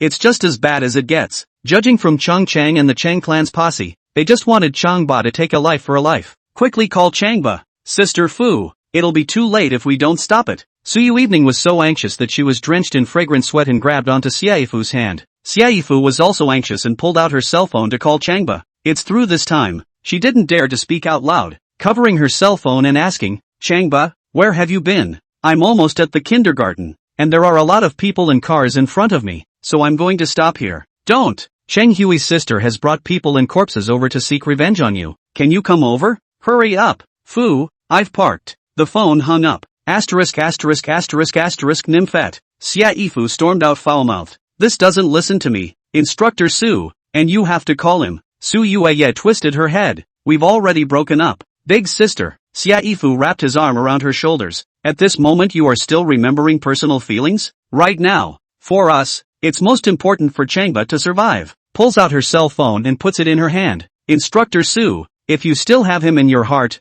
fight. Without him, pull back. Su Yui evening hesitated for a moment, but still took her cell phone and called Changba's number. It couldn't be helped that the only man she carried in her heart was Changba. The call went through. She coldly asked, Changba, did you get off? Instructor Su, it's me. Long Yimin's voice came from the phone. Su Yui evening's eyes went cold and her silver teeth clenched. Tell Changba to pick up the phone. If you have something to say to me, I'm his girlfriend now. When this was said, Su Yui evening was on fire. I don't care who you are. Tell Changba that pick up the phone. Long Jimin was startled. Scared the phone out of my hand. All she could do was take a seat to the side and grab the hand of Changba, who had already gotten out of the car. Bah! Instructor Su wants you to answer the phone. Changba froze for a moment, but took the phone anyway. Hello? I'm out of position. In front of the main gate of the genius kindergarten. Su Yeye replied. Something wrong? A little something. Go ahead. You drive and take Long Yimin away now, and I'll give you my blessing. If you dare to come to the front door of the genius kindergarten, I'll headbutt Chun Hui's crystal coffin. Su Yui evening hung up the phone and stared dead at the crystal coffin. To the death. She had to press Changba to death in order to make him realize the seriousness of the matter. Instructor Su, don't! Xiaifu was startled and scrambled to wrap her arms around her. This instructor has a strong character and does what he says he will do. If Changba came here, then she would definitely headbutt the crystal coffin. And Su Yui swore so much for only one purpose, to ensure Changba's safety. But, I wonder if Changba will still come. Chapter 143, Before the Crystal Coffin. Instructor Su came without fear. Bully. Long Yimin saw Changba about to close the car door and poked out to grab his hand. Death grip. Buster, don't get out of the car. Minnie, wait for me in the car. I'll be right back. Changba gently patted her small hand once. Long Yimin quickly got out of the car and wrapped her arms around him. Brother Ba, I'm sure you can solve the kindergarten problem. But Instructor Su is threatening to die. Brother Ba, if you go, the problem is solved. But Instructor Su sacrificed a life. Why bother? Changba smiled appreciatively and gently patted her face once. Even though the two were love rivals, Long Yimin didn't want to see anything happen to Su Yui evening,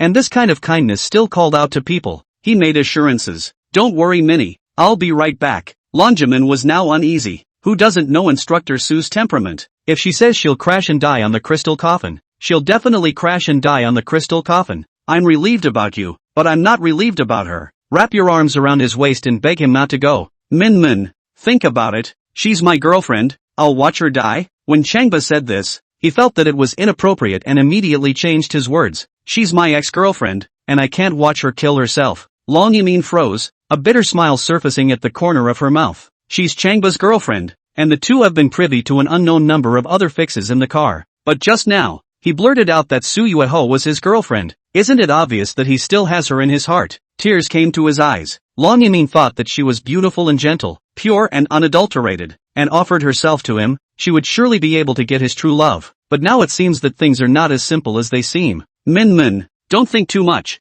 Instructor Su and I already belong to the past. Changba assisted Long Yimin and helped her toward the carriage. Wait for me in the car. Be good and obedient. No. Long Yimin once again tightly wrapped her arms around him and looked at him with tears in her eyes. I'll go too. I want to watch how you solve the problem. And I also want to watch that nothing happens to Instructor Su. She was about to stay with Changba. She was about to see with her own eyes that Instructor Su was okay. At the same time, by being Changba's girlfriend now, she proved to outsiders, especially to Su Yui, that she was Changba's girlfriend and that she would be with him forever. Okay. Changba closed the car door and put his arm around her shoulders as he walked toward the crowd not far away. Hello families. I'm here in front of the gifted and talented kindergarten gates to give you a live feed. Look everyone. It's packed with people. Dear all, do you know why so many people are gathered here? Well, kids don't have mothers, so it's a long story. It's a great urban drama about children's love and grudges. The protagonist's name is Changba and he is the man of the hour at Mordor University. The main female character is called Chung Chang. She is the Chang clan's eldest young lady and is the school flower of the capital university. A male network anchor stands on the roof of an SUV and regales his fans with the legend of the genius kindergarten director.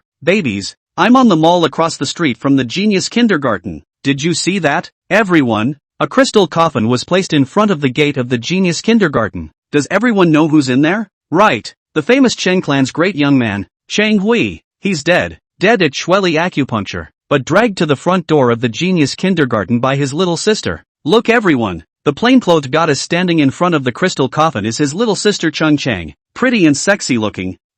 She and the Chang clan have only one purpose, to find the genius kindergarten director, Changba. Why are you looking for him? Because they thought Changba was the real culprit and came to find him, to make him lose his reputation and make him pay. A female webcaster stood by one of the back windows of a shopping mall and gave a live broadcast to her many fans, narrating about the feud between Changba and Chang Hui. Other webcasts have been picking positions to get the most traffic. In front of the crystal coffin, Chang Chang's two eyes were filled with tears, and she was still crying to her many fans in her cell phone. Some fans have asked why the police weren't allowed to address the issue. I'll be honest, the police have given their results and said my brother died of tetanus. Dying of tetanus? Oh, think we're cuties. People say, is that possible? My brother is so handsome and healthy that he would die of tetanus? I brought my brother's remains here today to confront Changba face to face. I want the many fans to watch with their own eyes how Changba admits to having killed my brother in the end. The net of justice is wide open, and my family and I will work together to bring the real murderers to justice. At that, she raised her arms high and cried a dainty cry. Avenge your brother's death. As long as I avenge my brother's death,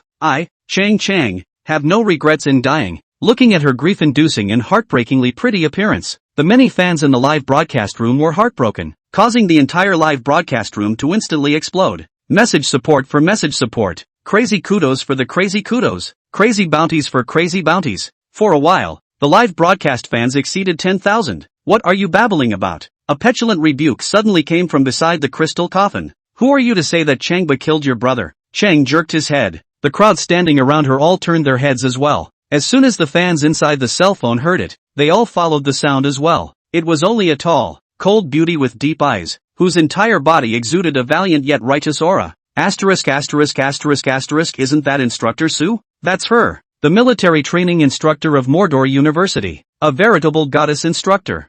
Grass, what's she doing here? She's Changba's girlfriend. This is coming over to back Changba up. I'll go. Instructor Su is so fierce, daring to come over and tough it out with Chang Chang and the Chang clan. Awesome, goddess of my mile. The bosom is too great. I adore it. I love it. Whether it was the live audience, or the many netizens inside their cell phones, there was a lot of talk, or a lot of messages. You're Instructor Su, right? Chang Chang's eyes plummeted cold. looking Su Yui up and down. I won't target the innocent. You go. Su Yui took a step forward, her eyes even more forced. You take the body and I'll go. As soon as the words fell, the two black-clothed big men standing next to them walked towards Su Yui. They reached out with big bushy hands to grab her neck. Stop! Chang waved his hand at the two big men, telling them to back off, and looked into Su Yui's eyes. Instructor Su, may I ask if you are related to Changba? There's no connection. I'll come? Su Yui raised her head and looked down at the other party with condescending eyes. As far as I know, you're Changba's ex-girlfriend,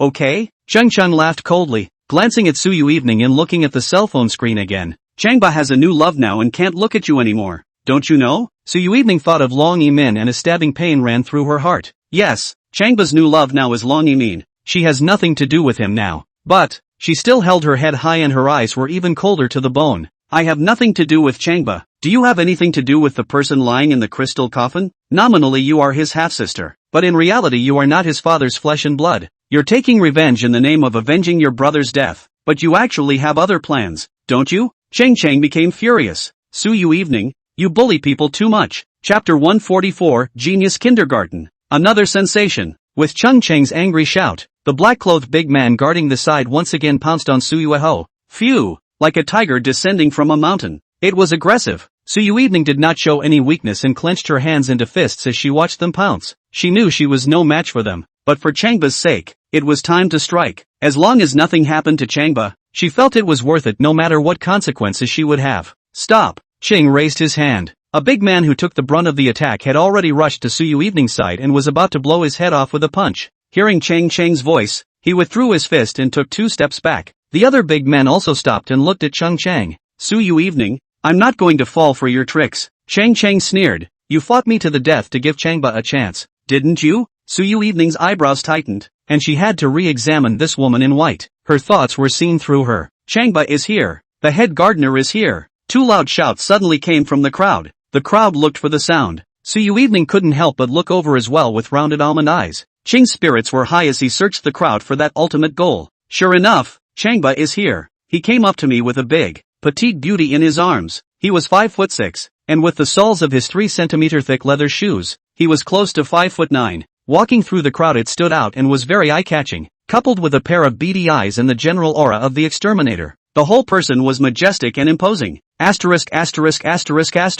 This aura, cradling a goddess. So flirty. So this is the changing gardener. The name is true. Last time it was also in front of this kindergarten gate. He saved a lot of people's lives by hanging banners. He saved so many lives. Not a medical professional, but a miracle healer. I've heard of it. Ba is Ba, the first brother of Magic City University. The crowd murmured and gave way, squeezing a hard goat path out of the way for him. There were many beautiful girls who even looked at him with adoring, worshipful eyes. At the same time they looked at the beauty in his arms with envious and jealous eyes. Who is this beautiful woman and what are her virtues to be honored by Ba? Changba. When Su Yui saw Changba, she was angry and annoyed, and with a clench of her silver teeth, she rushed towards the crystal coffin. Specifically, slamming his head into a crystal coffin. She had sworn a poisonous oath to Changba that as long as Changba dared to come, she would die headfirst on the crystal coffin. But, the black-clothed big man guarding the side of the crystal coffin would not allow anyone to approach. Not waiting for Su Yui to approach, he had already grabbed her arm and controlled her. Changba, hurry up and go. Do you hear me? Move. Su Yui was so anxious that she wanted to jump up, rushing at Changba and shouting, Instructor Su, calm down. Xiaofu quickly walked to Su Yui's side, angrily pushed the big man away and wrapped his arm around her. Changba is already here. Let's wait and see what happens first. Su Yui glared at Changba, so angry that both her eyes were red. And now wait and see what happens. What's changed? Changba won't be able to fly this time. At this point, the crowd quieted down, all staring wide-eyed at Changba to see what he would do next, to see how he would escape today. Especially the crowd waiting to see the joke was pointing at Changba, and pretending, oh, die later without knowing how. Yes, it's a fact that Chang Xiao is dead, and he, Changba, must pay the price. I really can't figure out what else he has to capitalize on to be so awesome right now. Look, he's still got his arm around the schoolgirl, and he's so dejected. As Changba brought Long Yimin close to the crystal coffin, a group of black-clad men quietly surrounded him, just waiting for Chang to give the order. Chang had already seen that the tall young man walking towards him was Changba. As the saying goes, when enemies see each other, her eyes could spit out fire as she coldly asked, You're the one who killed my brother. It was the first time Changba had seen Cheng Chang and did not recognize this person. You are? I'm Cheng Hui's sister. Cheng Chang. Cheng Chang replied in a loud voice. Changba gave a teasing smile. Oh, I heard that Process FAI has a half-sister. So it's you. Bah. Cheng Chang hated him even more. Now I'll ask you, did you kill my brother? Changba swept a glance at Cheng Hui inside the crystal coffin and asked rhetorically. Where's your evidence? I see that you don't see the coffin. Cheng Chang glared at a big man in black. Someone come. With a command, the big man in black walked over to a black Rolls-Royce car nearby, opened the door, and yanked out a woman. The woman was cloaked, bruised and swollen, her clothes in tatters, and she looked like she had been brutally beaten. Changba took a look and recognized it. It was Shueli, the owner of Shueli Acupuncture. It was just as he had expected.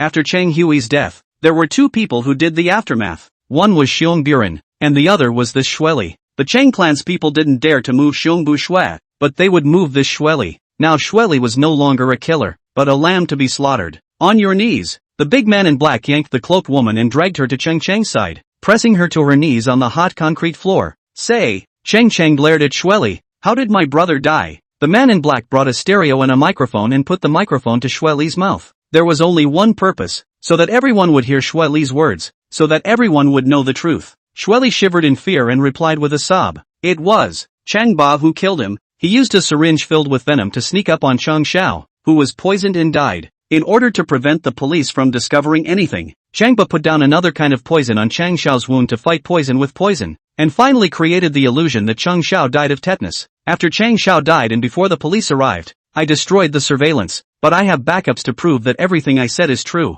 There was an uproar. The crowd exploded at once. It's really Changba. So he's the one who killed Chang Xiao. Now that there's human and material evidence, let's see how he can still argue. Is sophistry useful? This is willful murder. It's punishable by death. This is the end of Changba. The Heavenly King can't save him. The inside of Cheng Chang's live broadcast room was even more boisterous. Whether it's a message, a gift, blowing up the screen, the live broadcast fans instantly exceeded 20,000. Su Yui heard it clearly, a wave of dizziness and blackness in front of her eyes. The more you fear something, the more it comes. This time Changba will surely die. Xiaifu wrapped her arms around Su Yui Wang's arm and looked at Changba, crying bitterly. Silly brother, you had to come if I didn't ask you to. This is a big game now. What's going to happen now? Changba, what else do you say now? Cheng Chang was a bit smug while angry. Will you turn yourself in, or will I send you to the police station? The Cheng clan stared at him with eyes that ate him up. Changba smiled bashfully. There's no rush.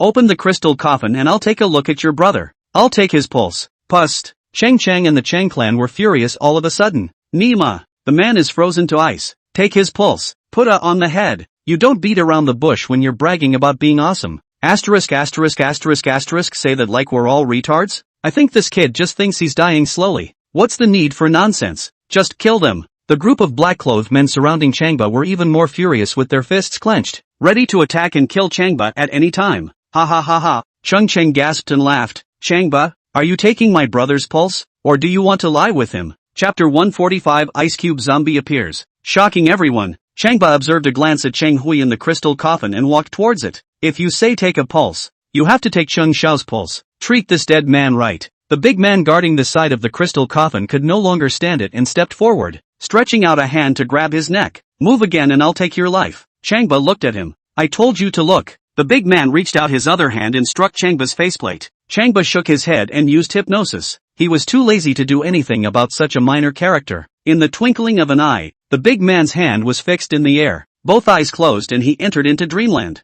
Kneel. Changba used his driving technique again. Puff. The big man gave Changba both knees. Kneel cleanly and squarely. The other big men were shocked and pounced on Changba together. Just like the big man just now, he first closed his eyes, and then gave Changba a fluttering double knee. A group of big men knelt in 4 rows, kneeling in a fan shape. Ah! Cheng Chang was horrified and couldn't help but back up. Su Yu Evening and Xiaifu were also very shocked when they took a look. The surrounding melon-watching crowd was even more shocked when they took a look. Grass! What's going on here? Why are they all kneeling for Changba? 1 second he's going to make a move. The next he's on his knees. What the hell is going on? Asterisk.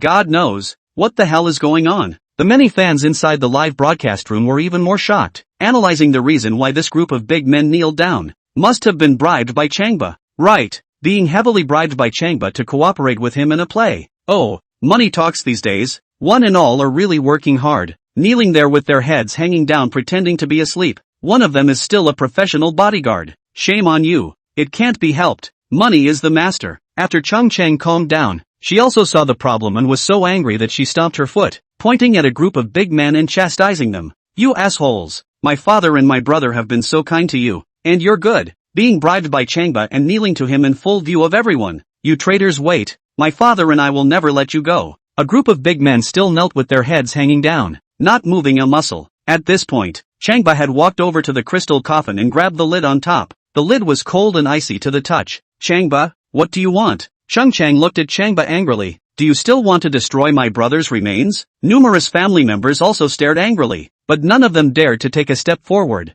They couldn't tell what was going on, but they felt that the aura on Changba's body was intimidating and made people retreat. I said take your brother's pulse. Changba lifted the lid and set it aside. All of a sudden, a cold mist emanated from the crystal coffin. That's what a crystal coffin looks like when it's energized, and the lowest temperature inside can reach -28 degrees. Inside, it emits chilly air so cold that it turns into mist when it encounters hot air, discouraging people. The onlookers took one look and backed away in fear. It's not a living person inside the crystal coffin. It's a dead body, a dead body frozen into ice. Changba approached the dead body and really wanted to take his pulse? What if the corpse is fraudulent? Changba wouldn't be afraid. Brother Ba, you're not really taking his pulse, are you? Long Yimin followed behind Changba, grasping the corner of his coat and lowering her head, not even daring to look inside the crystal coffin. It's fine. Changba really grabbed Su Yui's hand and took his pulse. Everyone around them looked dumbfounded. Is this for fun? Or is it really taking a pulse? You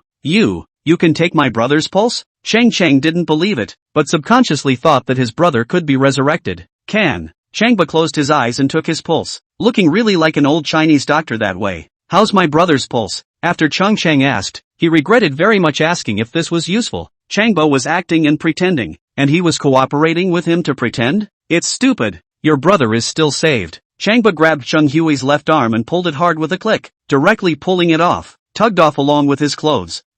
Chang was startled. Aren't you taking my brother's pulse? Why are you destroying his remains? Su Yui's family members were even blowing their beards and eyes, eating Changba's heart. Sorry, used a little too much force. Changba put his arm back in place again. Pa, please don't pretend. Long Yimin pulled Changba's clothes and persuaded him in a soft voice. If you can save him, then save him. If you can't, then let's go. Why are you playing with this dirty thing? Stay in the car with the air conditioning and talk about life. Doesn't that smell good? Good. Changba no longer wasted any more time and secretly used his recovery technique. Return me to the moment before I was stabbed by the syringe. In an instant, Chang Hui returned to the way he was before the stabbing. Snapping his eyes open, he blinked and surveyed his side. He sat up with a yelp as he felt the coldness around him and saw that he was actually surrounded by a crystal coffin. Crap! Where am I? Yikes! Chang jumped 3 feet in fear. Su Yui and Xie Yifu took a look and backed away in shock. Some of the cowardly ones in the surrounding watching crowd were so scared that they held their heads in their hands to see who could run fast. Ghosts! Fraud! The corpse frozen in ice has come back to life. Run! The ice zombies are coming out. One man also jumped up and escaped. It was Shueli, the acupuncturist who had been kneeling on the floor. Right now she didn't care if Changba was a fraud or not. It was still important to run for her life. At this point, the fans inside the live room were shocked to their core. It's incredible. How the hell did that happen? That's no way to act. I saw very clearly just now that inside the crystal coffin was the corpse frozen into ice. How did the body sit up in a flash? How did it come back to life? Is this a scam? It's a zombie? Or is it an ice cube zombie? I wonder if I'm dreaming right now. Many of the bold fans watched with wide eyes, while some of the worried ones simply didn't dare to look any further for a moment. But more new fans poured in, causing the live broadcast to surpass 50,000 fans within an instant. It was also in the midst of the crowd's collective horror that Cheng Hui gritted his teeth and climbed out of the crystal coffin inside Fei, poking his head out and observing the surroundings with wide eyes a little misty in the harsh sunlight. For a moment he couldn't figure out who he was, where he had come from, and where this was going. Even he didn't know that he had once died, had slept in a crystal coffin, had become a corpse of ice, but now he had come back to life. Suddenly, he realized something and both eyes lit up. Eminence Long. He saw Long Yimin, who was snuggled up next to Changba. This was his favorite woman, and she was the only one who could pull him out of his muddled world. Emin, where am I? Come over here and give me a hand. Long Yimin didn't answer. didn't even look at him, burrowed into Changba's arms and wrapped her arms around Changba's neck. As far as she was concerned, she had never looked at him squarely while alive, and she would never look at him even more when he was dead. Changba. Only then did Cheng Hui notice Changba and let out a furious cry. Standing up violently, the woman he loved was nestled in Changba's arms, and in full view of everyone, so of course he couldn't accept it. Seeing that many of the family were there, and seeing the family bodyguards kneeling in rows, he bellowed angrily once again. What are you guys waiting for? Kill him. Chapter 146 Chang Ba, successfully promoted from Brother Ba to Master Ba. No one moved. Not a single person moved around. Instead, the people of the Chang clan all took a step back. They're not stupid. On the one hand, Changba was superbly strong. On the one hand, Changba had saved Cheng Hui's life. How could they possibly make a move with the surrounding audience and many fans watching? Cheng Hui looked at the people of the Chang clan, looked at the many bodyguards, and then looked at his little sister Cheng Chang, and froze. Once again, a series of questions popped into his head. What's going on? Why is that? Who am I? Why am I here? Where am I going? Take a break. Changba grabbed Cheng Hui's arm and helped him lie down in the crystal coffin again. With another hypnosis technique and a driving technique, Cheng Hui honestly cooperated and obediently lay down. Goose KO. No way? Why is Cheng Xiao lying in there again? Lay in there and don't be afraid of freezing into a zombie again? What's this for? Is it a segment shoot? I'm all confused. What the hell is this game? Whether it was the watching crowd or the many fans inside the live broadcast, they all gasped in shock. Even Chang Chang, who was broadcasting live, couldn't understand it. Her almond eyes were rounded and she looked at Changba in shock. Hey, why don't you say something? Changba walked towards Cheng Chang. Didn't you say your brother was dead? Didn't you ask that acupuncturist to prove that I killed your brother? Cheng Cheng laughed bitterly, smiled sarcastically, gave a shameful smile, and finally gave a curt smile. For a moment, the face was very complex and vivid.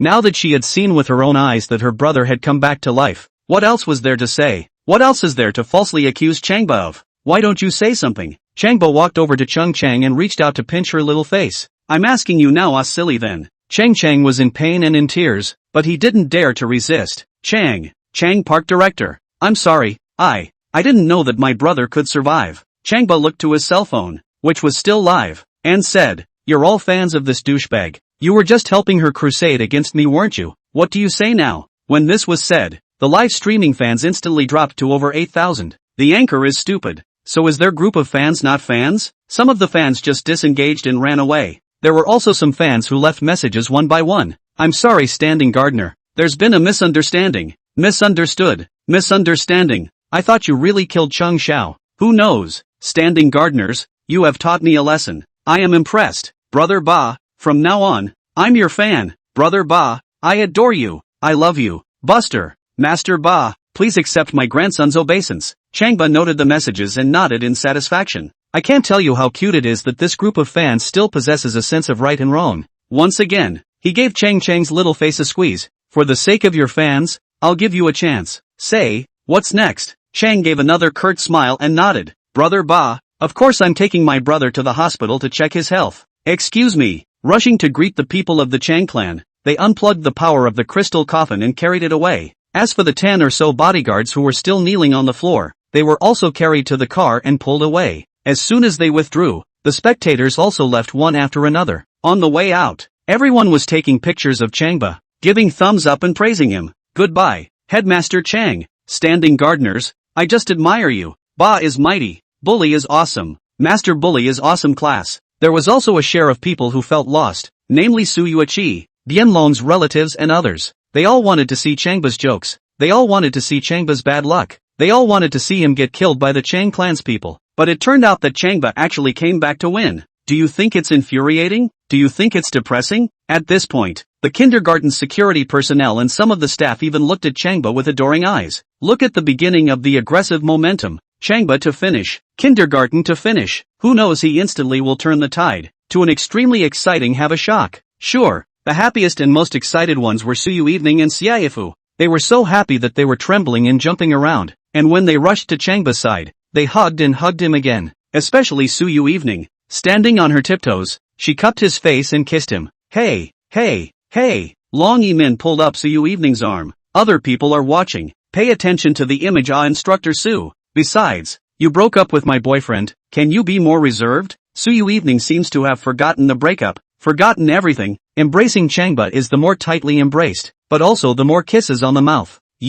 Long Yanin just couldn't look away and scurried upwards, also wrapping her arms around Changba and kissing him fiercely as well. Not long afterward, Xia Yifu suddenly chortled in dissatisfaction. So who? Emin Long, you kissed me with a mouthful of saliva. Oh, sorry, it's all mouth, can't tell the difference. Long Yanin hurriedly opened her eyes and searched for her target. Ding! Congratulations to the host. Hershey's host. Successfully dissuaded Chung Chang Netflix. Successful resolution of the kindergarten crisis. Successful advertisement for a gifted kindergarten. Successfully promoted from brother bully to master bully. Successful hugging left and right. The ex-girlfriend is in love with the ex-girlfriend and the ex-girlfriend is in love with the ex-girlfriend. Congratulations to Master Bully. Congratulations, Master Bully. Master Bully's height increases by another 3 centimeters, breaking through 5 feet 9 inches. Master Bully's eyesight is more open to 3.5. Master Bully's kidney function improves again, the first in all of Asia. Master Ba, you tell me what you want, the system will satisfy you now.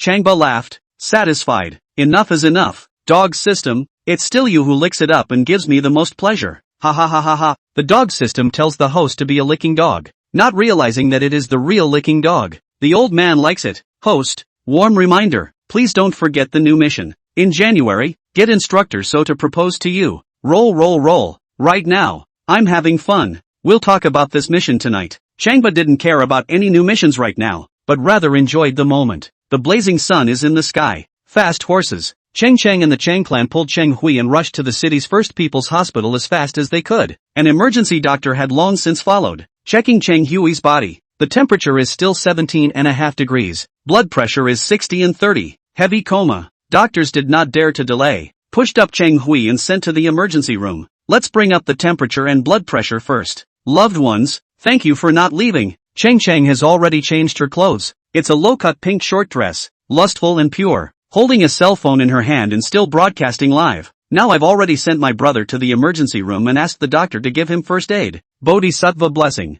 Bodhisattva blessing. Numerous fans are keeping a close eye on her good looks and are sending their best wishes. Good luck with Cheng's boobs. Good luck with Cheng's boobs. Good luck with Cheng's boobs. Chung Cheng took a look and stomped his feet anxiously. How can you black fans be like this? My brother was rushed to the emergency room and I was still on air. In the face of this kind of dedication, you guys talk like this? Fans took a look at the message and realized they had typed the word wrong and corrected it. May Ching's brother get better and better. May Ching's brother get better and better. May Ching's brother get better and better. Chapter 147. 3 women make a drama. Changba is out of trouble. Chung Cheng took a look at it, which made him satisfied. Turns out the fans got it wrong. MS. Chang, can you answer a few questions for me? A tall, skinny doctor looked over at Chung Cheng and frowned at her for having a live broadcast on such an occasion. Well, doctor, you say. Only then did Chung Cheng move his eyes from the phone to the doctor's face with difficulty. How did this happen to your brother? Oh, it's like this. I'll make it short. My brother was originally lying in a crystal coffin and had frozen into a popsicle. I went to the genius kindergarten to look for the director of Changba, and it turned out that he actually saved and woke up my brother. Ha. Listening, the tall, thin doctor laughed. Looking at Chung Cheng, it was like looking at a little cutie. Like, a corpse in a crystal coffin that's frozen to a popsicle can still come back to life? Isn't that a fool's errand? Only nerds, cooties, 205. Psychopaths can say such things, and for such words to come out of Chung Cheng's mouth, the tall, thin doctor looked her up and down and smiled from ear to ear. And you still don't believe it? Cheng Cheng pulled out another cell phone and opened it. Someone recorded the video and sent it to me. I told you to take a look. The tall, skinny doctor was still grinning and laughing as he watched the video. It was only when Cheng Hui suddenly sat up and climbed out from inside the crystal coffin that his jaw dropped violently. Really? A man named Changba actually helped resurrect Cheng Hui. Looking at the time in the video and the crowd around him, he was sure it was real. It's not staged. It's not spliced. There's no technology or hard work, just real characters and scenes. He immediately asked for the video and sent it to the head of the brain unit. The head of the brain department took one look at it, shot up, and sent the video to the hospital president. The hospital president took one look, jumped up and down, exclaimed that he was so impressed that he immediately sent the video to the president of the city's brain research society. The president took a look at it and was amazed. And I examined 2 voices and sent the video to President Zhuge, the president of the National Brain Research Association and the most authoritative expert in brain science. President Juga took a look and burst into tears, and immediately asked for Changba's information, preparing to pay a personal visit to see the real face. The conversation returned to Ching and the tall, skinny doctor. Doctor's reminder. MS. Chang. Since this Changba Chang Park director is so powerful, how come you didn't ask him to give your brother first aid? Chang thought about it. If the doctors here can't do it, you really need to turn to Changba. But, the thought of how he had treated him made a mistake. Through whom? If you look for him? After 1,000 thoughts, she had to turn to her fans, facing her cell phone with tears in her eyes. Kinsman, I've thought about it, and if the doctors here can't do it, I'll have to beg Changba. Everyone help me think of a way. How do I beg him? How do I get him to say yes? This is a good thing. Big Brother Punwan sends a carnival with the message. This has to go through Genius Kindergarten. Private message me and I'll tell you what to do. Gifted and talented kindergarten. Changba brought Long Emin, Su Yui evening in Siaifu, and walked into the kindergarten. It's the weekend, but since I'm here, I'll go in. Long Emin had been holding onto her hand tightly in order to prove her relationship with Changba. Siaifu noticed this and gave a tug on Long Emin's shirt. Emin mister. Xia has 2 words to say to you. Good. Long Emin nodded. Siaifu led her under a sycamore tree, stroked her hair, and said in a serious tone, Emin, I'll be blunt. Long Emin nodded once more, washing her ears. Emin, if you and my little brother have loved, you've loved. I won't say anything. From now on, you and he are good and good, okay? What? Long Emin was shocked, not wanting to think about how MS. Shay would speak to her. She took a step back and glared at her. Mr. Shay, this matter is put on you. Do you agree? Siaifu sneered. Emin, you're not going to get anywhere with my little brother. Trust me, I'm doing this for your own good. Long Emin didn't want to hear any more and turned around. She knew that Siaifu and Su Yui and I were close, but you can't persuade someone to break up even if you are close. Excessive. At this point, Changba and Su Yui evening stood under another sycamore tree, also chatting softly. All they talked about was kindergarten work and not a word about their relationship. Ouch. Su Yui suddenly felt dizzy and her body shook a little. Changba reached out to assist her. Sister Evening, is everything okay? Su Yui Evening just felt weak and couldn't help but rely on him. Instructor Su, are you okay? Long Emin walked quickly to their side and pulled Su Yueho's arm. Are you decent? With your character of Instructor Su, you should pull out your legs and leave. How can you rely on Ba? Only then did Su Yueho release Changba and look at her. Oh, Emin-san, I'm fine. Long Emin was afraid of Instructor Su before. However, she was now Changba's girlfriend, so she still summoned up the courage to put her arm around him and said, Instructor Su, Ba is my boyfriend. Please keep a distance from him in the future, okay? Su Yui Evening froze, her heart stung fiercely for a moment, and she lowered her head to walk away. Excuse me. Turning on his heel, he walked away, towards the kindergarten gate. The faster we go, the faster we go. Rolling tears surged out of her eyes. Just a few hours ago, Changba was her boyfriend, but now, everything is all over the place. An indescribable feeling of remorse welled up, an indescribable self-loathing surrounded his entire body. Suddenly, she stopped in her tracks, because of the sounds of arguing coming from behind them. Long Emin, how could you? Siaifu angrily pointed at Long Emin. My little brother just broke up with Instructor Su, and on your side you're throwing yourself at him and talking down to Instructor Su. Who do you think you are? Long Emin was not willing to show weakness. I'm me. I'm Bully's girlfriend. I love him. I'm going to throw myself at him. What's wrong? Am I not entitled to pursue the man I love? Am I not entitled to my love? The problem is that you're taking advantage of the situation. Siaifu raised her voice. Why didn't you dare to chase after Instructor Su when he was with Changba? I dare to chase now. Long Emin glistened with tears, but didn't let herself cry. You know very well that Changba and Instructor Su are splitting up, so why do you still want to stick your nose in? I'm warning you, Long Emin. You and my little brother won't last long. I don't care if it lasts forever. I care that I was in love with Bully. Listen to what Changba says. Siaifu pointed to Changba's nose. Little brother, do you think it's Instructor Su that you really love in your heart? Or is it her? Long Emin? Hearing such a question, Su Yui Evening turned around and looked at Changba with tears in her eyes. More than anything, she wanted to know whether Changba loved her or Long Emin in his heart. Changba didn't answer. He just stretched out his hands and gently wiped Long Emin's tear-filled face before embracing her in his arms. He had already broken up with Su Yui Evening and was now in love with Long Emin. So of course he had to take responsibility for his actions. Long Emin smiled and was relieved, and couldn't help but embrace him in his arms. At this moment, she felt that Ba was her strongest reliance. With his protection, she was the happiest woman in the world, and Su Yui eclipsed it. Tears welled up in his eyes again. Snap! An explosive slap sounded very suddenly. Long Jimin was startled and looked up sharply. Su Yui heard the sound and also turned her head to look. Chapter 148, Believe in Love. Seize the moment. It's Xia Yifu. Unceremoniously, he slapped Changba. Changba, you disappoint me so much. Xia Yifu glared angrily at Changba and pointed at his nose. You just broke up and you're looking for a new love. You're a scum. Snap. Long Yimin couldn't help herself and raised her hand to open Xia Yifu's hand. What gives you the right to hit my Ba? Who are you to scold him? Ba treats you as his sister because he is mindful of his childhood feelings, not because of how good you are. Let me tell you Xia Yifu, the person I hate the most is you. You don't always point your finger at brother Ba, and don't mind your own business.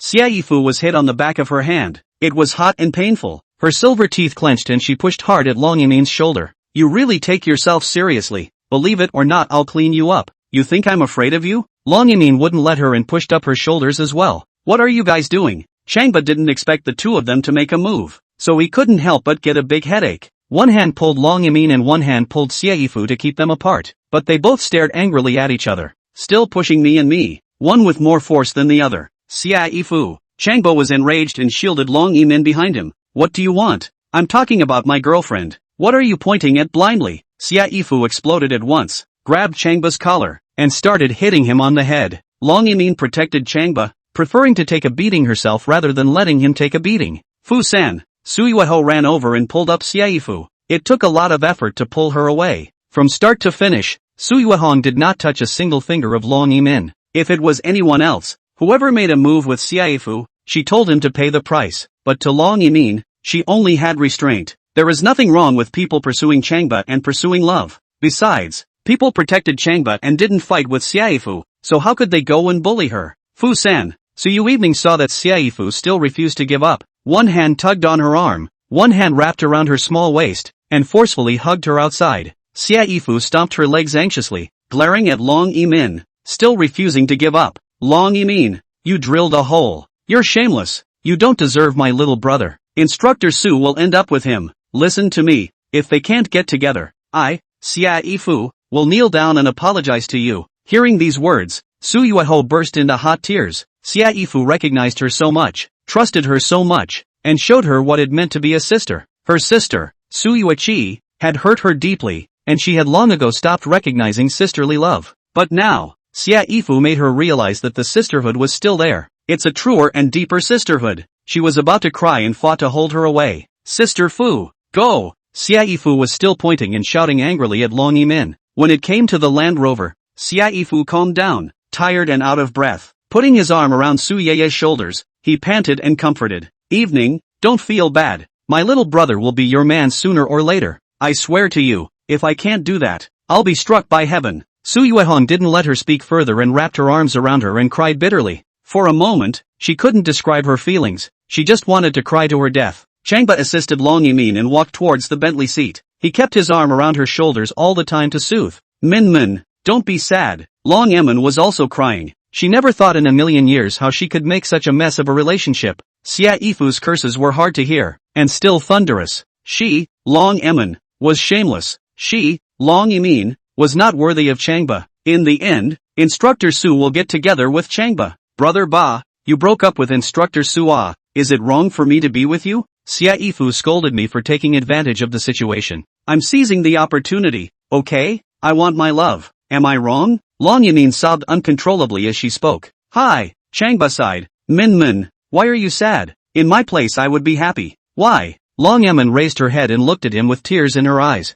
Changba reached out to wipe her tear-filled face. Think about it. This time you not only defeated your love rival, but also defeated Xia Yifu. You're on the winning side. More importantly, I'm by your side, aren't I? And that is, now that you have love, you shouldn't still be as timid as you were, but you should become confident and strong. Long Yimin snuggled into his chest and once again, tears fell like rain, crying so hard that her body was shivering uncontrollably. She also wanted to become confident and strong, but in front of Xia Yifu and Su Yui, she felt as if she could never be confident or strong. I don't know why, but Changba was obviously around, and she was doubting herself, doubting that her love couldn't last, doubting that she would eventually lose Changba. Thinking and thinking, she uttered a sentence. Bah, why don't we still break up? Changba cried and laughed. He wrapped his arm around her shoulders and wiped her tears once again. Don't cry, silly girl, just think of it this way. I have Changba now. I have the present. I cherish the present. This man I own for a day is a day, and I own for a night is a night. I'm going to make the most of it. I'm going to sleep with him. Ha ha ha ha. Xia Yifu cried and was amused, laughed and gave him a punch. Bah, you're so bad. But think about it, instead of thinking about the future, it is better to grasp the present. No one can have a rakish male god like Ba for the rest of his life. Isn't it happiness to have one day? Isn't it a success? Thinking of this, Long Yimin thought away and pulled Changba into the car, nodding heavily and once again gazing at him fondly. Well, thank you bully, I figured it out. Now that I'm victorious, I'm going to celebrate a hard-won victory. Buster, then I'm going to start celebrating the victory. I'm going to own you now. Changba was also drunk. I am drunk today, so don't let the golden bottle be empty to the moon. Well, the old man is #1 in the country for kidney function, and he'll answer any request. A Land Rover driver was traveling slowly. Su Yui and Xia Yifu were sitting in the car. Evening, if I make such a fuss with Long Yimin, she will definitely give up. Xia Yifu was confident. She's naturally timid and can't stand such accusations and attacks. Su Yui sighed. Let's hope so. You drive ahead. Xia Yifu pointed to the front. I saw Changba's car, close to him. I dare say so. Long Yimin must still be crying and must be thinking about breaking up with Changba. As the Land Rover seats slowly approached, they saw the Bentley. The Bentley was seen parked in a secluded corner of the park, rocking gently. Su Yui and Xia Yifu's jaws dropped. Contrary to what Xia Yifu thought, not only did Long Yimin not leave Changba, but she was also celebrating her victory. I'll get them, Xia Yifu bellowed, grabbing the car door handle and preparing to open the door. Su Yui grabbed her arm and drove off again. They're boyfriend and girlfriend and there's no excuse for what they're doing now, but I'm sure it's their last hurrah. Right. Xia Yifu nodded repeatedly. This is their last hurrah. Chapter 149. Xia Yifu's attitude changes. Long Yimin's doubts. With a fall rain on Monday morning, the weather cooled off. In the Magic City University, no matter the avenue or path, no matter the wooded garden or the playground, it was all crowded. The girls are dressed up in colorful skirts or various styles of jeans to welcome the fall season when the golden chrysanthemums are in full bloom. Sure, the most beautiful also counted a beautiful woman walking in a style, with curly waves of hair, wearing a long orange dress, clean and lovely, but also charming, purely compassionate. It was so charming that it called for another crime. If it's not the school goddess, Emin, which one is it? Last night she and Changba had gotten a room at a hotel and hadn't gotten much sleep all night. A night of romance that I can't stop thinking about now. She didn't know what was going on, but she woke up this morning in very good spirits. According to the saying, if you love each other all night, you should be tired to death and should not be able to get up in the morning. But on the contrary, she is now full of energy and has an orchid-like temperament. In one word, it's beautiful, it's cool, it's high. Couldn't falling in love with Bob be a cure for fatigue? Can it beautify your face? After getting up, she and Changba ate breakfast and came to school together. However, Changba had gone to the public restroom for convenience, so she walked slowly down the path alone, looking at her cell phone while she waited for him. This slow walk was not appropriate, and she instantly became the center of attention.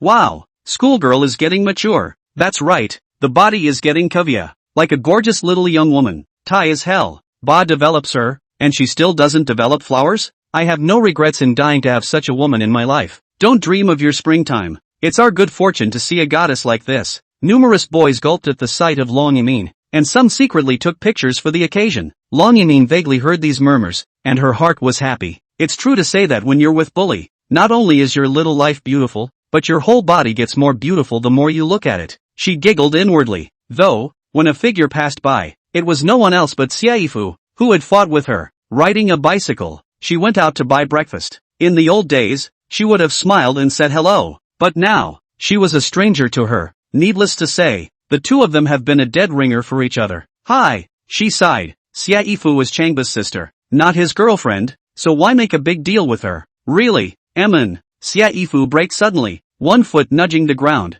twisting her head back with a smile on her face. Have you had breakfast? Long Emin froze and glanced back. There's no one around. Emin, I'm talking to you. Xia Yifu laughed. Don't recognize me? Long Yimin's willow brows tightened, wondering, Teacher Xia is talking to me? Yesterday the two of them were bickering and arguing. Now how come Ms. Xia has become so nice? Emin, look at you. You're still holding a grudge, aren't you? Xia Yifu laughed again, came to a turnaround, rode to Long Yimin's side and landed on one foot. Yesterday's matter has already been turned over. In the future, we are still teachers and students, aren't we? Long Yimin subconsciously took a step back and stared at her blankly. Until now, she couldn't figure out how Mr. Xie's attitude could have made a 180-degree turn. Xie Yifu looked to the side and lowered her voice to laugh. Emin, tell me the truth. Did you and my little brother toss and turn all night in the hotel last night? Aren't you afraid of tiring out my little brother's waist? Ha ha ha. Long Yinin's cheeks reddened and she covered her mouth, wanting to laugh but not daring to do so. At the same time,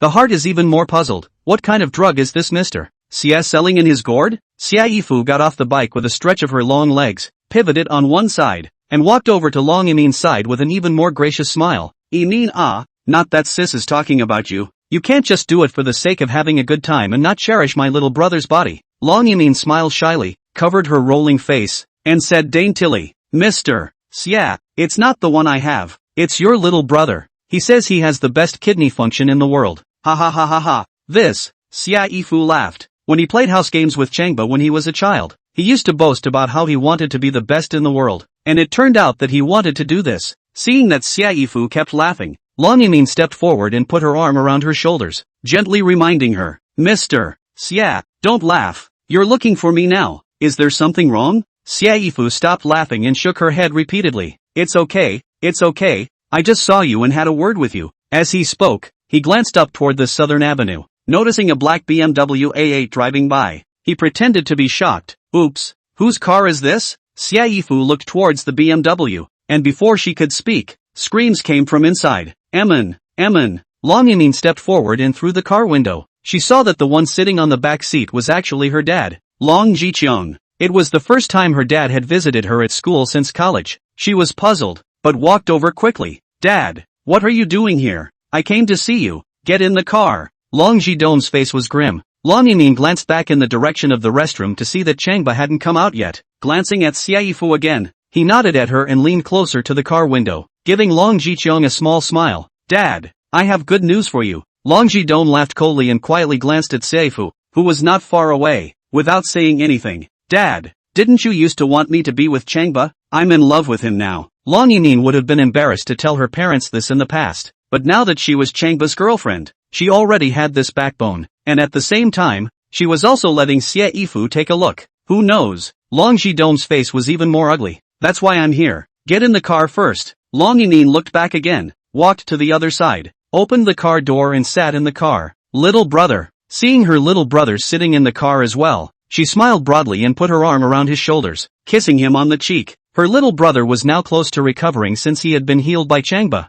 and his whole person was lively, which made him a favorite. The little guy asked with a serious look on his face. Sister, are you and Bully in love? Yeah, don't you really admire him? Long Yimin smiled crookedly. The little guy shook his head. Sister, I don't want to see you with him. Long Yimin was shocked and opened her mouth wide. She shuddered to think that it could come from a small child. Frozen for a moment, she asked, why, little brother? The little guy didn't answer and twisted his head to look at Long Jidong, who was sitting in front of him. Long Jidong coldly said, Changba saved you, saved your little brother, and can be considered our savior. You are not thinking of repaying, but of owning him. Are you not giving us a bad conscience? Which is the same as where? Long Yimin laughed bitterly. She felt like dad was just being forceful. Suddenly noticing her dad watching Xie Yifu through the rearview mirror, she understood something at once. Wasn't it before this that dad talked to Xie Eve? Just now, Xie Yifu's attitude towards her changed drastically. Could it be that they had reached some kind of agreement? Chapter 150, to choose family or love? Emin, promise daddy.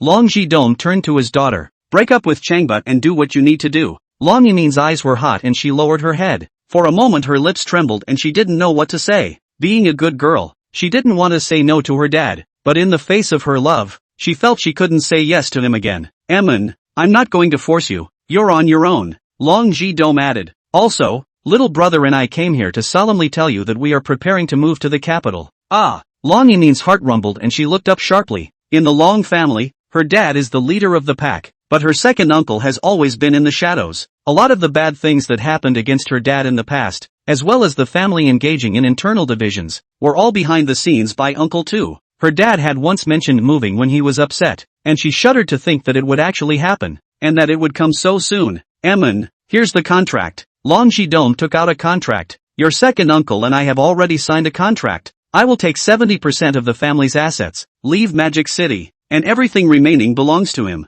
Speaking of which, look in the direction of the north and let out an exclamation. It's fine to leave, or to settle in the capital. As long as you and little brother are safe and sound, I accept it openly. Long Yamin looked at the contract, only to see black letters on white paper. Very harsh. She froze, bit her lip, and nodded. Indeed, not fighting with Uncle 2 anymore, staying away from grudges and rights and wrongs, and in return, of course, there would be peace and happiness. That's good. It's good for Dad, for her little brother, and for herself. After all, none of them are good at fighting. Emin, I respect your choice. Long Jidong twisted his head and looked at his daughter with tears in both eyes. If you want to continue with Changba, open the car door and get out. If you want to go with us, don't go down and follow us. Long Yamin slowly dropped her head and hot tears came to her eyes. Within moments, the tears were like a breaking sea. The dress was wet. But, after only a minute, she wiped her tears and held her head high. Dad! She wrapped her arm around her little brother's shoulders and choked out a sob to Long Jidong. I'll go with you guys. Before love and family, she chooses family. No matter what, she couldn't let her dad and little brother feel pressured, alone, and miserable. Even if it means sacrificing your love. Dad can live without her, but little brother can't imagine his future without her. Okay, I'll find a way for you to do the transfer procedures to a university in the capital. Long Jidong smiled in relief and nodded in satisfaction, pointing towards Xia Yifu outside the car window. Your teacher Xia is right outside. Go say goodbye to her. Saying goodbye to Xia Yifu? Long Yamin sat still, not even glancing out the window. She didn't want to say goodbye to Xia Yifu right now. She only wanted to say goodbye to Changba. When leaving this place, there was only one person she was attached to, and that was Changba. Go on, Emin, say goodbye to MS. Shay, she's your counselor, no matter what. Long Jidong added. We still need her help with the transfer paperwork. Long Yamin hesitated for a moment, but still nodded with tears in her eyes, pushed open the car door and got out, walking towards Xia Yifu with her head lowered. It was also in this brief moment that she burst into tears once again. Emin. Xia Yifu had already anticipated this outcome and reached out his arms to wrap around her, holding her tightly in his embrace. Long Yamin cried out, uncontrollably, crying her heart out. She didn't know what method Mr. Xia had used to persuade Dad to leave Mordor, but Mr. Xia had succeeded. Her love was stifled by this mess. Shay, but now she had to cry in her arms and had to accept her comfort. As for the future without Changba, it's going to be very, very hard, but for the sake of my family, all I can do is ask myself to be strong and to hang in there. Hi! Xia Yifu sighed softly and raised her head, looking towards the cloudy sky, her eyes also moist. Hi, Emin, I'm sorry, I also know that it was very desperate of me to do so, but for the sake of Instructor this is all I can do. Emin, good luck. Xia Yifu wanted to apologize to Long Yamin, but she couldn't open her mouth, so she only accompanied her as she cried. Mr. Xia, please tell Ba that I'm leaving, and to tell him to take care of himself. Long Yamin wanted to hug Changba, wanted to say goodbye to him in person, but she was too afraid to face the chopped liver moment. She only had to ask MS. Shay to pass it on. Tell Bully to love himself. Tell Bully I'll always be his woman. Long Yamin finished her explanation and turned towards the BMW car. It was also at this moment that she saw Changba and came to a violent stop.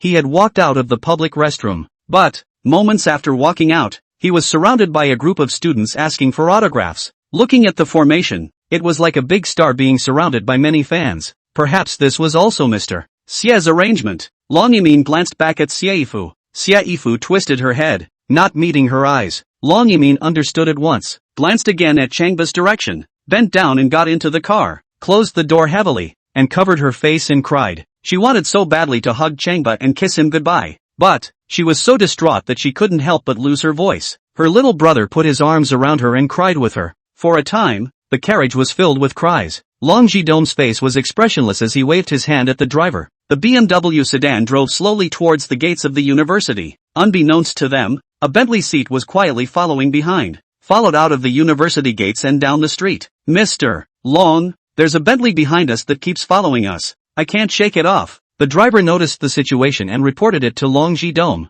Long Jidong twisted his head and peered towards the back. Upon hearing this, Long Yamin turned around violently and flopped onto the back seat, watching through the back window with tears in her eyes. It's a Bentley. It's Changba's ride. Miss Bim Bim. Long Yamin saw that the car was empty and knew that Miss Binbin had actually caught up on her own. She loves the car very, very much and has communicated with it many times. She knew that she was the first woman who had ever fallen in love with Changba in this car. She also knew that Miss Bimbo was very, very fond of her. Dodo! Dodo! Miss Binbin rang her horn and greeted Long Yamin. Immediately afterward a line of red letters lit up on the windshield. Emin, Miss Binbin has no right to interfere with her master's feelings. Emin, Miss Binbin can only give you one last ride. Emin, I hope you grow more and more beautiful. Emin, I wish you more and more happiness. Emin, good luck. Emin, love you. Emin, goodbye. Emin, take care. Miss Binbin, I love you too. Take care of yourself too. Long Yanin couldn't wait to fall onto the back window and cry, waving her hand towards the back uncontrollably. Goodbye Miss Binbin. Goodbye brother Ba. Goodbye my favorite you guys. Chapter 151. Trust me, you'll be back. Buster, give me an autograph. Master Bully, take a picture with me. Master Bully, I'm going live at night. Can you come to my live room? A group of girls surrounded Changba, pulling arms, hugging shoulders, and chattering non-stop. Changba had no choice but to respond one by one. Upon dismissing the group of people, he looked around and Long Yimin's figure was missing. Didn't you tell me to wait here for me and go to the dormitory? He pulled out his cell phone, ready to call her. Master, Miss Binbin traveled over and stopped beside him. Emin Long is gone. Where did it go? Leaving Mordor University. Leaving Mordor, ready to accompany her dad and little brother to live in the capital. Miss Binbin recounted what happened when Long Yimin proposed to break up, and described what happened when Xia Yifu looked for Long Yimin to talk to her. Changba observed the surroundings, looking for Xia Yifu's figure. Xia Yifu, you're going too far. When we find her, we'll be sure to bear her hard. Master, please don't be angry or sad. Miss Bimbine whispered softly in reassurance. I'm sad my ass. You think Long Emin won't come back if she's gone? Changba called up Long Emin's phone. Emin Long sat in the car, still crying and sobbing. Seeing that it's Changba calling, she doesn't answer. Needless to think, Ba called this number to tell her to go back. But how could she go back now? Not long afterward, the call came once again. She thought that Changba must be very anxious and couldn't help it, but answered the phone. The moment the call was answered, hot tears came down in a single gush once again. Min, preparing to go to the capital, right? Changba asked. Longjaman sobbed and replied, well, then go. Think of it as a trip and come back for a few days. Can't come back. Brother Ba, I won't come back. Brother Ba, you have to take care of yourself. Long Yanin couldn't say any more and hid her face and sobbed. Changba laughed. Min, trust me, you'll be back. Don't be so serious, and don't be so sad. Oh, it's not a big deal. Long Yanin couldn't stop shaking her head and said in a firm tone, Brother Ba, we were going to settle in the capital. I really won't be coming back. Want to make a bet? Changba asked. Long Emin froze. Brother, how can I bet with you now, given the situation? Again she shook her head. Buster, don't say anything. I really won't be coming back. Long Ji Dome, who was sitting in front of him, had a gloomy face and nodded heavily. He believed that even if Changba was talking nonsense now, Emin would not come back. In order to make Changba die, he turned sideways and said loudly and very seriously, Director Chang, please don't waste any more words. My daughter has broken up with you and won't be coming back. Roll. You. Changba directly cursed. Without me, your son would have recovered? Without me, would you be here today? Shut the hell up. Long Jidong was gloomy and lowered his head with a bitter look on his face. There was no way. Changba was telling the truth. Without the other Changba, he and his son really didn't have today, and his daughter didn't have today either. Now he has to listen to whatever people are cursing. But thinking about it,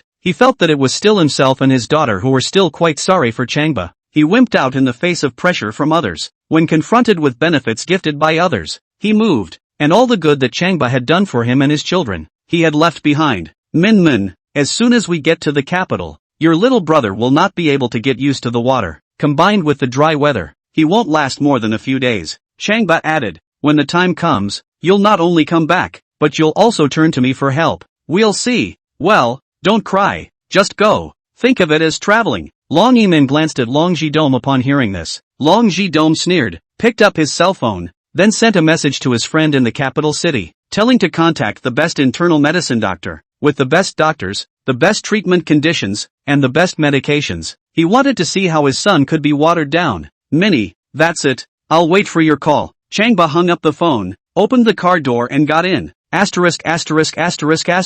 Miss Binbin let out an exclamation. Master, when people fall out of love, the men will be heartbroken to death, while you are confident and optimistic, not taking it seriously. Awesome. Binbin admires you. Changba observes the outside of the car. Stop licking and take me to Xiaifu. Xiaifu had rudely interfered with his feelings, and he had to talk to her. Magic Mirror Lake. A small lake with rippling waves and beautiful scenery in the northwest corner of Magic City University. This is a great place for many college students to relax, Under a gazebo by the lake sat two beautiful women, exchanging softly. One was Xia Yifu, and the other was Cheng Chung, who had come to find her. Teacher Xie, in order to persuade Long Yimin's father and daughter to leave Magic City, I have put in my blood. Now that they're gone, is it possible for you to help me? Cheng asked with a smile on his face. Xia Yifu smiled confidently. Leave it to me, it's just a cure for your brother. Did you bring it? Bring it on. Cheng pointed to a corner. There was a parking space where a Mercedes RV was parked. I know, go wait in the car. I'll call Changba over. Xia Yifu opened her bag and took out her cell phone. Thanks. Cheng stood up. Mr. Xia, I'd like to ask, is it possible for me to broadcast live when Master Bully is treating my brother? Xia Yifu smiled confidently again. No problem. Cheng was overjoyed and gave Xia Yifu a bow, walking gracefully towards the caravan. The high heels made a da-da-da-da-da sound, and the red dress swayed to her heart's content, matching her agile body and enchanting catwalk, not to mention how sexy it was. Xia Yifu took a look and couldn't help but tsk. This face and this body, even I'm in love. The cell phone rings. She laughed when she saw it was Changba calling. What a heart-to-heart. Casually pressed the answer button. Xia Yifu, you've gone too far. My love life, you trample on it at will. Who do you think you are? Changba was loud. Xia Yifu sighed and said in a serious tone, little brother, you think sister is confused? I did that to test Long Yimin, right off the bat. You know that Emin Long could sacrifice herself for her dad and little brother. Have you forgotten? How did she promise Chang Xiao when she was treating her little brother? Take right now. Her dad came over to her with his little brother and asked her to choose between them and you, and she chose them without hesitation. Little brother, I can say this, when you guys get married in the future, one word from her dad and she'll leave you too. The matter is clear. She is a Fu Di demon and a Fupa demon. For their sake, what do you, Chang Ba, count for? If you were married, if you had a child, who do you think would be hurt if she suddenly tapped her ass and left then? Little brother,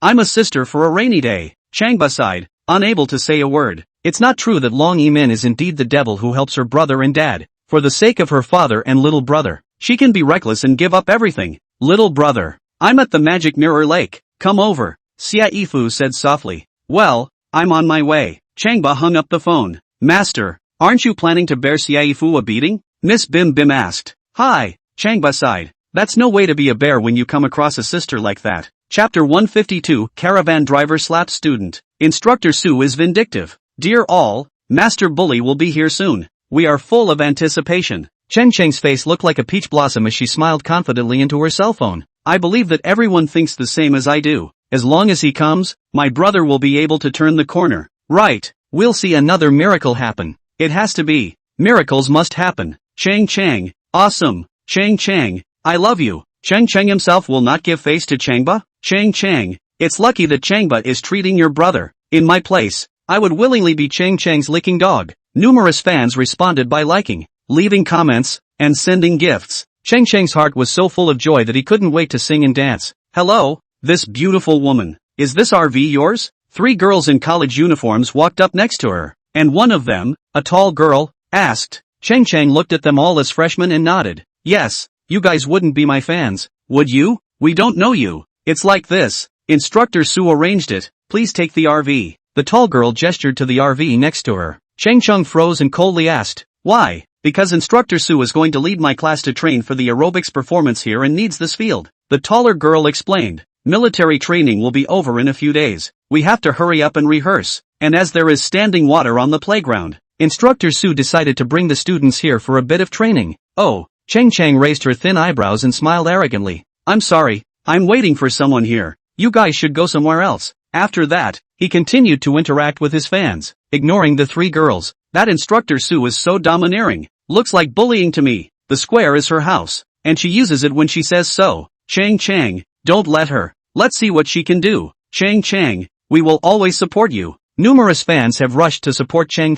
Chang smiled cheekily and was even more full of arrogance. Dear all, what you say is not true. Isn't that Instructor Su just a small head who leads the students in training? What's so great about that? Even if the principal comes today, I won't take the RV away. The tall girl heard this and said no. Hey, this is a school site for the students, not the community. Please take the RV this way. Chang stopped laughing, twisted his head, pointed at the caravan, and coldly said, there's my brother in the car, dying, and I'm waiting for a doctor to come and give me first aid. Is that clear? The tall girl glanced at the RV, Your brother's life is in danger. Send him to the hospital. What are you waiting for a doctor here? The two girls standing behind her said the same. I'm waiting for Master Bully. Stop it. I'm on the air. Please stop interrupting. Okay? Chang spoke with round eyes. Why aren't you leaving yet? What is that, Instructor Su? Tell her to come and see me. The taller girl shot back. What are you? Not just a little internet star? Chang coldly smiled and closed the live broadcast. Raising her hand, she pointed at the taller girl. Go get Instructor Su over here.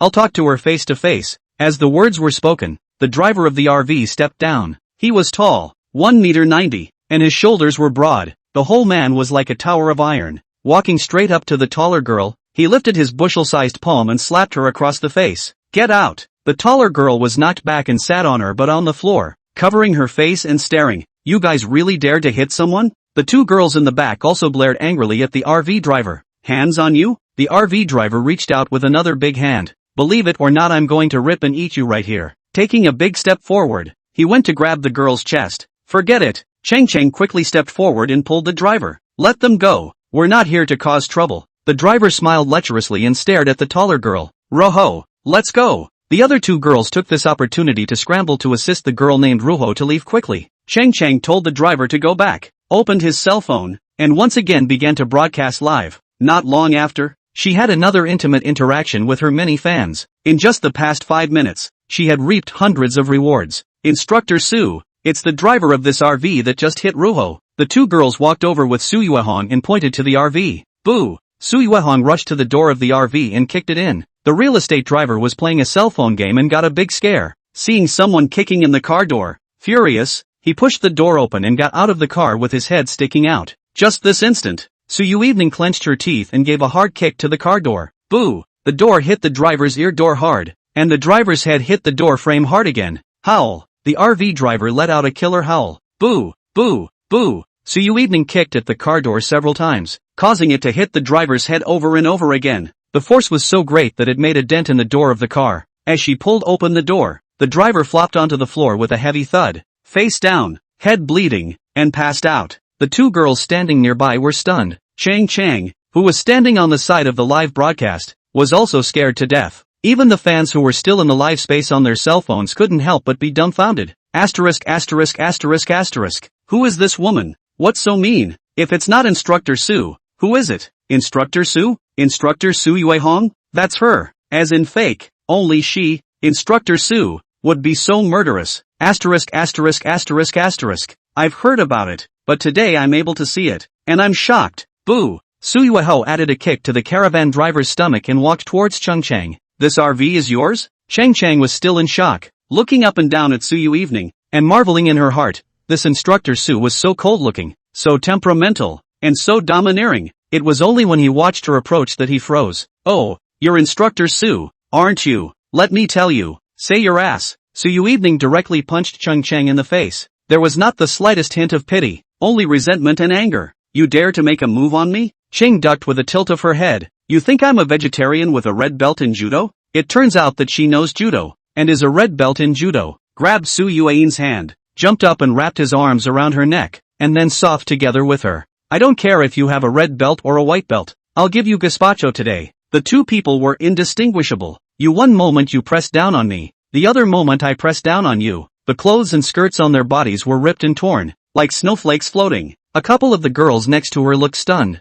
The many fans inside the live broadcast room were also dumbfounded. The girls looked dumbfounded that it was Instructor Su and Chang who were ing to death. Numerous fans looked dumbfounded. It was the two goddesses whose bodies and skin were really good and rare. Well played. Go Chang. Go baby. Chang. Her up. Chang. Don't just use your hands. Use your long legs. Chang. Use more force in your hands and tear all her clothes. Asterisk. I can remember this live excitement for the rest of my life. In less than 5 minutes, the fans of the live broadcast had already exceeded 50,000. Chapter 153, Little Brother. The two beauties are half dead. Can you make them laugh together? Su Yui and Chang tore and fought like two great masters of the bright top duel. Hot and exciting, attracting many students to run to watch. The photo ops took pictures, and the hooters hollered. For a while, the area around the small square exploded. At this point, a girl reacted quickly and rushed to call Sieifu. Teacher Xie, come over here. Instructor Su and Chang are fighting. Xiaifu was sitting in Changba's Bentley and was on her way to the small square of Mordor University, when she heard that she couldn't believe it. How did Instructor Su and Chang get into a fight? Because there's a fight in the little square. Come over here quickly. They're both trying to turn each other to death. Ah!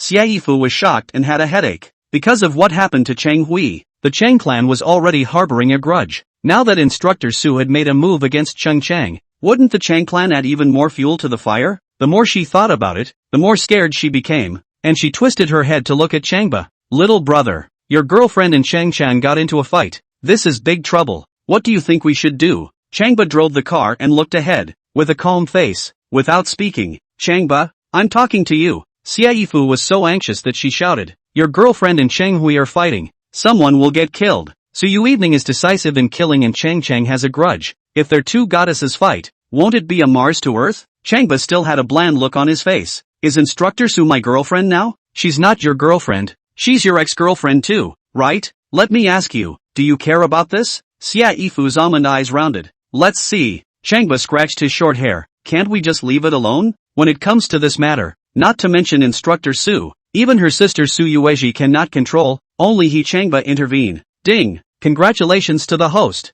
Hershey's host. The host has a new mission. Changba's head was big. You dog system, don't come out. I don't know, the last mission hasn't been completed yet? Before the Chunyang festival, tell Instructor Su to propose to him. This mission hadn't even gotten off the ground yet, and now suddenly there was a new mission. Real dogs, host, there is no conflict between the two. Ask the host to coax Su Yuanan and Chang together. The happier they laugh, the more generous the host's reward. Time 20 minutes. Clock starts. Once again, millions of grass mud horses flew through Changba's mind. How do you make two beautiful women laugh at the same time when they're fighting now? Also, Su Yunite broke up with him and is angry. How to make her laugh? As for Chang, fighting with Instructor Su, she must not have earned much of a bargain, and she was even more furious. So how could she be coaxed into laughing, and have to make them both laugh together? Is that possible? The dog system, nyet, is getting more and more doggy. Figured it out yet? Xiaifu anxiously drenched in fragrant sweat, pulling a hand on his arm and asking again. Changba drove onto campus with a confident smile. Don't worry, I can handle this and not only solve the problem, but make them both laugh. What? Xiaifu's eyes rounded up for a moment. Little brother, both of their beauties are half dead with anger right now. It's not bad if you pull them away, but you can still coax them to laugh together? Changba nodded and flew his brain cells around, thinking of a solution. It sped along and came to the edge of the small square. Boom boom boom. The lion-like roar of the engine startled many students into dodging out of the way. Don't be a pussy little brother. Think of something to do, and be thankful if you can keep them from getting mad. Xiaifu pointed to the front. Holy, they're still rolling around on the floor. Changba observes a glance. It's still true. Su Yu Evening and Chang were tearing and fighting on the floor. You in me, I in you, rolling and fighting. The hair of the two beauties was in disarray, and their dresses were even torn and tattered, so their good bodies were visible. It's bright in the sun. With a burst of headache, he shook his head and, with a jerk of the steering wheel, pulled over and opened the door to get out of the car. Ba is here. It's Master Bully. Master Ba is here. Once Master Bully arrives, things will be tidy. Numerous students turned their expectant eyes toward Changba. The many fans inside the live broadcast room also noticed Changba's arrival and left messages. Changba, Instructor Su is your girlfriend. Don't be biased. Be warned. Changba, I won't let you off the hook if you dare to pull any punches. How dare you pull the plug? I'll find you at Mordor University. Have the balls to level the playing field. Instructor Su, Changba is here. Ba is here. A few girls yelled at Su Yueho. Su Yuehong twisted her head to look at Changba. Her heart thumped, and her hands became even more forceful. She and Changba broke up yesterday and met again this morning while she was fighting with someone else, and she didn't know how to meet this face for a while. Hate him, you say? She was the one who initiated the breakup yesterday. No blame on the family bully. You say you love him, right? Last night he had a night of fun with his arms around Eminence Long, and it was heavenly. Ignore him if you will. She was now staring at him again, looking more or less a mess, and Ching screamed, and her hands pushed harder. The man she'd waited for was finally here, and of course she wanted him to see what she was made of. No matter what woman she faced, she was going to run her down. Alright. Changba walked up, squatted down beside them and broke their arms. Let go, all of you. Both beauties had a death grip on each other, gritting their teeth and not letting go. Instructor Su, we are the instructor. Let's let go first. Changba persuaded Su Yue Huang first. Su Yeye Evening bellowed. She's still a white belt. You're the white belt. I'm the red belt in judo. Chang doesn't let go of the needle in the slightest. Changba shook his head. How deep of a grudge could this be to fight like this? Instructor Su, Chang, we're both big girls, and one of us is an instructor, and one of us is an internet star. Fighting here, aren't you afraid of people laughing? Changba asked in a serious tone. Su Yui gritted her teeth and said, whoever wants to laugh at it can do so. I'm not afraid of other people's jokes. The harder I make a scene and the worse I fight, the more powder I gain. Chang also gritted her teeth. Changba's head was big. It seems that reasoning doesn't work against two goddesses who have already killed their eyes. Here's the deal. I'm going to count 1, 2, 3, and you all let go together. 1, 2,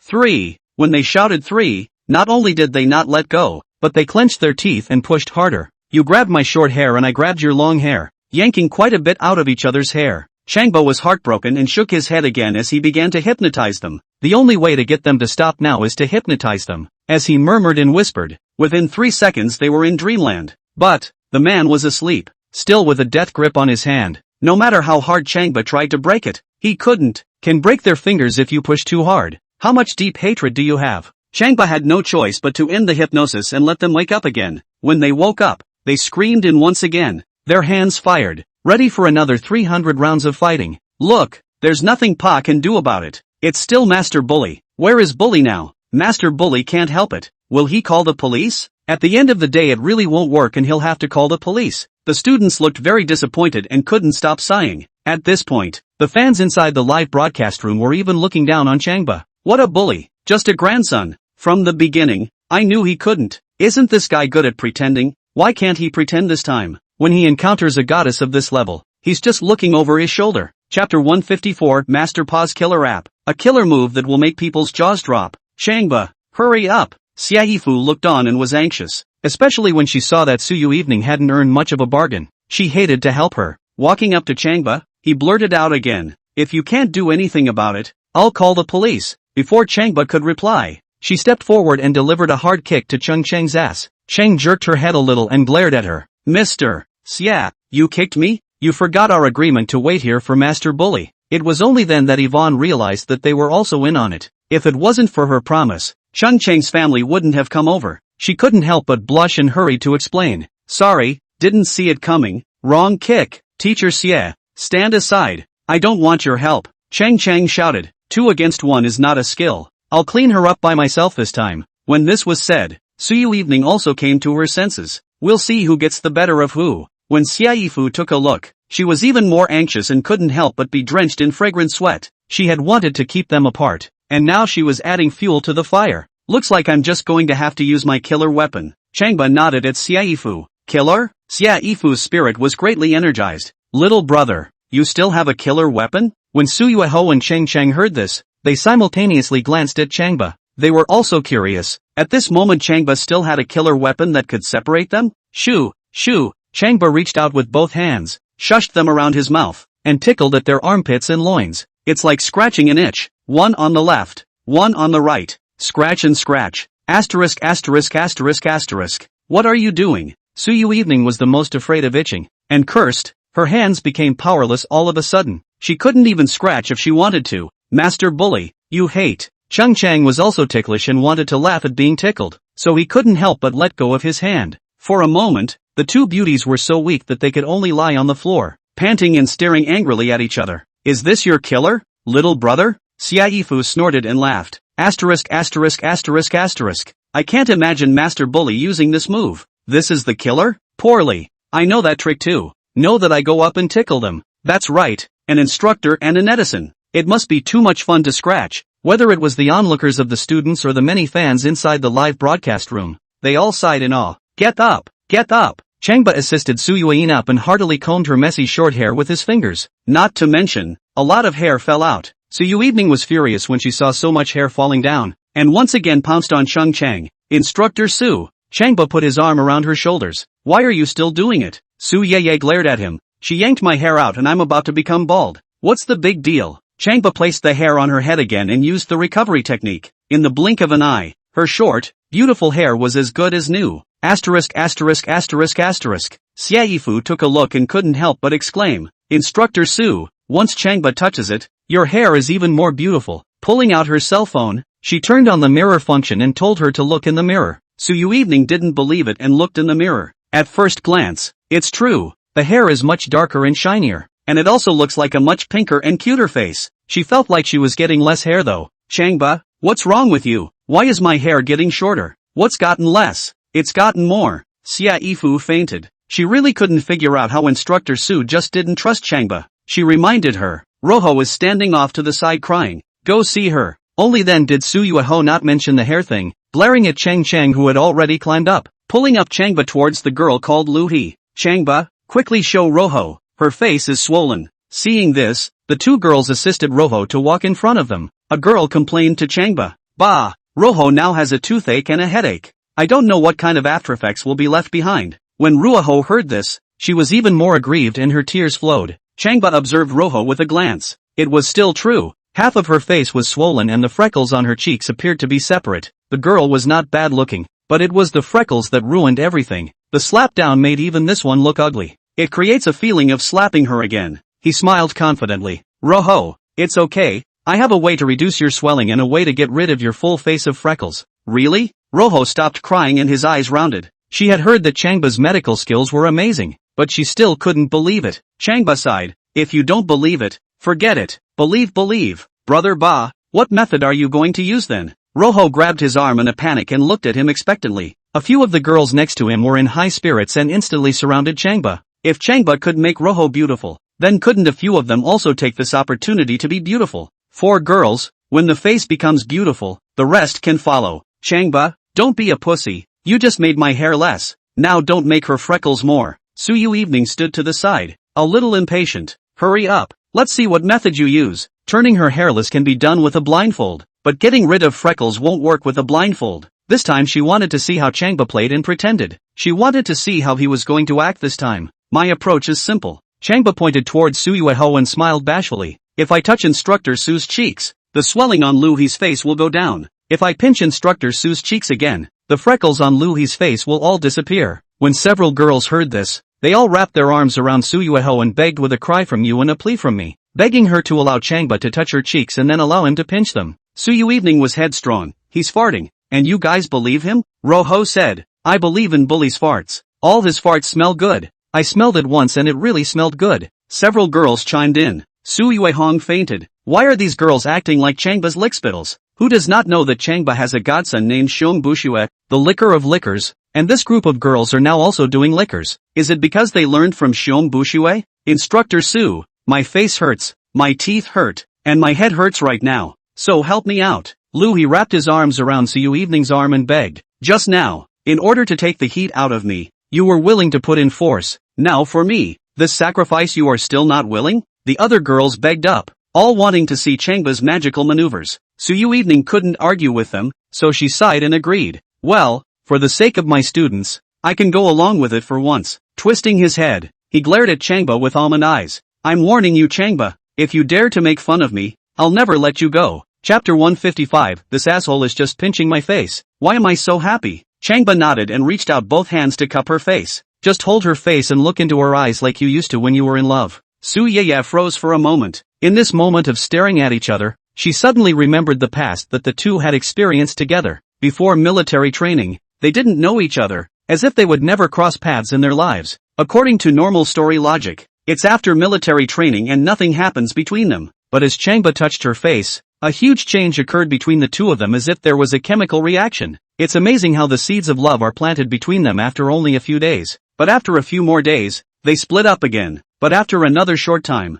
they were together again. By now, Changba had actually cupped her face once again. Su Yui felt like a dream when she thought back to the past now. Instructor Su, think of something? Changba smiled slightly and inquired softly. Only then did Su Yui freeze over. Suddenly thinking of something, she raised her hand and heaved it away from him. Just now, a gust of wind blew, and she smelled the scent of Changba's body and reflexively rejected him. The scent was that of Long Yimin's perfume. When Su Yui smelled this perfume, she remembered the scene of Changba and her being together in love, and anger suddenly grew in her heart, touching other women and then coming back to her. No way. Oops, my face isn't swollen anymore and it doesn't hurt anymore, Roho exclaimed as he touched his cheeks. A couple of the girls took a look, and it was true. It was exactly the same as it was before the beating, also smoother and more hydrated. Looks like this one's gotten prettier. Can like people. It's true. When Ba touched Instructor Su's cheeks, the swelling on Ruho's face went down. Look at that. It's even more beautiful. It was amazing. Instructor Su, quickly ask Ba to pinch your cheeks. Then the freckles on Ruho's face will be gone. Ruho and a few girls once again wrapped their arms around Su Yui and begged. Su Yui did what she said she would do. Changba, go ahead and pinch. If you can't pinch the effect, you'll suffer the consequences. Changba reached out and pinched Su Yui's face. A light pinch. As for Su Yui, she closed her eyes and let him pinch. With an expression of surrender and righteousness. The moment she pinched it, though, she felt a warmth spread from her face and travel throughout her body like an electric current. Warm, comfort, enchantment. It's even touching. It makes one forget all one's cares. More than that, it makes you forget all your worries. Su Yui's heart was beating wildly. How could this be? This asshole is just pinching my face. Why am I so happy? Does he still have some kind of technique in his hand? Or is this asshole the only one who can give me this beautiful feeling in my life? The current continues. She closed her eyes and smiled with a look of enjoyment. Look at her expression. Like she's saying, pinch, pinch harder. Brother Ba, just play hard to pinch. I'll let you pinch enough. Roho and a few of the girls were watching and couldn't help but freeze. Xiaifu also froze. Even Chang, who had climbed up to stroke his face, stared at Su Yui. Instructor So, just pinching your face. Are you enjoying it so much? You've never been touched by a man in your entire life, have you? So if Ba kissed you, wouldn't you go crazy on the spot? As for that, is it that much of a stretch? When Changba lowered his hand, Su Yui was still closing her eyes, reveling in that indescribable beauty. Instructor Su, it's ready. Ruby saw Su Yui intoxicated up without enough, pulling her arm a little. Only then did Su Yui open her eyes and glared at Changba. Why don't you pinch? I've been waiting for you for ages. Ha ha ha. Xiaifu, Ruho and the girls all laughed. A pinch isn't enough to call it a pinch. Good one. Instructor So, pinched? Su Yui drifted off like a dream, and glared at Changba again. What a heavy hand. I was in pain just now. When this was said, Xiaifu and the girls even laughed. It still hurts like hell. I enjoyed it so much just now. If Ba pinches a little harder, won't you still want to die? It was only then that Su Yui realized that she was more or less out of line and couldn't help but laugh as well. Ultimately embarrassed, he covered his mouth and laughed. Ba! Chang rushed at Su Yui and poo-pooed her. One moment she said she didn't touch it. The next moment it hurt like hell. And now she's laughing. Do you have a long face or not? As the crowd laughed, Roho fumbled for his cell phone, turned on the mirror, and took a look at his face. Ouch! One look and she screamed. My God! At the second glance, she let out a gasp. Buster, I love you. At the third look, she was beaming with joy and jumping up and down. Xiaifu and Su Yui looked over at them, and at first glance, they also screamed. Holy! Chang took a look and leapt up even more. All the freckles on Ruho's face were gone. The whole face is fine and smooth, white and red again, like the face of a 13 or 14-year-old girl. Unbeknownst to her, Changba had used the restoration technique and had restored the skin of her face to its best. Plus Roho has a good base and is now naturally beautiful. Buster, thank you. You're my favorite. Roho was so excited that he danced around and rushed up and wrapped his arms around Changba, once again jumping and dancing. The other girls also put their arms around Changba and asked him to help them get rid of the little freckles and moles on their faces, as well as the fuzz around their mouths. One girl even yelled for Bully to get rid of her leg hair. Make way, make way, make way, please. At this time, Chang couldn't wait any longer and pushed aside Lu He and the girls, walking over to Chang Ba. Master Ba, I was waiting for you. This Instructor Su is your girl, right? Just now, she hit me with her hands and swollen my cheeks. What do you say? Su Yui disagreed and glared at her. Who are you calling his horse? Chung Gang was not the least bit afraid. Take a step toward her and dislike her. You just hit someone and now you're being mean to me, aren't you? As soon as the words left his mouth, 10 black Cadillac SUVs came roaring up and pulled over to the side, lined up in a row. It was spectacular. As the door of the car opened, more than 30 black-clothed big men got out and stood neatly by the side of the car, ready to go. They looked at Chung in unison, waiting for her order. Seeing this, Su Yui was shocked and subconsciously stood one step towards Changba's side. It was at this moment that she realized the seriousness of fighting with Chang. She had always been fearless, but it was unrealistic to say she wasn't at this moment. And Changba had a calm face, observing a glance at the dozens of big men without batting an eyelid. What to do, little brother? Xiaifu was so scared that a cold sweat broke out on her back and she pulled Changba's hand in a panic, her voice trembling as she spoke. Changba said faintly, it doesn't matter, they're all heir to me. Xiaifu smiled bitterly. My big brother, alas, don't pretend. I can see that these people are definitely the best of the best. At the same time, The more than 50,000 fans inside Chang Chang's live broadcast were watching and leaving messages. Instructor Su has enough to drink this time. The Su family is now in decline, while the Chang family is flourishing. That's right, Miss Chung Chang is the real Miss Magic City. Dare to make a move on her, unless you don't want to live. Just wait and see. Someone's blood will be spilled today. Chapter 156, Taking Shots at the Big Sister's Aunt. Boom! At that moment, a pink Ferrari suddenly drove by with lightning speed and came to a sharp stop by the small square. As the door opened, a cold beauty jumped out of the car. When jumping, wearing high heels, feet did not stand firmly. Break a foot. She grinned in pain, a hand holding the front of the car. As she appeared, the boys standing on the sidelines watching widened their eyes and some gulped. Asterisk.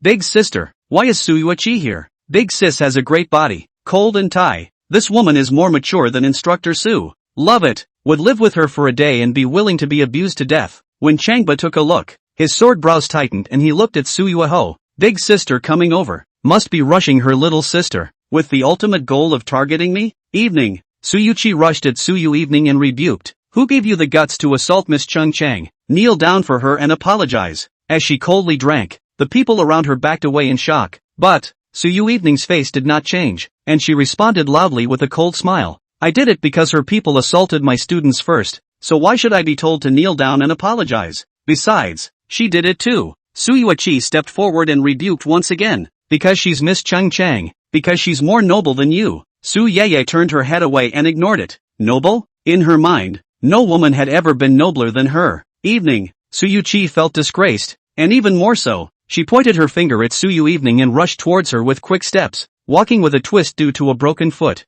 Su Yui still didn't move or even look at her squarely. Mr. Su, you didn't disappoint me. Chang Chang glanced at Su Yui and nodded in satisfaction, raising his head with a haughty face. Next, she was going to watch to see if Su Yui would kneel. Even her sister had come and there were so many bodyguards. This time she would see how brash she could still be. This time, she had to get out of the way. At that time, not only would Su Yui evening kneel down and apologize, but Chang Ba would also have to honestly give her brother medical treatment. She would be killing two birds with one stone. Double happiness. The corners of her mouth quirked up at the thought. Hey! Changba spoke up and waved his hand at Su Yui. Then who? Come over here. Su Yui took a look, stopped in her tracks, pooh-poohed it, and despised it. I said who is it? So it's you. Who the hell are you to tell me what to do? Since being with you, my little sister has done nothing but get into trouble. For your information, the ones who are here this time are experts from Power Leopard Security. I'll even clean you up today. Changba laughed. He was planning to make Instructor Su and Chang Chang laugh together, and now came the opportunity. Boo! In the time Su Yui late to speak, another woman got down from the Ferrari sports car and heavily closed the door. Changba swept a glance to see that it was a bejeweled middle-aged woman. 8 eyebrows, toad face, and a fierce look. How it looks, how it's ugly, but she's got a great sense of self, a condescending look on her face, and thinks she's a queen. Changba had never seen this person before and thought to himself that this was Su Yui's aunt. Auntie. Su Yui evening took a look and walked towards the middle-aged woman. Auntie, why are you here too? It turned out that this middle-aged woman was none other than the aunt of the Su Yui evening sisters, Su Jianxue. Su Yui evening early childhood parents died early. It is this Su Jianxue to bring her to her. She also helped run the Su family business, and she was known as the Iron Lady. Su Jianxue hummed, even more arrogant, glancing at the mouth, coldly said, Evening, Miss Chang Chang is a golden branch. How can we offend her? Listen to your sister and apologize to her on your knees. Su Yui evening frowned bitterly and bit her lower lip. Just now she dared to reject her sister outright, but now she didn't dare to reject her aunt. She always did what she was told. She'd rather die than kneel for Chang Chang. In a moment of dilemma, she didn't know what to do, and gently twisted her head to look at Changba. There was no way. At this moment, she could only turn to him. You're an aunt, aren't you? Changba waved his hand at Su Jianxue. Come, I'll whisper to you. When this was said, Su Yui's eyes narrowed and she could not wait to spit in Changba's face. Who are you to point at my aunt and whisper to her? Su Jianxue has heard about Changba for a long time, and the last time he talked to him on the phone was very unpleasant. Now that he saw him talking like that, he was even less favorable to him. Kid, you and Evening have broken up, and you're not the one to call your aunt. You've saved Evening and Chi-Chi before. I'll give you a chance. Grab a hold of Chang Xiao and hurry up and disappear in front of me afterward. Immediately. As he spoke, a group of bodyguards had quietly surrounded him. The air around them became even more oppressive. Seeing this, Xie Yifu's face turned pale with fear, and he looked to Changba with trepidation, winking at him and signaling him to hurry up and escape. This time there was Su Yui, and Su Jianshui, and so many experts from Power Explosion Security. Could Changba not deal with it? Changba, on the other hand, laughed and walked towards Su Jianshui in an idle manner. I call you aunt because of Instructor Su. It's not her, and looking at you is a waste of time for me. I'm going to whisper to you just now because I respect your privacy and because I'm giving you a chance. Now you take Su Yui and hurry away. I'll handle things over here. Little brother. Xie Yifu gritted her teeth and reminded him in a low voice. Still pretending. Hurry up and run. You fart. Su Jianshui angrily rebuked. What qualifications do you have to talk to me like that? Quickly go and treat Cheng Xiao, or I'll call you more than a sinus. Hearing this, Xie Yifu broke out into a cold sweat and scrambled forward, smiling at Su Jianshui. Mr. Su, don't be angry. I'm a college counselor and Changba is my student, so let me persuade him. Scrambling over to Changba, he took a tug on him and urged in a low voice. Little brother, quickly go and show young Chang. We can't control the Su family's affairs. We really can't. Changba couldn't help but shake his head when he saw that her face was white with fear and beads of sweat were all over her forehead. This big sister is a coward at every critical moment. It was useless to say anything to her at this time. He gently pushed her away and continued to Su Jianshui. So, you don't give yourself a chance? How dare you? Su Jianshui became furious. Old lady doesn't have time to talk nonsense with you. I'll ask you one last time. Will you look at Cheng Xiao's illness? Or not? Changba nodded, pointed at his opponent, and fired. Since you don't want to hear whispers, I'll just say it. You're sick. A gynecological disease. Right. It's just gynecology. Serious gynecological disease. You have lower abdominal cramps after making out with your new boyfriend and are nauseous and want to vomit. If I'm not mistaken, you've talked to at least 6 young freshmen in the last 6 months. You're a big old man. Take care of your body. At least pay attention to personal hygiene.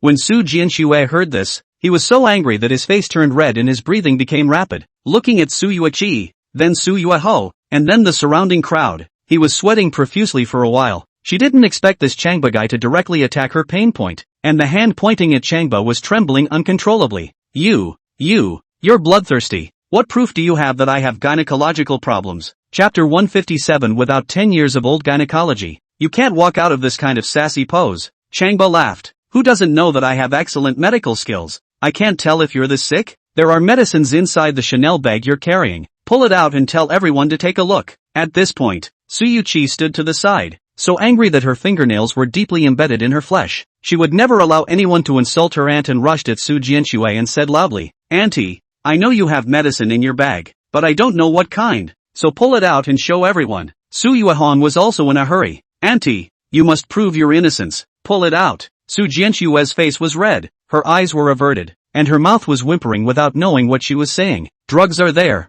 Medicines for eating and medicines for washing. The problem is that they are all medicines for old gynecology. How do you pull them out? Auntie, Su Yui shouted up anxiously. You pull it out. You're going to prove your innocence with practical actions. That is, to hit Changba's face with practical actions. Yes, Auntie, hurry up. Su Yui also looked at Su Jianshui with eyes full of anticipation. Although what Su Jianshui had just said displeased her, she also wanted to prove her aunt's innocence. After all, her aunt was her elder, the person she respected the most. Where is Su Jianshui? Smiling bitterly, sweating profusely, and his 2 calves starting to shiver slightly. She knew she should pull out. If she stayed, she would have to pee. When you meet this Changba guy, you can be scared and pissed off by him. This time, she'd really had to learn how good he was. Shame on you. Shame on you. Gullible. 2. I really shouldn't have come this time. It's so wrong to come. Oomph. She suddenly glanced angrily at Changba and bellowed. For a villain like you, I'm too lazy to care about you. I still have things to do,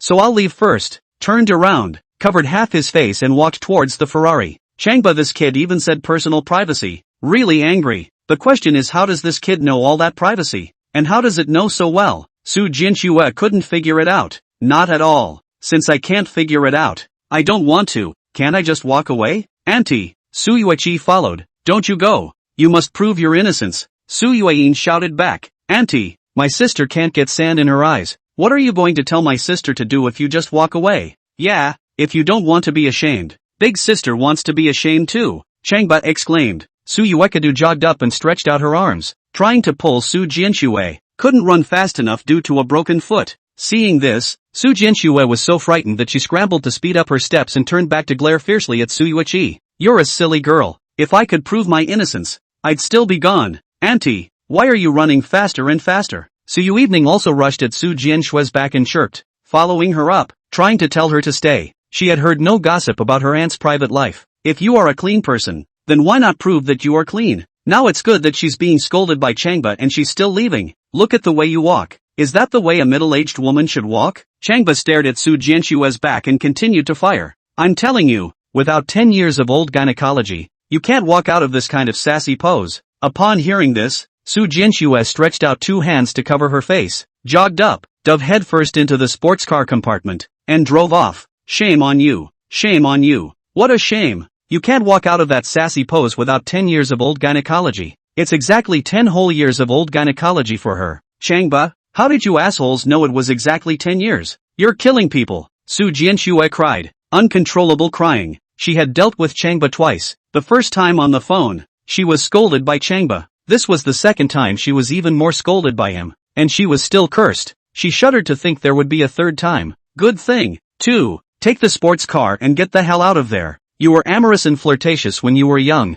but you can't tie your pants down in middle age. So what qualifications do you have to be someone's aunt? And what qualifications do you have to tell others to kneel down? Changba looked at the faraway Ferrari sports car and was still cursing. You think it's even if you drive away in a sports car? What should I do when the tawdry air you left behind pollutes the air around me? The posture of your walking lingers in my mind. What to do? Wow. Wow. Su Jianxue was in the car, bawling as she drove. Not with this. They're gone. And you're still cursing. Do you want to cuss me out? Then wait until I'm dead before you curse. Okay? Changba, people hate you for 10,000 years. Changba, Su Yui, being the eldest sister, could not tolerate someone treating her aunt like this. She was so angry that she stomped her feet and glared fiercely at Changba. My aunt has gone so far away and you're still scolding her. Are you a man? How can you be as verbose as a woman? Changba nodded and suddenly raised his hand, pointing at her brow. Well then, I'll start scolding you next. Holy, Su Yui shivered in fear. Her aunt can be scolded for driving away, so she's bound to be scolded for crawling away eventually. It's just bad luck to meet this bastard Changba today. She was sweating profusely and waving her hands in panic. Forget about it, forget about it. As for what to do with late night, let Miss Chung Chang look after it. It's really scary. I'm not afraid of heaven or earth, but I'm afraid of this bad Changba. She plucked out a glance at Changba and walked quickly towards Chang Chang with an apologetic smile. Miss Chung Chang, don't be angry. Let's talk slowly if we have something to say. Chang Chang actually laughed. I'm not angry right now. Really, I just saw Master Bully scolding your aunt and I felt so good and cool. Seriously, I still want to hear it. Giving 2 thumbs up at Changba. Master Bully, this is the first time I've heard that cursing can be so refreshing. I want to hear you curse again in the future. Changba twisted his head and looked at Su Yui. Yikes. Seeing this, Su Yui screamed and jumped up, quickly walking towards the avenue. I'll go. Can't I just go? Su Yui completely lost her temper, spinning faster and faster, and finally jogging with her arms clamped together. It couldn't be helped. Changba cursed people and could take a layer of skin off. While running, he twisted his head to glare at Changba with hateful and helpless eyes. Changba, you wait, I can't clean you up. God will clean you up. Ha ha ha ha ha. Chang Chang laughed out loud, smiling and laughing. Ho ho ho. Su Yui couldn't help it and laughed as well. She felt so relieved to see her sister's mess. Just a moment ago, her sister was bossing her around, asking her to kneel down and apologize, and now she's fleeing in a state of disarray. In the future, my sister will definitely restrain herself and will definitely keep a low profile. Don't go. Changba pointed at Su Yui. Wait for me to finish scolding before you leave. Su Yui pulled his legs out and ran. Take off your heels, throw out your arms, and run forward like a 100-meter sprint. Ha ha ha ha ha. Chang laughed openly, completely forgetting the pain on his face. Su Yui also laughed and went forward to tug Changba's arm. Don't curse. She's my sister.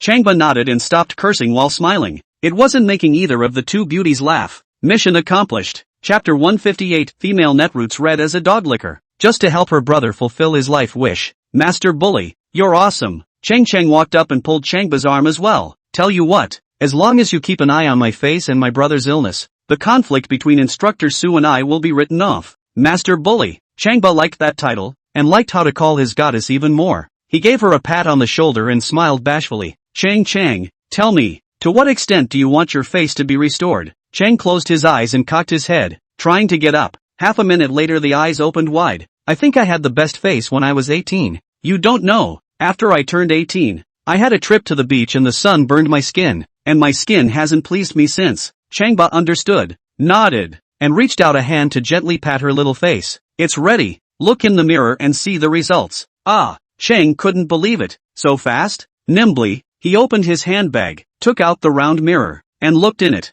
One look, almond-eyed and stunned. Su Yui took a look and let out a wow. When Xiaifu took a look, she even scurried up and wrapped her arms around Changba's neck. Little brother, give me plastic surgery. I want to be 18 again. This embrace was inappropriately tight and quite hard, embracing Changba so hard that he was suffocating and rolling up his white eyes. Let go of Changba. Su Yui became anxious and pulled up Xiaifu's arm with force. Let go of Master Bully. Chang also got anxious and broke Xiaifu's fingers. Who knows? Xiaifu was so powerful that they can't pull her for a while. And in this way, the three beauties circled around Changba, chattering and giggling. The many fans inside the live broadcast room were still watching, seeing the scene in front of them. The jealous ones are jealous, the envious ones are envious, the worshipping ones are worshipping, and the spitting ones are spitting. Holy, three goddesses wrapped their arms around him. How come I don't have this kind of luck? How is Bully so awesome? Instructor Su and Chang are obviously arch rivals, and now they're even hugging each other. I'll go. Hot damn. It's really convincing. It's still other people's ba who have the ability of the day.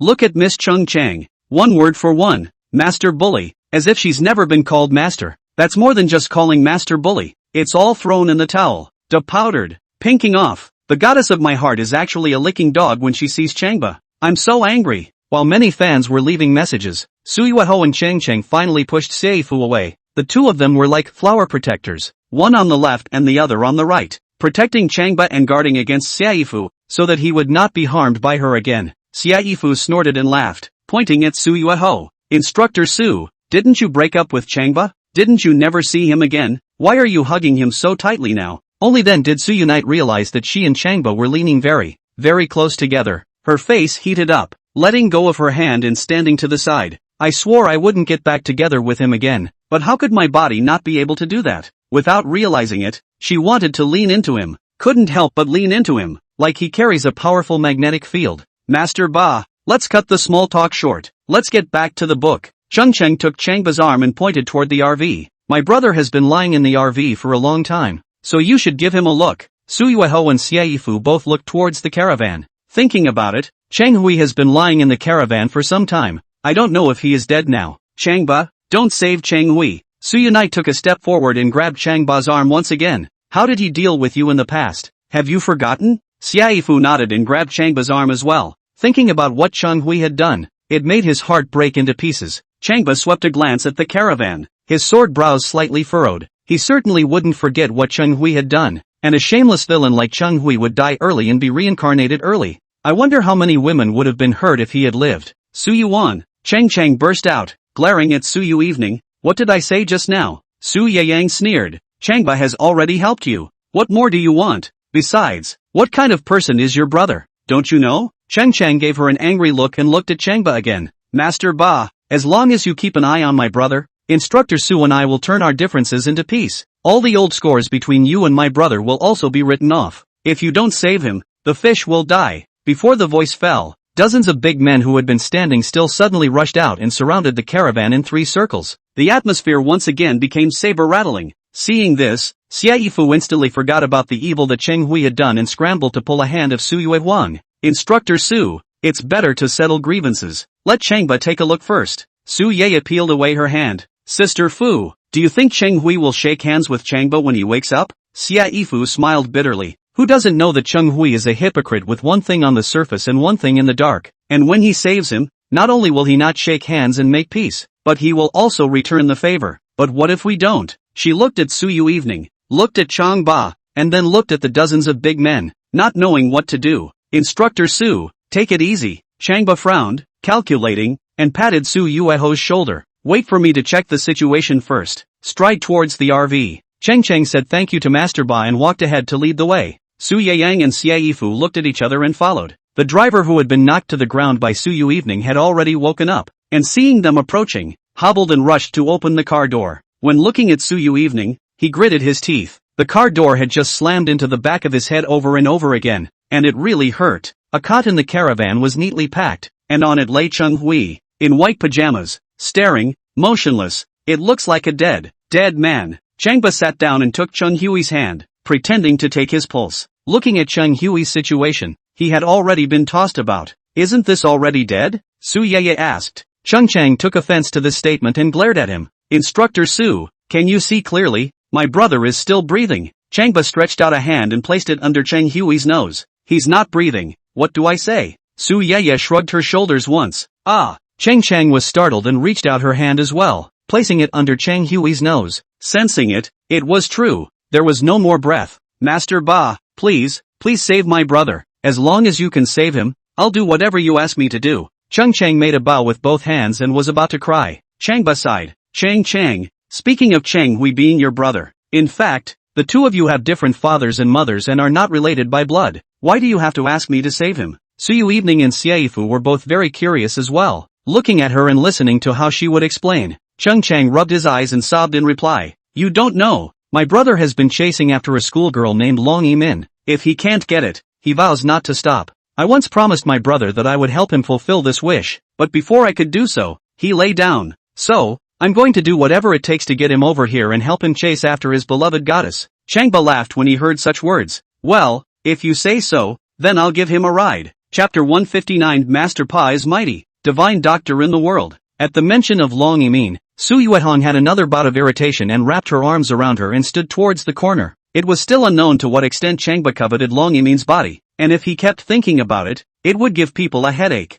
Thinking of this, she slanted a glance at the half-dead Cheng Hui and wished again that Cheng Hui would come back to life and be able to chase Long Yimin into her hands. That would be the end of Changba and Long Yimin for good. That way, she wouldn't be wasting her time for Long Yimin. However, when she thought of Cheng Hui's ruthlessness and vengefulness, she sighed darkly again. Forget it. For Changba's safety, Chang, you'd better go all the way. I can't. I don't feel like it. Xiaifu walked over to Su Yui's side and whispered in her ear. Chang Shao won't be able to survive this time. Su Yui nodded her head gently and responded in a low voice. Let's hope so. As the two communicated, Su Yui's cell phone beeped twice. She opened it to see that it was a message from Su Huizi, the deputy director of the Genius Kindergarten, Instructor Su. I sent a message to the headmaster of Chang's school, and he didn't reply. Is it the start of military training again? Su Yui, not yet started. Something Su Gardeners? Su Huizi, our Genius Kindergarten is famous these 2 days, while the nearby Prodigy Kindergarten is going to close down, and all the children there are thinking of transferring to our kindergarten.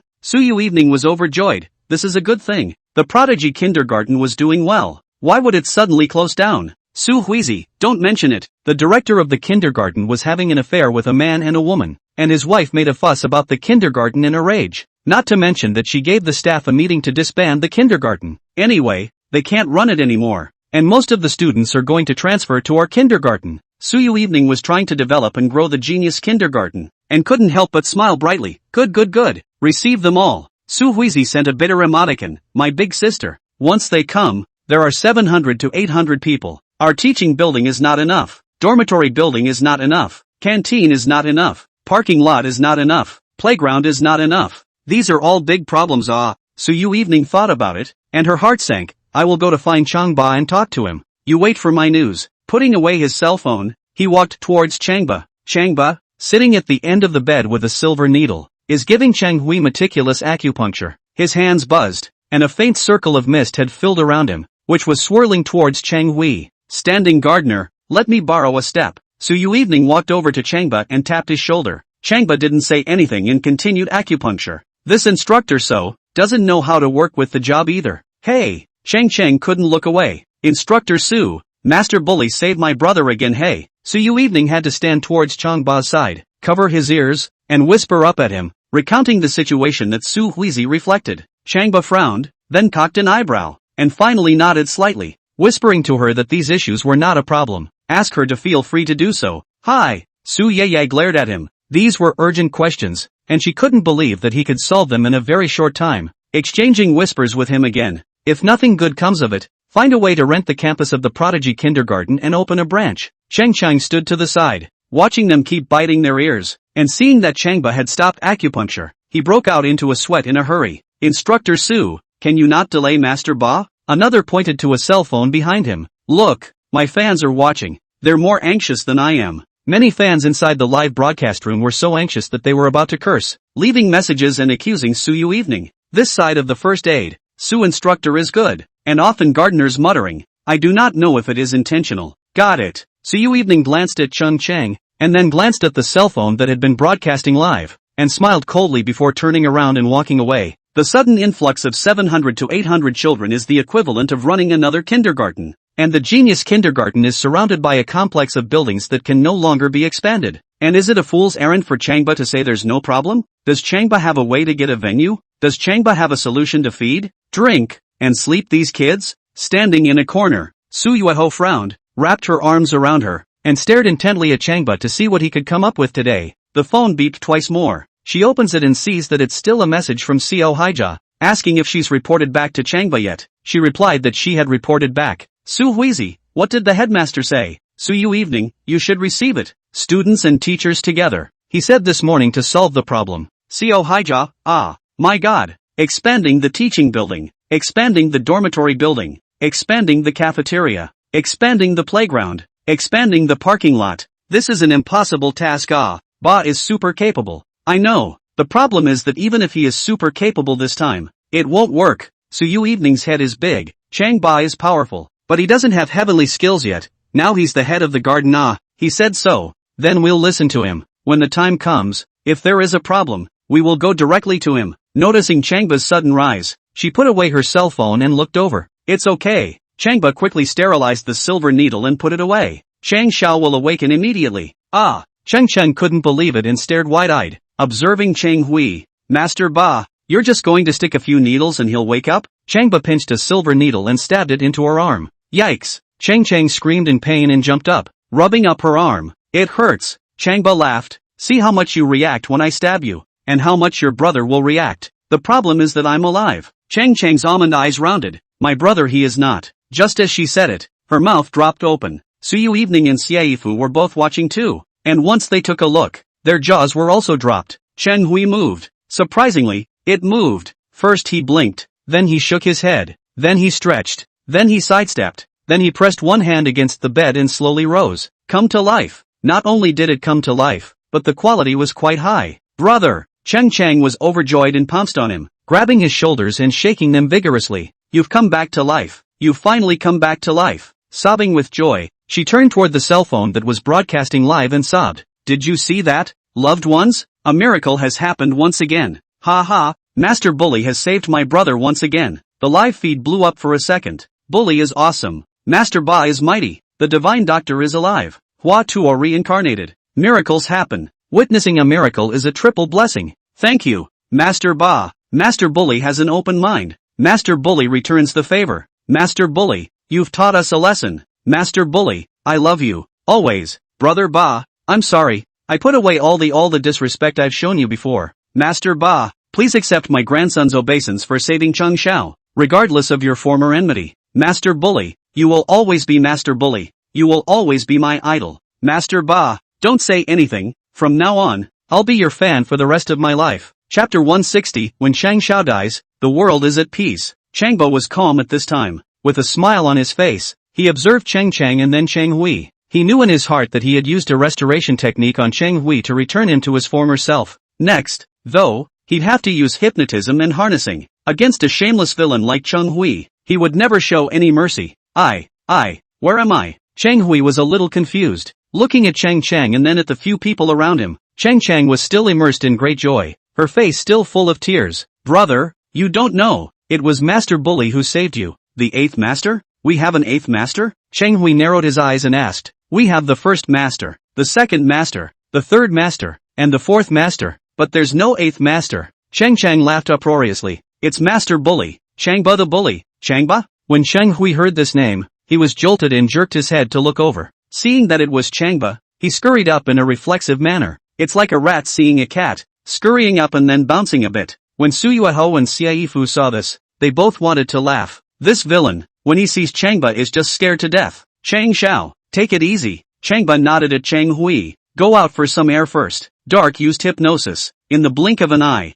Cheng Hui lowered his head, closed his eyes, and gave a vague promise. Then move forward honestly, slowly towards the car door. Move stiffly, like a mechanical dog. Why are you so obedient? Xiaifu was very surprised and asked Su Yui softly. Su Yang was also surprised and froze as she looked at Changba. They all thought that Cheng Hui would definitely clash with Changba, but now he was actually obeying Changba. Brother, Slow down. Chang Chang followed, admonished Cheng Hui, and then looked at the still live cell phone in his hand. Kisses, did you see that my brother can get out of bed? Ha ha, he's going out for some air and sunshine now. Ha ha, have you noticed? Everything is normal for him now. Numerous fans have responded. See, saw it. Once again I see a miracle happening. Miss Chung Chang, please persuade your brother to change his ways in the future. Yes, life is hard to come by. Change your ways later. When life comes again, we must love life, and we must make him worthy of the overlord. Yes, love not only your own life, but the lives of others. Amidst the beautiful anticipation of many fans, Cheng Hui stepped out of the caravan. The group of big men guarding the perimeter of the caravan backed away. Seeing that Cheng Hui had turned the corner,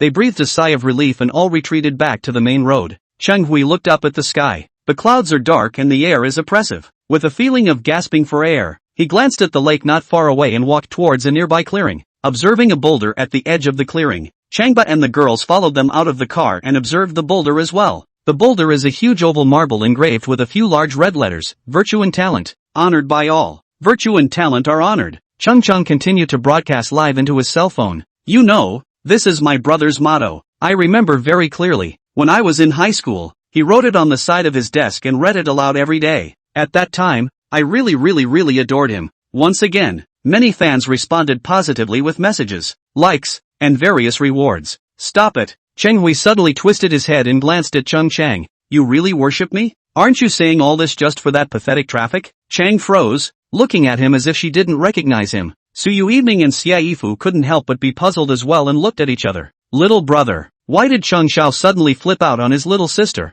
Xia Yifu asked Changba in a whisper. Changba smiled bashfully and replied in a whisper. Speak for yourself. Do they have sibling affection? Xia Yifu stared wide-eyed. Even if there's no feelings, it's not as if he suddenly flipped out. I wouldn't know about that. Changba shrugged his shoulders and didn't mention a word about the harnessing technique. What are you looking at? Cheng Hui pointed at Chung Chang and shouted. We two don't share the same father or the same mother. Do you really have a brother and sister relationship with me? People aren't stupid. Your fans are even less stupid. If you aren't good looking with a good body, if you don't know how to dance, the king comes to catch me. They would take you on? Cheng Chang was dumbfounded. His face was pale. He wanted to argue something. His lips trembled but he couldn't say anything. All along, she was the one helping Cheng Hui. All this time, she was the one who was turning to Changba to cure him. He was good, trolling her, mocking her, attacking her in front of so many fans. Why don't you say something? Cheng Hui pointed to the cell phone in Chung Chang's hand. Keep beeping at your fans, ah. Keep selling misery to your fans, ah.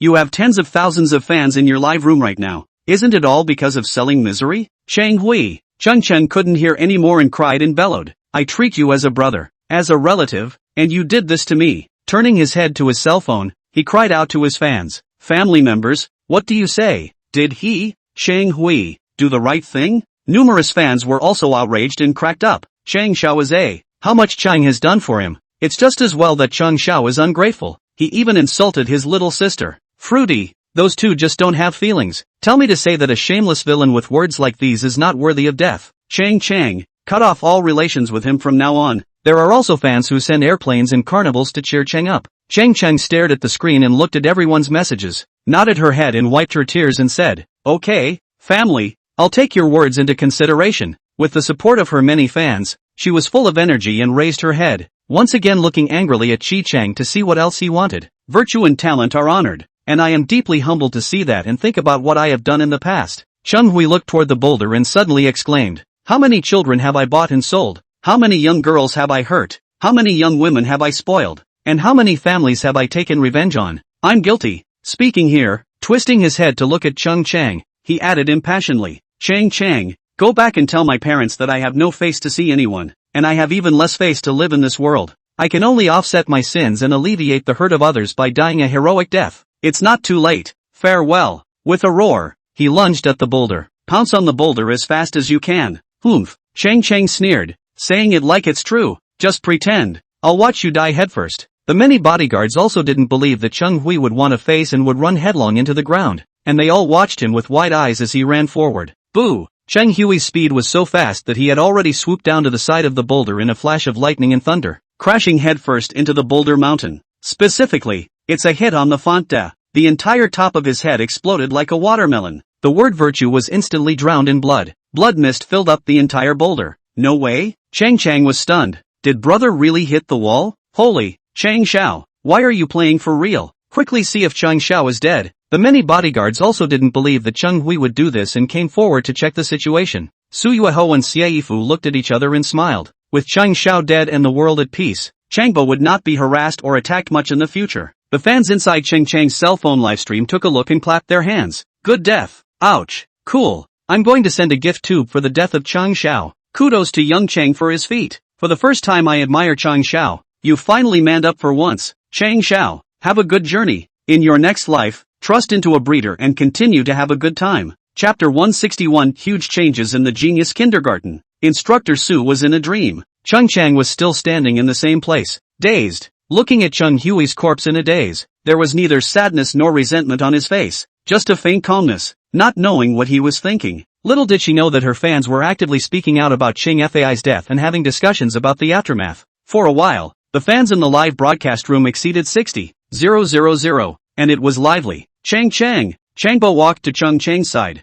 gently patted her shoulder, and asked kindly, I don't know if your brother can still be saved. Do you want me to go and take a look? Hearing this, Su Yui and Xie Yifu both thought that he was still going to save Cheng Hui and tugged on his arm at the same time. Cheng froze over and shook his head. Master Ba, no need. I don't think he's going to make it anymore. If you have something to do, you can go ahead and get busy. I'll take care of the aftermath. After saying that, she stretched out her arms around Changba and sent him a big hug, sobbing, Brother Ba, thank you for helping us all this time. Some other day, I'll be sure to thank you heavily. In the face of this hug, Changba smiled. Seeing this, Su Yui hurriedly pushed Chang Chang away. Although she wasn't Changba's official girlfriend now, she wouldn't allow other women to be so close to him like this. At this point, Cheng Hui's body was already getting cold. It was just that the moment Cheng Chang embraced Changba, he unexpectedly came with suddenly wide eyes, glaring at Changba with extremely hateful eyes, and uttering a sentence on the side of his mouth. Changba, I wouldn't be a ghost. Just as he said that, a bodyguard next to him kicked him in the face. Dead and wide-eyed and scary. Holy, ruthless. Cheng Hui closed both eyes, detached his 5 fingers, stretched out his legs, and died completely. Okay Ching, you make good. Changba patted Cheng Chang's shoulder and whisked away with Su Yui and Xie Yifu. Things had come to an end here, and about Cheng Hui's life, so he could go and take care of other things. Cheng Chang looked at Changba's back with tears in her eyes and watched him disappear down the avenue with a murmur on her lips. Master Bully, you're the most powerful and rakish man I've ever met. I adore you, and just wait, you and I have many more stories to tell. Gifted and talented kindergarten. Deputy Director Co. Haija walked around the office anxiously. Suddenly, 700 to 800 students have to be transferred. The school building is not enough. The cafeteria is not enough. Just these two make people's head hurt. Even though Changba told her it wasn't a problem anymore, she was still worried. Another call came in, still from a prodigy kindergarten parent, asking when their child could join the school. She couldn't answer, so she had to send a message to Changba. Changba, a lot of prodigy kindergarten parents are asking when their children will be admitted to the school, so we have to reply with a specific time. At this point, the clouds have cleared and the fall is in full swing. Changba led Su Yang and Xie Yifu down the campus avenue. I didn't think Cheng Xiao would die like this. Su Yui laughed and looked at Xie Yifu. I was in a bad mood today, and once he died, I felt refreshed. Xie Yifu shared a smile with her. What I find cool is that Cheng Xiao is dead and his little sister Cheng Chang is still grateful to Changba. As he spoke, he wrapped his arms around Changba's neck. Little brother, why do I have the feeling that Cheng Xiao was screwed over by you? Don't you think so? Changba smiled modestly and shook his head. I don't have that. Su Yui and Changba simultaneously stretched out their fingers and nudged Changba's head, spitting out 2 words together. Pretend. Ding. Congratulations to the host. Hershey's host. The system sends a happy message. Dog system, hurry up and send the rewards. Been waiting for it. Changba communicated with the system in his mind. Host, please don't forget your mission. Before the Chungyang festival, let Su Yuan propose to you. Asterisk. When today's mission is done, you hand out the rewards. Don't talk about the next mission. Host, give you a reward and you don't use it. You used to be given so many rewards. Things are in storage and none of them have been put to use yet. The stuff can be used for now, but the reward you have to give. Now just what I need. You hurry up and send it. Copy that. The Genius Kindergarten campus has doubled in size. 1 more office building for the gifted kindergarten. 2 more kindergarten buildings for gifted kindergartners. 2 more dormitory buildings for gifted kindergartners. All the Genius Kindergarten office buildings have been increased to 4 stories high. The kindergarten buildings for the gifted have all been increased to 4 stories high. The dormitory buildings of the kindergarten for the gifted have all been increased to 4 stories high. Genius Kindergarten cafeteria doubled in size. The underground parking lot of the Genius Kindergarten has been expanded twice. Changba's heart blossomed and he accepted the order. Changba, what about the kindergarten problem? Su Yui, who was preoccupied with her kindergarten work, took a handful of Changba's arm and asked aloud. Changba smiled. No more military training? I had another instructor take the students to the small playground to train, and I gave you a vacation. Su Yui gave his arm another tug. Right now, the kindergarten work is the most important thing for us. Changba smiled confidently. The problems have all been solved, and Seo Haija will call you soon. As soon as the words fell, Su Yui's cell phone rang. Sure enough, Seo Haija called. The voice was very agitated, almost shouting. Instructor Su, there used to be only 3 rows in our kindergarten building. How come there are suddenly 5 rows now? Add 1 building to the office building. The teaching building is increased by 2. The dormitory building at the end increases by 2. Each floor has been increased to 4 stories high, and it needs to have all kinds of amenities inside. And the cafeteria doubled in size. The underground parking lot has been expanded by a full 2 times. My goodness gracious, what the hell is going on here? When Su Yui heard this, her fiery temper rose. Enough, head gardener Su. I don't have time to listen to you blowing awesome here. Hang up. Hanging up the phone,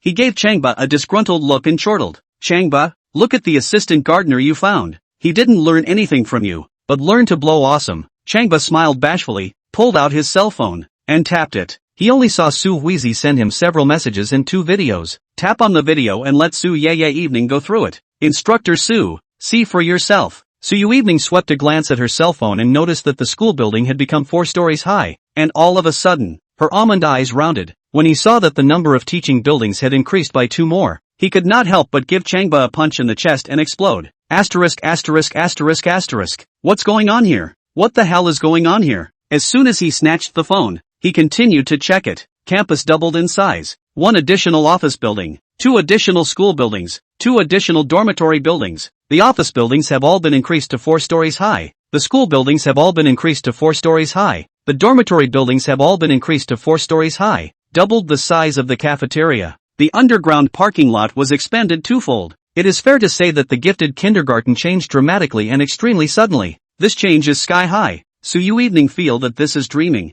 Yesterday is a look. Today is a look. This change in the end how to happen. Suddenly she stomped her foot. I don't believe it. I'm going to the kindergarten to see for myself. Chapter 162 Licking Dog meets Instructor Su. Beaten but still have to be a licking dog. Seo Haija was so happy. Getting run around with my cell phone at the gifted kindergarten being and taking pictures all the time. Shoot the teaching building. Shoot the dormitory building. Shoot the dormitory building. Shoot the playground. Shoot the playground and shoot the underground parking lot. Take a picture of all of them and post one in your circle of friends to show everyone the dramatic changes that have taken place in the gifted kindergarten. As she watched, she couldn't for the life of her figure out how these drastic changes had happened. It's incredible. It's so shocking. But it doesn't matter to her how it happened. What matters is that the gifted kindergarten already has such a great learning environment and learning conditions. Several of the female teachers were as happy as she was, and they laughed brightly as they made their way around the campus, singing and dancing all at once. Director Su, there are 10 students' parents standing at the gate looking for you. A young security guard reported to Su Yui. Su Yui nodded and walked quickly towards the kindergarten gate. I saw a group of students' parents standing in front of the gate, young parents and old grandparents, all looking anxiously. Su Yui didn't need to think about it to know that they were parents of students from the prodigy kindergarten who had come over to inquire about transferring to another school.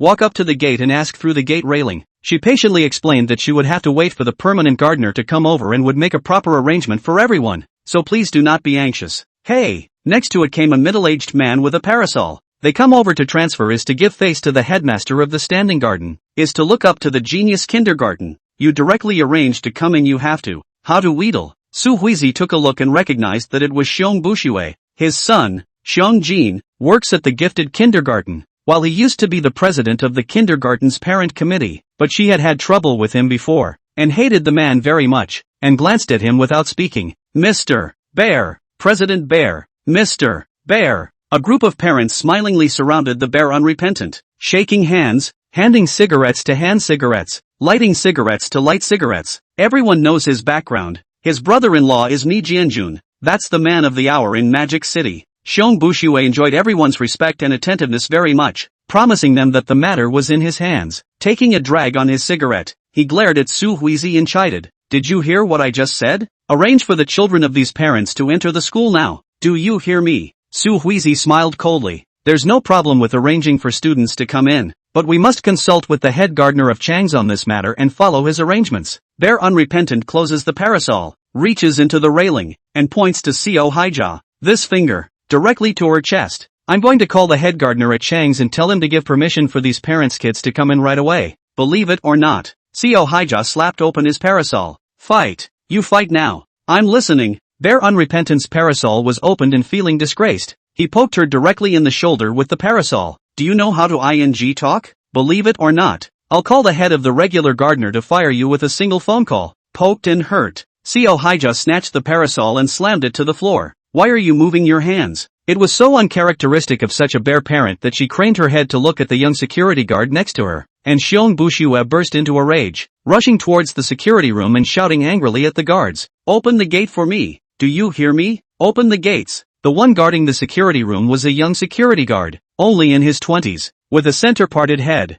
1 meter 88, smiling coldly, not speaking or moving. Didn't you hear me? Bear Unrepentant rushed to the security guard, grabbed his security uniform, and yanked it violently. The young security guard, who was a head taller than him, looked down at him coldly. Mr. Xiong, calm down. Brother Bear, have a word. This security guard is a youngster. Let's not talk to him. Seeing this, the parents rushed to pull up Xiong Buxi and urged him to calm down. A parent once again offered cigarettes and asked him not to clash with the kindergarten leaders for the sake of the permanent director. The head gardener is my godfather. Xiong Bushue glared at Su Yui, even more so, showing his teeth and claws. In this kindergarten, there's still something I can't set right? Pust. The crowd wanted to laugh, but didn't dare, calling a youngster godfather and having the nerve to say it. They snickered and patiently persuaded once more. The head gardener is here. Someone suddenly howled. Su Yui and the crowd all craned their heads to look. Sure enough, a white Bentley slowly drove by. With the window down, a small flat head and a handsome face were revealed. Godfather. Xiong Bushue look. Ha smile. Asked to welcome up. Ha, my Miles dear father, alas. Son waited for you for a long time. Ha, my father is so handsome. Changba swept him a glance without speaking and looked at Su Yui. Su Yui told the security guard to open the gate, walked out of the gate, and walked over to the Bentley. Headmaster Chang, you're here. This parent just got physical and cursed. Changba looked at her with tears in both eyes and nodded. Looking at Xiong Bushue, faintly and coldly said, Bear Unrepentant, you just know that she's a deputy gardener. Do you know anything else about her? Bear Unrepentant was stunned. Immediately afterward both eyes darted around. Between me and Garden Master Su, Changbo reminded. Ouch. Xiong Bushue was enlightened at once, slapped his thighs, laughed, and gave Su Yui a bow. Ha. The great water washed away the Dragon King Temple family does not recognize the family. San Yang. It turns out that park director Su is San Yang. Ha. Good for you. San Yang. Su Yui was confused by the call and cried with a small frown. San Yang? You called me San Yang? Bear Unrepentant laughed and nodded his head, explaining. Garden director Su. Your old man still doesn't know. Right. Instructor Su is the first mother. Long Yi-min is the second mother. Then you are the third mother. Only then did Su Yui understand what he meant, and all of a sudden her face turned red and she raised her hand to give him a mouthful. Only the palm was almost in his face, and it stopped. As a deputy director, she certainly can't hit a parent in public. The mouth cursed. You fart. Goo. Xiong Buxi feigned pain, covered his face, and laughed. I understand. There are some things that can't be said explicitly. Su Yui raised her hand, really wanting to give him a big mouth. It's so out of character. This lickspittle babbling nonsense. Beating him to death. She whipped her head around to glare at Changba. Headmaster Chang, you just know how to smile. Say something. Changba had a smile on his face, and before he could speak, Su Yui had already gotten out of the car quickly, and poofed a foot on Xiong Buxia's stomach. A clean kick. Dame, I'm your great-grandmother? I'm still your aunt. Bear Unrepentant took a kick and wrapped his arms around his stomach in pain, unable to get up. For a moment the pain dug in and he was choking, but his mouth was still talking. Since you're an aunt, you hurt your grandchildren too. Shameless. Su Yui clenched her silver teeth, rushed up, and flew up with another kick. She was not having a good time with this lickspittle today, calling pain you are. I'll hurt you. When it was too late, just at the moment when her toes were about to kick Xiong Buxia's face, her small savage waist was wrapped around and her whole body was carried to the side. Chapter 163, Long Live the Godfather. Su Yui kicked an empty one and struggled to chortle. Changba, let go of me. How could Changba put her down? Once he puts it down, their unrepentant will be crippled. Letting her struggle in the air for a moment, she waited until she was tired and panting before she advised. Instructor Su, you are a kindergarten staff member. How can you beat up a student's parent? Will our kindergarten still be open in the future? At the mention of the kindergarten's cause, Su Yui calmed down, glaring angrily at Xiong Bushue and gritting her teeth. They're unrepentant. Forget it this time. Next time I hear you call Ernyang and Sanyang, I will never spare you. Their unrepentant was in agony, nodding his head like garlic. Fine. Fine. Remember. Never dare again. The surrounding parents all surveyed Su Yui with shocked eyes and stepped back a bit to stay away. I have long heard that there is a Su instructor who is overbearing and savage, and now I really appreciate it. The average person can't afford to mess with that. They're unrepentant. Are you okay? Changba stepped forward and assisted Xiong Buxi, gently patting his abdomen once. Xiong Bushue was sweating in pain, and when he was slapped by Changba, his whole body shivered in pain.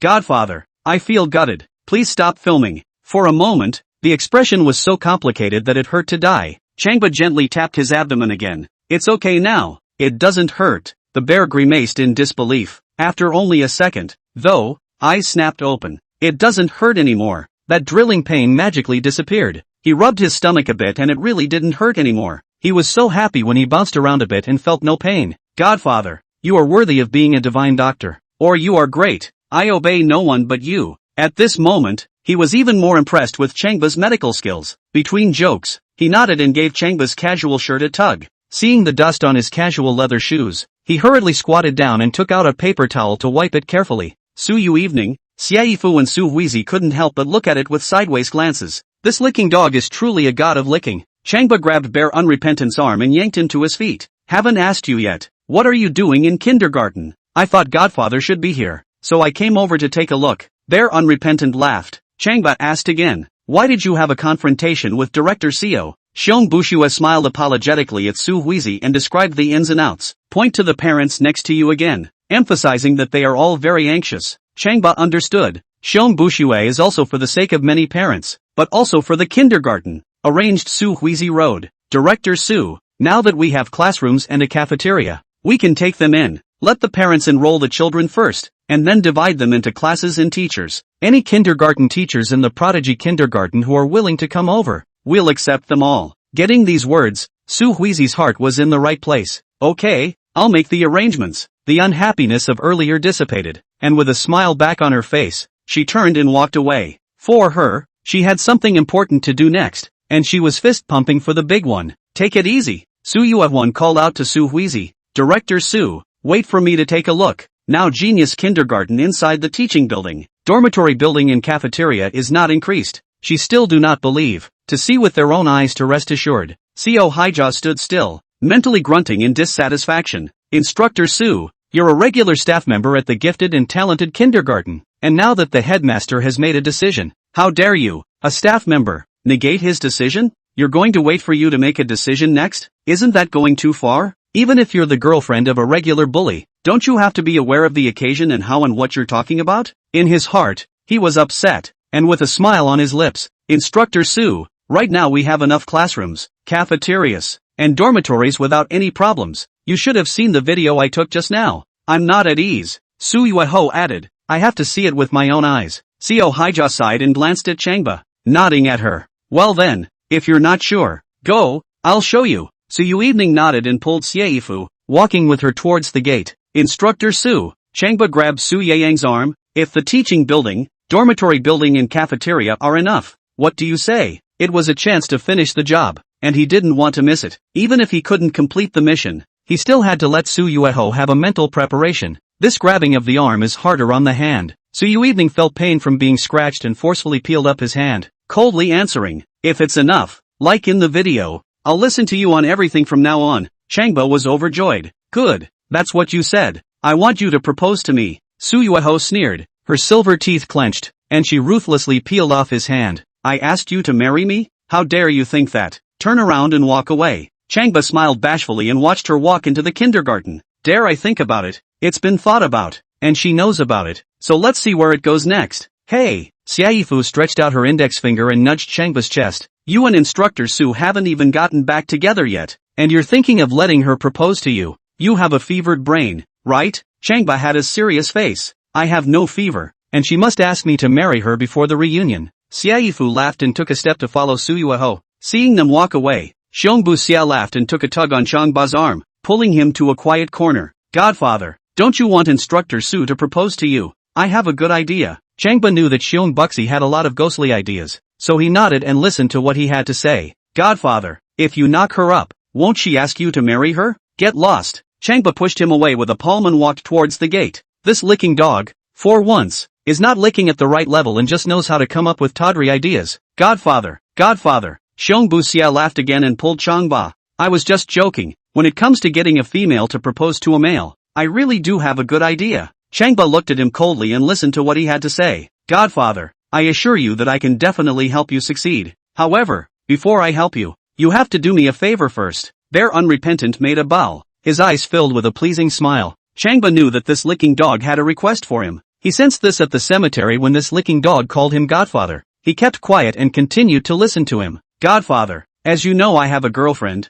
a mixed race, who is pregnant. Xiong Bushue mentioned his little girlfriend. He couldn't help but look sad. Since last month, she got a strange disease. I was begging all the famous doctors in the world, but they couldn't cure her. And you are a miracle doctor. I can only pin my hopes on you. Changba understood, thinking that he didn't have much time left in the morning, and that he had military training in the afternoon, and agreed. Wait until late afternoon and I'll go over. The bear was overjoyed, and liked it so much that he grinned broadly, flung up his arms, and went down on one knee in gratitude. Thank you Lord. Long live Godfather. Chapter 164, The Three Most Beautiful Golden Flowers by the Garden. Hearing is not believing. There are some things in life that you can only believe if you see them with your own eyes. But, Su Yui still couldn't believe it now that she had witnessed the drastic changes that had taken place within the kindergarten. The campus has exactly doubled in size. One additional office building, new and shiny. 2 additional school buildings with high standards. 2 additional dormitory buildings with high specifications. And all of these buildings have increased to 4 stories high, all of which look spectacularly atmospheric and are also very functional. Su Yui remembers it very clearly. She even came here yesterday and saw one of the buildings here with her own eyes. And overnight, the place changed dramatically. Even if you get a few thousand workers to come over and build a new one, it's impossible to finish it. It is also impossible to organize so beautiful here atmosphere up. And how did this happen? Su Yui felt incredulous. She was a little dizzy in the sunlight,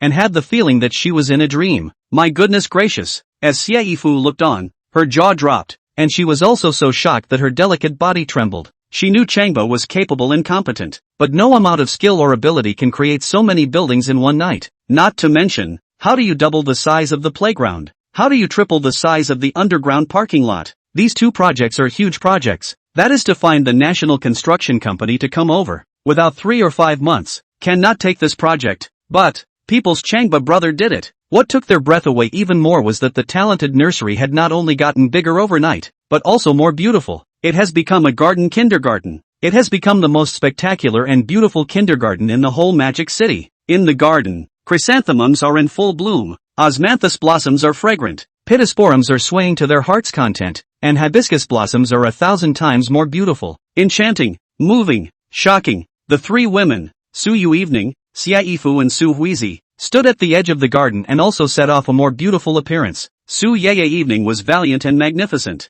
Xiaofu's white jade is flawless and ice clear. Su Huizi's jade is soft and flowery, gentle and sweet. In time, they became the 3 most beautiful golden flowers by the garden. About all this, Changba must give me an explanation. Su Yui sighed profusely while enjoying the scenery. I'll never rest until he gives me a reasonable explanation. Su Huizi's beautiful eyebrows were furrowed and she didn't agree. Instructor Su, isn't that a bit that for you to do? The head gardener may not know it either. Maybe it's a gift from heaven. Su Yui looked towards the office building with firm eyes and shook her head. No, this is by no means a gift from the heavens. It must have something to do with Changba. Co Haija wanted to theorize with her. Instructor Su, what evidence do you have that these drastic changes are related to the changing gardener? Without thinking, Su Yui replied, because that's how I see it. These huge changes have something to do with Changba. I go, really stubborn. Co Haija shook her head, thinking that if she theorized any further, she'd have a fight, and changed the subject. Instructor Su, am I ready to arrange for kindergarten now? No hurry. Su Yui looked at the nearby school buildings. These buildings are like magic, changing drastically. What if they should change back again? When these words were said, Su Huizi's heart thumped. Yeah, what if it changes back? What will happen when all the students have transferred over and the building is still the same and there simply isn't enough to go around? Makes sense. Xiaifu nodded. Instructor Su has a point in reminding us not to be afraid of 10,000 things. I think it's better to call Changba over. Let's ask for clarification. Pulling out his cell phone, he was about to call Changba. Noticing that he had approached, he waved at him. Come on, little brother. Tell us what's going on with these buildings. Ha? Su Yang and Su Huizi both looked at him, one with puzzled eyes and the other with eyes full of anticipation. Changba smiled bashfully and asked, Want me to tell the truth? What do you think? We still hear you blowing awesome. Su Yui and Xiaifu glared at him at the same time. Changba nodded and spoke truthfully. You all feel like these changes are incredible, when in reality they couldn't be more normal for me. I have an indescribable special ability, which is that once I do something successfully, God rewards me and fulfills me according to my needs. Take this building. I needed some additions to the academic and dormitory buildings, so God added some. Boo! Hearing this, Su Yui couldn't listen any longer and punched Changba's chest. It was like hitting a sandbag with a loud thud, playing hard to get. Ha! With all the students we've turned over, there must not be enough school buses. I reckon we need at least 20 more. If you have the ability, you can organize 20 more school buses for me. Yeah, we'll believe you when the whole thing comes out. Xiaifu chimed in. Changba was happy. Last time I got a reward. Didn't it have a school bus in it? Secretly communicating with the system.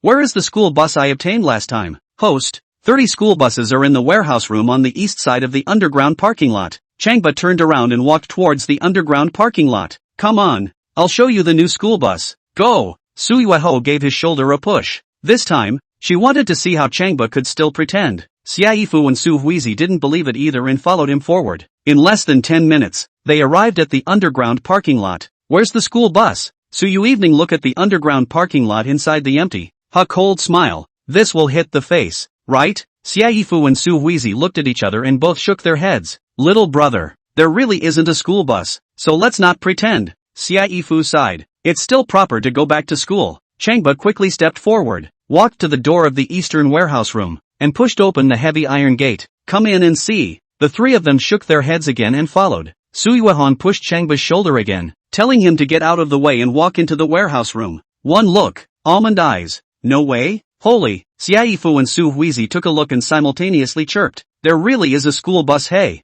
They all had a clear view of the 5 rows of new yellow, long-nosed school buses lined up neatly inside. Very spectacular. It's all brand new and new, with a high profile and all leather sofas inside, yet safe and comfortable. Count them. The whole 30. Changba, where did you get this school bus? Su Yui laughed, walked up, grabbed Changba's arm and pulled hard. Quickly and honestly explain. Changba reached out and scratched her nose. Don't ask me where I got it. Just ask you if you're convinced. Just ask you if I'm pretending? Su Yui's face heated up and laughed. Well, I have to admit, you put on a good act this time. Xiaifu and Su Huizi also laughed and gave Changba a thumbs up. Su Huizi's eyes were even more full of adoration as she laughed. Standing gardener, I feel as if there's nothing under the sky that you can't handle. Changba looked at Su Yui. Stop it. I can't even handle Instructor Su right now. Hearing this, Xiaifu laughed. Little brother, is it that easy to mess with Instructor Su's butt? Changba laughed out loud and nodded his head repeatedly, deeply agreeing.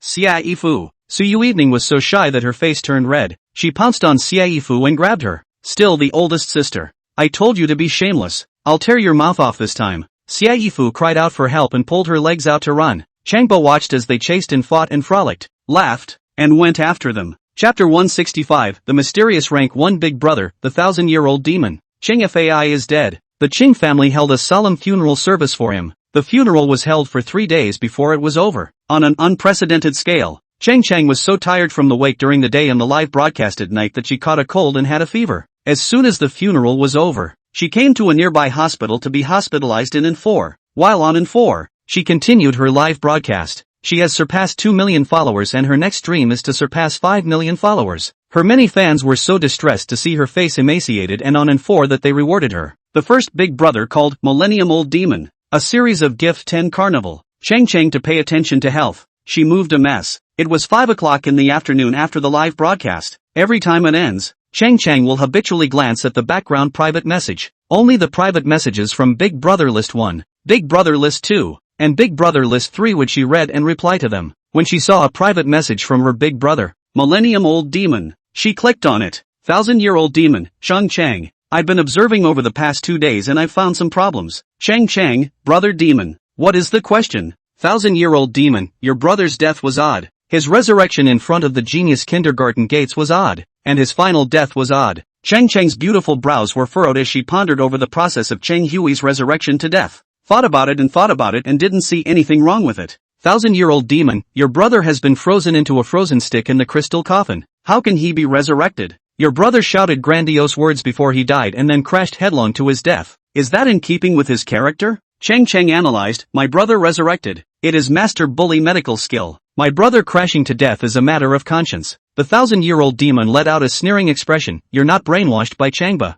are you? Chang Chang, now that my brother has been buried, is there any use talking about this? 1,000-year-old demon, we can't let your brother die in peace. We have to find the real culprit who killed him and avenge his death. Chang Chang sent out a bitter smile emoji. What can I do? 1,000-year-old demon, I am your hardcore fan. So naturally I support you without reservation. I have a feng shui master friend called Zhuge Hai, who has extremely deep Taoist skills. I'll ask him to find you, and he'll help you investigate the truth of the matter. Chang Chang, good. Thank you brother demon. I'll give you my cell phone number. You want him to contact me sometime. And Grain Angling Park, covering more than 1,000 acres, one of the largest fishing parks in the western suburbs of the Magic City. Thousands of anglers come here every day to fish. Bear Unrepentant once a week with his little girlfriend to come here fishing. Find the bottom, nesting, bait, drift, and then under the fish guard. Set up a plunge net, and then began to fishing and so on. Doing these maneuvers was an indescribable pleasure for him and his little girlfriend. You know, his little mixed-race girlfriend. This one from northern Burma. Comes from a family of fishermen and has loved fishing since she was a child. She wore a fisherman's hat and mask, revealing only 2 big beautiful eyes. Even though her stomach has bulged, her delicate figure is still perfectly displayed. She stood by the fishing box, exchanging softly with Xiong Bushui in fluent Chinese, occasionally picking up a mineral water and feeding him a mouthful of water. Noticing a man coming up next to him, he gently nudged Bear Unrepentant's shoulder. Bear Unrepentant gripped his fishing rod and stared at the water, not looking away, not caring in the slightest about the people walking by. Brother Bear, someone's coming. Xinwei gave Bear Unrepentant's shoulder another shove. Bear Unrepentant waved his hand. Don't pay any attention to him. Honey, I've got this corner covered. No one is going to come over here and bother him. He's just passing through. Xinwei watched the approaching youth get closer and closer and looked him up and down curiously. Seeing his sharp eyes and powerful aura, he gave Bear Unrepentant's shoulder another nudge, and Xiong Bushui was still staring intently at the water, watching the fish float in motion, his hands already grasping the fishing rod.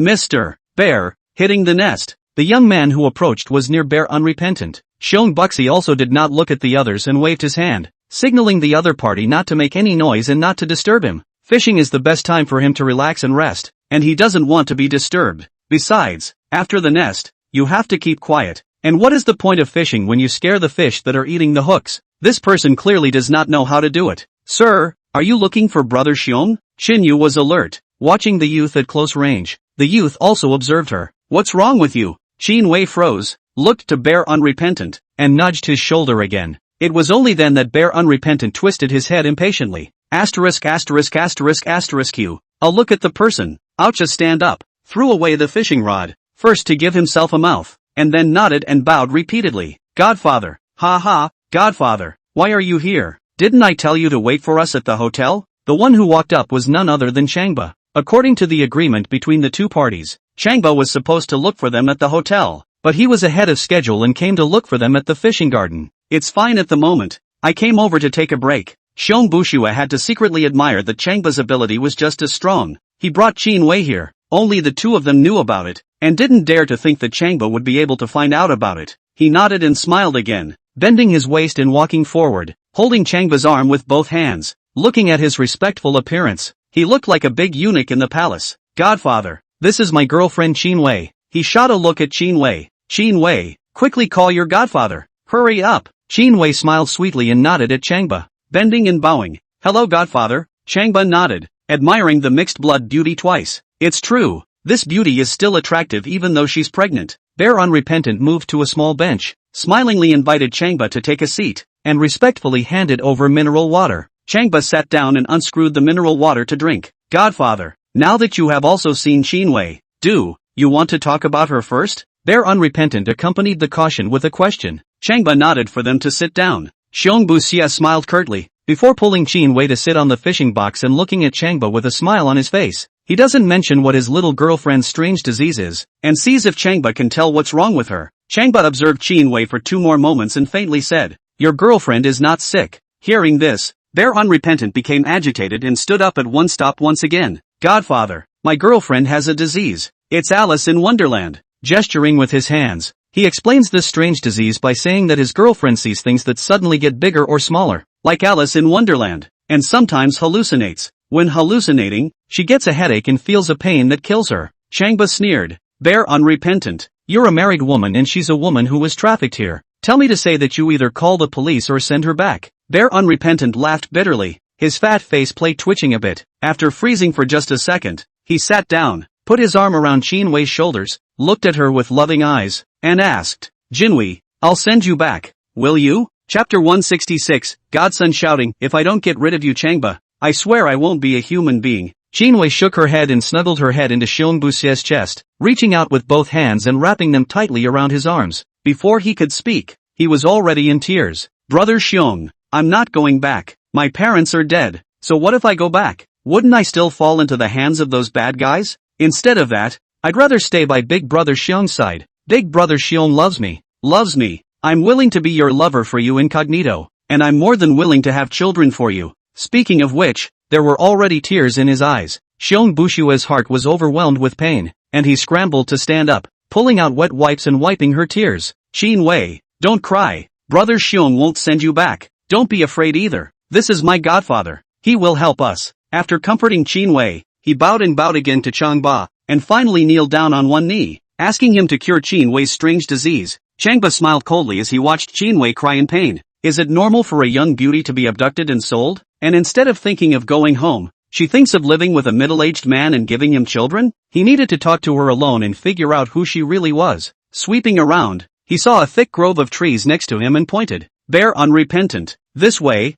I'll take Qin Wei to the grove and talk to her alone." Stand up and walk towards the grove. "Godfather." Bear Unrepentant went up on his knees and wrapped his arms around Changba's calves. "If you have something to say you can just ask." Changba looked down at him. "I have to talk to her alone. Let go." Xiong Bushua raised his head, made a bow with both hands, and said with tears in both eyes, "Godfather, I know you like beautiful women, and after seeing Qin Wei, you must want her too. Please, for the sake of her being your godson's girlfriend, for the sake of her still being pregnant, spare her." "Nima." Changba kicks him off. "I brought her into the grove because I had something to ask her." "Where were you thinking? Ing asshole." Add another kick. Both wanted to kick his ass. Bear Unrepentant scrambled to his feet and smiled sarcastically. Yes.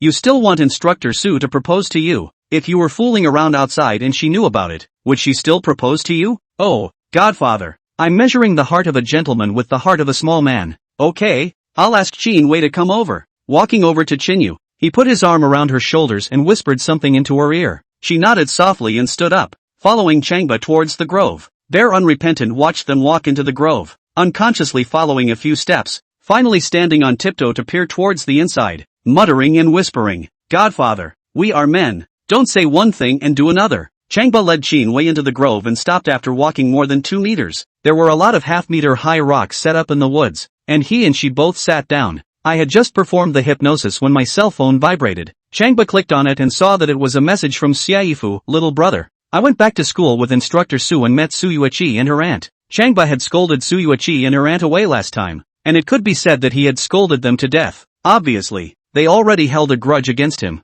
Xiaifu, Su Yui lends her aunt's honor to pressure Instructor Su to leave Mordor. Changba understands Su Unite. In order to fulfill her grandmother's last wish, her work focus has been placed on the genius kindergarten, and she will not leave Magic City at all. Replied, "That's impossible." Xiaifu, Instructor Su was really ready to leave. Su Yui gives her an offer that she can't refuse. Changba's sword brows tightened. "What conditions?" "Xiaifu, my co-workers called me for a meeting. I'll talk to you when I get back to the dormitory. Why don't you contact Instructor Su directly?" Changba found Su Evening's WeChat and sent a direct message, "Evening sister. Your sister forced you to leave the Magic City?" Waited and waited. Didn't wait for a reply. He shook his head, put away his cell phone, and looked over at Qin Wei. "Let's put that side of things aside for now, and get this side of things sorted out first." He took her hand. It was a modest hand, with a thicker palm, calluses on the surface of the hand, and hard sinews. This means that this woman has practiced kung fu and is very good at it. He began his questioning. Shinyu, is it true that you suffer from Alice in Wonderland?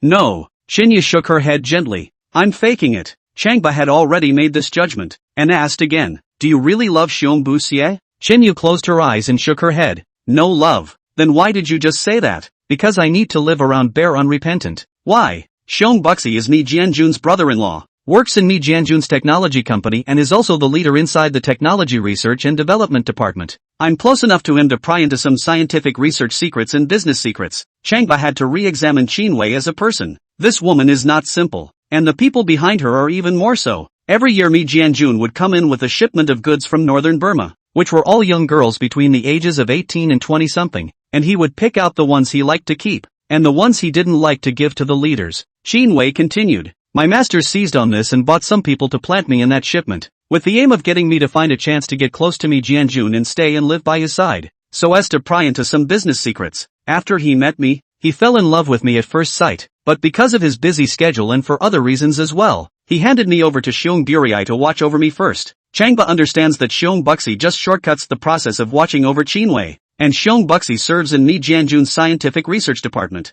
and Qinwei is thinking of using him to achieve the same goal. Who is your master? Qinwei closed her eyes tightly, shivered her lips, and did not answer, as 2 lines of tears came out of her eyes. Obviously, Qinwei must have a handle on her master or a loved one in her hands, or she wouldn't have sold out so much. Tell me, who is your master? Xinvi shivered her lips a few more times before making her reply. My master's name is Su Jianxue. Su Jianxue is the aunt of the Su Yui sisters. Changbo was shocked. At this moment, he had to reacquaint himself with Su Jianxue as a person. The man is sophisticated. What does she intend to do when she dares to penetrate the Mi Jianjun company? Godfather, Godfather. Bear Unrepentant waited impatiently, stood outside and shouted, May I have it? Standing up, Changba ends the hypnosis and tells Qinyu to get up and go back. Qinwei woke up, as if she had just awakened from a dream, and looked at Changba with wide eyes. From the beginning to the end, Changba hadn't had a single conversation with her, so how did it suddenly end now? Bear Unrepentant reiterated to her many times that this godfather was extremely powerful.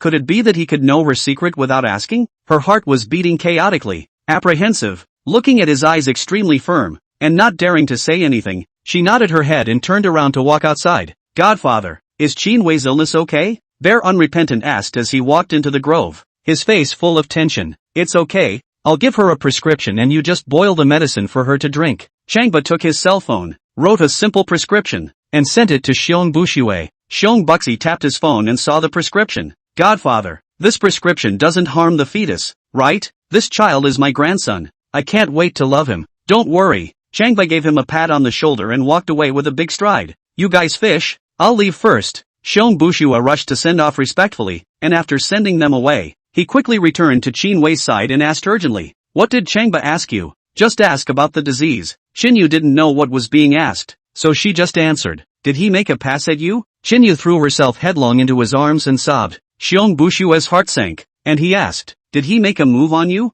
Qinyu cried harder. He touched me indiscriminately, everything, and wanted me to be his little licking dog. Brother Bear, I don't even want to live. Xiong Buxie, save worrying about this, could not help but burst into a rage, turning around to glare at the direction where Changba disappeared, angrily shouting, Chang thief, you have deceived me too much. A great man is born between heaven and earth. How can he be depressed and live under others for a long time? You wait, if I don't get rid of you Changba, I will not be a man. Chapter 167, Making an Offer That People Can't Refuse. The moonlight is like silver. The dormitory building was quiet, the sound of clattering water coming from one of the bathrooms. Su Moon Knight is in the shower. She closed her eyes and kept letting the cold stream of water wash over her head and face. Her aunt and sister had talked to her and made her an offer she couldn't refuse to leave Mordor. As for her grandmother's last wish, she could only put it aside for now. She planned to take a shower, change her clothes, say goodbye to Xiaifu, and after that, leave Mordor for good. As for Changba, the thought of him sent a sharp pain through her heart. She and he had fought and broken up, and now they had a chance to be together again. She thought that this time she would cherish this opportunity and love him without reservation. When he had suggested that she should propose to him, she had acted rather condescending at the time, saying that would never happen. In reality, she had a picture in her mind of her proposing to him.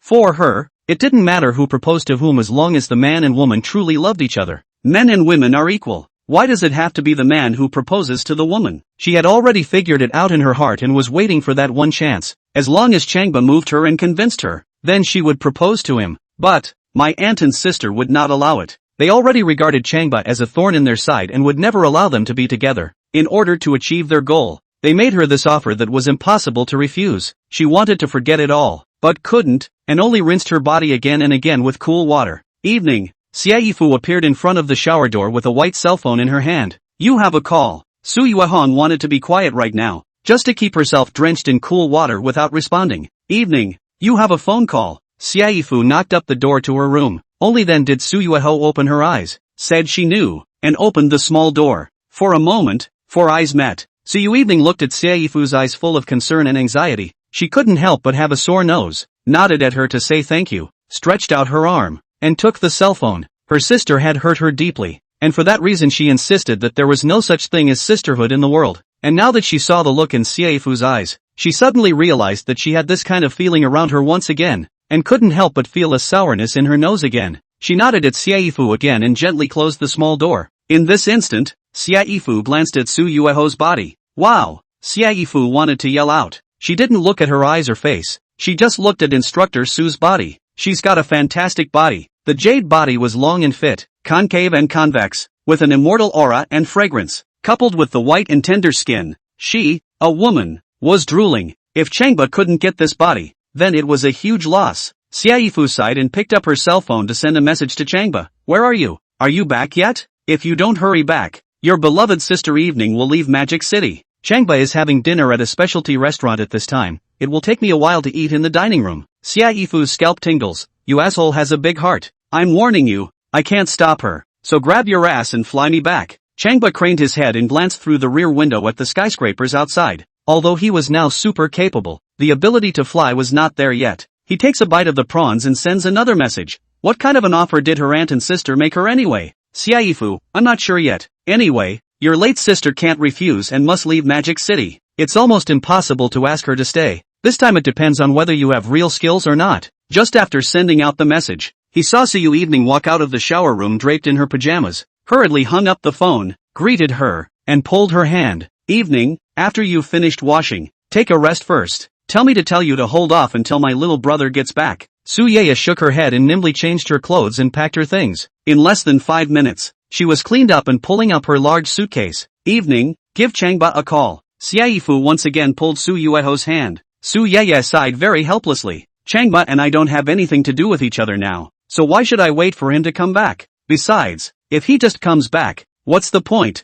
Egu. Xiaifu suddenly wrapped her arms around her stomach, wringing her hands in pain. Evening, my stomach hurts. It hurts like hell. Quickly help me. Su Yui swooned. Fu, stop pretending. You can't keep me. Xiaifu opened her mouth wide. Her whole body shivered, all sweaty from the pain, and she was panting when she spoke. Evening, please call my little brother and tell him to come back and show me. Egu, it hurts like hell. Su Yui cried and laughed, shaking her head, so she had to take out her cell phone and call Changba. It would be good to call and say a final goodbye to him. Changba, where are you? Have you eaten? She wanted to speak to him in an instructor's tone like before, but thinking that this was goodbye, she spoke in a softer voice. Changba froze when he heard the voice on the phone. Is this Instructor So? Instructor Su will speak softly to me? Changba, asking you. Su Yui said softly again. Oh, Changba then froze over. Sister Evening, I'm at the restaurant. I'm eating. Su Yui's nose was sore and she smiled bitterly. Just now Xiaifu had told him she was leaving while he was still eating at the restaurant. What does that mean? Is it possible that she doesn't matter in his mind anymore?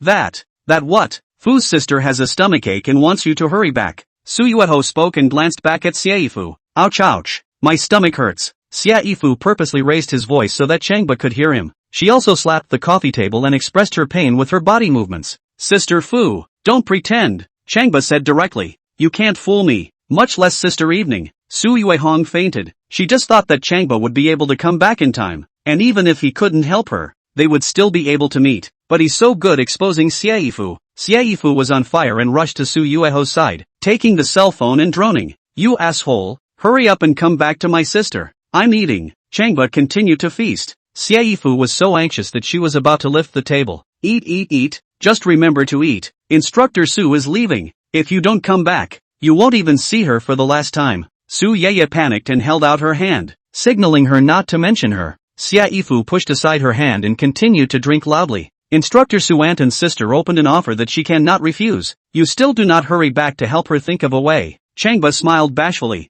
There's no hurry. She can't get away. Why? Xiaifu stared in disbelief. Su Yui couldn't believe it either and listened with her sideways ears. Because there were two people next to me and I was staring at them the whole time. Changba twisted his head a bit and glanced at the two people in the corner. With their cooperation, Instructor Su will stay in Mordor and stay by my side. Who? Xiaifu asked hastily. Su Yui wanted to know who those two people were even more and asked as well. Who? Changba, who are the two people beside you? Chapter 168, The Real Reason for Driving Instructor Su Away. Changba took another look at the two people sitting in the other corner. They were none other than Su Yui and her aunt Su Jianxue. In order to find out what kind of offer they had made to Instructor Su, he investigated their exact location and quietly followed them here. Hearing Su Yui and Xiaifu once again ask who they were, he replied softly, they are Su Yui and Su Jianxue. As soon as Su Yui heard this, her pupils shrank and she grabbed the cell phone in Xiaifu's hand and said loudly, Changba, get away from them, do you hear me? I don't want you to ask them anything. Move, Changba asked, not expecting her to act so excited. Why? No reason. I want you to go now. Su Yui's face was red and her tone was urgent. Changba, if you don't leave, I will never give you a chance. Changba laughed. You're leaving now. Are you giving me a chance? I'm going to the restroom. Bye. Hang up the phone. He knew Su Yui's character. As long as he hung on to her like this, she wouldn't leave Magic City. Sure enough, Su Yui handed her cell phone to Xiaifu, pulled her legs up and left. I'm going to find Changba. Xiaifu laughed and quickly followed. Evening, so you're not leaving? Su Yui clenched her silver teeth. I'll kick his ass before I go. Xiaifu covered her mouth and laughed, followed out of the room, took his cell phone, and secretly sent a message to Changba. Instructor Su went to look for you, ready to beat you up. Be careful. Changba had risen at the table, pulled a tug on the fisherman's hat on his head, and walked to the restroom. Just now he noticed Su Jianxue walking towards the restroom and wanted to follow her up and talk to her. Feeling the vibration of his cell phone, he opened it and glanced at the message sent by Xiaifu,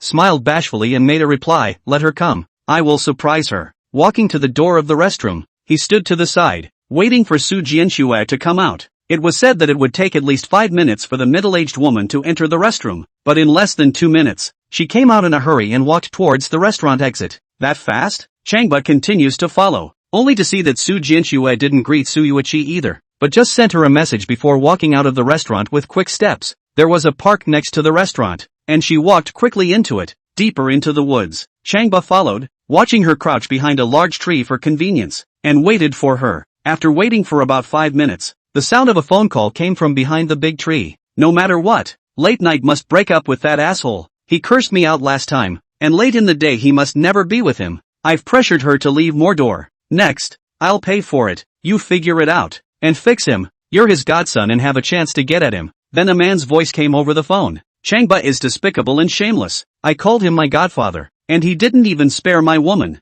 This time when we join forces, we can definitely get him killed. Changba shook his head when he heard that it was bare unrepentant's voice. Last time he met with this godson, he even gave his mistress a doctor's appointment. So why is he suddenly hating on him now? When he had time, he would give this godson a good lecture. Waiting for another 5 minutes, Su Jianxue came out from inside. Standing up from a long crouch made her a little dizzy, and she walked wobbly. Changba coughed. Su Jianxue was startled and stood in a panic, subconsciously wrapping her arms around her body and glaring at the dark shadow in front of her. Feeling bad about the visitor, and seeing no one around, he took a step back in fear. Are you robbing for money or for sex? Changba is going to puke. A middle-aged woman with a decade-old gyno still has the nerve to talk about robbing people. He slowly removed the fisherman's hat from his head, revealing an angular face. Ah, it's you! Su Jianxue, with the help of the blurred street lamplight, saw that it was Changba, even more shocked, and retreated several steps. You followed me here, but also want to scold me not?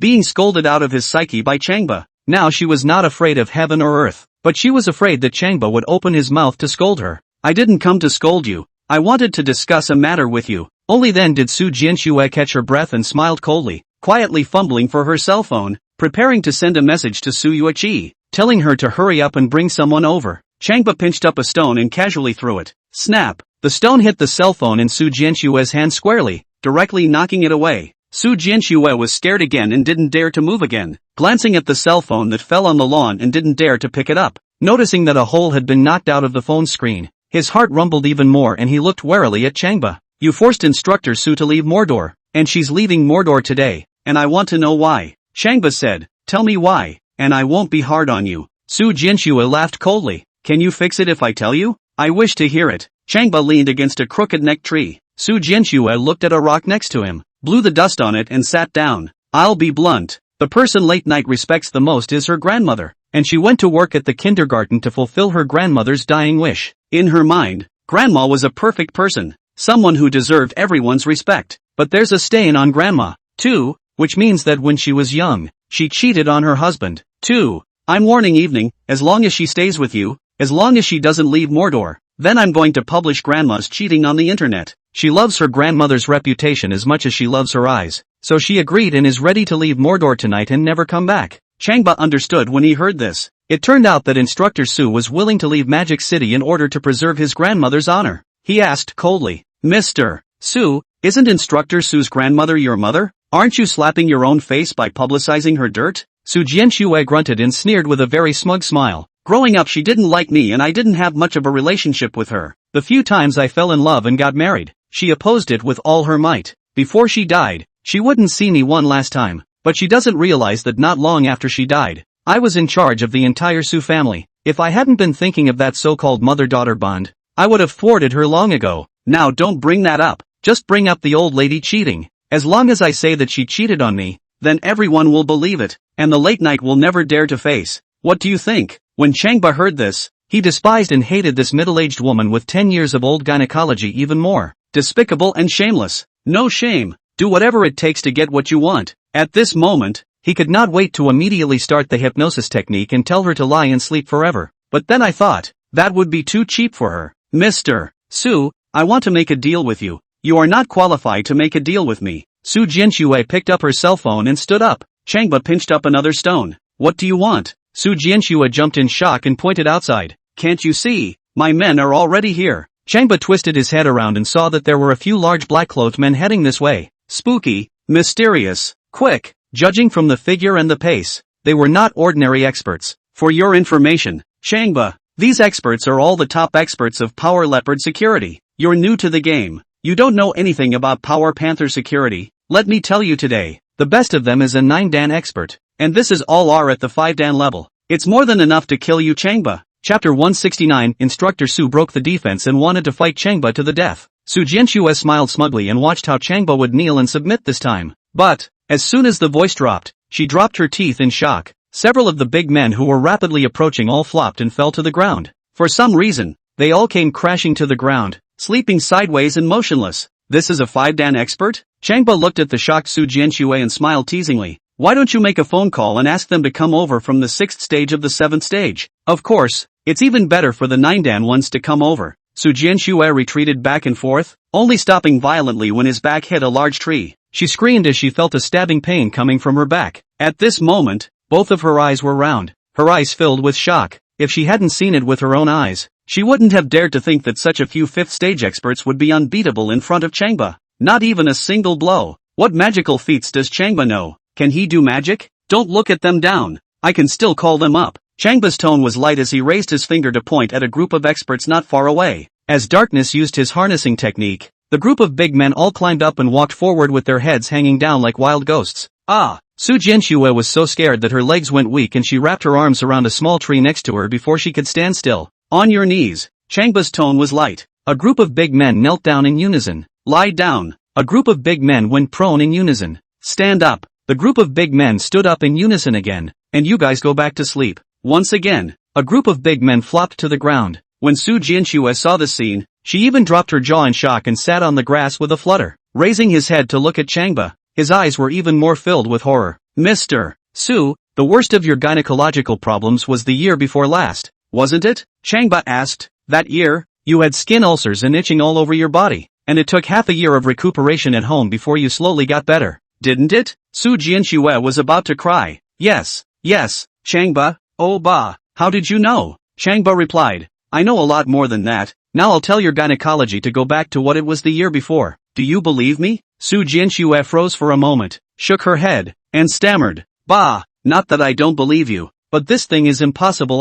I pay special attention this year, and take medication and injections. How can it be possible to go back to the way it was the year before? Changba waved his hand. You are now back to the year before last, so go to the side and get checked out. As soon as the words fell, Su Jianxue felt that something was wrong. The body itches and you can smell a foul odor of festering skin. Horrified, she scrambled to her feet and stumbled behind a rock, turning on her cell phone light to check it. 2 minutes later, she let out a scream, a crash-like scream. 10 minutes later, she staggered out of the boulder, crying helplessly, Brother Ba, no, Master Ba, how did my illness go back to the year before last? Please, go back to the way I was just now, please. Hearing a Master Ba, Changba nodded his head. That's a good one, don't go back to the way you were. Just go back to the way you were 10 years ago when you were healthy. When she finished, she waved her hand at her, signaling her to check her body once more. For some reason, Su Jianxue instantly felt much lighter and no longer smelled anything foul, scrambling behind the boulder and turning on the lights once again to check. This look is bouncing and jumping with excitement. Ha ha, I've become a young woman again. I'm once again a healthy young woman. Check it a few times, be sure of it, and weep with joy. She never dared to think that her body could go back to the way it was in her 30s, and sobbed uncontrollably as she thought about what she had suffered over the past 10 years, and then thought about her current state. After crying for a good 5 minutes, she gathered herself together, wiped her tears, and walked out of the boulder towards Changba. The moment was full of adoration. Flutter, walking up to Changba, she dropped to both knees at once and cried, Master Bully, I'm convinced of you, heart and soul. You are divine, you are the god of my heart. Prostrate himself on the ground and flutter and kowtow. Changba nodded. The woman with 10 years of old gynecology completely bowed down to him. He stretched and faded. Get up, you know what to do next, don't you? No. Su Jianxue scrambled up, pulled out her cell phone, and walked to the side. At this moment, Changba's cell phone rang. Pulling it out, it was a call from Su Yui. Evening. Needless to say, she couldn't find him and was now very anxious. Evening sister, good evening. I'm not good. Su Yui's scolding voice came out from the phone. Where are you? I'm with your aunt. Did you hurt my aunt? How come? Changba glanced at Su Jianxue who was not far away. Su Yui's voice suddenly came from the phone. Warning you Changba, if you dare to lay a finger on my aunt, I'll make sure you don't see the sun tomorrow. Changba laughed. It turned out that at this time Su Yui and her sister Su Yui were together. Su Yui, your aunt has even knelt down for me. Would I move her? Ah, the sisters let out a sound together. Changba, you dare to ask your aunt to kneel down for you? Sister Evening, I'll send you my location, so come on over. Changba hangs up the phone, opens Su Yui's WeChat, and sends over the location. There needed to be a result about whether Instructor Su wanted to leave Magic City or not. He lit a cigarette and waited for them. 22 minutes later, 2 gorgeous figures walked by the park. The lights were all cold and compelling. It was none other than the sisters of Su Yui. They walked quickly, angrily calling Changba's name as they went. Here it is. Changba flicked the cigarette out of his hand and waved at them. Changba. Su Yui rushed to Changba's body, and without saying a word, she directly blasted up a punch and hit Changba's nose. Changba reached out and gently grabbed her hand. Sister Evening, take it easy. Su Yui clenched her silver teeth and pulled back, trying to pull back her fist and attack again, but no matter how much force she exerted, she couldn't move. Changba, how dare you ask my aunt to kneel down for you? I will never forgive you this time. Changba smiled bashfully. Sister Evening, your aunt told me all about it. She said she knew about grandma's privacy and thus pressured you, right? At the mention of this matter, Su Yui shouted angrily and suddenly raised her right knee, attacking Changba's face. Regarding her grandmother's privacy, she was afraid that someone would hurt her reputation. Never mentioned it, never dared to mention it, and never let anyone mention it. But Changba was good, and now he said it outright. With this one knee explosion, she used her entire body. Just before his right knee could be raised, it was easily pressed by Changba. Sister Evening, take it easy. I've set things right. How could Su Yui believe that there was nothing anyone could do about this matter as long as her aunt insisted? Including Changba? You still mention your aunt. Changba, I'll fight you this time. Chapter 170. I'll say it for the last time. If you keep pretending, I'll split you if lightning doesn't split you. Evening. A loud cry suddenly came from the side. Su Yui was startled, stopped and looked over. Su Yui also looked over. It was their aunt Su Jianxue. Come with your head held high and your spirits high. Auntie. Su Yui quickly stepped forward and pulled Su Jianxue's hand. I'm sorry, Changba offended you just now. Su Jianxue glanced at Changba and smiled bitterly. Offense? Changba was more than offended by me just now. He was remodeling me. The remodeling screams to be done. Auntie, don't be angry. I've already packed my things and will leave Magic City tonight. Su Yui made a promise. As long as you respect Grandma, I will not hesitate to cooperate with you. At the mention of her grandmother, her two big eyes watered with tears, and her hands choked with unconscious force. Auntie, will you promise me? Su Jianxue took another look at Changba and was even more bitter. Promise? Dare I say yes? If I say yes, Changba will definitely reform me again. Then that 10-year-old Gyno will still be there for me. Auntie. Su Yui walked over to Su Jianxue's side and also took her hand, also looking at her with pleading eyes. Evening has already made a promise to you, so just promise her. As he spoke, he twisted his head to slant a glance at Changba and smiled coldly. As long as the aunt nodded, then Late Night would have to leave Magic City. Then Changba, even if he had the skill of Nitten, could do nothing about it. At that time, she would see how Changba could still pretend to be a bully and insult them. Late, you are both my wonderful nieces. Su Jianxue looked at Su Yui, then Su Yui, and nodded heavily at them. Regarding this matter, I have already made a decision. Yes, the sisters nodded in unison, while their hands shot up and gripped her hand. For Su Yui, she wanted to see that her grandmother's honor was not damaged. To Su Yui, she wanted to see her little sister break up with Changba, and wanted to see Changba's lost soul after he lost his love. Su Jianxue couldn't help but grin as she felt both of her hands ache to be scratched off. It's like this. Evening, you continue to stay and keep the changing gardener company. What? Su Yui's petite body shook. Auntie, did Changba use some means to force you? Letting go of her hand, he rushed towards Changba. Changba, it's impossible for me to stay anymore. What the hell do you want? Rushing to Changba, he threw another hard punch. Just like earlier, it was easily grabbed by Changba again. Su Yui also shouted angrily. Surname Chang, are you not going to cry until you see the coffin? As for Changba, he wore a smile and didn't speak. Looking towards Su Jianxue, Su Jianxue said aloud. Evening, come back and let me explain. Su Yui shook off Changba's hand, gave him an angry look, and walked towards Su Jianxue again. Changba, I knew you were despicable and shameless. Su Yui pointed at Changba and once again shouted angrily. But this time, no matter how despicable and shameless you are, you won't be able to keep Late Night. Don't you know? In Late Night's mind, grandmother's image and dignity comes first. If you dare to force her again, then Auntie will tell the truth. At that time, Late Night will never forgive you till the day she dies. Snap. She had just said that when a crisp snap came from her face. It's the sound of slapping.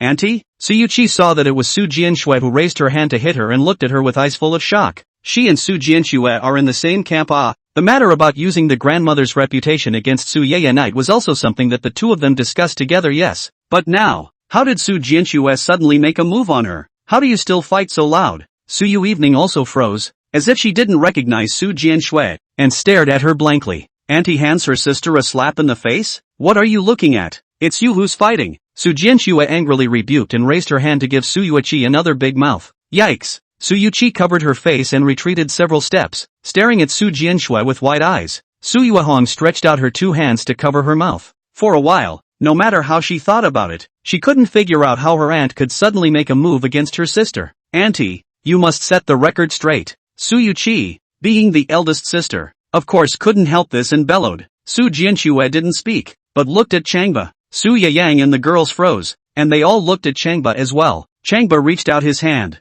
elegantly scratching his short hair once, and faintly said, Evening, this is easy. Now your aunt listens to me. I just said that I've taken care of things. Changba. Su Yui did not believe that he could handle Su Jianxue at this point. I'll say it for the last time. If you pretend to be a pussy again, I'll split you if the thunder doesn't split you, said the man, holding up one hand as if swearing. Su Yui gritted his teeth even more. Changba, you are truly despicable. How dare you sow discord by telling me and my aunt to fight in a nest? Snap. Su Jianxue raised her hand and sent another slap to Su Yui. Shut up. The head gardener is also someone you scold. Ah. Su Yui stepped back once again, thoroughly not recognizing Su Jianxue as a person. Evening, you know? Su Jianxue took Su Yui's hand and said in a serious tone, My 10-year-old gynecological disease has been cured. Su Yang's two eyes lit up. That's good. Auntie, you used to suffer from diseases. Su Jianxue nodded. I am now completely restored to health. And the person who helped me was none other than Changba. Su Yui smiled bitterly. Auntie, I know what you're trying to say, and I really won't stay. As long as you respect Grandma's honor, I've promised you. Su Jianxue shook her head, pulled out her cell phone, and tapped the screen. Look, Here's an announcement I posted on our Su's family website about your grandmother's honor. Su Yui snatched the cell phone and checked it. After a couple of looks, I couldn't help but get hot under the collar. The content of the announcement was very simple. Su Yui proved to everyone as the honorary chairman and general counsel of the Su group that Grandma was a legend of the Su family, a legend of the Magic City's business community, and a highly respected old-timer. Immediately after that, a warning was given, saying that recently there were people who wanted to use the old man's identity and story to do things that would damage her old man's image and reputation, and asking everyone to keep their eyes open and recognize the truth. The Su clan and the Su group declared that any words or materials that had harmed her old man's reputation were fabrications. Such a notice was released by Su Yui. Su Yui was completely relieved, and embracing Su Yui,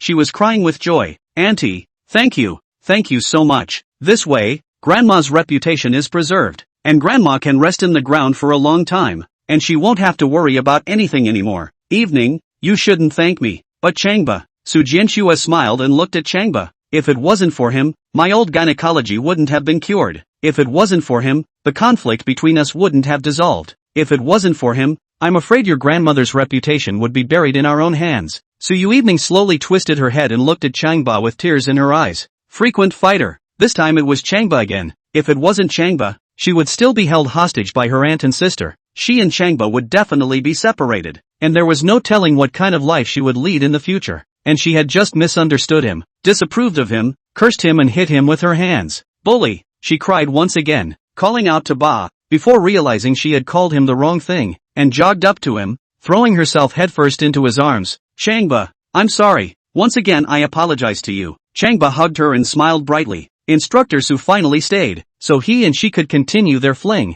and he could get on with his mission next. Okay, don't cry. You just said thunder doesn't strike me, you strike me. See how you're going to strike me? Chapter 171 The Grand Finale, Lovers in Love. Su Yui snorted and laughed, gave Changba a punch and jumped into his arms once again. The last time he was at the reunion cemetery, it was Changba who preserved his grandmother's grave from being vandalized. This time here, it was Changba who preserved Grandma's honor from being humiliated. If Grandma were alive, then she would have admired and recognized him very much, and more than that, she would have blessed them to be together all the time. She smiled sweetly at the thought and couldn't help but kiss him on the cheek. Loved, and for once was compelled to love him. At this point, Su Yui kept looking at the two of them with a smile on her face, and couldn't stop nodding her head. Good, look how nice, look how happy the two of them are together. Isn't that what I'm supposed to do as an elder? Isn't that what I, an elder, would like to see? Thinking that she almost didn't break them up, she twisted her head,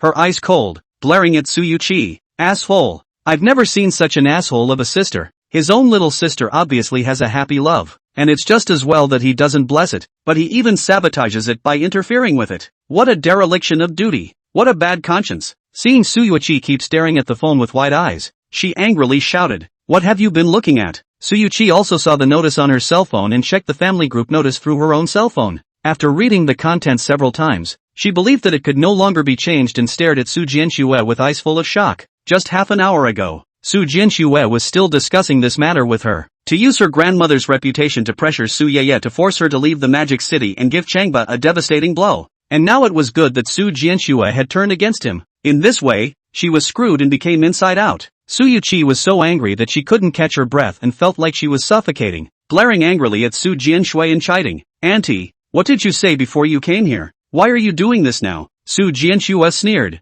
Didn't I just say, because Changba helped our Su family. Therefore, our Su family should repay the kindness of a drop of water with a spring of water. Ugh! Su Yui couldn't wait to rush to Su Yui and ruthlessly spit in her face. What was it that he said before coming here? That he was going to force evening out, that he was going to take care of Changba once and for all, and that he was even thinking of getting him killed. And now it was good. She even said boldly that Changba had helped her in the Su family, and that she should be repaid with a spring when she received a drop of water. She'd seen shamelessness before, but she hadn't seen such shamelessness. In this way, Su Yui and Su Yui became Changba's people, and she suddenly became a loner. She was sure that if she stood like this any longer, she could be pissed off alive, and turned to leave. While walking, he sent a message to the company's board of directors, dismiss Su Yui from all positions. From now on, Su Yui had no relationship with the Su family at all. Stop! Su Yui shouted angrily. Su Yui jerked to a halt, turned around, and smiled coldly, and without calling her aunt, she simply asked, "Is there anything else you want?" Click. Su Jianxue grabbed a thumbstick branch, broke it with force, and walked towards Su Yui. Apologized to Master Ba.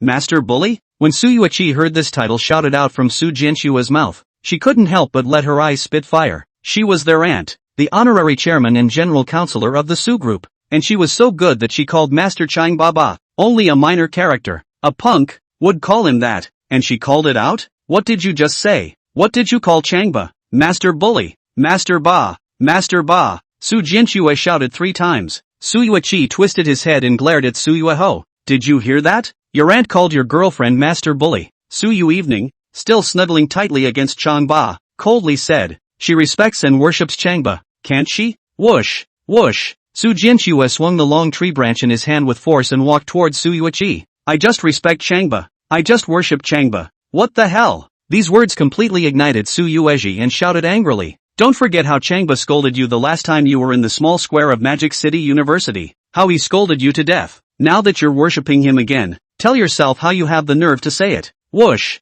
whoosh. Su Jianxue's face was full of heat as she angrily waved the long tree branch in her hand. Master Ba is sober on earth and scolded me for my own good. I now fully understand his good intentions. Unlike you, who sweet-talked me and obeyed me. What happened? As a result, I was deceived by you. As a result, I was ennobled. As a result, I couldn't heal my 10-year-old gynecology. The more he said, the more angry he became, rushing to Su Yui's side, swinging a branch and hitting. The branches were long and soft, like long whips, hitting Su Yui's head and body with a snapping sound. Yikes! Su Yui screamed, wrapped her arms around her head, and pulled her legs out. But, after running only 2 meters or so, he tripped over a tree root and fell heavily to the ground. Snap, snap, snap, snap. Su Jianxue rushed up and couldn't stop thrashing at Su Yui, beating her to the point that she was screaming and in pain. The red dress she was wearing was all torn and tattered, revealing a line of reddened skin. Su Jianxue got tired of fighting and panted. Master Bully saved Evening's life. Master Bully saved your life. Master Bully rushes into the fire to save you and at the same time saves the important materials of Su's group.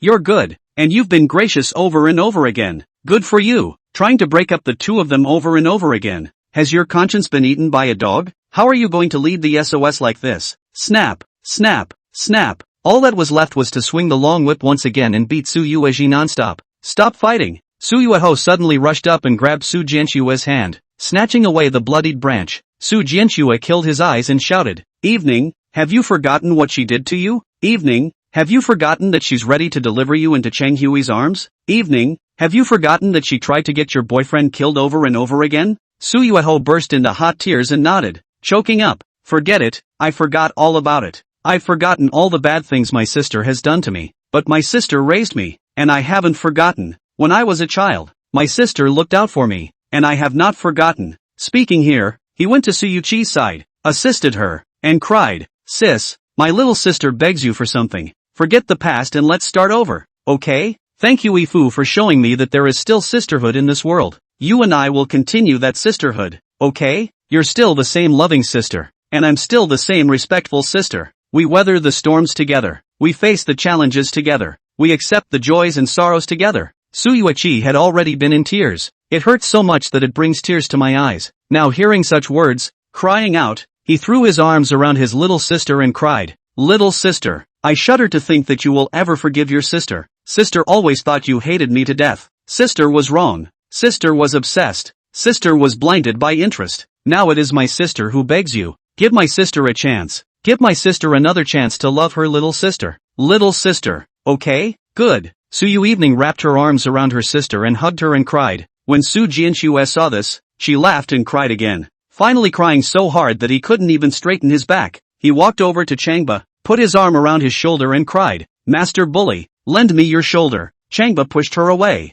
I'm sorry. You have 10 years of old gynecology. Su Jianxue even wailed. I'm all healed up Master Bully, you're so annoying. At this point, a beautiful woman suddenly jumped up and wrapped her arms around Changba. So she kissed him, kissing up against all odds. Changba pushed it open to see that it was Su Yui. Evening sister, we too. Su Yang was excited and moved again. Changba, you're my boyfriend. I'm going to marry you. I'm proposing to you now. Propose to me? Changba couldn't believe it for a moment. This mission is just done? Congratulations to the host. Hershey's host. Another mission accomplished. Reward a set of wedding quadrangle. Awarded a limited edition Rolls-Royce Phantom. Reward 1,000 tons of gold. Reward of 1,000 diamonds. The host's height increases by another 5 centimeters. Host kidney function improves again. The world's first. Changbo was overjoyed, wrapped his arms around Su Yang, and embraced her in a kiss, immersed in a wonderful, romantic world of two. Big finish.